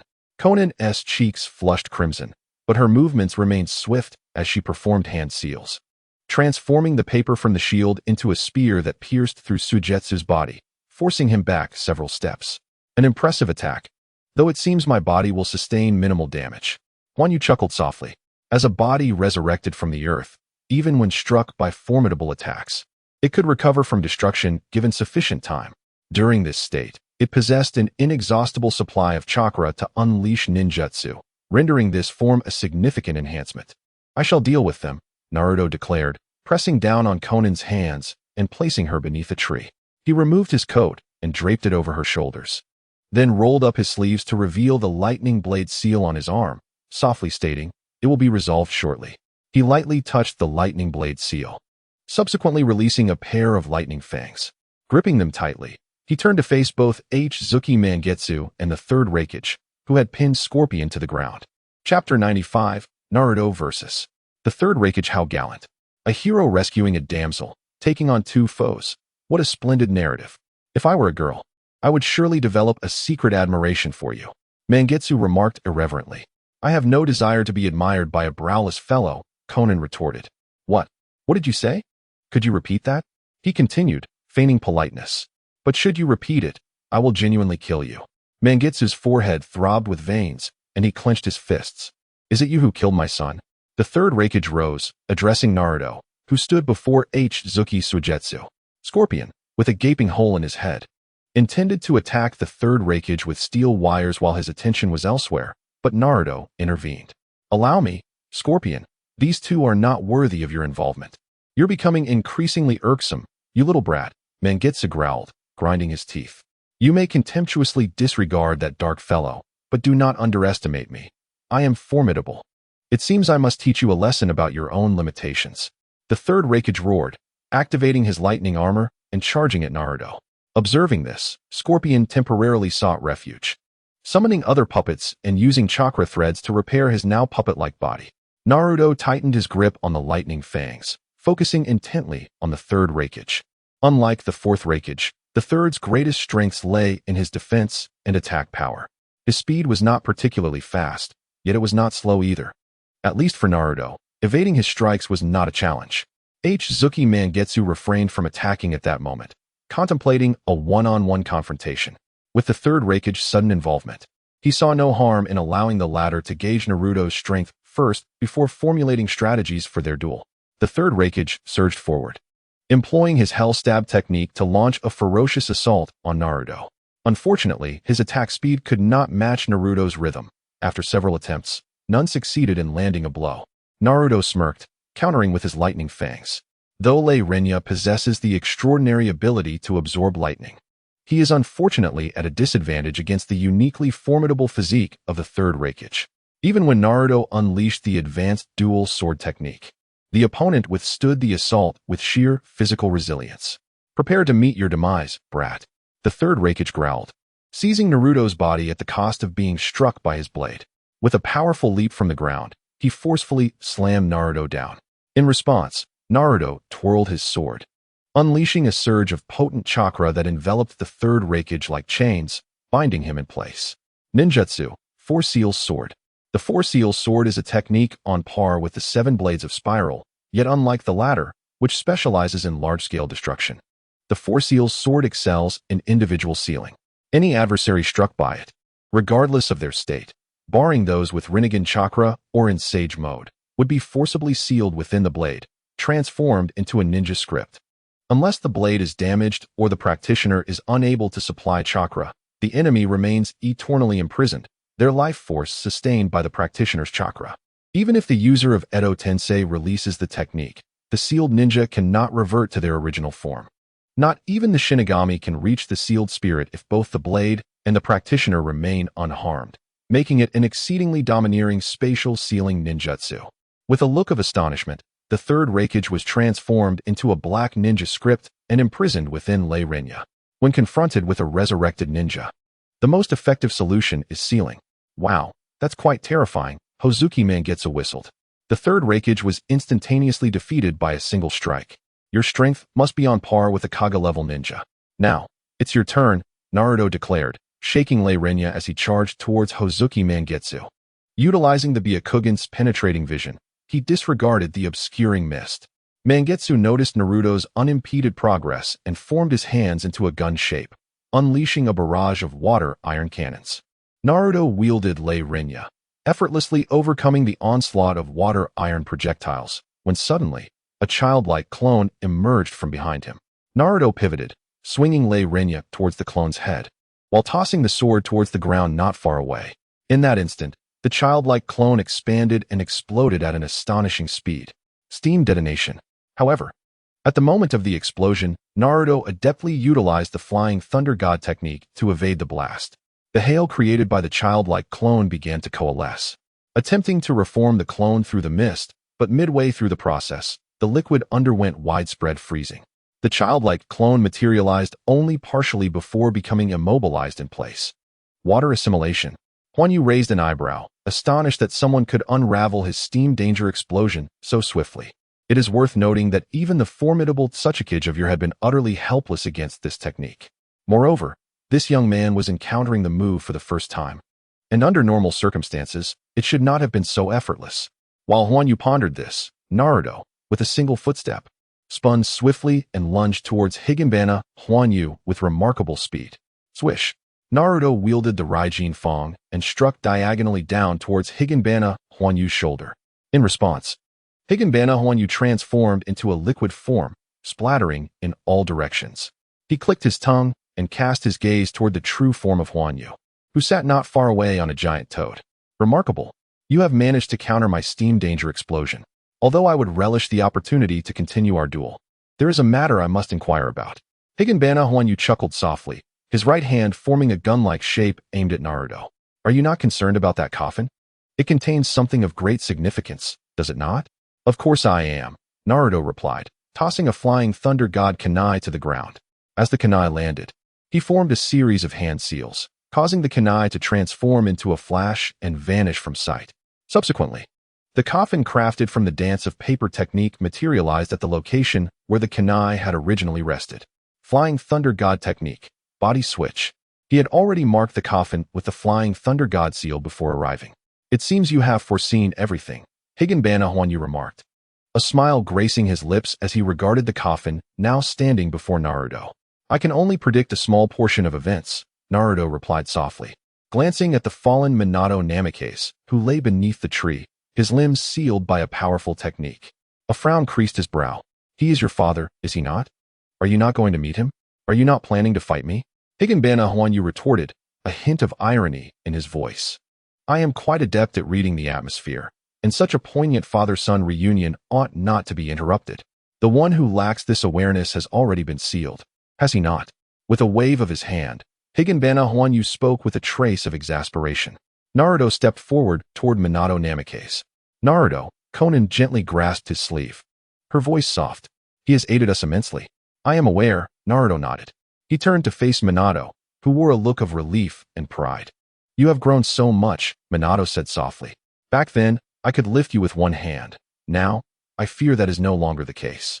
In a sense, we have not seen each other for quite some time, my son, the hero of Konoha. Kneeling down, Naruto's Sharingan flared with a fierce surge of Genjutsu chakra. His voice, laced with intensity and a hint of unresolved grievance, continued. Words may fail to convey this. So perhaps this will be more illustrative. Allow you to witness the tribulations faced as the son of a hero. Minato offered no resistance to Naruto's Genjutsu. Instinctively, he trusted Naruto would not deceive him, a bond forged through blood. Wolfgang Watergate opened his eyes and beheld the young Naruto Uzumaki climbing a tree in the forest behind the mountain. The small figure stubbornly ascended, with his cerulean eyes reflecting the shape of the fruit. His tender hands finally managed to grasp the base of the fruit, but as he lost his balance, he wobbled and then tumbled down. In a moment of alarm, Watergate rushed forward, intent on catching Naruto. However, the boy slipped through his fingers and fell directly to the ground. It was then that he recalled he was within the illusion Naruto had shown him, a memory devoid of his presence or companionship. Oh, that hurt, but at least I got it, Naruto exclaimed, rubbing the fruit before standing up against the tree, munching on it as if nothing had happened. The injuries sustained from the fall were swiftly healed by the Nine Tails chakra. Watergate felt a pang of guilt, realizing that even the Nine Tails had been more helpful to Naruto than he had been. Delicious. Naruto's expression was adorably foolish, and Watergate couldn't help but smile with pride. Observing his child living so resiliently in this world was undeniably a source of happiness, yet this fleeting joy was soon shattered. A group of children, their pants rolled up and covered in mud, passed by Naruto, buckets in hand filled with shrimp and fish. They chatted about their catches while playfully roughhousing, and Naruto gazed at them with envy, momentarily pausing his fruit eating. One child, sensing Naruto's gaze, turned around and exclaimed with a smile, "What's up? So, you're here too, Naruto?" Instantly, the other children turned in unison to look at Naruto, who froze for a moment before bashfully scratching his head and softly replying, hi, are you picking fruit all by yourself?" The boy, with short brown hair and a rather ordinary appearance, approached Naruto with his companions and smiled, saying, "If you're still hungry, why not have some of this?" He rummaged through a somewhat tattered pocket and pulled out a few shriveled pumpkin seeds, offering them to Naruto with a hint of embarrassment. "My mom burned them a bit, but if you don't mind, you can have some." "Not at all," Naruto replied, taking the pumpkin seeds with glee. "This is the first time someone has wanted to give me a gift. Can you be my friend?" A chuckle erupted from the group of children. The brown-haired boy was taken aback for a moment, but then smiled, saying, "Of course. You can call me Tanaka. By the way, Naruto, won't you get bored just staying here?" "Bored? Yes, but no one wants to play with me," Naruto admitted. "Then we can play with you," Tanaka suggested. "Hey, Tanaka," a slightly older child protested with a hint of annoyance. "Now that Naruto is our friend, We shouldn't say things like that. Let us play hide and seek. Tanaka cast a glare at the boy before turning to Naruto and instructed, Naruto, turn around and count to 60 behind that tree. You can start searching for us afterward. Since you are familiar with the terrain here, you will be the seeker for the first round. No problem. Naruto nodded eagerly and dashed behind the tree, closing his eyes as he began to count loudly. Tanaka exchanged glances with the group of children and understanding his intent. They stifled their laughter and quietly slipped away from the woods, making their way towards the village. Meanwhile, Naruto, oblivious to their departure, continued his search in the forest, excitedly seeking the silhouettes of his friends. However, they had long left the woods with no intention of playing with him. Undeterred, Naruto searched on, from noon until dusk, his stomach growling with hunger, and he left a trail of footprints throughout the forest, finally realizing he had been tricked. He pulled out the pumpkin-dried fruit that Tanaka had given him, and after taking a bite, a self-deprecating smile graced his face as he muttered, "It's just mud." Kushina, witnessing this scene with a sense of bewilderment, followed Naruto toward the shabby rented house. As they walked, passers-by reacted to Naruto with expressions of fear, mockery, disdain, and suspicion, their words chilling Minato's heart. That guy is the Nine-Tails, isn't he? He looks terrifying. Just look at him. He seems like the type who would cause trouble. It would be better if he just died and stopped wasting the village's resources. Doesn't he seem to have parents? Where would a monster find parents? They must have died of fright the moment he was born. Stay away from him. Die, monster. Big fox. Hurry up and die. With his head bowed and a somber expression, Naruto walked down the street, silent tears clinging to his youthful cheeks. He fought to suppress his sobs, his expression appearing quite peculiar. Mom, he's crying. A small child holding a lollipop pointed at Naruto with a hint of sympathy and said, "Why does everyone say such things about him? That's not crying. That's the behavior of a monster that eats people. He's a terrifying creature. My father was eaten by him," replied the mother, crouching down to speak softly. "Your father was eaten by him? Then he must be a bad guy. Bad guy? Bring my father back." The child's face changed, and he hurled the lollipop at Naruto with all his might. Minato instinctively reached out to catch it, but his hand passed through the candy, which ultimately struck Naruto on the forehead. Golden flash? No matter how swift, one cannot catch a lollipop thrown at one's own son. This act seemed to spark a wave of mischief, as some onlookers began picking up trash from the ground to hurl at Naruto. Someone shouted a rallying cry, and soon the crowd echoed in unison, "Get out of Konoha! Get out of Konoha! Get out of Konoha!" Surely, these people believed they were embodying justice. Naruto's lips curled into a mocking arc. No. He is merely a child. His name is Uzumaki Naruto, my son, and not a monster. Namikaze Minato attempted to shield Naruto from the refuse being hurled at him, yet those objects still pierced through his form, striking Naruto directly. He shouted loudly, yearning for someone to hear and reflect, yet he remained merely a bystander. In that moment, the weak and helpless Naruto had no companions or assistants. His current actions only served to deepen his sorrow, as the past was irrevocably set in stone. How did it come to this? Minato clenched his fists, his body trembling, gritting his teeth as he yelled at the passers-by, "Stop throwing that. I saved this village. Why must my son be treated in such a manner?" There was no response. The crowd continued to throw trash, hurling insults at Naruto. Minato turned to look at Naruto, who had opened the door to their residence, and, without uttering a word, stepped inside. Chapter 97. The Unwillingness to Recall the Past, Part 2. Naruto opened the door to the rented room, fully aware that no one awaited him inside. Nevertheless, he instinctively called out into the dark, empty space, "I'm home." As was his routine, he flicked on the lights, revealing a simple layout imbued with the innocent charm of childhood. He approached the refrigerator and opened it, finding only a few cartons of milk nearing expiration. All other food was gone, and even instant noodles had long been consumed. Staring blankly at the refrigerator for a moment, Naruto's expression darkened as he walked to the table and picked up a sharp fruit knife, which had not been used in ages, for he could not afford to buy fruit. Even the berries picked from the forest were too precious to peel before devouring. Gripping the knife handle with resolve, he aimed it at his wrist and plunged it down with fervor, his face contorted in a heart-wrenching blend of madness and fury. Blood gushed from the wound, splattering across his face, as Naruto gritted his teeth and forcefully dragged the knife downwards. Minato stood frozen, unable to fathom that these events were unfolding before his eyes, affecting his own son. "Do you truly wish to die?" The Nine-Tails chakra erupted from the wound, rapidly aiding in Naruto's healing within mere breaths. The scar carved by the knife began to scab over as the Nine-Tails spoke with a hint of mockery. There is no reason left to live, is there? Naruto's voice quivered as he softly replied, I can no longer endure. Why must it be you who dies? Have you never considered vanquishing those who ridicule you? The Nine-Tails tempted him with words. They are the ones who deserve death, are they not? You are Uzumaki Naruto, not the nine-tailed fox. The true destroyer of the village is not you, yet they refuse to acknowledge the truth. They merely need a scapegoat to vent their inadequacies. If I were to do so, I would indeed become a murderous monster. What is so wrong with that? They perceive you as a monster. Then show them the monster you can be. The Nine-Tails murmured, Release me, and I shall grant you the dignity you deserve, trampling those scoundrels beneath your feet. Do not.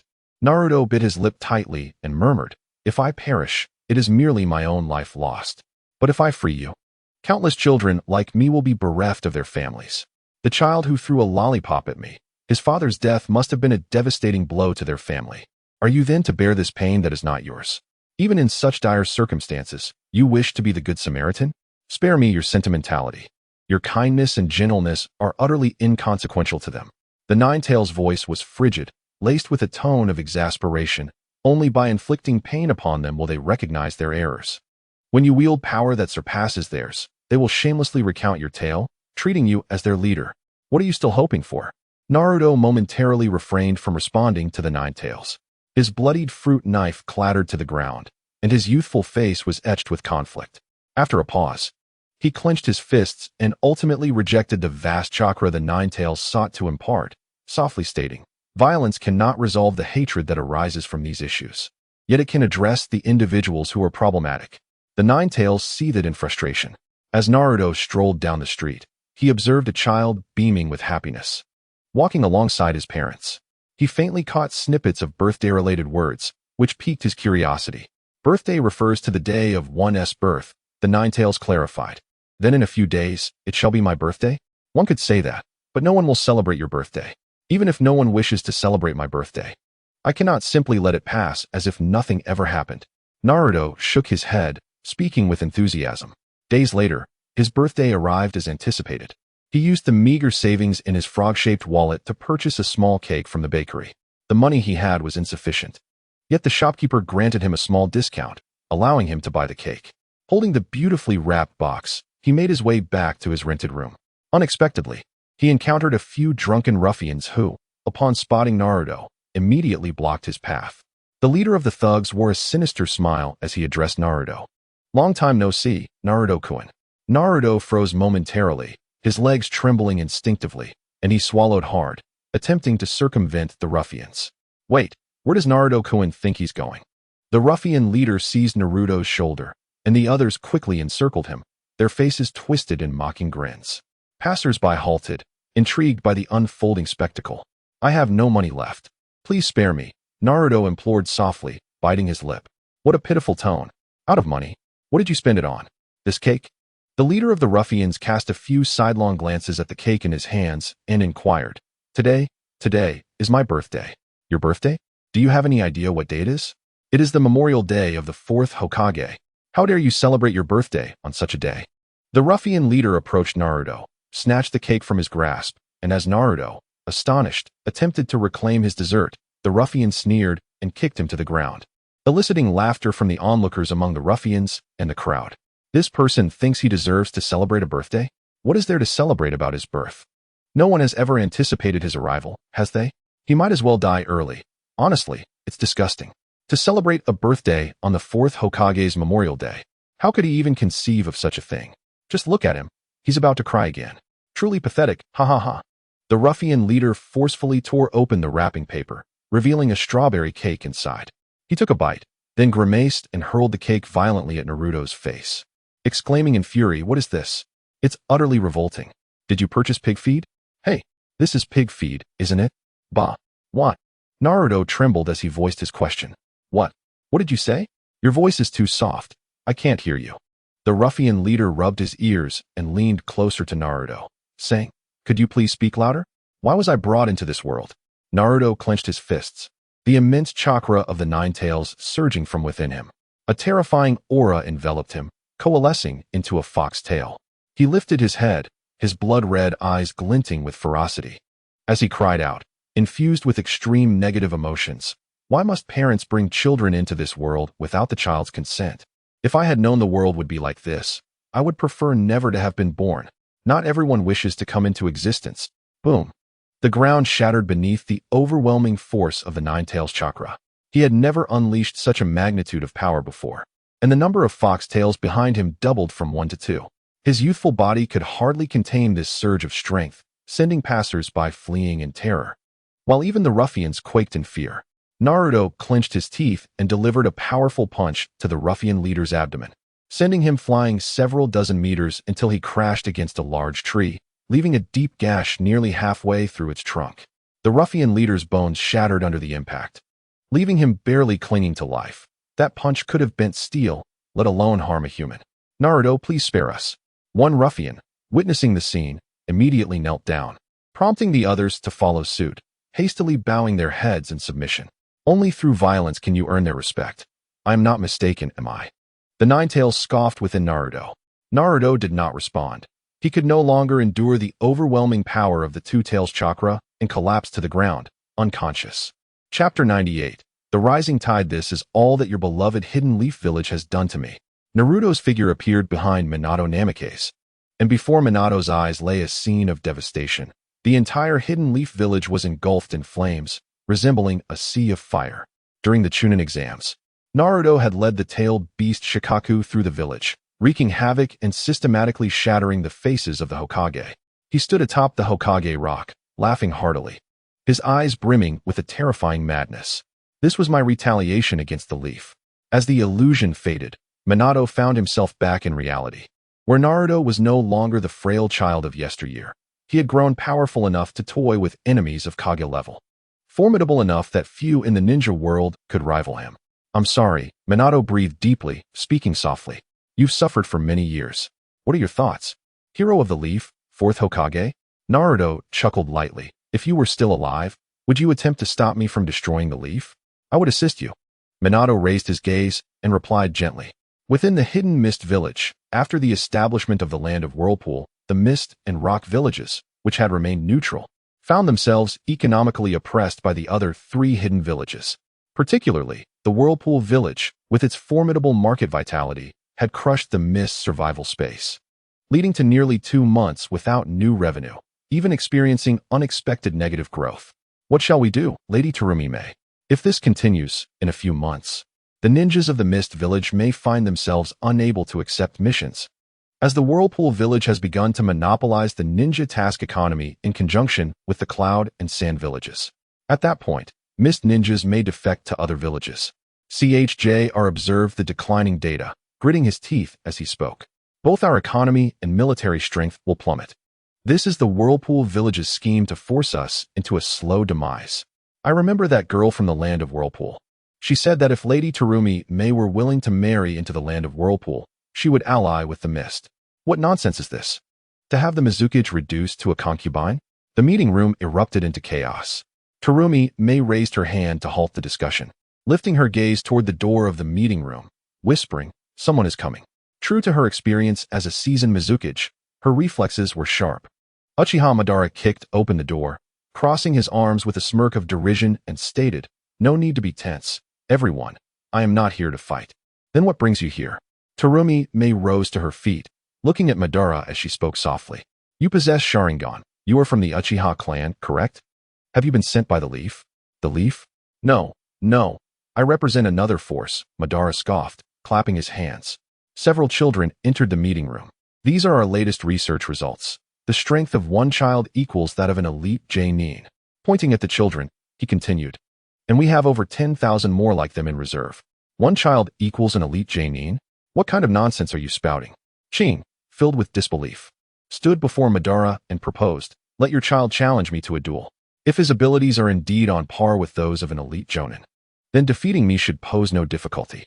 "Of course," Madara replied with a light chuckle, gesturing for the youngest among them, designated as number 5, to step forward. Number 5 retrieved a pale syringe from his pocket and forcefully injected its contents into his wrist. Instantly, his physique began to swell. His skin shifted from yellow to a deepening brown, muscles bulging grotesquely, resembling a form of armor. With a piercing roar, he towered over Qing, dwarfing him by a head. What is this? A human? Is this not a monster? It appears rather terrifying. Is he using a child as a test subject? Tsunade turned to Uchiha Madara, furrowing her brow as she spoke. Doesn't this seem excessively inhumane? Inhumane? These children are survivors from war-torn lands, where their parents perished and their homes were razed. For them, possessing strength and surviving is the greatest form of humanity, Madara retorted with a hint of mockery. Only by wielding power can one be regarded as human in this world. Qing formed hand seals and unleashed a torrent of water towards number 5, who extended his hands, revealing a circular opening in his palms that absorbed the water. With a surge of force, he unleashed it back at double the strength. Water release, water surge wave. Startled, Qing activated his Byakugan and employed the multiple water clone technique to evade the oncoming wave. He observed the peculiar structure of number 5's body, as others had noted. He was no longer truly human. Though his physique was formidable, apart from retaining a humanoid shape, he could not be classified as one of mankind, merely a monstrous creation of war. Qing's palms erupted with formidable water chakra, and he executed the Azure Dragon Palm technique against number 5. The latter staggered back slightly, a menacing grin spreading across his face. In an instant, he delivered a powerful kick to Qing's abdomen, sending him crashing into the desk of Mizuki Tsunade. Seizing the opportunity, number 5 charged at Qing, who braced himself against the desk, springing up with incredible speed. He infused his fingertips with water chakra and aimed for number 5's vital points. However, no matter how swift his strikes, an attack that could not breach defenses was akin to a mere tickle to number 5. Moreover, the Azure Dragon Palm technique was designed to combat humans. This being was far beyond that classification, rendering any supposed weak points ineffective. With a swift motion, number 5 raised his arm and brought it crashing down upon Qing's head. Qing, quick to react, raised his hand to deflect the blow. Despite his age, he found himself at a distinct disadvantage when facing such a brute force adversary. Number 5's left hand struck like a blade towards Qing's abdomen. Its speed so astonishing that Qing barely had time to register the attack. Had it landed squarely, he would surely have been gravely injured, if not killed. There was no time to block. Just as Qing closed his eyes in resignation, Terumi Mei's water whip ensnared his waist, pulling him away and narrowly evading the razor-like fist of number 5. That would suffice. Terumi Mei utilized her water whip to bind number 5. Although he could physically overpower Qing, against someone of Terumi Mei's caliber, his combat abilities were woefully inadequate. The disparity between an elite Jonin and a Kage was glaringly apparent. State your terms, she commanded, turning her gaze toward Uchiha Madara, who sat in Qing's place. Arms crossed, he responded, why has the Whirlpool Village and the Land of Whirlpool been able to rise so rapidly? Because they control the tailed beasts of the entire ninja world, someone answered. Indeed, it is due to the imbalanced distribution of the tailed beasts. If we can seize the others and redistribute them as before, the monopoly of the Land of Whirlpool will dissipate. My aim is to reclaim the tailed beasts, to take back what rightfully belongs to us, Uchiha Madara declared. That Sasuke of Awagakure has already agreed to ally with me. And with the strength of Kirigakure and my army of 10,000 modified shinobi, along with an alliance with an individual who has reached the level of a super Kage, capturing the Whirlpool Village and the Land of Whirlpool will not pose a challenge. By the way, what is your name? Terumi Mei inquired, having realized that he was not affiliated with Konoha. Although he possessed the Sharingan, he was not connected to them. Who exactly was he? My name is Uchiha Madara. A being once capable of standing shoulder to shoulder with the gods, he proclaimed, each word laden with authority. Chapter 99. The Truth. About everything in this world, what have you concocted? Naruto raised an eyebrow, gazing at the extraordinarily proportioned girl before him, his tone tinged with exasperation. I utilized the rebirth of the otherworldly technique to manifest the consciousness of the dimensional book. Previously, it discovered that one of its pages had been torn out by its last user, Otsutsuki Ishiki. If a new vessel is not promptly found, it could be exploited in a peculiar manner, she explained. With a sense of pride, Naruto patted her chest, exclaiming, so I resurrected it using a high-grade, white Zetsu body. I understand the reasoning, but why? Naruto poked the enormous, balloon-like chest of the dimensional book, muttering, why is it so large? You do realize that at this size, it's no longer human, right? Even a manga artist could depict something more realistic. This is precisely what I consider perfect. So large, so soft. Sleeping on this is surely the happiest thing in the world.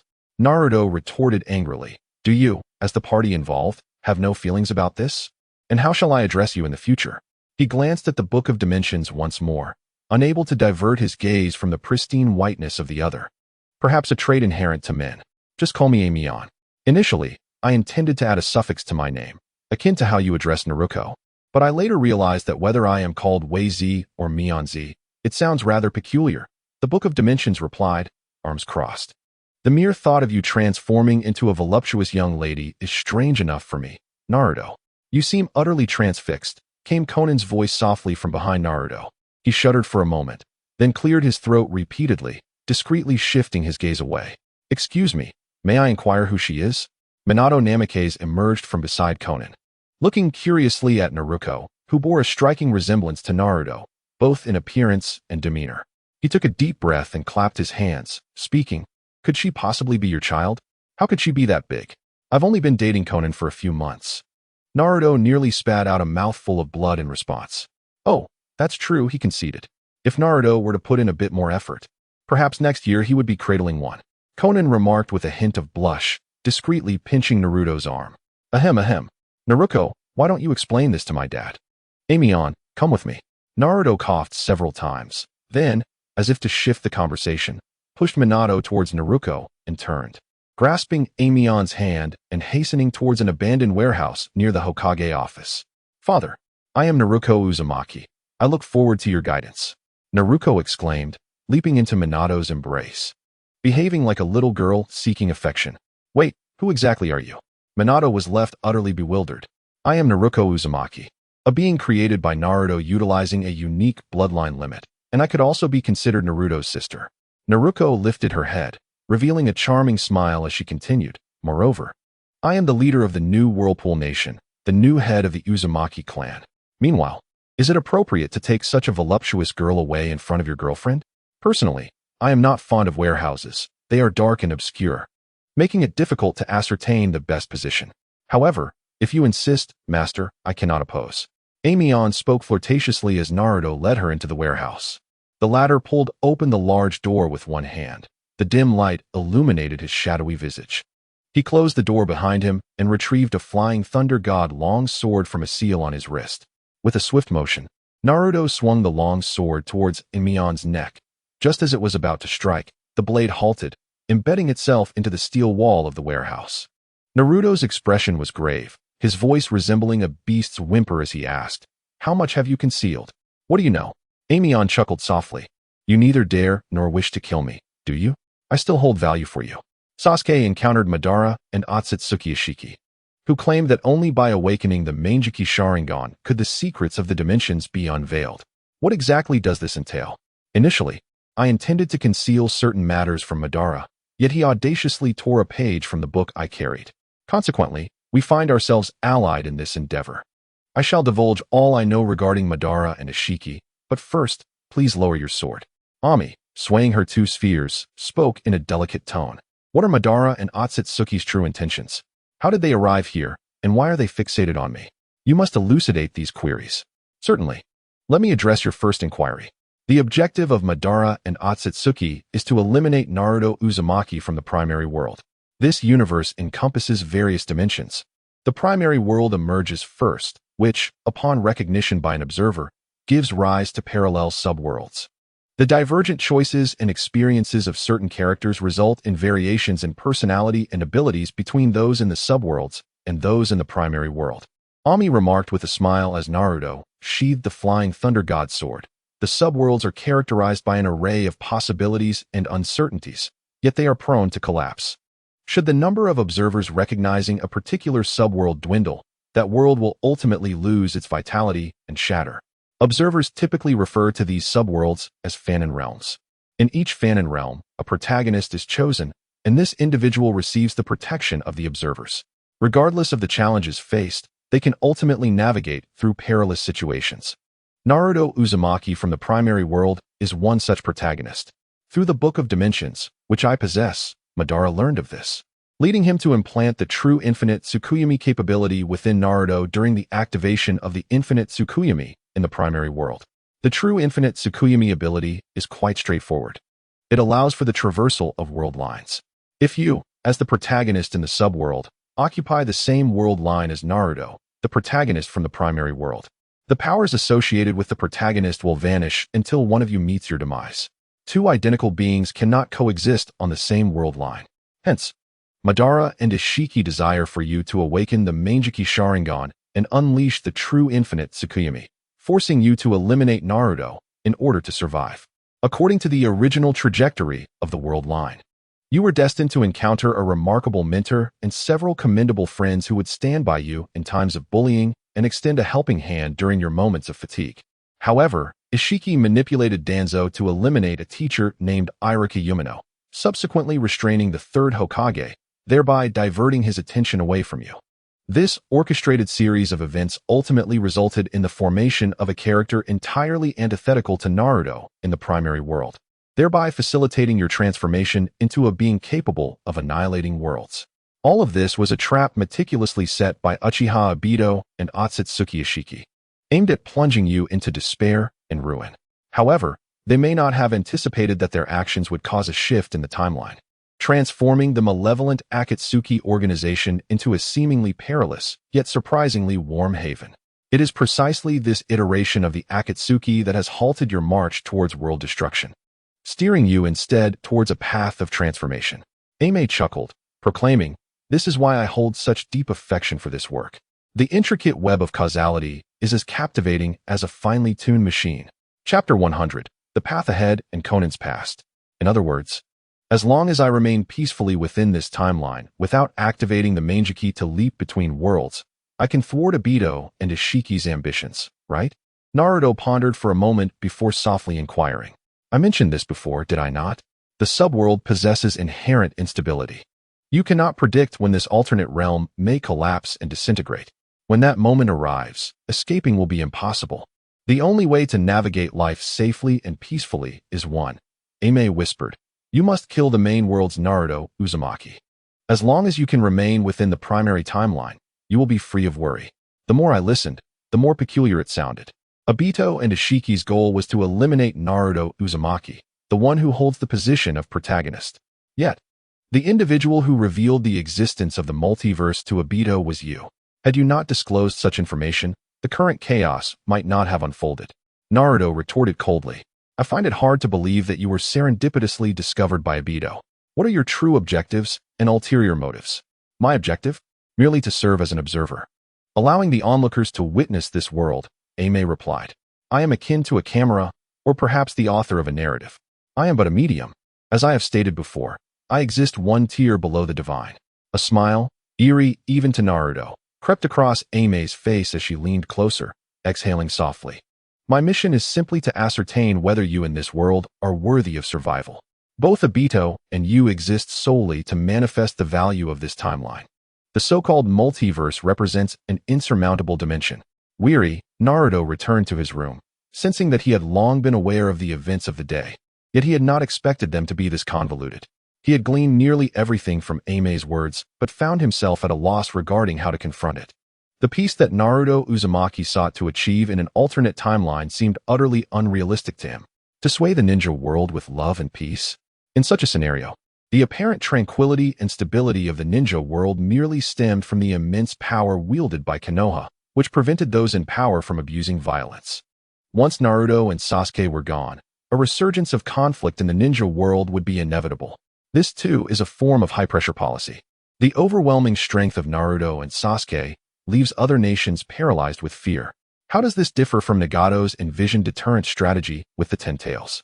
Upon reflection, perhaps the Moon Eye plan envisioned by Uchiha Madara and Obito from the primary timeline is indeed the most justifiable, allowing all to slumber in a dream indistinguishable from reality, devoid of pain and despair, living blissfully through their days.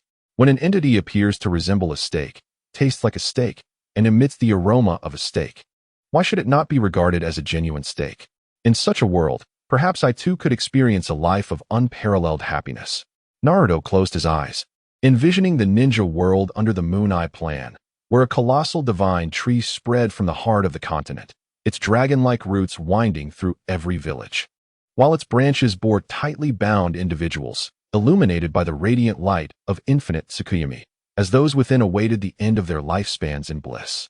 Indeed, this is rather detestable. What difference is there between this and being a pig awaiting slaughter? Creak.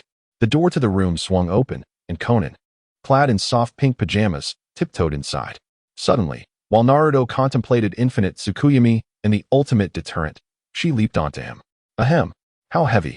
You nearly crushed me.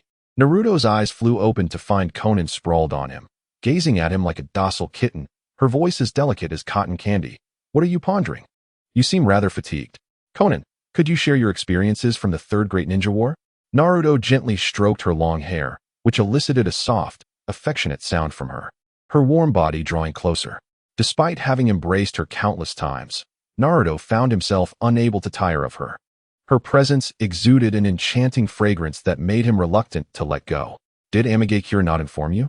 She merely touched upon it briefly. I see. Konan sat up, positioning Naruto's head upon her lap, and tenderly said, then allow me to recount the establishment of Akatsuki, along with my experiences in the Third Great Ninja War alongside Yahiko and Nagato. On a rainy night, a girl named Konan discovered a fainted red-haired boy at the edge of a cliff. The boy, with long bangs obscuring his grayish-purple rinnegan, was accompanied by a small brown dog that incessantly licked his cheek, as if urging him to awaken. Are you all right? Konan approached the boy's side, shielding him from the rain with her umbrella.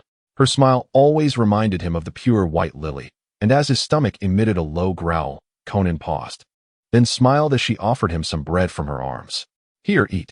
The boy's name was Nagato Uzumaki. His parents belonged to the Uzumaki clan, who fled to Amigakure after their homeland was annihilated, only for them to be brutally killed by Konoha ninja, leaving him alone and helpless, wandering the outskirts of battle-torn villages in search of sustenance. Chunin accompanied Nagato to a clandestine secret base, where a sun-kissed youth with yellow hair was meticulously counting resources. He possessed a rare resilience in times of chaos, his determined gaze exuding an innate aura of leadership. He introduced himself as Yahiko, a fellow victim of the ravages of war, much like Chunin. Consequently, Nagato joined forces with Yahiko and Chunin, and the trio persevered through the hardships of their era, relying on their survival instincts. One fateful day, while traversing the mountains, they narrowly avoided a detonating kunai. Stealthily, they followed the trajectory of the explosive, only to witness a fierce confrontation between the leader of Amigakure, Hanzo of the Salamander, and three formidable ninjas from Konohagakure. Although the Leaf Ninjas failed to defeat Hanzo, their formidable prowess left a profound impact on the trio. Yahiko, yearning for the power to transform the ninja world, promptly led Chunin and Nagato to seek mentorship from the Leaf Ninjas. After enduring numerous trials, they finally met Jiraiya, who, upon seeing Nagato's rinnegan, agreed to teach them ninjutsu and provide for their daily needs, guiding them like a father. However, their good fortune was short-lived, as Jiraiya and his companions were compelled to depart urgently due to the perilous nature of their mission, leaving Nagato and the others in Amigakure. In the wake of Jiraiya's departure, Yahiko resolved to establish the Akatsuki organization as part of his vision for peace. The organization's uplifting agenda garnered widespread support among ninjas, propelling them forward in their quest for ultimate harmony in the ninja world. Both Chunin and Nagato glimpsed a glimmer of hope for peace within the Akatsuki and firmly believed in Yahiko's capacity to lead them toward a brighter future. However, the machinations of Danzo Shimura from Konohagakure took a dark turn as his subordinates, disguised as Iwagakure ninjas, wreaked havoc. In a bid to safeguard the villagers, Yahiko confronted Danzo. He sought a peaceful resolution through arbitration, but Danzo merely sneered, subsequently subduing Yahiko on the mountainside. Despite Yahiko's struggles, he found himself ensnared by Danzo, who had awakened a fragment of the Rinnegan's power through the Tsutsuki lineage and placed a mental sphere upon Yahiko. Manipulating Yahiko, Danzo orchestrated the Akatsuki's descent into his trap. While his lofty proclamations of peace merely served as a fade to pacify the masses, ultimately leading dissenters to imprisonment and death. Chunin, through her understanding of Yahiko, recognized the discrepancies in his behavior. However, Yahiko, under Danzo's control, preemptively subdued Chunin, drawing a kunai with the intent to kill her. Had it not been for Nagato's overwhelming fury, which exceeded Danzo's expectations, Chunin would have perished under Danzo's manipulation during the Third Shinobi War. In his rage, Nagato had the opportunity to eliminate the young and complacent Danzo, but Danzo, leveraging the mental sphere, commanded Yahiko to intercept Nagato's lethal strike, allowing him to escape unscathed. Disheartened by the discussions surrounding the quest for peace, Nagato succumbed to extremism. Gazing upon the lifeless bodies of the fallen Akatsuki members, he vowed to avenge their deaths and personally escort Tobi to his demise. Unbeknownst to him, however, a mark of death had been inscribed upon him in his slumber by Yahiko. Thus commenced a tale akin to that of the main world, yet distinctly different. Nagato fashioned Yahiko's corpse into the highest among the 6 paths of pain, the Deva path, positioning him as the ostensible leader, guiding the newly formed Akatsuki in their harrowing endeavor to collect tailed beasts for a campaign of terror. This marks the genesis of the Akatsuki, as well as a chapter from Conan's youth. Chapter 101. Hanabi and Hinata, Komodori occasionally, the lively streets echoed with the whinnies of horses, while the creaking wheels traversing the pavement created a unique symphony of commerce. Hanabi and Hinata strolled along the boulevard, both adorned in exquisite kimono-style yukatas, their faces illuminated by delightful smiles. "Hinata, shall we catch goldfish?" Hanabi exclaimed with excitement, tugging at Hinata's hand and playfully shaking her arm with a tone of endearment. "Yes. Today it's Hanabi's choice. We can do anything you wish," Hinata replied with a gentle laugh, affectionately caressing Hanabi's head, her eyes brimming with tenderness. "Excuse me, ladies. Might you accompany me for a moment before pursuing your goldfish?" A striking young man clad in a black and white hooded cloak stood before them, his elegantly flowing silver hair framing his face, complemented by emerald green eyes adorned with distinctive crimson eyeshadow, and 2 red dots adorning his brow, epitomizing the traditional image of beauty. "Who are you?" Hanabi's demeanor shifted to one of caution, recalling Naruto's warnings about the current unrest and the necessity of vigilance, urging escape whenever possible and avoiding direct confrontation with foes. "It seems this won't work. I am Komodori. Remember that well," he declared, casting aside his cloak to reveal a muscular torso, his lower half draped in a white apron. The violet ties around his waist alerted Hinata and Hanabi to his allegiance and intentions. Komodori advanced a step forward and, with remarkable speed, lunged at the two. "Step back, sister." Hanabi inhaled deeply, activating her Byakugan. With hands raised, she unleashed a fierce gust of energy akin to a terrifying projectile aimed at Komodori. He raised his right arm, and dozens of hardened bones erupted from it, effortlessly countering Hanabi's 8 trigrams palm. Bloodline limit, corpse bone path. This formidable ability allowed him to manipulate his own bones, even adjusting their density through calcium control, rendering his bones as resilient as steel, boasting both formidable defense and terrifying offensive capability. His speed is astonishing. Hanabi gritted her teeth, pivoting on one foot and adopting a stance for gentle fist techniques, then charging rapidly towards Komodori, chakra surging into her fingertips as she prepared to strike. Jumaru's body erupted with sharp, white bones, enveloping him like a suit of armor. Hanabi's gentle punches struck against the bony armor with little effect, regardless of her speed. If her force was insufficient to breach his defenses, it was all in vain. Suddenly, from Jumaru's fingertips, several hard, conical bones erupted. Though small in size, their speed and hardness rendered them as piercing as bullets, aimed at his hands, feet, and abdomen. For one skilled in close combat, incapacitating these areas meant losing the ability to fight, leaving one vulnerable to defeat. With a flurry of fingers, he unleashed his 10-finger missiles. Hanabi, employing her blue gentle step twin lion fists, shattered the bone projectiles. Hinata swiftly entered the fray, positioning herself protectively in front of Hanabi and launching an attack at Jumaru. Empowered by the gentle step twin lion fists, Hinata possessed the capability to break through the bony armor. While Jumaru dodged her strikes, he sought an opportunity for a decisive blow. Just as he prepared to act, Hinata raised her right foot and executed a high kick aimed at Jumaru's chin. Chakra gathered at her foot, forming a blue-purple dragon, and the tremendous force erupted, shattering Jumaru's jaw and sending him hurtling backward. Self-created ninjutsu, Dragon Ascension. Hanabi seized the moment. Her fists surged with potent chakra as she leapt off Hinata's shoulder, charging at Jumaru.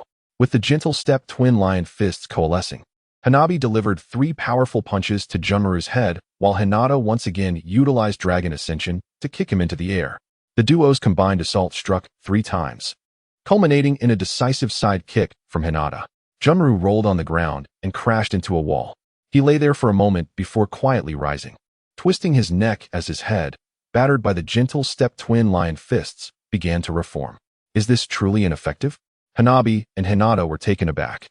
Their teeth clenched as they regarded the eerily formidable man before them, feeling a twinge of anxiety. Their previous attack had been the maximum destructive power they could muster, yet it failed to annihilate their foe. Were they truly at an impasse? It hurts, indeed, but regrettably, you have chosen the wrong opponent. My abilities pose a considerable challenge to taijutsu practitioners. Junmaru's body bore the markings of the Earth Curse seal as he withdrew a white bone whip from his shoulder. Swinging it forcefully towards Hinata, Hanabi attempted to intercept the blow with her gentle step-twin lion fists, but unexpectedly, the bone whip transformed into a brown serpent, deftly circumventing Hanabi and swiftly ensnaring Hinata's ankle, pulling her down to the ground. Sister! Henna's heart raced with desperation as she yearned to shatter the bone whip. In that moment, a barrage of sunbon unexpectedly surged forth, striking her body. Junmaru held no intention of delivering a fatal blow. His sunbon deftly avoided her vital areas, merely aiming to incapacitate Henna. With a sudden stumble, she fell to the ground, her feet pierced through by the sunbon, the force far more terrifying than she had anticipated. Surely, even the most formidable of Earth-style jutsu could not withstand such penetrating power, could it? Fear not. I shall not abandon you, Junmaru reassured, drawing forth another bone whip that ensnared Henna's waist. The specialized bone spurs penetrated her delicate form, illuminating the reason for Hinata's lack of resistance. The spurs possessed the ability to absorb chakra. It was not merely a matter of resisting. Maintaining consciousness was a formidable challenge. With a swift tug, Junmaru yanked back the whip, lifting both Henna and Hinata as one might a pair of kittens, to cause a disturbance on my territory. It seems I have been gravely underestimated, he remarked. A white chakra serpent lunged toward Junmaru, who momentarily froze before narrowly evading its strike. Clad in a red and black cloak, Naruto Uzumaki charged at him, utilizing his spine to position Henna and Hinata behind him, resembling a tail. The leader of the new Whirlpool country, Naruto Uzumaki, the sole ninja to achieve perfect sage transformation. Engaging in combat with you would be unwise, Junmaru whispered as he evaded the attacks. As the heir to the great serpent style, I am acutely aware of this. Upon concluding his statement, he forcefully hurled Hinata away with his spine and unleashed a volley of sunbon aimed at Henna's neck and head. Should she be struck, even the divine might not save her. Naruto clicked his tongue in irritation, then sprinted toward Henna, enveloping her in his arms. From within his cloak, several white entities emerged to shield her from the onslaught of sunbon. Once Naruto touched the ground and ensured that the unconscious Henna was secure, Junmaru had already whisked Hinata away to an unknown fate. Damn it, Naruto fumed, furrowing his brow in displeasure. At that moment, chaos erupted across the ninja world. Uchiha Madara and Otsutsuki Ishiki joined forces with the Hidden Mist and Rock villages, enticing various small nations to cooperate through the allure of tailed beasts. Thousands of war monstrosities, infused with the cells of the Senju clan, infiltrated Konoha under the cover of night, launching a surprise assault. The 7th Hokage, Sakura Haruno, faced them alone to protect Konoha, ultimately sustaining grave injuries and vanishing without a trace. Konoha's vital forces encountered elite ninjas from various villages en route back, and by the time they returned, the village lay in ruins, transformed into a desolate wasteland. The surviving ninjas were either dead or gravely wounded. Rock Lee had been dismembered by the monstrosities, Shino Aburame reduced to charred remains by flames, and Choji pinned against the wall by various blades. Beneath him lay the lifeless body of Tenten, garbed in tattered clothing and unable to close her eyes in repose. In a bid to safeguard secrets, Nara Shikamaru sealed himself within the shadow bind technique, never to emerge again. The only survivor, Kiba, who had lost his sight, mournfully cried out for Akamaru, yet Akamaru had long since been devoured by that monstrous horde. Such is the nature of war. Without a doubt, Uchiha Madara's actions are inciting a conflict. Chapter 102, The Fifth Great Ninja War. The emerging war faction in the ninja world is known as the Annihilation Coalition, a name that leaves little to the imagination. Their objective being the destruction of our newly formed land of the Whirlpools. Uzumaki Naruto and Uchiha Obito convened a meeting regarding the current situation with Noira Rin. serving as the assistant to the Whirlpool Shadow, being the first to present issues and potential solutions. She tapped the blackboard, which displayed a map of the ninja world, and spoke. The coalition consists of numerous forces, but the most concerning are undoubtedly the enemies named Uchiha Madara and Otsutsuki Kinshiki. Orochimaru may utilize the reanimation jutsu to compensate for the overall combat power deficit. Yet this is a fundamentally flawed perspective. White Zetsu is the optimal material for reanimation. Other reanimated shinobi summoned from living sacrifices often do not retain their former strength, even those at the level of a Kage, merely reaching the tier of elite Nin upon reanimation. Furthermore, we also possess individuals capable of employing reanimation jutsu, who could contest the right to reanimate. Noera Rin continued her analysis. Konoha has already suffered an assault and has been reduced to ruins.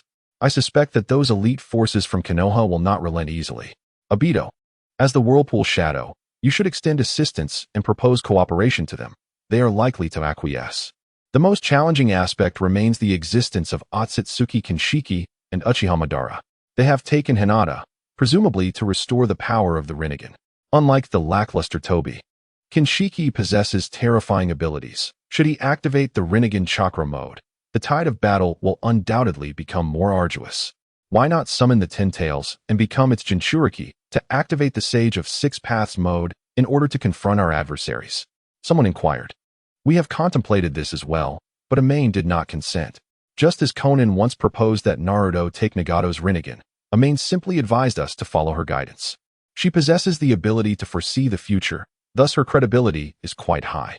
Obito shook his head softly. In essence, if we were to summon the Ten Tails using all 9-tailed beasts, unforeseen circumstances might arise, potentially resulting in a change of Jinchuriki for the Ten Tails. Or perhaps, Uzumaki Naruto pondered, clenching her fists, her face adorned with a strained smile. She voiced, alternatively, these individuals may have deliberately refrained from seizing the tailed beasts to entice us into summoning the Ten Tails, using our own tailed beasts as leverage to unite the coalition of other villages against us. Those fools remain oblivious to their own manipulation. We have only one final plan left to execute. The Ten Tails must still be summoned, but the battle will not be fought by anyone who has activated the Sage of Six Paths mode. Noera Rin raised her head and addressed the crowd, stating, "It is Otsutsuki Kagaya."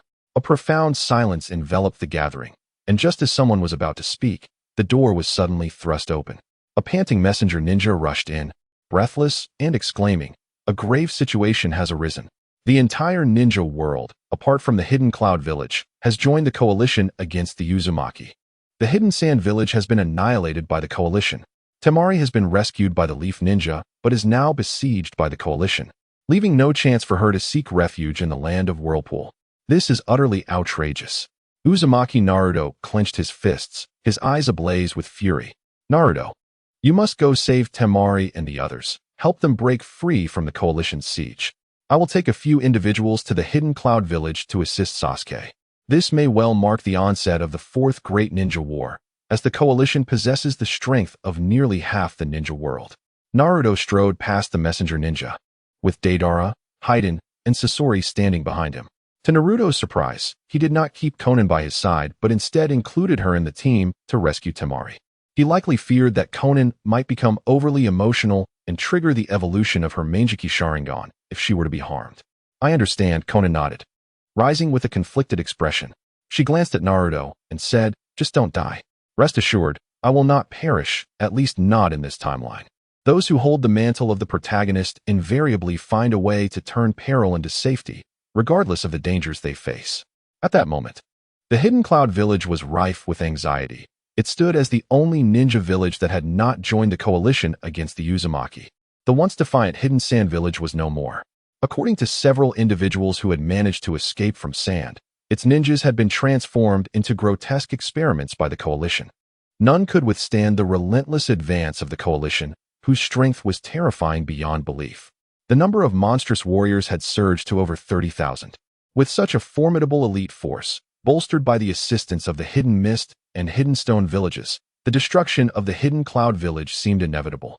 The village had already suffered grievously from the Battle of the Snow Fortress, leaving it weakened and vulnerable, just as a diligent new Raikage, Uchiha Sasuke, took charge, only to face a foe far more powerful than anticipated. The villagers began to protest in the streets, urging the Fifth Hokage, Uchiha Sasuke, to ally with the coalition. The new land of Whirlpool had the resources to withstand annihilation, but the Hidden Cloud lacked such capital. In the wake of such brutal warfare, it was the common folk who would bear the brunt of the suffering. In the Hokage's office, Sasuke listened to the protests of the villagers outside. He gazed silently at the agreement to join the coalition laid out on the table, as well as Samui and Mabui kneeling on the floor. He spoke softly. "What are you doing? Please, esteemed Fifth Hokage, heed the will of the people and sign this agreement. If the Hidden Cloud suffers due to the actions of the Whirlpool village, the upper echelons of our nation may not be pleased, and we could witness a repetition of the tragedy that befell the Hidden Sand." Sam knelt on the ground, resolutely striking his forehead, and implored, "I beseech you, Lord Hokage. I understand that Naruto Uzumaki of the Hidden Leaf Village shares a strong bond with you, but now you are the Hokage. Please consider our plight from the perspective of the village." Sasuke gazed at the agreement, his pen raised yet ultimately lowered, his brow furrowed as he murmured, "I wish to have faith in Naruto. That is futile. They are targets of our enemies. How could they possibly come forward for us at such a time? They are barely managing to hide." Sam exclaimed, desperation creeping into his voice. "Please, Lord Hokage, I am willing to do anything. Just sign this agreement." The urgency in Sam's voice nearly brought him to tears, for Sasuke's obstinacy surpassed anything she had ever witnessed, even more than the previous Hokages. Just as Sasuke was about to utter a response, the entire Hidden Cloud village suddenly trembled, akin to an earthquake. A colossal chakra cannonball erupted from a distance, striking the reconnaissance station's shinobi directly. A terrifying surge of chakra erupted forth, obliterating the reconnaissance station in an instant. The allied shinobi of the destruction of the Whirlpool stood on the mountainside, manipulating large ninja tools capable of launching chakra projectiles. They aimed their instruments at the Hidden Cloud village once more, this time unleashing a volley of additional projectiles. 5 or 6 chakra cannonballs violently collided with the buildings of the village, effortlessly annihilating 1/6 of its territory. Children who had been laughing and playing moments before were suddenly reduced to scattered remnants of flesh. "Reload the ammunition," shouted the shinobi responsible for targeting and launching. Chakra coalesced once again within the cannon tools, and a cruel smile adorned his face as he licked his lips, setting his sights on an orphanage. Driven by a twisted mentality, he launched chakra cannonballs at the unfortunate establishment. This time, 10 chakra projectiles were unleashed. That should suffice. A man clad in gray approached the gates of the Hidden Cloud village, flinging open his trench coat to reveal his combat gear and the small tanto sheathed on his back. His blood-red Sharingan began to spin, coalescing into a kaleidoscope pattern, as waves of green chakra erupted from within him, forming a complete Susanoo with massive wings. This giant guardian gazed down upon the 10 chakra cannonballs, emanating a terrifying aura from its spiral sword. Chapter 103. 2 battlefields. "I shall no longer allow you to act with impunity," declared Shirzue coldly. He formed hand seals, and the Susanoo expelled a colossal fireball, its size dwarfing that of the chakra cannonballs. The fireball collided with one of the cannonballs, shattering both. After gauging the strength of the chakra projectiles with the fireball, Shirzue commanded the Susanoo to hurl a green tomo at the chakra cannonballs. Yasaka no Magatama. The tomo, after shattering 1 chakra cannonball, returned like a boomerang, destroying 3 more in succession, demonstrating its formidable and terrifying power. Only 5 chakra projectiles remained. Just as Shirzue intended to take action once more, Uchiha Sasuke appeared before the 5 chakra bombs. A brilliant purple light erupted from his form, giving rise to his fully realized Susanoo, which stood resolutely alongside Shirzue's Susanoo upon the earth, exuding an imposing aura. Sasuke commanded his Susanoo to draw a colossal chakra bow. 5 violet chakra arrows materializing upon the bowstring, emitting a piercing avian cry as they did so. Lightning enveloped the arrows, followed closely by flames that encased the lightning. Sasuke, calm and composed, aimed at his target before releasing the arrows. The scattering Thunderfire arrows. Upon striking the chakra projectiles, the 5 Thunderfire arrows not only shattered them, but also retained considerable force as they surged toward the ambushing alliance at the mountainside. The allied ninjas, caught off guard, could not evade in time. Upon contact with the wall, the arrows detonated violently, sending debris flying as the mountainside erupted. Some ninjas were killed instantly, while others plunged off the cliff to their demise. Even those who survived were left with shattered limbs from the ensuing shockwave. You have grown significantly stronger, Shursui remarked, observing the destructive power of the thunderfire arrows. It is merely a coincidence that I excel in this domain, Sasuke humbly replied, shaking his head. Applause echoed through the dimly lit mountains as Uchiha Madara, clad in crimson armor, approached Shursui and Sasuke, flanked by 30,000 war beasts. A curious smile crept upon his lips as he spoke. It is quite gratifying to witness the emergence of such talent among the younger generation. Uchiha Madara, what is it that you truly seek? Shursui questioned, bewildered, his voice low. You should have long since perished. Child, your understanding is still rather simplistic. You, like Uchiha Itachi, share a common flaw. Despite your remarkable talent, you surrender too quickly. Unable to envision how peace could be achieved, you conveniently disregard the path to it. Prioritizing the survival of your own clan and those you hold dear, indifferent to the trampling of others. Madara scoffed, crossing his arms as blue chakra radiated from his being, ultimately coalescing into a massive humanoid form. Like Shursui and Sasuke's Susanoo, Madara's Susanoo boasted wings, signifying its complete form. However, unlike theirs, Madara's Susanoo exuded an air of superiority. A suppression born of bloodline. Battle-hardened, he required no action. Merely standing still was enough to instill terror. Come forth, youngsters, let me see what you are truly made of. Then I shall lead our charge, Otsutsuki Ishiki remarked, observing Madara's apparent enthusiasm for battle with a hint of resignation. Not a chance. Sasuke commanded his Susanoo to launch several chakra arrows toward Otsutsuki Ishiki, who remained stationary. Just as the arrows were about to strike, Madara's Susanoo effortlessly sliced through them. Do you all believe that my prowess pales in comparison to this horned creature? Uchiha Madara spoke with evident displeasure, as he commanded Susanoo to lift the twin blades extracted from its wings. He then swung the blades towards the chasm between Sasuke and Shursui, unleashing a terrifying wave of blue energy that rent the earth asunder, racing at an astonishing speed towards the hidden cloud village. With a thunderous crash, the entire village was cleaved in two, the Raikage's office split asunder. Susanoo's twin blade dance. Do you comprehend? Should you permit me entry? The devastation I would unleash would far exceed that of this horned beast. Who are you calling a horned beast? Why do you concern yourself with such matters? Hurry and let me in. Madara clicked his tongue and insisted. I fear that entry will not be granted. A long sword pierced the ground, accompanied by a flash of light as Naruto emerged before Otsutsuki Ishiki, several figures materializing beside him.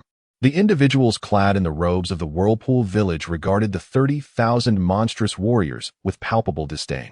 Whirlpool Naruto, you have finally arrived, Otsutsuki Ishiki sneered. Retrieving a chakra fruit from behind him, he turned to Naruto and inquired, do you know what this is?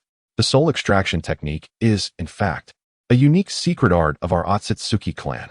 It transforms individuals into chakra fruits, which can then be consumed to acquire their power. Once I devour this chakra fruit, I shall attain the purest form of Byakugan, unlocking the ultimate Rinnegan. You killed Hinata?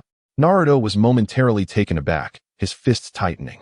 The soul extraction technique could only be executed when the practitioner was in a state of death. Now, Hinata had become a chakra fruit. Do not fret. There remains a chance. Chakra fruits are also energy entities. If memory serves, a certain individual in your clan named Naruto Uzumaki possesses a unique reincarnation technique.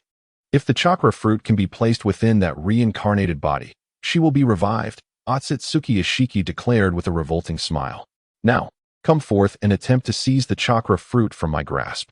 His anger was not yet sufficient. It must reach its zenith, Ishiki mused silently. Deidara, Haiden, Sasori. You handle those monsters. Otsutsuki Ishiki is mine. Naruto summoned Raijin using a lightning sword transformation scroll, gripping the hilt with both hands. His Sharingan and Byakugan activated instantaneously, his teeth nearly grinding to dust, as the fury emanating from the depths of his soul coalesced within the blade. He could not bear the thought of the girl he cherished, who held him in her gaze, suffering such a fate, much akin to the anguish of a beloved pet being stolen and slaughtered. I knew this fellow would arrive. Sasuke inhaled deeply, turning alongside Shursui to face the imposing figure of Uchiha Madara, who stood before them like a sovereign. Shursui, let us exert every ounce of our strength to vanquish this foe. Indeed. Jisue nodded slightly, his vision somewhat blurred as maintaining Susanoo became increasingly arduous. Yet, with his juniors present, He could not allow himself to lose face before them. He must persevere and ultimately triumph over his adversary. As the battle in the hidden cloud village was on the brink of eruption, Naruto Uzumaki and his comrades commenced their rescue mission for the allies trapped in the Land of Iron. Unfortunately, news arrived that Gaara's assistant, Temari, had been captured by the enemy while trying to protect the survivors. Naruto resolved to rescue Temari alone, while Minato and Konan continued their search for the remaining survivors. In the dimly lit dungeon, Temari hung from the beams, shackled in iron cuffs. Her clothing was tattered from the previous skirmish, and her fair skin bore the marks of the torturer's whip, bloodied and bruised. Each time she felt herself slipping into unconsciousness, a bucket of icy water would bring her back to agonizing awareness. Hand over the military roster and the locations of the bases of the Whirlpool country. The torturer bellowed. I've told you, I don't know. Temari's voice was faint, akin to a thread on the verge of snapping, evoking a sense of impending demise. Don't know? If you persist in your ignorance, I shall utterly obliterate your dignity as a woman. The torturer scrutinized Temari's form, his voice laced with malice. I possess dignity as a human being and will never yield to scoundrels like you. Temari retorted coldly, spitting defiantly at the torturer's face.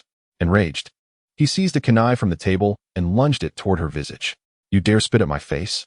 Today, I shall mar your beauty, ensuring no man would desire you. The kunai disregarded Temari's agonized cries, slicing a long scar across her face. The torturer, grinning cruelly, raised the kunai again, intent on striking from a different angle.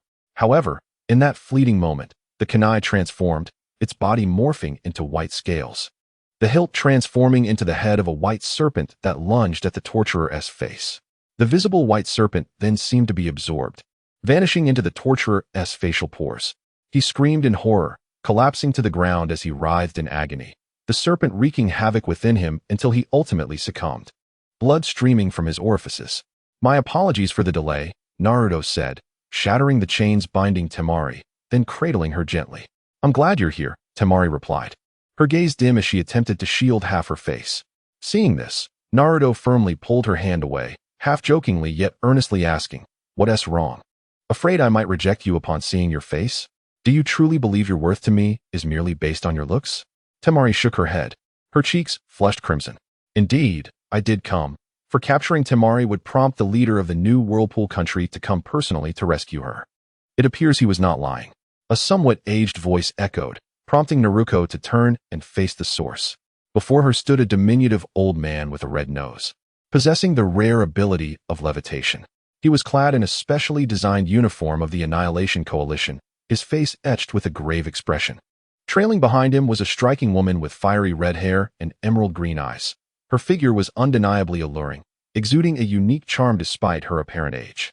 Are you from the Hidden Mist and Hidden Rock villages? I was just lamenting my inability to locate anyone, Naruto remarked, lowering her hands. She bit her finger, forming hand seals to unleash a summoning technique. A massive white python emerged from the summoning array amidst a swirl of white smoke. Guided by Naruto, the serpent swiftly secured the hand seal on its back before burrowing into the ground with remarkable speed. Do not even think of escaping. Earth-style, heavy rock technique. Anoki shouted, slapping his hands together before placing them on the ground. However, before he could execute his jutsu, Naruto had already closed the distance. Startled, he shifted his technique, forming a rock fist on his arm to strike at her, but from Naruto's pocket surged hundreds of white serpents, ensnaring Anoki's body. Senjutsu, Naruto chanted, forming hand seals as she whispered, 100 snakes bite. The white serpents detonated like bombs. Fortunately, Anoki managed to envelop his body in a layer of rock armor, mitigating the explosion's impact. Aside from being propelled several meters away, he sustained minimal injuries. A colossal blue water dragon lunged ferociously towards Naruto. She leaped to evade its onslaught, infusing chakra into her feet to enable her to stand inverted on the dungeon ceiling. With a swift formation of hand seals, she expelled a creamy white chakra dragon from her mouth. Senjutsu, Dragon of Words technique. The chakra dragon surged towards Mei Terumi, who retaliated by spewing a viscous, highly corrosive acid that dissolved the chakra dragon instantly. A tremendous force suddenly struck Naruto from behind. A massive rock golem delivered a powerful blow, sending her crashing to the ground and stirring up a cloud of dust. We are no longer the same as before. We have not only grown significantly stronger, but also possess far more accurate intelligence regarding you. Anoki declared, forming hand seals to create 5 rock clones. Each clone materialized a small transparent cube, which they shot towards Naruto like bullets. Meanwhile, behind her, Terumi unleashed the mist technique, enveloping Naruto in a toxic fog. A terrifying weapon capable of melting even Susanoo, let alone Naruto's flesh. Intelligence? Have you severely misjudged my abilities? A cold smirk graced Naruto's lips as she formed hand seals and extended her hands towards the dust release crystal. Sealing technique, absorption. The dust release crystal was drawn towards her as if pulled by a vacuum, its power reversing and circulating within her body until it ultimately dissipated, completely absorbed by Naruto.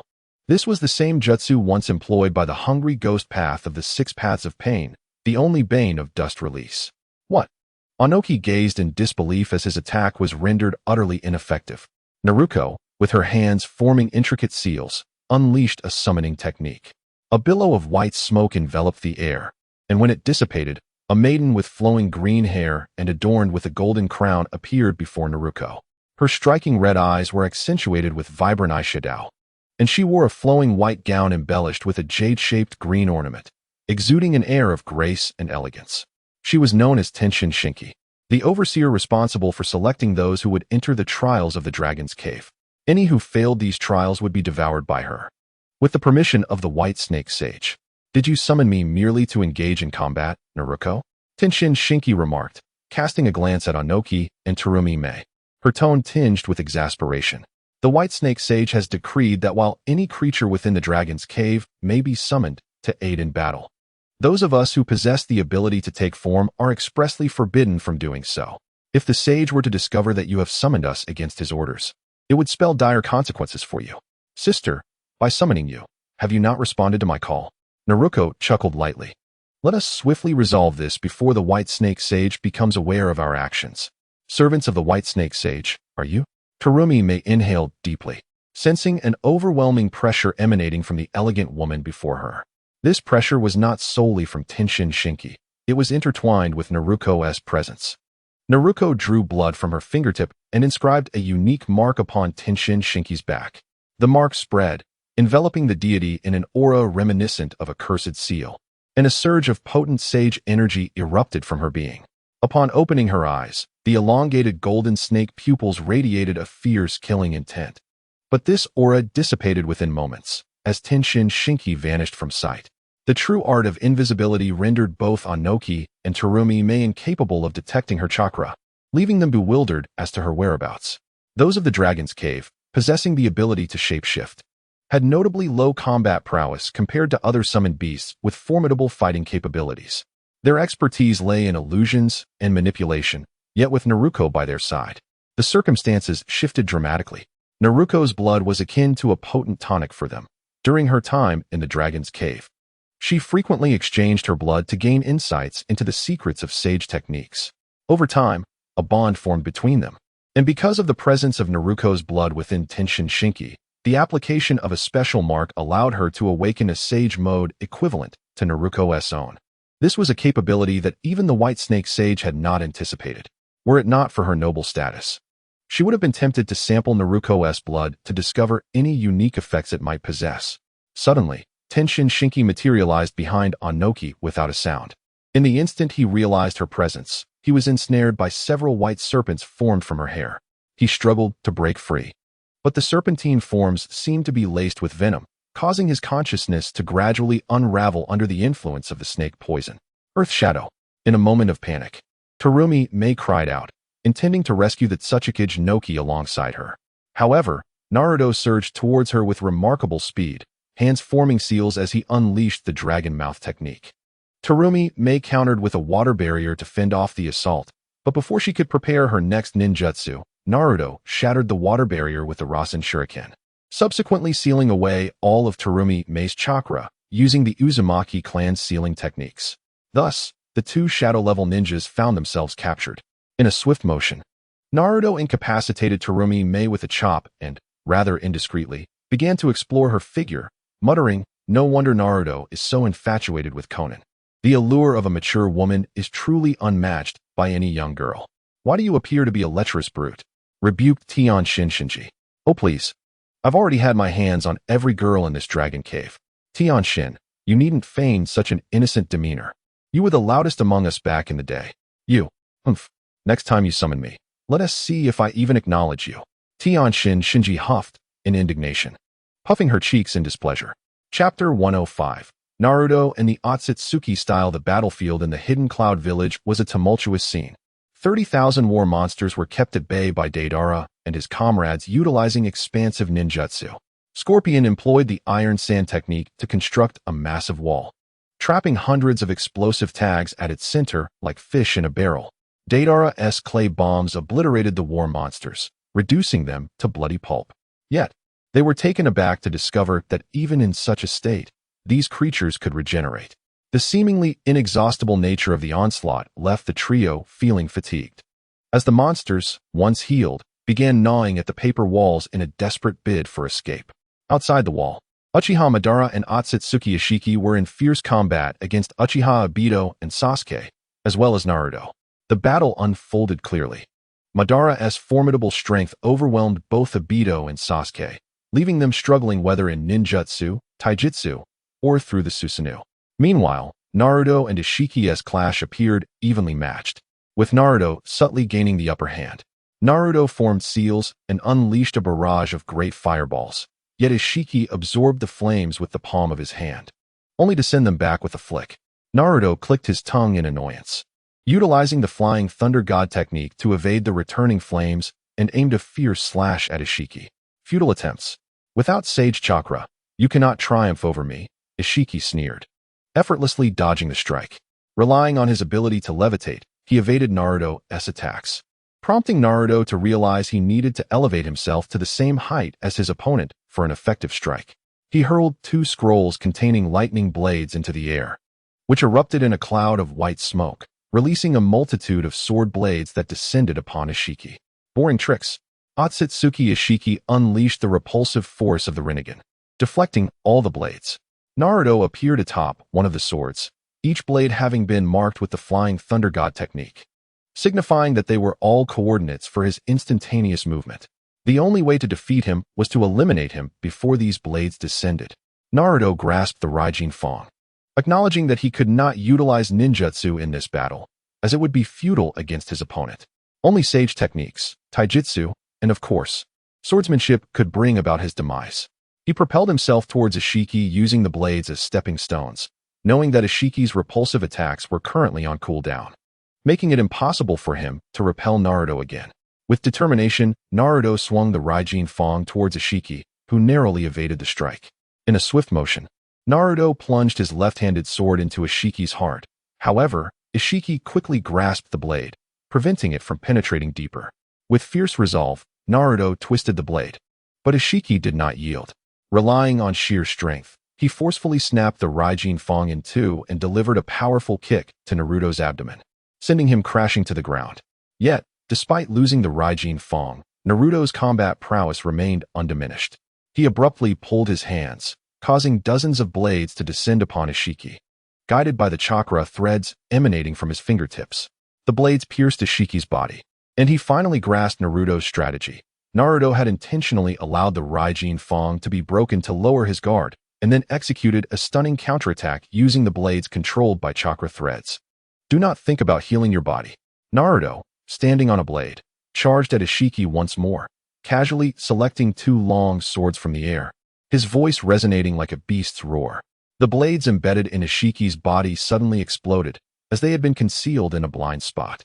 Naruto's chakra threads were affixed to explosive tags at the base of the blades, and the force from the simultaneous detonations was enough to incapacitate him. As Ishiki's form descended, he encountered Naruto's swords, which pierced his chest but failed to penetrate deeply, as Ishiki managed to grasp the blades, preventing Naruto from sealing his fate. If this is all you have, once I activate the Rinnegan chakra mode, you will stand no chance against me. Ishiki taunted maniacally. I will obliterate everything you wish to protect. The shinobi world, your nation, your family, and your beloved, that woman named Konan. I will ensure she meets her end in despair and humiliation, or perhaps it would be fitting for her to bear a glorious offspring for our Otsutsuki clan. But ultimately, she would merely be a vessel for reproduction. You truly have not progressed at all. Do you believe that such provocation could sway me? Naruto let out a sigh, shaking his head before delivering a powerful kick to Ishiki, sending him staggering backward. Discarding 2 long swords, he leapt onto one of the blades, using it as a springboard to charge at Ishiki. In the midst of his sprint, he drew a straight dagger from its sheath, its silvery blade emanating an unparalleled sharpness as it cleaved toward Otsutsuki Ishiki. The secret sword technique, Iato Flash.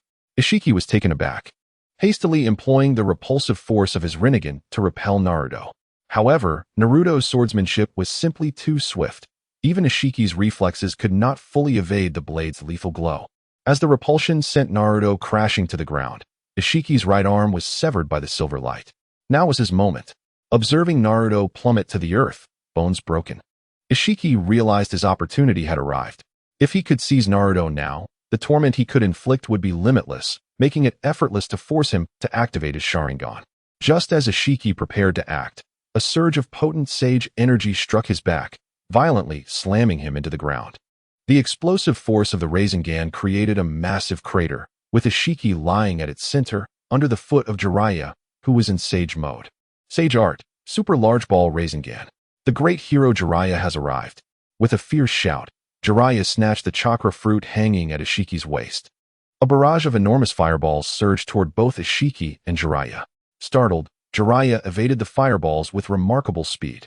Just as they seemed poised to strike Otsutsuki Ishiki, he suddenly raised his left hand, absorbing the fireballs completely into his palm. Jiraiya glanced at Uchiha Madara, the one who had unleashed the fireballs. Acknowledging the overwhelming strength Madara possessed, able to contend against 2 complete Susanoo and still find the capacity to assist his ally. "Ah, the white-haired toad sage," Naruto remarked, momentarily struggling to recall Jiraiya's name. His attitude towards Jiraiya had noticeably softened. After hearing Konin's tale, Naruto harbored a degree of respect for him. "What toad sage?" "I am Jiraiya. I just received a message from that brat Deidara using his clay birds, and I had no idea the battle would escalate so fiercely." Jiraiya instantly appeared beside Naruto, handing him the chakra fruit. "This is Hinata Hyuga's chakra fruit, isn't it? There might still be a glimmer of hope. You should take it." Naruto nodded, momentarily stunned upon receiving the chakra fruit. He then looked up in disbelief at Otsutsuki Ishiki and murmured, "No, the energy within this chakra fruit is not Hinata's at all." "What?" Jiraiya exclaimed, astonished. "Ha ha ha, I never expected you would have a foolish day too, Naruto Uzumaki." Otsutsuki Ishiki withdrew a chakra fruit from his attire, a sinister grin spreading across his face as he proclaimed, "The chakra fruit I initially produced was not Hinata Hyuga's. It was merely a ruse to deceive you. I never anticipated you would fall for it." Enraged, Naruto clenched the hilt of his sword and charged towards Ishiki, who coldly replied, "It is too late." With that, Otsutsuki Ishiki swallowed Hinata's chakra fruit, his somewhat murky Rinnegan bursting forth with a brilliant radiance. A chilling smirk adorned his face as a terrifying chakra surged from his being, enveloping him in a verdant glow, and 6 truth-seeking orbs materialized behind him. The complete form of Rinnegan chakra mode was unleashed. Chapter 106. The final battle approaches. Konin utilized her paper jutsu to ensnare the allied forces outside the forest, where a medical team, led by Noara Rin, was tending to the injured allies. Obito and Might Guy, among others, were tasked with pursuing the remaining foes within the woods. They had to eliminate any surviving enemies and escort the wounded out of the encirclement within 3 minutes. Although Uzumaki Naruto successfully captured 2 shadow-level opponents, she found herself too far from the battlefield to aid them in a timely manner. Orochimaru summoned numerous shadow-level ninjas using the reanimation jutsu, excluding the 4th Hokage and the 3rd Raikage, who had been revived by special means. Konin sensed that her paper wall would not hold for much longer. At that moment, Obito was using Kamui to transport the injured, while Minato had activated Flying Thunder God at a secure location. Obito set the coordinates for Kamui to align with Minato's technique. The situation was dire, yet fortunately, the number of casualties was minimal. The remaining ninjas were swiftly teleported to safety by Minato's Flying Thunder God technique. A clay bird fluttered through a gap in the paper wall, an opening intentionally left by Konin, as she recognized it as an information relay from Deidara. The clay bird clutched a rolled-up note in its talons. Upon reading the message, Konin's expression shifted dramatically, prompting her to seek out Obito. At that moment, Obito and Minato had just finished transporting all the injured when Konin, using her paper jutsu wings, soared before them, panting heavily and appearing quite flustered. Obito felt an uncharacteristic tension rise within him. It was rare to witness Konan in such a state, signaling that the situation was exceedingly urgent. "What is it?" Minato inquired with concern. "I have just received alarming news. On the battlefield in the Land of Lightning, Otsutsuki Ishiki has successfully activated the Rinnegan Chakra mode. We must proceed with the plan to resurrect Kaguya. Minato, you and I will inform Naruto to prepare the tailed beasts. Obito, take Might Guy to the battlefield. The Rinnegan Chakra mode can only be countered by sage techniques and physical combat. If I recall correctly, Might Guy possesses formidable taijutsu, does he not?" Konan relayed the information in one breath, her thoughts remaining clear and organized despite the urgency of the situation, even outlining the subsequent actions with clarity. "Do we have the coordinates for the battlefield in the Land of Lightning?" "Yes, you can use Kamui to transport yourself and Might Guy there." The atmosphere was charged with fervor as Might Guy's face contorted with terrifying rage, his voice resonating like a long-suppressed beast. "For the vengeance of my beloved disciple, I shall exact retribution today." "Beast!" Naruto bellowed in fury, ready to charge into battle against Ishiki. However, Jiraiya, with swift reflexes, seized him and infused him with sage energy to restore his composure. "Do not succumb to anger, Naruto. If you awaken your Manjiki Sharingan in a fit of rage, you will play directly into the enemy's hands. Patience is crucial. Deidara has already informed Naruto that they are preparing the tailed beast operation. Our task is merely to delay him." Jiraiya spoke softly. "I will confront him. Until Naruto arrives, do not engage him directly. Isn't it about time? Both of your Sharingan have reached their limits. If you continue to fight me, you will deplete your ocular powers." Uchiha Madara sneered. Jisue gasped heavily, observing Sasuke straining to maintain his Susanoo, while Madara's eternal Manjiki Sharingan afforded him far greater endurance.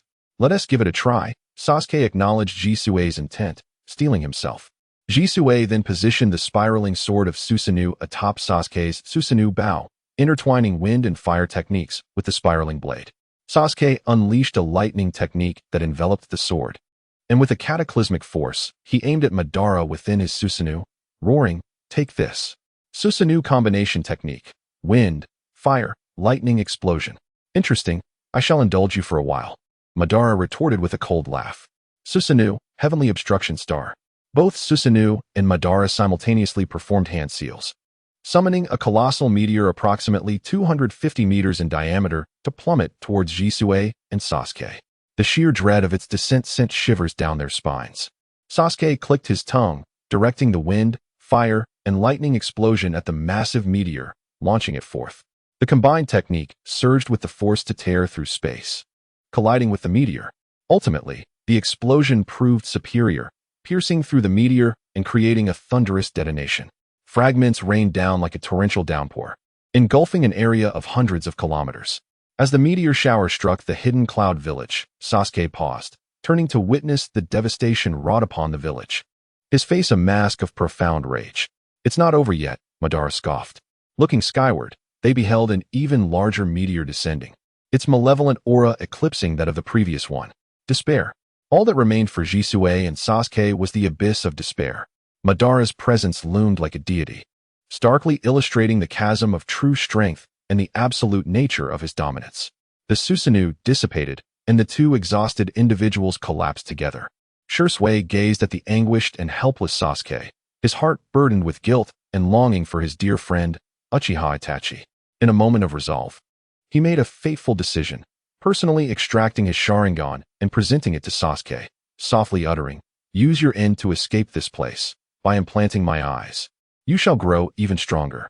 Sasuke was momentarily stunned. The only sounds piercing his consciousness were Shursui's solemn words and the thunderous roar of falling meteors, akin to the chilling clang of a butcher's blade. "Hurry, there is still a chance to leave now," Shursui urged in a low growl. "There's no need for such haste," came Naruto's voice from nearby. He stood beneath the meteor, the chakra of the nine tails erupting and enveloping his form. With a powerful leap, he propelled himself towards the meteor. Uchiha Madara observed Naruto's actions with a hint of curiosity. Should Naruto employ destructive ninjutsu to shatter the meteor, the village of Kumogakure would once again face catastrophic ruin, likely more devastating than before. Naruto's six tails rose, forming tails, swords that surged towards the meteor with ferocity. Upon striking the meteor, an overwhelming chakra erupted, intertwining the radiant energy of the six-tailed swords, enveloping the meteor in a cocoon of light. The chakra coalesced into a colossal sealing symbol that entered the tail's swords, causing the gargantuan meteor to vanish midair. 6 tails for seals. Ordinary blades could not withstand the extreme temperatures of such a meteor. Thus, Naruto resorted to utilizing the 9 tails chakra to unleash the 4 seals, sealing the meteor. Despite the arduous effort that left Naruto momentarily astonished, he succeeded. A series of green lasers erupted from the truth-seeking orbs, targeting Naruto, who had just completed the 4 seals. Sasuke scrambled to his feet, intent on casting a jutsu to rescue Naruto, but Madara suddenly emerged from the Susanoo, grasping Sasuke by the throat and whispering, "It is not yet your time to shine." Naruto. Jiraiya gritted his teeth, realizing his only recourse was to vocalize a warning. The power of the Rinnegan's chakra mode was overwhelmingly formidable. A mere lapse could result in obliteration.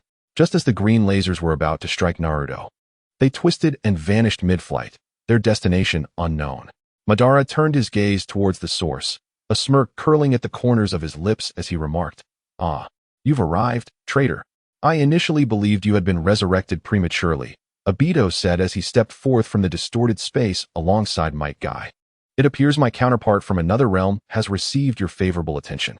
Might Guy turned to face the Rinnegan chakra mode, his fist clenching tightly. The Azure Beast was poised to unleash a roar, and the ultimate battle was on the verge of commencing. Chapter 107. The situation grows dire. Obito, Naruto. You shall confront Uchiha Madara, Jiraiya, and I will handle that being radiating green light. A surge of power began to liberate itself from Might Guy's body. As azure steam erupted forth, sweat and adrenaline rapidly coursing through him. His skin took on a reddish-brown hue, veins bulging on his forehead, and his bones emitted sharp, resounding cracks. The 7th gate of the 8 gates of BD was opened. "Come forth, traitor, and the protagonist of this world." Madara flung Sasuke away, who landed on the ground, coughing violently, blood spilling from his mouth, his spirit utterly deflated. Shursui took Sasuke away from the battlefield, intending to transplant his Sharingan into Sasuke before allowing him to rejoin the fray. Naruto took a deep breath, having recently unleashed 6 of the 4 sealing swords. He felt fatigued. Facing Madara alone would leave him with little assurance of preserving his own life. However, at his side stood Obito, in his prime, though one of his Mizuki Sharingan had been destroyed. If not for that, Obito, wielding dual Kimui, could have contended with Madara after activating his Susanoo. "Can we still fight?" Obito inquired with concern. Indeed, this fellow's Susanoo possesses formidable offensive capabilities. His Mizuki Sharingan seems to enhance the potency of his jutsu. "We must avoid his attacks at all costs," Naruto replied softly. "I will use sealing techniques to disrupt him. Escaping and evading attacks should pose no issue for either of us, correct?" "Certainly, let us commence. If we are to launch an assault, let us signal one another with hand gestures." Naruto hurled the flying Thunder God long sword towards Uchiha Madara. Madara scoffed, remaining motionless as the sword ricocheted off the impenetrable shell of his Susanoo. A golden flash glimmered on the blade as Naruto, gripping it tightly, infused it with the power of the 9 tails chakra, then swung down fiercely upon the Susanoo. A fissure appeared on the outer shell, but it quickly mended itself. Madara directed his Susanoo to swing the long sword at Naruto. Despite its immense size, its power remained undiminished. The strike nearly cleaved Naruto in two, who narrowly evaded by tilting his head back, the fierce wind from the sword's arc knocking him to the ground. In that instant, he tossed the long sword to the side and vanished in a flash, deftly evading Madara's retaliatory strike. The space behind Madara distorted, and Obito formed hand seals, unleashing a colossal fire serpent as an offensive maneuver. The warped space conjured a violent gale, the fire serpent entwining with the tempest, enveloping Madara's Susanoo entirely. The speed of the attack so swift that Madara had no time to react. "Fire style, Tempest Dance. Such a level of ninjutsu poses no threat to me," Madara asserted, commanding his Susanoo to sweep the flames generated by the tempest aside as if brushing off dust. Obito clicked his tongue, utilizing the cells of Hashirama that coursed through his being to unleash would-release techniques. Numerous thorn-covered trees spiraled upwards, ensnaring Madara's Susanoo and constricting it like a venomous serpent in the throes of a hunt. would release Hell's Chaos. The sounds of cracking echoed through the air. The shell of Susanoo emitted a sound, as if on the verge of shattering. Uchiha Obito merely furrowed his brows, then clasped his hands together and inhaled deeply, exhaling a torrent of terrifying flames. The flames surged forth like waves, crashing towards the colossal tree of chaos in hell. Enhanced by the power of his eternal Mizuki Sharingan, his relatively modest fire release was transformed into an astonishing force, igniting the entire tree within mere moments, easily freeing himself from the charred tree. Susanoo swung his dual blades downward towards Obito. The latter showed no intention of evasion, standing silently in place, his form fading into the ether. Susanoo's blade passed through him, while his gaze remained fixated on the figure emerging behind Susanoo. Naruto appeared behind Susanoo, discarding the kunai of Flying Thunder God at Uchiha Obito. The six tails once more morphed into the forms of swords, each imbued with 7 vibrant colors, unleashing a terrifying power. Even Uchiha Obito sensed the impending danger. He turned to face Naruto, who wielded 6 spiral swords, each possessing the might to instantaneously obliterate a hidden village. The power of these 6 spiral swords was sufficient to destroy Obito's Susanoo, yet whether they could pose a threat to Obito himself within Susanoo remained uncertain to Naruto. He simply knew that, despite the uncertainty, a gamble had to be made. Obito's form flickered out from within Susanoo, propelled by repulsive force, moving so swiftly that Naruto barely had time to react before being struck by a punch. Utilizing his toes to form a seal, Naruto unleashed a powerful gust of wind, repelling Obito and sending him crashing to the ground. Obito steadied himself with one hand on the ground. Then, to avoid the damage from the spiral swords, he quickly retreated back into Susanoo. Naruto transformed into a flash, landing atop the long sword, and then leaped forward toward Uchiha Obito. At that moment, Obito was silently counting down in his mind, just as Naruto was internally anticipating the count. Naruto began to spin, merging the 6 spiral swords into a massive, conical energy form, tearing apart the very fabric of space. Obito raised his arm with a quiet resolve. Ultimate rebirth, 7 spiral swords. The power erupted from Obito's Rinnegan, an invisible force akin to a colossal hand countering Naruto's ultimate rebirth, 7 spiral swords. Unlike the repulsion used in Pain's Shinra Tensei or the chakra mode of the Rinnegan, this technique concentrated all repulsive energy into a singular, immense thrust. Rinnegan Eye Technique, Giant Hand of God. Just when Obito believed Naruto was out of options, Naruto's body and the ultimate rebirth, 7 spiral swords suddenly faded. The ethereal spiral swords effortlessly pierced through the repulsive force of the Giant Hand of God. And just as they were about to collide with Susanoo, they returned to a solid state. Rinnegan Sealing Technique, Kimui. The Eternal Wheel of Writing is a technique capable of sealing specific jutsu into the Sharingan of oneself or others. Once certain conditions are met, the sealed jutsu will activate. Just moments ago, Obito cast the transcription seal upon Naruto's Sharingan, embedding his Kimui within it, with the predetermined condition set to trigger after 30 seconds. This explains the extraordinary phenomenon of Naruto's Rinnegan 7-attribute spiral sword piercing through the hand of the giant Susanoo. Alas, this method of temporarily lending one's abilities to another is inherently limited in duration. Otherwise, Obito would have wished for Naruto to directly assault Madara within the Susanoo. With a resounding impact, the Rinnegan 7-attribute spiral sword collided against Madara's Susanoo, causing him to clench his teeth in frustration as he had yet to devise a countermeasure. The shell of the Susanoo shattered under the relentless onslaught of Naruto's spiral sword, which forcefully breached its defenses. The explosive force of the 7 attributes, combined with the spiraling speed reaching its zenith, erupted dramatically. To evade the backlash of the spiral sword's explosion, Naruto adeptly utilized the Flying Thunder God technique to vacate the blast radius just in time. The Rinnegan 7-attribute spiral sword coalesced into a colossal, semicircular chakra sphere, astonishing even Jiraiya and Might Guy, who were engaged in battle nearby. The ground beneath them cracked, and Naruto stumbled slightly, nearly losing his balance when Obito appeared beside him. Steadying him, they both gazed at the terrifying destructive force generated by the Rinnegan 7-attribute spiral sword, their expressions easing somewhat. Obito murmured softly, "This should mark the end, right? No matter how powerful, there must be a limit. Without the protection of the Susanoo, enduring this sword would surely leave nothing but ashes behind." Cautiously, Naruto approached the massive crater left in the wake of the spiral sword-S explosion. Employing his Byakugan, he meticulously scanned the area, discovering no trace of enemies within the pit. It seemed that Uchiha Madara had finally been vanquished. Now, all that remained was to eliminate the individual known as Ishiki. As Naruto turned back, everything around him flickered as if the scene had been reset. Before him stood the majestic blue Susanoo, reminiscent of a deity. Having just thrown his flying thunder god-long sword, the Rinnegan 7-attribute spiral sword coalesced within it, unleashing its formidable might. In a moment of confusion, Naruto utilized the flying thunder god to teleport before the Susanoo. The Rinnegan 7-attribute spiral sword erupted forth, mirroring his previous experience of evading the giant hand. The immense chakra half-circle created yet another crater upon impact. He stood bewildered in the center of the circular pit, still finding nothing. Uchiha Madara had indeed been successfully eradicated. Turning around, everything reset once more, and once again, he beheld the godlike Susanoo.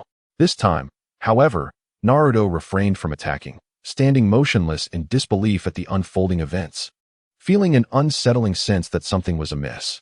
What exactly had befallen him? Chapter 108. The Crimson Dragon you used Izanami on him? Obito vigorously shook his lifeless eyes, standing dazed in place like a vortex, and furrowed his brow, inquiring, "Where have you set the node? Do you truly believe I would divulge such information?" Uchiha Madara scoffed, his eternal Mangekyou Sharingan dimming, yet the chilling aura surrounding him remained unabated. "I shall not take his life, provided you and this fellow remain here and do not cause any disturbances. I will not lay a hand on you, understood?" Obito clenched his fists, sensing the veracity in Madara's words. Given the current circumstances, if Uchiha Madara wished it, ending both his and Naruto's lives would be a trivial endeavor. However, considering the prior mention of the protagonist's fate, Naruto might survive for various reasons, while his own fate remained uncertain. Jiraiya's long hair swiftly hardened, and he crouched on the ground like a frog, his white locks striking fiercely at the suspended Tsutsuki Ishiki, the sharp strands slicing through the air with a crisp sound. Senjutsu, Hair Needle Thousand. Ishiki looked down upon the Hair Needle Thousand, a cold smirk curling at the corners of his mouth. He raised his right hand, unleashing a terrifying repulsive force that shattered and dispersed the hair needles, causing Jiraiya to feel an increase in weight beneath his feet, making even hand seals a struggle. The disparity in their levels was glaring. Having battled against Danzo in his Rinnegan chakra mode, Jiraiya instantly recognized the vast gap in their powers. While Danzo's Rinnegan abilities were formidable, they did not extend to the extent of repelling attacks while simultaneously applying pressure.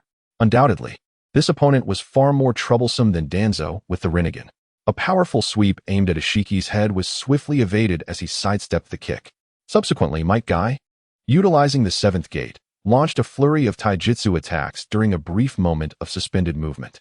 However, the only notable injury inflicted was from a single Leaf Village Gale, as all other taijutsu strikes were effortlessly dodged by Ishiki. Ishiki promptly utilized the repulsive abilities of the Rinnegan to send Might Guy crashing to the ground, where the sound of broken bones echoed sharply. Jiraiya re-entered the battlefield, spewing forth murky oil, while the sage on his shoulder, Fukusaku, employed wind release, and Shima utilized fire release. The combination of these three techniques formed a tremendously powerful assault, theoretically capable of incinerating all tangible objects within a wide range. Senjutsu, 5 right guards. Why must you persist in repeating these futile combat actions?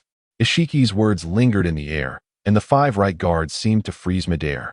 Unable to move, he merely raised his right hand, and a terrifying wave of chakra erupted, conjuring an invisible wall before him. With a swift motion, Ishiki's flames instantly dissipated. Jiraiya, unfazed, commanded the sage Shima on his shoulder to ensnare Ishiki's right hand with her tongue as the flames receded.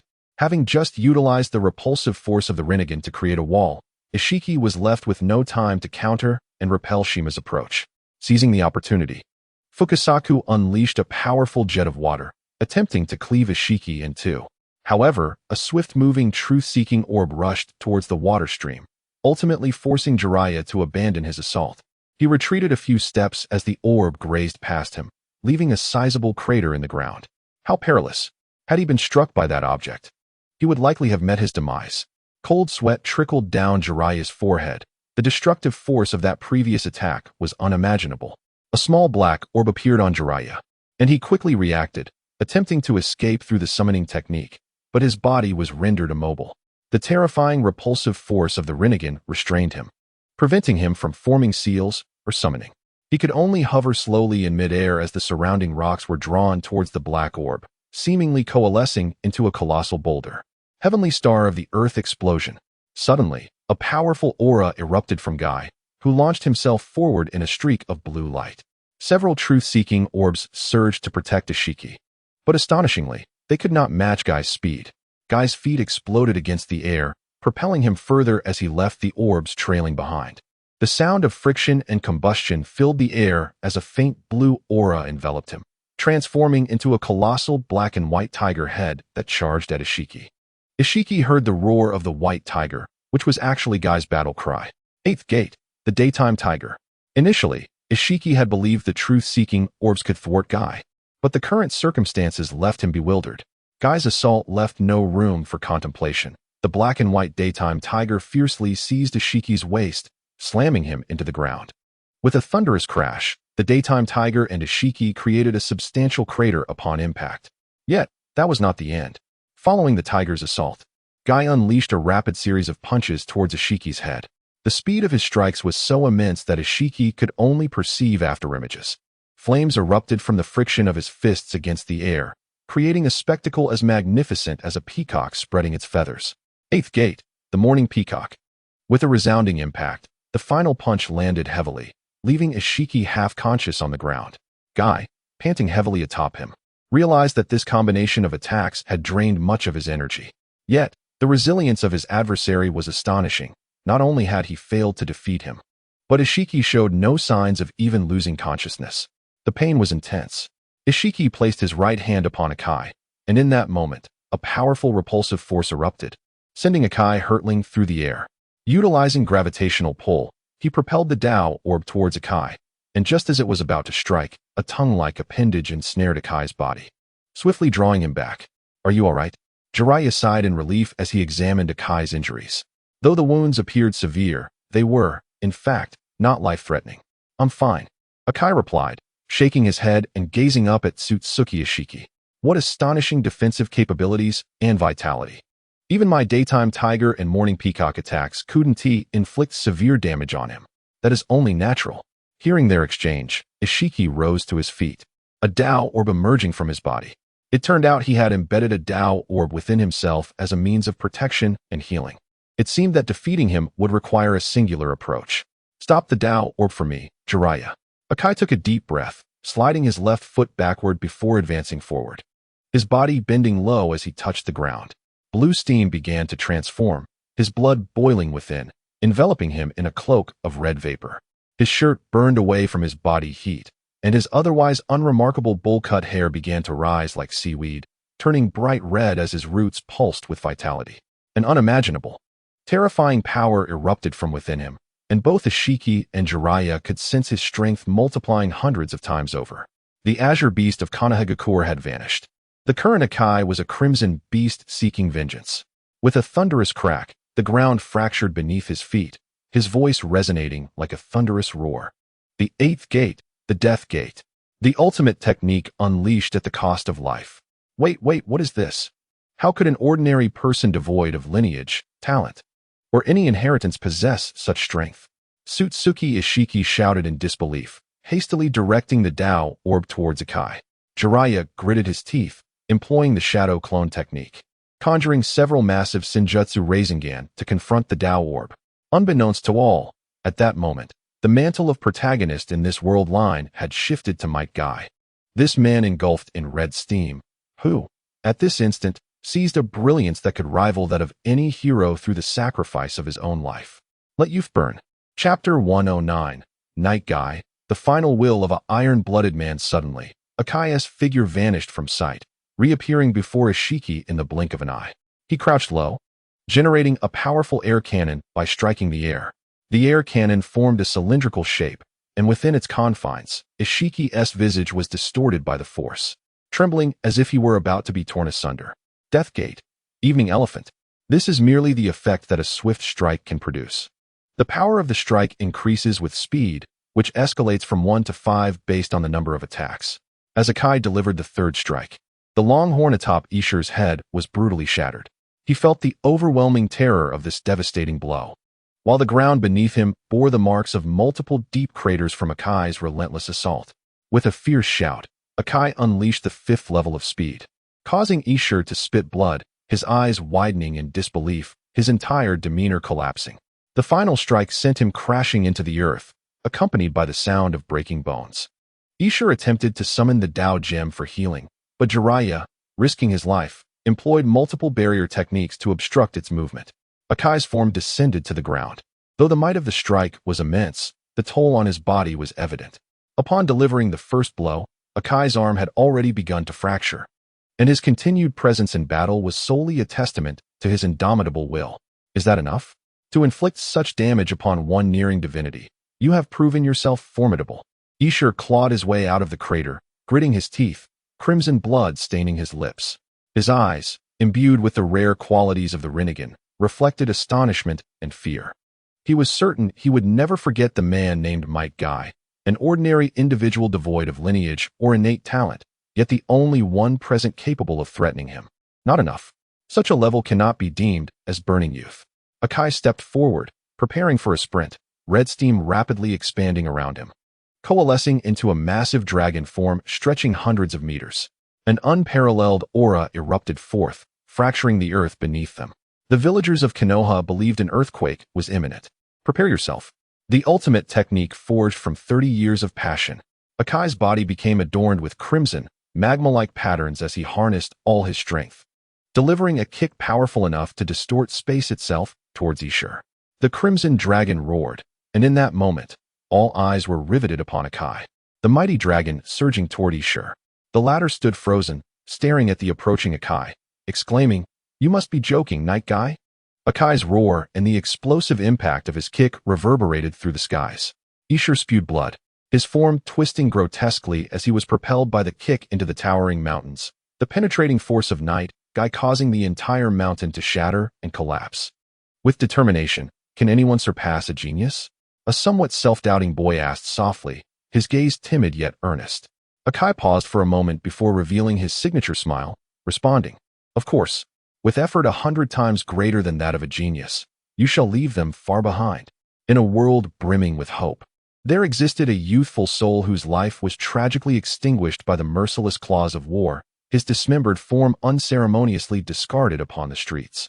Even in death, his eyes remained wide open, devoid of fear but brimming with rage and determination. The realm of ninjas is indeed a harsh one. I apologize, Little Lee, for the deception of your master. An ordinary person, devoid of innate talent, can never surpass the gifted.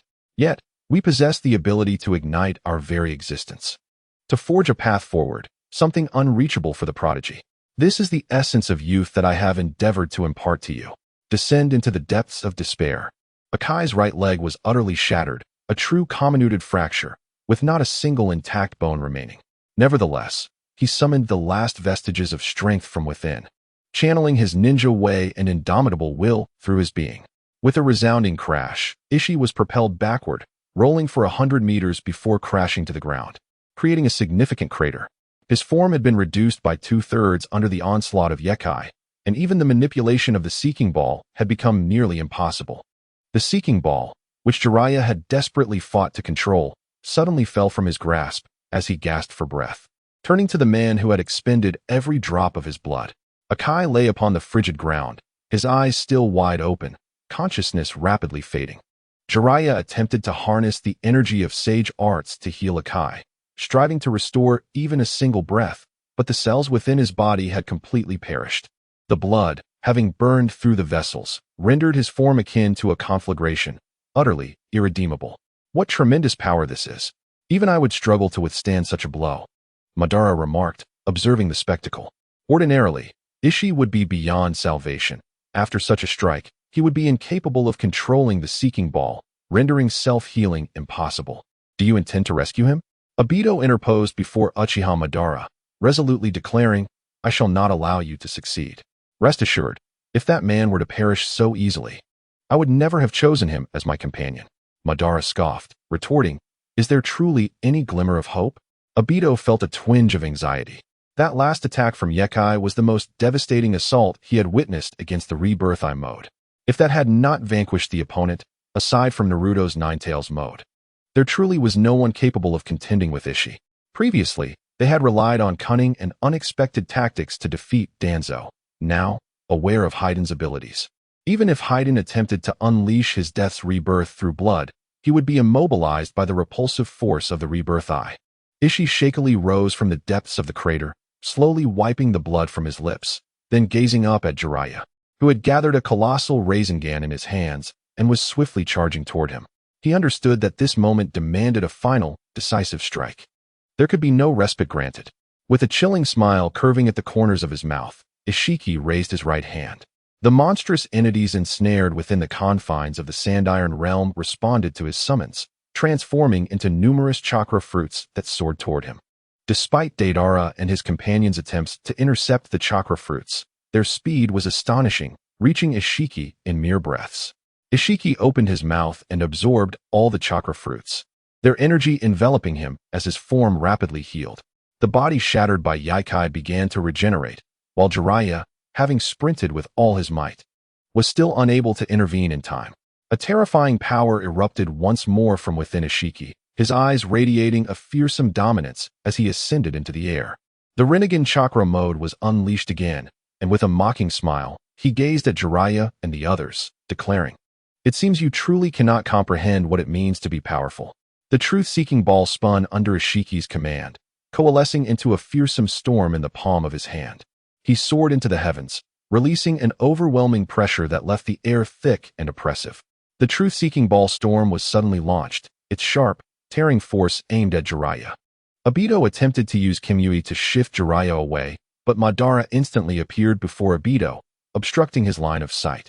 The Silver Wheel Rebirth Explosion, a super ninjutsu capable of shattering a planet's surface in a single blow, belonged to the divine realm of power. Had it not been for the concern of harming Naruto, the key, with its tremendous force, Madara would have already obliterated Naruto and his companions with a combination of the Silver Wheel and Golden Wheel Rebirth explosions.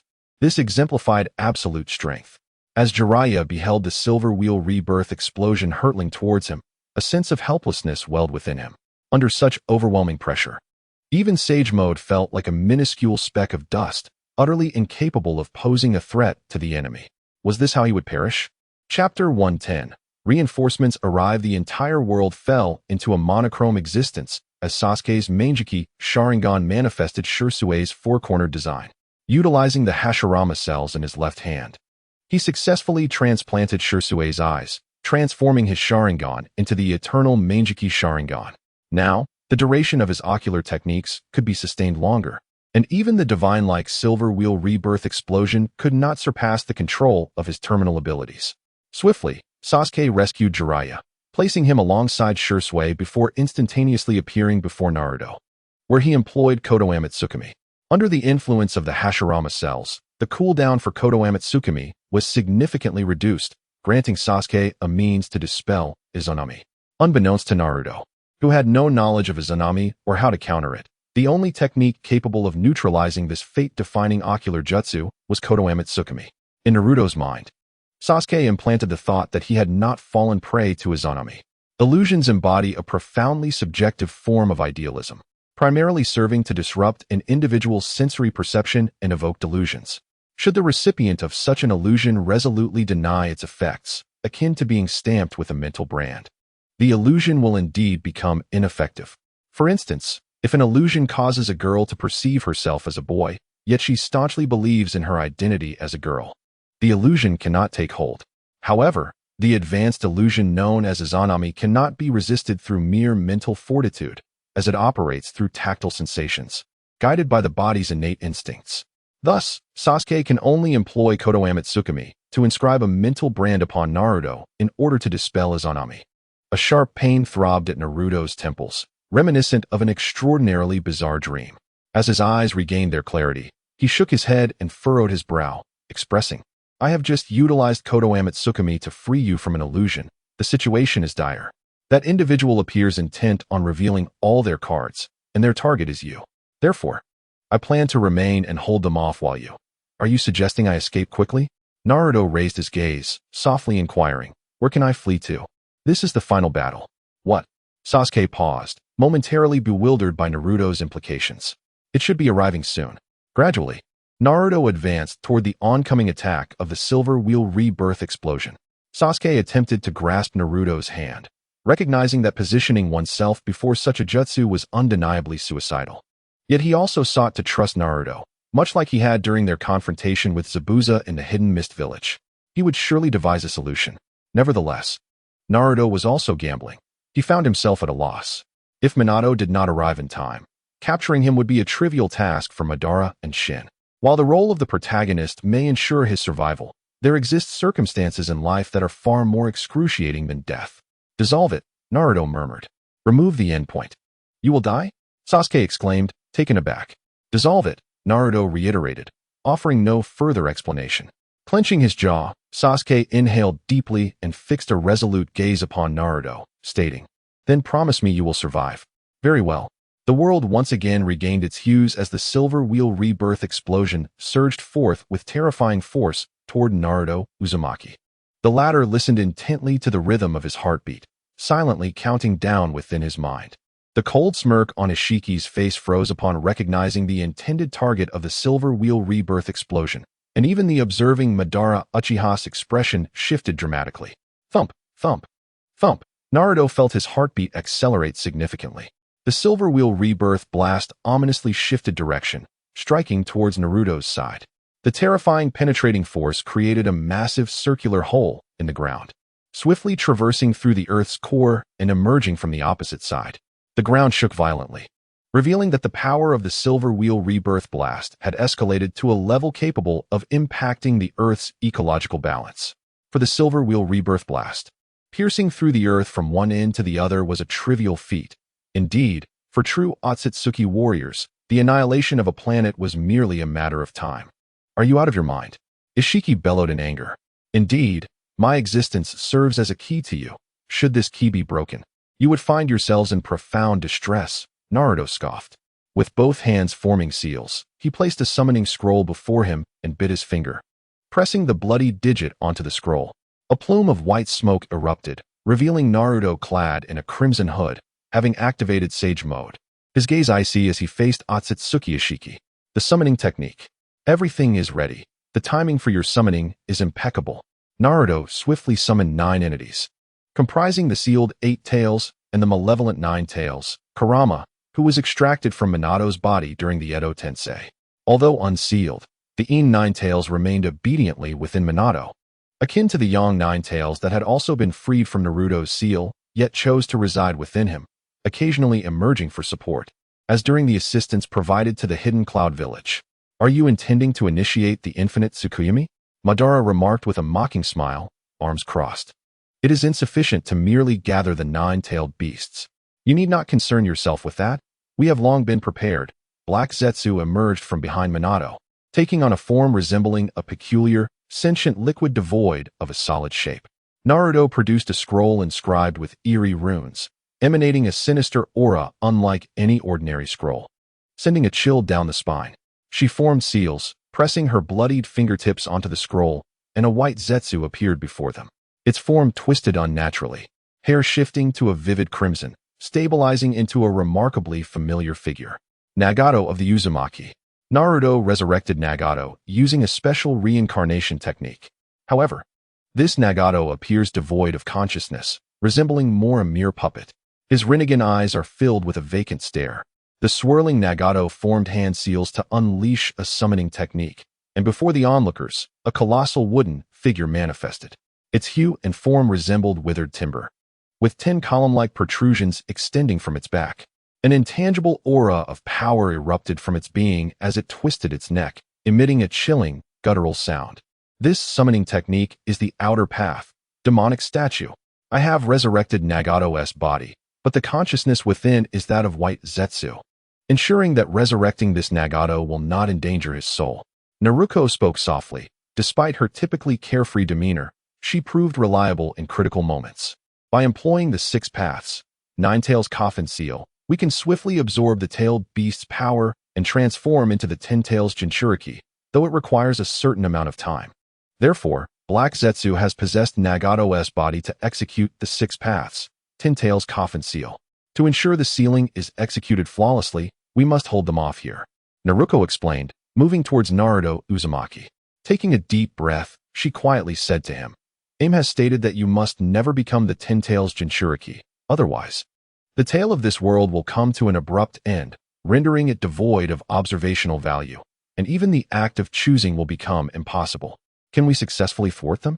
Naruto clenched his fists and asked in a hushed tone. I do not know.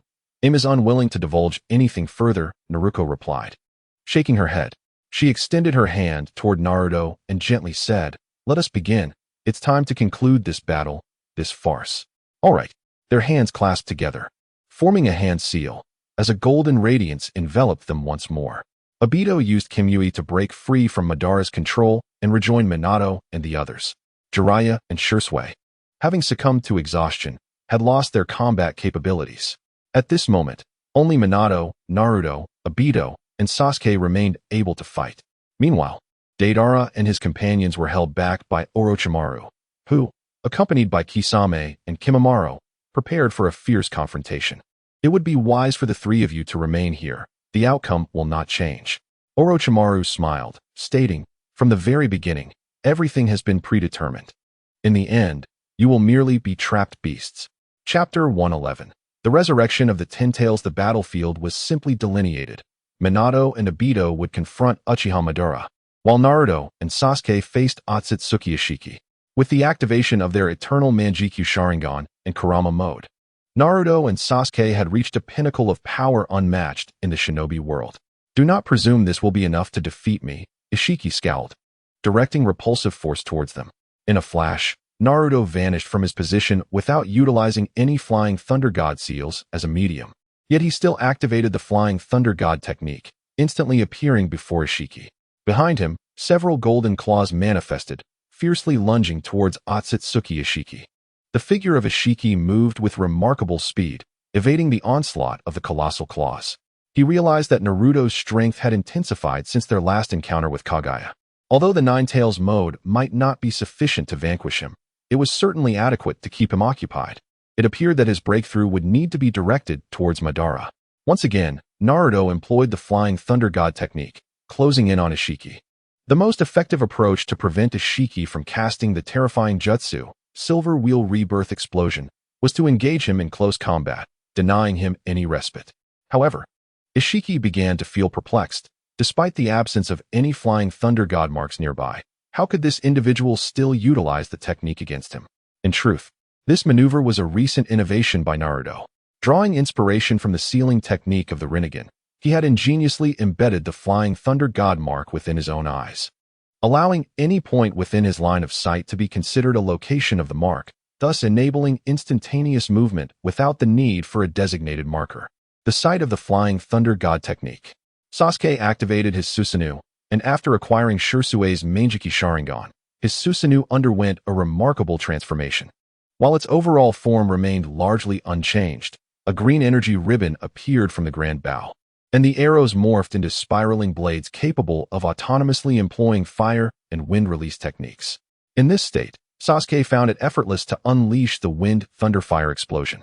Ishiki gritted his teeth and used repulsion to push Naruto away, subsequently releasing black suction points on Naruto's body. These points drew in the surrounding rocks, and a cold smirk crept across Ishiki's lips as he formed hand seals and murmured, Earth Explosion Star. Suddenly, Ishiki observed that all the rocks beside Naruto had vanished.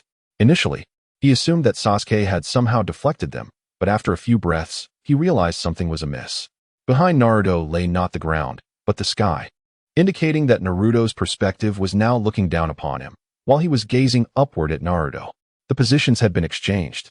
The rocks fiercely confined Ishiki, and this strike of Earth Explosion Star was akin to lifting a stone only to crush his own foot, leading him to suffer the consequences of his own actions. The sight of the Flying Thunder God had altered their positions. 3 ferocious wind thunder fire explosions surged towards the Earth Explosion Star, resulting in a cataclysmic detonation. After the violent explosion subsided, Ishiki was sent hurtling backward, crashing violently onto the ground. Fortunately, he had utilized the Dharma Jewel to shield his body. Had he endured the full brunt of those three-wind thunderfire explosions, even he would have sustained significant injuries. Ishiki unleashed the Dharma Jewel to assault Naruto, who countered by conjuring an energy blade using sage art to intercept the jewel. He then surged forward, augmenting his body with sage techniques, forcing Ishiki to resort to physical combat. In terms of martial experience, Ishiki was even outmatched by Naruto. Otherwise, he would not have been nearly incapacitated by a single kick from Night Guy. On another front, it had been a long time since they stood together like this. Obito and Minato faced Uchiha Madara, with Obito expressing his inner turmoil as he softly remarked, "In truth, I already know who it was that attacked Konoha that fateful night." Watergate shook his head slightly, gripping the flying thunder god in his hand, and softly replied, "The paramount concern now is how to resolve the crisis before us. I do not wish to see Naruto suffer any further." "Very well," Obito responded, momentarily taken aback, before a relieved smile graced his features. "Let us join forces, teacher. Do you truly believe that merely the two of you can defeat me? It seems I have been underestimated. Does the name Uchiha Madara suggest that I am a mere mortal who can be challenged?" Madara scoffed, commanding his Susanoo to unleash a fierce gust of wind towards the duo. Watergate and Obito deftly evaded the sweeping blade of the Susanoo, but Madara swiftly formed hand seals and unleashed the Great Fire Annihilation, a torrent of flames surging toward Watergate. The inferno enveloped him, consuming his form entirely. Boom. Watergate's figure transformed into a puff of white smoke, revealing that it was merely a shadow clone he had previously created. Madara formed hand seals once more, his speed so astonishing that neither Watergate nor Obito could comprehend it. In mere seconds, he executed 3 ninjutsu. First, he conjured a shadow clone, which immediately performed hand seals and exhaled wind release, wind pressure damage, while his original self unleashed fire release, Great Fire Annihilation. The colossal storm generated by the wind pressure transformed into a fiery tempest under the influence of the flames. Unprepared, Obito and Watergate were swept into the whirlwind. The kunai of the flying thunder god had yet to be thrown when the storm pulled it back. Gritting his teeth, Obito first pulled Watergate into the Kamui space. But before he could enter the intangibility, Madara's Susanoo brought down its blade upon the tempest with tremendous force. The great sword of Susanoo shattered the storm, sending Obito spiraling away. Although he and T completely transitioned into intangibility, he had evaded critical injury. In midair, he activated Kamui, causing the space before Madara to warp. Watergate burst forth from the Kamui space and struck the exterior of the Susanoo with a Rasengan. "Such a level of attack poses no threat to me," Madara sneered, oblivious to the fact that Watergate had concealed another kunai behind his back, hurling it into the Kamui space. Subsequently, a portal emerged from behind Madara within the Susanoo, and the kunai shot forth, precisely striking his shoulder. It is too late. Watergate transformed into a golden flash, appearing within the Susanoo. He wrenched the kunai from Madara's back and, in an instant, condensed his right hand into a sage art Rasengan. Before Madara could react, he forcefully slammed the Rasengan into Madara's back, knocking him down to the ground. "This is the second stage of the Flying Thunder God. I am well acquainted with this technique," Obito mused, scratching the back of his neck in contemplation. The Black Zetsu, controlling Nagato's body, had reached the final stage of preparation. With hands forming seals, he stood within the maw of the Outer Path's golem. Subsequently, 9-tailed beasts were absorbed into his body through the 10 protruding pillars behind the golem. A surge of chakra erupted from the golem, emitting a terrifying roar. The pillars were violently breached, and 10 colossal tails emerged, seemingly attempting to obscure the sky above the hidden cloud village. Nagato's body was engulfed by the 10 tails, which opened its 6th Tomo Rinnegan, as if a deity had returned to the mortal realm. The first form of the 10 tails was successfully resurrected. Chapter 112. A world devoid of color. As long as the transformation into the god tree could be delayed, the infinite Tsukuyami, to resurrect Mother, could be initiated. Black Zetsu, manipulating Nagato's form, sensed an indescribable, formidable power. Although he had not fully become the 10 tails Jinchuriki, this power was sufficient for him to assist Naruto and others in defeating Ishiki and Obito. However, just as he took a step forward intending to emerge from within the 10 tails, a hand struck against his back.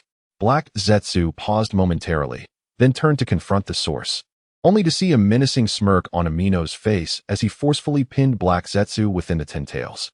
No matter how fiercely Black Zetsu struggled, Amino's grip remained unyielding.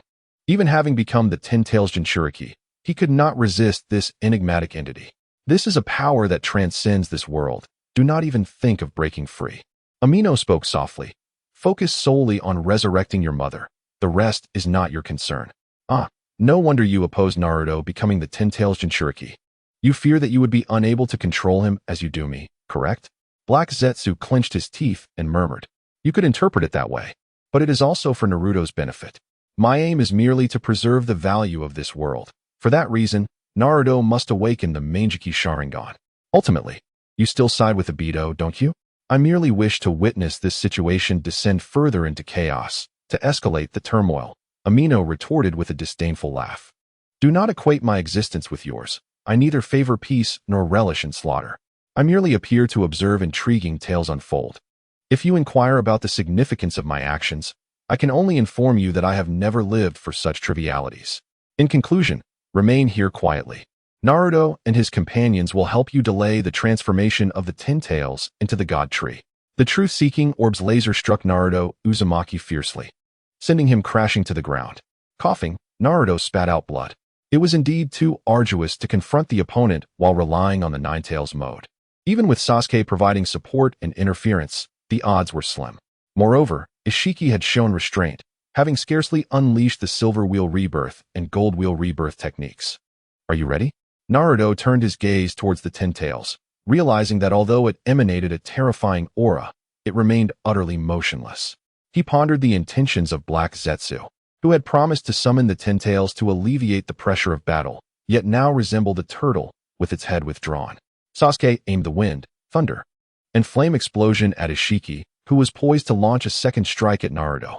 Just as Sasuke, manipulating Susanoo, was about to release the bowstring, a sudden sting pierced his neck, an unbearable warmth radiating throughout his body. Sasuke let out a low growl, clutching his neck, finally comprehending the source of his affliction. The heavenly curse mark. With a sudden burst, a head reminiscent of Orochimaru sprouted from Sasuke's left hand, adorned with a terrifyingly excited grin. He exclaimed at last, "The day has arrived. Uchiha Sasuke, did you believe that once the curse mark was removed, you could rest easy?" Orochimaru's voice echoed, "How could I? Aren't you engaged in battle with Deidara and the others?" Sasuke clenched his fists, crying out in anguish. "When I planted the curse mark upon you, I embedded my entire being within your form, residing within your Hashirama cells. That Orochimaru is my disciple, Kabuto. I have imparted everything to him, allowing him to become a second me." Orochimaru sneered. "The fruits of my waiting for over a decade are ripe for the harvest. Sasuke, I have often spoken of the cornered beast fighting back, except for you are the only beast incapable of even that struggle. Now, surrender your body to me." Against Sasuke's will, his Susanoo aimed the wind, thunder, and flame explosion at Naruto. The latter hesitated for a moment, and just as he attempted to rise, Ishiki's repulsion forced him down. The technique surged towards Naruto. While it could not slay the Nine Tails mode, it was more than sufficient to render him unconscious. As Sasuke felt his consciousness being disrupted and his bodily autonomy stripped away, despair engulfed him. Gritting his teeth, he resolved to fight back. His Mizuki Sharingan erupted with terrifying power, transforming the world into shades of black and white, including Orochimaru's visage upon his arm. Sasuke dragged his weary form towards Naruto, touching him, and time began to flow for the latter once more. "Sasuke, what is happening?" Naruto questioned, realizing that the repulsion had also been momentarily halted. As he stood, he observed Sasuke's figure, where several white snakes were beginning to emerge from his back. The Orochimaru upon his arm appeared most fearsome, and Sasuke's aura began to weaken, his breaths becoming labored, his body trembling incessantly. "Orochimaru has long since set a cage upon me. I am beyond salvation." Sasuke shook his head softly, murmuring, "I know you possess the sage art of the Dragon Cave, but my consciousness is nearly assimilated. Even if you have a method to reverse the assimilation, it cannot be accomplished in mere seconds. Now, the duration of my terminal state is reduced to half a minute." Upon concluding his words, Sasuke's right hand coalesced into a chidori, which he thrust with great force into his own heart. Blood spewed from his mouth, and in the bewildered gaze of Naruto, he grasped Naruto's collar and, in a voice reminiscent of an elderly man nearing his end, whispered, "I implore you, Naruto Uzumaki, Utilize that technique of yours which can transform a person into a chakra fruit and consume me. What are you saying? You must still be saved, without a doubt. Stop being so naive. Why do you always have to exhibit such childishness in front of me? Haven't you always wanted to kill me? Come on. Sasuke growled, his expression contorted with rage, his hand trembling as it clutched Naruto's collar. Face reality, Naruto. There are only 23 seconds left. This is our final moment. How do you know that my soul extraction technique is the one that can turn people into chakra fruits? Naruto felt as if he were ensnared in a dream. Just moments ago, he had been bravely confronting a friend, and now, he found himself being implored to consume him. It was surreal, almost cruelly so. I have long known that you consume people with the soul extraction technique. I witnessed it firsthand in the Land of Waves and in the Hidden Leaf Village. Sasuke remarked with a gentle smile, softly stating, "Yet I believe that even within the depths of your being, the Naruto Uzumaki who yearns for friendship remains. I have always believed in you, without reason." Sasuke grasped Naruto's hand and placed it upon his heart, saying, "Because I believe in you, I entrust these eyes to you. Please, above all, live well, protect those whom you cherish, and do not forget me. I am Uchiha Sasuke. I am Uchiha Sasuke." In Naruto's mind, the image of a youthful boy reaching out to him by the swing set materialized, that warm smile representing the only vibrant visage of his childhood. Sasuke wished to bear Naruto's pain, and as he initiated the end, the world faded into black and white, reminiscent of the colorless world seen through the eyes of childhood Naruto. Unbeknownst to him, in Naruto's eyes, he was a being of color. 15 seconds remained. Tears streamed down Naruto's face, and Sasuke could not help but embrace him. In that suspended moment of time, they held each other for 14 seconds. All the unspoken words crystallizing into silence. As the final second approached, Sasuke finally spoke. "I truly do not wish to die, but farewell, Naruto." Blue chakra enveloped Uchiha Sasuke, his form transforming into a chakra fruit resting in Naruto's palm. The world regained its colors, yet in Naruto's eyes, it had lost its hues, dimming as it had in his childhood. Naruto's three-tomo Sharingan began to spin, ultimately morphing into a kaleidoscope Sharingan, reminiscent of Sasuke's, yet with a black background and red edges. Corresponding to the temporal dimension of the endpoint, Naruto's Mizuki Sharingan ability serves as the origin of spatial ocular techniques capable of traversing world lines. In Chapter 113, Naruto Uzumaki goes berserk, it finally awakens. Uchiha Madara is pinned to the ground by Minato, yet he pays no heed to the weight of Minato upon him. His fervent gaze fixated on the silent Naruto. "Naruto." Obito calls out in a flurry, "Quickly, deactivate your Mizuki Sharingan." A surge of black chakra arises from Naruto, enveloping him in a shroud, which subsequently takes the form of a skeletal figure. The bones, swathed in muscle, expand into a semi-embodied form, which soon grows larger, culminating in the manifestation of a colossal black warrior, the complete Susanoo. This Susanoo, entirely shrouded in darkness, bears a massive sword sheath upon its back, presumably its designated weapon. Unlike the Susanoo of others, this one exudes a chilling aura of dread. While others embody invincible deities of war, Naruto's Susanoo epitomizes the relentless specter of death. Crack, crack. Naruto consumes Uchiha Sasuke's chakra fruit, and in an instant, his Mizuki Sharingan transforms into the eternal Mizuki Sharingan.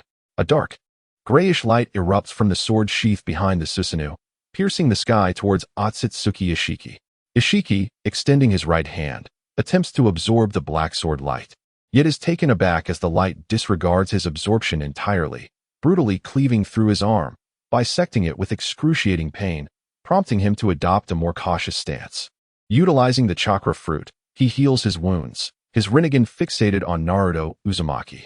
To think he can wield sage art through Susanoo. Ishiki grits his teeth and glances at Uchiha Madara, stating, "It's time to act, isn't it?" No, this creature is utterly devoid of consciousness. I cannot sense his awareness. Madara kicks Minato aside, furrowing his brow as he remarks, "Without consciousness, he cannot be controlled." With a dazed expression, Naruto bites his fingertip, pressing the ensuing blood onto the ground to form a summoning seal. The Nine Tails emerges from a plume of white smoke, seamlessly merging with Susanoo. As Naruto's chakra takes the shape of a tomo, integrating into the Nine Tails. The eyes of the Nine Tails transform into Naruto's eternal Mizuki Sharingan. Empowered Nine Tails Susanoo. The monstrous figure stands firm upon the earth, its might causing the very heavens to tremble. Wait, something feels amiss. Obito observes the nine-tailed Susanoo, sensing an unsettling aura. He hastily employs Kimui to transport the injured Shursui and Jiraiya, then shouts to Minato, "Sensei, Naruto seems off." Minato too perceives the anomaly. Witnessing the nine-tails Susanoo raise its sharp blade and bring it down with ferocity, targeting none other than himself. Naruto is attacking him. Quickly, Minato utilized the Flying Thunder God technique to relocate his form as the Susanoo's great sword struck the ground, cleaving it and leaving the area before the hidden cloud village in utter disarray. One might easily believe that a colossal meteor shower had just transpired. Given the extent of the devastation, has it lost all reason and commenced indiscriminate attacks? One exclaimed in astonishment. No, it has not lost its reason, but rather refuses to confront the harsh reality. Minato murmured as he observed the trembling hands of the nine-tails Susanoo. As a parent, no one understands their child better than them. Naruto's displayed agony resonated with Minato as if he were experiencing it firsthand. If this continues, retreat may be the only option. Toby witnessed a golden light emanating from the Susanoo, forming a pair of wings adorned with unique Tomo shapes, exuding an aura of unparalleled might. The six-winged nine-tails Susanoo possessed a strength potent enough to instill a tremor in both one and Madara. With a roar, the ten-tails, having evolved to its second stage, directed its challenge at Naruto's nine-tails Susanoo. In response, the nine-tails Susanoo turned to face the ten-tails, gripping its chakra blade tightly before charging forward. The ten-tails opened its flower-like head, gathering tailed beast balls within its core, launching them at a rapid pace towards the nine-tails Susanoo. Clang! The Susanoo's chakra blade struck fiercely against the tailed beast ball, cleaving it asunder. Following the first ball, several others surged towards the nine-tails Susanoo. From the sword sheath behind it erupted a dark gray light, which transformed into sharp swords that swiftly advanced to intercept the tailed beast balls, their unmatched presence effortlessly severing them. With a mocking roar, the nine-tails Susanoo swung its blade towards the ten-tails' head. The ten-tails' form split apart, and the Susanoo's sword glided through the divide, striking the ground. Once again, the ten-tails unleashed a formidable tailed beast ball, this time even more terrifying than before, knocking the nine-tails Susanoo back several steps. Is such a tailed beast ball attack merely capable of forcing him to retreat a few steps? Toby exclaimed in shock. This seems exceedingly exaggerated. I advise you not to leave. Do not be deceived by Naruto's current ferocity. This state demands an extraordinary amount of chakra, and he cannot sustain it for long. Madara sneered, stating, if we do not awaken his consciousness before he exhausts his chakra, this rampaging state will lead to his demise. You intend to exploit his awakened consciousness, do you not? Toby regarded Madara with dissatisfaction. I merely wish to utilize his eyes to traverse the timeline. He may still survive in the main world. If he perishes now from exhaustion, it would be his true end. It is said that the presence of a protagonist can turn peril into safety, is it not? You must understand that the protagonist's position is bestowed by the world. Now, as this world teeters on the brink of collapse, what worth does his protagonist's status hold? This world is destined for conclusion. Ban whispered softly, if we do not awaken him, we too shall perish in this world. I initially intended for Orochimaru to stimulate his Mangekyou Sharingan through this method, yet I never anticipated his collapse into a state of rage. What on earth did that fool Danzo put him through in his childhood? The only one capable of awakening Naruto here seems to be you. Turning to the fourth Hokage, Minato Namikaze, Ban inquired, you are his father, are you not? Why not give it a try? At the very least, your bond with him is closer than ours. Very well, Minato nodded, gripping the kunai of Flying Thunder God firmly. Are you not afraid? The perplexed Ishiki queried. That fellow could crush you with a mere finger. What parent fears their child? Minato shook his head, a gentle smile gracing his features as he spoke. Chapter 114. Persuasion. Why is this thing so weak? A dissatisfied Amen exclaimed, feeling frustrated as he witnessed the ten-tails being overwhelmed. Does it only spit saliva? Naruto had consumed Sasuke's chakra fruit, merging the powers of Indra and Azura. Although Naruto remained in an unconscious state, his body instinctively began to harness the power of the six paths.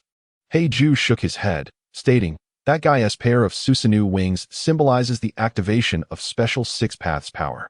If we engage him in battle, we will undoubtedly find ourselves at a disadvantage. and there is a possibility we could be slain if we fail to activate the infinite Tsukuyomi before the 10 tails is sealed. The resurrection of Mother would be hopeless. I know, how bothersome, Amen muttered. If we wish to leap through timelines, we must restore his consciousness. Are you not omniscient? Amen retorted. This world is on the brink of collapse, and even I cannot foresee its future. Amen shook his head and spoke again. The kunai of Flying Thunder God sped towards the Nine-Tails Susanoo. Initially, the Nine-Tails Susanoo refrained from launching an attack. The kunai landed upon its shoulder. Minato's figure flickered into existence atop the shoulder of the Nine-Tails Susanoo. He retrieved the kunai and called out, Naruto, can you hear me? Naruto, with a whoosh. Multiple black beams erupted from the sword box, transforming into blades that cascaded toward Minato. Utilizing the body flicker technique, he evaded several of the blades' onslaught. He then scattered every kunai of Flying Thunder God from his pouch into the air. A dozen kunai danced in the sky as Minato employed the Flying Thunder God technique to leap between them, narrowly avoiding the assault. Minato observed some of his kunai shatter under the chakra blades, indicating that Naruto still possessed an instinctual combat awareness. This confirmed that Naruto had neither fainted nor lost his rationality. Rather, he simply refused to accept reality. Landing on the ground, Minato raised his head to gaze at the Nine-Tails Susanoo, which remained motionless before him, uncertain of what to do. I have a plan. Uchiha Madara instantaneously appeared beside Minato, casting a glance at the Susanoo of the Nine-Tails, and spoke softly. Of course, the execution of this plan hinges upon your willingness to trust me. Please elaborate, Minato urged. The Tomo pattern within Naruto's connection to the Nine-Tails is a seal of the Jinchuriki. I possess a sealing technique that can unravel this, but it permits only one individual to breach the seal and enter the tailed beast's domain to locate the Jinchuriki. I can hold Naruto in a standoff for a moment. Then you can exploit Obito's Kimui and your own Flying Thunder God technique to traverse the Susanoo, utilizing my unsealing method to awaken Naruto within the beast's space. Madara turned to Minato, asserting, you and Obito engaged me with that very strategy. You shall apply the same to confront Naruto. Though the plan appeared feasible, Minato expressed his reservations. But do you truly possess the capability to hold your ground against Naruto? After all, you were just toppled by a Rasengan from both Obito and me. That was merely a lapse in my vigilance, and I did not engage you with my full effort. Madara retorted, annoyance flickering in his eyes as he forcefully grasped Minato's hand, inscribing a sealing technique within his palm. Obito approached, evidently aware of Madara's scheme. Minato nodded in acknowledgement and hurled a kunai inscribed with the Flying Thunder God technique towards the Susanoo of the Nine-Tails. The Susanoo reacted, raising its colossal blade and striking downward at Minato with ferocity. Bang! A blue Susanoo blade clashed with the black Susanoo blade as Madara, enveloped in the complete form of Susanoo, wore a chilling smile. An invisible pressure emanated from him, the two towering Susanoos standing in opposition like twin mountains. Are you prepared to join the fray? Madara questioned, as he commanded his Susanoo to engage in combat with that of the Nine-Tails. The blades met at an astonishing speed. Yet the solitary blade of the Nine-Tails managed to overpower Madara's dual blades, not only matching their velocity, but exceeding their strength. Even Madara, formidable as he was, felt a strain. What astonishing power, he mused, but before he could finish, the blade of his Susanoo transformed into massive roots that ensnared Madara's form. These roots, resembling shackles, bound his Susanoo, while several colossal spikes pinned the blue Susanoo to the ground. Madara clicked his tongue in irritation. After absorbing Sasuke's chakra, Naruto had acquired formidable wood-release abilities. Despite this being his first use of such techniques, he wielded them with remarkable finesse. Akin to years of practice, perhaps a vestige of Sasuke's memories lingered within him. The space before Minato warped as he cast the Flying Thunder God kunai into it, summoning the Kamui space within the Susanoo. The kunai landed inside, and Minato materialized, retrieving the kunai before launching himself onto the Nine-Tails' massive form with a single leap. The Susanoo of the Nine-Tails sought to thwart Minato's actions, yet Madara sprang into action, forming hand seals to unleash a great fire annihilation through his Susanoo. The flames engulfed the colossal roots while simultaneously restraining the movements of the Nine-Tails Susanoo. Just as Minato placed his right hand upon the beast, the seal erupted forth, and Minato's form successfully entered the space of the Nine-Tails. To his astonishment, this space turned out to be the interior of Naruto's modest rental apartment. With a somber expression, Uzumaki Naruto sat in the center of the living room, lifting his gaze towards Minato, who was met with a chilling smile from Naruto, who simply uttered, "Yo." Naruto appeared as a child, his features still youthful, yet the palpable aura of rejection and despair enveloped him, as if he were grasping at a lifeline on the edge of a precipice, only to have it cruelly yanked away in jest. His face bore the expression of one who had plummeted into an abyss.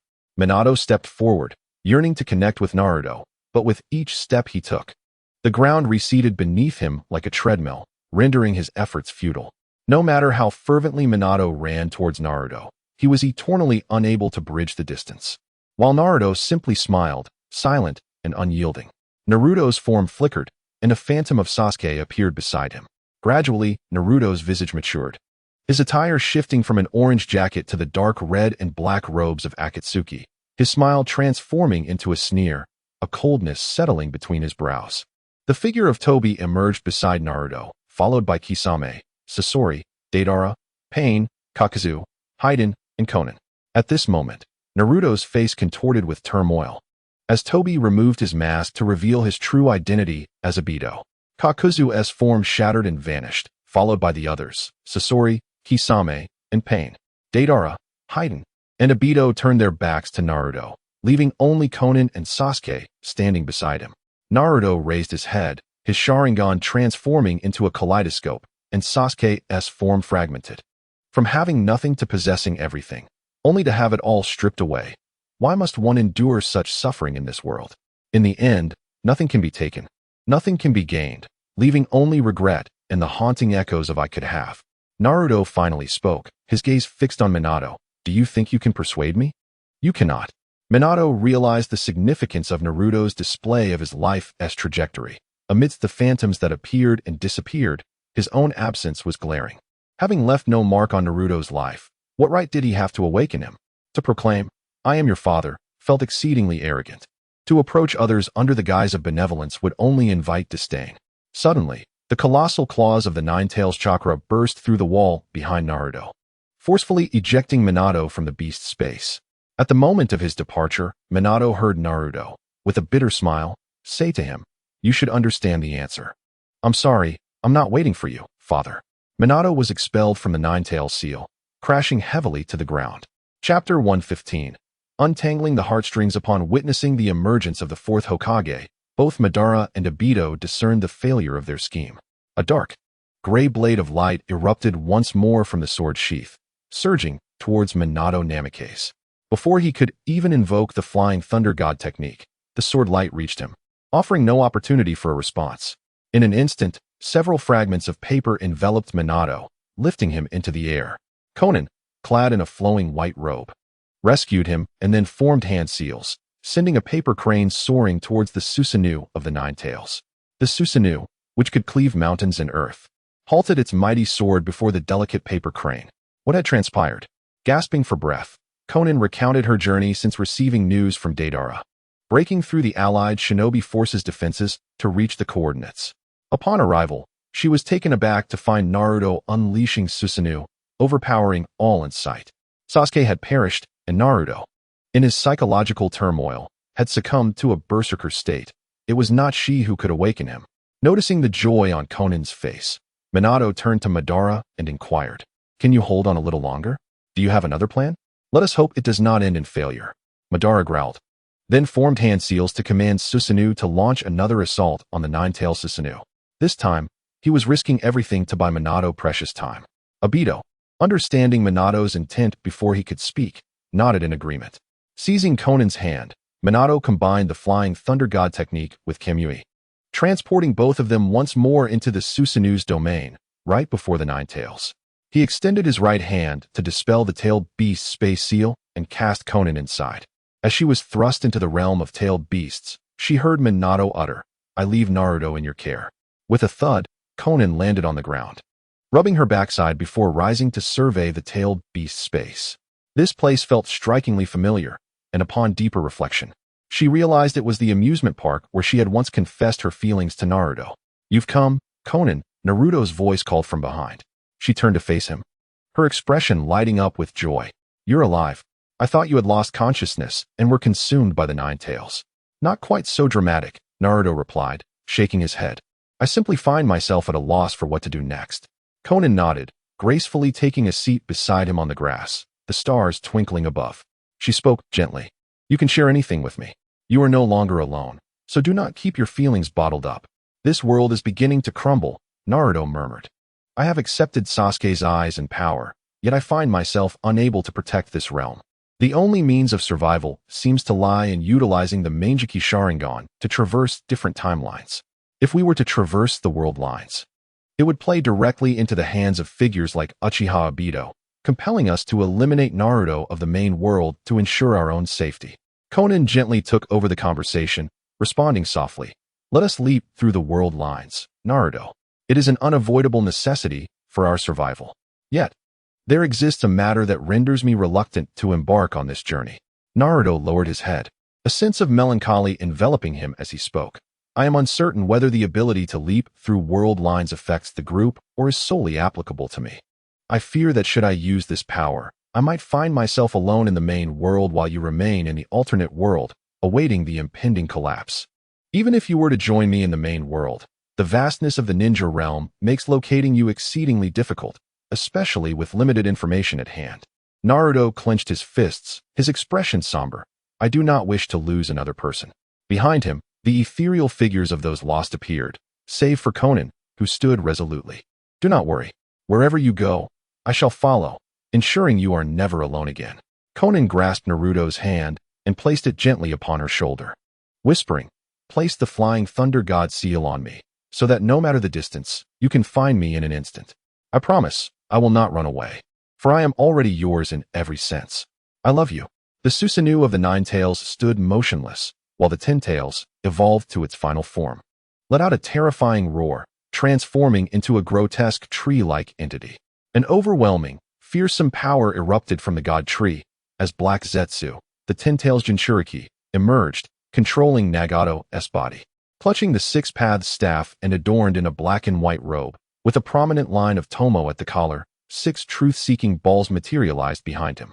He gazed skyward, his voice resonating like a mighty bell. It is time to commence the infinite Tsukuyami.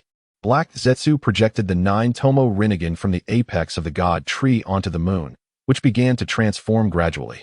Since the infinite Tsukuyami was initiated through the Ten Tails Rinnegan, the process would unfold slowly, requiring at least 10 minutes of preparation.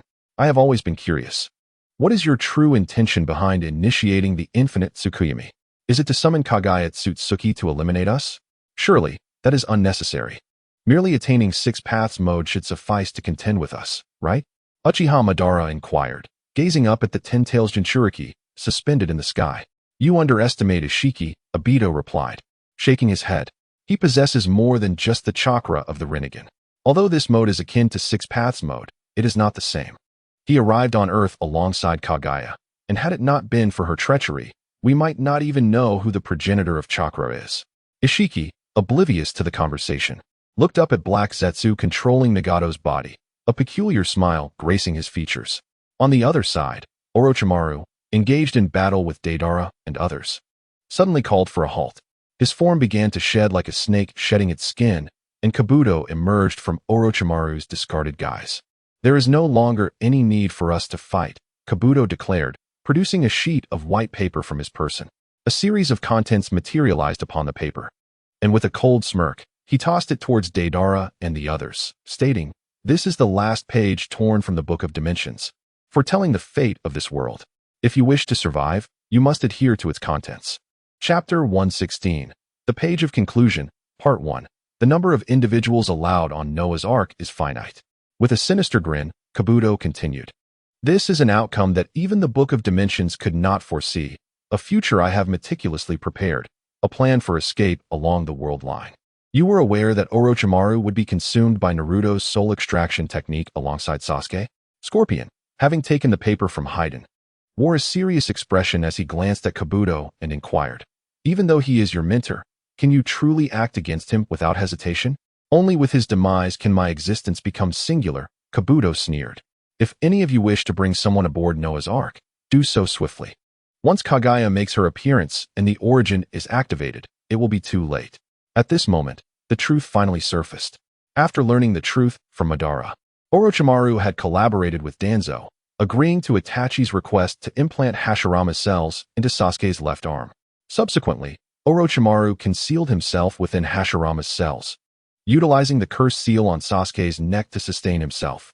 In order for Naruto to use the origin to extract him from this impending shattered subworld, he had to leverage Sasuke's body as a bargaining chip.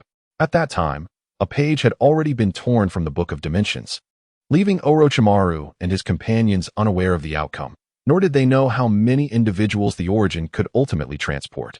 However, the one who had torn the last page was, in fact, Kabuto. Through the foresight granted by the final page, Kabuto realized that to secure his passage on Noah's Ark, he would need to ensure Orochimaru's death. Thus, he issued a breakpoint on the cursed seal, which allowed Sasuke the opportunity to invoke the endpoint, leading Naruto to use the soul extraction technique to consume both himself and Orochimaru. Kabuto's desired conclusion hinged on 3 conditions. 1.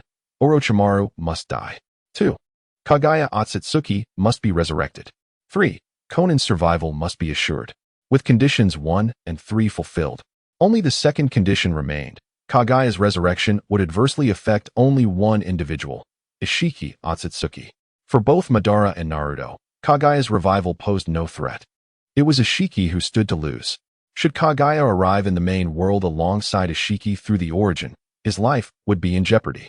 Currently, Kagaya possessed her peak strength, and a confrontation with Ishiki would undoubtedly leave him in peril.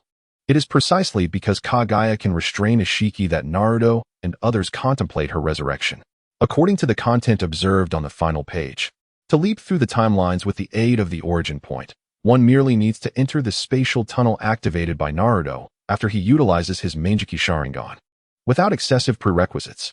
However, it is crucial to ensure that Konin can enter the tunnel during this period. Otherwise, an emotionally unstable Naruto might induce a catastrophic collapse of the tunnel, a scenario that the final page suggests is an inevitable outcome.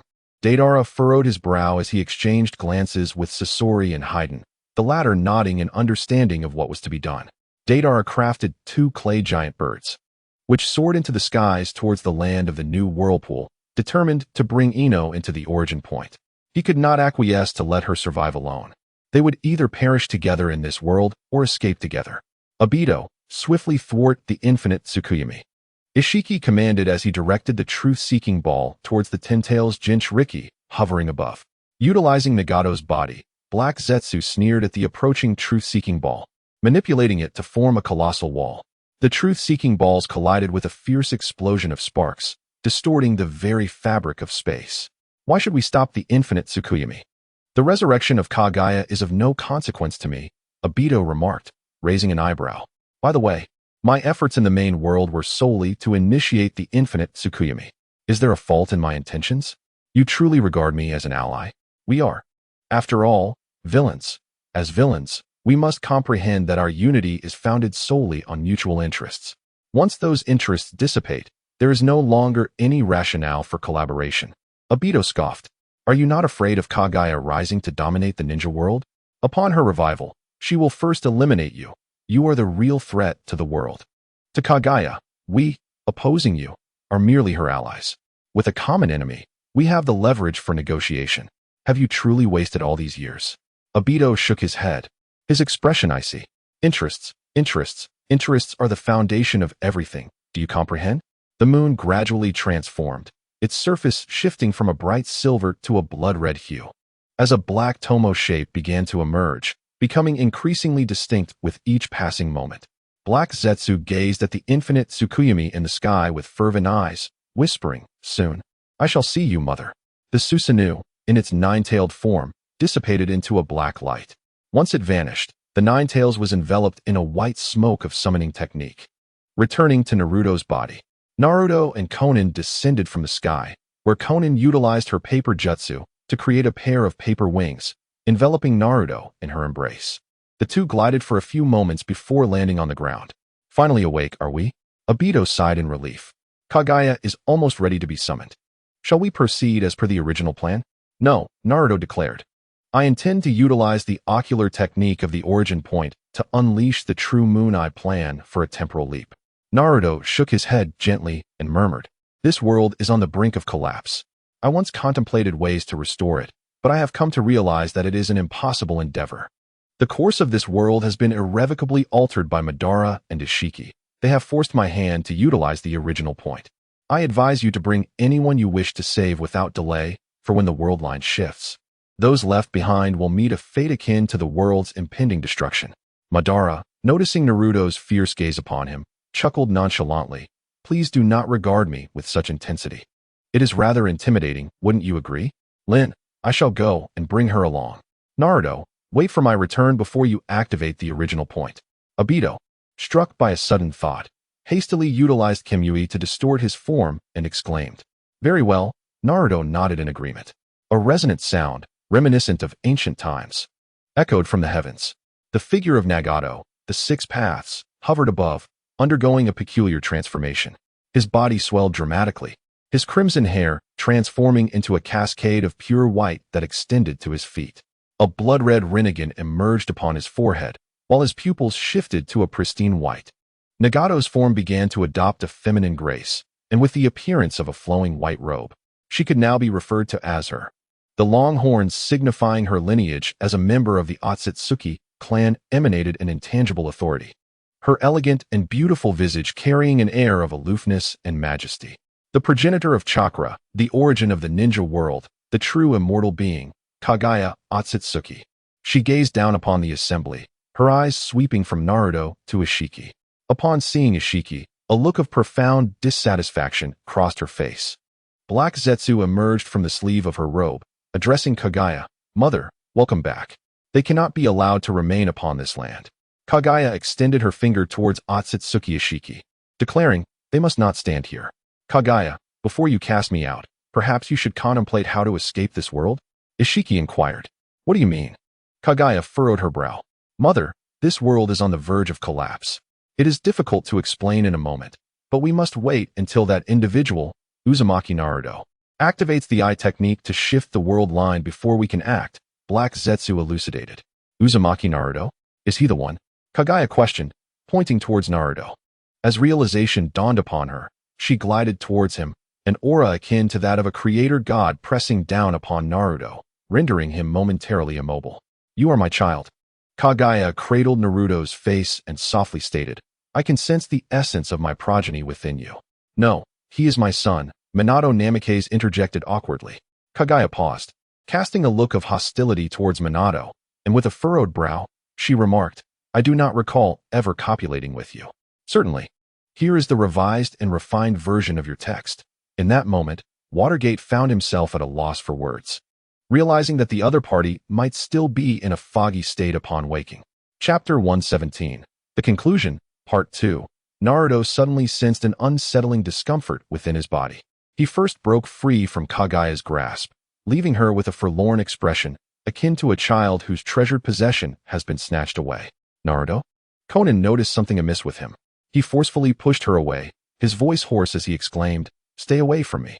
Suddenly, a massive white serpent erupted from Naruto's back, its head resembling Orochimaru, who wore a chilling smile as he proclaimed, I knew that Sasuke would resort to this. I have long devised a ninjutsu that allows me to survive temporarily after being absorbed by the soul-stealing technique. Since I cannot board Noah's Ark and escape, neither shall you. All of you shall remain here as companions in demise. What a farce. The conclusion page has never depicted this scene. The hurriedly arriving Kabuto gritted his teeth, charging towards Orochimaru in an attempt to slice through his phosphorescent form with a scalpel. Kabuto, my prideful disciple, my body is intertwined with Naruto's heart. If you sever my form, Naruto's heart will also suffer. Should Naruto perish, you will be unable to traverse the world lines, and together we shall be buried here. Orochimaru laughed heartily. From the shadows, a sinister smile crept across the face of Amain. Although she could not foresee the ending, she anticipated Kabuto's attempt to steal the conclusion page. Thus, she split her body in two. Kabuto initially believed he had pilfered the final page, but it was, in fact, the central page of the book. The story was only half told, and everything remained unfinished. Before you are completely overtaken, quickly activate the origin point. Kabuto discerned a hint of urgency and called out to Naruto. Otherwise, once Orochimaru seizes control of your body, there will be no chance to activate the origin. Obito and the others had yet to return. Naruto clenched his teeth, cold sweat beading on his forehead, nearly grinding his teeth to dust. His fists crackled as he tightened his grip. Orochimaru was not bluffing. He had indeed implanted himself within Naruto's heart. If Orochimaru were harmed, Naruto would also face dire consequences. In such times, we need not concern ourselves with them. Kabuto bellowed in frustration, "Let them perish. Do you wish to witness your own destruction alongside Konan in this world? Quickly activate your ocular technique. It is too late." Orochimaru's laughter rang out with derision. Naruto felt his body begin to rebel against him. His Sharingan was forcibly sealed shut, and several white serpents emerged from his arms, lunging towards Konan. She was momentarily caught off guard, unable to react in time to evade, as the serpents viciously sank their fangs into her arms, pinning her to the ground. "Bastard!" Using the flying thunder god Kunai, Swayman severed the long serpent, marking the first instance in his life where he uttered a curse. His fury had reached a boiling point, yet he found himself utterly powerless. As two black rods emerged from Kagaya's sleeves, her anger palpable, she prepared to unleash the bone-killing technique upon Orochimaru. However, Black Zetsu swiftly intervened, stating, "No, mother. If you kill him, Naruto will perish as well. Is there any jutsu you possess that can extract Orochimaru? Most techniques, to some extent, would harm the symbiote. Especially since this creature has grown in the heart. A slight miscalculation could lead to death." Kagaya softly replied, discontent, as she approached Orochimaru and raised her fist to strike his head. Even a being as arrogant and deranged as Orochimaru dared not speak foolishly in her presence, passively enduring her blows. Could this creature truly be one who devoured the chakra fruit? Ishiki pondered silently, observing Kagaya's childish antics. Alas, the switch for the eye technique was under his control. Kabuto gazed at the serpentine mark forming on Naruto's arm and solemnly remarked, "There is no way out. As long as Orochimaru desires it, none of us can escape, and we can only witness this world and ourselves crumble into oblivion, ultimately vanishing from this dimensional universe." "Is that so?" "Not quite." Madara shook his head, a sardonic grin appearing as he regarded Orochimaru. "I have accounted for everything. There will be no oversight as in the primary world." "What do you mean?" Orochimaru asked, bewildered. At that moment, the space beside Naruto distorted as Obito, accompanied by Rin and a squad of elite personnel from the Land of Waves, arrived. Deidara, riding a clay giant bird, returned alongside Ino and others, even bringing Inoki and Meitarumi along.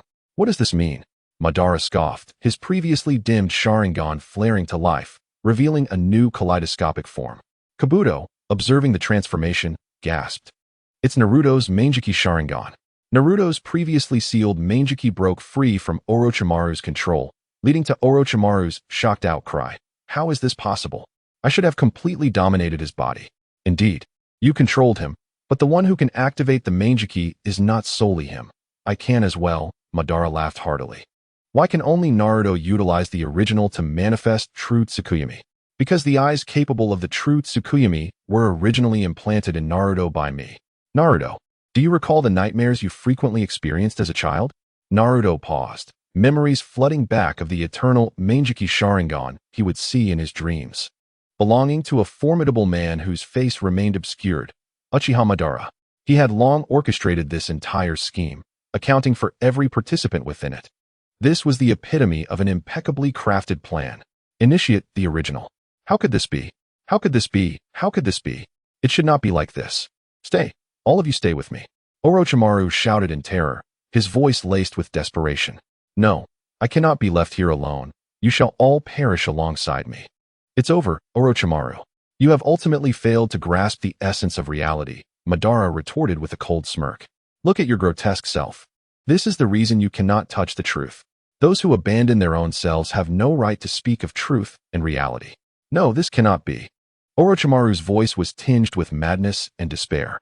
In that moment, Naruto's eyes erupted with a terrifying chakra, manifesting a circular black tunnel space before him. Blood streamed from his eye sockets, yet he did not cease the tunnel's formation. Kagaya had intended to strike Orochimaru several more times, but under Black Zetsu's urging, she had no choice but to enter the tunnel first. Following Kagaya was Otsutsuki Ishiki, who, despite his reluctance to share a timeline with Kagaya, had no other option now. Concerning his plans, it seemed he would have to deliberate further. Obito and Deidara, along with a multitude of others, followed into the tunnel space. At this moment, Naruto's kaleidoscopic Sharingan was beginning to wane, even with its evolution into the eternal Mizuki Sharingan. The toll of such a jutsu that affected the very fabric of reality was overwhelming. Kabuto glanced at Orochimaru and softly spoke, "Farewell, sensei." With that, he too stepped into the tunnel. Farewell to another world, Uzumaki Naruto. Madara chuckled softly as he strode into the spatial tunnel, his imposing figure finally revealing signs of fatigue. After enduring countless hardships, what exactly was it that he sought? A power that transcends all living beings? Perhaps it was simply a boy named Izuna. Minato intended to enter the tunnel, but suddenly, he realized something.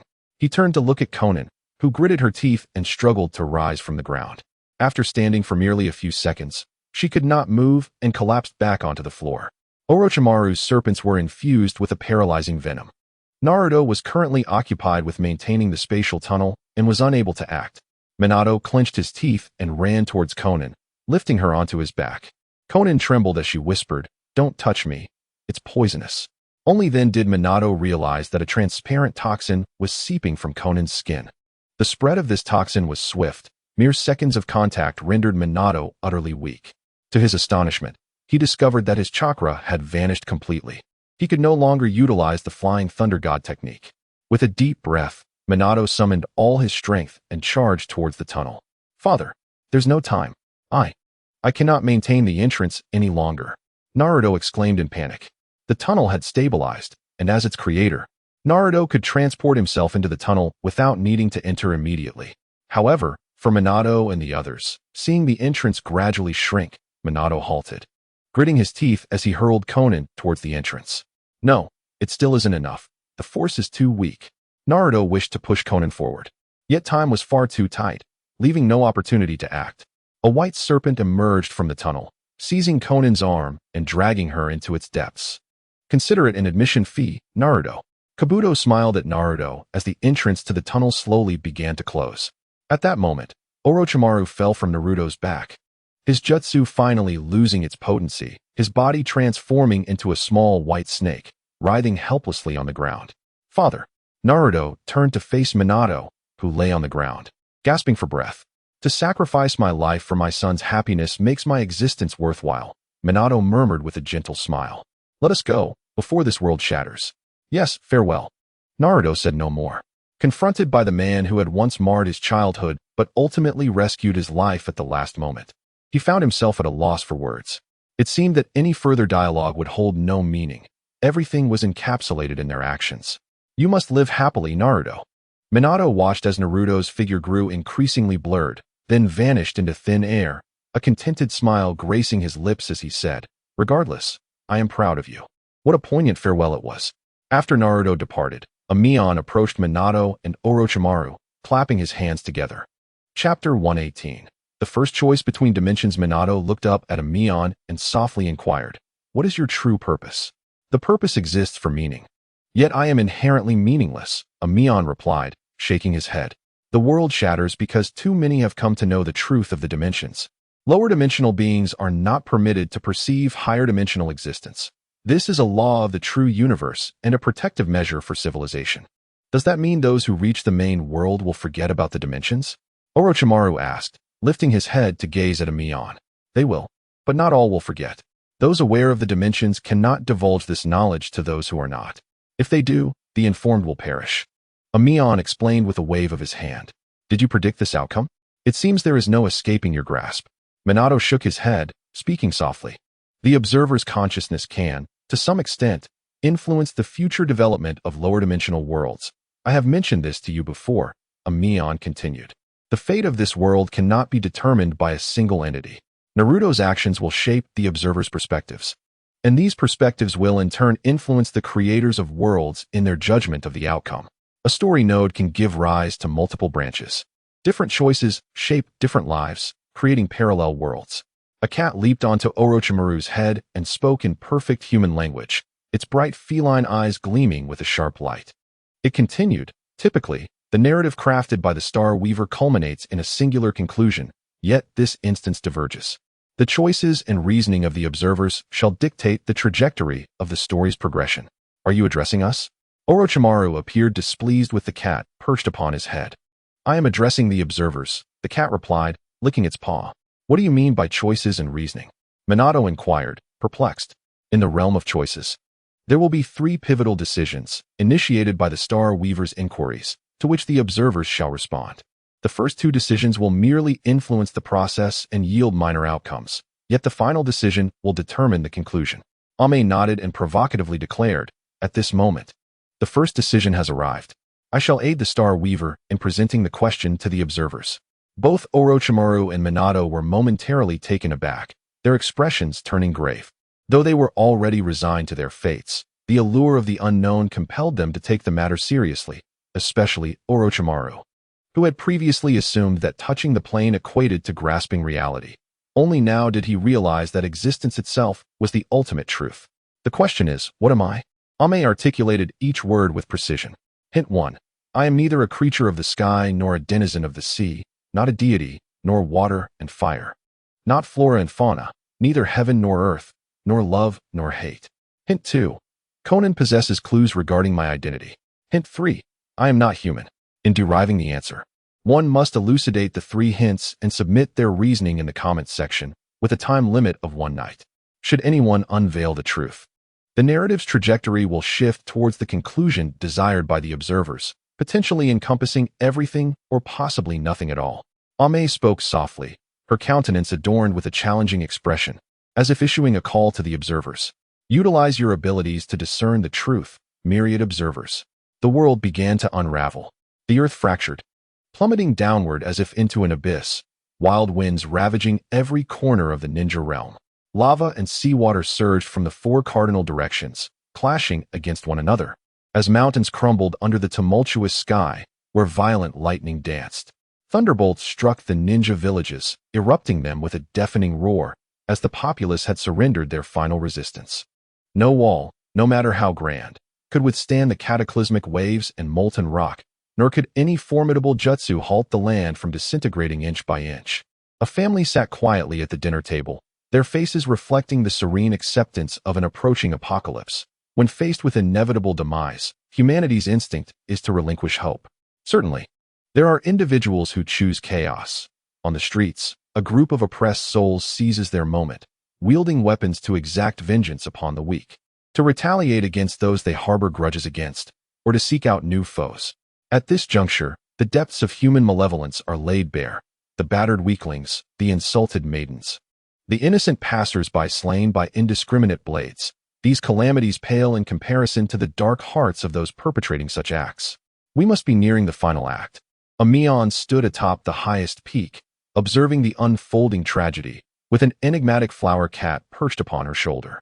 Gazing upon this extreme apocalypse, she whispered softly, "Boom." A violent surge of energy erupted from the Earth's core, causing the planet to fracture from its center. The ultimate moment had arrived. The azure sphere shattered, reminiscent of a chocolate orb that had endured too much turbulence. The sound of its rupture was so intense that it shattered the eardrums of humanity. The oceans began to float, forming solid matter amidst the endless abyss of space. At this instant, the true visage of the subworld's cosmos was revealed: desolation. A stark wasteland devoid of other celestial bodies, where even the sun and moon appeared as mere flat surfaces. The subworld, conjured by the star manipulators, is subjective. When the protagonist has not traversed certain realms, those realms do not exist in the subworld. Even the sun and moon, lacking the necessary descriptions and settings, manifested only as 2-dimensional representations rather than 3-dimensional entities.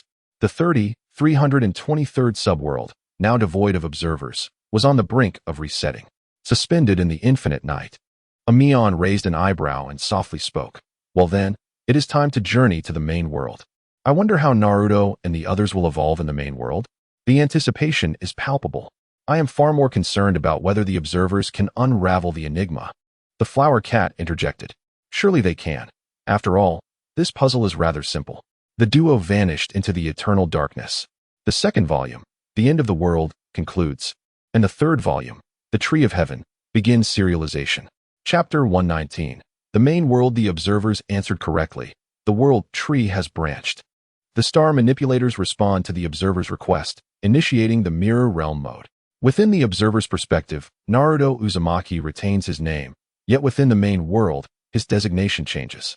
Since the conclusion of the Fourth Shinobi World War, the world has entered a brief period of peace.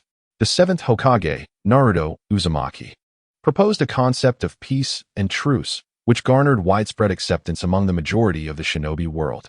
Thus, an era of tranquility dawned. During this peaceful epoch, the economies and trade of various nations flourished rapidly, and the entire shinobi realm thrived, with high-tech innovations emerging in abundance. In just over a decade, the shinobi world underwent a significant transformation. For instance, in the Land of Fire, the Hidden Leaf Village, known for its military prowess among the 5 great nations, has expanded its ninja school's capacity significantly. Even students from remote areas can conveniently commute to and from school using free lightning transports. The traditions of wartime have been largely preserved, with the Chunin exams standing out as the most iconic. However, unlike in the past, the exams in this era of peace are devoid of the aggression and brutality characteristic of former times, leaning more towards performance. Nevertheless, the shadows birthed by this tranquil age are not few. Do you look down on me? A towering youth clad in the Konoha Ninja Academy uniform viciously kicked a blonde boy to the ground. Who would have thought that someone who resembles the 7th Hokage would turn out to be such a weakling? Ha ha ha. The youth's lackey pointed at the blonde boy, mocking him loudly. I remember your name. Uzumaki Naruto, right? How pathetic. How can someone like you dare to claim the Uzumaki surname? Uzumaki Naruto. The very blonde boy in question slowly pushed himself off the ground. He raised his gaze towards the lackey and murmured, My name is Uzumaki, not Whirlpool. Who the hell are you to nitpick? A punch from the lackey landed squarely in Naruto's abdomen, sending him crashing back to the ground. The lackey then signaled to the others, who, understanding the cue, surged forward to rain down blows upon Naruto. The ringleader of this group was a student named Tamura Nobuyuki, notorious within the academy as a bully who often roamed with a gang to extort protection fees from other students after school. Those who refused faced immediate violence, displaying a blatant disregard for reason. Nobuyuki particularly enjoyed harassing Naruto, for the latter bore an uncanny resemblance to the 7th Hokage, even sharing a similar name. Yet his personality was timid and his abilities lacking. This perceived insult to his idol fueled Nobuyuki's relentless torment, which escalated to the point where he realized Naruto would not even attempt to resist. The more he bullied, the more Naruto silently endured, intensifying Nobuyuki's penchant for cruelty. Beat him to death. After all, he has no parents. No one will mourn his demise. Nobuyuki bellowed savagely. Just as he prepared to join the fray, a shadow clone appeared behind him, raising its right leg and delivering a powerful kick to his head. Bang! The force of the blow left Nobuyuki dazed, and as he stumbled, 2 more shadow clones appeared on either side of him, each delivering a punishing punch to his abdomen. Boom! Nobuyuki flew backward, crashing into a large tree. A girl with short black hair charged into the crowd, utilizing her taijutsu to repel the lackeys who were assaulting Naruto.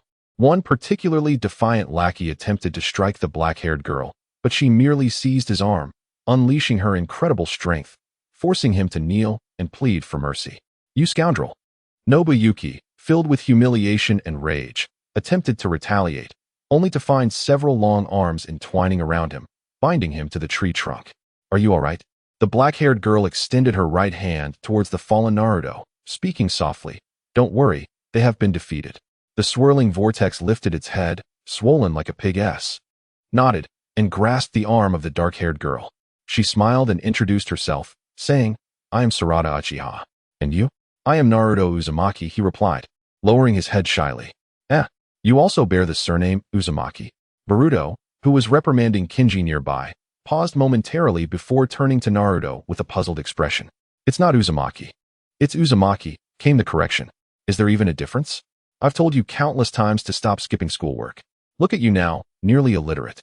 Mitsuki raised an eyebrow and spoke to Boruto. It's so noisy. Why are you, Mitsuki, just as bothersome as a nagging mother? Boruto covered his ears, wearing a look of disdain towards Mitsuki. Speaking of which, how can there be such bullies in our school? Sarada glanced at her companions, furrowing her brow as she coldly declared, This is truly disgusting. Listen well, you are not to lay a hand on any student in our school from now on. If I see it, I will teach you a lesson each time. Who do you think you are? What gives you the right to speak to me like that? Kinji shouted indignantly. You've already invoked the Uchiha name, and you still don't know who she is? Boruto raised an eyebrow and replied. Kinji was momentarily stunned, then trembled violently, his followers gazing at Sarada with expressions of disbelief. Kinji suddenly thought of something, swallowed hard, and said, "Could she be the daughter of the legendary Uchiha Sasuke? The shadow of the supporting force? I am Sarada, not the daughter of someone, so remember that," Sarada said, her brows knitted in displeasure. After rescuing Naruto, Uzumaki, the trio from Team 7 tied Kinji and his followers to the same tree and, as usual, headed towards the burger shop. Meanwhile, Naruto hurried back to the dormitory as the crisis subsided.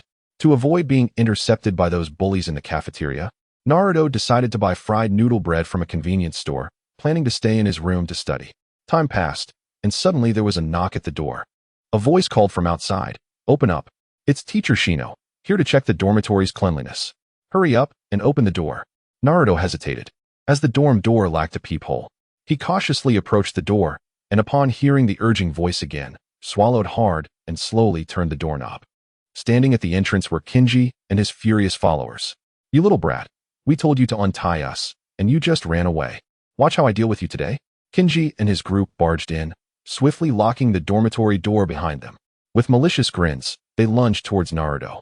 And Kinji led the charge, delivering a punch to Naruto's face, forcing him to stumble back until his waist collided with the cabinet, causing him to wince in pain. "This is just the beginning," Kinji exclaimed excitedly as he swung another punch towards Naruto's head. Bang! Naruto suddenly extended his hand to catch the fist. Exerting force with one hand, he deftly twisted and shattered the bones in Shinji's hand. At the moment, Shinji let out a blood-curdling scream. Naruto leaped with one foot and delivered a powerful kick to Shinji's cheek.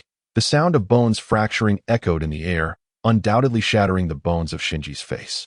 This display was even more brutal than Boruto's previous beatings. "You all are incredibly bothersome, constantly seeking trouble and demanding money from me. I have given you what you wanted, yet you still waste my time." Uzumaki Naruto clicked his tongue and slowly approached the 5 companions and Shinji, his voice cold. "I wish to avoid drawing too much attention. Do you understand? Since you have so conveniently created an inconspicuous battleground, I shall indulge you in a delightful game. Why you? Don't come any closer." Seeing their leader easily subdued, the lackey panicked. Having previously locked the door with a malicious grin, he now struggled desperately just to unlock it. Naruto stood on the edge of the bed. Then, using his toes for leverage, he shifted his body to the side and delivered a kick to the lackey's back, sending him crashing to the ground with a dull thud as his head struck the floor. "You scoundrel!" The other lackeys, realizing escape was futile, charged forward collectively to assault him, confident that they could overpower him in numbers. However, they were sorely mistaken. With a swift hand sign, Naruto summoned 10 shadow clones, each wielding a Chidori, which they precisely pierced through the hearts or skulls of their adversaries. Blood mixed with brain matter splattered forth, and Naruto, with a chilling expression, remarked, "What a mess you've made, truly infuriating individuals." Chapter 120. The 2 school beauties. Have you heard? That Tamura Shinji has gone missing, along with his lackeys. No one knows where they've disappeared to. Those parents even came to confront Principal Irika. That's outrageous. What does it have to do with Principal Irika? Besides, those individuals were never upstanding citizens. I'm pleased they vanished. Later, the 7th Hokage emerged to resolve the matter, truly deserving of his title, as he managed to persuade those parents without a single blow or weapon. I admire him so much. Myanmar bowed his head, diligently working on his assignments and exam papers, seemingly unaffected by the chatter of the surrounding students. The sound of his pen scratching against the paper was clear and pleasant. Naruto-kun, a girl with soft pink hair, stood beside Myanmar, donning the female ninja school uniform, her pleated skirt swaying gently in the breeze, her fair face adorned with a charming smile. "Is there something you need, Suzuki-san?" Naruto inquired shyly, lowering his gaze. Suzuki was renowned as one of the 2 school beauties at the Ninja Academy, with admirers lining up from the classroom to the school gate. While it may sound exaggerated, it was indeed the truth. What captivated most was her exquisite taste in attire, complemented by her noble lineage, exuding an elegance that left all boys in awe. "Today, I have some matters to attend to outside. Could you kindly assist me in completing today's assignments?" Suzuki bent down, whispering softly into Myanmar's ear, her voice as gentle as a breeze. Naruto often helped Suzuki with her homework, partly due to the difficulty of refusing a girl's request, and partly because he found himself rather idle. This proximity led some boys in the class to harbor jealousy towards Naruto. Being so close to Suzuki seemed like a dream to them. "I'm sorry, but I also have some matters to handle today," Naruto replied, raising his head and awkwardly declining. This left Suzuki somewhat bewildered. It was her first time being rejected in this school. Typically, anyone she approached would display a look of honored surprise. Yet this fellow dared to refuse? What could possibly be more significant than me? Suzuki bit her lip, expressing her dissatisfaction. "Well then, since Myanmar has things to do, I won't impose further. There should be other classmates available. I'll go seek someone else." Her words were laden with ulterior motives, which Naruto readily discerned. But he chose to disregard her. If not for his concern about being discovered by the hidden Otsutsuki Ishiki lurking in the main world, he would have defiantly raised his middle finger at Suzuki and hurled insults at her. Why is this person not reacting at all? Suzuki furrowed her brow, watching Naruto, who remained engrossed in his homework, seemingly oblivious to her presence, her heart brimming with discontent. "Oh, I see. This fellow seeks to employ the tactic of feigned indifference to cultivate a sense of dependency in me. Humph, what an absurd dream. Am I, Suzuki, someone you can aspire to? Merely a tool for completing assignments. I can procure as many as I desire." Suzuki thought fiercely to herself. Myanmar, just as the others were eager to approach Suzuki, a head popped through the classroom door. It was adorned with flowing light blue hair, cascading like a waterfall, tipped with a beautiful white paper flower. The girl's adorable face radiated with anticipation and joy as she gazed at Naruto, exclaiming, "Let's go out and play. We made plans yesterday. It's Conan." "My goodness, Conan." She actually invited Naruto out. "Is this real? This is impossible. What could Myanmar possibly offer?" Once again, the crowd was stunned. The Ninja Academy boasted two prominent beauties, the elegant and classical Suzuki, and the cool yet warm-hearted Conan. Admirers of both frequently quarreled over who deserved the title of schoolflower. At this moment, Naruto, who usually remained unnoticed and often bullied, had rejected Suzuki while being invited out by Conan. This revelation struck the onlookers as shockingly, as if a meteor were to fall upon their school. Naruto set down his homework and pen, swiftly walking over to Conan, who embraced him excitedly, saying, "Finally, we have a chance to hang out together. Myanmar, shall we go to the amusement park?" Observing the delicate demeanor of Xiaonan, the boys felt as though a large lemon had been thrust into their mouths, instantly dampening their spirits. Even the comic book in their hands lost its allure. So it was Xiaonan who had caused my abandonment? Yet, surely she was merely leveraging him. For a fool like him would wag his tail in joy at the slightest gesture of kindness. Suzuki's eyes darted around, her competitive nature surging forth. And a chilling smile crept across her lips as she addressed Xiaonan and Naruto. "Ah, so it is little Xiaonan. It has been quite some time. How have you been?" "Very well, especially now that I've seen Naruto." Xiaonan's unwavering affection for Naruto visibly irked Suzuki. "Who exactly is Naruto-kun to you?" Suzuki inquired, scratching her cheek with her finger. The room fell silent, all eyes on Xiaonan, who Suzuki had anticipated would hesitate before responding. Instead, Xiaonan answered promptly, "He is my boyfriend. No, rather my husband." Suzuki nearly choked on her own shock, staring at Xiaonan in disbelief. "Are you certain you want to marry him? Surely you jest. There must be limits to this charade." "Charade?" Xiaonan furrowed her brow, then rose on her tiptoes to plant a light kiss on Naruto's lips, as if to flaunt and assert her claim. "He is indeed my husband. What of it?" A wave of astonishment rippled through the room, discussion among the classmates reaching a fever pitch. Suzuki's face twisted in anger as she clenched her fists, an inferno of unspoken rage swelling within her, her eyes seemingly ablaze. "Xiaonan is far too ostentatious," Naruto murmured softly. "I simply cannot stand seeing you bullied," Xiaonan replied, her head drooping in disappointment. "Do you not like it?" "I do, as long as it is you who does it." Naruto responded with a resigned tone, affectionately ruffling Xiaonan's hair, a blissful smile gracing his face. "Xiaonan, Naruto, just wait." Suzuki seethed, her teeth nearly grinding to dust as she plotted her revenge. Chapter 121. The seventh Hokage. On the streets of Konoha, couples in love strolled by. And clad in her Ninja Academy uniform, Xiaonan clung to Naruto's arm like a little girl, because that is precisely what she was. "Don't run away, Kai-bai."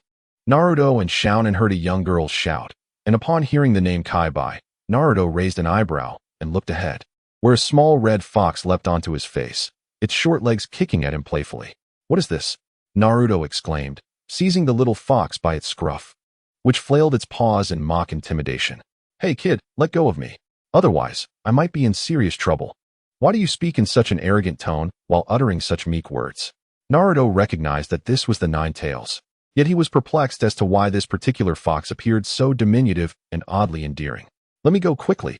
That woman is about to arrive," the Nine Tails shouted, its formidable fox eyes betraying a clear sense of fear. "That woman?" Naruto pondered, when suddenly, a small girl with blue hair appeared around the corner. Her face bore the distinctive 6 whisker marks, and her deep blue eyes reflected concern. The tuft of hair on her head stood erect like an antenna upon spotting the Nine Tails. Is this a new type of radar? Naruto couldn't help but think to himself. Run, run, run. The Nine Tails flailed its limbs comically, a sight that was almost amusing. "I found you, Nine Tails." The little girl dashed toward Naruto, who suddenly felt a sharp pain in his fingertip. The Nine Tails had bitten him in its haste, and with a burst of speed, it fled into a narrow alley, its desperate energy making Naruto feel a twinge of embarrassment. Just how terrifying must that woman be to instill such fear in the Nine Tails? Konan observed the child, whose youthful appearance and demeanor were undeniably cute, and her lips twitched slightly as she murmured. The Nine Tails had scarcely taken a few steps before colliding with a middle-aged man, whose golden crew cut and composed demeanor radiated maturity. His azure eyes sparkled like precious gems, and Naruto blinked in surprise, his gaze filled with a strange emotion. "You mustn't run about carelessly, Nine Tails," the 7th Hokage chuckled, lifting the fox by its neck and holding it aloft. "Indeed. I merely stepped away for a moment to read a comic," and Nine Tails dashed off. "Does Nine Tails dislike me?" The little girl lowered her head, a crestfallen expression adorning her face as she softly inquired. "It's not a matter of like or dislike." The Nine Tails softened upon seeing her disheartened visage. It was difficult to scold such an adorable girl when she looked so forlorn. "May I have a hug?" the little girl asked, extending her arms with hopeful anticipation. The Nine Tails hesitated briefly, glancing at the 7th Hokage, before hopping into the girl's embrace. She gleefully nuzzled her cheek against the Nine Tails, her innocent demeanor radiating warmth and healing. "Let us have a child as well," Konan suddenly suggested. "What are you saying? We are but children ourselves, barely 12 or 13. Naruto lightly tapped Konan on the head, exclaiming, "Father, why are you walking so fast? Let us compete once more." "Is that Naruto?" Boruto rushed over, his words trailing off as he noticed Konan and Naruto walking together, with Konan nestled against Naruto's arm, a sight that evoked envy from onlookers. "Ah, good evening, Boruto-kun." Naruto chuckled lightly as he approached the 7th Hokage, who seemed to sense something and scrutinized him for a moment before inquiring. "You remind me a bit of myself when I was a child." As a devoted fan of the 7th Hokage, he had emulated his attire somewhat. Naruto smiled, then glanced at the striking Hokage cloak behind the 7th Hokage and softly asked, "May I pose a question to you, esteemed 7th Hokage?" The 7th Hokage paused, then broke into a warm, sunny smile, replying, "Of course, feel free to ask." If the 7th Hokage's childhood was filled with insults and bullying, would he still aspire to protect the Hidden Leaf Village? Naruto articulated each word carefully. "Absolutely," the 7th Hokage responded. "Because the village is home to my cherished comrades and friends who extended their hands to me during my loneliest moments." The 7th Hokage's expression turned slightly perplexed. He sensed that this young boy was no ordinary child, though he could not quite pinpoint what made him so unique. What if all those comrades and friends were gone? Naruto inquired quietly, recalling Sasuke's final moments, that boy who had always embodied a pure stream of clarity. "I would protect them," he asserted. "I understand now," Naruto said, raising his gaze to meet the 7th Hokage's eyes, a cold smile unfurling at the corners of his mouth. "You are merely donning that cloak out of sheer luck. You encountered good companions and teachers, enduring a lonely yet not hopeless childhood. We are fundamentally different." Boruto was puzzled. Having known Naruto as an introverted boy who rarely met others' eyes, now he seemed transformed, akin to an exceptionally sharp blade. "Who are you really?" The 7th Hokage was wholly taken aback, while Kurama also turned his gaze toward Naruto. When Kurama had collided with Naruto's face, he sensed an unusual aura, one he recognized from when he was sealed within the 7th Hokage. Why did he bear such an essence? Kurama pondered silently. In the dimly lit base, a man with an unusual hairstyle spoke up, seated comfortably as grotesque human limbs floated in the petri dish before him. "Who?" inquired a middle-aged man with white hair. clad in a pure black hooded robe and a half-white mask, leaning against the wall with arms crossed. Kaguya, Naruto. Kaguya has become a vessel within Naruto. Just as I had previously predicted, Naruto has become Kaguya's host, the man said coldly. Our immediate priority is to locate Orochimaru, who possesses the pages of destiny. Only by finding him can we possibly ascertain the coordinates of the Book of Dimensions, and only by obtaining the book can we ensure our victory. You will keep an eye on things in the Hidden Leaf, Guaishin. Understood. The white-haired man tightened his hood and responded softly.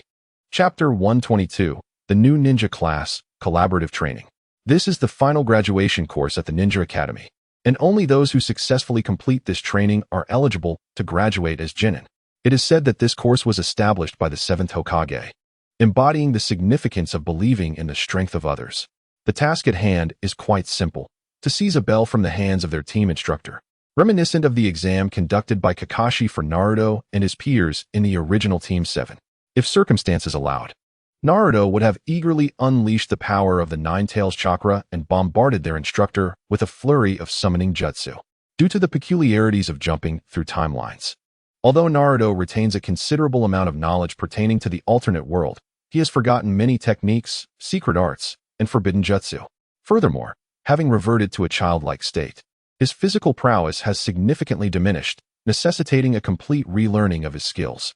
At present, he cannot perceive the existence of the Sharingan or Byakugan.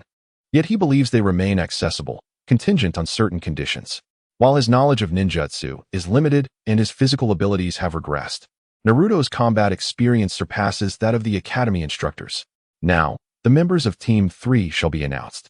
The now middle-aged Shino Aburame clapped his hands, signaling everyone to focus their attention on him. For reasons unbeknownst to him, Naruto found himself unable to suppress a chuckle at Shino's dark green attire and the peculiar item resembling glasses on his face. The first member of Team 3, Naruto Uzumaki. Stepping forward at the mention of his name, Naruto felt Boruto's gaze shift towards him, tinged with complexity. Boruto? What is the matter? Mitsuki, sensing something amiss, nudged Boruto with his elbow and inquired in a gentle tone. Nothing, really, Boruto replied, shaking his head and burying his thoughts deep within, choosing silence in response. The second member of Team 3, Kinshiki, a girl with purple braided hair, donned in an outfit reminiscent of a sailor's uniform, stepped forward. Her eyes mirrored the hue of her hair, and her fair skin exuded a gentle flush as she wore a serious expression. Please take care of me, Naruto-kun, Kinshiki said softly as she stood beside him. Yes, likewise, Naruto nodded in acknowledgement. The third member of Team 3, the Wabu Ketsuno, a tall boy with a red hood and black eyes, stepped forward, gripping a long black staff. His stature exceeded Naruto's, and he was a student who had studied abroad for 2 years due to his academic performance. Though his grades were mediocre, his physical and ninjutsu skills were superior to most of his contemporaries, owing to his extended training.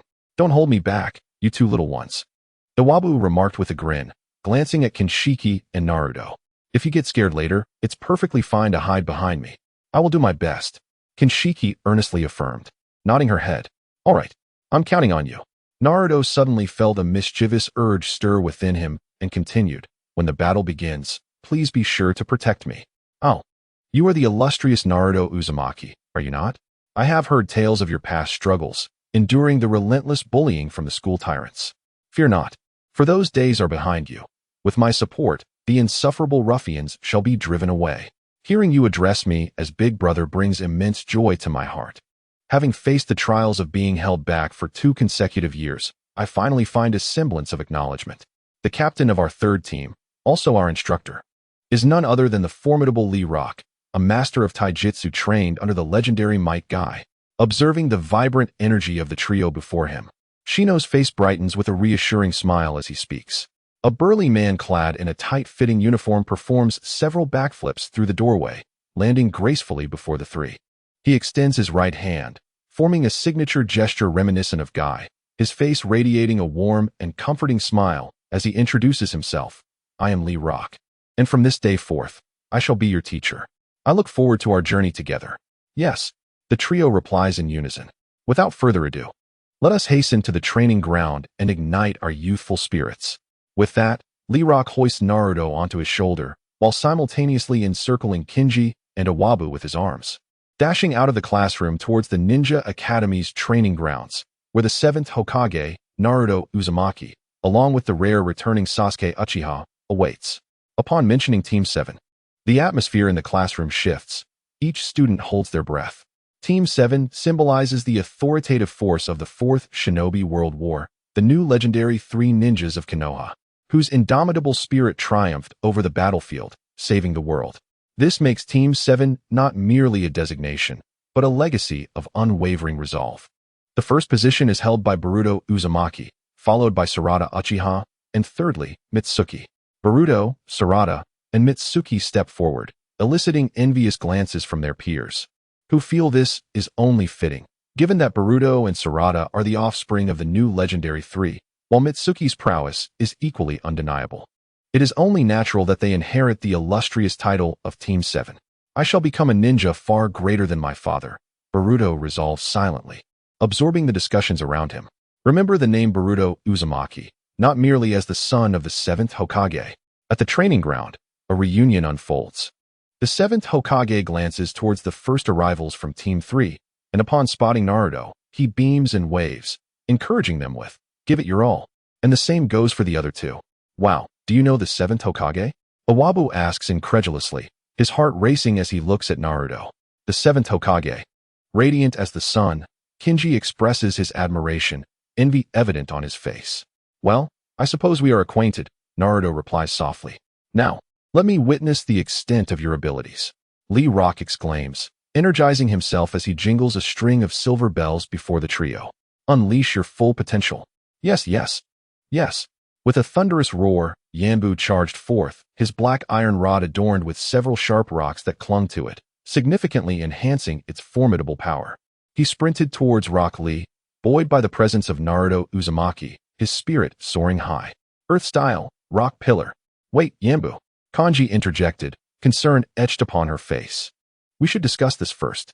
It's perilous for one person to face a Jonin teacher." "Naruto, do you have a plan?" "Let Yanbu test the waters first," Naruto replied, raising an eyebrow.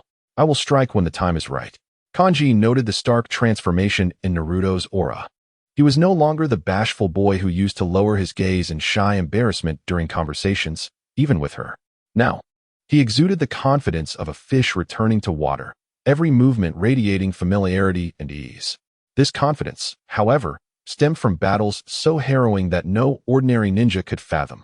The rock rod swiftly swung towards Rock Lee, who adeptly evaded the blow and retaliated with a rapid kick aimed at Yanbu's wrist. Despite the pain, Yanbu gritted his teeth, tightened his grip on the rod, and launched a second assault. However, while Yanbu's physical prowess was among the best in his class, he found himself outmatched by Lee's specialization in taijutsu. The sheer force and speed of Lee overwhelmed him, and soon, Yanbu found himself reeling from a flurry of strikes, ultimately sent sprawling to the ground. Instinctively, Yanbu glanced at the 7th Hokage, who regarded him with a smile, as if offering encouragement. Clenching his jaw, he reversed his grip on the rod to block Lee's relentless onslaught. He intended to unleash an earth style, earth wall for defense and retreat to strategize with Naruto and the others, but he quickly realized the difficulty of this endeavor. Lee seemed to anticipate his intentions, delivering a continuous barrage of attacks that left no room for Yanbu to form hand seals. Lee stepped onto the rod and executed a spinning kick midair, angling his strike towards Yanbu's shoulder. Had the blow descended upon Yanbu's head, the consequences would have been dire. Just then, a powerful torrent of water surged towards Lee, forcing him to divert his kick to shatter the incoming wave. Seizing the opportunity, Yanbu swung his rod at Lee, who deflected the attack with his elbow and retreated a few steps. This marked Yanbu's first effective strike against Lee. Turning to glance behind him, Yanbu saw Kanji smiling at him, clearly the one who had conjured the water wave technique that had saved him. The thought of being rescued by a girl left him somewhat embarrassed. However, before he could dwell on it, a fierce gust from Lee's incoming attack surged towards him. As Lee quickly readied himself to strike again. During battle, don't lose focus, Lee admonished, his tone light yet firm. "I can't dodge this," Yanbu realized. Yamabu closed his eyes, bracing himself for the inevitable impact. Suddenly, a resounding thud echoed as fists and feet collided. He opened his eyes in a hurry to find Naruto standing resolutely in front of him, his ninja attire billowing wildly from the intensity of the battle. With both hands raised, Naruto shielded himself against Lee's assault, then stepped forward, exerting force to push Lee away. Such rapid body flicker technique, Sasuke remarked, astonished. When I was at the Ninja Academy, I could never achieve such speed. That boy is no ordinary person, Naruto replied softly. Chapter 123, Jianjin Lee, taken aback by Naruto's swiftness, quickly regained his composure and surged forward with a single powerful leap. He had yet to unleash even a fraction of his true strength. With his ultimate technique, the 8 gates, still dormant. Nevertheless, he had already managed to exhaust Yamabu significantly. Watch out for his legs, Yamabu cautioned. Understood, Naruto responded, forming an unusual fist stance. Upon seeing this, Lee hesitated momentarily, as did the 7th Hokage. A pale blue chakra coalesced around Naruto's fist as he charged forward. The two engaged in a flurry of taijutsu strikes, exchanging dozens of blows within mere seconds. Naruto's rapid and precise attacks prevented Lee from retaliating with his leg techniques, showcasing his vast combat experience and leaving Lee feeling somewhat challenged. Where did you learn that gentle fist technique? Lee seized an opportunity, grasping Naruto's elbow as he inquired. I observed, Naruto replied, executing a swift left kick aimed at Lee's knee. Lee raised his foot to meet the attack, and their feet clashed, unleashing a powerful shockwave that cracked the ground beneath them. Jianjin appeared beside Lee, brandishing her kunai, aiming for his waist. Lee dodged the attack just in time. But Naruto capitalized on the distraction, landing a punch on Lee's chin, forcing him to stagger back. Jianjin reached for the bell tied around Lee's waist. Excellent. Such youth is worth igniting. A look of satisfaction spread across Lee's face as a formidable aura erupted from within him, pushing both Naruto and Jianjin back. His muscles tightened, brimming with compressed power, a familiar sight for Naruto, who recognized it as the effect of the 3rd gate of the 8 gates, the life gate. First, eliminate the one with weapons. Lee transformed into a blur, appearing before Jianjin with such speed that she could barely perceive him. In the blink of an eye, he attempted to restrain her, but Jianjin's form dissolved into a puddle, vanishing from sight. Water release, water clone technique. The sounds of splashes echoed as the battle intensified. The shuriken flew towards Xiao Li, who swiftly turned and kicked them all aside. He then glanced at Jianjin, who was forming hand seals. Although he yearned to subdue Jianjin, Naruto quickly approached, leaving Xiao Li astonished to discover that Naruto emanated a chakra identical to his own. Could he also wield the 8 gates? Though he had only opened the 2nd gate, it was sufficient to match Xiao Li's speed. Seizing the moment of Xiao Li's surprise, Naruto delivered a swift kick to his abdomen, propelling him into the air. In an instant, Naruto teleported behind Xiao Li, wrapping his arms around him. Together, they spun and plummeted towards the ground, enveloped in a faint blue chakra as they descended. The tremendous force of their impact created a crater in the earth below. Sasuke, who had merged his gentle fist with the lotus technique, exclaimed in astonishment, "Who on earth is this child?" Yanbu and Jianjin simultaneously formed hand seals. One summoned an earth flow wall, while the other conjured a water formation wall, trapping Xiao Li between the two barriers. Xiao Li retaliated by kicking Naruto aside, only for Naruto's form to dissipate into a puff of white smoke, an indication of the shadow clone technique. The real Naruto had utilized the body flicker technique to evade and now stood before Xiao Li, rapidly forming hand seals. From high above, he unleashed the fire style, great fireball technique towards the ensnared Xiao Li. The fireball exploded, causing both the rock and water barriers to disintegrate. A mere standard fireball lacked the power to shatter such defenses. It was undoubtedly Xiao Li's prowess that had achieved this. As Naruto landed, Xiao Li emerged from the smoke of the explosion, having now opened the 5th gate, the gate of death. His body radiated a pale green energy, and his skin had taken on a brown hue, with his veins visibly bulging. It seems this batch has proven to be quite impressive. Forcing Xiao Li to the 5th gate, the 7th Hokage, Naruto, remarked with a smile.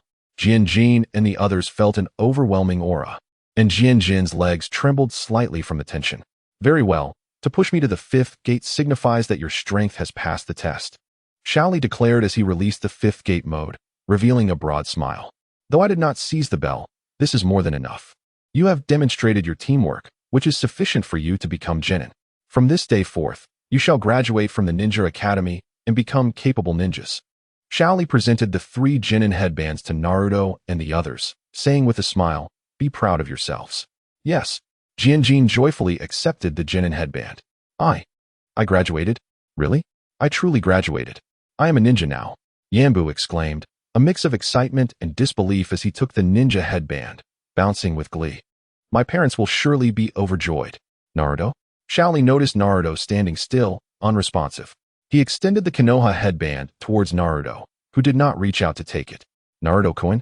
Jianjin sensed something amiss as she cast a glance at Naruto, whose eyes flickered with a strange mix of hatred and disdain, an emotion that Sasuke recognized all too well from his own past. There was something distinctly off about him. Sasuke spoke softly. He may harbor a grudge against Konoha due to his lineage. Seventh Hokage Naruto nodded thoughtfully, replying, I will have Shikamaru investigate his background. After all, he is merely a child at this moment. Upon returning to his dormitory, Naruto found that his roommates had all gone out to enjoy their evening, leaving him alone in the tidy space. He plopped down onto a chair, gazing at his neatly made bed, when suddenly a small head peeked out from the bookshelf. Long white hair cascading down to the floor, the Rinne Sharingan on her forehead silently proclaimed her identity, Kaguya Tsutsuki. After traversing the dimensional rift, Kaguya had, in order to preserve her power, transformed Naruto into a vessel, embedding herself within him. Unlike typical seals, her energy remained intact, not requiring the incessant consumption of Naruto's chakra, allowing her to occasionally manifest a physical form. However, even when she could move, she could not assume her normal size, as it would drain too much stamina. Thus, she typically appeared as a small figure, often retreating to dim corners to rest. Kaguya, you are awake, Naruto remarked, looking up at her. Kaguya frowned and, in an irritable manner, leaped onto Naruto's face, stating, You should address me as mother, showing more respect. My mother is Uzumaki Kushina. She is also my child, Naruto countered. Then I can't call you mother, can I? It would muddle our generational hierarchy. He lifted Kaguya by her corner and set her on the table, a gesture that seemingly displeased her. With a huff, she turned her back to him, clearly in a sulk. Are you upset? Naruto gently rubbed her back with his fingertip. Kaguya emitted a few reluctant hums, visibly relaxing under his touch. By the way, have you found that fellow Ishiki? Kaguya suddenly inquired. I have dispatched Uncle Jiraiya to infiltrate the organization known as Kara. As I predicted, that individual named Jigen is indeed Ishiki's vessel. Fortunately, he has not fully regained his strength. Otherwise, even you would struggle to contend with him, Naruto explained. I had previously injured him, you know. Don't underestimate my capabilities. She retorted. That was a sneak attack, Naruto shot back. Be quiet. Kaguya huffed. As Naruto pondered the irony of conversing with someone who was old enough to be his ancestor, yet still possessed the mentality of a child, a sudden knock on the dormitory door interrupted him. Naruto-kun, are you inside? A familiar voice called out. After a moment of contemplation, Naruto recognized it as the voice of Jianjin. What could she possibly want with him? Naruto stood up, somewhat perplexed. He instructed Kaguya to hide for a moment, and she casually picked up a book, burrowing herself within its pages as if wrapping herself in a blanket. Upon opening the door to the dormitory, he encountered Kanji, who was clad in a traditional ninja school uniform. The distinct fragrance typical of young girls wafted into Naruto's nostrils as Kanji retrieved a Hidden Leaf Village ninja headband from her pocket and gently handed it to him. Softly chiding, You've dropped this. How careless of you. Naruto was momentarily taken aback, reluctantly accepting the item, though he pondered how to deal with it internally. He maintained a warm smile and replied, Thank you, class representative. I tend to be a bit clumsy and forgetful. Is that so? It hardly seems plausible. Kanji's tone suddenly shifted as she pushed Naruto back into the dormitory and closed the door behind them. Her previously serene face now bore an unusual coldness. She continued, I found this headband in a trash bin. No matter how careless one might be, it's unlikely for something to end up in the trash by mere accident. Do you harbor animosity towards the hidden leaf? Kanji gripped Naruto's clothing, her voice tinged with an indefinable emotion. Leaning closer, her violet eyes shone with a determination that astonished Naruto. After a moment of contemplation, he responded, Indeed, I despise the hidden leaf. Chapter 125, The Parent-Teacher Conference, The Parent-Teacher Conference. This is an event that countless children either eagerly anticipate or dread. Well-behaved students hope to receive praise and affirmation for their achievements, while misbehaving ones wish their names remain unmentioned, particularly regarding their academic performance. What embarrassed Naruto the most was that not a single parent from Class 3 had attended. Though Kaguya initially proposed to masquerade as his guardian, Naruto firmly rejected the idea. As for Kanji, her parents had long since passed away, with her father's lingering hatred ignited within her, yearning for the day when it would incinerate the hidden leaf. Meanwhile, Kin's parents were unable to attend due to work commitments. Is this a gathering of orphans? Naruto sat upright in his chair. Beside him, Kanji wore a relaxed expression, her perpetual smile in place. This would be his last time in the ninja academy, and the thought evoked a sense of nostalgia. Perhaps another year? On second thought, he dismissed the idea. At the classroom entrance, Sarada, Mizuki, Boruto, and others awaited. The first to arrive was a woman with long black hair and striking, albeit peculiar, serpent-like eyes. Her delicate figure exuded an aura of softness, clad in a flowing kimono, her face adorned with a gentle smile. Mom. Mitsuki looked up at the woman, who smiled and affectionately ruffled her hair. This was Mitsuki's mother. Her familiarity struck Boruto as if he had seen her before, yet he couldn't quite place where. Boruto, Mitsuki exclaimed. Hinata, accompanied by Himawari, arrived at the classroom door. Boruto, filled with anticipation, glanced over his shoulder towards the two, yet the figure he sought remained elusive. Instinctively, he clenched his fists and furrowed his brow. His father had pressing matters to attend to today and could not make it. Hinata, aware of whom Boruto was waiting for, gently placed her hand on his shoulder and remarked, "He has his own burdens to bear." "Ah," Boruto replied, turning to enter the classroom. Hinata let out a soft sigh before following him inside. After exchanging greetings with Sarada and Mitsuki, Himawari also ventured into the classroom, while Mitsuki entered alongside the woman with snake-like eyes, leaving Sarada standing alone at the door. "That guy's absence doesn't matter. I'm not striving for his approval anyway," Boruto mumbled, his head downcast, and a look of dissatisfaction etched on his face. Despite his words, he recognized the self-deception inherent in his thoughts. What child wouldn't yearn for their parents' praise? It was merely a fade of bravado. Why hasn't my mother arrived yet? Sarada pondered anxiously, glancing toward the staircase. Regarding her father, Uchiha Sasuke, known as the pillar of the village, she had no illusions about his attendance at her parent-teacher meeting. Since her birth, she had scarcely seen him. Unlike Boruto, who had shared that bond, she had never possessed it and thus felt no resentment. Suddenly, a figure emerged from the staircase, a man with waist-length black spiky hair, clad in a dark gray robe. He appeared to be of a similar age to Naruto and Sasuke, but exuded a more mature aura, suggesting a psychological age far beyond his outward appearance.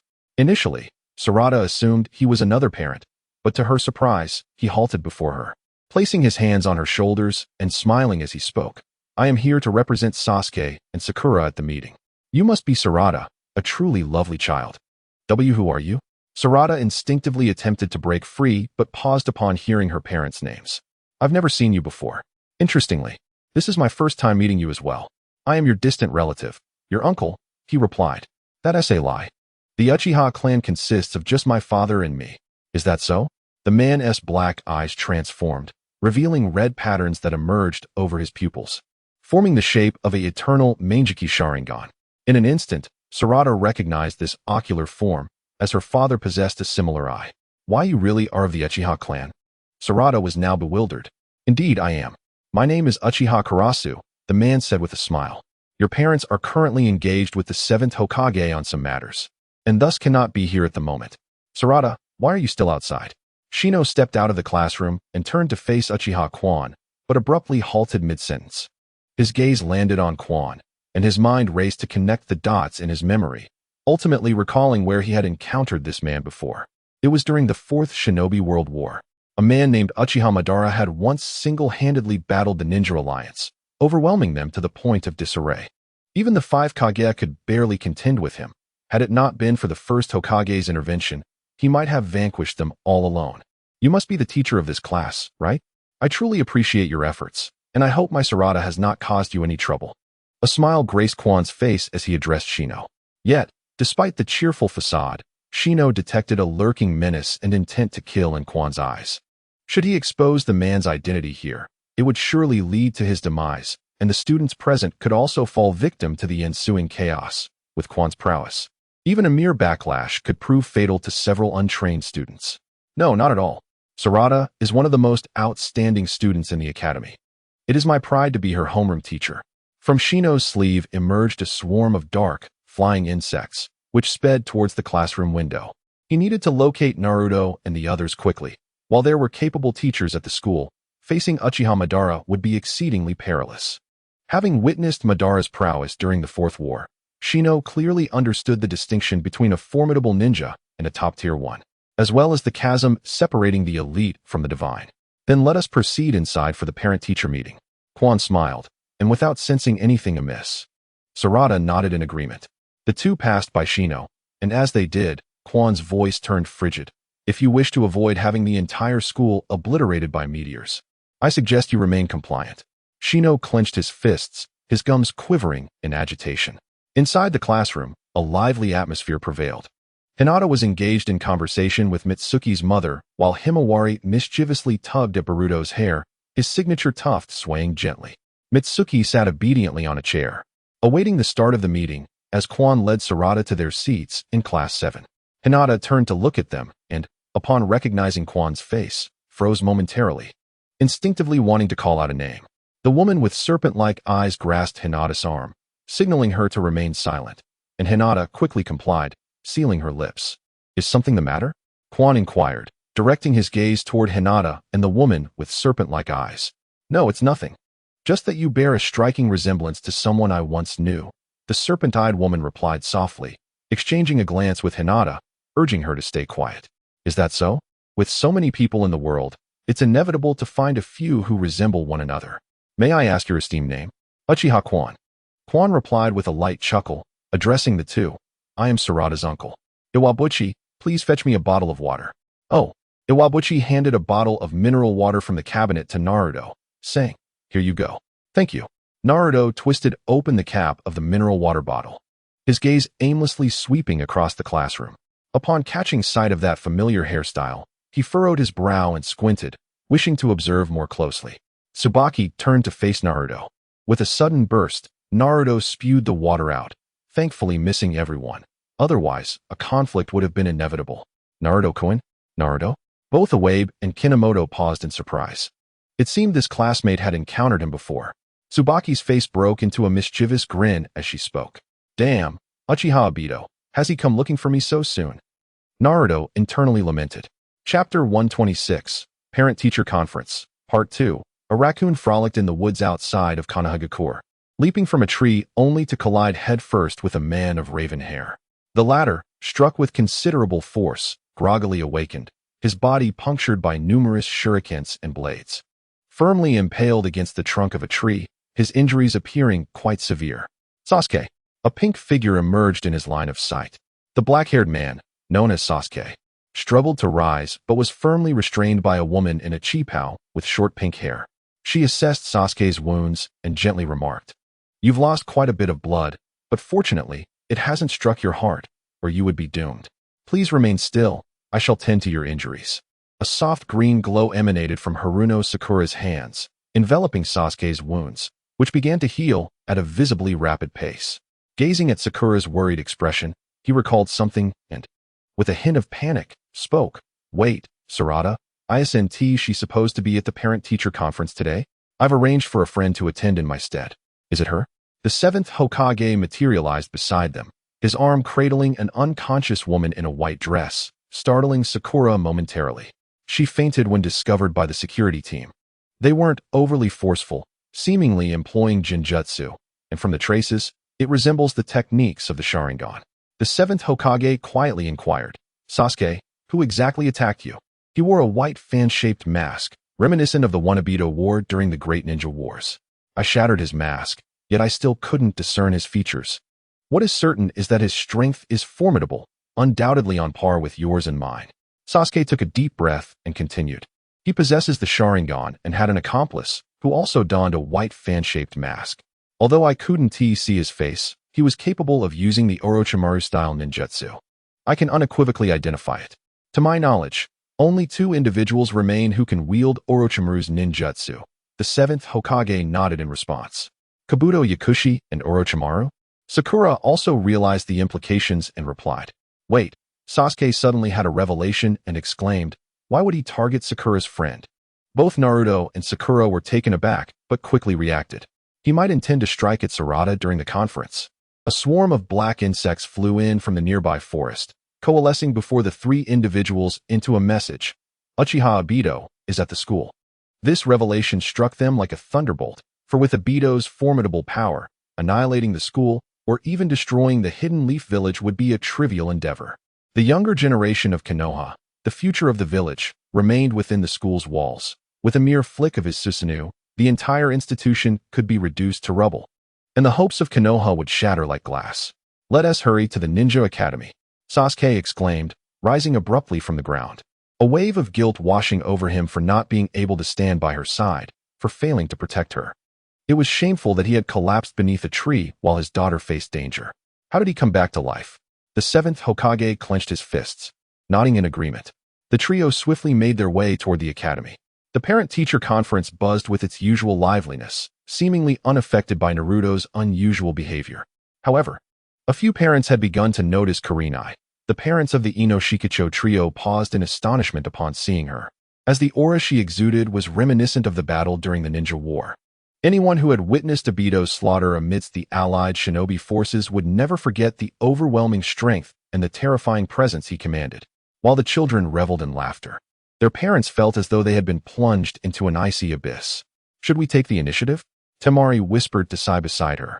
"In this situation, it seems we have little choice but to confront him. Do not act rashly. He appears disinclined to strike," Sai replied, shaking his head.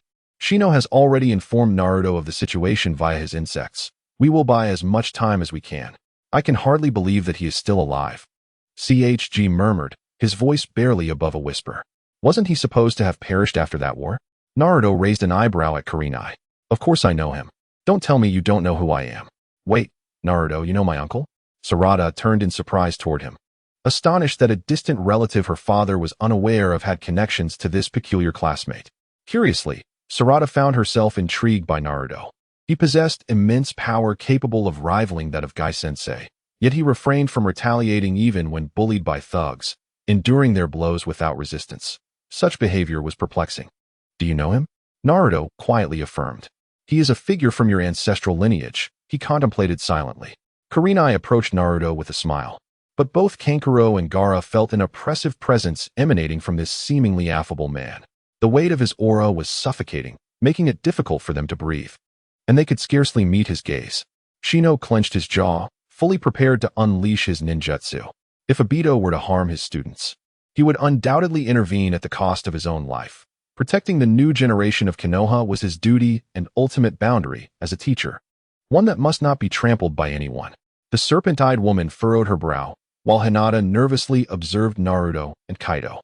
Mitsuki seemed to sense something. He possessed an innate ability to perceive emotions, and, at that moment, he detected a hint of anxiety emanating from Hinata. "Has something happened?" Mitsuki inquired softly of the serpent-eyed woman.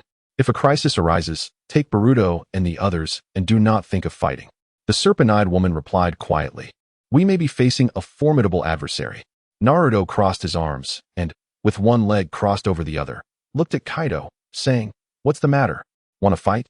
His words astonished Hinata and the others. This seemingly youthful boy maintained his composure in the presence of Kaido's overwhelming aura, displaying no signs of fear. Perhaps he was like a naive calf unaware of the tiger, or maybe he was confident that his opponent would not harm him.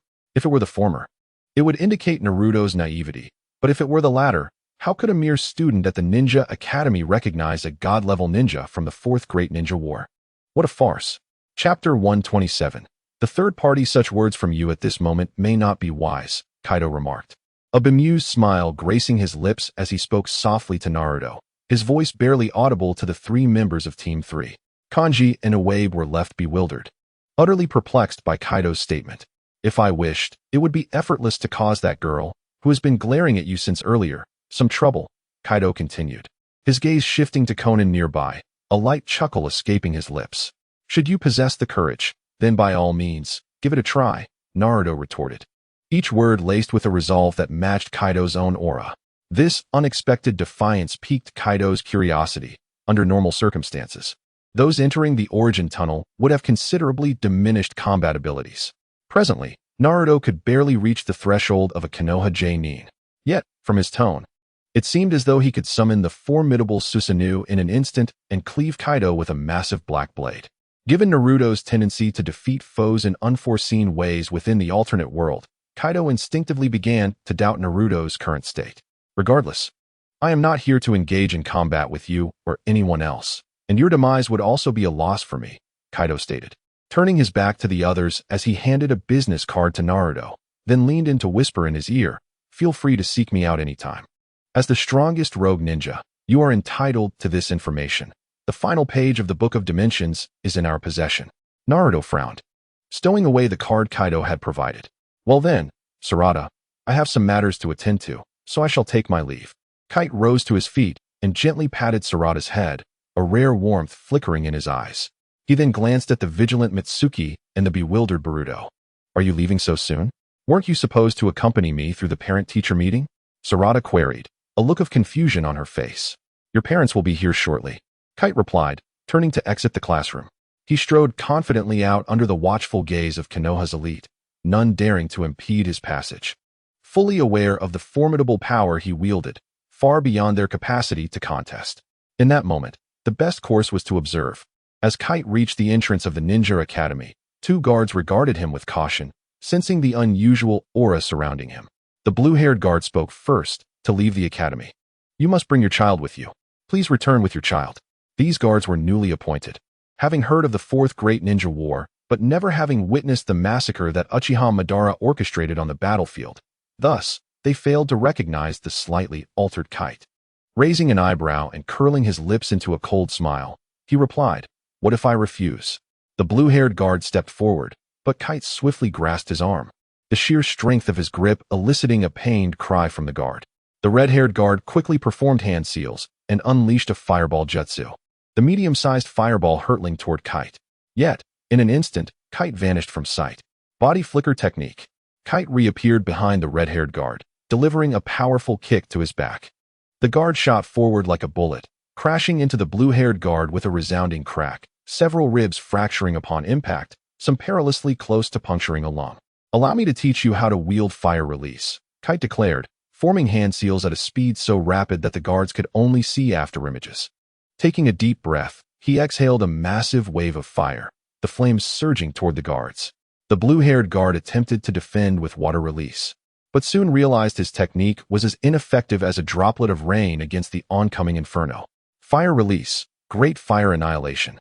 A golden chakra enveloped the guards as the 7th Hokage, Naruto, positioned himself between them, his hands pressed together.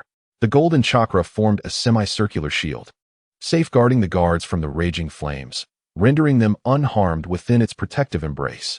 A shuriken flew swiftly toward Kite. He sidestepped, and a momentary flicker of black and white revealed Sasuke, having exchanged places with the shuriken. Grasping his long sword, he unleashed black Amaterasu flames, infused with lightning, aiming to cleave through space toward Kite. Kite deftly evaded by leaning away, his chin grazing the sword's edge. "Healing remarkably well, I see. You're lively once more," he taunted, stepping back with a cold chuckle. "You should have perished on the battlefield of the Fourth Great Ninja War."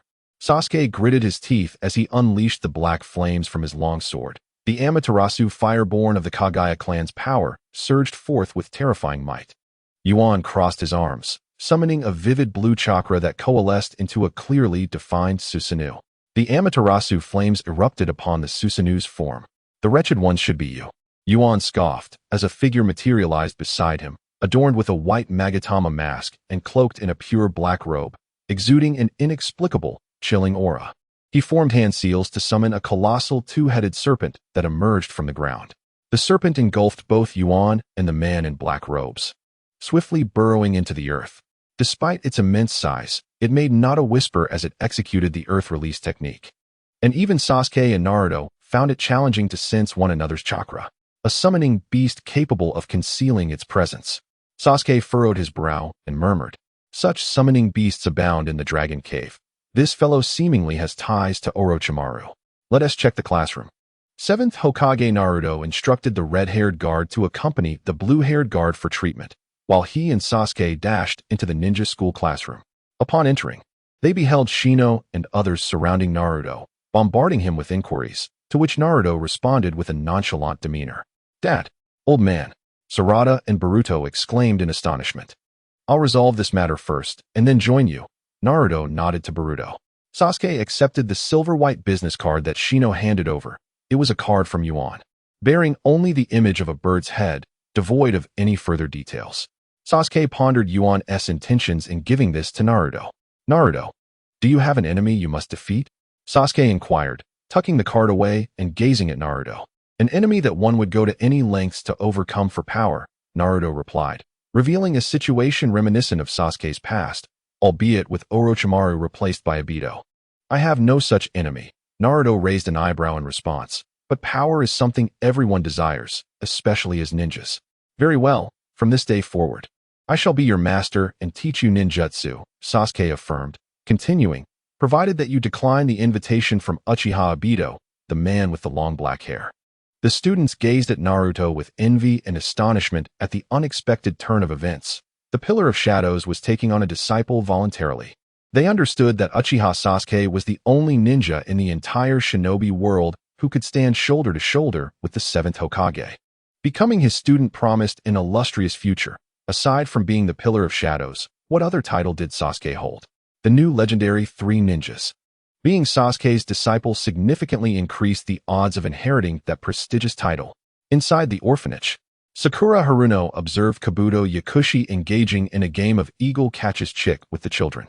When the voice of Sasuke resonated through her communication device, there is no issue with Orochimaru on our end. According to Shino and Hinata's testimonies, she has remained in the classroom and could not have intervened to assist Uchiha Obito. Kabuto has also been occupied with the children. Sakura furrowed her brow and remarked, there is no possible time gap to rescue Uchiha Obito. Could there be another individual who has inherited Orochimaru's snake-style ninjutsu? The three fell silent, utterly perplexed by the unfolding events. Chapter 128. The birthday party. Graduated students from the Ninja Academy relished a rare moment of leisure, as their daily routines consisted of completing a few minor tasks, leaving them with an afternoon of free time. Engaging in video games or hanging out with friends became delightful pastimes. Meanwhile, the trio from Team 7 wandered through the streets, discussing the upcoming Chunin exams. As long as we shine in the Chunin exams, our parents will witness our efforts, Sarada exclaimed, eagerly rubbing her hands together. I can hardly wait to see my dad's astonished expression. Boruto, walking slightly ahead, was lost in thought, rendering Sarada's voice inaudible to him. Suddenly, Sarada placed her hand on Boruto's shoulder, her face displaying a mix of dissatisfaction and a hint of menace as she queried, why didn't you hear what I said? It's about the Chunin exams. I heard that, Boruto replied, somewhat startled. Are you both planning to sign up? Of course. Everyone must be looking forward to your performance. Right? Sarada nodded in affirmation. After all, you are the son of the seventh Hokage. Winning the Chunin exams would surely bring him joy. Boruto fell silent for a moment, lowering his gaze as memories of Naruto's figure and his habitual lecturing flooded his mind. He murmured, he would just give me that you still too young look and start lecturing me endlessly. Sarada sensed Boruto's discontent. Although Naruto had accompanied Boruto through the recent parent-teacher conference, the experience had not been pleasant. Brother, a delicate voice called from behind Team 7. Boruto turned to find Hinata and Himawari, dressed in casual home attire, waving at him. Spotting the plastic bag in Hinata's hand, Boruto suddenly remembered that today was Himawari's birthday. Today is my birthday. Let us go home and celebrate together. Himawari's cherubic face lit up with an adorable smile, a sight so pure that it could dispel the worries of anyone, even the rebellious Boruto. Though they had quarreled in their childhood, he had always cherished her. All right, I'll head off now, bye. Boruto cheerfully called out to Mizuki and Sarada before dashing towards Hinata and Himawari. Habitually, he snatched the plastic bag from Hinata's hand and announced, Himawari, we can feast tonight. Yay. The trio walked towards their abode, engaged in cheerful conversation and laughter. Zarana and Mitsuki gazed at the three figures, and Zarana, momentarily taken aback, remarked, so, Boruto can exhibit such expressions as well. With a click, Boruto was the first to push open the grand door, revealing a staircase leading to the second floor and a familiar figure emerging from the corner of the living room. The sight of the familiar golden short hair momentarily startled Boruto. Seventh Hokage scratched his cheek and smiled. Ah, so you remember me. Boruto lowered his head and murmured, it seems you're not as inept as I thought. The sounds of Boruto and Hinata singing a birthday song resonated in the living room, while Himawari joyfully occupied the seat of honor, her adorable hair standing upright, swaying with her movements. The seventh Hokage emerged from the kitchen, bearing a cake, and with a smile, approached the table. Leaning forward, he began to speak as he prepared to place the cake down. "Happy birthday, little K." Suddenly, with a loud bang, the seventh Hokage vanished in a puff of white smoke, the cake crashing to the ground in a shattered mess. The three were momentarily stunned. With Himawari being the first to react, she lowered her head, her once joyful face now marred by confusion and disappointment, her azure eyes reflecting a sense of loss. Shadow clone. Boruto finally grasped the situation, gritting his teeth and springing from his seat, racing towards the front door. He intended to storm into the Hokage's office and seize his father's collar, demanding to know why this esteemed Hokage could not even maintain a mere shadow clone for a birthday celebration. "Boruto."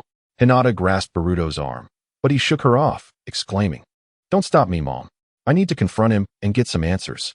Your father is the Hokage, tirelessly working for the peace of the village. If he could, he surely wouldn't send just a shadow clone to attend a birthday party. And so what if he is the Hokage? Is he the Hokage or my father? Why must my father be the Hokage? Just because he is, does that mean I, as the Hokage's son, should feel grateful and proud to witness this inept shadow clone that can't even hold a cake?" In a fit of rage, Boruto struck the wall with his fist, his expression rife with turmoil. He clenched his jaw, bowed his head, and softly uttered, "I understand that the Hokage is busy. I've grown accustomed to it. But this is too much for Himawari, isn't it?" His gaze lingered on the remnants of the shattered cake, then with a soft click of his tongue, he turned and dashed out of the house. What kind of Hokage is this? Later that night, in the Hokage's office, the seventh Hokage lamented, "I messed up." Leaning against his desk, he spoke with a hint of self-mockery, his expression weary from the burdens of various responsibilities. It seemed the vigor and passion of his youth had all but vanished. Perhaps this was the essence of growing up. To become an adult, one must inevitably relinquish certain things.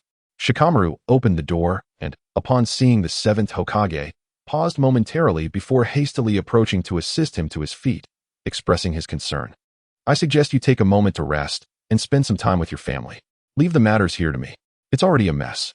The seventh Hokage offered a bittersweet smile and shook his head, replying, "Boruto must certainly despise me now. If I were in his shoes, I would feel the same way." Naruto's voice echoed from the entrance as a violet scroll hurtled towards the seventh Hokage. He deftly seized the scroll and then emerged from the doorway. Sasuke, clad in a black cloak, alongside Naruto, dressed in his Ninja Academy uniform. Having become Sasuke's apprentice, he now followed him wherever he went, a consequence of their training together. "We obtained it from Kagaya's temple," Sasuke stated. Chapter 129. Conan's ambush on the dimly lit street. Only a few streetlights flickered in the darkness. Conan, having just purchased a late-night snack, noticed several ninjas approaching her, their white masks glinting ominously. With a swift motion, she conjured several paper shuriken into her palm, her beautiful eyes igniting with a fierce resolve. "Please come with us." One who appeared to be the leader spoke coldly. "Who are you? Since when has Konoha become a place where anyone can come and go as they please?" Conan retreated a few steps, but another ninja quickly blocked her path. With a soft click of her tongue, she halted her movements and demanded an explanation. "For us, Konoha is indeed a place we can enter and exit at will." The leader removed his mask, revealing a pair of Sharingan eyes that Conan recognized all too well. It's Obito's Sharingan, and he possesses both of them. Since arriving in the main world, Naruto had lost contact with Obito and the others, leaving her unaware of their whereabouts. She had intended to search for them gradually, yet here they were, confronting her. However, this man was not Obito. Although he bore a resemblance, his aura was subtly different. Realizing the peril she faced, Conan acknowledged that her current technique, paper jutsu, could only assume 3 forms, rendering her as fragile as an ant before an enemy with dual Kimui. Even an attempt to flee seemed futile. "I am known as number 3, as I am the third entity created," the ninja leader stated coldly. "I advise you not to act recklessly. If we forcefully subdue you, we might inadvertently break an arm or a leg, and that would be quite unfortunate, wouldn't it? If your intention is to use me to threaten Naruto, I will not allow you to succeed," Conan declared defiantly, casting the paper shuriken from her palm towards number 3. The shuriken sped towards him with incredible velocity, but he merely sneered as the space in front of him warped, absorbing the shuriken into the Kamui dimension. He lunged towards Conan, shouting, "Then don't blame me." A massive fireball suddenly soared towards number three's side. Momentarily taken aback, he swiftly sidestepped the fireball, which detonated upon striking the street. The ensuing blaze and explosion startling the vigilant personnel of Konoha into full alert. "Report, Captain. A violent explosion has occurred on Mumu Road. Initially suspected to be caused by fire release ninjutsu. The power is formidable.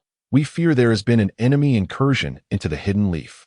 The guards, sprinting toward Mumu Road while activating their communication devices, called out for reinforcements.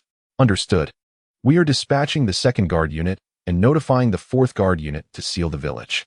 We must prevent their escape." Inuzuka Kiba nodded, leading the aging Akamaru toward Mumu Road as he responded. Meanwhile, the battle on Mumu Road was fierce. A suddenly appeared man in a black cloak seized Conan and attempted to flee.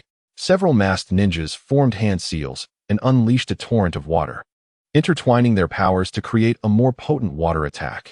The black-cloaked man leaped to evade the water assault, but a massive fireball swiftly followed. Blocking his escape route, there was no way to dodge its onslaught. Conan quickly formed hand seals, conjuring hundreds of paper shards to create a wall that absorbed the impact of the fireball.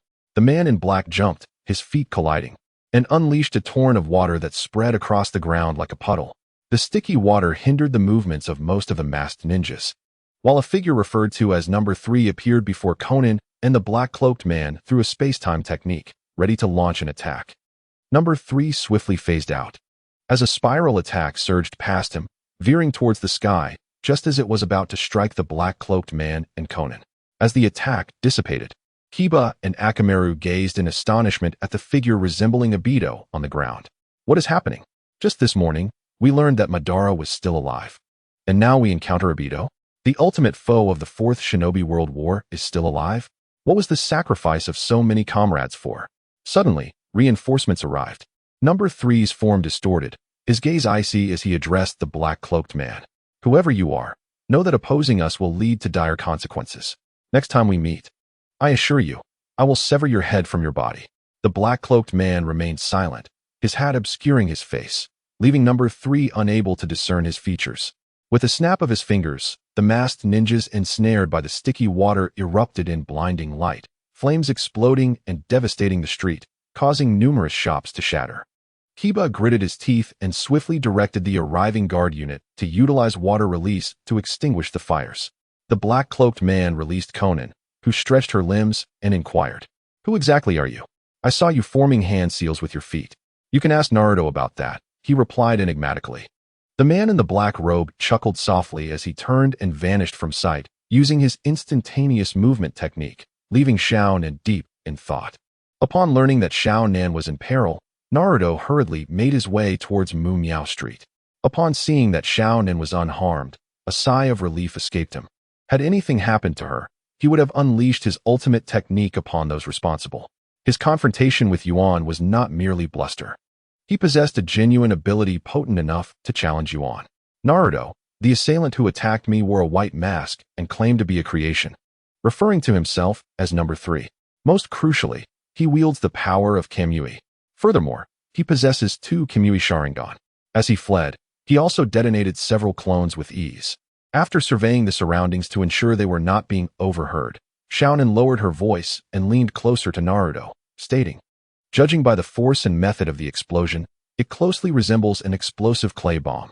Those clones must have been his clay creations." "Created?" Naruto furrowed his brow in contemplation. This implies that he could very well be a synthetic human, engineered through advanced technology by fusing the genes of Obito and Deidara. This individual is aware of Obito and Deidara's existence and is capable of locating them. This suggests that he has traversed from an alternate world and is cognizant of our presence in Konoha, as well as our adversarial relationship. Only Yuan's organization could fulfill such criteria. As for the Kara organization, they would not act against Konoha in the short term. The sentinels dispatched by the Kara organization to oversee Konoha were led by Kaoshin, but the real Kaoshin had already been slain.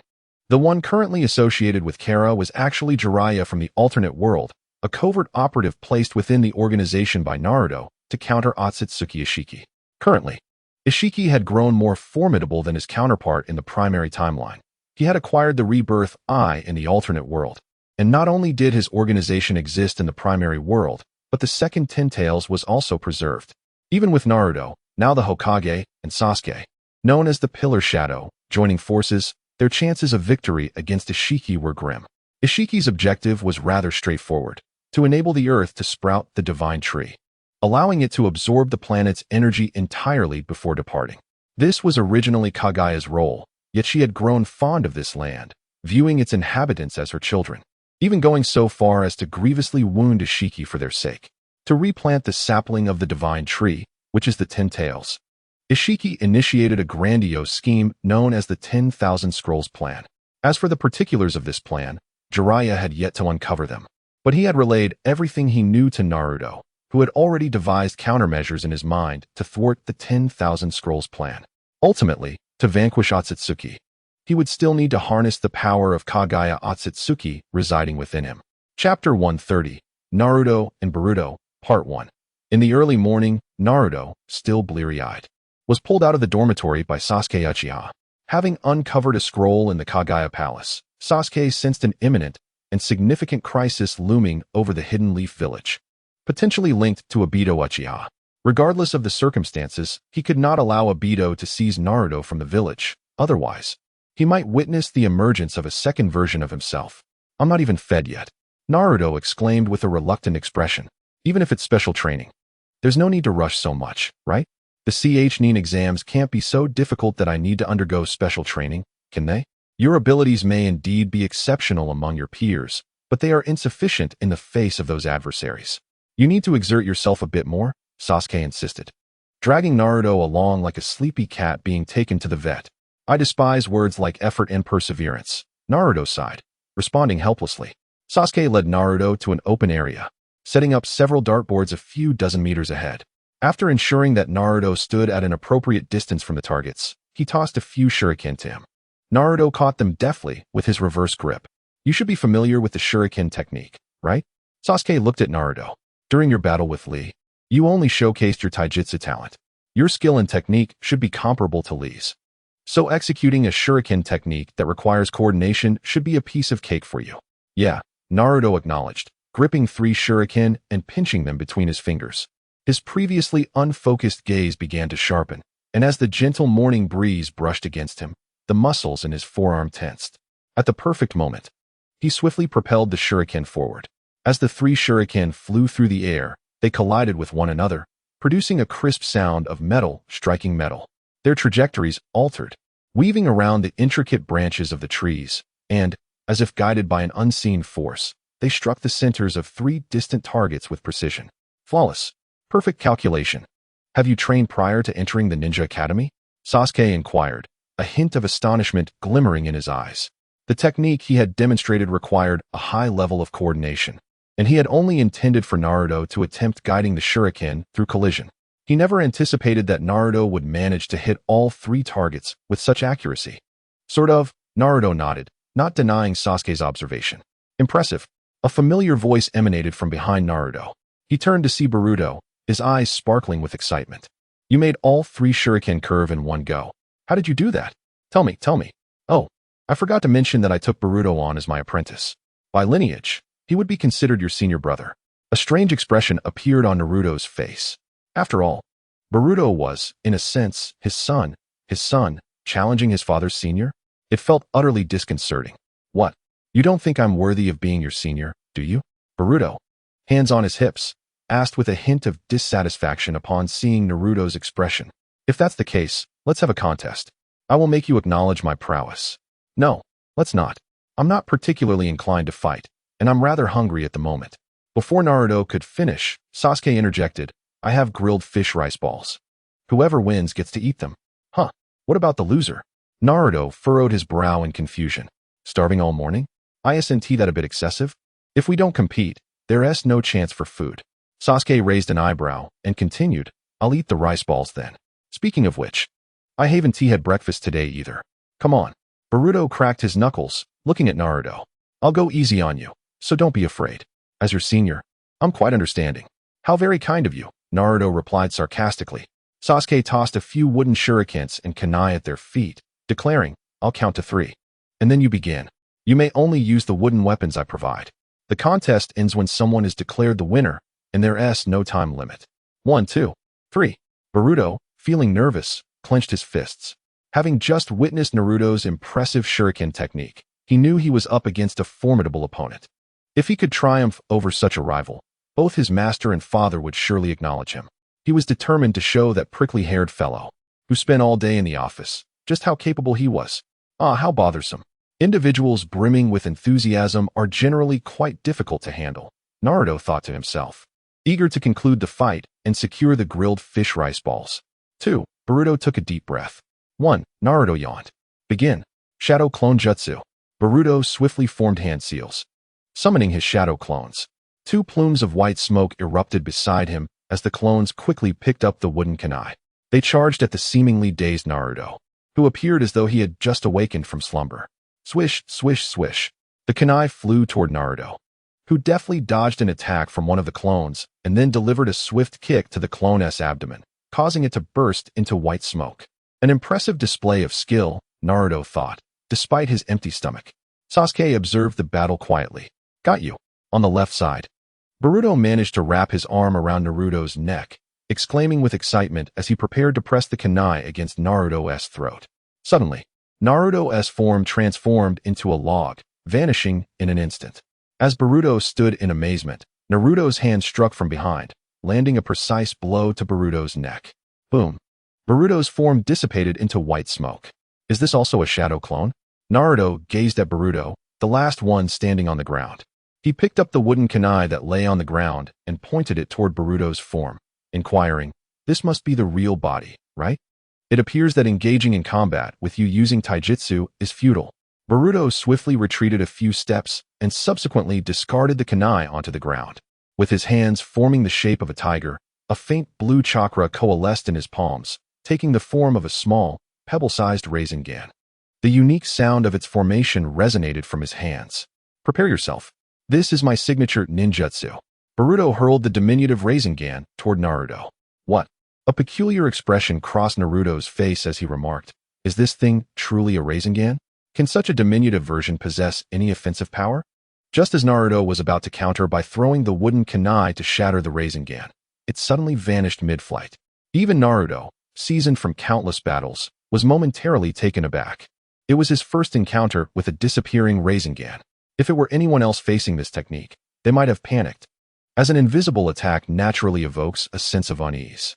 However, he had already memorized the trajectory and speed of the Rasengan's launch, allowing him to estimate its arrival with precision. Accurate calculation and strategy were Naruto's consistent combat style, rather than indiscriminately bombarding with various ninjutsu. With a swift motion, Naruto crouched down as the Rasengan whizzed past his head, its force erupting against a tree, creating a significant crater in its trunk.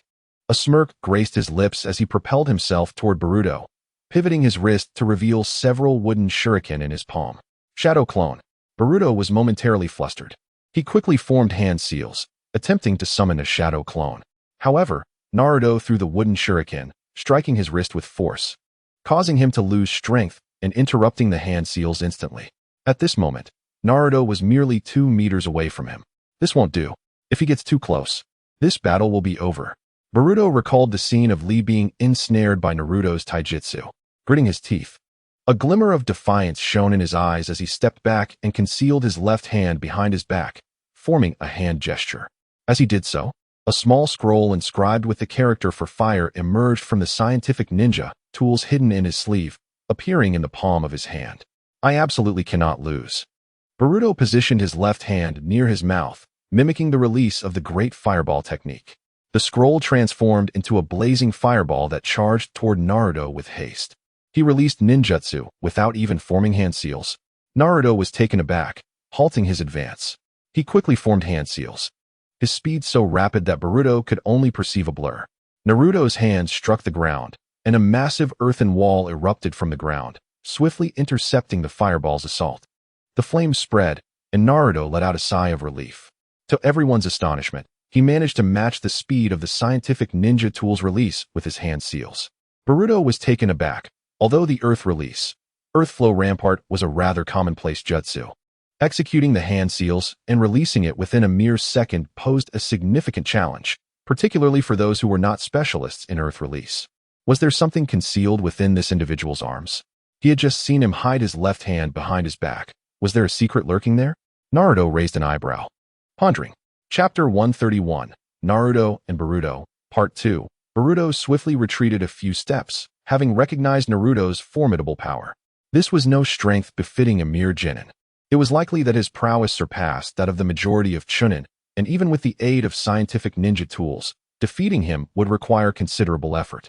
Though I am unaware of the means you've employed, I shall indulge you in a little playtime, young one, Naruto remarked with a peculiar smile, kicking a shuriken on the ground into the air before coldly stating, "Let me see how far that power of yours can take you."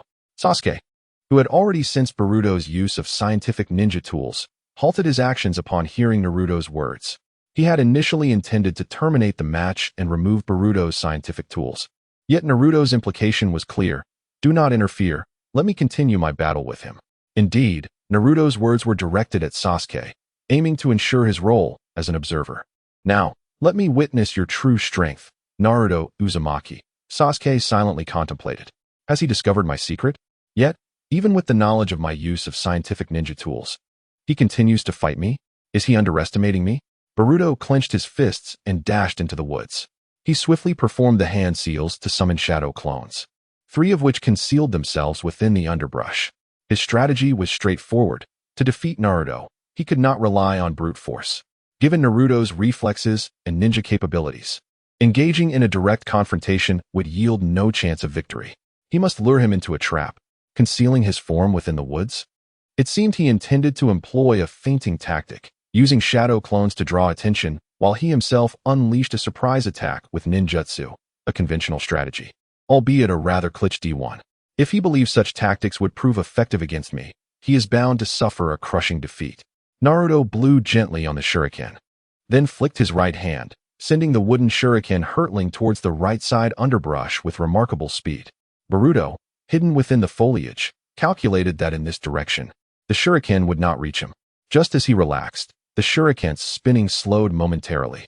However, as the wooden shuriken began to spin rapidly once more, its rotation shifted from clockwise to counterclockwise. With this change in spin, the shuriken's trajectory altered dramatically, swiftly veering towards Boruto and striking him squarely on the head. Boom. It was but a shadow clone. Wind release, shuriken. Naruto once again blew on the shuriken in his hand, the wind chakra coalescing upon it, creating a whirlwind that spun steadily within. He proclaimed, "Do not presume that hiding in the grass will spare you from detection. The slightest movement will reveal your location." No sooner had he spoken than he hurled the wind-enhanced shuriken in a specific direction, which flew towards its target with astonishing speed. Boruto's shadow clone leaped from the grass, attempting to evade the shuriken, yet it altered its trajectory once more, striking Boruto squarely at the nape of his neck. Bang! A second shadow clone. Boruto inhaled deeply, retrieving a water scroll from his scientific ninja tools. In an instant, a torrent of water erupted from his palm, surging towards Naruto in an attempt to engulf him and thwart his advance.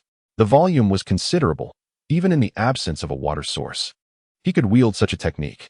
Were it not for the aid of scientific tools, Boruto could have been regarded as a prodigy on par with Naruto in terms of innate talent. However, such a display was insufficient. Naruto formed hand seals with both hands, unleashing a powerful wind bullet from his mouth that sent the water spiraling away. The torrent flew back towards Boruto, whose palm gathered lightning chakra. Unlike the terrifyingly aggressive lightning techniques such as Chidori, this technique merely concentrated lightning chakra in his hand. Wind release, pressure of the wind, lightning release, lightning rod. Naruto directed the lightning towards the water, which rapidly conducted the electric current. Just as the electrified water was about to strike Boruto, he countered once more with his scientific tools, clutching a scroll inscribed with the character for wind. A rapidly rotating gust of wind gathered in his hand as he swiftly turned to slash at the water, cleaving it in twain with an overwhelming cutting force. Wind release, blade of the wind.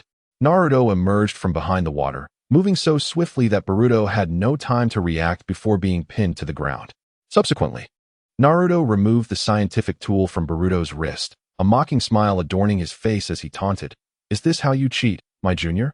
Boruto, his face flushed with embarrassment, lowered his head in shame. With that, it seemed to come to an end. Just as Sasuke was about to advance, Naruto suddenly tossed the scientific tool to the ground, rising from Boruto's form, and gripped a kunai tightly, declaring, "Stand up, the battle is not yet over. Fight me with your own abilities. I cannot defeat you." Boruto clenched his fists, his head bowed, lamenting, "Even with the scientific tools, I am easily bested by you. What a useless individual I am. Can someone like me aspire to be a figure like the Hokage? Am I truly worthy to be the son of the Hokage?" Within Boruto, a seed of inferiority took root, as the experiences of being dismissed and defined since birth led his character from rebellion to an extreme psychological transformation. Regardless of one's accomplishments, the figure known as the Hokage, often referred to as father, merely utters the dismissive phrase, "Do not rejoice too soon." This is not the response I yearn for. Is it truly so difficult to offer me a modicum of encouragement or acknowledgement? Yet, I must admit my own shortcomings. Perhaps father feels a twinge of disappointment upon realizing that his son possesses such limited abilities. Rising to his feet, Naruto hurled a wooden kunai towards Boruto, exclaiming with fervor, "Your potential far exceeds this. I underwent training 100-fold more rigorous than yours before entering the Ninja Academy. It is only natural that I surpass you. My disdain lies not with your prowess, but with your underhanded methods. I would never deny your strength." Boruto lifted his gaze to meet the eyes of this young man who bore a striking resemblance to his father, inquiring, "What do you mean? You are already performing admirably." Naruto replied, a relaxed smile gracing his face. "Keep pushing forward. If you halt your progress here, the 7th Hokage will be unable to recognize you. You are strong, yet not to the extent of distinguishing yourself in the Chunin exams. However, you will soon reach that level, provided you continue to wield the kunai in battle." Boruto stood frozen for a few moments before retrieving the kunai from the ground, stating, "I understand now. I cannot compete with you, not in strength, but in spirit. You are indeed a straggler, Boruto." Straggler? Does that imply one who is inept? A straggler refers to one who is resolutely unyielding, Naruto affirmed. "I know the meaning of straggler better than anyone." Sasuke observed the figure of Naruto Uzumaki, reminiscent of the boy who would always feign bravado and showmanship before him. Not only in appearance, but in essence, he bore an uncanny similarity. Konan, Kaguya, no larger than a palm, bounded down the corridor with a pink gift box, her cheerful shouts echoing as she dashed into Konan's room. Since graduating from the Ninja Academy, Konan had taken residence next to Naruto. They maintained a distance to avoid arousing suspicion from Sasuke and others. Lady Kaguya? Konan, in the midst of adorning her visage, was taken aback by the sudden intrusion. She crouched before Kaguya and asked, "What brings you here in such haste?" "Happy Children's Day," Kaguya squealed, hopping with delight before tossing the gift box onto Konan's bed, exclaiming, "Here is my present. I have meticulously prepared it, stitching each piece with care. I'm not really a child anymore. In my eyes, you will always be a child. Hurry, open it," Kaguya exclaimed, bouncing onto the bed and circling the gift box with excitement. "You might resemble a child more than I do." Unable to suppress a smile at Kaguya's exuberance, Konan began to unwrap the gift box. Within, she discovered several origami cranes, evidence of Kaguya's thoughtful decoration. As she unveiled the contents, a familiar object lay nestled within the box, prompting Konan to gasp in surprise. She tenderly presented the handmade ten-tailed doll, softly inquiring, "Is this the ten-tails?" This is still the second stage, the most unappealing phase. In her heart, Konan silently reflected. Under Kaguya's lamentable craftsmanship, the already unattractive ten-tails had become even more grotesque. Yes, the ten-tails is my favorite pet," Kaguya exclaimed joyfully, nodding her head. "Do you like it? Do you?" No, you don't like it?"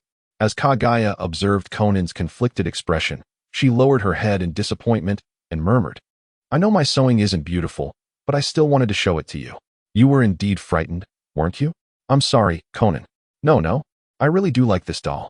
Konan regained her composure, slightly overwhelmed by the shock the ten-tails doll had brought her.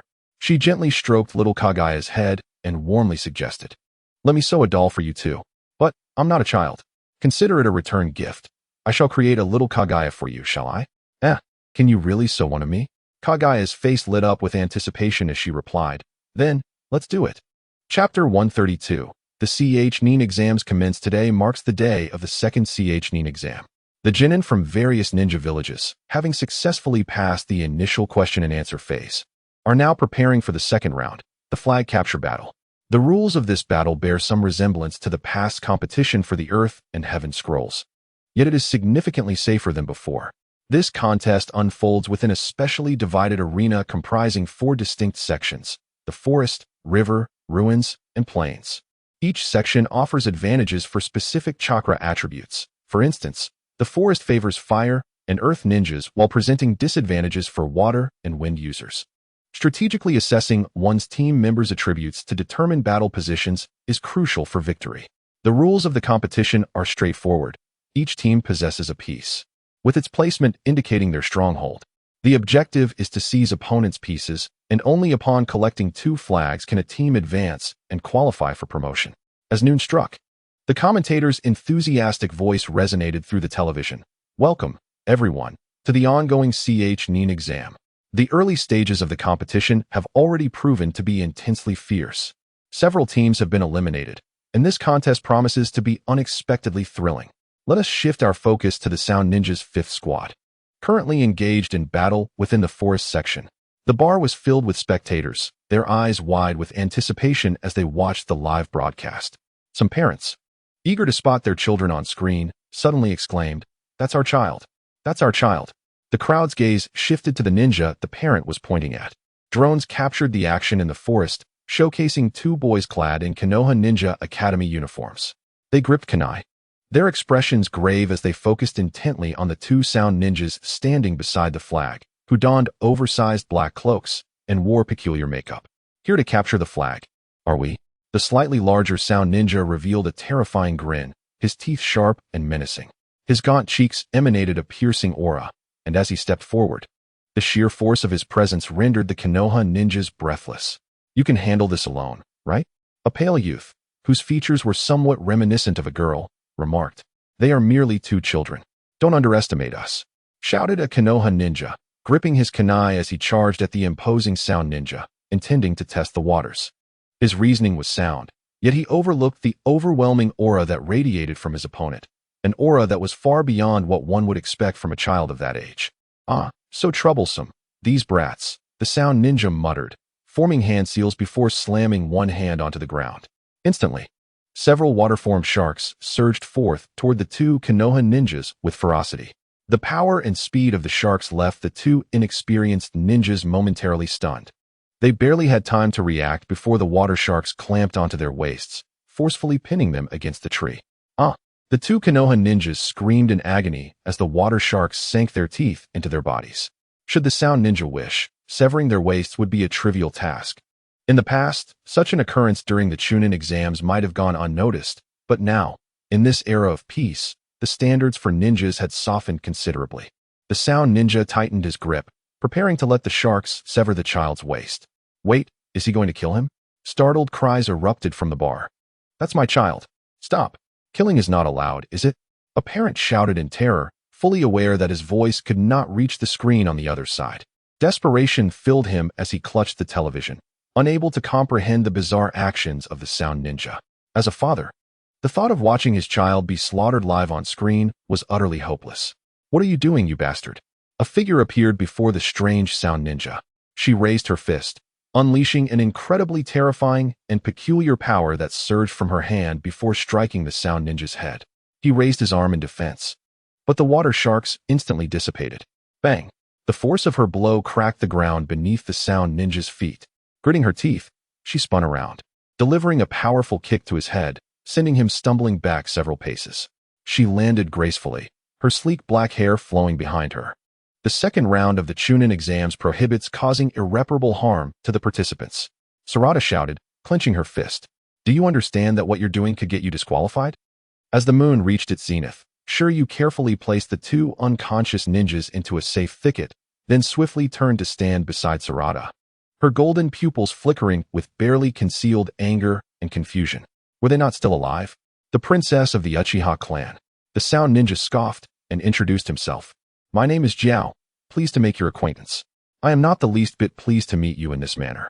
Sarada's eyes transformed from pure black to a striking crimson, revealing her Sharingan in its Tomo form. Clenching her fists, The fierce spirit inherited from her mother surged forth, her heart remaining calm despite the fury she felt. I am the daughter of the Shadow of Support, Uchiha Sarada. The new Team 7 from Konoha arrived just in time to support her. Truly, they embody the future of Konoha. I can even glimpse the shadows of their forebears within them. The commentator exclaimed with enthusiasm. What we just witnessed was the sound ninja, who calls himself Jiao, demonstrating his proficiency in water-based jutsu. Yet this forest is hardly a suitable battleground for a ninja reliant on water chakra. Is everything all right now? A parent sighed in relief, his heart racing since earlier. For an ordinary family to cultivate a ninja, not only hard work, but also considerable luck is essential. They hoped he would achieve greatness. And if he were to falter in one exam, it would be disastrous. It seems we have little left to discuss. Come forth, Uchiha Princess. Jiao sneered, stepping forward. I shall face you both. Ah, how leisurely. Naruto reclined on the rooftop of a crumbling building, basking in the sun, yawning widely. Behind him fluttered the banner of Team 3, his task being to ensure it remained undisturbed, while Iwabuchi and Kanji had already begun their search for other teams' banners. Why is no one attempting to seize the banner? Naruto gazed at the birds gliding across the sky, his face reflecting dissatisfaction as he sighed and pondered silently. Naruto. Konan rushed up the stairs to the rooftop, clad in her ninja school uniform, her steps light with joy as she bounded toward him and embraced him, affectionately nuzzling his cheek. Found you, Hihi Konan? What brings you here? Aren't you supposed to be in the midst of the exam? Naruto asked, somewhat surprised. We've already captured all the banners. I was worried you might be bored, so I came to keep you company. Konan replied cheerfully, Aren't you touched? Aren't you happy? Feeling the softness of her delicate skin, Naruto placed his hands on her elbows, a warm smile gracing his face as he said, Of course. I'm happy, if you're not an imposter. Huh. Konan blinked in confusion as a kunai slipped from Naruto's sleeve, which he deftly grasped and turned to slice at her neck. Yet, her neck transformed into paper, and the kunai sailed through the gap, missing its target. What are you talking about? I am Konan, she said, puzzled, looking at Naruto. Stop pretending. Xiaonan. Naruto tightened his kunai and spoke slowly. Recently, relatives have come to visit, and my state is quite poor. It is impossible for me to joyfully seek out someone to chat with. Why do you so effortlessly utter such things? The imposter shouted and raised an eyebrow and replied, Hurry and lift your transformation technique. You have no right to bear such a visage. Naruto responded coldly, Transformation technique? I was born looking this way. Allow me to introduce myself. My name is Xiao Shi, a clone of Xiaonan. The imposter smiled as she continued. However, if you choose to see me as the real Xiaonan, that is perfectly fine too. Like her. I also love you. What a joke. Naruto scoffed. When did you acquire Xiaonan's genes? Before he could finish his sentence, he remembered that Xiaonan had been attacked by enemies one night, and fortunately, Jiraiya had arrived in time. Otherwise, those scoundrels would have taken her away. Perhaps it was during that time that her genes were obtained, meaning this artificial being was recently created. What exactly are you fighting for, the strongest rogue ninja? Xiaonan's eyes narrowed slightly as she asked, Do you still harbor hatred towards Konoha? It seemed she did not understand the meaning of a rogue ninja. Naruto chuckled derisively, a light in his eyes that contrasted yet resembled the essence of the seventh Hokage. A rogue ninja is not merely one who betrays a shinobi village. Rather, they walk a path opposite to the sunlight. The Hokage has their will, and rogue ninjas possess their own convictions. Just as this world has both light and darkness, rogue ninjas do not carry hatred in their hearts. We simply tread different paths, choosing to resolve issues in our own ways. A rogue ninja is simply a shinobi who walks the path of defiance. Epilogue: The Deity and Rogue Ninja Naruto by Dao Elementary School. A prestigious institution in Malang City, only admits the children of adults with a certain social standing. Those who can attend this school are destined to become future elites, achieving levels of success that others toil a lifetime to attain in just a few years. Naruto glanced at his watch, observing the students flooding out of the school. A frown creased his forehead with concern. Ideally, Naixing should have rushed over to him by now. Why had 5 minutes passed without a sight of her? Was she once again detained by a teacher for fighting? Boss, just now, Master Zehong mentioned that Miss Naixing went to buy stinky tofu from that food stall usually set up at the school entrance. A man in a black suit emerged from the large car behind Naruto, bowing his head respectfully as he spoke. I believe this area does not permit street vendors. Does it? Eating that sort of food again? I'm beginning to question whether she is a daughter or a son. Naruto scratched the back of his head and sighed. She loves fighting and enjoys street food. I can't tell who she takes after. She resembles you, boss. You have a knack for dismantling expectations. The attendant scratched the back of his head, a hint of embarrassment crossing his face as he smiled. His leader was undoubtedly the most eccentric figure in the underworld. Despite possessing extraordinary powers, he eschewed any sense of arrogance or imposing demeanor. Yet, the members of his group displayed unwavering loyalty to him. Rather than a traditional leader, he resembled more a team captain.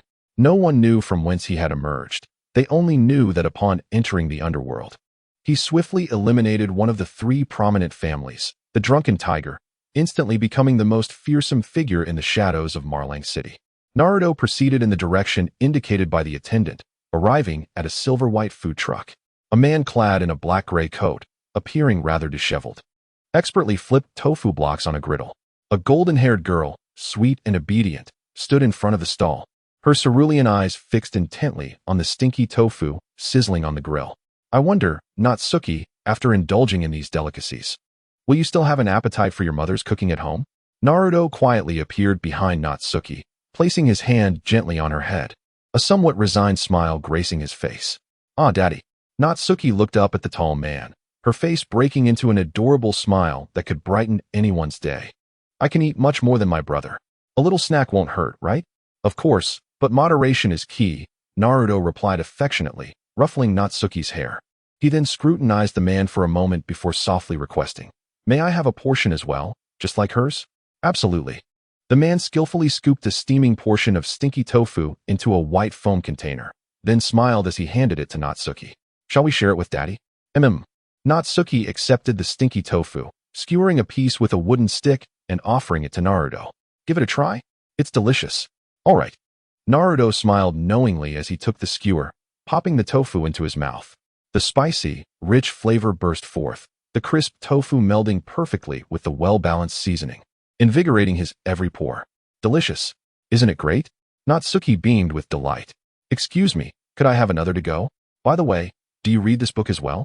Naruto inquired, pulling out money from his black wallet, suddenly noticing a novel titled The Divine being forced to operate displayed on the food truck. Of course, I'm a devoted fan of that book, the vendor exclaimed. Me too. I absolutely adore it. The plot is both absurd and captivating, with twists that are simply astonishing. The suspense is gripping, and the romance is so sweet it could make one's heart flutter. Indeed. The two engaged in an animated discussion about the storyline. While Natsuki obediently perched herself on a spherical stone, munching on her stinky tofu and gazing at the magnificent school before her, her petite feet swinging rhythmically in the air. By the way, dear guest, did you join the underworld for the sake of this book? The man abruptly shifted his tone, retrieving a coverless book from a mobile stall, inscribed with the four prominent characters Book of Dimensions. How do you know? Naruto momentarily froze, a sudden alertness overtaking him. He had never disclosed anything regarding the Book of Dimensions to anyone. It was a matter that should have remained buried within the depths of the world. An unspoken past filled with errors. His entanglement with the underworld was solely to gain intelligence on Marlang City and obliterate this book. My name is Jiang Feng, a celestial being, the man said with a light chuckle. Thus, the ninth task of the heavenly realm, protect the child of dimensions, is deemed accomplished. Although Naruto could not comprehend the man's words, he asked in a hushed tone, having received the Book of Dimensions from Jiang Feng, what must I do to repay you? Well, simply follow and collect updates online for this book, The Goddess Reluctant Business, which is truly a splendid read. I shall devote all my future silver notes to this book. Yes, I shall do the same. I will collect and follow it right away. The humble author's new work, The Goddess Reluctant Business, has been released.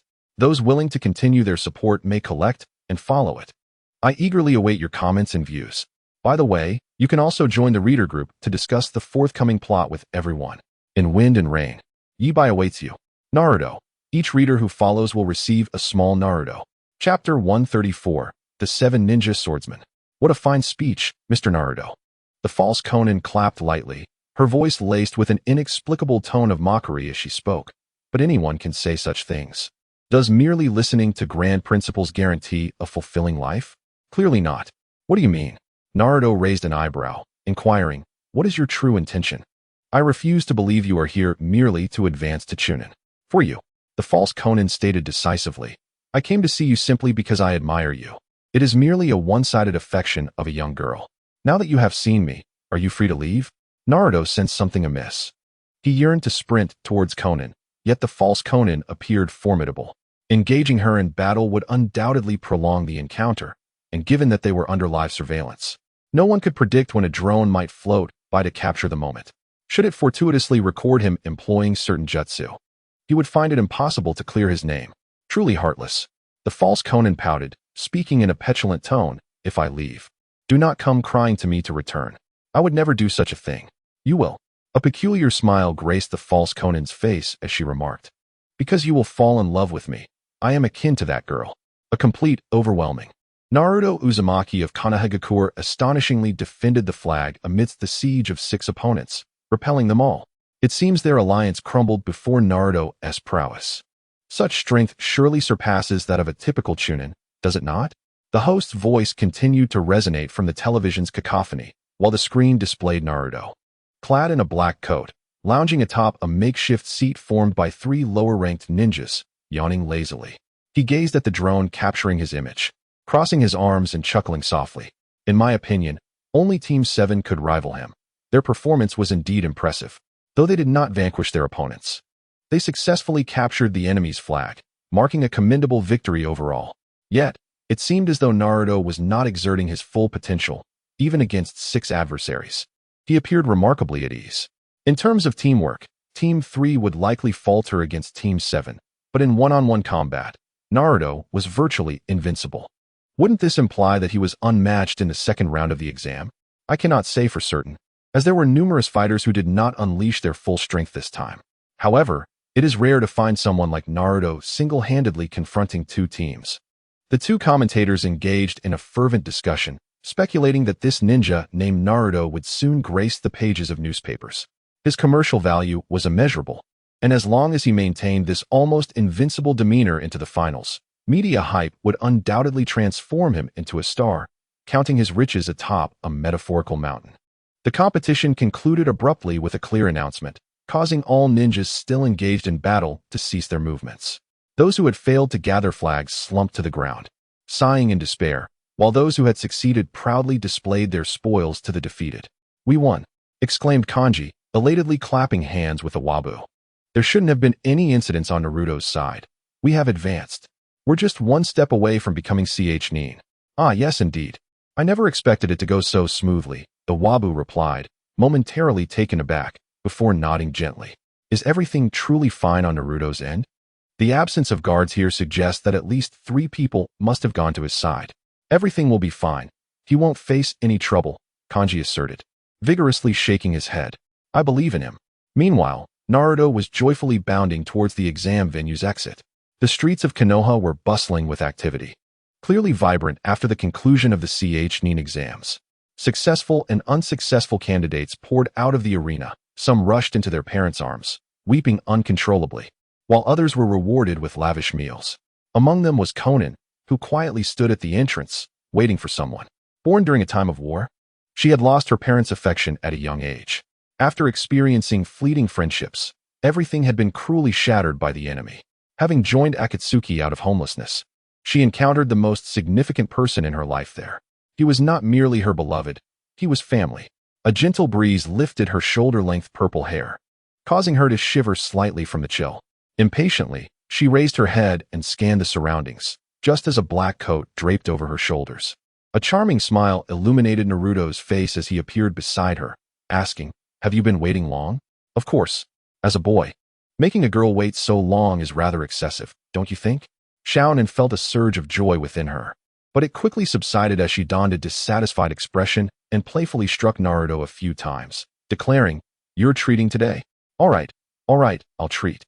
Naruto replied with a resigned wave of his hand, grasping Chunin's hand as he continued, "Let us go."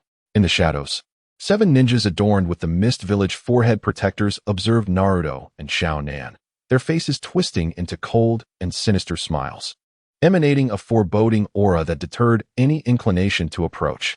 That's the infamous Uzumaki Naruto. How dare he allow our Mist Village ninjas to suffer such humiliation? It's time we taught him a lesson. Otherwise, People will think our village's ninjas are easy prey. The leader of the group lifted his head, his eyes viciously fixed on Xiao Nan and Naruto.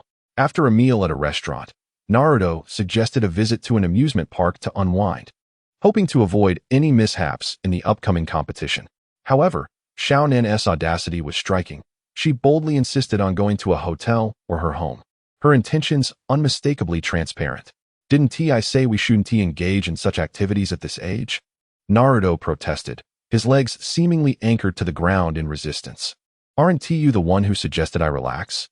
I believe this method would be most effective. She countered. If you're relaxing, I'll be the one exhausting myself. After a brief exchange of banter, Naruto suddenly realized something, furrowing his brow as he released Xiao Nan's hand. With a calm demeanor, he murmured, "Let us head inside. I feel someone is following us." If I go inside, you must follow shortly after, she replied. Then I'll just stand here. Fine. I'll come in shortly. Watching Xiao Nan hop into the house like a playful rabbit, a fleeting smile of contentment graced Naruto's lips. However, this moment of solace vanished as he turned to glance behind him towards a junction where the outer wall of a house provided ample cover. Why are you still hiding? Naruto called out coolly. Your absence doesn't mean you're non-existent. Thud, thud, thud. A youth resembling the infamous Hoshigaki Kisame emerged from behind the wall, followed by several lower-ranked ninjas, each gripping a familiar weapon, notably the Raijin blade, which caught Naruto's attention immediately. Impressive, indeed, to be on par with Team 7. I am Karasacho, the leader of the 7 ninja swordsmen. With a peculiar smile, the boy addressed Naruto. You've committed quite an offense against our village's ninjas. Those who clashed with you have ended up in the hospital, the least injured suffering a broken arm. If hefty medical fees aren't paid, they will no longer be qualified to be ninjas. Here to settle a score? You 6 against me, and you end up in this pitiful state. Yet you still have the audacity to prattle before me? If I were that embarrassed, I would have long found a place to hide. Naruto retorted sharply. You all exerted yourselves to try and get me disqualified, didn't you? At that moment, you didn't step in as the referee. Yet now you present yourselves as champions of justice? I'm fortunate I haven't turned you into cripples. At such a young age, you are already ruthless. If you're dissatisfied, come and fight me. He scoffed, scrutinizing the 7 ninja swordsmen, and continued, after all this, you simply seek a grandiloquent excuse to gang up on me? Come on, let us see what you've got. Soon the 7 ninja swordsmen will become the 7 ninja corpses. Chapter 135, Dare to play with blades before me? Don't think that winning against a few mere decorations makes you a master. The cold smile of Kisame Hoshigaki widened as he unsheathed the sword wrapped in a white cloth on his back. With a swift motion, he tore the cloth away, revealing the deep blue, spiked blade emanating a peculiar aura. Grinning with sharp teeth, he declared, "This blade is called Samahata. You should be aware of its power. But it all depends on who wields it." Naruto chuckled, his hands tucked into his coat pockets, a sarcastic grin gracing his lips. Why not all 7 of you at once? I'm in a hurry. His audacity was palpable, and he mused. It seems I'll have to slice you into 8 pieces to quell my inner excitement. Kisame, with his massive beheading sword, charged at Naruto, cold malice blazing in his gray-black eyes. His sharp blade aimed for Naruto's head, the strike generating a fierce gust of wind. Wait, follow the plan, you fool. Snakeberry gritted his teeth and rushed to follow Kisame, thrusting his needle-like weapon toward Naruto. Bang! Without uttering a word, Naruto raised his hand and grasped the blade of the beheading sword. A terrifying force erupted from his fingertips, halting the blade a mere centimeter from his center. That single centimeter was an insurmountable barrier. Kisame's smile froze, knowing that even an adult would struggle to lift such a heavy sword. And yet here stood someone who could effortlessly absorb its force with one hand. Is this all you've got? Naruto shook his head, softly sighing. If the previous owner of that sword were to see you, they'd probably rise from their grave in anger. He stepped forward, his right foot striking like lightning at Kisame's hand, causing him to instinctively release his grip. Naruto effortlessly seized the beheading sword, his muscular arm surging with power as he pivoted to deliver a horizontal slash at Snakeberry. The ferocious blade aura surged forth like a tidal wave. Snakeberry let out a startled cry, flying backward to crash against the wall. Clang! The needle-like weapon fell to the ground, producing a crisp sound. Her body was marred by lacerating cuts from the blade's aura, and her youthful visage was etched with terror. The excruciating pain rendered her speechless, tears welling up in her eyes. and had the blade's intensity been even slightly greater, her body would have been cleaved in two. What a terrifying force. The mere act of wielding a knife could unleash such power. It was truly astonishing. Did he not just declare his intent to dismember me? Naruto, with a smile, brought the back of his decapitating blade crashing down upon Hachiku's back. The sound that followed was a chilling, resonant crack, eliciting a piercing scream of agony from Hachiku as his spine shattered under the impact, rendering his body limp on the ground, blood spilling uncontrollably from his mouth. No. Could it be? Were two lives extinguished just like that? Kyuji Itaru, clutching the exploding blade, trembled. Though he had surmised Naruto's strength to be formidable, he had not anticipated it would be to such an extent. To withstand the decapitating blade with bare hands, and to unleash such terrifying waves of cutting force suggested a power that far surpassed that of a Chunin. Fear not. He is but a single individual. It was Hachiku and Hibari's reckless actions that led us here. If we combine our efforts, vanquishing him should be effortlessly achievable. Kyuji swallowed hard. Despite his trepidation, he was the leader. If he faltered now, how could he ever hold his head high within the team? How could he lead the new 7 ninja swordsmen? Very well, let us continue. Naruto approached him with a cold smirk, stating, "Let me see just how much strength you possess." He was a top-tier villain from another realm, and in comparison, Kyuji and his companions were merely street thugs seeking protection money. From Naruto, the new 7 ninja swordsmen felt the true weight of a criminal's intimidation. Hibari lay on the brink of death, and Hachiku's spine was shattered, leaving their futures as ninjas in grave doubt. Show no mercy. Ah! Itaru bellowed as he charged at Naruto, brandishing the exploding blade. The explosive tags danced in the air like a flurry of sharpened swords aimed directly at Naruto. The latter pivoted and hurled the decapitating blade.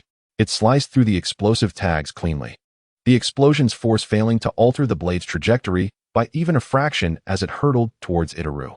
Itaru raised the exploding blade to shield himself, intent on blocking the decapitating blade. However, he was unprepared for the unseen layer of wind chakra that enhanced the blade's edge, which cleaved through the exploding blade with ease, embedding 2/3 of its length deep into Itaru's weapon. Thank goodness it didn't sever completely. Cold sweat beaded on Itaru's forehead as he sighed in relief, fearing that the decapitating blade, enhanced by the wind chakra, might have cleaved through his weapon and bisected him as well. Discard the exploding blade. Kyuji urged in terror, hurry, as the droplets in Ichitaro's hand erupted in a brilliant flash of light. He realized that the strike of the beheading sword had prematurely triggered the explosive talismans within the droplets. Thousands of talismans activated simultaneously, and in a panic, he hurled the droplets aside, but it was already too late. The moment they left his grasp, the talismans detonated. No, I will never fight again. Mom, Dad, help. Boom. Half of Ichitaro's body was blown away, sending him hurtling backward. His mangled form spun in the air before crashing to the ground with a sickening thud, blood gushing from his severed torso and charred remnants of his insides splattering on the earth. Tears that had yet to spill adorned half of his face. Is he dead? You actually killed someone? Wenda, with his sword tip gleaming ominously, pointed it at Naruto, his voice brimming with fury. In this era, you have slain a member of our mist village. Do you comprehend the gravity of your actions? The peaceful image of Konoha will be irrevocably tarnished. Huh. Naruto laughed heartily, as if he had heard the most absurd joke. You truly are delicate flowers sheltered from the storm. What is it that ninjas do if not kill? Catching cats and dogs? The fate of Konoha holds no significance for me. I would welcome its destruction. Besides, if I eliminate all of you, who will know of my deeds? He chuckled. I ought to thank you for providing such a secluded venue. In an instant, Naruto vanished, reappearing directly in front of Wenda. The latter's heart raced, and in a flurry of panic, he swung the thunderblade towards Naruto's head. With a swift motion, Naruto thrust his elbow forward, deflecting the sword's trajectory upward, the crackling blade narrowly grazing his hair. Help! Save me! Wenda felt the chilling breath of death upon him, a cold dread enveloping his heart, as if the scythe of the grim reaper was poised at his throat. Resigned to despair, he turned to his stunned companions, hoping to call for their aid. No one will come to your rescue, Naruto scoffed, gathering brilliant lightning in his palm. He aimed his fingertips at Wenda's neck, and with a flash, the searing lightning pierced through, blood gushing forth as Wenda's head soared into the air, landing with a dull thud on the ground. Wenda's body trembled for a moment before collapsing, and Naruto effortlessly caught the 2 thunderblades that fell from above. with a fierce sweep of his arms. He sent the blood that had splattered onto him flying to the ground, resuming his grip on the thunder blades. A murderous glint flickered in his cold eyes as he declared, "Children, allow me to teach you the art of wielding a blade." Chapter 136. The Massacre. With a single powerful step, Naruto unleashed a torrent of strength from his legs, transforming into a radiant streak of sword light that danced through the air. Goeiching hastily raised his weapon, and with a sharp clang, the force of the impact numbed his hands, rendering him immobile. What terrifying power! Goeicheng inhaled sharply, witnessing a burst of lightning erupt before him. A faint tingling sensation emanating from the hilt of the sword, shark skin. "I shall not let you succeed," Keiyuzu Kagura shouted as he charged towards Naruto, wielding his twin blades, Flatfish, which sliced through the air with ferocious winds. Naruto responded with a cold smirk, sidestepping the strike. Flatfish collided with shark skin, forcing Goeicheng back several paces. "If my memory serves me right, you are the grandson of the fourth Mizuki of the Mist Village?" Naruto waved his sword, Raijin. As the blue lightning transformed into crackling purple arcs, his murderous intent intensifying. "How fortuitous, for I know someone whose grandfather was slain by the fourth Mizuki. This time, I shall deliver retribution in full." Suddenly, the blunt blade of Dogai swung down from behind Naruto, while the silent figure of Daiteki Chiku aimed for his head, eyes filled with dread and desperation. Bang! The blunt blade struck Naruto, but he dissipated into a cloud of white smoke. Daiteki Chiku paused, realizing the gravity of the situation, hastily retracting his attack, yet it was too late. Raijin, imbued with violet lightning, effortlessly cleaved through Daiteki Chiku's neck.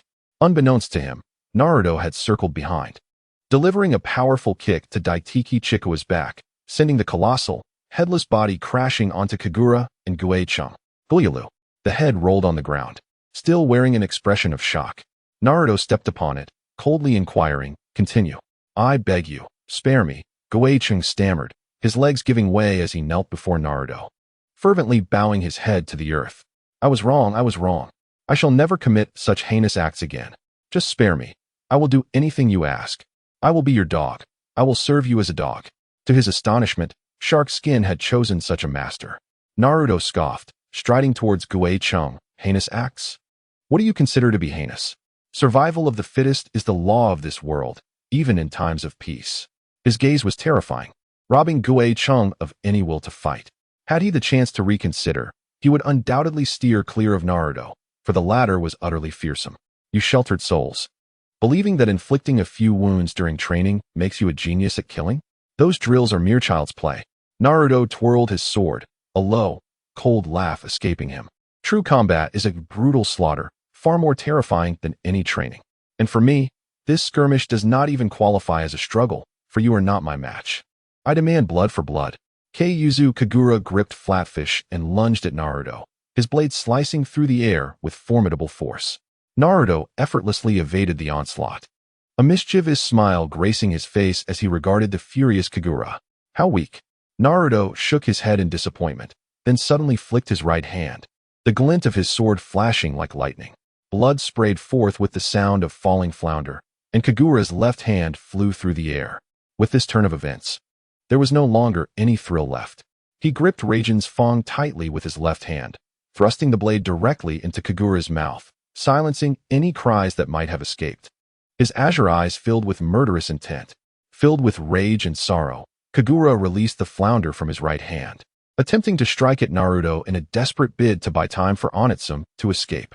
Naruto casually kicked, sending the flounder slicing through Kagura's side, blood gushing forth like a fountain. "Don't dirty my clothes," he remarked, throwing Kagura's body towards the fleeing Onitsume, the force so great that it shattered Onitsume's spine upon impact. Onitsume, horrified, turned to gaze at Kagura's lifeless form, his body cleaved in two, his mouth brutally torn apart by Raijin's fang, a sight of utter devastation. "You are all alone now." Naruto gripped Raijin's fang with a reverse hold, a chilling smile gracing his lips. "I eagerly await your expression and reaction." The white-haired man in a black and white robe frowned, looking displeased at the figure before him, Uchiha Obito, who wore a distinctive black and red mask. "Are you threatening me?" "Threatening? How could that be?" Obito scoffed, a deadly intent burning in his crimson Sharingan. "I am warning you, Otsutsuki Momoshiki. The situation here is far worse than you can imagine. Kaguya is sealed, and Ishiki is gravely injured. You dare tell me the situation is dire? The man known as Otsutsuki Momoshiki laughed heartily, as if he had heard the most amusing joke. Without those two, do you ancient earth insects truly believe you can pose a threat to me? Haha, how have you managed to live this long with such foolishness? Disappointed, Uchiha Obito shook his head, his voice hoarse, an unparalleled aura of dominance emanating from him. A pale blue Susanoo skeleton formed beside him, and then flesh made of chakra coalesced, enveloping the structure. I didn't wish to engage, but since you are so eager to provoke, he murmured, swiftly forming hand seals. Do you wish to dance? Eliminate him. Momoshiki barked at Kinshiki beside him. Yes. Kinshiki conjured a black and red chakra axe, launching himself at Obito with astonishing speed. Powered by dense muscles, Obito attempted to hinder Kinshiki's advance with a dragon fire technique, but Kinshiki was clearly not to be underestimated. He swung the chakra axe, cleaving through the flames and continuing his assault on Obito. Boom! The chakra axe struck fiercely against the Susanoo's body, Kinshiki exerting force. Yet the axe could not even scratch its surface. Is this all the Otsutsuki have to offer? Obito sneered, as the deep blue Susanoo gripped a curved longsword, slashing at Kinshiki. The latter reacted swiftly, dodging the strike, but before he could regain his stance, Obito had seized his head. Boom! The ground was disturbed, sending a flurry of flying debris into the air. Obito seized Jin's chin and, like a rampaging bulldozer, charged forward, leaving a deep, shattered path in his wake. With a brutal force, he smashed Jin's head into the mountainside, blood splattering everywhere. After releasing his grip, Obito casually brushed off the dust from his clothes and turned to face Kaguya, inquiring, "Do you wish to continue this fight?" Jin, as a warrior of the Tsutsuki clan, found himself unable to respond to Obito's pure physical assault, impaled against the mountainside. Who exactly was this individual? Kaguya sensed something amiss. Perhaps this planet was indeed unfolding in ways unbeknownst to her. It appears you are still rather reluctant, Obito remarked, clapping his hands. Suddenly, the space beside him warped, and dozens of figures clad in black and wearing masks resembling his emerged from the distortion. It seems we must resort to force. I ask you to accompany us, Obito stated coldly. Chapter 137. A break in the action. Naruto returned to his room, wiping away the lip prints on his face. After locking the door, he let out a sigh of relief. Why so tense? A familiar voice came from behind him. Startled, Naruto instinctively summoned Raijin from the scroll containing the Raijin blade. What are you doing here? He asked, turning to see a clone resembling Conan, grinning mischievously and wrapped in Naruto's coat. With my paper manipulation ability, I can go anywhere with ease, the clone teased. This room's layout is quite appealing. I quite like it. You rummaged through my wardrobe? Naruto scrutinized the clone, noting her petite, adorable figure clad in oversized clothing, her rosy cheeks adorned with a playful smile. Even if he felt anger rising within him, he found it difficult to act against her innocent face. Does it bother you? The clone provocatively tightened the coat around her, giggling. You think I've searched through everything? After all, boys in their youth can be quite plentiful. Naruto's expression darkened as he swiftly approached and yanked the coat from the clone's shoulders. Her skin, as smooth and pale as white jade, was exposed before him, leaving him momentarily speechless. Oh dear, how outrageous. So, you are this bold? The clone exclaimed, covering herself with her arms, a blush creeping across her face. Aren't you afraid your girlfriend will cause a scene? She lives right next door, after all. Creating a ruckus would be quite troublesome, wouldn't it? You. Naruto clicked his tongue and tossed the coat over her head, concealing her form. Are you a pervert? Wearing nothing but my coat. Indeed, the sensation of my bare skin brushing against your coat feels remarkably close to being with you, the clone replied with an unabashed grin, her flushed cheeks suggesting she had completely lost her sense of normalcy. What are you really here for? Are you trying to be a nuisance? A chill crept up Naruto's spine as he softly inquired.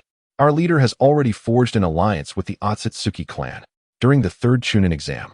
If you wish to preserve your life, you should flee swiftly. Besides targeting the 7th Hokage, our leader has set his sights on you as well. Conan, with a playful grin, remarked, you mustn't perish. Such information is ingrained in my very genes. It appears that girl truly cherishes you, transforming the act of protecting you into an instinctual drive. Otsutsuki Ishiki? No, I believe it is referred to as Momoshiki. Naruto felt a tremor within him. seemingly the quivering of Kagaya Otsutsuki hidden inside. It seems the name Momoshiki resonates prominently within the Otsutsuki lineage. Although that individual may not possess formidable powers, the breadth of his knowledge is astonishing. Conan whispered, moreover, be sure not to reveal yourself. While our leader is aware of your presence in Konoha, this information is currently known only to a select few within the organization. Should you be exposed, you would face adversaries from the Shell organization, who are scattered throughout the ninja world and possess technology far beyond this era. The strength of Otsutsuki Ishiki in the main world is unparalleled, a stark contrast to his former self. Naruto shook his head, sheathing his Raijin Fong, and replied, you need not concern yourself with such matters. At least for now, I have yet to encounter anyone capable of forcing me to the brink of death. I will participate in the Chunin exam as planned. If your leader wishes to capture me, I will ensure he is reminded of the terror he felt when I cleaved through Susanoo with a single strike. Days swiftly passed, and the third Chunin exam commenced. The arena was a circular field nearly the size of a standard football pitch, surrounded by walls reaching several meters high, with spectators and commentary booths, as well as seats for the 5 Kage. The matches were without time constraints, continuing until one party conceded or was rendered unable to fight. The initial round involved 48 participants narrowed down to 24. The battles were not particularly fierce, and outcomes were determined swiftly. Naruto faced a ninja from Sunagakure, who conceded before the match even began. You must be Naruto Uzumaki. A girl with short, pale blue hair extended her hand toward the disinterested Naruto, smiling as she spoke. I am Mizuki Naruto, a genin from Kumogakure. Our next match will be against each other. I look forward to it. Naruto turned to face her. Mizuki Naruto's features appeared more resolute than those of her peers, possibly due to her upbringing. Her attire was quite revealing, accentuating her waist in a manner that would likely ignite the desires of many boys. Oh, Naruto replied coolly, turning his head away. Mizuki Naruto's hand lingered in the air, ultimately retracting as she offered an awkward smile. Is it true that Konoha holds such disdain for others? Spoke a boy from Sunagakure, draped in a black cloak with red markings resembling a puppet master. His gaze was icy as he regarded Naruto, murmuring, such arrogance may lead to your downfall. Is that so? Have you heard? He is the adopted son of Gaara, the Kazekage. So cool. He looks incredibly impressive. The prowess of Shinki has undoubtedly surpassed that of a Chunin. I recall that individual named Naruto. Although he possesses some strength, he pales in comparison to Shinki. Does he not? The crowd gasped in astonishment at the sight of the cloaked youth, akin to starstruck admirers. You have no right to speak to me in such a manner. Naruto fixed his gaze intently on Boruto and his opponent's duel and murmured, is this your desire for self-exposure? Justice's envoy. What do you mean?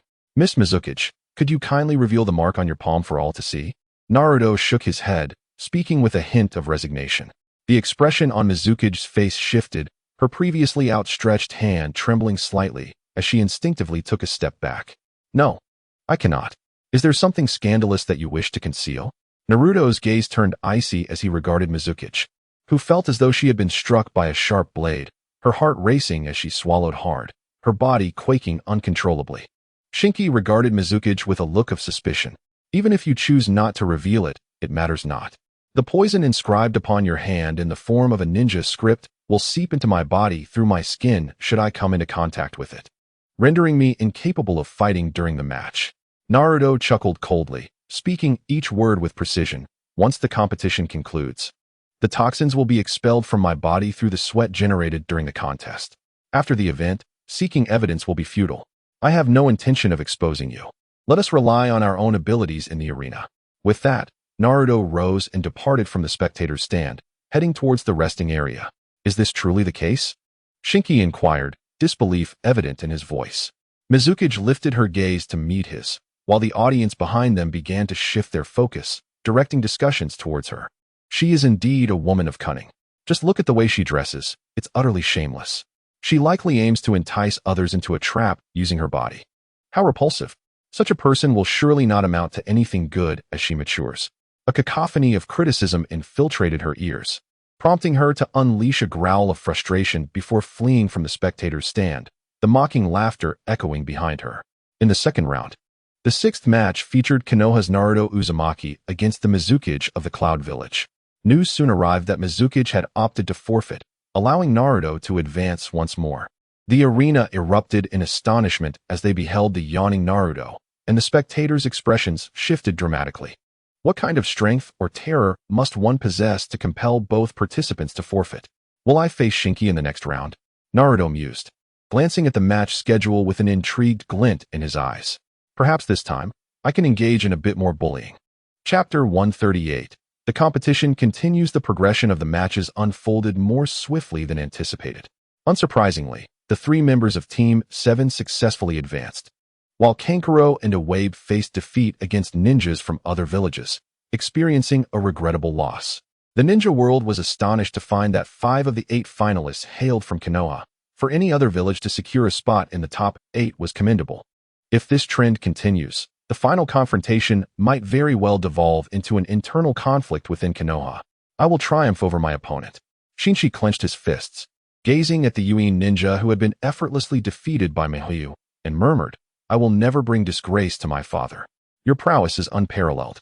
Although that boy Naruto performed admirably in the second exam, your abilities have long surpassed those of your peers. Relax, do not burden yourself with excessive pressure. Kankuro gently ruffled Shinji's hair and said, we all eagerly anticipate your victory. I truly look forward to witnessing your expressions when your expectations are dashed, Shinji replied, forcing a smile as he said, it's all right, there's always next time, while the disappointment etched on his face would undoubtedly strike him deeply. Behind Kankuro and Shinji sat Naruto, clad in a straw hat, a mischievous grin adorning his face, and a chilling glint in his eyes. The upcoming match marked the final bout of the first half of the tournament.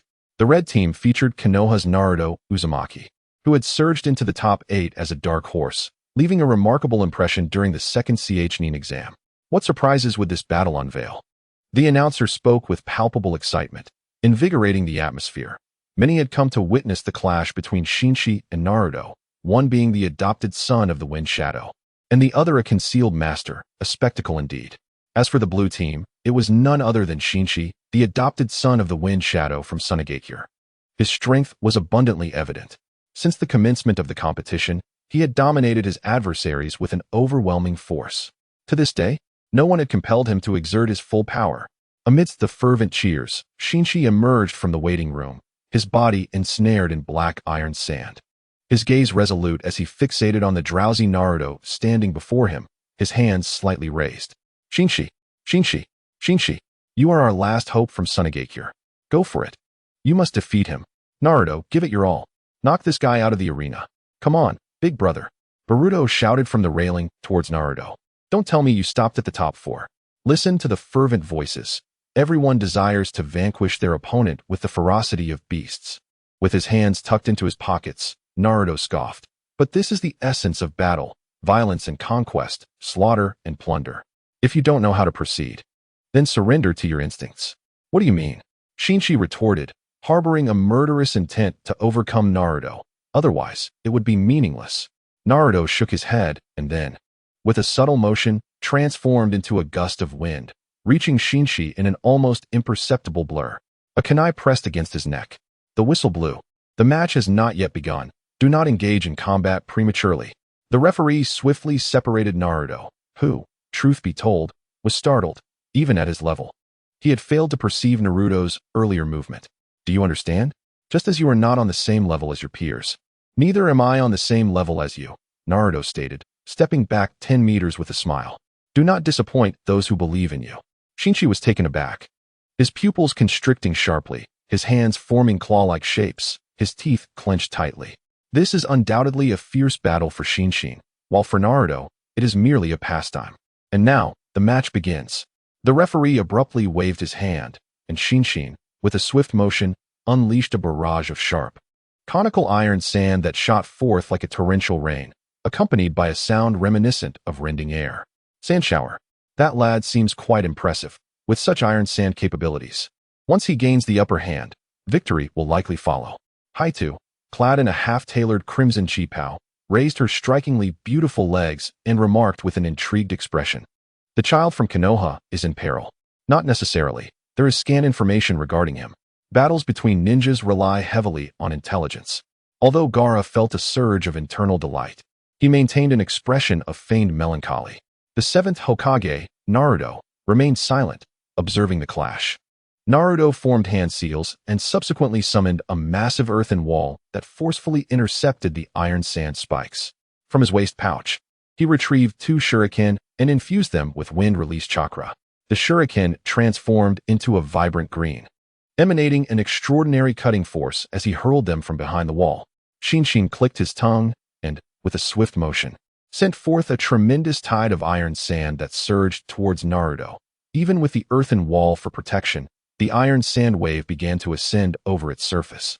The wind-infused shuriken were quickly engulfed by the iron sand, and just as Shinshin anticipated a smooth victory, the shuriken erupted. 2 shuriken, spinning in opposite directions, generated a fearsome storm. The opposing gusts of wind intertwined, forming a third tempest with terrifying pulling force, which drew the iron sand towards it, swirling it around the edges of the shuriken, thus crafting a unique weapon with iron sand as its blade. Unbeknownst to anyone, Naruto had emerged from behind the wall, gripping the central ring of the iron sand shuriken with his fingers before spinning and launching it at Shinshin. The latter hastily conjured a shield of iron sand to defend himself, and the shuriken collided with the shield, producing a shrill sound of friction that caused the audience to cover their ears. Bang! The iron sand shuriken finally disintegrated, yet Shinshin dared not lower his shield, fearing that the moment he did, he would be struck by the remnants of the iron sand shuriken. Look here. Naruto's figure appeared above Shinshin's head, who, startled, raised his gaze as the shuriken emitted a piercing sound in his grasp. What a glaring opening! Shinshin, refusing to dwell on defense, understood that as a seasoned ninja, evasion in such a scenario would equate to self-destruction. To achieve victory, one must counterattack. In an instant, the shield of iron sand transformed into sharp spikes that erupted from the ground, striking Naruto's form mid-air with a resounding crash, causing it to dissipate into white smoke. Shinshin's exhilaration plummeted into despair. Shadow clone. Fortunately, the iron sand shuriken was not a mere illusion. At least this maneuver had mitigated its threat. You truly look pitiful, lost and directionless. A powerful fist struck violently against the spine, accompanied by a crisp sound of fracture. Fresh blood gushed from Shinshi's mouth, and his gaze became increasingly blurred. His form plummeted against the wall like a severed kite, leaving several terrifying cracks in its wake. Naruto shook his fist, a chilling smirk gracing his lips as he spoke. Everyone is watching. The hope of Sunagakure cannot fall so easily, can it? The match has only lasted a mere few seconds. We are all eagerly anticipating your victory. Once again, the voice of Kankuro echoed in Shinshi's mind, and his hazy consciousness gradually sharpened. Naruto had executed a splendid punch using his shadow clone technique. That blow must have fractured his opponent's spine.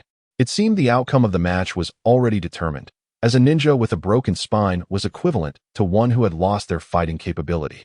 The commentator, recovering from his astonishment, exclaimed, "In just a few seconds, Naruto is truly formidable. It's no wonder the previous opponents forfeited. I'm not done yet." Shinshi's body was enveloped in sand and iron, which supported him to rise once more. Gritting his teeth, a black and white bull-headed puppet emerged from behind him. "I'm not finished," Shinshi roared, declaring that his battle was far from over. "Then I shall twist your bones, one by one." Naruto lightly touched the lightning sword talisman at his wrist, and a sharp 7-inch blade materialized in his hand, his eyes glinting with a monstrous ferocity. Was he the protagonist? No, he was the Demon King, birthed from the malice of humanity.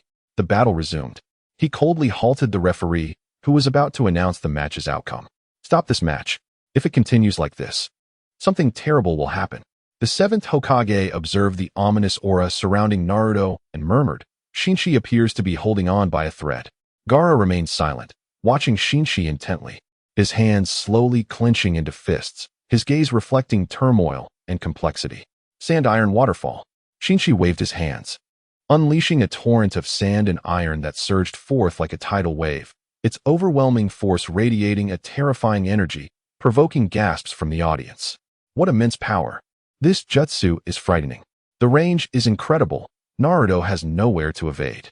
This is the strength of the Kazekage's adopted son. Bo, in the audience, felt a bead of sweat trickle down his brow, contemplating how he would fare against Shinshi.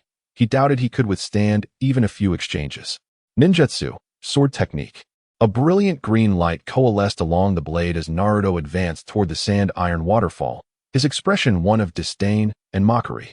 As the cascading sand and iron approached him, he swung his sword, wind-severing blade. A fierce flash of sword light erupted, cleaving through the overwhelming wave of sand and iron. Naruto caught sight of Shinshi's astonished face, and with a cold smirk, he propelled himself forward, charging at Shinshi. This isn't over yet. With a flourish of his hands, Shinshi conjured a pair of iron fists imbued with crackling blue lightning, hovering ominously above his head.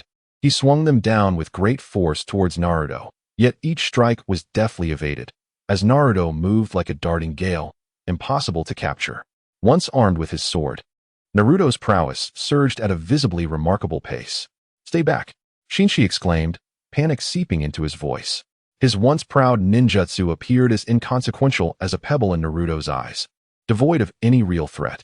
He attempted to manipulate his bull-headed puppet, but the strings were severed by Naruto's sword energy. This was nothing short of overwhelming. Iron sand formed into sharp spikes, descending upon Naruto. With a swift step forward, Naruto evaded the onslaught, then propelled himself off the iron sand with an infusion of chakra, racing forward with astonishing speed. Shinshi erected a wall of iron sand before him, but Naruto's blade struck it with a crisp resonance, lacking chakra infusion. It failed to cleave through the barrier. Just as Shinshi sighed in relief, a chilling sensation gripped his back. He turned in shock to find Naruto's shadow clone standing behind him.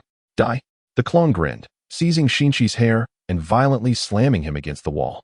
The impact echoed with a deafening thud, embedding Shinshi within the wall, the unmistakable sound of cracking bones resonating throughout the arena. Spectators shielded their eyes, unable to bear the sight. Blood gushed from Shinshi's body as he crumpled to the ground like a discarded rag, leaving a terrifying crater in his wake. In a flash, Naruto was before him, grasping his neck and lifting him effortlessly. "How pitiful," he sneered. "Look up at those who anticipated your success. What expressions grace their faces? Concern? Sorrow? Or an uncontainable disappointment? Don't say another word.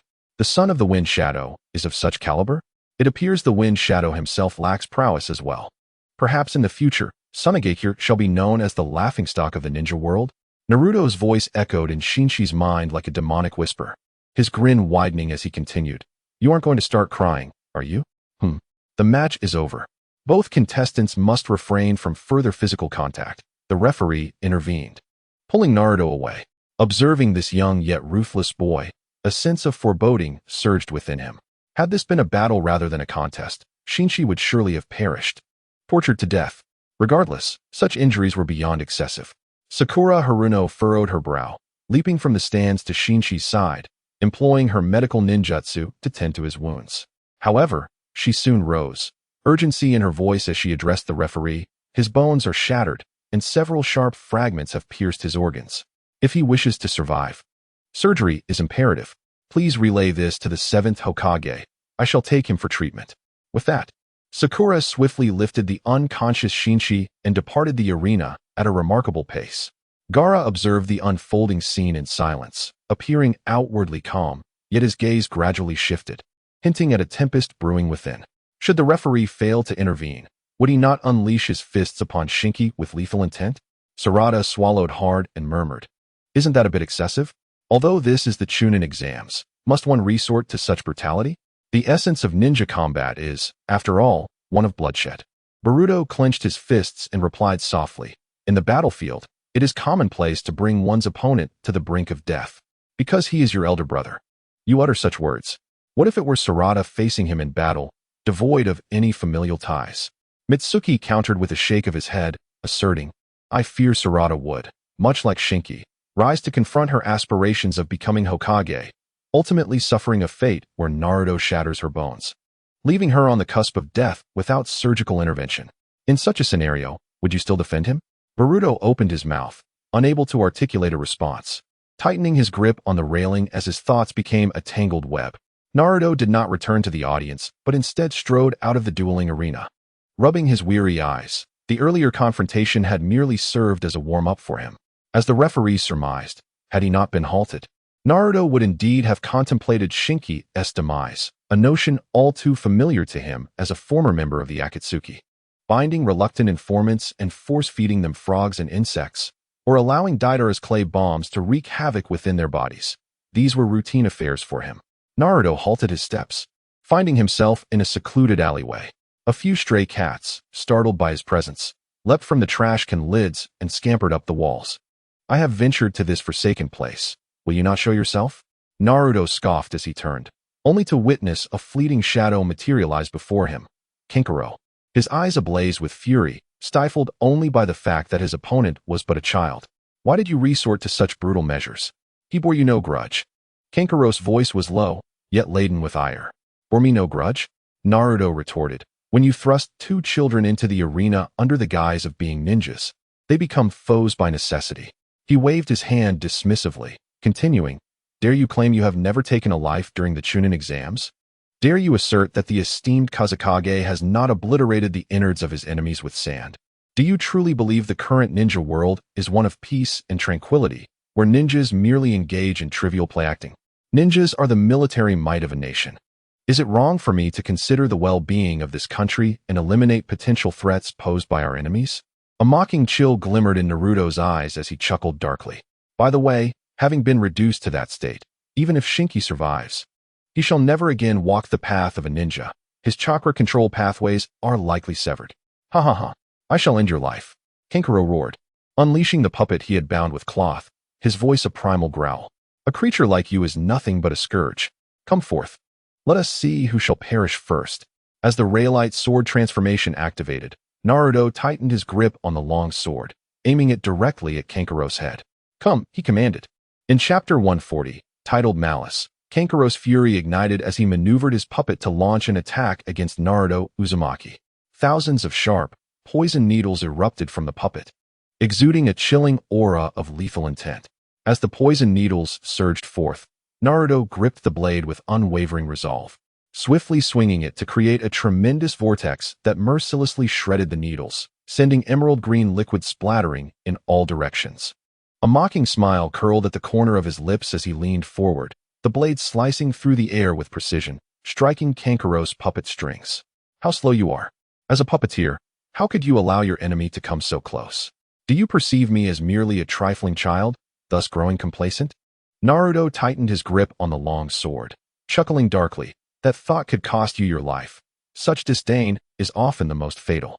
With a swift motion, the blade flashed, directly severing Kankuro's arm, blood gushing forth as he let out a low cry of pain, his senses sharpening instantly. A second strike aimed at his head followed, the fierce wind carrying a pungent scent of blood, sending a chill down Kankuro's spine at Naruto's sickly grin. He hastily jumped back, narrowly avoiding the blade that sliced through the air beside him. Who are you? Kankuro's heart raced with disbelief, knowing that his adversary possessed such power before even reaching adulthood. Moreover, his attacks lacked any chakra, relying solely on pure swordsmanship. Unlike ninjutsu, which can be mastered with innate talent, swordsmanship requires time to cultivate. Could he be a scion of a prestigious swordsmanship clan? Yet, there was no trace of such lineage in his technique, which was purely a brutal form of combat aimed at annihilating foes. This style of swordsmanship often emerges from the crucible of war. I am a villain, Naruto sneered. Are you afraid? Continue. Or perhaps you should return to the hospital to see how your adopted prince has fared. He might not even retain a normal visage after our encounter. Ha ha ha. Scoundrel. Kankuro's eyes blazed with fury. He was the mentor of Shinki, having spent more time with him than his adoptive father. The boy who once gazed up at Gaara's back had his spine shattered by the demon before him, rendered incapable of standing again. Naruto had destroyed a life. Yet, unbeknownst to anyone, this demon was once merely a child yearning for kindness, longing for recognition upon gaining strength. Naruto understood that the world acknowledged his power, not him as a person. Nevertheless, he did not seek validation from others. When he acted, fear would inherently follow. Such was the might of a demon king. Enough. Cease this. Kankuro. A cascade of deep yellow sand descended from above, forming a wall of quicksand that separated Naruto and Kankuro, who gritted his teeth and looked up at the sky. Gaara ascended the sandy steps, his gaze icy as it fell upon Naruto, who stood with arms crossed, fingers gripping his shoulders tightly, resembling a perilous bomb that had endured a long period of restraint. Ah, Kazekage, Naruto jested, you certainly exude an imposing presence, don't you think? Is this not the silhouette that Shinchi grew up admiring? I have shattered his dreams with my own hands. Do you not have anything to say to me? A slight tremor coursed through Gaara's form, his voice laced with barely perceptible fury as he replied, Shinchi participated in the competition voluntarily and did not concede midway. Therefore, any act of aggression is justified. You bear no fault. It is Shinchi's inadequacy that led to this. His mouth was crushed by my blow, rendering him speechless, Naruto taunted, continuing with a mocking glint in his eyes. Perhaps you did not hear. The last words he uttered before losing consciousness were cries for help. Master, father, I do not wish to die. And then he was reduced to that state. Quite amusing, wouldn't you agree? Buzzing with fury, Gaara's gaze turned ferocious. His lips pressed tightly together. From the gourd upon his back, sand erupted, forming claw-like entities aimed directly at Naruto. A formidable aura emanated from him, crimson claw marks etching themselves into his arms as his reason wrestled with rage. Come, strike me. The Kazekage harbors murderous intent against a mere child from Konoha. Should this information become public, both Tsunagakure and Konoha would face dire consequences. Moreover, the union of Princess Temari with Konoha is a matter best left unspoken in Tsunagakure. Naruto joyfully responded, Are you attempting to incite hatred between Konoha and Tsunagakure? Hatred is an unbreakable bond, enduring until one party is utterly obliterated or the other relinquishes their desire for vengeance, choosing instead to suffer in silence. Humanity's baser instincts will never allow them to opt for the latter. Those bound by hatred can only fight each other to the death. If you, as Kazekage, are indifferent to the potential aftermath, then by all means, take action. Your lengthy discourse only reveals your fear of me striking first. Gaara's sand-clawed creation remained unyielding as he spoke coldly. Fear? Allow me to be blunt, should you choose to engage. I could kill Kanjuro before your very eyes, and then vanish. Naruto brandished his long sword, his tone icy. In this moment, the first to strike will be at a disadvantage. Should Gaara attack, it would be the Kazekage committing a heinous act against a Konoha child. Conversely, if I were to act, it would be deemed reckless arrogance on the part of a Konoha genin, met with deserved retribution. Come now, let us see if you are truly as brave as you claim. Clear the sand away, Kazekage. Your hands must not be stained with such blood. Kanjiro's voice turned frigid, his demeanor less frenzied than before as he quietly asserted, I shall handle this matter. Even if it means my reputation is sullied, and I am scorned by the masses. I will slay this demon, this monster. Yet, Gaara hesitated. Does Lord Kazekage truly believe that I would be unable to contend with this child? Do as you wish. No sooner had the words left his lips than the sandy wall before Kankuro shattered, and a flurry of sword light erupted.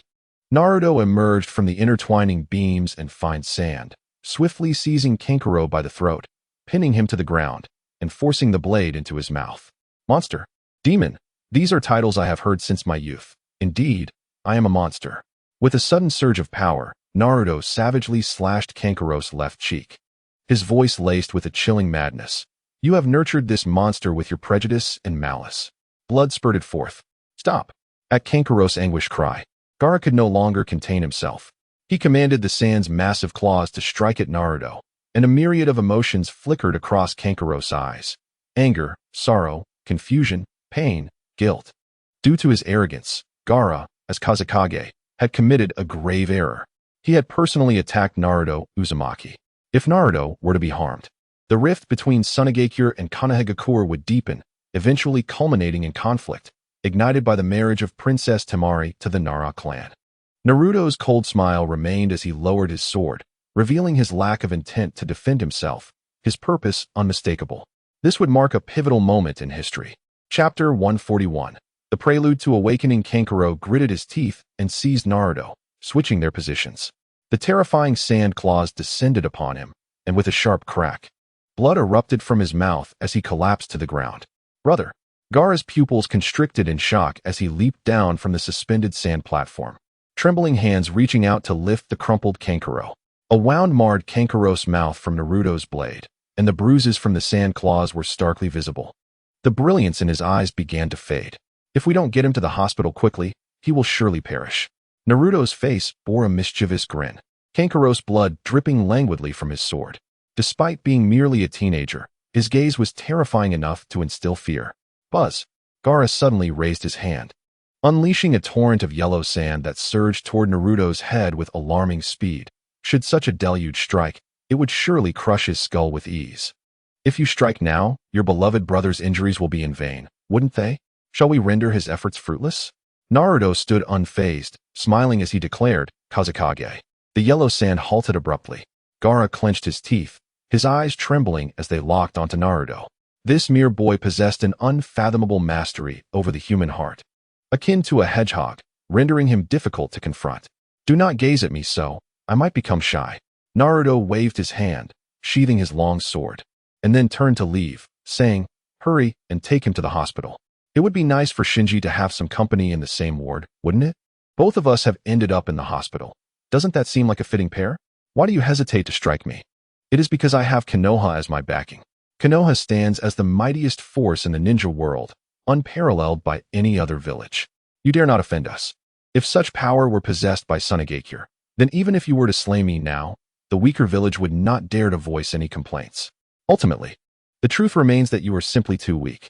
It is nearly impossible to find a ninja capable of surpassing the Hokage of Konoha in the near future. And even if such a ninja were to arise, it is doubtful they would hail from Sunagakure. Since you cannot strengthen yourselves, you must resort to weakening others. By then, even if the Hokage were to pass away, the new generation would grow strong enough to take up the mantle. Konoha will continue to dominate the ninja world. You must act swiftly if you wish to intervene. Naruto spoke with a veiled intent, a chilling smile gracing his lips.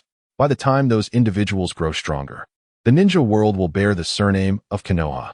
Gaara gazed at Naruto's retreating figure with a sense of dissatisfaction, slowly clenching his fists. As a leader, he understood that Naruto was employing provocation, yet it was undeniable that his words contained truth. The current ninja world may appear peaceful, but should the Hokage of Konoha and Sasuke fall, conflict would reignite across the entire realm. While this may seem dire, chaos can also present opportunities. If peace were to continue, Konoha's rate of development and the caliber of its ninjas would inevitably surpass that of other villages.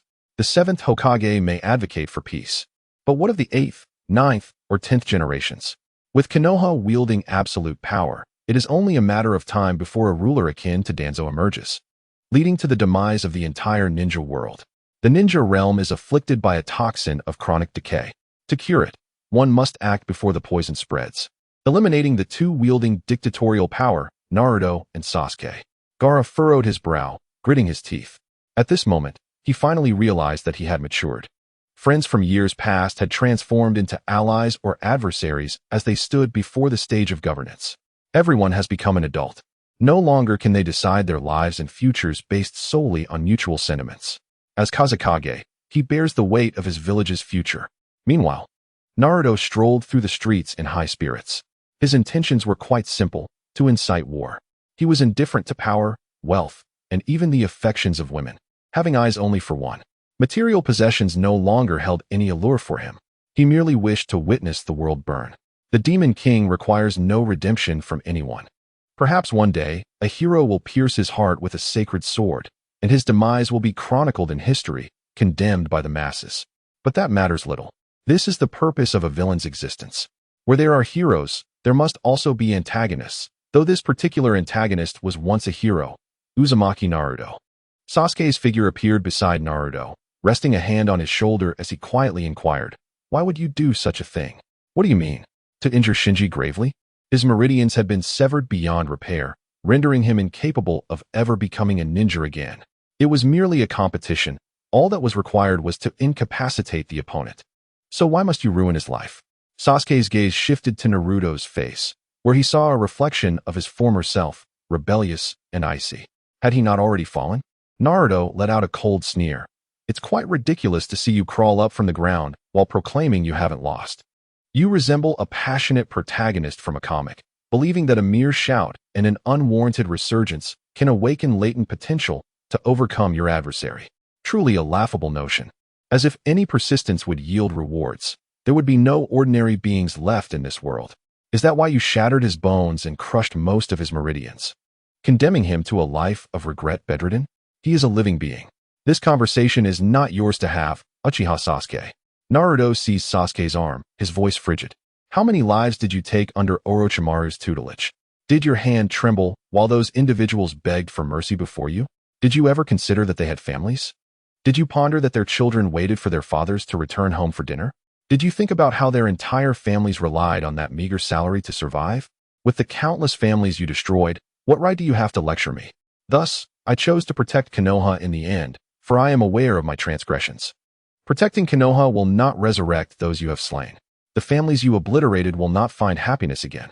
Indeed, you have saved the world and are hailed as a great hero, yet everyone conveniently forgets the blades you wielded against the weak, the families that perished in agony.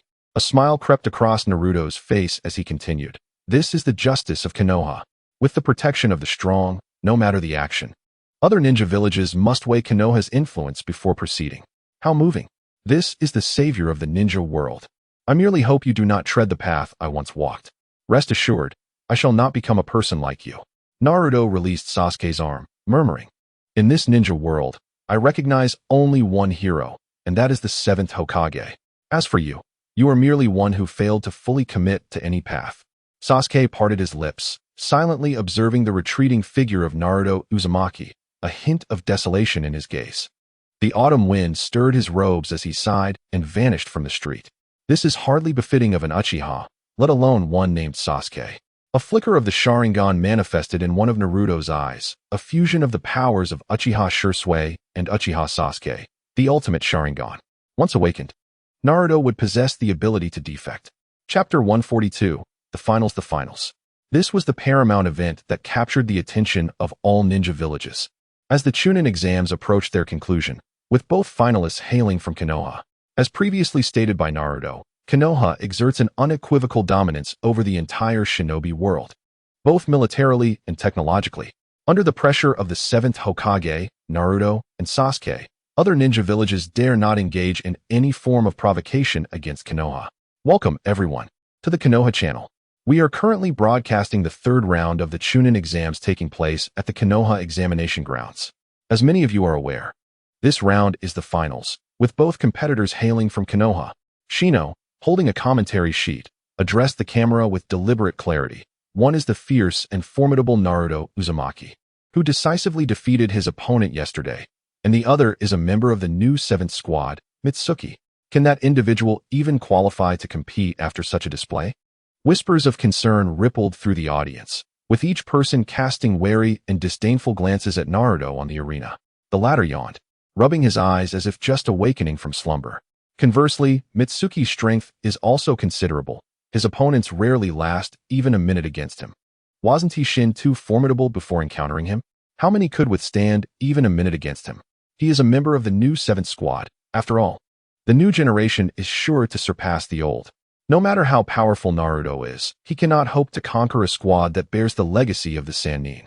Indeed, the crowd's gaze shifted to Mizuki, the boy clad in blue and white robes, who offered a warm smile and waved at the cheering girls. Oh my. Mizuki waved at me. No, he waved at me. Stop arguing. It's obvious he was waving at me. The commotion among the cheerleading girls escalated into a fierce scuffle. What a reminiscent scene of a certain someone's past. The 7th Hokage remarked with a teasing tone. You're rather envious, aren't you? Sasuke, standing behind Naruto, spoke softly, the underdog. Nonetheless, it is rather alarming that this individual is formidable enough to warrant your personal attendance at the match. I cannot fathom his true capabilities. He is undoubtedly more complex than the records suggest. Moreover, Mizuki may not even be able to contend with him. His performance yesterday may have merely been a display of his prowess. Sasuke shook his head and continued. Where's the wind shadow? I heard there was an incident involving Kankuro, but he was reluctant to disclose the details. I sincerely hope for more peaceful days ahead. Naruto sighed. Please, take care. Mizuki smiled while extending his hand toward Naruto, who reciprocated the gesture with a grin, replying, likewise. The more tranquil a person appears, the more terrifyingly swift they can be when provoked. If Mizuki is akin to a camouflaged serpent, then Naruto embodies the essence of a solitary wolf, seemingly fragile, yet harboring the explosive potential to sever an enemy's throat. I shall teach you the importance of respecting others in this competition. Mizuki's voice lowered slightly, yet his smile remained unwavering. Beware, for boasting may lead to one biting their own tongue. Naruto responded with a smile. Even the referee sensed the chilling aura emanating from the two competitors. Now, let the match begin. The referee first separated the two and then, with a swift motion of his hand, signaled the start. The hands of Mizuki elongated abruptly, transforming into several elongated serpents, each flicking its vibrant tongue, with eyes glinting with an eerie light. Shadow Snake Hand. Too slow. Naruto leaped like a gust of wind, evading the serpentine grasp that had failed to ensnare him, almost becoming entangled in its own coils. Was it the body flicker technique? No, it was merely his remarkable speed. A gasp erupted from the audience. Although they had witnessed Naruto's rapid strikes the previous day, the sight of such an attack once more left them in awe. Is this truly the speed achievable by mere feet? Indeed, the speed of the snake hands could not keep pace with him, akin to how the iron sand unleashed by Shinki was either blocked or evaded.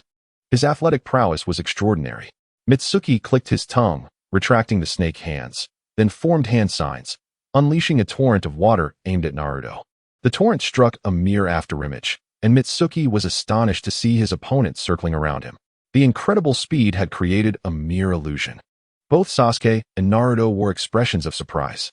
Suddenly, a figure appeared before Mizuki, who instinctively raised his hands to block the impending attack. However, Naruto struck at an acute angle, landing a blow to Mizuki's abdomen, sending him soaring through the air. Spiral Lotus.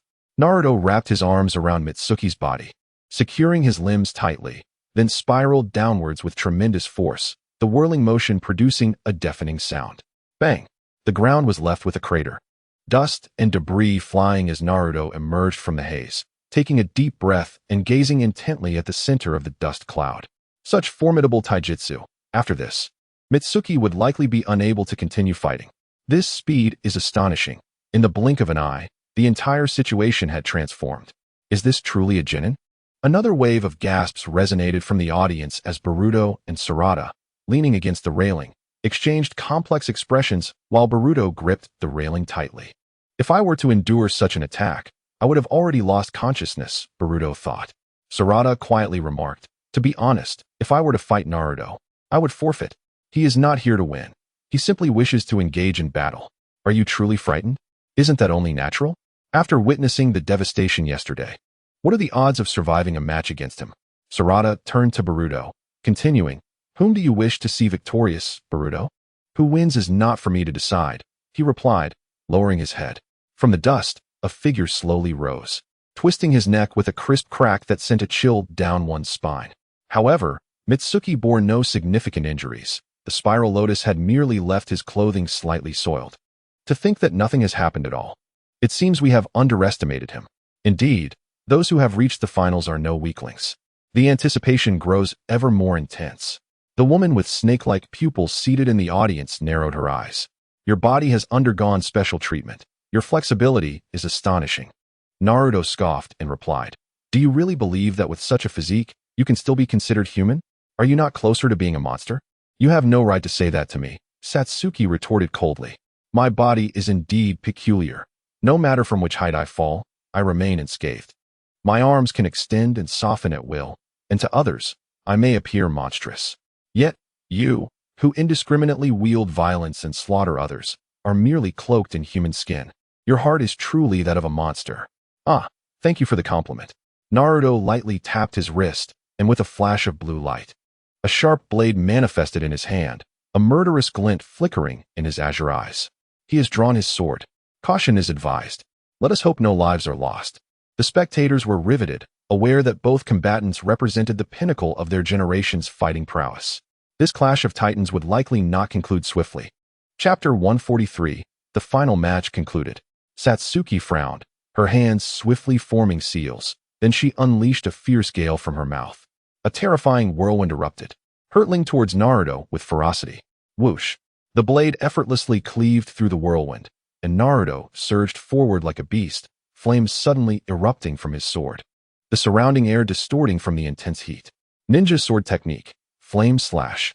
A resplendent arc of fire formed in midair, yet just as it was about to strike Satsuki, she vanished, leaving the flames to fall harmlessly. Has she disappeared? Is it an invisibility technique? What nonsense are you speaking? If it were a technique like invisibility, once the blade descended, any physical presence, even if unseen, would still be struck. This implies she has vanished on a physical level. Space-time ninjutsu. It's merely earth release, Nara Shikadai, who stood beside the fervently debating spectators, quietly remarked. Utilizing an efficient earth release technique to burrow underground, This way, she can at least obscure her location from the enemy. However, under such circumstances, if the enemy cannot see her, she cannot see the enemy either. You are overthinking it. Satsuki possesses an innate talent to sense the positions of others through her own intent. Shikadai continued. This ability is said to be shared by the 7th Hokage. Yet Satsuki's power is somewhat distinct. How impressive. It appears Satsuki is assured of victory in this match. Truly, we of Konoha are formidable, the crowd exclaimed with excitement. Yet Shikadai's expression remained grave. He noted that the usually unpredictable Satsuki was unusually calm today. How could this be? The presence of a formidable aura enveloped the arena. Not just a single wave, but pervading the entire space. The killing intent emanating from Naruto was so potent that it seemed to saturate the surroundings. How old could he possibly be to exude such an intense aura, akin to the chilling edge of a sword, causing tremors of dread? To my dismay, I found myself devoid of the courage to even take a single step forward. Simi's body remained rigid beneath the ground, trembling slightly, his amber eyes narrowing in disbelief. Not only was he unable to launch an attack on Naruto, but he also lacked the fortitude to move at all. Suddenly, movement. Simi sensed a wave of killing intent advancing towards him, and his heart began to pound violently as he clenched his jaw, feeling the breath of death like a scythe pressing against his throat. How you tremble, Simi-kun, Naruto remarked, halting his advance and smiling as he plunged his sword into the earth. Let us hear you make some noise. With a swift motion, the blade struck Simi's arm, causing blood to erupt as he let out a piercing scream. He quickly activated the earth release technique, resurfacing from underground. How did you discover me? Simi exclaimed, clutching his wounded arm in disbelief. What I have honed on the battlefield is not merely technique, but also intuition, Naruto replied, approaching Simi with a smile. Humans possess two instinctive responses. One is instinct itself, and the other is intuition. Some individuals are born with a keen and rapid instinct, unchangeable in nature. Intuition, however, is a direct response cultivated from habit and experience, a product of nurture. For instance, your current movements, retreating 3 steps and halting, are dictated by the fact that if I step forward, I would enter your ninjutsu range. Naruto paused, chuckling softly. In truth, my mind didn't even deliberate. I merely observed your actions, and my body instinctively halted. When you were underground, I sensed you would be lurking not far beneath my feet, for your serpent hand technique can indeed extend from the ground. Perhaps you intended to confine my movements in this manner, correct? Each word Naruto spoke struck Simi's heart like a hammer, and at that moment, he felt as if a colossal mountain loomed before him. It was an insurmountable obstacle in Naruto's presence. Any attempt at action seemed as laughable and foolish as a baby's clumsy crawl. This individual was overwhelmingly powerful. Are you ready to surrender? Just as Simi opened his mouth to speak, Naruto interjected, a mocking smile gracing his features. After all, someone has already been rendered immobile by me and now lies in the hospital. That poor soul may never be able to be a ninja again. Damn it. Simi clenched his fists, fully aware that Naruto was employing psychological tactics against him. Yet, he could not suppress his rising fury. If only he could tear that mocking face from Naruto. Alas, it was an impossible feat. Naruto was simply too powerful, unless he resorted to that technique. As Suiwa suddenly recalled something, he clenched his teeth, focusing his mind, and murmured, "It's not over yet. Don't get too smug." Oh. Naruto raised an eyebrow and chuckled softly. Are you thinking of using Sage Mode? Suiwa's concentrated spirit instantly shattered. He had lost count of how many times his intentions had been perceived by the other party. What astonished him even more was that Naruto was aware of the so-called Sage Mode. Could it be that he had also seen through my thoughts? Suiwa-kun, how unfair of you to wield Sage Mode at such a tender age, along with that bizarre ability to twist your body at will. Naruto laughed heartily and remarked, modified beings are truly exceptional. If you humanoid monsters were to proliferate, the entire ninja world would be in peril. I am not a monster, Suiwa shouted, clenching his fists in a low growl. I am acknowledged by my comrades. That's merely because you can provide them with benefits. Naruto waved his hand dismissively and added, you are a creation, a mere specimen in a scientific experiment. Such endeavors always seek a more perfect next product. When an entirely new modified being, with powers several times greater than yours, emerges, you will be cast aside by those villagers, like a discarded shuriken when it breaks, replaced by a superior tool. Will you develop an attachment to your shuriken and explosive tags? I think not, for you know they will one day be thrown away, just like you. Shut up. She wouldn't do that. She will. Trust me, Orochimaru is colder than anyone else. Naruto had somehow appeared before Sueiwe, slipping a card into his pocket and whispering, "If one day you discover that everything I said is true, come find me." Sueiwe's left hand trembled. He longed to hurl the card to the ground and shout at Naruto, "I believe in my comrades." However, he could not. He merely accepted the card silently and tucked it away. If that day were to arrive, it would not be too late to reconsider. Bang! Naruto delivered a hook punch to Sueiwe's abdomen, causing him to wince in pain and subsequently collapse onto the ground. There was no pursuit. Was that fellow merely acting like this toward Shinki? Perhaps there were undisclosed grievances between them. In this scenario, it seemed Naruto had emerged victorious. Thankfully, there had been no loss of life. What a fright! While the crowd was still deliberating the outcome of the match, a massive black-purple vortex appeared in the sky above the arena. "It's here." Naruto lifted his gaze towards the depths of the vortex. Chapter 144. The Return of That Man. What is happening? The seventh Hokage, seated, blinked in astonishment before abruptly rising from his chair. His azure eyes filled with shock as he beheld the figure slowly emerging from the whirlpool, clad in white garments, adorned with a peculiar white horn atop his forehead. Those eyes devoid of pupils gleamed with mockery and murderous intent. A member of the Otsutsuki clan, Uchiha Sasuke furrowed his brows, for he was all too familiar with the adversary before him, a hero of the entire ninja realm. "Good afternoon, you lowly creatures," Otsutsuki Kenshiki smirked, speaking with a chilling mirth. "I am here to retrieve the ninth-tailed beast, Naruto Uzumaki. Should you refuse to accompany me, I shall take the life of one person every minute.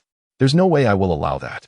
Sasuke propelled himself into the air with a single powerful leap, his form racing towards Kenshiki, the Kusanagi sword unsheathing from his waist in a flash, its blade tracing a brilliant arc of light. "Father!" A young girl's piercing scream halted Sasuke in his tracks. In disbelief, he turned to the source of the voice, only to find Sarada and Boruto ensnared by the neck of a man clad in a white mask with black hair. Seizing the opportunity, Otsutsuki Momoshiki swung a chakra-infused red axe down upon him, the very air torn asunder by the force of his strike, poised to strike Sasuke. Yet, in a radiant flash of golden light, Naruto, moving with incredible speed, rescued him just in time. It has been a long time. The dark-haired man removed his mask, revealing his true face and those haunting crimson eyes. "Uchiha Madara, how can it be that you still live?" Sasuke tightened his grip on the Kusanagi sword. The memories of the past great ninja war flooding back, where Madara's formidable power had instilled an instinctive dread in all who spoke his name. The two children he held captive were as insignificant as ants in his grasp. "Surviving great calamity surely brings forth future blessings," Madara scoffed, lifting Boruto and Sarada effortlessly. "You must tread carefully. If Naruto does not accompany us willingly, we shall begin by taking one of these children's lives. Do not harm them." The seventh Hokage gritted his teeth, murmuring, "I understand. I will go with you." A wave of shock rippled through the audience. Sakura Haruno and the others could only clench their fists, overwhelmed by a sense of helplessness in the face of this sudden turn of events. "Mommy, I'm scared." A little girl whimpered, burrowing into her mother's embrace, her small body trembling. "What do you intend to do?" A commanding voice rang out, drawing everyone's gaze.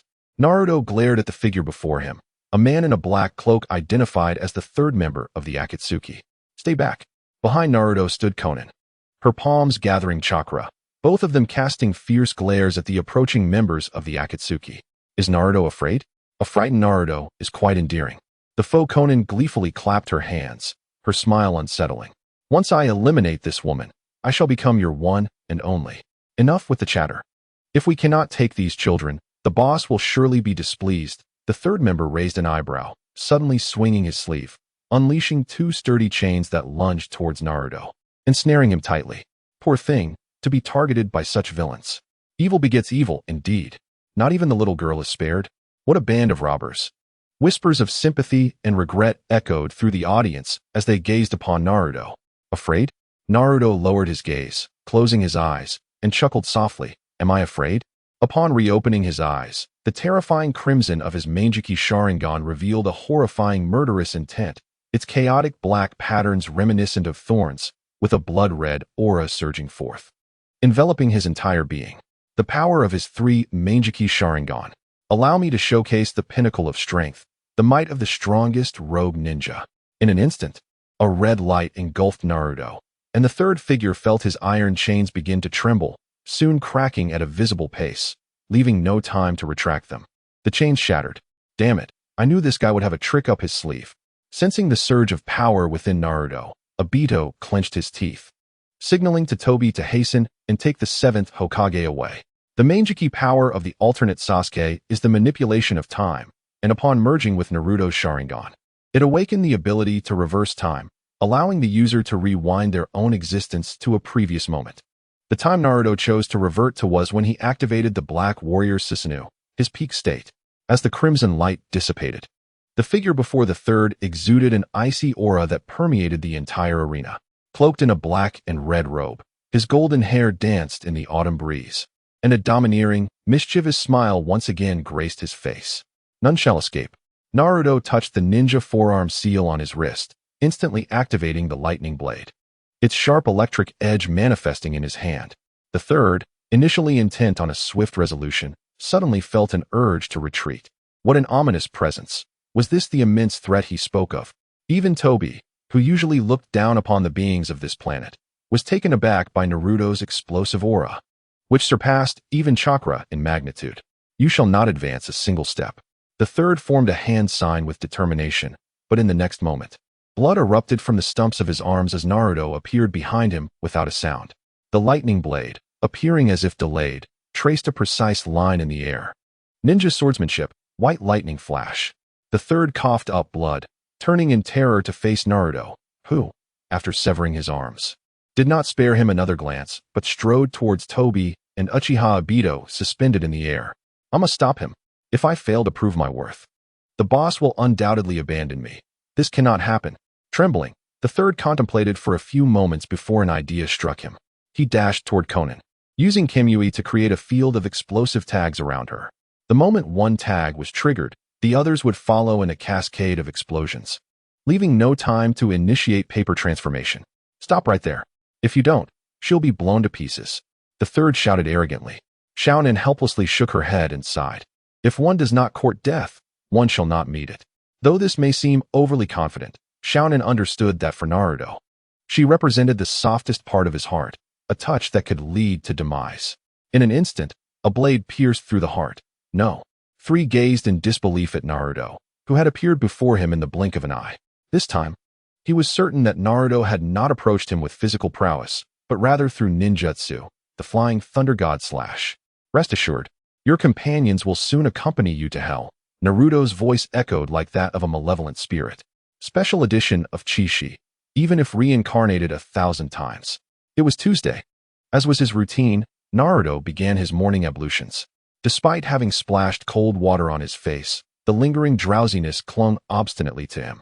Stepping out of the bathroom, he noticed his father seated on the sofa, perusing a newspaper, while his mother, with a hint of reproach in her tone, remarked, "It's Valentine's Day today. Haven't you thought of surprising someone?" Ah, Valentine's Day. It dawned on Naruto suddenly. He had made plans to meet Xiaonan for a date at the square. What time was it now? He glanced at the clock hanging on the wall. We're practically an old married couple. Such gestures seem rather embarrassing, his father, Minato, said, scratching his face awkwardly. A gust of wind rushed past him, and he turned to see Naruto bolting out of the house. Naruto, you haven't eaten breakfast yet. Not necessary. Naruto's voice faded as he hurried away. Why the rush? Could it be a date with his girlfriend? Kushina crossed her arms and commented, "It appears you both are cut from the same cloth." At the same time, Naruto turned a corner and collided unexpectedly with Deidara, who was dressed in home attire. Bang! Ouch! It's you, brat! Deidara exclaimed, sitting on the ground and pointing at Naruto in astonishment. Ugh, this is not what I envisioned. Envisioned? Naruto rubbed his forehead and rose from the ground. Don't you know? Usually, in such scenarios, the hurried male protagonist encounters a beautiful girl rushing around the corner. Deidara's mouth moved like a jackhammer. Then, the protagonist gets knocked down, and in a moment of panic, he gazes up at the beautiful girl's knees, her skirt, and just barely glimpses the forbidden realm that the skirt almost conceals. Ultimately, she scorns him and steps on his foot. What a bizarre fantasy you have. This is art. Indeed. Just your peculiar obsession, I suppose. By the way, why are you in such a rush? Summer break has only just begun. I'm late for my date with Ino, so I had to rush out without even having breakfast. Is this what they call a shared odor? Naruto silently mocked himself. City Square. As the economic hub of the city, it is perpetually bustling with crowds, particularly on Valentine's Day, a day that undeniably celebrates the joy of romantic relationships. Despite having recently jested about the overwhelming nature of such couples, Naruto had to concede that he too had joined their ranks. From afar, he spotted Konan, her tall stature and serene demeanor standing out amidst the throng. Today, she wore a delicate pale dress, complemented by flesh-toned stockings, seemingly chosen to ward off the chill of the unexpectedly cold summer morning. Naruto. Konan silently shifted her gaze from her phone and turned towards the source of the voice. A pigeon cooing briefly before taking flight. I am sorry for being late. I overslept, Naruto panted, bending slightly at the waist. Perhaps inheriting Minato's athletic prowess, he possessed an innate ability for running. Yet the journey from his home to the square had proven quite exhausting, leaving his friend Deidara far behind. It's all right. I haven't been waiting long, Konan replied with a nod. Unlike their initial encounter at the convenience store, Naruto discovered that she was rather reserved, preferring observation over conversation. Much like a cat in her demeanor. Shall we commence our date? I believe our plan was to explore the Grand Pigeon Mall first, Naruto suggested, hesitating momentarily before taking her hand. Though surprised, Konan offered no resistance, simply bowing her head and allowing him to lead her. Who would have thought he'd be so proactive? He's grown up. Perhaps it won't be long before he has grandchildren. Mused two suspicious figures in black who had appeared in the square, watching Naruto and Konan with intrigue. Indeed, you two are quite the pair. Came Irika's voice from behind. Wearing black coats, hats, and sunglasses in summer. Don't you think that looks rather suspicious?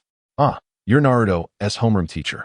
I dressed like this to avoid being recognized by Naruto, Minato replied earnestly, adjusting his attire. I call this my shadowy phantom stealth disguise technique. Honestly, you ought to reconsider your naming conventions, Kushina remarked, scratching her face in exasperation. Konan's interests were, in truth, not vastly different from those of typical young women. Shopping for beautiful clothes, resting in a CAF when tired, resisting the temptation of cake to maintain her figure, and perusing magazines in her leisure time, utterly defenseless against anything cute. In a rare display of initiative to demonstrate his charm, Naruto took the initiative to seek out a mall employee, discreetly offering a bribe to enhance the claw machine's grip. He then impressively retrieved a stuffed orca, nearly as long as his arm, much to Konan's delight. Naruto, she called softly, clutching the orca plush, her cheeks flushing a delicate pink under the envious gazes of surrounding couples. She tugged gently at the hem of his shirt, seeking his attention. Yes, still immersed in the delight of pretense, Naruto took a few steps closer to Konan.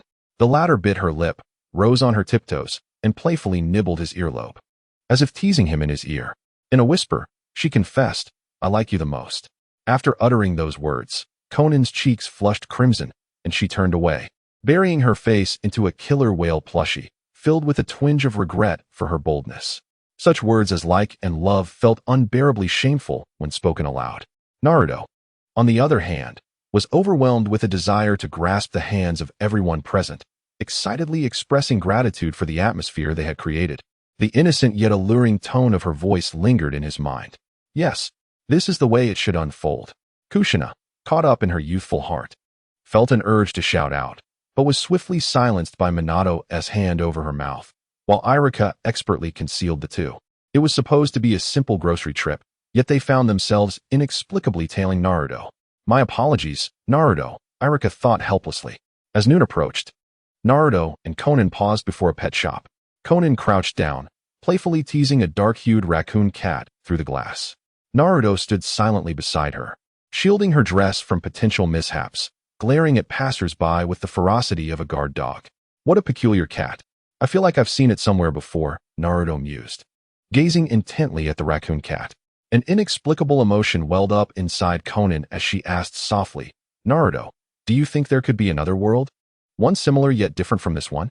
In that world, we might merely be unrelated strangers. I could end up dying in an unknown sea, losing everything, killed by an insurmountably powerful enemy, with no one mourning my demise. Or perhaps, those who would grieve for me had perished long before I did. Such a world could indeed exist. Naruto pondered for a moment before replying. As long as I am still known as Uzumaki Naruto, I will not allow the world to reach such a fate. If it insists on unfolding that way, then I shall destroy it. What a melodramatic statement, Naruto. Do you sometimes enter that phase? Konan smiled reassuringly, answering, to destroy the world for me? Do you really possess such formidable power? Yet, she felt comforted. As long as Naruto remained the Naruto she knew, he would find a way to protect her. The raccoon cat's eyes glimmered with an eerie light. Even if the enemies of that world were nearly impossible to defeat, you would repeat the effort hundreds, even thousands of times to save me, wouldn't you? In some other world. Naruto cradled Konan's lifeless body, blood trickling from his palms. Behind him, the terrifyingly colossal Ninetales Susanoo let out a thunderous roar, while cold raindrops pelted his face. Countless corpses lay strewn about, and even the so-called infinitely resurrecting clones had lost their vitality. The grotesquely deformed Otsutsuki Kinshiki gazed at Naruto in disbelief, uttering nearly incoherent syllables. You possess such power? Yet you are merely a creature of this subworld. A stray dog fleeing to this realm. Without the protagonist's power, you can change nothing. That woman's death is an inevitability in this world. No matter your actions, she will succumb to the world's corrective forces. Enough of this. Naruto gritted his teeth and roared back. I wish for a world devoid of ninjutsu. Free from this hatred and war, where Konan and I are merely ordinary children destined to meet one day. Our parents playfully welcoming each other, living a warm, mundane life. Having lost his parents and brothers, he lamented, now you seek to take away my only remaining support? Damn the corrective forces. They cannot stem this bloodshed. Tears streamed down Naruto's face as he clutched Konan's motionless form. I beg you, whether you are a god or a devil, grant me a miracle. Suddenly, the Book of Dimensions appeared before him, its tone tinged with intrigue. I can provide you with limitless opportunities to reverse time at the cost of your existence. Anything. Just give me that chance. Naruto exclaimed, seizing the lifeline. Such impatience, my dear protagonist. The Book of Dimensions mocked. Let us rewind to the moment you first arrived here. Should you regret it, you may relinquish your quest at any time. If you are unsatisfied with the outcome and willing to forsake Konan's resurrection, I shall restore your existence. Otherwise, I shall take it from you. Strange indeed, the book mused, recalling the individual who had successfully suppressed the corrective forces upon reaching the main world. A radiant light emanated from within Naruto as he closed his eyes, whispering in his heart, I have come for you, Konan. The cat smiled unexpectedly. Konan, puzzled by the beaming flower raccoon in the glass cabinet, remarked, that looks odd. By the way, I'm hungry. Shall we grab something to eat? It's just about noon. Isn't it? Naruto rubbed his flat stomach, realizing he had skipped breakfast. All right, what do you want to eat, Konan? Anything, as long as I'm with you. Then let us have ramen. There's a new shop called Ichiraku. As their figures gradually faded from view, the flower raccoon silently licked its paw. A staff member approached, opened the glass cabinet, and lifted it out, muttering in confusion, what a peculiar cat. When did it arrive in the shop? Oh well, it doesn't matter.